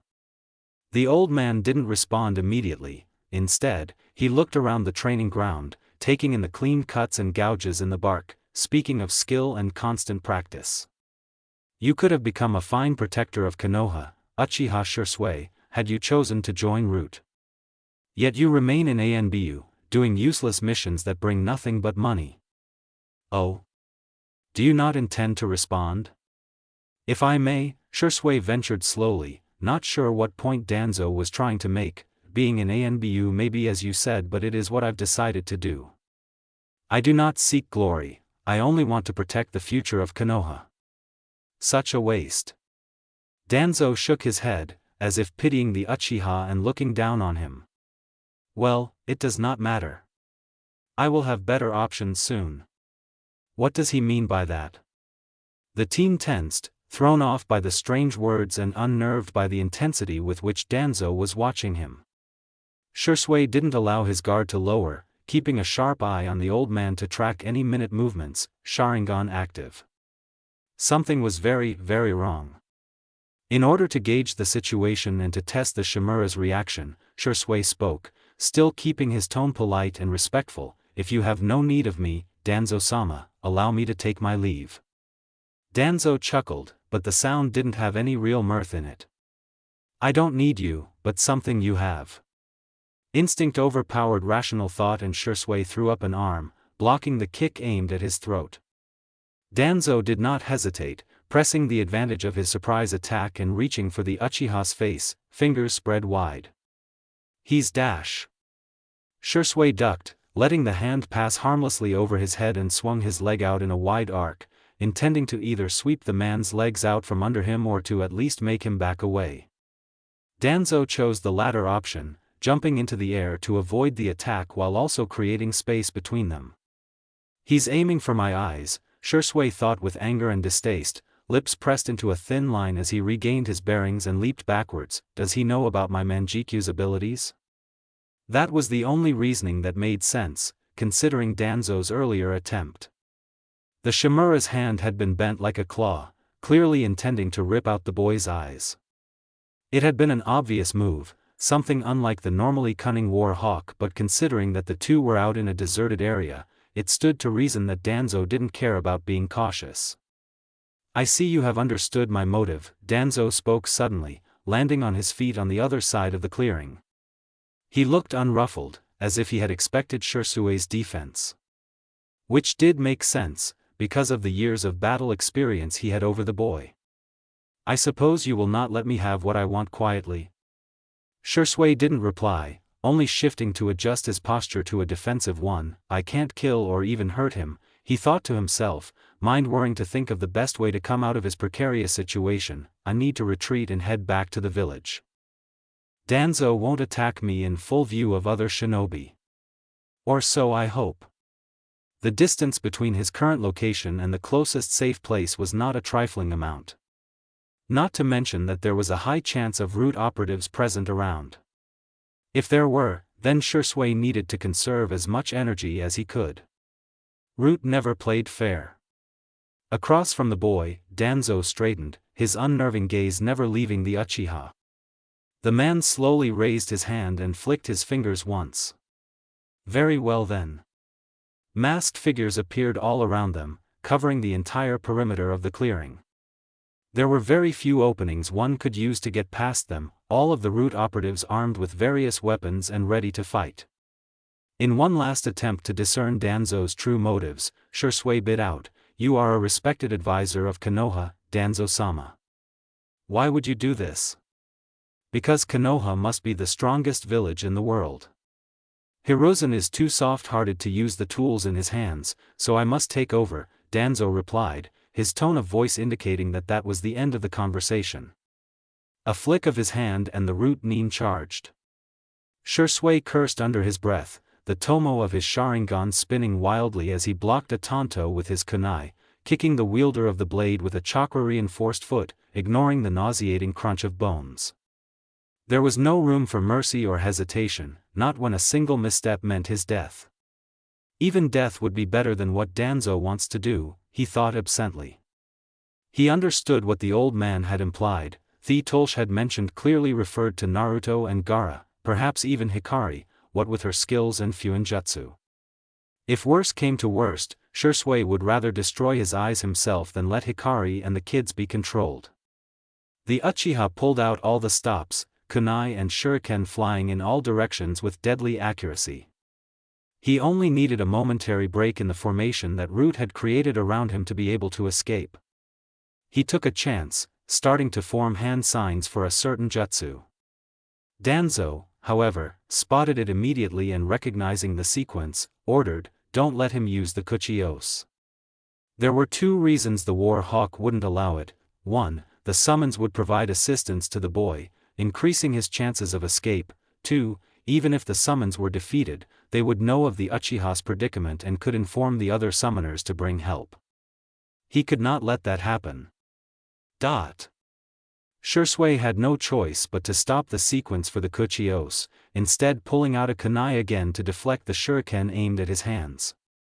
He couldn't even jump back or put some distance between himself and his attackers, for they mainly engaged in close combat, a few of them throwing the random jutsu every now and then to distract him. "I may have a lot of stamina, but I can't keep going like this," Shisui thought, a tinge of desperation beginning to color his thoughts. Even if he didn't allow it to bleed into his actions, sooner or later, they'll land an attack on me and I'll be done for. Katan was his primary elemental nature and it came easily to him. He could use most of his Katan jutsu with one-handed signs and that was what he chose to do. Throwing his last kunai at a root nin's exposed throat and taking vicious delight when it hit the target dead on, the man dropping with a wet gurgle, Shisui pulled out his tanto. Going for simplicity and function over flashy, chakra-draining jutsu, Shisui took a deep breath, gathering his chakra, Katan, Gokakyu no Jutsu. The oversized fireball did its job as intended. The root nin scattered, leaping to the sides to avoid the attack. If they got hit with that overpowered Katan jutsu, nothing but ash would remain of them, judging by the way the ground was scorched black. There. Taking advantage of the enemy's distraction, Shisui used a shunshin to speed past the root nin and through the opening that had formed. He darted into the forest, making a beeline for Konoha. "I need to hurry," he thought, hearing the men behind him already reorienting themselves and giving chase. Danzo watched as the Uchiha disappeared into the trees. Unconcerned by the escape. He had predicted that it would happen and had taken precautions against it. More of his men were stationed all throughout the forest. No matter which direction Shisui went, they would catch him. His power and speed meant nothing if they could outsmart him. Everything is finally falling into place, Danzo murmured to himself, beginning to walk forwards. All of his observations and careful planning had paid off, dropping into his lap the perfect tool to achieve his goals. This is an opportunity that I absolutely cannot let slip. Once he had the power of Koto Amatsukami, no one would be able to stand against him, as long as Danzo could successfully cast the genjutsu on them. The path to the Konoha he envisioned had finally opened up. I need to go faster, Shisui gritted his teeth, using more chakra to increase his speed. If he was caught then, he wouldn't be able to escape again, no matter how fast he was. Once he had put a considerable distance between himself and his pursuers, he stopped using the shunshin, instead leaping from branch to branch. I'm still too far away to be safe, there might be more root nin lurking around, he surmised, eyes flickering in all directions to look for ambushes. His caution paid off, instincts screaming at him to dodge as a hail of kunai came out of nowhere. Shisui channeled more chakra to his feet, jumping into the air to avoid the attack. But that was a bad choice. Movement registered in his peripheral and Shisui turned his head in that direction, eyes widening at the swarm of insects coming at him. Suspended in midair as he was, the boy couldn't dodge it, and he had noticed the swarm too late, since they had already surrounded him. His only option was to break through in one direction, and he did just that, throwing a katan jutsu to burn his way out. Tch. Even if he had avoided the brunt of the attack, some of the insects had managed to bite him, evident by the tiny pinpricks he had felt. Why the hell is an aburamen root? I have no idea what these stupid bugs even do. But that was not the time to be pondering about it, and Shisui forged on, keeping a steady pace while also on the lookout for more ambushes. Just a little further. He muttered to himself, his mental map of the forest telling him that he was close to his destination. Another 5 minutes at his current pace and he would reach the walls of Konoha. I'm so not going out alone again, personal frustrations be. All the precautions he had taken for his safety, only for them to go up in smoke thanks to his own stupidity. Suddenly, his vision turned blurry and he realized that he couldn't move freely, foot slipping off the branch he had just landed on. Shisui fumbled as he fell, somehow managing to land upright on the forest floor, albeit awkwardly. His breathing had become difficult and he braced himself against a tree, realizing that he had been poisoned. I see it has finally taken effect. Danzo stepped out of the trees behind the Uchiha, expression impassive as he met the boy's gaze, who had turned to glare at the man over his shoulder. You certainly are impressive, Uchiha Shisui, to have resisted the poison for quite so long, even if you had been unaware of it. You won't get away with this. Even if you are an advisor. Oh. But I will, came the confident reply. Danzo walked towards the teen, Shisui struggling to get to his feet. The poison is extremely effective and has no antidote. It will break down soon after your death.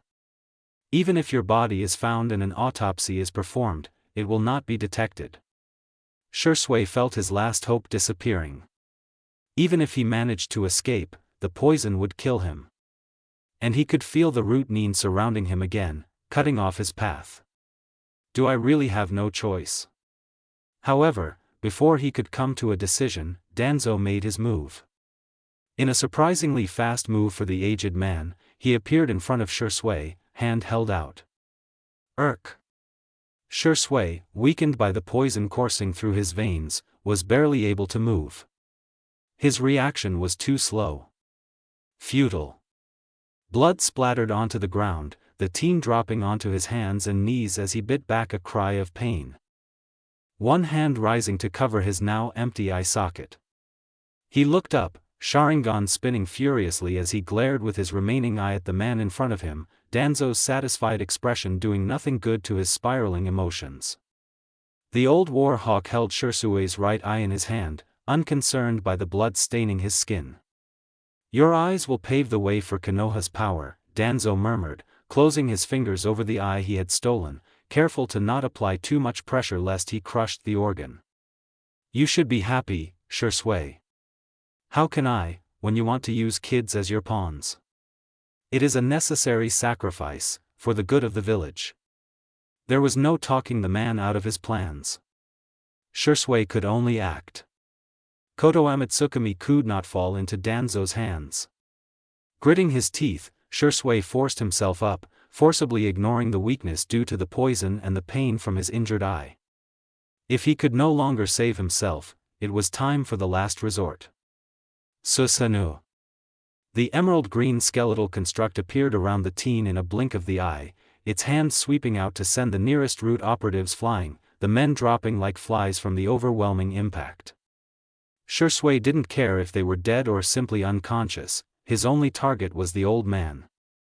Shisui had made the wrong choices earlier and it was time to make up for them.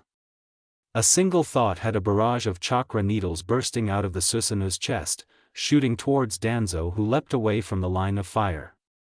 The man intended to wait until Shisui burned himself out, before taking the boy's other eye.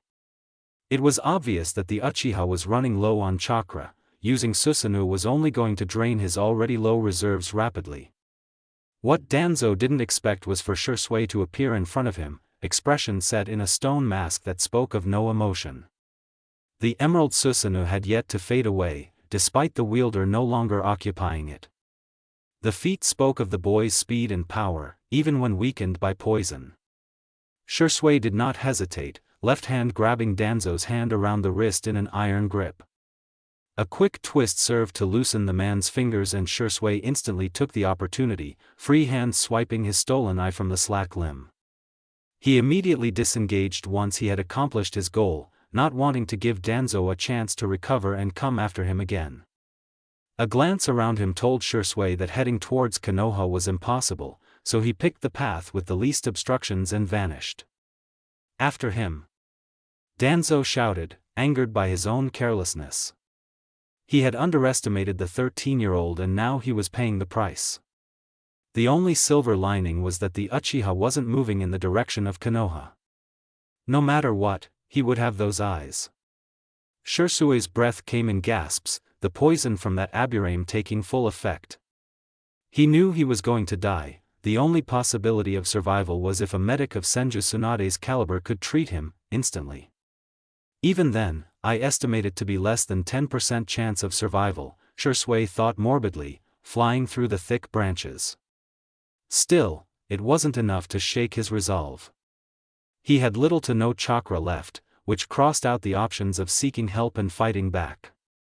Though, when he didn't come back, Hikari would suspect that something had happened. She would be able to fix the mess that Danzo had created. Shisui was sure of it. I don't care what happens to me, I will never allow Hikari-chan, Naruto, and Gaara to be controlled by Danzo. If it's him, there's no telling what he'll make them do. He looked over his shoulder behind him, spotting no pursuers yet but aware that he was being followed. If he slowed down, the root operatives would be upon him within minutes. Shisui was already running on pure adrenaline and sheer force of will, he had no strength to fight. No, he needed to end it before his pursuers caught up. The trees thinned out around him and Shisui burst out of the forest, finding himself upon a cliff. The Naka River. Shisui could hear the sound of rushing water, despite being hundreds of feet up. He slowly stepped closer to the edge. Almost like he was in a trance. The moon was rising high up into the rapidly darkening sky, rays of pale light breaking out between the clouds and reflecting off the waterfall across him. The Uchiha stared down the cliff, gaze unfocused as he made his choice. A sad smile crossed his face and Shisui turned his face towards the sky, a single tear sliding down his cheek at the thought of the people who were dear to him. I'm sorry, Itachi, Hikari-chan. Eyes closed, Shisui took that last step, allowing gravity to take control as he tipped himself over the edge. It looks like this is it for me. Danzo stood at the entrance of the root base nearest to where he had confronted Shisui, waiting for news from his men. The boy managing to give him the slip and escape while also retrieving his eye, was not a scenario he had thought possible. I underestimated him due to his age, the old man thought grimly, his fingers tightening around his wooden cane. Just because Shisui wasn't even 14 years old, he had assumed that the Uchiha would have given up in the face of overwhelming opposition. To think that he fought back despite the disadvantages, a shame that he never agreed to join me. Over half an hour had passed since his men had pursued the Uchiha, and the fact that no news had reached him yet was troubling. Just as Danzo was considering whether he should head out himself, Kanoto appeared out of nowhere, dropping to his knees in front of his leader. Danzo-sama. Report. Kanoto bowed his head, posture tense as he started to speak. We pursued Uchiha Shisui to the Naka River, forcing him to head towards the cliffs in order to corner him. But when we reached the top, he wasn't there. Danzo frowned. He knew of the place Kanoto was referring to, and there was no easy way to escape from there, not unless one had a flying-type summon or could use a teleportation jutsu, like the Yondaime Hokage's Hiration for example. Shisui had neither of those. Besides, he wouldn't have even had the chakra for a simple kawarimi, let alone the kuchios or some complicated jutsu. Continue. Our conclusion was that he had likely committed suicide by throwing himself over the cliff. There were no traces that showed him heading elsewhere, Danzo-sama. Kanoto reached into his hip pouch and withdrew a scroll, unraveling it to unseal an item from it. He held it out to Danzo. We found this stuck in the rocks near the banks of the Naka River. The item was Shisui's tanto, the blade coated with traces of dried blood, presumably from the root operatives Shisui had killed when making his first escape. If the weapon had indeed slipped from the Uchiha's hand as he fell into the river, it was remarkable that it was still in one piece. Danzo took the tanto, examining it carefully. Upon closer inspection, he could see that it was damaged. The wrapping around the hilt was tattered and coming loose, the blade dented in some places and the sharp edge was chipped. The seals engraved on the tanto might be what kept it from shattering on impact, the man surmised, noting that the seals were of a high level and powerful. The Uchiha pattern on the hilt made it all the clearer of who its owner was. Looking back at Kanoto, Danzo asked, expression darkening with muted fury, "What of the boy's body?" "We've found no traces of it so far, Danzo-sama. Operatives have been deployed to search the area around where we last believed the Uchiha to have been and also to check along the river." "What is the probability of Shisui surviving the fall?" "None. The drop is over 200 feet high and the river is particularly turbulent in that area. Even if Uchiha survived, he would have drowned if he had lost consciousness, and if not, the poison would have killed him." "That is true," Danzo murmured, glancing at the battered tanto again. It seemed like Koto Amatsukami was lost to him, unless his men somehow managed to retrieve Uchiha Shisui's body. Considering the strength and depth of the Naka River though, it was more likely to be impossible. "I should have killed him immediately and then taken his eyes," the leader of Root thought with an internal grimace. Feeling all of his careful plans go down the drain. Most of his main plans had had Koto Amatsukami as a vital factor, the technique necessary to get the people he needed on his side. But with it no longer viable, Danzo had to resort to his backup plan, which would take years to come to fruition, if it even succeeded in the way he wanted. "Keep looking for the body," Danzo ordered his subordinate, voice shaking slightly with suppressed anger. He never liked well-laid plans going awry. "Even if you don't find it, I want assurance that Shisui is dead." "Yes, Danzo-sama." With that, Kanoto vanished, leaving the old Shimura alone at the entrance of the Root base. Danzo looked at the tanto in his hand, deciding that it would make a nice prop for his next plans. He turned in the direction of the village, two Root nin appearing from the shadows of the trees to follow him. He had to finish his plans that very night. Itachi stood in front of the door to Shisui's house, wondering why his friend wasn't home despite the late hour. The older Uchiha normally took care to return to the Uchiha compound by 7 at night, unless he had a mission or a patrol shift. But Itachi knew for certain Shisui didn't have anything on his schedule that day. "Should I call for our summons?" Before he could follow through on his thoughts, there was a faint rustling of leaves on his right and Itachi turned in that direction, eyes narrowed. "There's no wind," he thought, ready and alert for anything. If it was another Uchiha, they wouldn't be hiding. The answer to his internal question came when the culprit stepped out partly from behind the trees, a porcelain mask covering their face. But their identity was clear. Root. Judging by the Root Nin's physique, it was a woman. She didn't make any moves, threatening or otherwise, simply staring at Itachi for a few seconds before turning on her heel and striding back into the cover of the trees. She wants me to follow her, Itachi realized, hands curling into fists. What were the odds that Root Nin were lurking around Shisui's house the same time that Itachi was looking for him? Simply standing around wouldn't bring him any answers, and Itachi decided to follow the woman, but not without activating a few barrier seals that he always carried with him.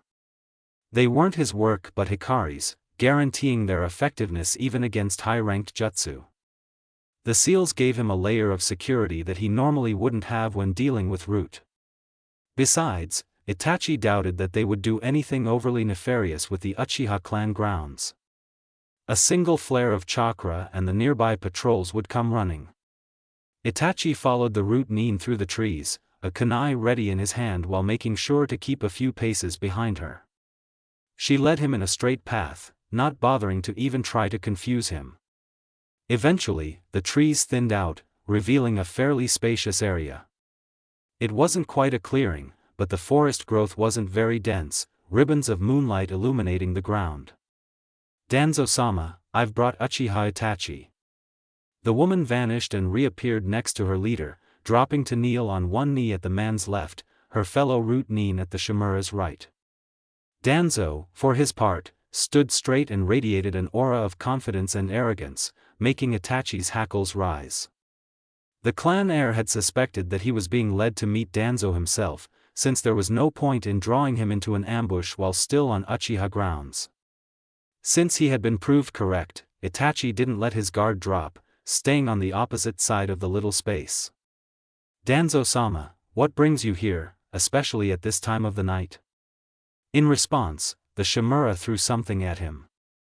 There wasn't any force in the throw, so Itachi knew that it wasn't meant to be an attack. Still, he did not look at the item now lying on the grass. Noticing this, Danzo mentally complimented the boy's caution and tilted his head at him. I am only here to speak to you, Uchiha Itachi.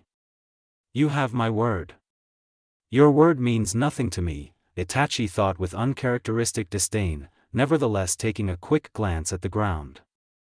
Or what was said to be a quick glance? Lying on the wild grass, slightly illuminated by a ray of moonlight, was a very familiar tanto. How did you get that? Itachi asked, voice soft and composed, even when he felt like breaking inside. That tanto had been a birthday gift from Hikari to Shisui, engraved with the best seals she had ever made and clearly crafted to complement the Uchiha's skills. Shisui had absolutely loved it and had always kept it on him. To see it in Danzo's hands, so battered and worn. It only meant one thing. Uchiha Shisui was a traitor who turned against his village and had attempted to kill an esteemed advisor to the Hokage. Itachi's head snapped up at the overly pretentious and flowery words, well aware that it wasn't Danzo's usual way of speaking. Shisui would never do such a thing, he murmured, eyes narrowed as anger began to overpower the sorrow. But it is what the people will believe, Danzo returned, a small smirk on his face. After all, who would listen to the words of the heir of a clan that plotted a coup?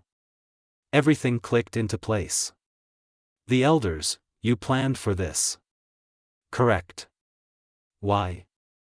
Danzo did not answer that, instead holding out his hand to the boy. Now, you have a choice to make, Uchiha Itachi, he stated, voice ringing with a warped sense of authority and superiority. Will you follow me and become a member of Root, or will you side with your clan and bring ruin? Itachi stilled, staring at the man who desired his clan's demise. His ears were ringing, brain rapidly putting all the pieces of the puzzle together to form the whole picture. A very dark picture. You have until midnight. I sincerely hope you make the right choice, Uchiha Itachi. Itachi wasn't aware of how much time had passed since Danzo had left, staring blankly at the tanto lying on the grass. He knew what had likely happened. But he didn't want to admit it. If he did, it would make it real.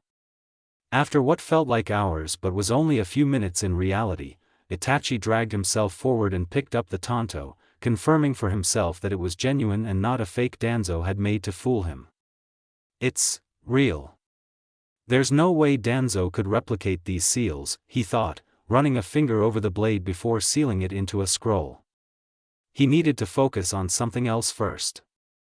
As they had suspected, Danzo had been after Shisui's Manjikyu, wanting the power that it held. But knowing Shisui, he wouldn't have allowed it to happen. And so, Itachi shook his head, resolutely not thinking about it. He turned around, heading back to his house. His mind was a blank all throughout the walk, nothing truly making sense to him anymore. Itachi? Only the call of his name jolted him out of his thoughts, and the boy looked up to find his father watching him, a frown on the man's face. When had he reached home? Itachi? Are you all right? Fugaku repeated his words, taking a few steps forward when he received no reply.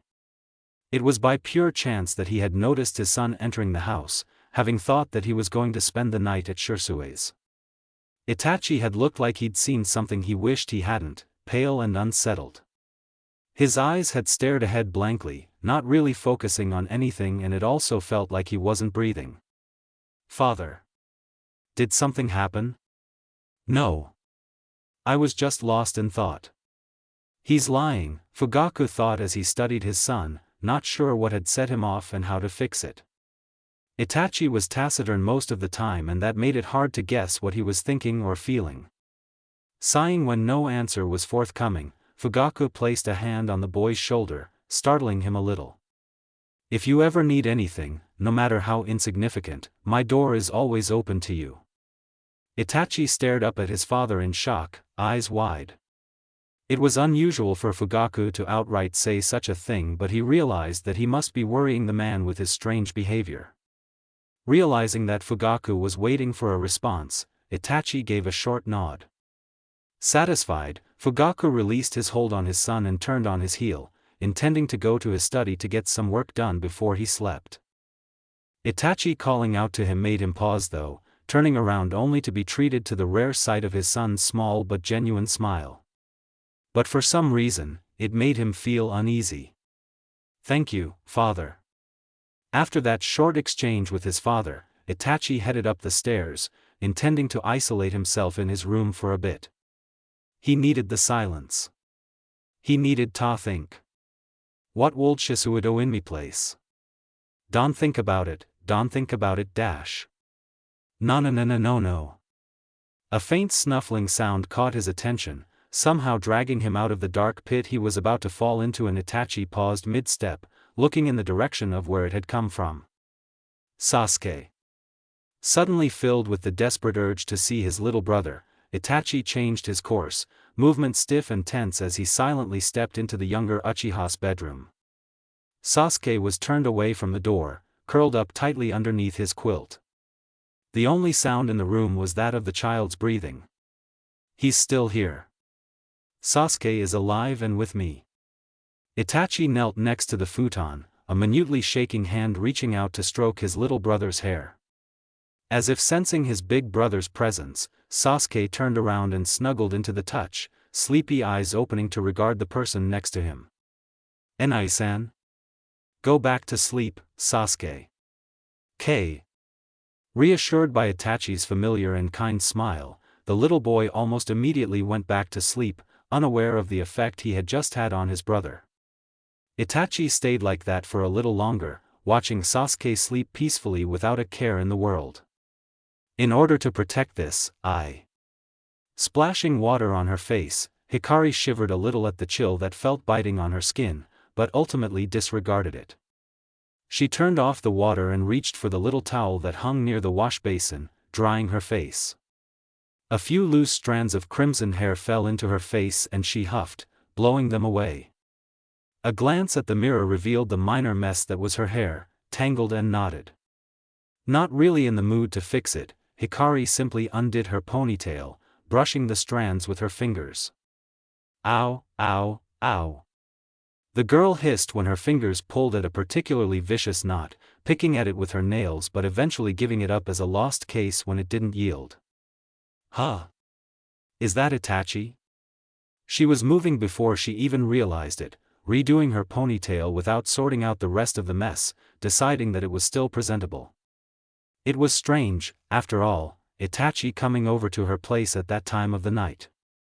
It wasn't until Hikari was descending the stairs that she noticed the turmoil in her friend's chakra, emotions all over the place. Her concern spiked and she hopped down quickly, taking 2 steps at a time. Itachi was still standing in the doorway, still and as unmoving as a statue. His eyes were shadowed by his bangs, lips pressed in a thin line. Itachi, are you all right? Hikari came over to stand in front of the boy, trying to look into his eyes. Even if his face was a stone mask, one could tell his emotions from his eyes, if they knew how to look. But Itachi never looked up, keeping his eyes hidden. Would it be okay to ask something of you? Of course, the redhead answered without hesitation, concern growing at the flat and emotionless tone. If something happens to me, will you look after Sasuke? Forget budding concern. It was outright panic now. First, nothing's going to happen to you, Hikari replied sharply, blue eyes narrowed as she studied the 11-year-old in front of her. Something was terribly wrong and she had to find out what it was. Second, is that even a question? Finally Itachi looked up, but Hikari could only read relief and resignation in his eyes. Nothing that could give her a hint of whatever had caused the turmoil she could still feel in his chakra. I suppose it was stupid of me to ask. Thank you, Hikari. I should be going now. Oh, no, you're not. Faster than she'd ever allowed the boys to see her move, Hikari caught the Uchiha's wrist in a vice-like grip, yanking him away from the door. Expression set in a scowl, she snapped. You're not going anywhere until you tell me what's going on in your head. It's nothing. When Itachi made a serious attempt to break free from her, Hikari tackled him, using her weight to hold him down and pinning his wrists to the floor. No way was she letting him go when he was still so unsettled. There had to be a reason why he had sought her out so late in the night. She was almost physically sick with worry. Itachi gritted his teeth in frustration, almost glaring at the girl hovering over him. He didn't need this, not when he had made his choice. But the Uzumaki wasn't going to let him leave until she had her answers. Now, are you going to spill or not? It's noth dash. Don't tell me it's nothing when it's obviously not. Shisui is dead. What? Hikari's grip on the Uchiha's wrists slackened but Itachi didn't notice, finally meeting the startled girl's eyes. They weren't his normal black, but the red of his Sharingan, the 3 tomos swirling around slowly. Who told you that? She asked after a few moments of stunned silence. There was an odd note in her voice, but Itachi didn't pick up on it, far too lost in his grief. Danzo-sama came by earlier, he brought Shisui's tanto with him. He has no reason to lie. As Hikari watched, the tomo of Itachi's Sharingan shifted and merged, forming 3 spiraling curves around the pupil. Tears of blood started to stream down his cheeks and Hikari subconsciously wiped them away using her sleeve. Itachi flinched when Hikari cupped his face in her hands, tilting his head to meet her gaze. Listen, Itachi, I dash. Hikari-chan, is Itachi here? I thought I heard his voice. In a flash, the redhead leapt off the frozen Uchiha under her and spun on her heel, hissing, I told you to stay in bed, Shisui. Yeah, but Itachi sounded really upset. What's going on? Having sat up a few moments after Hikari had gotten off of him, Itachi stared past the girl and towards the top of the stairs, where a familiar figure stood, supporting himself against the wall. Shisui looked haggard, complexion pale but not enough to appear bloodless. The part that stood out the most was the thick bandage wrapped around his head, covering his right eye. All in all, he looked as if a breeze would knock him over. But not dead. The older Uchiha's visible eye swept across the room, landing on a stunned Itachi. He smiled, relief on his features when he saw that his friend was all right. But his smile almost immediately turned into a frown when he saw the faint bloodstains on Itachi's cheeks. A closer look told him the cause. Is that the Manjikyu? Hikari sighed, resigned to her idiot's antics, and instead helped Shisui down the stairs, settling him on a couch before moving to the other Uchiha in the room. Hauling a mostly unresponsive Itachi to his feet, she shoved him on the couch next to Shisui, knowing that whatever subspace Itachi was stuck in, Shisui would be able to pull him out. Sure enough, the moment Shisui placed a hand on the 11-year-old's shoulder, Itachi jolted out of his stupor, eyes wide and glassy with unshed tears. He threw himself at the teen, arms wrapping around Shisui's torso as he buried his face against the older boy's neck. Itachi? What's wrong? Shisui asked worriedly, returning the embrace. His frown deepened when he noticed that Itachi was shaking like a leaf in a storm, glancing helplessly at Hikari when there was no reply. Said redhead was watching the two Uchiha, lips pursed and clearly in thought. Danzo believes you are dead, she said after a few moments, face wiped of all emotion, a clear sign that she wasn't happy. I think he wanted to use that assumption to manipulate Itachi. He wants me to join Root or else he will frame the Uchiha clan, saying that we're inciting a coup, Itachi spoke, drawing back a little and wiping his eyes. He seemed to have regained most of his composure, but looked unwilling to move too far from Shisui. Not that anyone minded. Hikari pinched the bridge of her nose, angered, damn that old geezer, he will pay for this. One way or the other. While she was settling her emotions, Shisui told Itachi everything that had happened. From the moment he had encountered Danzo in the forest until he had thrown himself off the cliff. I thought I was a goner for sure, he admitted, staring at the uzumaki with a hint of awe. The fall or the poison, I thought either one of them would have killed me. You're not dying on me that easily. Hours ago. Hikari was pacing the length of the living room, biting her lip in thought. At first, she had thought it would have been okay to let Shisui go out of the village for a little while, sending Kira and Kaya to warn him. She wasn't happy, not by a long shot. But she had hoped that he would be just taking a walk or something. I should have dragged him back, she muttered under her breath, ignoring Kakashi who was watching her from the couch, eyebrow raised. I know that he's on the reckless side, but just because Root has been silent for a while, doesn't mean that Danzo isn't plotting something. It had been 2 hours and Shisui still wasn't back within her passive sensory range. Feeling anxious and cursing her carelessness, Hikari extended her senses, covering all the forests around Konoha. What she sensed almost made her heart stop. Shisui's chakra reserves were ridiculously low and there was so much panic that Hikari found it difficult to breathe. His chakra was also erratic, something that she knew wasn't due to adrenaline or fear. He's poisoned, she thought absently, frozen in place. What made the situation all the worse was the number of Root Nin chasing him. If Shisui paused for even a moment, he would be done for. Kakashi and I. Her voice came out flat, making the Hatake stiffen and turn to her fully. Whenever she got like that, Kakashi knew it was best to do whatever she asked. So he got to his feet, waiting. Everyone is in the second wing, right? The second wing referred to the new wing added to the house upon the inclusion of Shin and Sai. While the house was large, there weren't enough rooms to give everyone a room of their own, especially on the floors they wanted to be. So, with Tenzo's help, the house had been modified to accommodate more people. The kids had instantly become enamored with the new wing and had promptly claimed rooms there.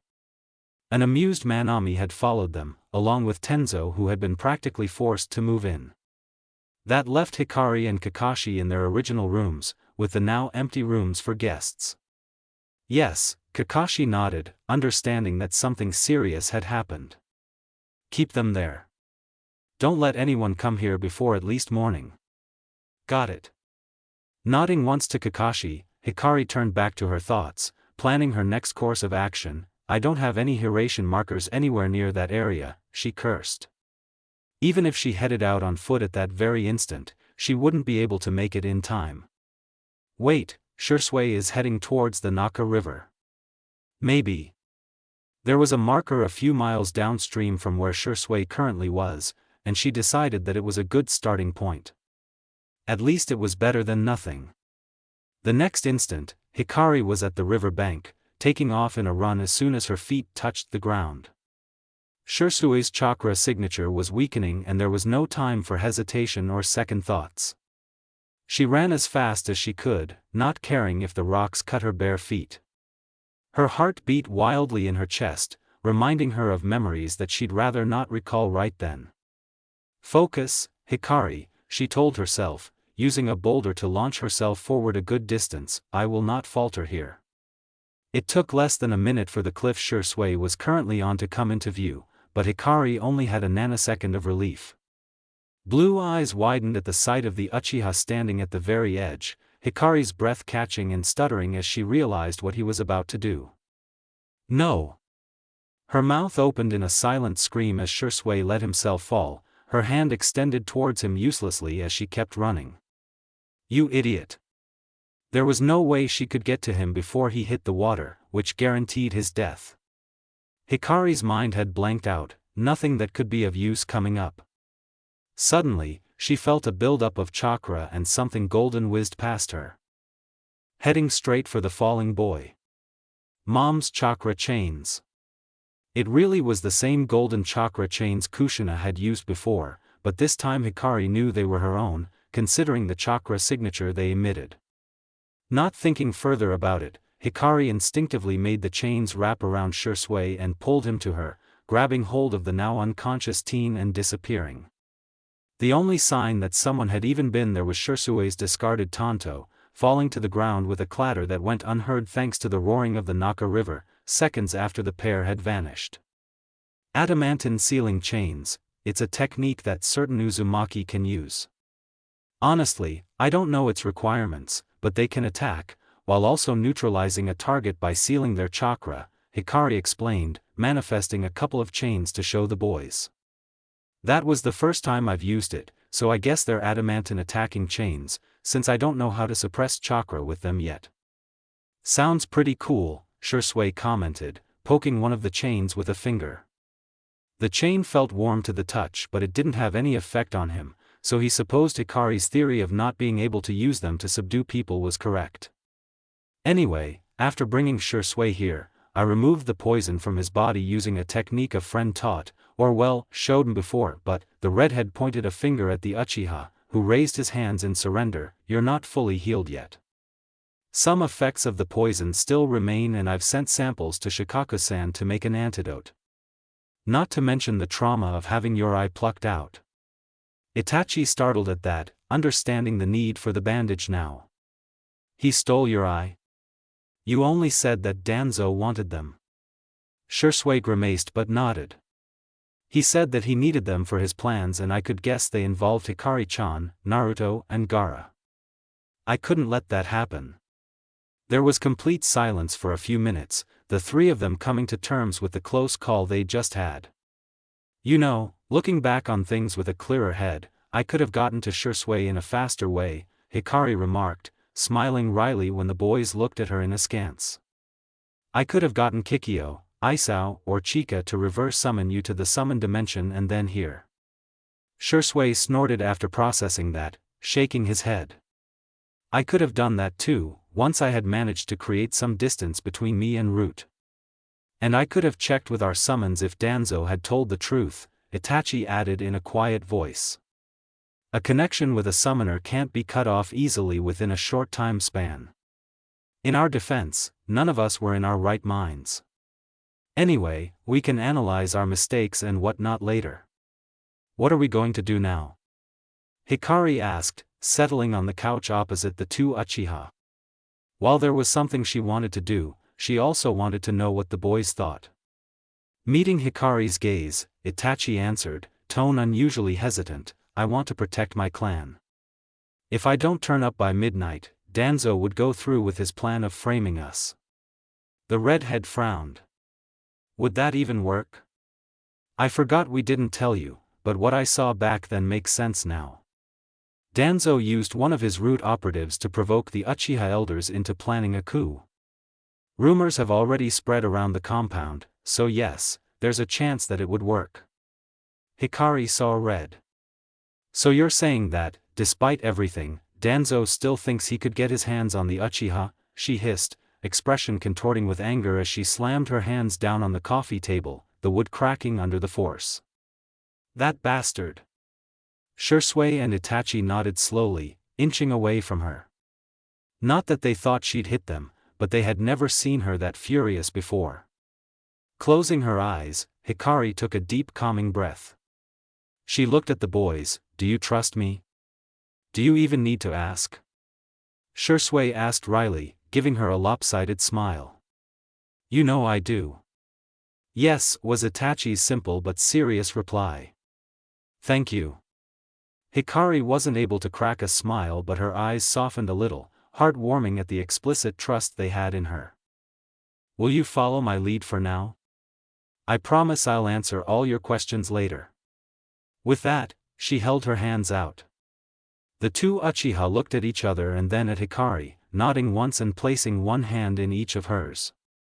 Whatever is necessary. Hiruzen looked up with a slight startle when Hikari appeared in his office with no warning, her two Uchiha friends in tow. They looked dazed and a little odd, but that wasn't what he focused on. No, his attention was drawn to the storm cloud hovering over the redhead. Hikari-chan? Did something happen? Something did, all right, she snapped, glowering at the old Sarutobi. She had warned him time and again to keep Avery's short leash on Danzo, but he had not listened. The only differences Hikari saw between him and her dimensioned Sandaime was his unwillingness to be swayed completely by Danzo's words. He still let the War Hawk's actions slide. Pointing a finger at him, she said, Shisui and Itachi have something very important to tell you. You will listen and you will believe them. I have something to do, but I'll be back in half an hour or less. Not one strand of hair on their heads will be touched. Hikari let the threat hang in the air, still glaring as she stomped her foot, sending chakra down into the privacy seal still on the floor of the Hokage's office. Truthfully, she didn't need to be so forceful, but she needed a way to vent. Not waiting for the Sandaime's reply, Hikari turned to the two Uchiha at her back. They looked contemplative, Shisui stating, that wasn't the Shunshin. No, Hikari agreed, expression serious but without even a hint of the anger she had shown to Hiruzen. I'll tell you later. Itachi smiled at her faintly, I'll hold you to that. The redhead laughed a little, herding Shisui towards the chairs placed against the wall and making him sit, despite his protests. Itachi hovered next to him, not wanting to sit, and Hikari didn't force him. Hikari pressed her hand against the wall behind the boys, black chakra lines extending from the point of contact. The seal pulsed once, radiating blue light before a barrier sprung out, enveloping the two and disappearing from sight. Don't leave the boundary. I'll know if you do. Before she could leave, Shisui grabbed her hand. Are you sure this is the right thing to do? Yes. You'll understand later. All right. The Uzumaki looked back at the confused and alarmed Sandaime, threatening him one last time before vanishing, not a single hair. The occupants of the room stared at the spot where the redhead had been just a second ago, various emotions in their expressions. Hiruzen sighed, pinching the bridge of his nose. When he had stayed late in his office to do some paperwork, he had not expected the current situation. Shisui-kun, Itachi-kun. What do you have to tell me? The boys initially hesitated, but recalling Hikari's confident words, obliged. Shisui started with his part of the story first. To start with, Hokage-sama, you must know that Root has been following me around the village for a while now, Itachi too at times. This evening, I encountered Danzo-sama in the forest. He paused, swallowing as he raised a hand to cover his bandaged eye. He revealed that he had learnt about the power of my Sharingan and wanted it for his own purposes. Only Itachi's hand on his shoulder anchored him, and Shisui gritted his teeth, forcing back the awful memories. He could have a breakdown later. Taking a deep breath, he continued, "When I tried to escape, I was poisoned and Danzo-sama took advantage of that to take my right eye. I couldn't let it happen, so I fought back and retrieved it. Since root operatives had blocked my path to Konoha, I had to take a different way out." Shisui was fairly certain that they had cornered him on the cliffs over the Naruko River on purpose. I ended up on a cliff. With the poison in me, I had no chance of survival and my pursuers were catching up, so I threw myself over the edge. A clattering noise echoed in the room as the pen in Hiruzen's hand slid out of his slack fingers and fell to the floor, the man frozen in shock as he finally realized what had gotten Hikari so angry. Schooling his expression, he murmured, "Continue." Shisui shrugged, uncomfortable about recalling how close he had come to death. "Hikari-chan saved me, somehow got the poison out and even reimplanted my eye. That's it, Hokage-sama." Hiruzen had to hide a grimace. Even without the Uchiha situation being bad, things had managed to turn out the same way as it had in Hikari's original dimension. If it wasn't for Hikari being who she was, Shisui would be dead now. But there was still more to hear. "Itachi-kun, your part? Danzo-sama came to me earlier tonight. He believed that Shisui was dead, having fallen off the cliff. As proof, he gave me his tanto." Itachi held up the battered tanto, giving it to his friend with a small smile when Shisui made a grab for it. The conviction in his words and his terms when he gave me a choice to make, unfortunately led me to believe him. The young boy's voice shook at the end, prompting Shisui to pull him down onto the chair next to him, intertwining his fingers with the younger boy's. Itachi used the hold to remind himself that Shisui was alive, safe and warm. "Shisui is right here and he isn't going anywhere. We're all right. The choice Danzo-sama gave me was to either join Root or to let my clan be destroyed. He had had his men provoke the elders into planning a coup, so that he could spread rumors about us." Itachi paused for a moment, staring down at his hands. "In order to protect them, even temporarily, I decided to join him. But I decided to visit Hikari for a personal matter before I went to Danzo-sama, where I found out that Shisui was still alive. She brought us here after hearing what happened to us." "I'm sorry, boys," Hiruzen murmured after he had processed everything the Uchiha had said, sighing as he felt a headache coming on. He had no idea how to deal with Danzo. Warning him seemed to have no effect, considering that he had done such a thing right under his nose. Before anything else could be said, the door slammed open with such force that it struck the wall and bounced back, almost hitting the people who had entered. "Hiruzen, there is a matter I need to you."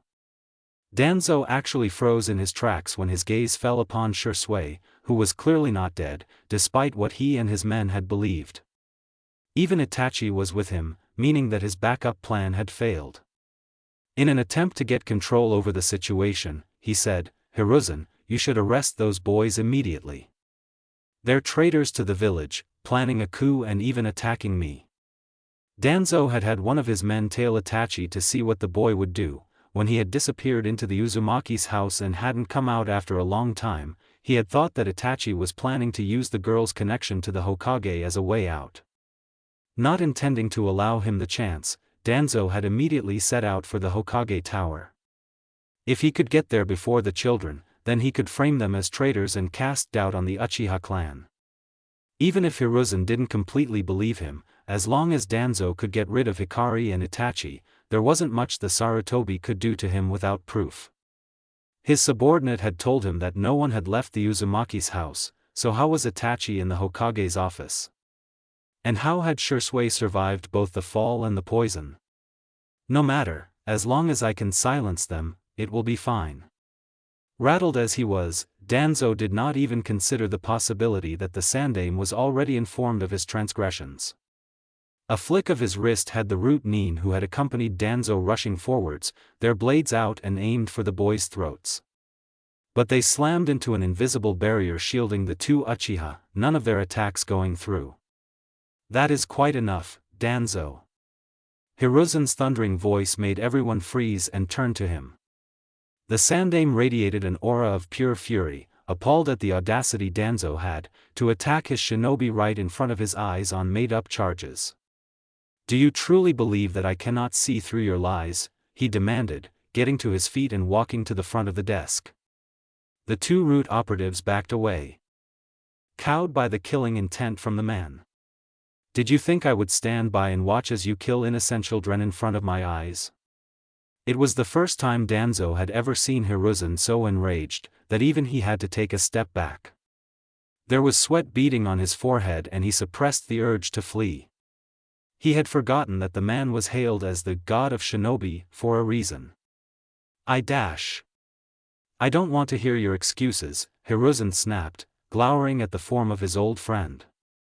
"You've gone too far this time. As of this moment, Root is disbanded and you no longer have a position amongst the Hokage's advisors." "Hiruzen, all of what I do is for the good of the village.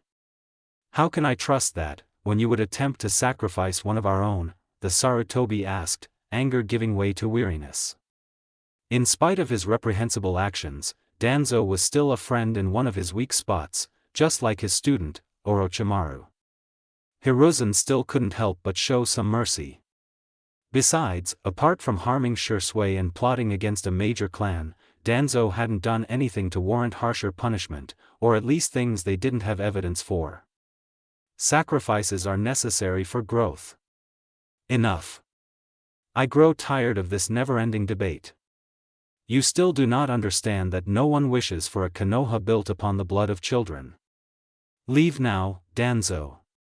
After dropping Shisui and Itachi off at the Hokage's office, Hikari locked onto one of her Hiration markers and vanished, reappearing outside of the Uchiha's main house. "Seems like Fugaku-san is in the study," she mused, an eyebrow rising at the unease and concern in the man's chakra. She brushed that information aside, going around the house to get to where the study was. Since it was on the first floor, it was easy to reach. The window was open and the blinds pulled apart halfway, so Hikari was able to see Fugaku pacing the length of the room. He turned to face her the moment she came into view, greeting her, "Hikari. Why are you here at this time?" Pulling herself up to sit on the window ledge, she started without preamble, "How much of Root's actions do you know regarding the Uchiha clan?" Fugaku stiffened, dark eyes searching her face for any sign of deceit or mockery.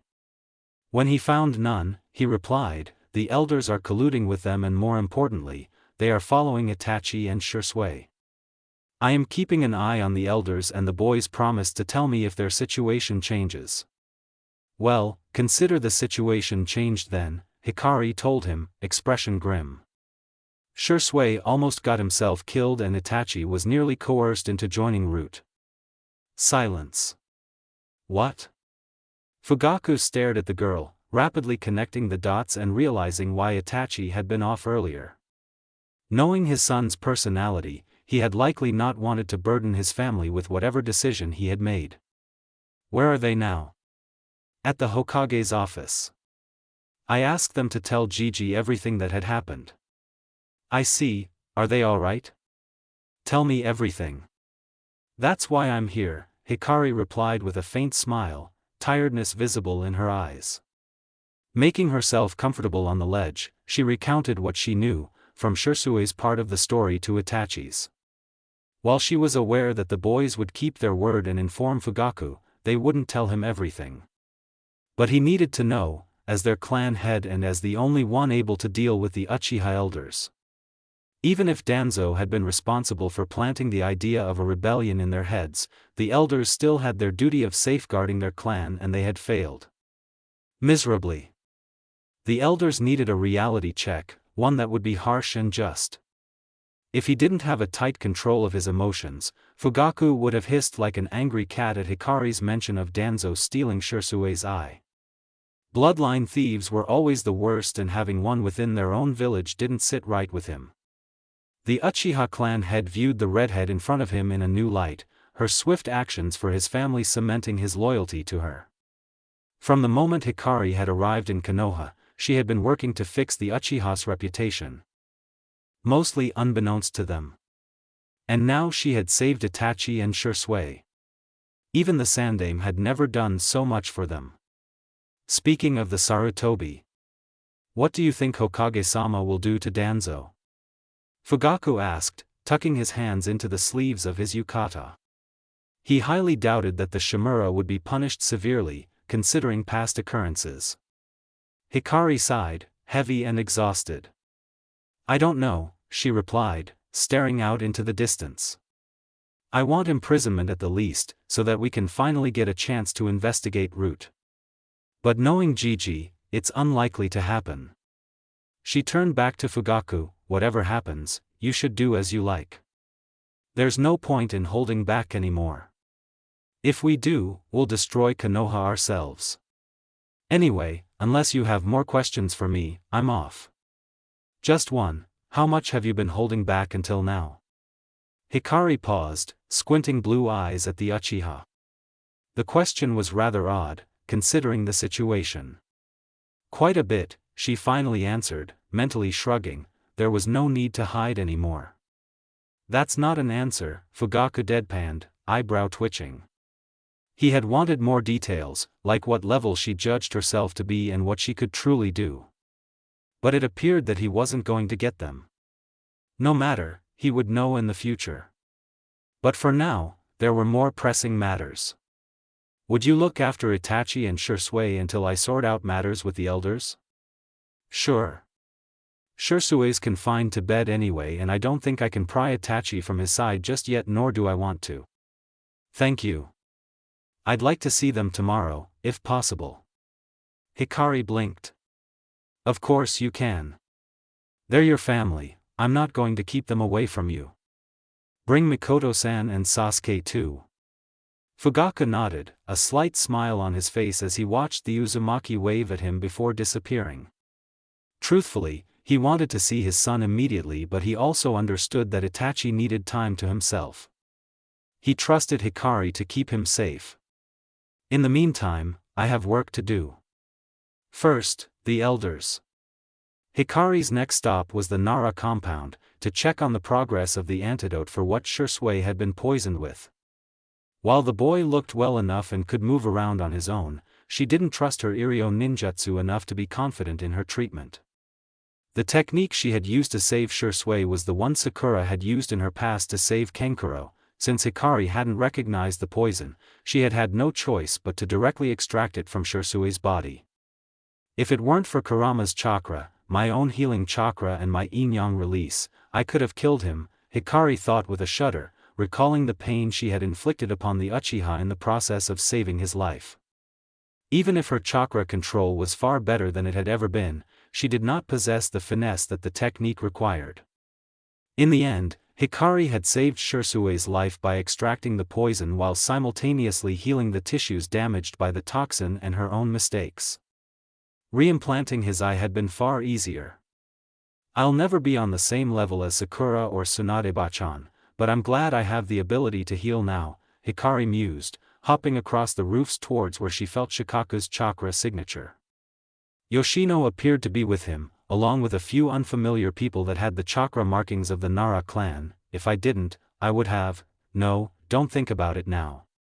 Perhaps one of the Nara in the group was a censor, but Shikaku was waiting for her outside the building when Hikari dropped down in front of him. Where did you get that poison? The abrupt and harsh manner in which Shikaku posed the question startled the redhead, and she blinked owlishly at the man. Right, I didn't tell you, did I? Truth be told, Hikari had sent Amaya, one of the younger panthers, with a sample of the poison to Shikaku with hardly any explanations and only a demand to get working on an antidote immediately. Shisui was poisoned earlier. He said it was from an Aburame's Kakechu. Shikaku's frown deepened. An Aburame? The guy is with Root, so there's no connection with Shibi-san or the rest of the Aburame clan.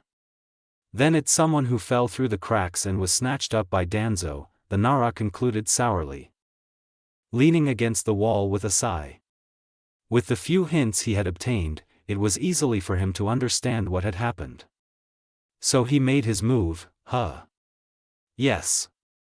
If I hadn't noticed in time, I would have lost both Shisui and Itachi. Explain. Now. If it was anyone else but Shikaku, Hikari would have bristled at the command, but all she did was nod and launch into a second retelling of the events of the past few hours. She told him everything she could recall, even the tiniest of details.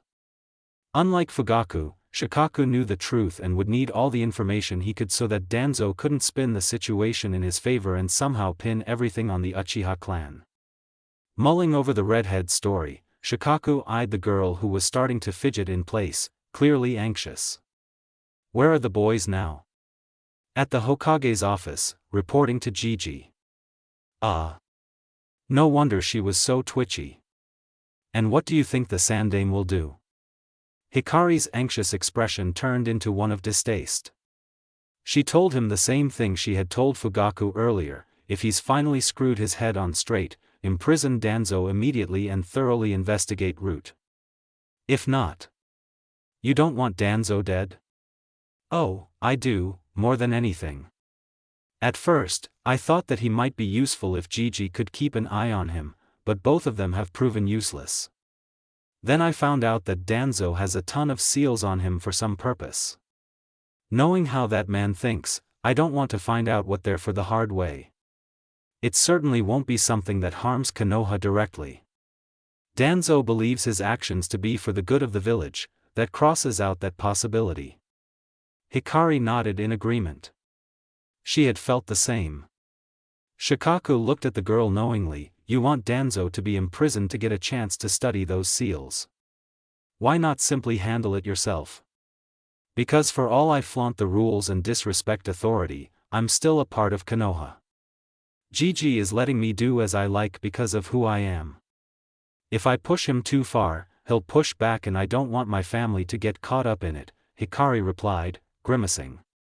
Considering the current political climate, should something shift irrevocably in Konoha, it could start another shinobi war. As it was, Hikari had no problems abandoning the village to clean up its own mistakes and simply take off to live elsewhere. But if a war was to start, then no place would be safe. And Hikari was tired of wars. No, I will kill Danzo the moment I unravel his seals and figure out what he's hiding. The unusual violence in the redhead's voice caught Shikaku off guard, seeing a mix of Minato and Kushina in Hikari at that moment. You're really your parents' daughter, he thought, watching the girl glare at nothing in particular, Minato's tactical ability and Kushina's determination, a terrifying combination. I almost feel pity for Danzo. Alright, I'll leave matters regarding Danzo to you unless I think something's changed. You're not telling me, but I can see that there's something else on your mind. Hikari bit back the words that wanted to come out, silently thankful that Shikaku was tactful. The truth was that she was concerned about whatever Danzo was hiding. As the Nara had theorized, it wouldn't affect Konoha directly. But somehow, she felt that she'd regret it if she didn't get to the bottom of it. Her instincts had never led her wrong before. Immersed in her thoughts and her conversation, Hikari hadn't been paying much attention to what her senses were telling her, and only the tingling of chakra woke her up. Someone had tried to attack Shisui and Itachi. Hikari's head snapped to the side, blue eyes glaring in the direction of the Hokage tower. She growled, Danzo. Go on, Shikaku waved his hand at her, turning around to head back to his research. I'll have an antidote or at least something that's fairly effective by morning or early afternoon. As Hikari nodded at his back and vanished, the Nara paused for a moment and stared up at the night sky. No one would have believed that turmoil hid in the darkness, the twinkling stars and waning moon radiating a serenity that was entirely fake. Starting that very moment, things were going to change, whether they wanted it or not. You did what? Hikari screamed, incandescent fury darkening her eyes as she glared at the Sandame. She had arrived back in the office minutes after Danzo had left with his rude lackeys, only to learn that Hiruzen had not learned his lesson. Danzo was going to get away almost scot-free. His punishments weren't really punishments, since losing his position as an advisor would only damage his public reputation a little. Even ordering for Root to be disbanded was useless, since he would still run it in secret. Hadn't Hikari already informed Hiruzen of what had happened in her world? Was he really going to go down the same path? What else did you want me to do? Hikari-chan?" the Sarutobi asked in a weary voice, leaning back in his chair. He understood her anger, her desire to protect those important to her, but he couldn't bring himself to be harsher with his old friend. "You know I can't kill him. Did I ask you to do that?" Hikari snapped, crossing her arms over her chest. She didn't want to start a fistfight, something that was a possibility since she was itching to punch the old man's face. "I wanted you to investigate Root. Keep him alive for all I care, the evidence we could find would be damning anyway. I could still order it. That wouldn't help. Danzo would have already told his men to bury or destroy anything of importance. Even if you sent out your ANBU right now, you wouldn't find anything. And imprisoning Danzo would have helped?" "Yes." Hikari threw her hands up in the air, frustrated and completely done with the Sarutobi. If Hiruzen had taken serious action and imprisoned Danzo the instant the old man had stepped into the office, there would have been a window of opportunity. Danzo would have been completely thrown off by the Sandame's aggressiveness, since even his assassination attempt had been forgiven. By placing him in solitary confinement, there would be no chance for him to contact Root to give them instructions. Hikari had wanted that. The resulting chaos in Root's ranks would have given her the chance to slip in and find out what Danzo was hiding, since no one would suspect her of being capable enough to do it. But Danzo would have already taken action by now. Shisui's survival and his presence along with Itachi in the Hokage's office would have been enough to make Danzo suspect her. Which meant he would definitely be on guard against her in the future, making her job infinitely harder. It would take Hikari years to find his secrets now, or Danzo could even resort to destroying whatever could incriminate him. Hikari was something really important, otherwise why would Danzo go to such lengths to gain power and operate in utter secrecy? Unaware of her spiraling thoughts, Hiruzen continued speaking, "What has happened has happened. There is nothing to be done now. I also do not want you going after Danzo, Hikari-chan." "Why?" "Because even if his actions were cruel and unnecessary, there is very little to convict him with." The redhead stilled. So that was what Hiruzen was going with? Lack of evidence? Wasn't Shisui being stolen enough? Wasn't the intention to practically kidnap a major clan enough? Wasn't attempting to frame an entire clan enough? Strike 3. Hiruzen's brow furrowed in confusion at the mumbling from the eerily still girl. "What?" Hikari looked up, normally warm blue eyes icy as her gaze pierced through the Sandame, making him flinch. If the girl's palpable rage wasn't enough, the reminder of his successor and his wife in her appearance stung deeper. Minato would have been severely disappointed in Hiruzen while Kushina would have definitely eviscerated him. Strike 3, Hikari repeated, voice hard as she stared straight at the man she had once considered a grandfather. There was no forgiveness left in her for him anymore. Strike 1, allowing Naruto's status be revealed and doing nothing to help him. Strike 2, ignoring Shibi-san and the others when they came to you with enough evidence for a preliminary investigation into Root. Strike 3, letting Danzo go even after his own admission, however vague, about his ill intentions towards the Uchiha clan. Hikari took a deep breath, turning her back on the frozen Sandame and facing Shisui and Itachi, who were watching her impassively. "No more. Hikari-chan, you absolutely cannot kill Danzo," Hiruzen said, shooting up from his seat when he felt the girl's chakra sharpen with a hint of malevolence. The redhead ignored the man, instead looking questioningly at her friends. They didn't say anything but stepped closer to her, taking her hands in theirs and intertwining their fingers together. That gesture was enough to calm her. Looking over her shoulder one last time, Hikari said, "Fine. But this is the last time. Let's hope you don't regret your words from tonight, Sandame Hokage." With that, the trio disappeared. Hiruzen remained rooted to the spot for a long time, the memory of cold blue eyes lingering as he processed her words.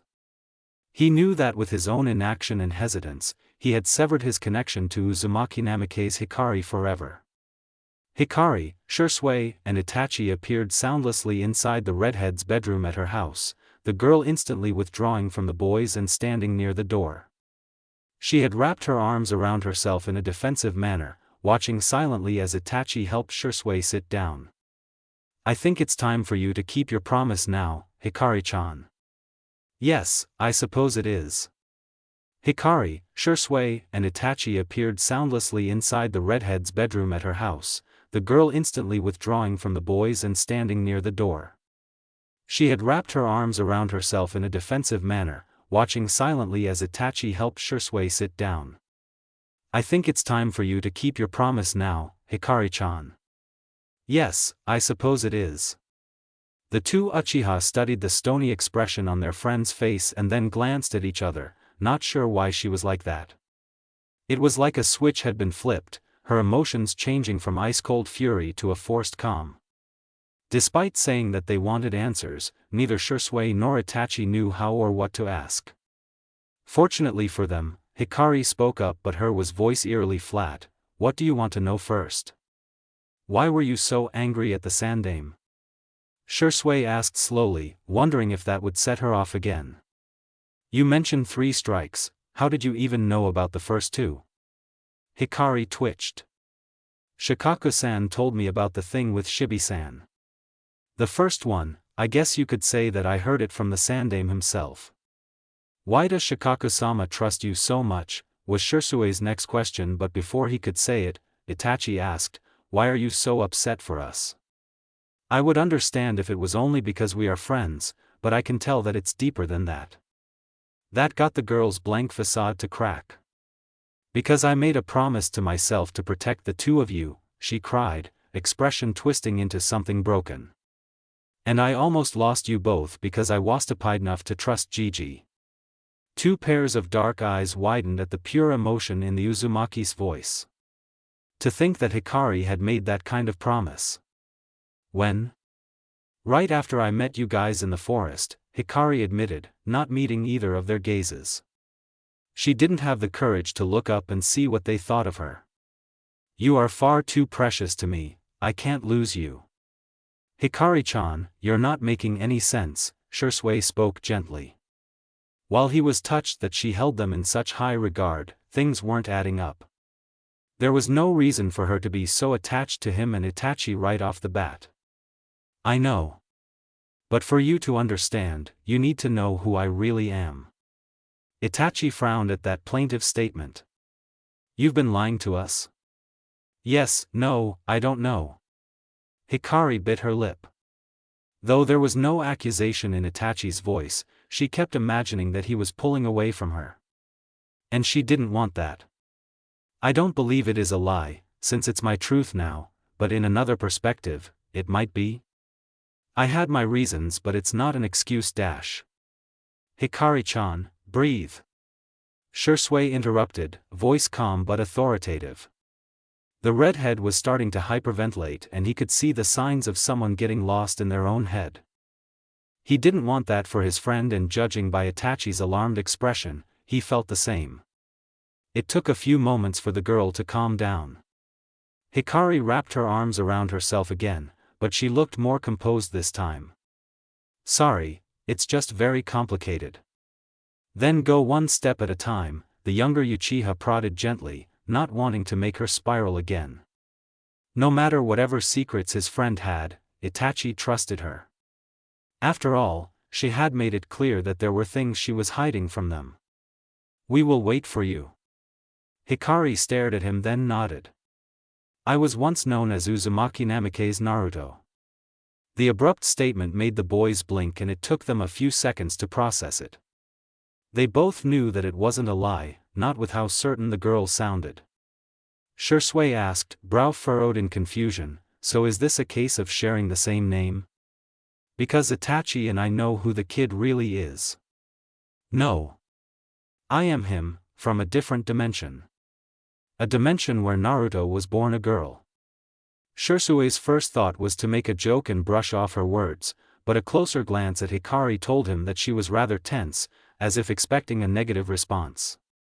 He turned to the side when Itachi squeezed his hand, the younger boy frowning and shaking his head at him. Neither of them wanted to say something that they would regret. Satisfied that Shisui wasn't going to run his mouth, Itachi asked, Hikari, are you saying that you came here from a different dimension? Yes. But not on purpose, the girl explained cautiously, still not looking at either Uchiha but not quite shutting them out. But I am here and it is what it is. There was silence after that, neither side knowing how to proceed. Kit, Kurama spoke up suddenly, startling his Jinchuriki. Bring them into your mindscape. That way, you can show them your memories. It'll be easier for them to believe you. How would I even do that? It's your mind, you can do as you like. That's not helpful at all. But that was all she had to go on, and Hikari braved a glance at her friends, blue eyes wavering slightly. I could show you my memories if that'd help. Itachi blinked. Are you sure? I don't want to invade your privacy. Yes. I did want to tell you and Shisui everything when I felt that the time was right. Letting her arms fall to her sides, Hikari moved forward one step at a time until she was standing in front of the two boys, Shisui and Itachi, looking at her with mild curiosity. She held out her hands to them, waiting for them to make their choice. It didn't take more than a couple of seconds for the boys to place their hands over hers, intertwining their fingers and holding on tightly. Hikari smiled weakly. On with the show then. Close your eyes. Shisui and Itachi did as asked without a question, bolstering the girl's confidence as she listened to Kurama's instructions and pulled them into her mindscape. Okay, it's fine to look now. The first thought that entered their minds when the two Uchiha saw the mindscape was, this place is so neglected. There were pipes running along the walls, some of them leaking and dripping into the ankle-deep water they were standing in. The lighting was dim and somewhat eerie, sending shivers down Shisui's spine. Before he could think better of it, he blurted out, "Is a mindscape supposed to be like this?" He winced at how insensitive he sounded, hoping that he hadn't offended Hikari. To his relief, she wasn't bothered. Hikari merely shrugged. I heard that a mindscape was supposed to be a reflection of the person's state of mind. But I don't really know. This place reeks of neglect, right? That would have been right a long time ago, but I'm not the same person I was back then. So theoretically, it should have changed to reflect who I am now. So this may be something else? Maybe, maybe not. But that's not what we're here for. Follow me. Hikari led the two further down the corridor, where the darkness seemed deeper. I've never done this before, so bear with me, she murmured, closing her eyes in concentration.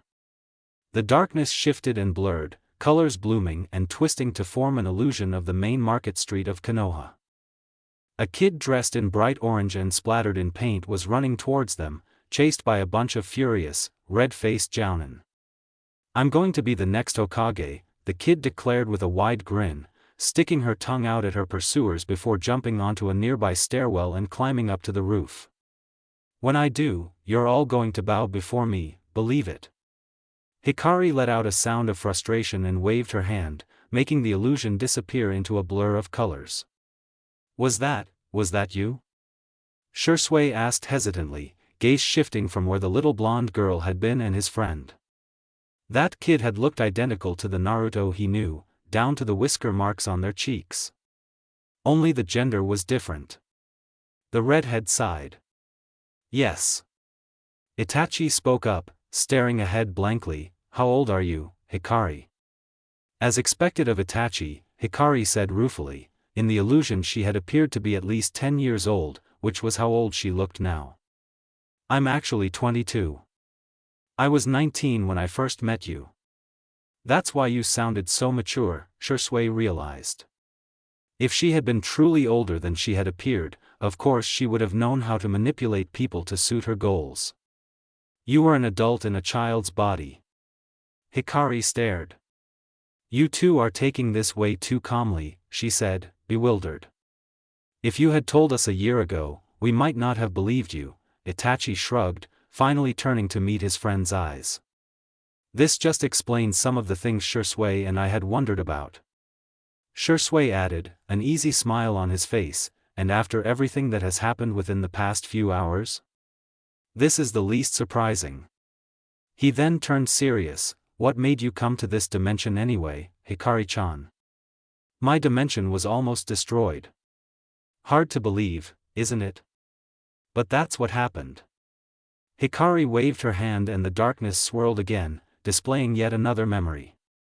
No matter what, we will stop you. The declaration came from a blonde teenager in a black and orange outfit, her hair tied into twin tails and flying in the wind. Behind her stood a large number of people, all of them wearing a hitachi that simply said, Shinobi, instead of any village markings. The allied shinobi forces will never give up. As she had said, the gathered shinobi appeared to be from all the major villages, all of them with grim and determined expressions. Their uniforms gave away what village they belonged to, yet they stood as one, supporting each other, regardless of past grudges. It was an incredible sight. Allied shinobi forces?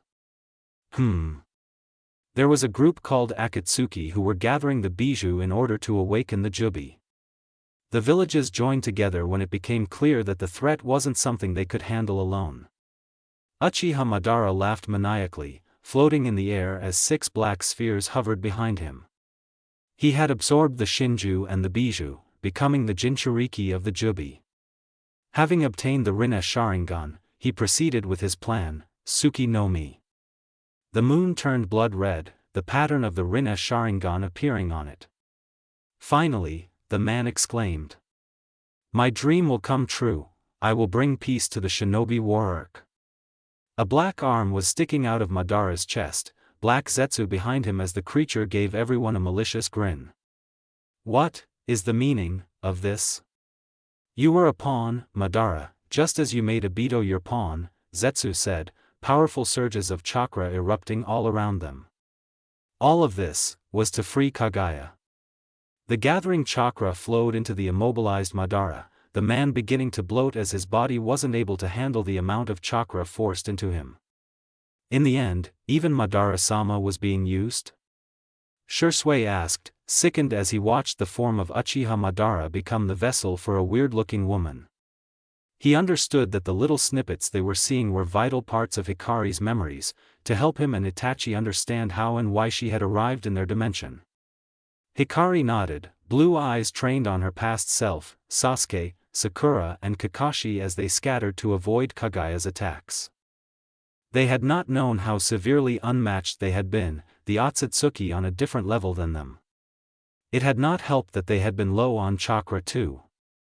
Zetsu has been manipulating history for thousands of years, ever since Kaguya had been sealed away by Hagoromo, who you would know as the Rikudo Sennin, and his brother, Hamura. The Senju Uchiha feud is an example. Why? Because they're descended from Hagoromo's children. I'm sure you know about Indra. He was the older brother, and the Senju and the Uzumaki are descended from the younger brother, Ashura. Zetsu needed someone with the Rinnegan and the ability to use the power of the bijou. Itachi tore his gaze away from the illusion where the older version of Sasuke was fighting Kaguya and said, the legendary dojutsu? Yeah. Supposedly, a person with the blood of both the Otsutsuki brothers could awaken it. Madara got it after he fused himself with some of Hashirama's cells. There was silence among the trio after that, the two Uchiha watching as the quartet retreated and used Sasuke's Rinnegan and Naruto's power to lift the infinite Tsukuyomi, in an attempt to reduce the amount of chakra Kaguya could gather from the victims. They watched as the battle stretched out into a full-blown war, shinobi being crushed like ants by the force that was Kaguya. They watched as the dead were raised on both sides, made to fight in a war that should never have started. They watched as they were cut down one by one, the survivors weighed down by grief and guilt. They watched as the blonde woman screamed, raged, and fell silent as she lost her friends and family. They watched as the light left blue eyes when her best friend crumbled to ash in her arms. They watched as she fought a futile war, supported only by her longtime partner, a converted criminal and her reanimated father. They watched as she finally fell. Where were we? The question was asked in a near shrill voice, which was rather uncharacteristic of Itachi. Shisui reared back in confusion, but the younger Uchiha's attention was completely focused on the redhead across the room. Itachi was shaken. He had seen his beloved little brother suffer from injuries that would have killed any normal human, had seen him shed blood yet stand up again and again. Sasuke had fought viciously until the end, when he had sacrificed himself to protect his one true friend. The sight of Sasuke turning into dust was engraved into Itachi's memory even without the Sharingan, and it wasn't something he would forget anytime soon. There is no way we would have sat back when such a disaster was occurring, he pressed when Hikari turned away, discomfited. Even if we would have lost, we would have still fought. It was the truth. Itachi would have definitely been on the front lines, since that was where Sasuke had spent most of his time during the war, when he was not out scouting for places that had remained untouched by Kaguya or Zetsu. The same could be said for Shisui. For a brief time, Itachi-san fought alongside us, Hikari whispered after a long moment of silence, still avoiding the boy's eyes. We sealed his soul when it became clear that Zetsu had a way to forcibly gain control of the reanimated shinobi. Shisui's breath caught. Reanimated. Edo Tensei. That meant that Itachi had died sometime before or during the war. And me? He asked, subconsciously reaching for Itachi's hand and intertwining their fingers, in an attempt to keep himself grounded. Hikari's lips tightened, her nails digging into the skin of her arms where they were crossed over her chest. I never knew you. What? Out of everyone I'm close to in this world, I never knew the two of you. Or never truly knew, in Itachi's case. What is that supposed to mean? The redhead finally looked up, expression blank as she stared at the two Uchiha. In my dimension, Uzumaki Hikari did not exist. As such, there was no one to force the Sandaime to defend the Uchiha against the accusations from the elders. There was no one to subvert the rumors, to erase the misconceptions of the civilians. In such a situation, what do you think would have happened? She could see the very moment the words sunk in. Itachi's eyes widening while Shisui breathed in sharply. The elders wouldn't have been the only ones in on the coup, Shisui whispered, tightening his grip on Itachi's hand. The younger boy had gone stiff, back ramrod straight, and it was almost like he had stopped breathing. Yes. There were two who were against it and reported the Uchiha's plans to the Sandaime, Hikari continued, knowing that even if she tried to keep it to herself, the boys would no doubt force it out of her. The clan heir and his best friend. Itachi and I. I don't know the details, but Shisui-san was going to use Kotoa Mitsukami on Fugaka-san, to make him stop the coup. But Danzo didn't let him, stealing one of his eyes. He wasn't able to get it back and was dying from poison, so he gave his other eye to Itachi-san and committed suicide by falling into the Naka River. Itachi-san said that he did that to demoralize the Uchiha clan. Shisui didn't know how to feel or react. It had almost happened the same way to him. He had had his eye stolen, even if he had managed to retrieve it, had been dying from poison. The only difference was that he had chosen to commit suicide to protect Hikari and the kids. No wonder Hikari had been and still was so shaken.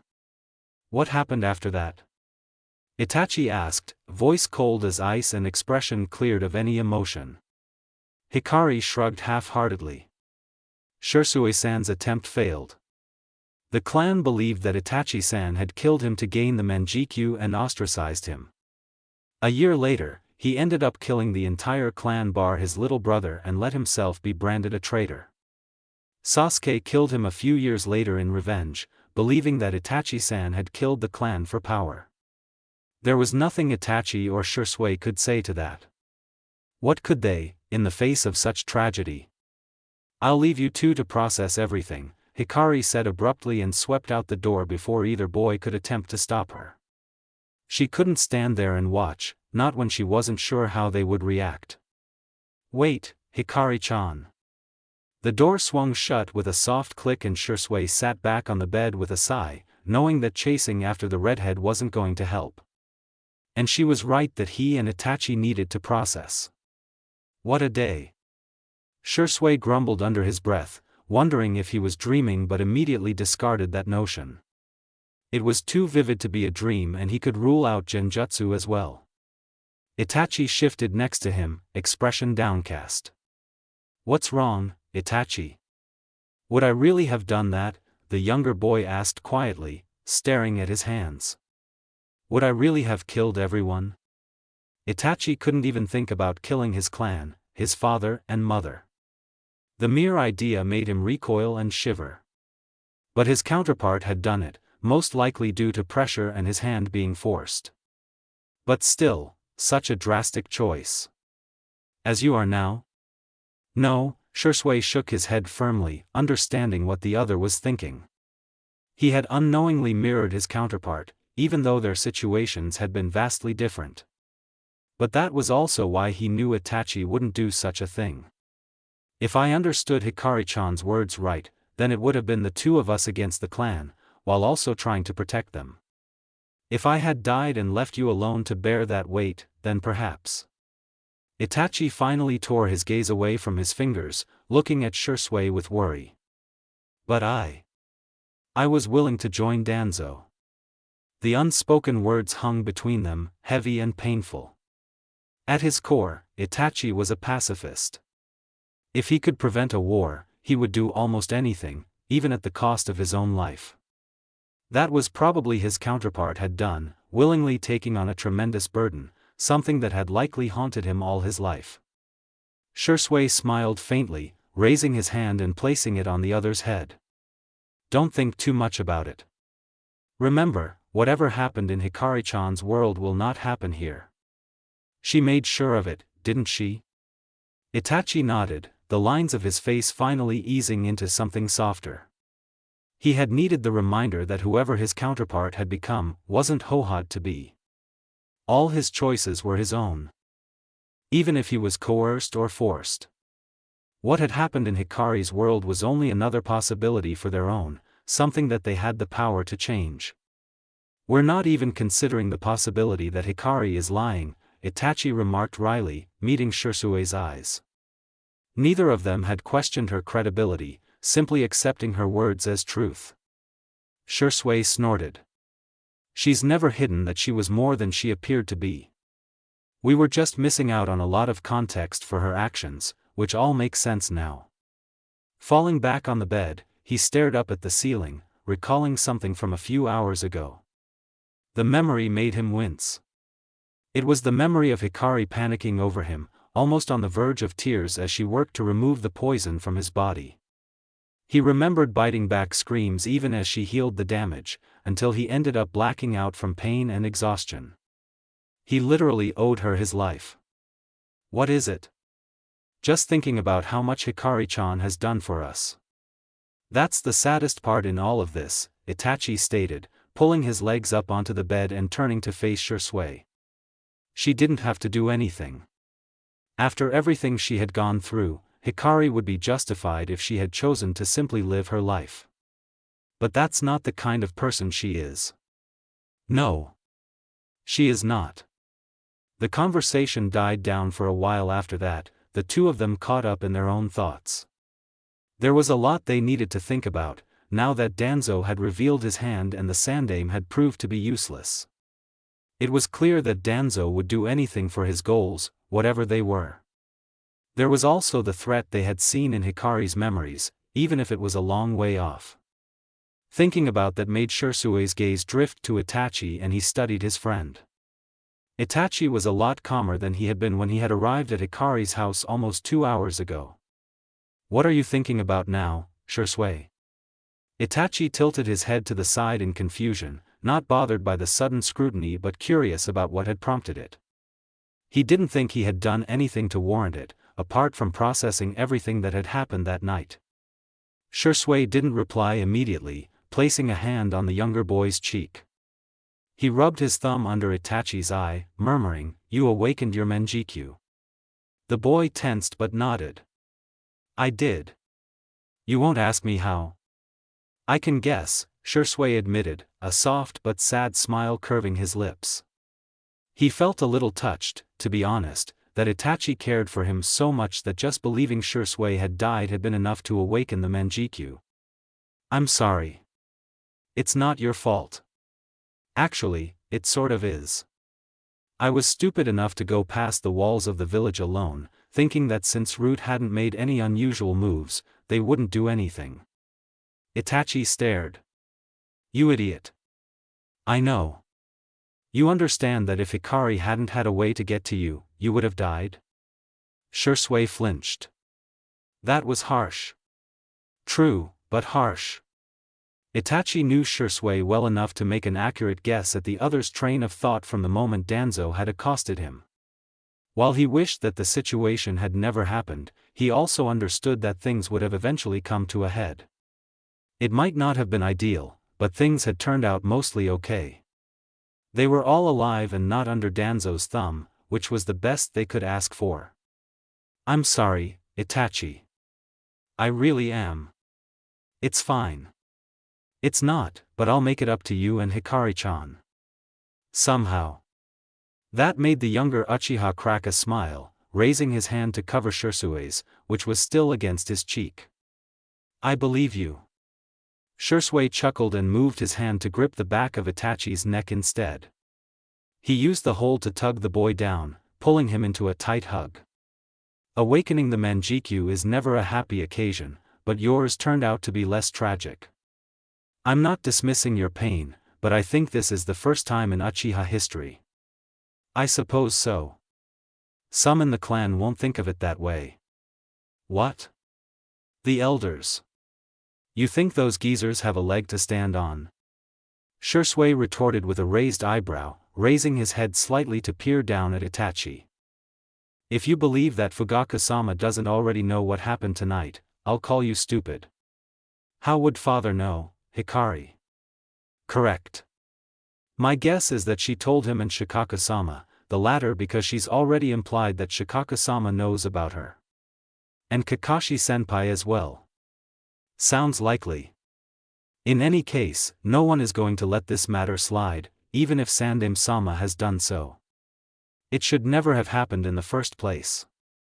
Itachi nodded, shifting so that he was lying next to Shisui rather than atop him. Now that the fear, panic and adrenaline were starting to fade, exhaustion hit him with full force and his eyes started closing. Tired, Itachi? A little. Then sleep, we're safe here. But Hikari. We'll talk to her first thing in the morning. Fine. I don't want her to worry. Shisui stifled a chuckle as the younger boy finally nodded off, reaching to the side to grab the blanket. He pulled it over both their shoulders, deciding to stay awake as long as he could to see if Hikari would come in. As much as he wanted to talk to the redhead, just like Itachi, he knew that she needed space as well. The poor girl had suffered enough. And if she didn't come to them, they would go looking for her.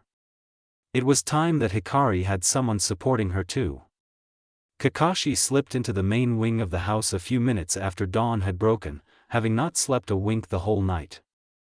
He knew that whatever had set Hikari off the previous night had something to do with either Shisui or Itachi, or maybe even both. He had wanted to check in on her earlier, but she had assigned him a task and he didn't want to break her trust. Also, if it had something to do with the Uchiha boys, then Danzo had to be involved. Kakashi hadn't been up to taking any chances with the kids if that had been the case. But it had been fairly quiet the whole night, and since Tenzo had woken up, Kakashi decided that it was fine to hoist guard duty onto him. Not that the Mokuton user really minded. Back to his current situation, Kakashi frowned when he realized that the house was far too quiet and still. Stepping into the hallway, he found that the living room was empty and dark, but he noticed a shadow in the kitchen. Padding forward on silent feet, the Hatake saw the redhead. Hikari had her back to him, hair tied back in a low tail. Her clothes were wrinkled and there were dark brown stains on the edges of her sleeves, which Kakashi thought were bloodstains. What made him worried was how unresponsive she was. Hikari? When he didn't get a reply, Kakashi cautiously moved closer, not wanting to spook her in case she hadn't noticed him. He noticed that she was staring at the kettle on the stove with a blank expression, thoughts clearly elsewhere. Placing a gentle hand on her shoulder, he called her name again. I could have lost them. More than the abrupt statement, it was how eerily flat her voice was that was concerning. What do you mean?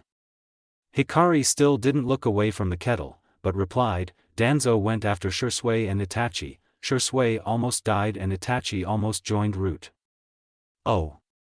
Kakashi winced internally, knowing how much she cared about those boys. To have such a thing happen right under her nose, it would have hurt her greatly.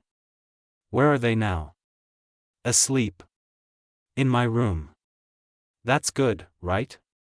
You protected them. But it should never have happened. Hikari turned to face the Hokage, eyes wild as she clutched his arms. Kakashi wasn't fazed when her nails dug into his skin, instead kneeling in front of her. I knew that Danzo was after them, the girl almost yelled, her voice filled with self-loathing and regret. She had known what kind of fate Shisui and Itachi had faced in her old dimension and in her carelessness, had almost let it happen again. I was lucky that I managed to get to them in time. It was the truth. It was pure coincidence that she had decided to look for Shisui. It was pure coincidence that she had awakened her chakra chains just in time to save him. It was pure coincidence that Itachi had come to her instead of directly going to Danzo. All of it. Just one misstep and she could have lost her precious friends. I promised. I promised that I would protect them no matter what. And I almost failed. Kakashi didn't let himself startle when Hikari threw herself at him and started outright sobbing, her emotions overwhelming her. Even though he still didn't know the details, he knew enough that whatever had happened almost broke a part of her. And after a lifetime of great loss, it would have been too much for Hikari.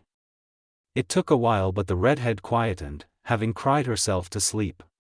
Kakashi didn't have the heart to wake her, considering that she likely had stayed up all night. That was when the doorbell rang. Kakashi almost groaned out loud, not in the mood to play the role of host since Hikari and Manami were asleep but knowing he had to. Looking around the kitchen one last time to check if everything was safe, Hikari hadn't actually switched on the stove earlier. He hoisted the sleeping redhead up with one arm and made his way to the door. The Hokage raised an eyebrow when he found Fugaku and Mikoto on the other side of the door, a drowsy Sasuke in the woman's arms. Kakashi assumed that they already knew what had happened and were there to see the boys. Is she alright? Fugaku asked quietly once he had removed his shoes, directing a pointed gaze at the redhead. Hikari's expression, even while asleep, spoke of worry and the tear tracks on her cheeks were obvious. No, Kakashi replied honestly, directing the Uchiha upstairs to Hikari's room. But she will be. None of us will let her break. Fugaku and Mikoto heard the unspoken words and nodded in acknowledgement, watching Kakashi walk away towards one of the other rooms. Then they looked at each other, the clan head sighing deeply before knocking on the door of the room the Hokage had indicated. Come in. Itachi started to get off the bed when he realized that it was his family who had entered but Fugaku gestured for him to stay where he was. Father, mother, Sasuke. He refused to stay behind when we told him that we were coming to see you, Mikoto murmured, giving Sasuke to Itachi when her second son sleepily reached for his big brother. Her hands now free, Mikoto cradled Itachi's face, checking him for any injuries. We were worried, Itachi. I'm sorry.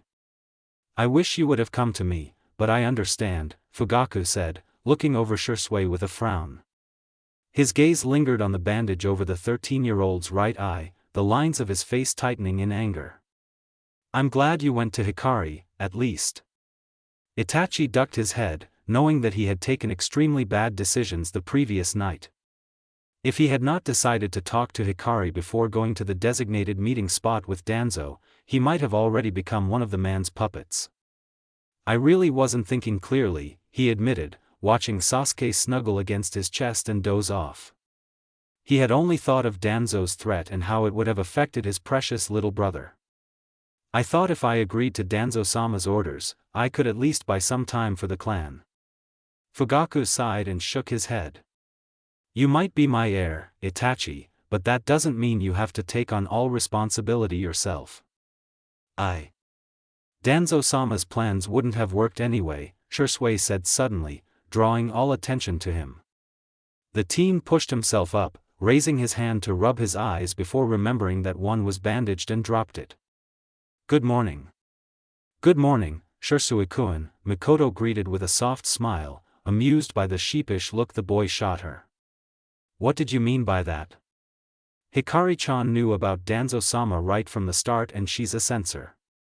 So the instant she wasn't preoccupied with me, she would have noticed Itachi being where he's not supposed to be. Fugaku raised an eyebrow, curious. Her range is that large? Her passive range covers all of Konoha. That's... Mikoto trailed off, shocked. Such a huge passive range was almost unheard of, Senju Tobarama being the only other person in Konoha's history. Impressive. I suppose that's how she found out about Shisui being attacked, Fugaku stated drily, his nephew squirming under his stern gaze. He was not going to berate the boy for his foolish actions. Feeling that he had been punished enough. Shisui's own guilt for worrying everyone would keep him quiet for a while. That's what she said, yeah. In any case, the two of you are truly alright?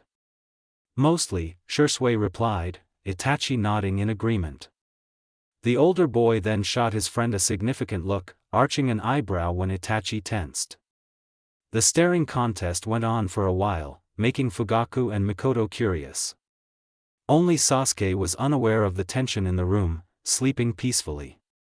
Finally Itachi gave in with a nod. Father, mother, there's something I need to tell you. The boy hesitated, not sure how to phrase his thoughts, which were already jumbled as it was.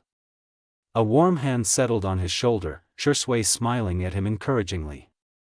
You can show them, if you feel that's easier. A nod. Closing his eyes, Itachi channeled chakra to them, feeling them shift into his Sharingan, then something more. He took a deep breath and let it out slowly, opening his eyes and raising his head so that his parents had a clear look of his face. He knew that they had seen it when Mikoto gasped in shock and Fugaku froze. The Manjikyu, how? I truly believed that Shisui had died, it was enough. Mikoto stared at her son in horror, feeling sick that Danzo was so cruel as to use the supposed death of Itachi's best friend against him. Even if she herself had not awakened it, she knew enough about it.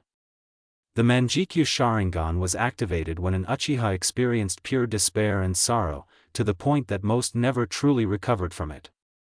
There was a reason that the Uchiha were a traumatized bunch. The woman gently embraced Itachi, pulling Shisui into the hug too when the boy shifted awkwardly in an attempt to give them space. Shimura Danzo. The Uchiha elders. They were the reason for her boys to suffer so much. Even if she couldn't go after Danzo, the elders were well within reach. They would soon learn why they should have minded their own business. Dear husband, Mikoto called, voice deceptively soft and sweet, I believe you called for a meeting of the elders this afternoon? Fugaku inclined his head, not pitying the soon-to-be crucified elders. He had no mercy for them either. Yes. I would like to sit in as well. As you wish. Thank you. Shisui and Itachi watched the byplay with wide eyes, startled by the fury hidden underneath Mikoto's demure expression. They were aware that she could be just as vicious as the rest of them, but it had been so long that it startled them. Mother. Hush, sweetheart, Mikoto silenced her son's protest, smiling slightly. Let us deal with it. Itachi took one look at his mother and promptly agreed, not wanting to cross her. Besides, even he felt that the elders deserved whatever they were going to get. The boys took a few minutes to fill in the adults about what had happened in the Hokage's office, about the Sandaime stance and Danzo's supposed punishment. I see now why Hikari implied that it was time to step up, Fugaku thought grimly. Once, he would have believed that Danzo had Konoha's best interests at heart. But over the years, he had realized that the man was deluding everyone and perhaps even himself, claiming that he was working for Konoha while actually furthering his own goals. The Sandaime was going to be of no use in leashing Danzo, which meant someone else had to do the job. But that was a matter for later. You should take each other's eyes. Fugaku smiled faintly at the owlish looks he received at his sudden statement, watching his words sink in. Use of the Manjikyu will eventually cause blindness, which can only be partially reversed by highly advanced medical techniques that aren't good in the long run. It is better for the two of you to obtain the eternal Manjikyu. Itachi looked uncertain. But, father, you also. I am no longer an active shinobi. The two of you would benefit more from the exchange. Besides, would it not be more meaningful for you to have each other's eyes? It was the truth. Itachi and Shisui shared a bond that was stronger than anything they shared with him. Fugaku had no intention of intruding upon that, and if in the future should Sasuke ever awaken his own Manjikyu, he would like to aid his second-born. He hoped that would never come to pass, though. The expressions on the boys' faces were priceless, and they looked at each other, thinking over Fugaku's suggestion. Neither of them desired power, but they knew that they needed it, especially considering their decision to stand at Hikari's side. For that, Shisui and Itachi would do anything. We understand. Good. If you're amenable, I will set up an appointment with the clan's healer, or not. Fugaku trailed off when Shisui grimaced and even Itachi made a sour face. What is it? Well, can't we ask Hikari-chan to do it? She did re-implant my eye. You would trust her with your eyes? Of course we would. Very well then. We might as well make a formal request to her. Fugaku got to his feet, holding out a hand for his wife to help her up. Now that they were reassured that the boys were alive and well, it was time to get to work. The two of you will stay here for the duration of Shisui's recovery and also whenever you undergo the transplant. Not that I'm complaining, but why, Fugaku-sama? Because this is the safest place for you right now. And I would prefer that the two of you be out of the compound while we deal with the elders. We will keep you updated on the situation. After exchanging goodbyes and prying a reluctant Sasuke off Itachi, Fugaku and Mikoto stepped out into the hallway, closing the door behind them. I didn't want to mention this in front of the boys, but right now, I feel like joining in on the coup, Mikoto murmured, voice tight. While she despised how the Uchiha elders had attempted to conspire behind their backs, she was furious at the Sandame. It is the same for me, but we must not act in haste. The woman let out a resigned sigh. I know. Mikoto-sama. The couple turned to see Kakashi standing awkwardly a few feet away. When he felt their eyes on him, he gestured to the room on his right, asking, "Would you mind changing Hikari? I've left her clothes out on the bed." "Oh, of course." Kakashi nodded and stepped to the side to let the woman in, closing the door and turning to meet Fugaku's considering gaze. After a moment of contemplation, the man quietly requested the Hataki's presence and led them downstairs. "How much do you know about the situation?" Fugaku asked once they were seated, dark eyes focused on the ANBU. Kakashi stiffened. "I don't know what happened last night, but I can make a fairly accurate guess. Do you feel that it is worth pushing for results? Give me an honest answer, Hataki." "No." "Why not?" "Because we still have the risk of the other villages targeting us if they sense weakness," the ANBU replied blandly. He was sure that the Uchiha clan head was more than aware of the situation, so Kakashi assumed that Fugaku was probing other people's thoughts and opinions. "I see," Fugaku inclined his head in acknowledgement. He had already come to the same conclusion and was only checking to see if others felt the same. With relations on the inter-village level being rather precarious, any perceived chink in their armor and their enemies would swoop down on Konoha like vultures. But that also didn't mean that they had to sit back and simply watch. Konoha was a shinobi village, meaning that the power laid within the hands of the shinobi. If Fugaku could somehow get the other clans to ally together, they would have enough power and political clout to challenge the Hokage. "May I request the assistance of your Ninken, Hataki? I would like to pass on a message to the other clan heads." "Of course, Uchiha-sama." The doorbell rang before Kakashi could perform the kuchi-osu and he got to his feet with a frown, excusing himself for a moment. He would have been surprised at the amount of visitors so early in the morning, were it not for the previous night's events. A grumpy Shikaku squinted at him when the door was opened, the dark circles under the man's eyes speaking of a sleepless night. Kakashi, the Nara greeted with a yawn. Shikaku-sama. Who else is here? Uchiha-sama and Mikoto-sama arrived a short while ago. Along with Sasuke, Kakashi replied easily as he stepped to the side to let the older man. He didn't question how Shikaku knew there were other visitors, since the extra shoes placed near the door were a dead giveaway. Shikaku hummed. As expected. The two headed into the living room, Fugaku giving a nod of greeting when he saw the other clan head. He wasn't surprised by the Nara's presence as Hikari had already told him that she was going to speak to Shikaku. Give this to Shisui and tell him to take one every 2 hours for 24 hours, Shikaku told Kakashi, handing him a bottle of pills. To Fugaku, he added, the antidote for the poison.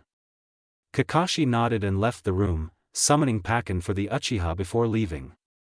That caused Shikaku to raise an eyebrow in question as he took a seat on the couch, intending to talk to Fugaku since he had the chance. What do you need Kakashi's summons for? I intend to make the events of last night known to the other clan heads, Fugaku explained, expression grim. What for? Because Sandame-sama has let Danzo go with a slap on the wrist, so to speak. He quickly summarized everything Shisui and Itachi had told him about the punishment Danzo had received, which in reality, wasn't much of a punishment at all. Shikaku grimaced. Hikari's prediction had come true, despite their hopes. It meant that Danzo would be more wary and more secretive, which would make their lives harder, especially if they intended to stop him without anyone getting caught in the crossfire. While they cared about collateral, Danzo definitely did not. Glancing at the clock, Shikaku told Fugaku, tell everyone to come here within the hour. We need to get this over with, before rumors spread. The Uchiha's shoulders relaxed minutely at the implied support. If Nara was on his side, things would be a whole lot easier. There was a concern though. Would everyone coming here not implicate Hikari? She's already on Danzo's radar. Shikaku shrugged off the other's worry, having more information on the redhead's abilities. Hikari could take care of herself and those she cared about as well. Besides, there was one more thing. Hikari told me that Root had been following Itachi last night. They would have known that he had come here, then somehow had appeared in the Hokage's office with Shisui when no one had been seen leaving the house. Fugaku blinked, having forgotten that. Of course. And don't worry about Hikari being upset that you didn't ask her for permission. She wouldn't care as long as we don't ruin the house. Right. Shortly after Fugaku and Mikoto had left the room with Sasuke, Shisui turned to Itachi. You're really okay with exchanging eyes? Itachi nodded, a determined glint in his eyes. I would like to wait until my eyes have stabilized and yours have healed, but I'm fine with it. Are you uncertain? It's not that. Shisui trailed, picking at a loose thread from the blanket lying over his legs. I thought I'd go blind before I even turned 18. I awakened my Manjikyu rather early, remember? While I haven't used it much due to the strain it puts on the optic nerves, it's still damaging. Father would have been willing to exchange his eyes with yours, if it had become necessary. Perhaps. But I never desired it. I didn't need the sort of power that came with the eternal Manjikyu. My eyes don't define me. That would be an insult to my abilities. I understand, but what does that have to do with your current reluctance? Because now I want that power. And it scares me. You need that power, Itachi corrected with a faint smile, getting the point Shisui was trying to make. If the two of them really wanted to stand at Hikari's side, then they needed to be far stronger than they had ever even imagined. Shisui and Itachi had always seen their eyes as tools, so they weren't very reliant on their Sharingan, unlike most Uchiha. That was probably where Shisui's reservation towards his new desire to get stronger stemmed from. But it was a needless concern, since neither of them would use their power for purely selfish reasons. Even saying need is wrong, Itachi spoke after a moment of thought. Shaking his head. In my point of view, it is a matter of accepting everything that is available to us, so that we can do what we wish to do. Shisui huffed, the sound filled with amusement. Trust Itachi to read his worries so very clearly. Yeah, you're right. We should use everything we have at our disposal. They smiled at each other, reaffirming their resolve. The sound of the knob turning made their heads turn in the direction of the door, Kakashi stepping in with a bundle in his arms. Kakashi-senpai. Sorry to disturb you too, but I thought she'd be more comfortable here, the Hatake spoke in a quiet voice, nodding at the bundle, which was actually Hikari, wrapped up in a thick violet blanket. Itachi was the first to react, pushing Shisui towards the wall while he himself slid off the bed. Kakashi set the slumbering redhead down in the middle next to the older Uchiha, with enough space on Hikari's other side if Itachi wanted to get back on the bed. She's been crying, Shisui murmured with a frown, having spotted the girl's swollen eyes and the slight redness of the skin. What happened? Better ask her yourself when she wakes up. You're not staying, Kakashi-senpai? The Anbu shook his head, holding out a small bottle and stepping back towards the door when Itachi took it. I have a guard shift in an hour. Besides, it's not me who she needs right now. And that's medicine from Shikaku-sama for Shisui. Take one every 2 hours for 24 hours. Understood, Itachi nodded, unscrewing the lid and tilting the bottle just enough to make a single pill to drop into his palm. He gave it to Shisui, who popped the tiny ball into his mouth and swallowed with a glass of water from the bedside table. I'll be leaving now. Pakin will remain in the house until I get back, so send a message via him if you need me for anything. Shisui and Itachi looked at the redhead once the older male was gone, noting the lines of stress on her face. I guess she was worrying herself over us and our reactions, the curly-haired Uchiha mused, tucking the girl against his side to give Itachi space to make himself comfortable. I should probably be shocked by how much she's affected by us, but I'm really not. Me neither, Itachi agreed, sliding back onto the bed. It was a slightly tight fit, being a single bed, but all of them were small enough that it didn't feel cramped. Because we are just as affected by her as well. Remember that time when you thought that she didn't trust you? Shisui groaned, dropping his head into his hands. I don't want to remember how stupid I was. It was also when we got our summons. Yeah. It was pretty clear even back then, wasn't it? How much Hikari-chan trusted us. The first thought I had when I learned that she was a dimension traveler was that she perhaps cared for us only because she had known our counterparts, Itachi murmured, a tinge of guilt in his voice as he lifted one of Hikari's hands and gently cradled it with his own. Then she said she never knew us and I immediately felt guilt for doubting her feelings. So, we're even in that regard, Shisui. It's okay. The boys startled at the sudden words, looking down with wide eyes. Hikari was smiling at them in a somewhat bleary manner, which was justified since she had been asleep until then. The stress that had been visible on her face had disappeared and she looked lighter.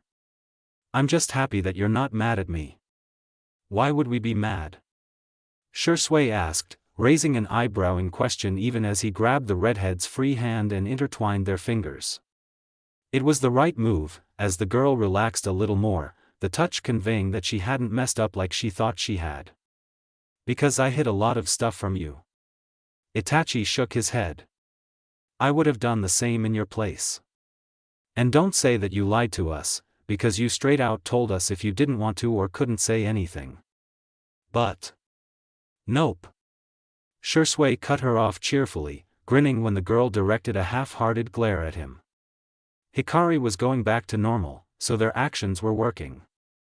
There isn't any precedent for stuff like time traveling or dimension traveling. So I'd say you've done pretty well so far.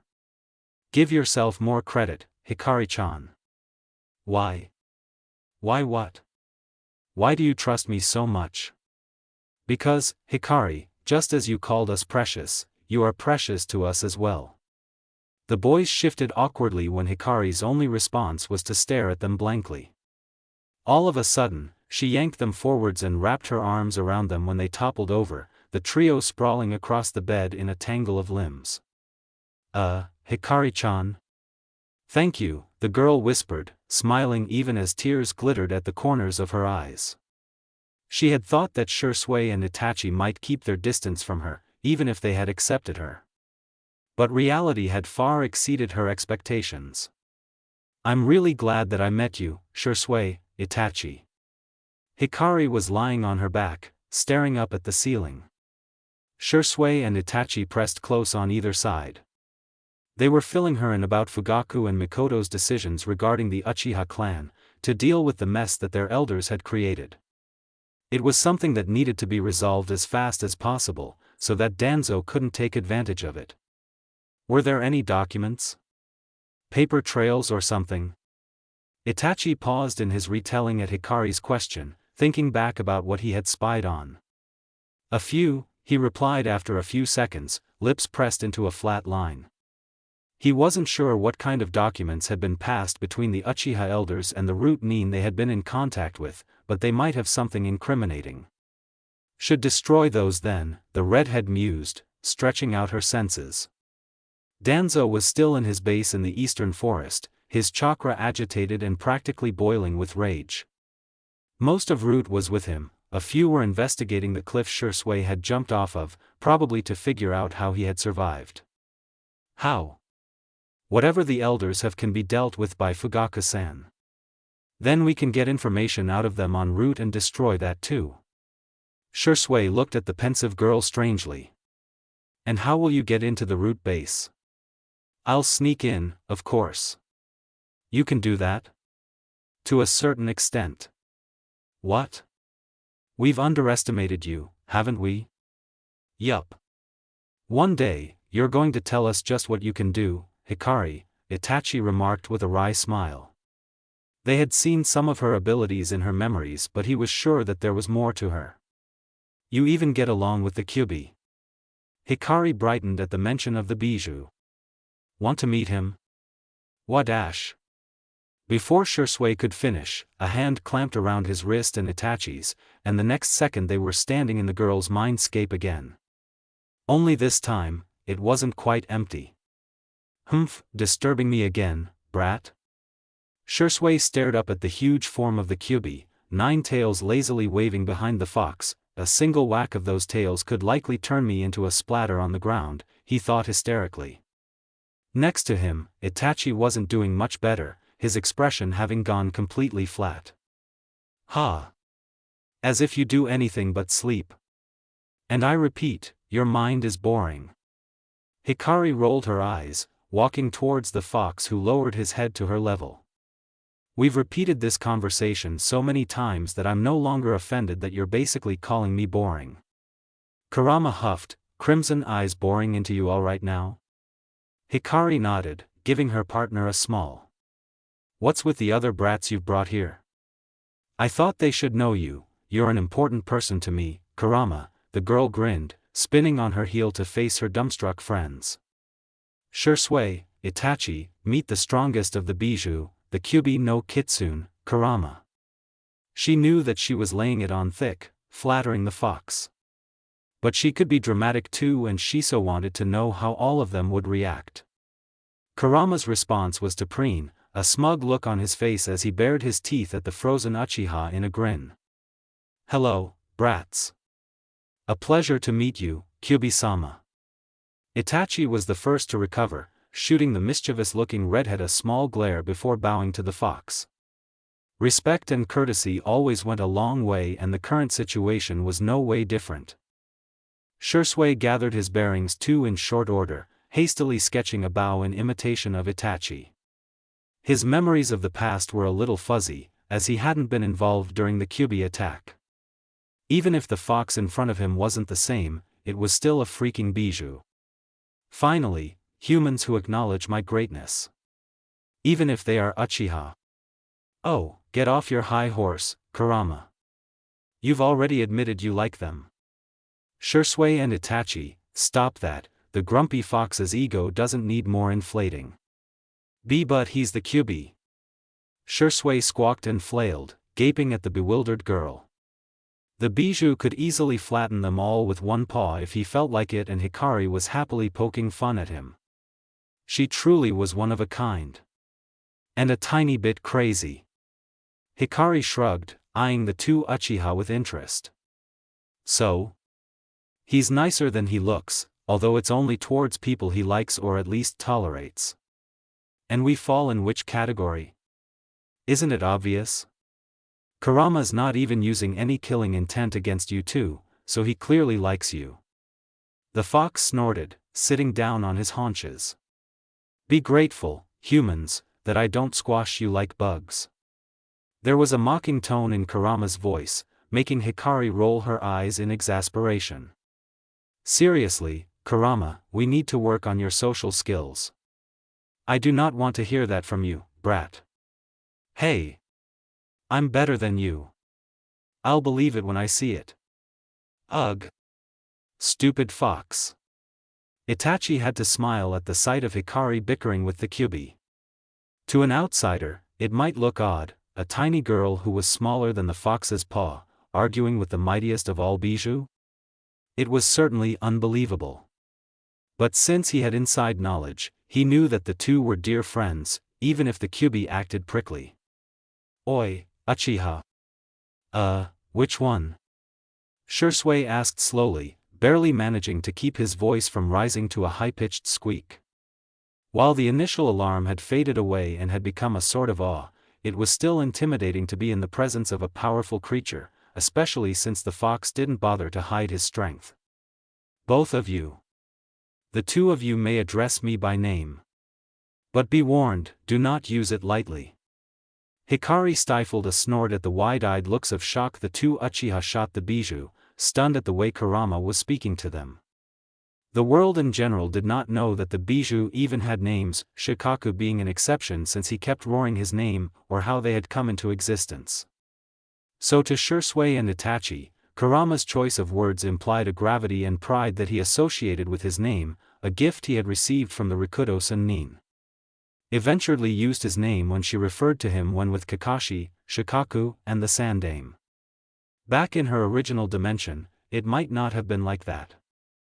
Hikari had earned the right to learn Kurama's name when she had proven her determination to accept him, despite all the hate and pain.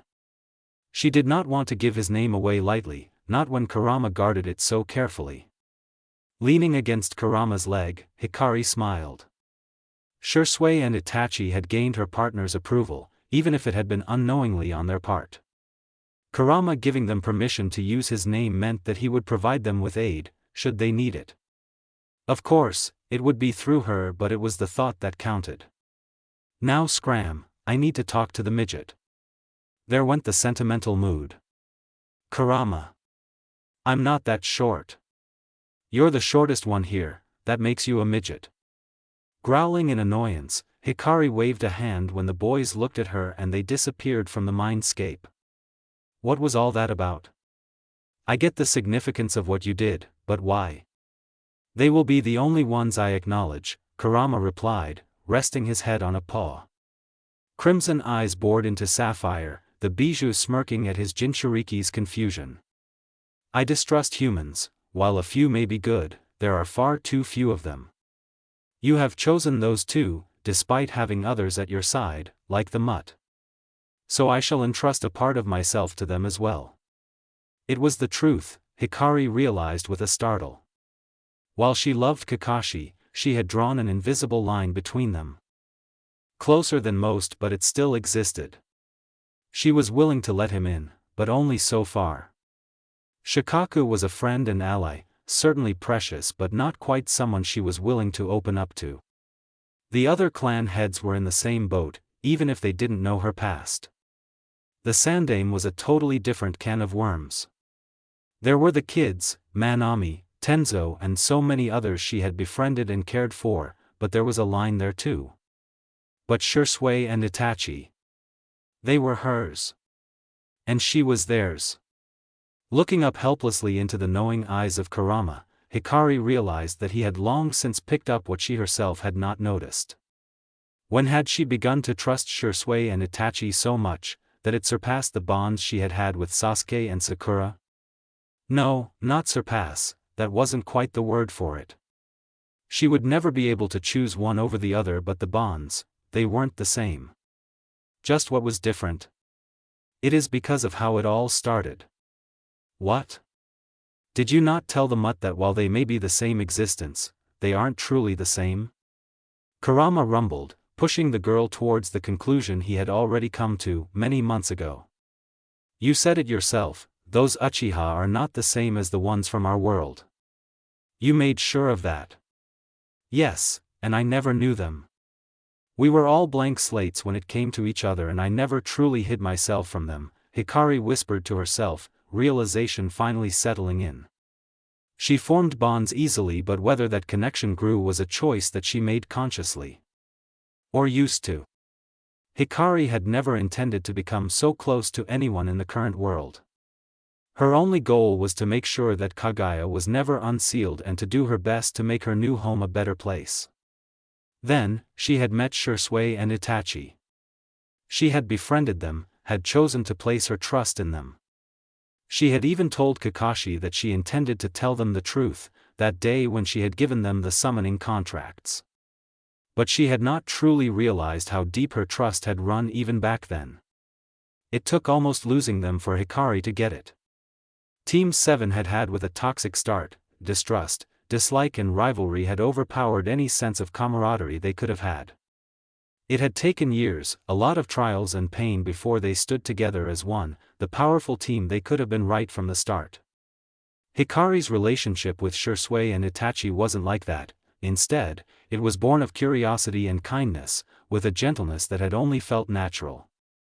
There were no misconceptions on either side, even if she had known about the boys' counterparts, however vaguely, she had not let it cloud her judgment. I'm not replacing Sasuke and Sakura, Hikari thought, taking a deep breath and letting it out, along with her reservations and hesitation. I am simply moving forward. This is my present now and I will live in it. Hey, Kurama? The fox grunted. Figured it out? Yeah. Thanks. Humph, get out of here, Kit. Surly as ever. But that's just who you are. Hikari opened her eyes to find two pairs of dark eyes staring down at her and she blinked. What? Nothing. Just waiting for you to wake up. Being inside the mindscape isn't the same as sleeping. Itachi studied his friend, tilting his head to the side in thought. She looked lighter and the unrest in her eyes had settled, as if she had had some sort of huge realization and it had eased her. Maybe she had, he wouldn't know. Whatever it was, he was thankful for it, since it looked like an invisible burden had been lifted from her shoulders. I have a lot of questions, but now isn't the time for them, huh? Shisui mused regretfully, staying still to let Hikari inspect his injured eye. Seeing the perfect opportunity, he asked, would you do the surgery to exchange Itachi's and my eyes? Sure, Hikari replied absently, then blinked when the question actually sunk in. Wait, what? Itachi was the one to explain, shooting Shisui a stern glare. Overuse of the Manjikyu will cause blindness. So father suggested that Shisui and I exchange our eyes. Huh, not that I mind, but remember that I'm not a certified medic. Yeah. But we don't trust the general hospital with our eyes, and with the current situation in the Uchiha compound, we don't want to risk it there either. Hikari grimaced but agreed. Shinobi with literally any kind of bloodline abilities were wary of the hospital as a rule, more so than normal shinobi. For the Uchiha whose eyes were widely coveted, it would be a nightmare. Fine, I'll do it. We might have to wait a week or so, though. We know. I'll beat you up if you start relying on your eyes too much, the redhead warned, jabbing Shisui in the stomach when he laughed. While the eternal Manjikyu did alleviate the side effects of a normal Manjikyu, it did cause some measure of strain on the optic nerves. Not to mention that it drained chakra like nothing else. We'll be careful, Itachi replied with a smile, chuckling when Hikari shot him a suspicious look. I'm serious. Sure. Shisui wrapped his arms around the redhead and hauled her up onto his lap, resting his chin atop her head. Nuzzling into her hair when Hikari's only reaction was to huff in amusement, he said, "Hey, Hikari-chan?" "Yes? Thank you for trusting us." Hayashi stopped in front of the door to the Uzumaki house, expression pensive. He had not expected to receive a message from Hitachi's Ninken, but he had not been surprised when it had been revealed to be from Fugaku. Very little escaped a Hyuga's eyes, and the person tailing the two Uchiha boys had not. Hayashi had known right from the start that one side, either the boys or Danzo, would slip up or make a move. It seemed like it had happened and Fugaku was calling for assistance to deal with the aftermath. "Oi, Hayashi." The Hyuga sighed at the overly loud voice but turned around, dipping his head in a nod of greeting when some sauntered over to him, yawning widely. Shibi was a few feet behind her, calm and unruffled as ever. "What does the stuffy Uchiha want so early in the morning?" Some grumbled, stifling another yawn. She had had a late night dealing with some newborn pups and did not appreciate being woken up after barely 3 hours of sleep. "I have my suspicions, but I believe we will find out soon," Hayashi replied passively. He was unbothered by the Inuzuka's crude behavior, having long since grown used to it. "Might have something to do with why the Nara are agitated," Inoichi's voice called out, and the trio looked to the side to see the Yamanaka and Chuza come into view. Shibi frowned. "The Nara are agitated?" "They are unusually active when they are lazy at all times of the day," Chuza explained as he reached the others. He too had been surprised when he had noticed the tense Nara clansmen running around their compound. Inoichi and he had stopped by to pick up Shikaku, only to be told that the man wasn't home. Hayashi and Shibi exchanged glances. Whatever had happened, it could be nothing good. Some growled, running a hand through her hair. "Let's get this over with." Without warning, she threw open the door and stomped inside, kicking her shoes into a corner. "Fugaku. Where the heck are you?" "Keep it down, Tsum, the children might still be asleep," Inoichi murmured as he and the others followed the woman in, far more quietly. It was barely past 6 in the morning and he knew for a fact that the kids woke up around 7, since he had once dumped Ino on Hikari when he had had an urgent mission and couldn't find any babysitters. Seriously, he had a whole clan and none of them had been available. Privately, Inoichi suspected it was because his daughter, while adorable, was a little menace. Back to the present, the Yamanaka looked up in time to see Fugaku step into the hallway, the man's arms crossed over his chest. "Good morning," the Uchiha greeted, bowing slightly. "Thank you for coming." Yeah, whatever," Tsum waved away the pleasantries, breezing past the Uchiha and into the living room. She threw herself onto one of the couches, crossing one leg over the other. "When did you get here, Shikaku?" She wasn't surprised at the Nara's presence, having caught his scent earlier. It had been fresh, so she had known that he either had to be at the Uzumaki house or had just left. Considering the summons and Shikaku's absence at the Nara compound, Tsum had concluded that the first option had been more likely. "Before you got your messages," Shikaku replied, yawning widely. "I was the one who suggested you come here." "For what reason?" Shibi asked, standing behind the couch Tsum was seated on, along with Hayashi. Inoichi and Chuza snagged the empty seats next to Shikaku, leaving Fugaku to stand in the space between the two couches, like at the head of a table. The Nara clan head shrugged. "It's way more secure than the Hokage tower." At those words, the atmosphere in the room turned heavy, everyone's focus becoming razor-sharp. All of them knew that they were being watched in practically every place apart from their own compounds, especially the Hokage tower. "But there is the risk of implicating the Uzumaki family," Shibi voiced his concern, tone flat except for the faintest hint of worry. "Hikari might be a Fuinjutsu master, but there is a limit to her abilities." Fugaku snorted and shook his head. "That is the last thing you need to be concerned about. Before we get into meaningless topics, let us hear why we were called here," Hayashi interrupted, pale eyes fixed on the Uchiha clan head. He had not missed that Fugaku had deliberately placed himself at the head of the group. It meant that whatever had happened, it involved the Uchiha somehow. Indeed. To start with, I believe everyone here knows about the darkness in Konoha. Even if the clan heads hadn't technically discussed the matter with all of them before, they had passed information amongst themselves, directly or indirectly. Fugaku was only asking to make sure that they had realized what this was all about.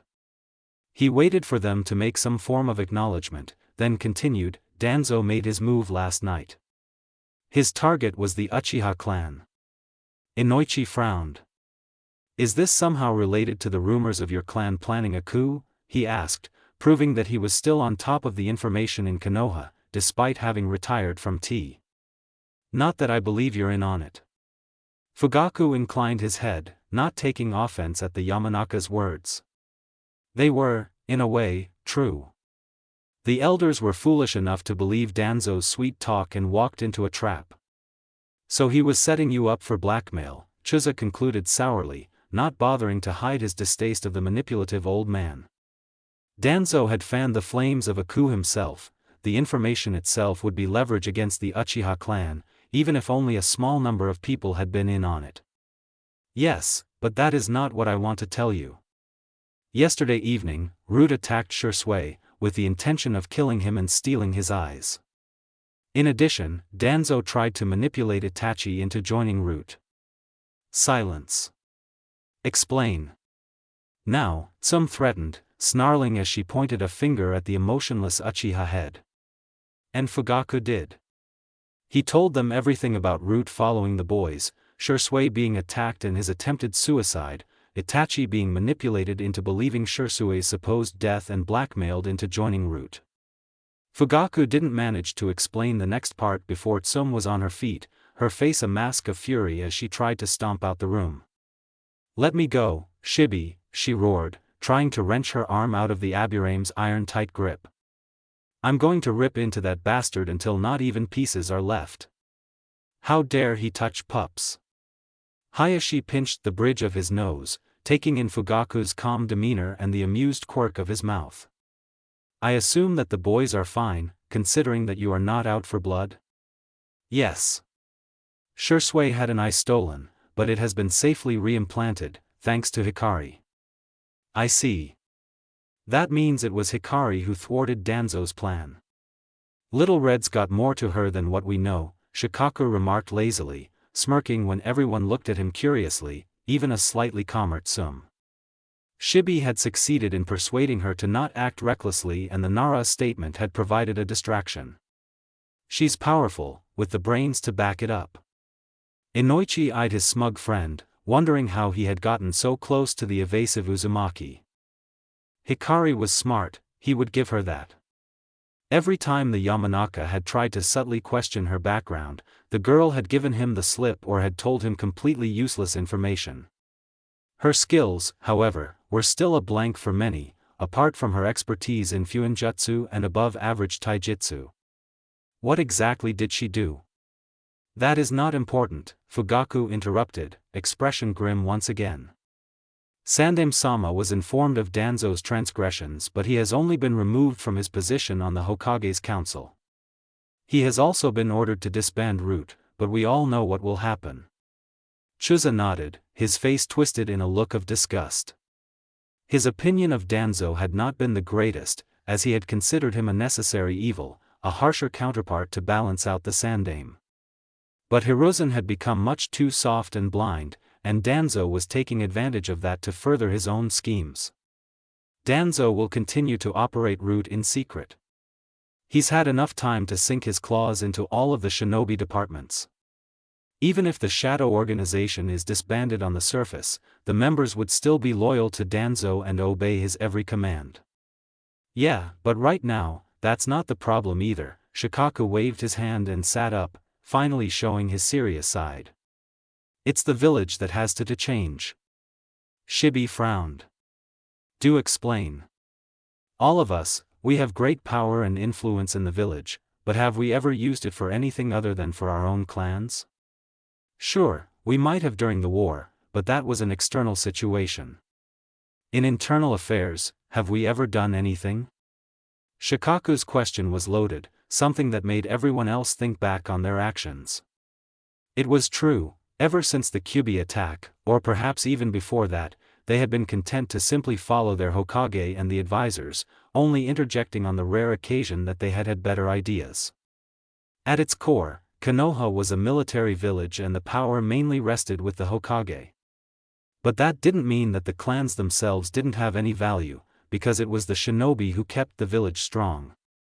But peace had sunk in, and they had relaxed, allowing more and more of the civilians to control the shinobi side of affairs. Affairs that could never be truly comprehended by a sheltered civilian who had never seen the grisly side of life. Peace had made them complacent, and now they were paying the price for it. Konoha is powerful, but that is because of the huge variety of shinobi we have thanks to the clans, Shikaku continued as if hadn't dropped a bomb on his fellow clan heads. The other villages are wary of us and we are proud of that fact. That very pride has made us blind to our own failings. I believe that all of you remember the sentiments against the Uchiha years ago, Fugaku quietly added in his own piece, choosing to be blunt with his next words. If that had continued, we would have surely planned a coup. All heads snapped to stare at the unfazed Uchiha clan head, the man meeting the incredulous looks with a calm expression. Brutally honest, aren't you? Tsum muttered, crossing her arms as she eyed Fugaku. While her own clan wouldn't have bothered with the animosity of others, the Uchiha's pride would never allow them to do so. She had to admit that a coup wouldn't have been out of character. I'm willing to be so, if it will help us from putting everything on one girl's shoulders. Those words made everyone flinch, knowing who exactly Fugaku was talking about. It was a humiliating and humbling experience to be protected by a child, and one who had originally not belonged to the village. Yet Hikari had not let that stop her, bulldozing through every obstacle in her path if it meant she could protect her loved ones. Shikaku hid a tired smile at the other clan heads' expressions. The Uchiha had hit a sore point. Unlike him, the others didn't know who Hikari really was, and from their perspective, it was an outsider who was risking everything for Konoha. He also knew the girl well enough to know that she would be amused by their reactions. Not wanting the precious time they had left to be lost to introspection. Shikaku spoke, I think we all get the point. Now, the question is, what are we going to do about it? You can start by kicking the so-called advisors off the council. Hikari chuckled when the adults startled at her voice, having been too absorbed in their discussion to notice her coming down the stairs. She wasn't surprised at their presence. When Shikaku and Fugaku had stayed behind, along with Kakashi summoning his Ninken, she had suspected what they had been planning and had been proven right when familiar signatures had turned up one by one. Originally, Hikari had intended to let the clan heads have their discussion, but something had pinged on her senses and she knew that she had to act immediately. Shisui and Itachi had been reluctant to let her go, but had conceded once she had explained the situation. Going somewhere? Inoichi asked, curious about what the girl had meant with her statement and how she was dressed up. The redhead's clothes were all black, with a kunai holster around her thigh and a tanto strapped to her back. And what would removing the advisors accomplish? The Yamanaka had his theory about why Hikari had suggested that, but he wanted to hear it from her. Because even if Danzo is kicked off the council, he'll use the other two old bags to do his bidding, Hikari replied in an absent tone, braiding her hair as she looked out the window. Once that's done, you can start weeding out the useless civilians and put in people who will actually work for Konoha's sake. Tsum smirked. Good idea. Might as well get started on that today. The redhead paused and turned around with a frown. Today? That means a council meeting was called. When is it? In about 2 hours. Oh, good. That's plenty of time. You still haven't answered the first question, Shibi interrupted, voice bland as always. Itachi told me that Danzo has documents that can incriminate the Uchiha, because of their elders. Hikari scowled darkly, infuriated that the Uchiha elders had made themselves a liability to their own clan. Even if we've revealed his plot, those documents would still damage the clan. Brainless idiots even infuse their chakra into them. Fugaku paled and turned sharply to face the girl. You are certain? Yeah. Root seems to be moving those documents and I felt the chakra for a brief moment. Danzo must be planning to plant them someplace where they'd be spotted, Fugaku thought, becoming increasingly frustrated.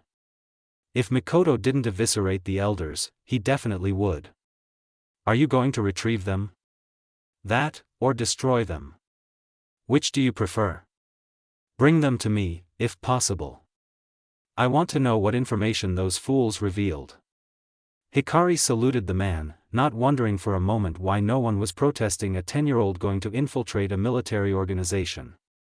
She had already proved herself when she had saved Shisui. Something else occurred to her just as she was about to leap out the window and she stopped, one foot resting on the frame as she looked over her shoulder. Shibi-san, I'm not sure if you already know, but Shisui was poisoned by an aburame. Shibi stiffened when the words sunk in, blocking out the rest of the world as he focused on the impassive redhead. His kikaichu were buzzing with agitation, provoked by his chakra. You are certain? Yes. A child who was stolen by Danzo. Something like that? Not sure. I see, the aburame clan head breathed out, not losing his stiff posture. He had not blindly assumed that Danzo had his eyes only on Shino and Torian, but to have actual proof like this was not pleasant. Do you think that we can free them? Hikari tilted her head to the side, seemingly in thought. She was actually searching for the chakra signature of that root Nin. Even if she had not met him before, an aburame's chakra signature could be pinpointed easily if the sensor knew what they were looking for. Their kikaichu were rather unique. It took a few seconds to find him, and as she had suspected, his chakra was just as flat as the other root Nin. Danzo's already sunk his claws deep into him. Hikari shook her head, mild regret in her eyes. If that is the case, then you may handle it as you see fit. Got it. With that, Hikari leapt out the window, disappearing into the trees in the blink of an eye. The clan heads watched her go, grim expressions on their faces. It felt awful to make someone else clean up their messes, and they resolved to do better. Alright, that's enough brooding, Chuza said, clapping his hands together. We have things to do. Everyone nodded and started laying out their ideas for the upcoming council meeting, where they definitely had to remove Mitokado Hamura and Utatane Koharu. They might have been useful during the war, but in a time of unstable peace, their self-centered and glory-seeking attitudes were damaging to the future of Konoha. Shikaku glanced out the window in the direction where Hikari had gone, mouth pursed. We sure have gotten a wake-up call. Even with your knowledge, we have gotten complacent. It was no fault of the redheads. She had openly admitted that she had little to no knowledge of Danzo's machinations apart from the Uchiha clan's problems. Though Shikaku had taken up the role of curbing the old man's ambitions, it had not been enough. Though Hikari was committed to protecting her precious people, her goals extended far beyond the boundaries of Konoha. There were enemies who were more powerful than Danzo, who intended to plunge the world into darkness. They were Hikari's targets, not Shimura Danzo, who she had had no real connection with in her past. Shikaku had been aware of this but still had failed to do his job right. Not anymore, he thought, looking at the others. Even if they don't know about Hikari's truth, they will not sit back anymore. Do your job, Hikari. After this mess, leave Konoha to us. Hiruzen bit back a sigh at the dreary atmosphere in the council room. From the grim and even furious expression on the clan heads' faces, he knew that they were aware of what had transpired the previous night. Hiruzen. How could you remove Danzo from the council? Utatane fumed, face crimson with rage as she slammed her hands down on the table in an uncharacteristic manner. While she was somewhat temperamental, she normally kept her composure at a certain level.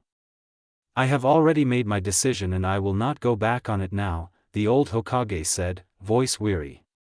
Resisting the urge to run a hand down his face, he continued, no matter how he frames it, attacking one of our loyal shinobi is not acceptable.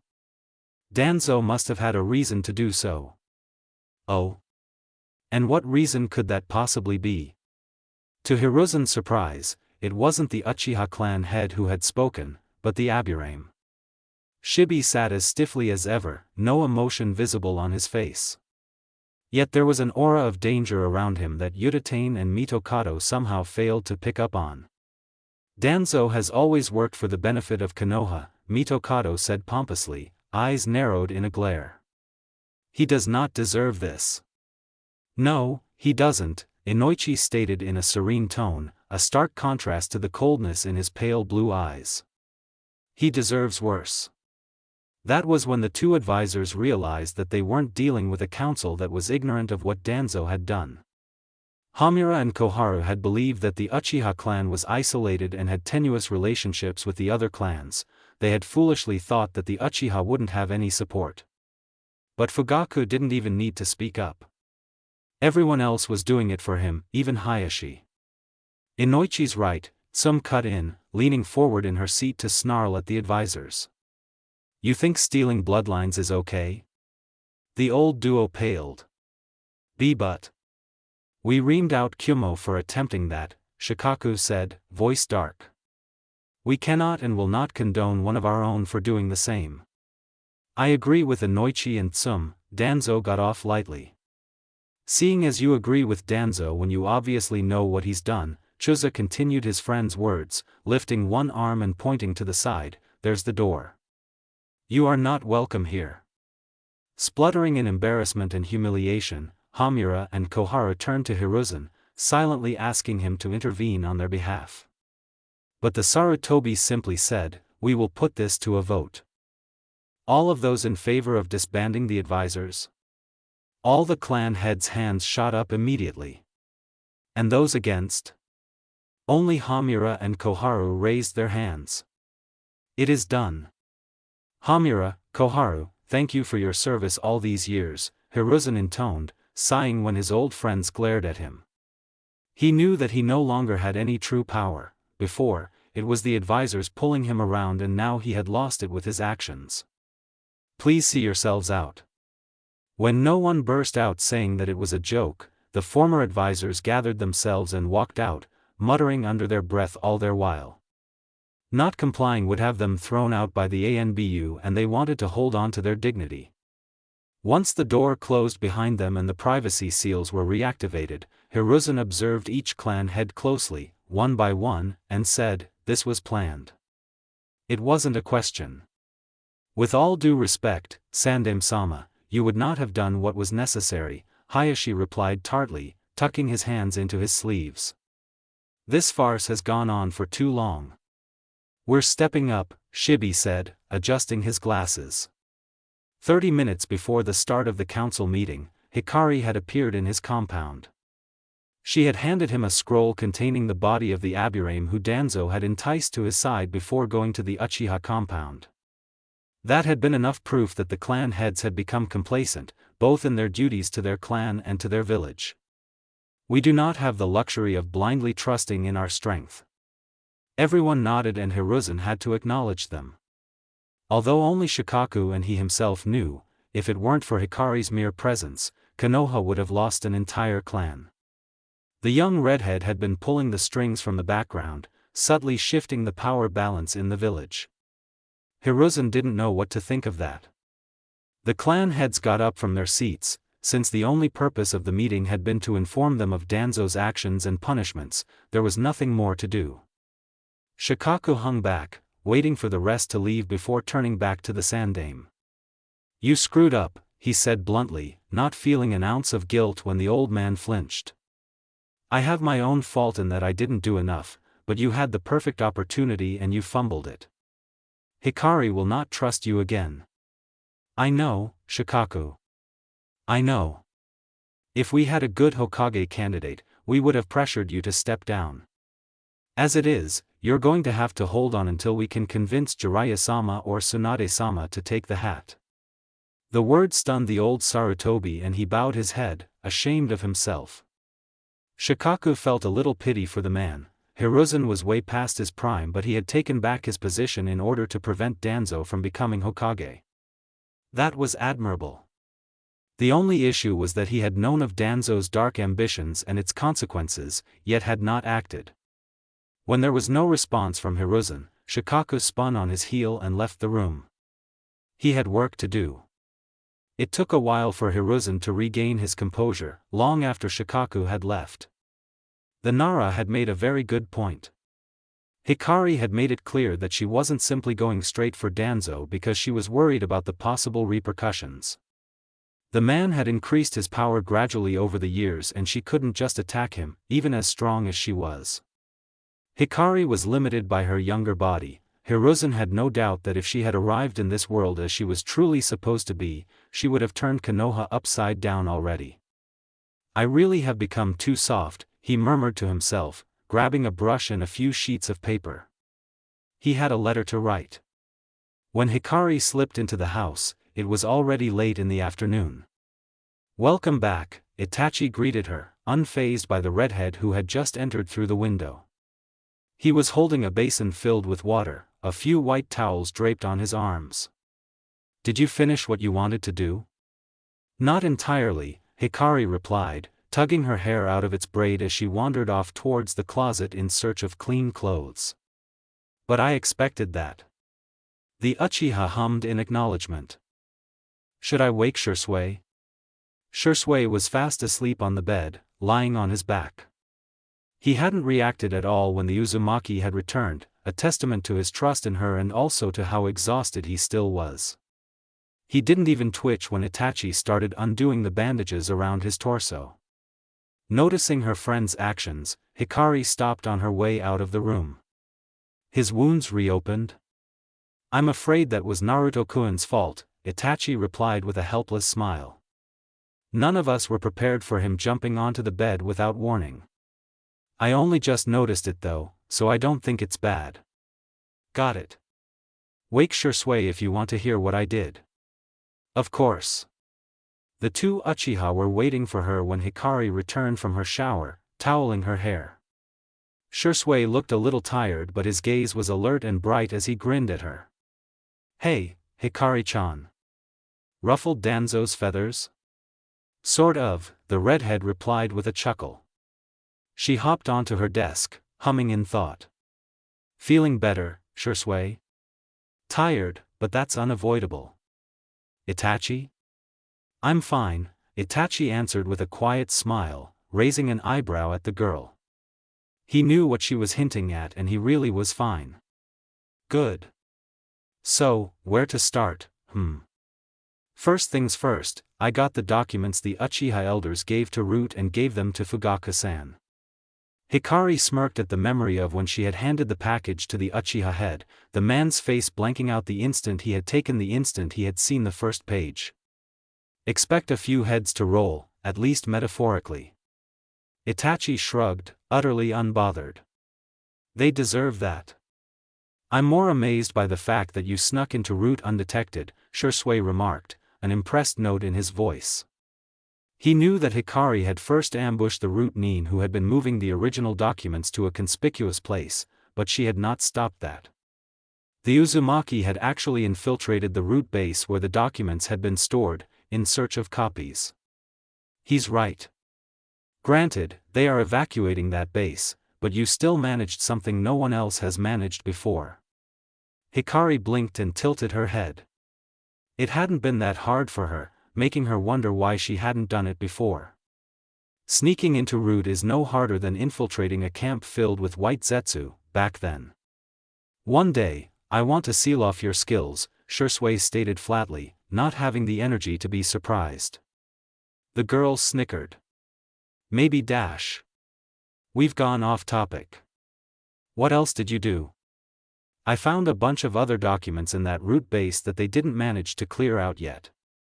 Grabbed everything I could, tossed them into a storage scroll and booked it out of there before I was caught. I dropped them off with Shikaku-san." That surprised the boys and they exchanged confused glances before looking back at the Uzumaki, the silent question visible in their eyes. Hikari smiled, a tinge sadly as she answered, "As much as I love Konoha and want to see Danzo's head on a pike, I need to figure out what he's hiding and also ensure that Root is no longer an issue. The first, I can do. The second, I'm leaving it to the clan heads. Shisui and Itachi picked up on what she wasn't saying. The fastest way to bring Danzo to heel was through the Sandaime, but Hikari wasn't going to go down that route. Hiruzen would never act against his old friend, as proven so many times. Even if he said he would handle it, no one would trust him to do it. So everything fell onto the clan head's shoulders. Oblivious to her friend's thoughts, Hikari continued, I also have my hands full with you too. Huh? What do you mean, Hikari?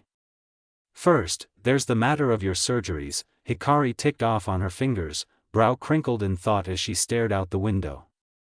Second, I want to train you guys. You're pretty strong, but if you want to help in my plans, you need to be a whole lot stronger. Shisui clenched his fists in the blankets covering his legs, teeth gritted as he nodded in agreement. If the way he was taken down by Root was any indication, there was no way he could fight against the people Hikari was going to go after in the future. Not yet. Itachi looked at his friend, taking in his dark expression, but didn't say anything. He too had left the same helplessness Shisui had, when Danzo had tried to manipulate him. He was strong for his age, but it would not be enough. Hikari clicked her tongue in annoyance at her friend's downtrodden expressions. These two have huge guilt complexes and a habit of self-crimination. Although I can't really criticize, if it weren't for Kurama, I'd be the same. Out loud, she said, so be prepared. The moment you recover, I'm throwing you into the training fields. You won't get any mercy from me either. I wouldn't expect it, Hikari-chan, Shisui replied, looking up with an expression of determination. He was done beating himself up. Itachi nodded in agreement, face a blank slate but dark eyes serious. We will be in your care. The redhead grinned, bouncing off the desk and throwing herself onto the bed between her friends. She turned to lie on her back, saying, don't regret those words later. Anyway, moving on. The kids will be starting academy soon, so I intend to start my plans as well. Your plans? Yep. If my guess is correct, the village will have a visitor soon. Who? You'll know when they arrive. Shisui pouted at the non-answer but gave it up as a lost cause on seeing the dark expression on Hikari's face. He assumed that it was someone related to her past. What does that person have to do with your plans? Nothing, really. They could be of use but I don't need them, per se. I have you guys. Why are you flattering us all of a sudden? Itachi pondered with a teasing smile, chuckling when Hikari wrapped her arms around his waist with a grin on her face. Just felt like it, the redhead sang, not letting go of her hold on her friend. She purred when Itachi ran a hand through her hair, combing the long strands. My current plans involve investigating Danzo's bases outside Konoha and his connections with Orochimaru. Beyond that, there's the Akatsuki and the Jinchuriki. Has the Akatsuki made any moves yet? Shisui asked, head tilted in thought. The little we saw of your memories didn't give us much information. As far as I know, they only became active after I turned 12. Before that, they were gathering power.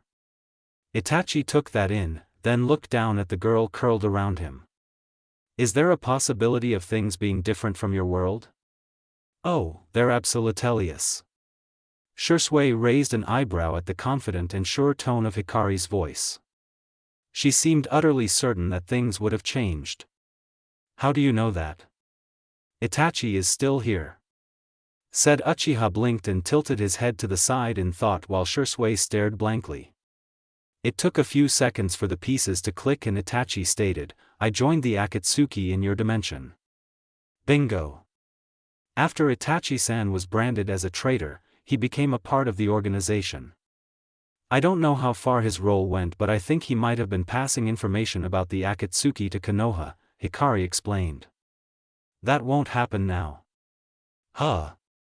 Shisui hummed and looked at the other boy, who was blinking in bemusement at the redhead. He supposed he could understand why his friend's counterpart had done that. Also, Hikari-chan is drawing a clear line between Itachi and his counterpart, he thought with a hidden grin, it's her indirect way of saying that she doesn't see that Itachi in our Itachi. What else could change? It depends on how much we meddle into things. From what you implied earlier, I assume that the Akatsuki was made up of missing nin from all the elemental nations? Itachi asked thoughtfully, having put the information about his other self in the back of his mind. Yeah. Let me see, there was Nagato, the official leader, who went by Pain, and Konan from AIM, Kisame from Kiri, Sasori from Suna, Deidara from IWA, Haiden from U, Kakuzu from Taki, Orochimaru. Then there was Zetsu and Obito, who was the shadow leader. Shisui's expression flattened at the mention of Obito and he looked down, staring at the sheets. It didn't go unnoticed by either Hikari or Itachi. The two glanced at each other, Hikari frowning in confusion and Itachi shrugging at her. Sitting up and placing a hand over one of Shisui's, Hikari asked softly, "Did you know Obito, Shisui?" It took a few moments before there was a response. It's not like we were very close friends or anything, but he was really friendly and would help me train. I just can't imagine him becoming a bad guy, not Obito nii. Hikari's smile was on the sad side as she shook her head. Everyone has the capability to become bad. Itachi, you, me, we simply made different choices. He was manipulated and faced a situation that twisted him. Obito changed after his teammate Rin's death, which by the way was set up. I'll go into details later if you want. I think I'd like that. Itachi looked at Shisui's sorrowful expression then at Hikari. Does Kakashi-san know about Obito-san? They were teammates, were they not? Yeah, he does. Kashi and I knew the truth about me right from the start, Hikari replied absently as she rolled off the bed and wandered towards the dresser to grab a hairbrush. I told him about Obito when we went to get Minami-san and Karen. That was years ago, Shisui remarked in surprise. You haven't found Obito nii yet? Nope. I've been watching for any trace of his chakra in Konoha and Kashi and I's been keeping an eye out during missions, but we've got nothing. Tilting his head in thought, Itachi considered what little he knew of the Uchiha Obito of their world and the Uchiha Obito he had seen in Hikari's memories. According to Shisui's stories, Obito had been a happy-go-lucky person, especially for an Uchiha. He hadn't seemed particularly talented but Itachi would never judge anyone based on that. But most importantly, he had had a good heart. The Obito in Hikari's memories had been a cold man, hardened by the cruelty of the world. He had been powerful, strong enough to control multiple bijou. He had been ruthless and sharp, even as his world had shattered around him for the second time. There was no overlap between the two, except for their strong will. Itachi was aware that there was no point in thinking such things but he was curious about the person both Shisui and Hikari spoke fondly of. A poke on his forehead brought him out of the daze he had fallen into and Itachi blinked upon seeing Shisui's face mere centimeters away from his. What's Ita-chan thinking so hard about? The younger Uchiha shoved the other away with a gentle but firm hand, shaking his head. It's nothing. Just idle musing. Turning to Hikari, he asked, "Are you sure that Obito-san is with the Akatsuki in this world as well?" The events seem to match up so far. While this world does have a few differences, it has mirrored my own when it comes to major events. There is no reason for me to think otherwise. Itachi nodded in understanding. How many of the Akatsuki's members should we be wary of? All of them? Hikari replied quizzically, narrowing her eyes at Itachi when he looked at her in amusement. Shisui chuckled and translated, "How many of them are you going to convert to your side and how many of them are you going to beat up?" "Oh. Why didn't you just say that, Itachi," she said, with a roll of her eyes and started ticking them off on her fingers. Honestly, it all depended on if the members of Akatsuki were the same and had the same personalities. Nagato and Konan, for sure. Kisame, but he shouldn't have defected from Kiri yet and I'd like to keep it that way. Sasori, I don't know, could probably beat him up and dump him back in Suna. Deidara is still a kid at this point and I want to find out his circumstances before I decide. Haiden is an absolute nutcase and it could go both ways with him, so who knows. Kakuzu, give him enough money and he wouldn't care about Akatsuki. Then again, I'm pretty sure we will end up with huge bounties on our heads soon enough and become his targets anyway. Do I even need to talk about Orochimaru? The snake bastard's not going to know what hit him. Zetsu is going to burn. Shisui and Itachi stared at Hikari as she went off on a tangent about Zetsu, seemingly forgetting what they had been originally talking about. It was amusing to watch and they did just that, cataloging everything she said and laughing at the more hilarious bits. After a long rant, Hikari took in a deep breath and sat back on the bed, shoulders slumping. It was like a heavy weight had been lifted off her shoulders. You look like you needed that, Shisui noted with a faint frown, tugging the girl into a hug. Are you alright, Hikari-chan? The redhead hugged him back, wrapping her arms around his waist in a loose embrace. Pressing her face into her shoulder, Hikari mumbled, You don't know how long I've wanted to talk so freely with you and Itachi. Itachi placed a hand on her back, the touch both reassuring and grounding. We will always be here for you, Hikari. No matter what you need from us. My thoughts exactly. Thanks, Itachi, Shisui. Hikari hopped down the stairs, intending to get started on dinner. Shisui had gone back to sleep after their talk and Itachi was looking after him. It was late in the evening and she knew that food was a necessity for Shisui who was still healing. But it seemed like someone had already beaten her to it. Manami-san? The woman turned around, a smile on her face as she greeted the girl. Hello, Hikari-chan. Is everything alright now? Hikari blinked. Huh? Something happened, right? That's why you've been running around the village all day and sent Kakashi-kun and Tenzo-kun to watch over me and the kids. Giving Manami a weak smile and taking a seat at the table, Hikari nodded wearily. Yeah, that's right. Remember Danzo? The old creep I told you about? Yes. You said to be wary of him, Manami replied with a frown, her confusion melting into alarm a few seconds later when realization struck. Did he do something to you? No, not to me. But he went after Shisui and Itachi. Hikari didn't need to sugarcoat things with Manami, the woman had a strong mentality and was very perceptive. She would figure things out on her own anyway, and since Shisui and Itachi would be staying in the house for the foreseeable future, there was no point in hiding it. Manami, picking up on the girl's tone, rounded the table and gathered her into a warm hug. She wasn't surprised when Hikari slumped against her, simply tightening her hold with an understanding smile. Since you're here and not on the warpath, that got a giggle from Hikari, I assume that things ended up okay? Sort of. Fair warning, the Sandaime is in my bad books now though. He will not be welcome here anymore then. Just because I'm not happy with him, it doesn't mean you have to follow suit. Manami shook her head, pushing Hikari away a little so that she could look into her eyes. She wanted the girl to understand her words, leaving no room for doubts. This house is supposed to be a home, Hikari-chan. You made it a place of comfort and acceptance. Everyone here should feel happy, and that includes you. You're far too self-sacrificing, Hikari-chan, it's okay to think of your own happiness as well. Even though the girl herself probably didn't realize it, their family was built around Hikari. She gave them everything she could, her love and her time, and never asked for anything in return. They adored her for it, vowing never to make her life harder than it had to be.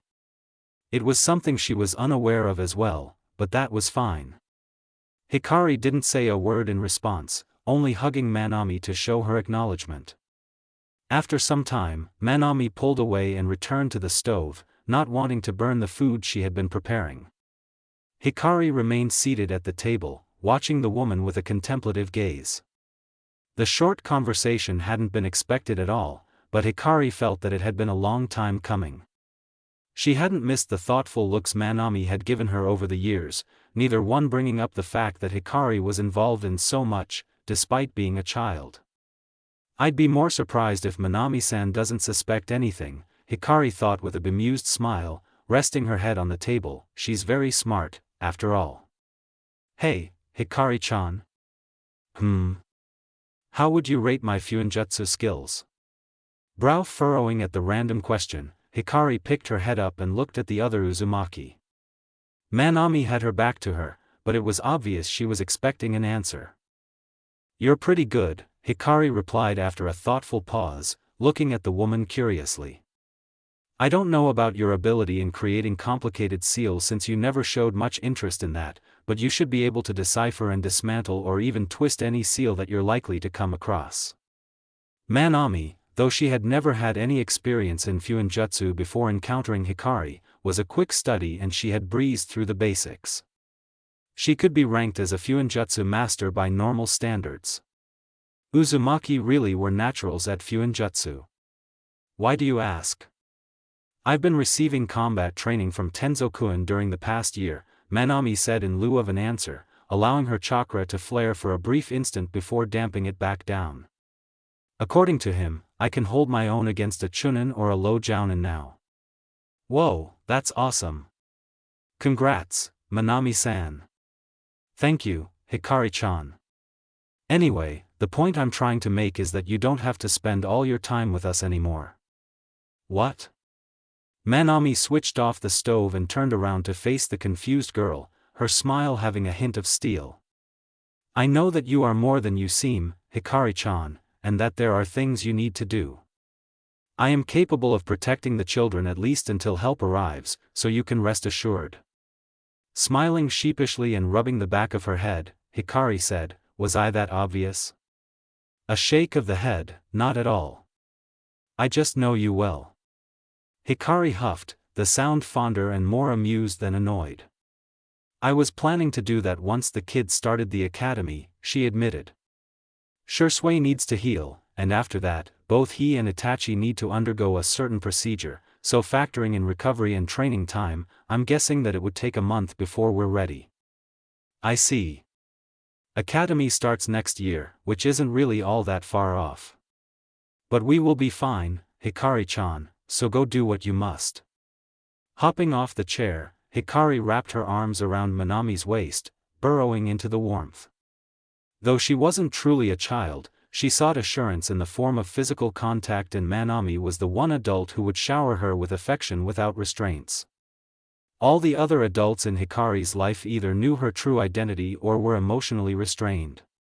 Manami was neither. She didn't know Hikari's truth, nor did she put her on a pedestal. It was grounding. Thanks, Manami-san. You really are the best. When Manami returned the hug, Hikari smiled. The timeline was already changing and there was no need for her to keep waiting for things that might or might not happen. Manami was proof of that, amongst many others. Hikari's main concern was Naruto, Gaara and the rest of the kids, but she knew she could leave them in Manami's capable hands. There were also a lot of people in the village who would watch out for them. The children were the future, but it was time for Hikari to ensure that the world would be safe for them. Kakashi stared down from the roof, watching Shisui and Itachi navigate around the maze Hikari had constructed in her backyard using Doton. The earthen structure was littered with traps, or rather, pranks, since the redhead didn't really want to harm her friends. Besides, the possible humiliation from Hikari's pranks served as a better motivator than the threat of injuries. They're pushing themselves a lot, Tenzo commented, walking up to stand next to the older male. He noted that the two Uchiha were blindfolded, being forced to use their other senses to find their way through the maze. They were actually doing better than he had expected. Most shinobi did train themselves to be able to fight in poor conditions, but Tenzo would have thought that Shisui and Itachi were a little too young to be so comfortable fighting like that. I guess I underestimated them. At this rate, they'll be able to fight without sight just fine in a couple of weeks. Kakashi nodded, probably even less. Hikari and her goals are a great motivation. Tenzo shot the Hatake a sideways deadpan glare. Oh, do I finally get to hear about your secret plans? Depends. The silver-haired man turned to face the other fully. His body language spoke of lethargy, but his gaze was sharp. How likely are you to tell Hokage-sama whatever I tell you? Tensing, Tenzo looked at Kakashi. What do you mean? While Hikari will fight for Konoha if necessary, she will not side with the Sandame. Their goals and methods do not align, not anymore. She merely works with him out of convenience. That's a risky position to be in. Not for a girl who can destroy the world if she wants to. The confidence and certainty in Kakashi's voice left Tenzo dumbfounded, and he turned his head to look at the redhead who was perched on one of the walls of her maze. She was yelling cheerful encouragements at the Uchiha boys, appearing to be nothing more than a simple kid. But Tenzo knew about the side of the girl that wielded great power, capable of cowing even the Hokage. If what Kakashi said was true, then Hikari had no qualms in walking over anyone or anything that served as obstacles to her goals, whatever they might be. I'm not sure, the Mokuton user finally admitted. I swore loyalty to Konoha and the Hokage. I don't think I can go against that. Kakashi nodded. That's fine. But that also means you're not getting any secrets. Tenzo considered that for a moment. I understand. I suppose that means that you're on her side. The Hitachi gave that statement the dry look it deserved. What gave it away? Snickering, Tenzo turned back to the maze. He knew that Hikari trusted him a fair bit, considering the fact that she left the children in his care whenever she had something to do. But he also knew that she would not be revealing anything else to him if he could not agree to her terms. How many people are currently in on the secret, if you don't mind me asking? No comment, Kakashi replied in a breezy tone, eye curving into his usual smile, which was sort of an answer in itself. Well, if there's anything I can do to help, let me know. I'll do my best. Ma, no need to be so formal. Hikari chuckled when Itachi barely managed to duck under the trajectory of a paint balloon, stumbling into the wall before leaping away. Unfortunately, the sudden movement had triggered a pressure-sensitive trap that instantly began to pelt him with a ton of tiny balls. Shisui ended up being caught in the crossfire when he chose to follow the sounds instead of running away. They're getting better though, Hikari thought to herself, resting her chin on her palm as she kept a sharp eye on the boys. That trap could only be detected by chakra, which they'll figure out soon enough. It had been just over a week since that day and Shisui had healed up perfectly, which also had the unintended side effect of making him stir crazy. Since Hikari didn't want to let him out of her sight yet, she had come up with the training plan to help the boys learn to fight blindfolded, with some assistance from Kakashi. So far, it was going better than she had thought it would. The cry of a hawk caught her attention and Hikari glanced up, blue eyes narrowing when she noticed that the messenger bird was coming towards her. She held out her arm, not wincing when the hawk dug its talons into her skin while landing. "What have you got for me, little guy?" she murmured to the bird, smoothing back its feathers before taking the scroll tied to its leg. The hawk took flight the instant its cargo came loose, heading for who knew where. Hikari didn't pay any attention to the departing bird, too focused on unraveling the scroll to look at the contents. Pursing her lips when she was done reading, she tossed the scroll into a storage seal in an uncaring manner, as if it was of no importance. But if one were to look closer, they would be able to see the dark gleam of satisfaction in her blue eyes. "Hikari-chan," Shisui called, breaking the redhead out of her thoughts.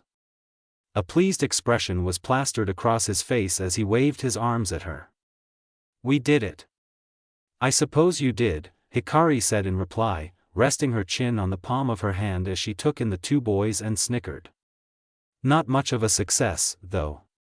While Shisui and Itachi had managed to make it out of the maze in one piece, they weren't untouched. Paint covered a fair amount of their bodies, along with tiny bruises on the exposed parts of their arms and legs where they had been pelted by the tiny balls. Hikari could also see a few rhinestones sparkling in the sunlight, the dark color of their hair not helping in the least.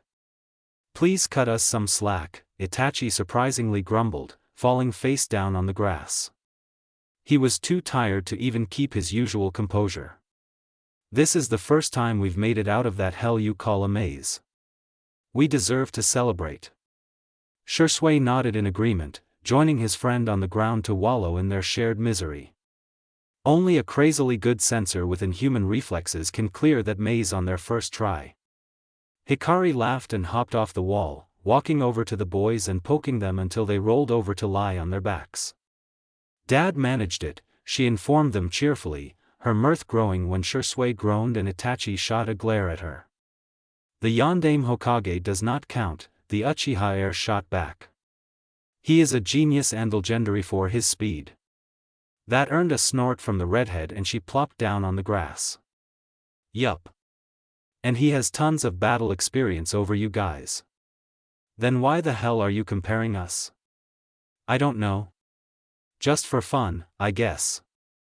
With identical sighs of exasperation, the boys resumed their attempts to become part of the earth, Hikari watching them as they went boneless with exhaustion. Well, I suppose you could get the rest of the day off as a reward for clearing the maze. Still want you to make a perfect clear though. Later, Shisui mumbled into the grass, waving a hand at her. Later, Hikari agreed with a fond smile.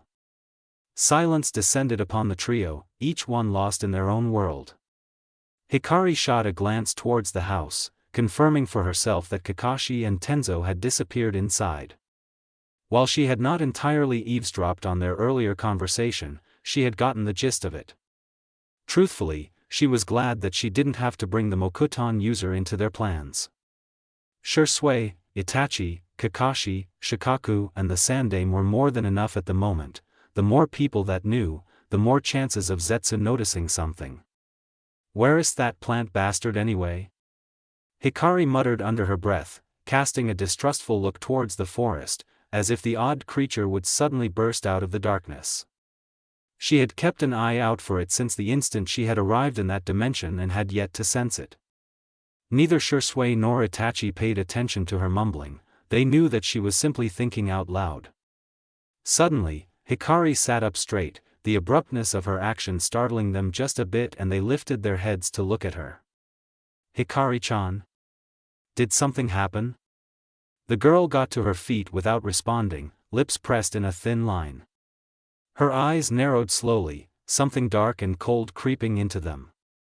The next second, Hikari disappeared, having used the Hiration to go to who knew where. Only her last words hung in the air long after she was gone. I will kill him. Itachi raised an eyebrow, staring at the spot his friend had been mere seconds ago, before looking at Shisui. Said person returned the look, shrugging a little, which prompted Itachi to ask, feel like rescuing whoever ticked Hikari off. Nah, he probably had it coming. I suppose you're right. The two boys settled back on the grass, unconcerned about the fate of the person who had incurred their Uzumaki's wrath. But that didn't mean that they weren't curious about the identity of the mystery person. They would just grill Hikari for information when she returned. You know, after the first year, I labeled you a coward. Now, I'm certain you're lower than the dirt on the soles of my shoes. The white-haired man startled at the sudden voice and whipped around, looking for the speaker. He was sure that he had sensed no one in the vicinity. Censor he might not be, but his awareness was second to none. You were entrusted something, someone precious, the voice continued, tone hard and unforgiving, but you abandoned them. I wonder what your student would think. If he could see what you've done. Or what you haven't done, in this case. There was a short pause, as if the speaker was pondering over their next words. Tell me, Jiraiya of the Sannin, why have you abandoned your godson? Jiraiya swallowed, the action difficult due to the sudden lump in his throat. He still had no idea where the voice was coming from or how the speaker knew. But he couldn't let them see how unnerved he was. Even if it was the truth that was being thrown at him. Even if it felt like his soul was being crushed. For someone who sounds so confident, I wonder why you won't reveal yourself, Jiraiya spoke, struggling to keep his voice level and calm. But anyone who knew him would instantly notice that he was off balance. there was none of the usual flirtation that overflowed in his speech, carefully intended to exude a careless attitude and make his opponents falter. "I'm not hiding, idiot. You're just not looking hard enough." Feeling his annoyance build, irritation was better than the guilt choking his lungs, threatening to drown him. Jiraiya took a slow look at his surroundings, finally spotting a redhead leaning against the trunk of a distant tree. Kushina. No, wrong eyes, he thought, squinting at the girl and seeing the ghosts of his past. "Who are you?" Blue eyes narrowed in disdain and the redhead scoffed, "What happened to your intelligence network? Or is it that anything directly related to Naruto gets ignored?" Jiraiya froze in shock, the pit in his stomach becoming deeper. There was no way a mere little girl should have such an effect on him. If not for the words, facts, that she threw at him, she would not even have pinged on his radar. "Humph. I would have expected you to at least keep an eye on Konoha's Jinchuriki."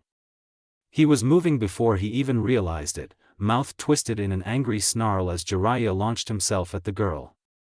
Wood met his fist and the tree split in two from the force of his punch, the trunk shattering. But the girl was nowhere to be found. "Huh? Are you more concerned with the Jinchuriki than your godson?" Hikari stared at the man's back, her expression flat with no emotion. She could tell Jiraiya was shaking, the minute tremors invisible to but the keenest eye. Whether it was from rage or guilt, she didn't know, nor did she particularly care. When Jiraiya turned around to face her, Hikari stood her ground and met his gaze without hesitation. She had no reason not to, and if it meant that the man was going to get the full power of her anger, then so be it. "Tell me, Jiraiya, why did you only react when I mentioned the Jinchuriki?" Hikari asked, eyes narrowing dangerously. "And don't lie. I will know." "None of your business," Jiraiya growled, having settled on anger instead of guilt. He made to lunge forth again, but something wrapping around his body stopped him in place. He looked at himself and found golden chains wrapped around his limbs and torso, glowing ominously.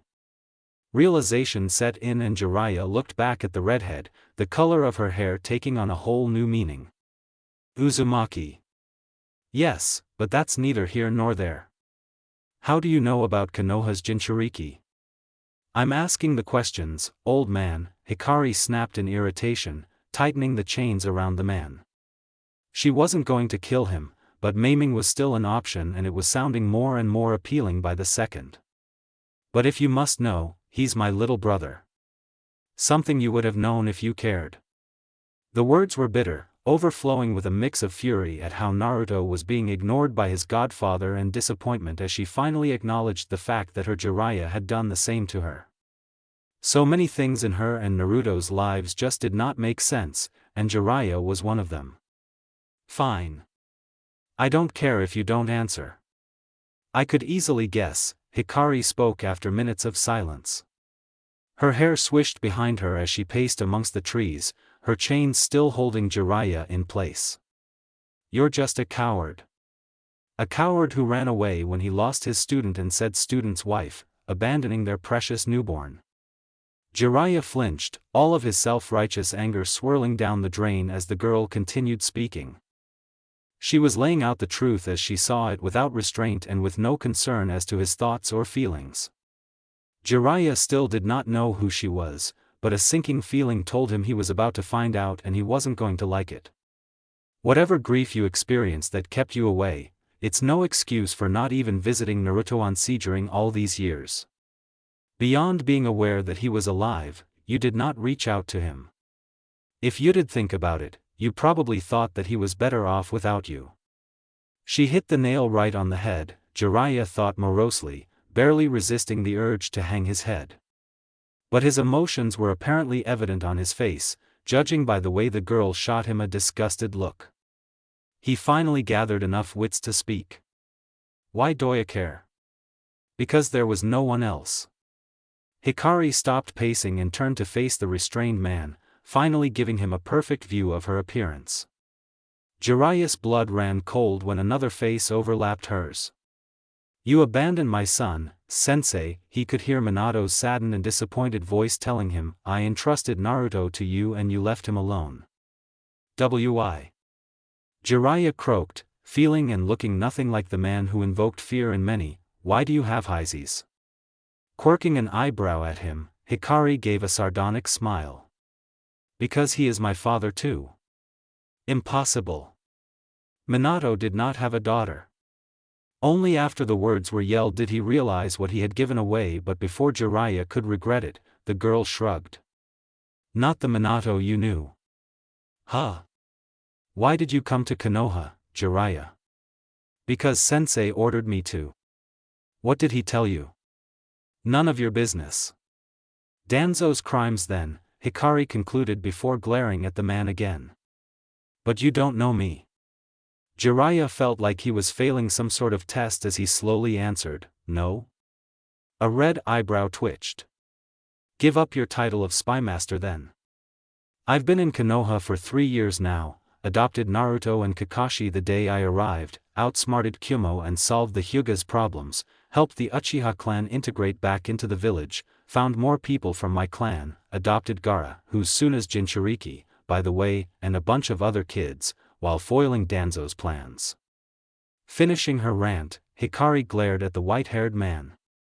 "After everything I've done to shake up the shinobi world, to the point where 3 of the 5 major villages at least know of me, how could you be so clueless?"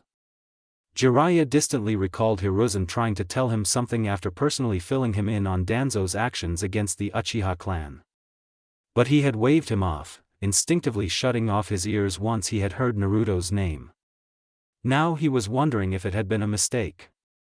Wait, scratch that. It had definitely been a mistake. "Who are you?" Giving the man a sarcastic bow and a sunny smile that was so clearly fake, Hikari replied. "Uzumaki Hikari, formerly Uzumaki Namikaze Naruto, note at your service." Jiraiya gaped at the redhead, finding both Minato and Kushina in her features. But he knew for a fact that the couple had had only one child, a little boy with sunshine hair and the bluest eyes. Not a girl with crimson locks and blue eyes. But, didn't Hikari hint towards the answer already? Not the Minato you knew. Minato's kid, yet not. Formerly Naruto. No way.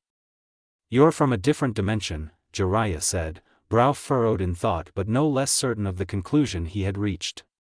But. Hikari harumphed at the bewildered look Jiraiya was giving her and dug out a scroll from her pocket. She threw it at the man's face, the projectile hitting his face with a satisfying thwack. "I thought I'd be able to hand that over to you peacefully, not after hunting you down." Spinning on her heel, the redhead moved in the direction of Konoha, having said her piece.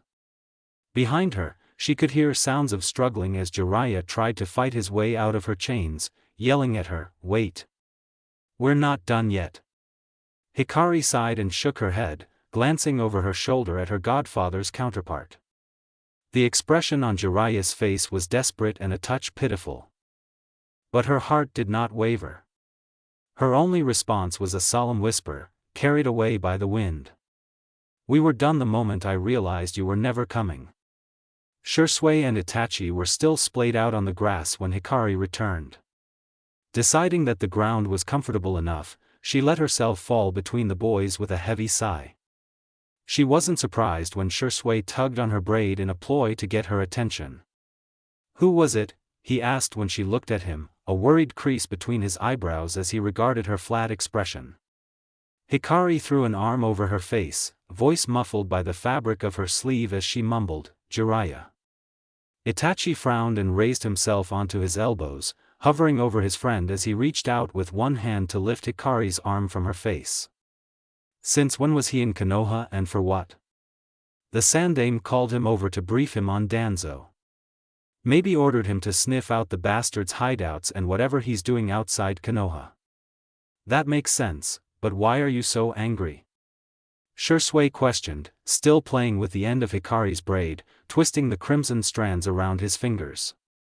He would have sworn that his friend was about to skewer Jiraiya earlier. Hikari exhaled and closed her eyes. "He is Naruto's godfather." Both boys froze, the implications of her words hitting them instantly. And Hebendeneth kid?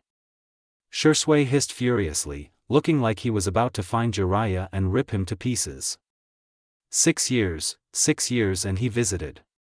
And did not even glance at his godson. It would be an understatement to say that Itachi was angry. He understood why Hikari had had a fit.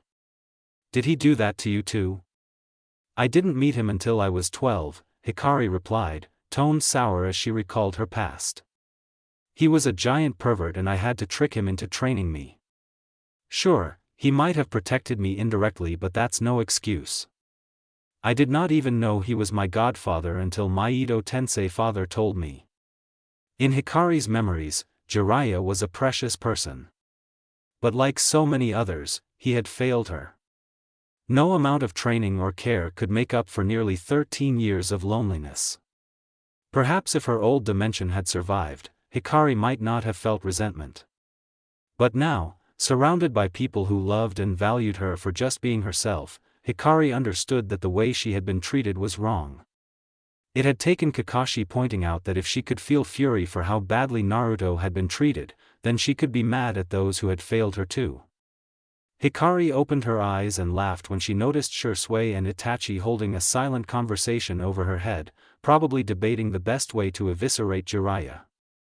Reaching up to pinch their cheeks, she said, "My Jiraiya is long dead and I'm not going to chase ghosts, since I've accepted that I deserved better. No, I'm simply mad that this Jiraiya is treating Naruto so callously as well." Shisui hummed in thought, putting himself in Hikari's shoes and analyzing the situation. Oh. I get it now. He really screwed up. I'd have thought that he would have at least kept tabs on the kid. Itachi nodded, adding, "If an unknown person who came out of literally nowhere had taken custody of Sasuke, I would have definitely investigated them. But Jiraiya did not know of you, which means he did not watch over Naruto-kun. Or he knew and just did not care. I can't decide which is worse. In my opinion, Itachi, both reveal a lack of care for Naruto," the older Uchiha pointed out. "Does it matter?" Hikari interrupted with a roll of her eyes. "And for your information, it was the former. He didn't know me. I chased after him because someone has to call him out and it might as well be me." "Only that?" Shisui asked teasingly, his smile widening when Hikari scowled at him. "Come on, Hikari-chan, we know you better than that." "Fine." I threw a scroll in his face regarding my past and our possible future. Though I might not consider Jiraiya a friend and may never, I can work with him. His intelligence network will help in sniffing out Zetsu and the Akatsuki. Itachi looked pensive. He knew that his counterpart had been part of Akatsuki and had sent sporadic updates on the organization. But with Hikari's interference, he was still in Konoha.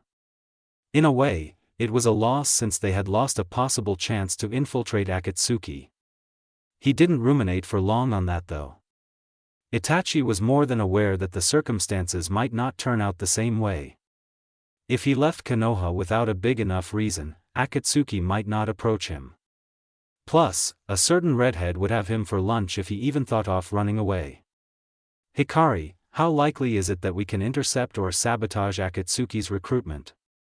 Itachi asked instead, making the Uzumaki blink up at him. "Prevent the group from coming together? Chances of success are pretty high, but only if Zetsu and Obito go after the same people," Hikari replied after a moment of thought. "I've been creating my own intelligence network using my clones, but it's not widespread enough to pick up stuff from all the nations." Shisui whistled, impressed by the amount of work Hikari had already put in towards their future plans. "Are you using your clones to make contact with informants or are they the informants themselves?" "Both, since I get the information instantly when a clone dispels." "Smart. Are you on the lookout for the plant thing?" Throwing the curly-haired Uchiha an amused look at his way of referring to Zetsu, something he had picked up from her, Hikari agreed. "And our swirly-eyed friend too." Itachi tilted his head to the side at the casual mention of Uchiha Obito. "You never told us the full story of what happened to him." Ask me another day. I'm done with my daily quota of depressing stuff. The boys snorted in unison, a little put out at being denied but willing to move on with other stuff.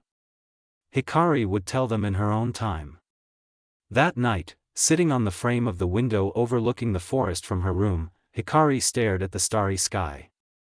Jiraiya had not turned up even after she had ripped him a new one, causing her opinion of the man to plummet even further. But she wasn't really surprised. If it hadn't been for Orochimaru meddling in her first Chunin exams, Hikari doubted that she would ever have met Jiraiya in her dimension. What are you thinking? Turning her head to look at Shisui as the teenager approached her, Hikari shook her head. Nothing noteworthy. Don't believe you, Shisui shot back instantly, stifling a yawn behind his hand as he perched on the window opposite the girl. It really is nothing though, Hikari insisted with a faint smile, brushing crimson strands out of her eyes when a breeze made her hair flutter. Go back to sleep, Shisui. Not without my teddy bear. That made her laugh. Isn't Itachi enough? For all that the Uchiha were rumored to be stoic, with Itachi the worst of the lot, he was notoriously clingy when asleep. Or well, he was with Hikari and Shisui.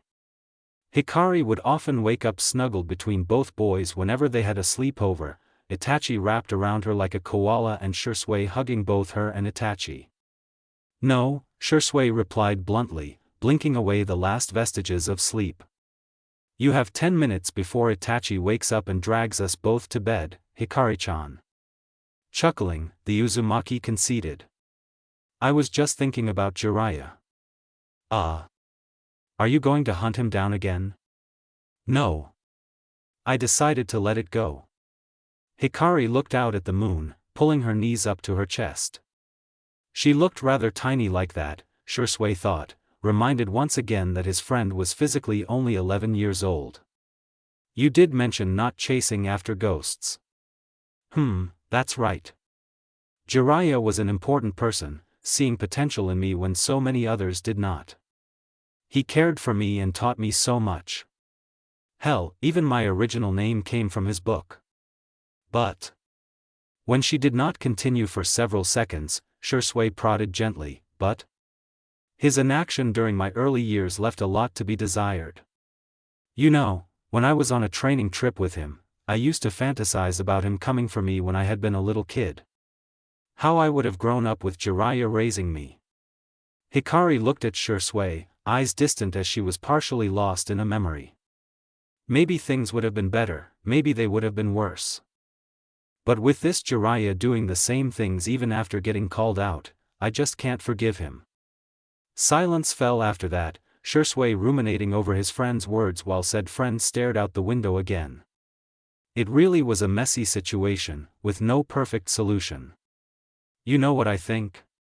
Shisui finally spoke up, waiting patiently until Hikari looked at him. You don't need to forgive him.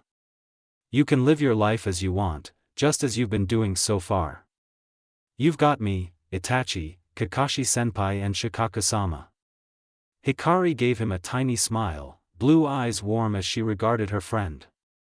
She had already come to that conclusion, but it felt nice to hear that someone else thought the same way. If Jiraiya finally managed to screw his head on straight and reached out, if Naruto wanted to get to know him, Hikari wouldn't stand in the boy's way. But she herself had no intention of building a close relationship with her godfather's counterpart, except as a distant acquaintance. Honestly, she was happy with her decision. Hikari was not the sunshine, cheery girl who befriended literally everyone she met.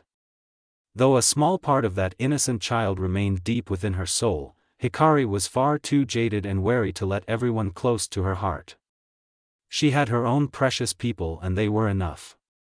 Thanks, Shisui, the redhead murmured almost inaudibly, laughing when the Uchiha's grin cracked because of a yawn. Let's go back to bed, we have a long day ahead of us. 5 Anbu dressed in full battle regalia kneeled in front of the Sandaime Hokage, heads bowed as they awaited their orders. Hiruzen's gaze swept over each one slowly, taking in their alert and tense forms.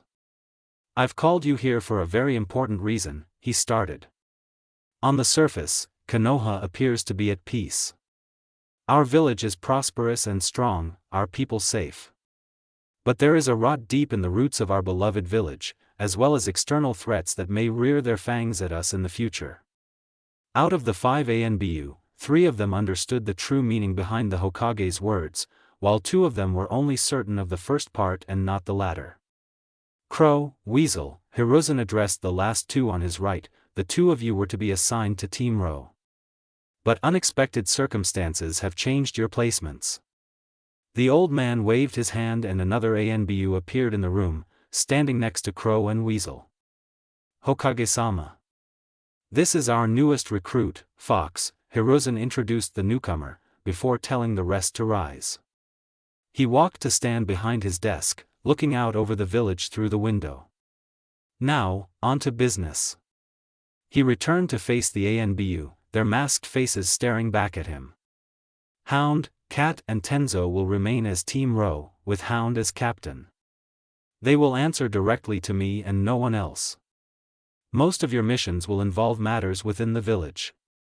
Understood, Hokage-sama. Hound, Cat and Tenzo bowed their heads and took a step back, leaving the focus on the remaining 3. Now, Fox, Crow and Weasel. The order in which the codenames were called did not go unnoticed and the ANBU except Fox perked up imperceptibly, suddenly impatient for the Hokage's next words. The 3 of you will form Team Kage, led by Fox. If there had been anyone else in the room, they would have been openly gaping at the fact that Hiruzen had just named a newly recruited ANBU operative as the captain of a team. Normally, Crow should have become captain, having already spent a few years in ANBU.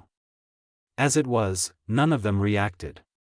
Of course not, they already know the face under the mask, Hiruzen thought in resignation, folding his hands behind his back.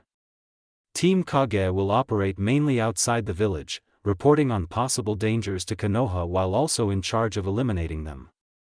Team Kage nodded sharply and sketched a quick bow, stepping back to stand alongside Team Ro. The 6 of them looked formidable, ready to tear any enemies to pieces.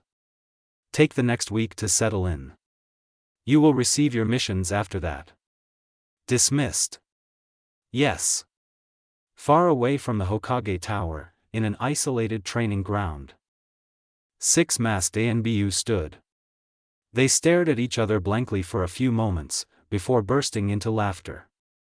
Really, Hikari-san, you sure do know how to get the rumor mills turning, Yugao said, taking off her mask. The young woman had recognized the new recruit instantly, not to mention the Sandame assigning the role of captain to Fox. Dropping her hood and freeing a long mane of dark hair, Hikari took off her own mask and grinned at the others. Blue sparkled with obvious mischief. It's not like there are a lot of people who will piece together my identity anyway. Kakashi snorted. Sure, around 50% won't. The rest will know it the instant they see you. I really don't care. Being ANBU is only for convenience. Black hair? Shisui blinked, staring at his friend's dyed locks. Your red hair is a giveaway, so I understand the color change, but why black? Misdirection. You and Itachi will likely use your Sharingan on missions and I could pass myself off as an Uchiha too. I'd like to keep outsiders off my trail as long as possible. Smart. Is this because of what happened a few days ago? Tenzo asked abruptly, halting the light-hearted mood. His dark eyes were trained on the youngest person there, the crease between his brows giving away his concern. Hikari tilted her head and smiled. But there was no mirth in it. You don't need to ask to know the answer. She turned around, surveying the forest surrounding them. The training ground was one not many frequented and so there was no need to worry about prying eyes, not that anyone could get past Hikari's senses. At least, not people in Konoha. Like I said, ANBU just gives me an excuse and a way to move freely. You do get to skip a lot of official channels for stuff like information and forbidden jutsu, Yugao mused, eyeing the only other girl in the group with a pensive expression.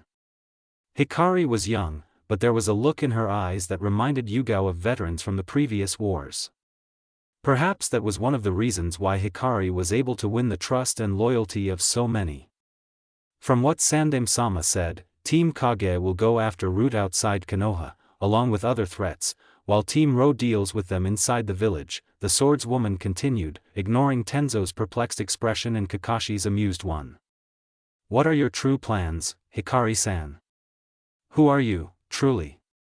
It was years of training that prevented Shisui, Itachi and Kakashi from reacting to the question. Only Tenzo and Yugao were in the dark about the Uzumaki's true identity, but while Tenzo had chosen to remain so, Yugao was different. She was a friend, but not close enough to let her know even a smidgen of truth. But Hikari only smiled, looking back over her shoulder at the woman. That information has a heavy price, Yuzuki Yugao. Can you handle it? She said heavy, not great, Yugao thought, immediately catching on to the carefully chosen words. From the time she had borne witness to a little girl twisting the sandame and the clan heads around her fingers, Yugao had known that Hikari was not a simple person. Curiosity warred with instinct, part of her wanting to know the truth while the other said to drop it. Looking into calm blue eyes, Yugao made her choice. I will pry no further, she murmured, bowing her head in acknowledgement. But you may count on my assistance if you require it, Hikari-san.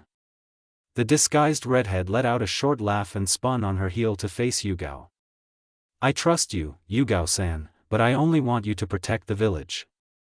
Leave the rest to me. Wind whistled through the training ground, kicking up dust and the fallen leaves. But it went ignored as the 6 ANBU looked at each other before raising their hands in unison in a salute. To a successful cooperation. After a few more exchanges, Team Kage and Team Ro separated, the former disappearing who knew where via Hikari's Hiration. Yugao stared at the spot the trio had been for a few moments before turning to her team. By any chance, is Hikari-san the secret daughter of Yandame-sama and Kushina-sama? Tenzo gaped. Kakashi, the menace, cackled. The end is story.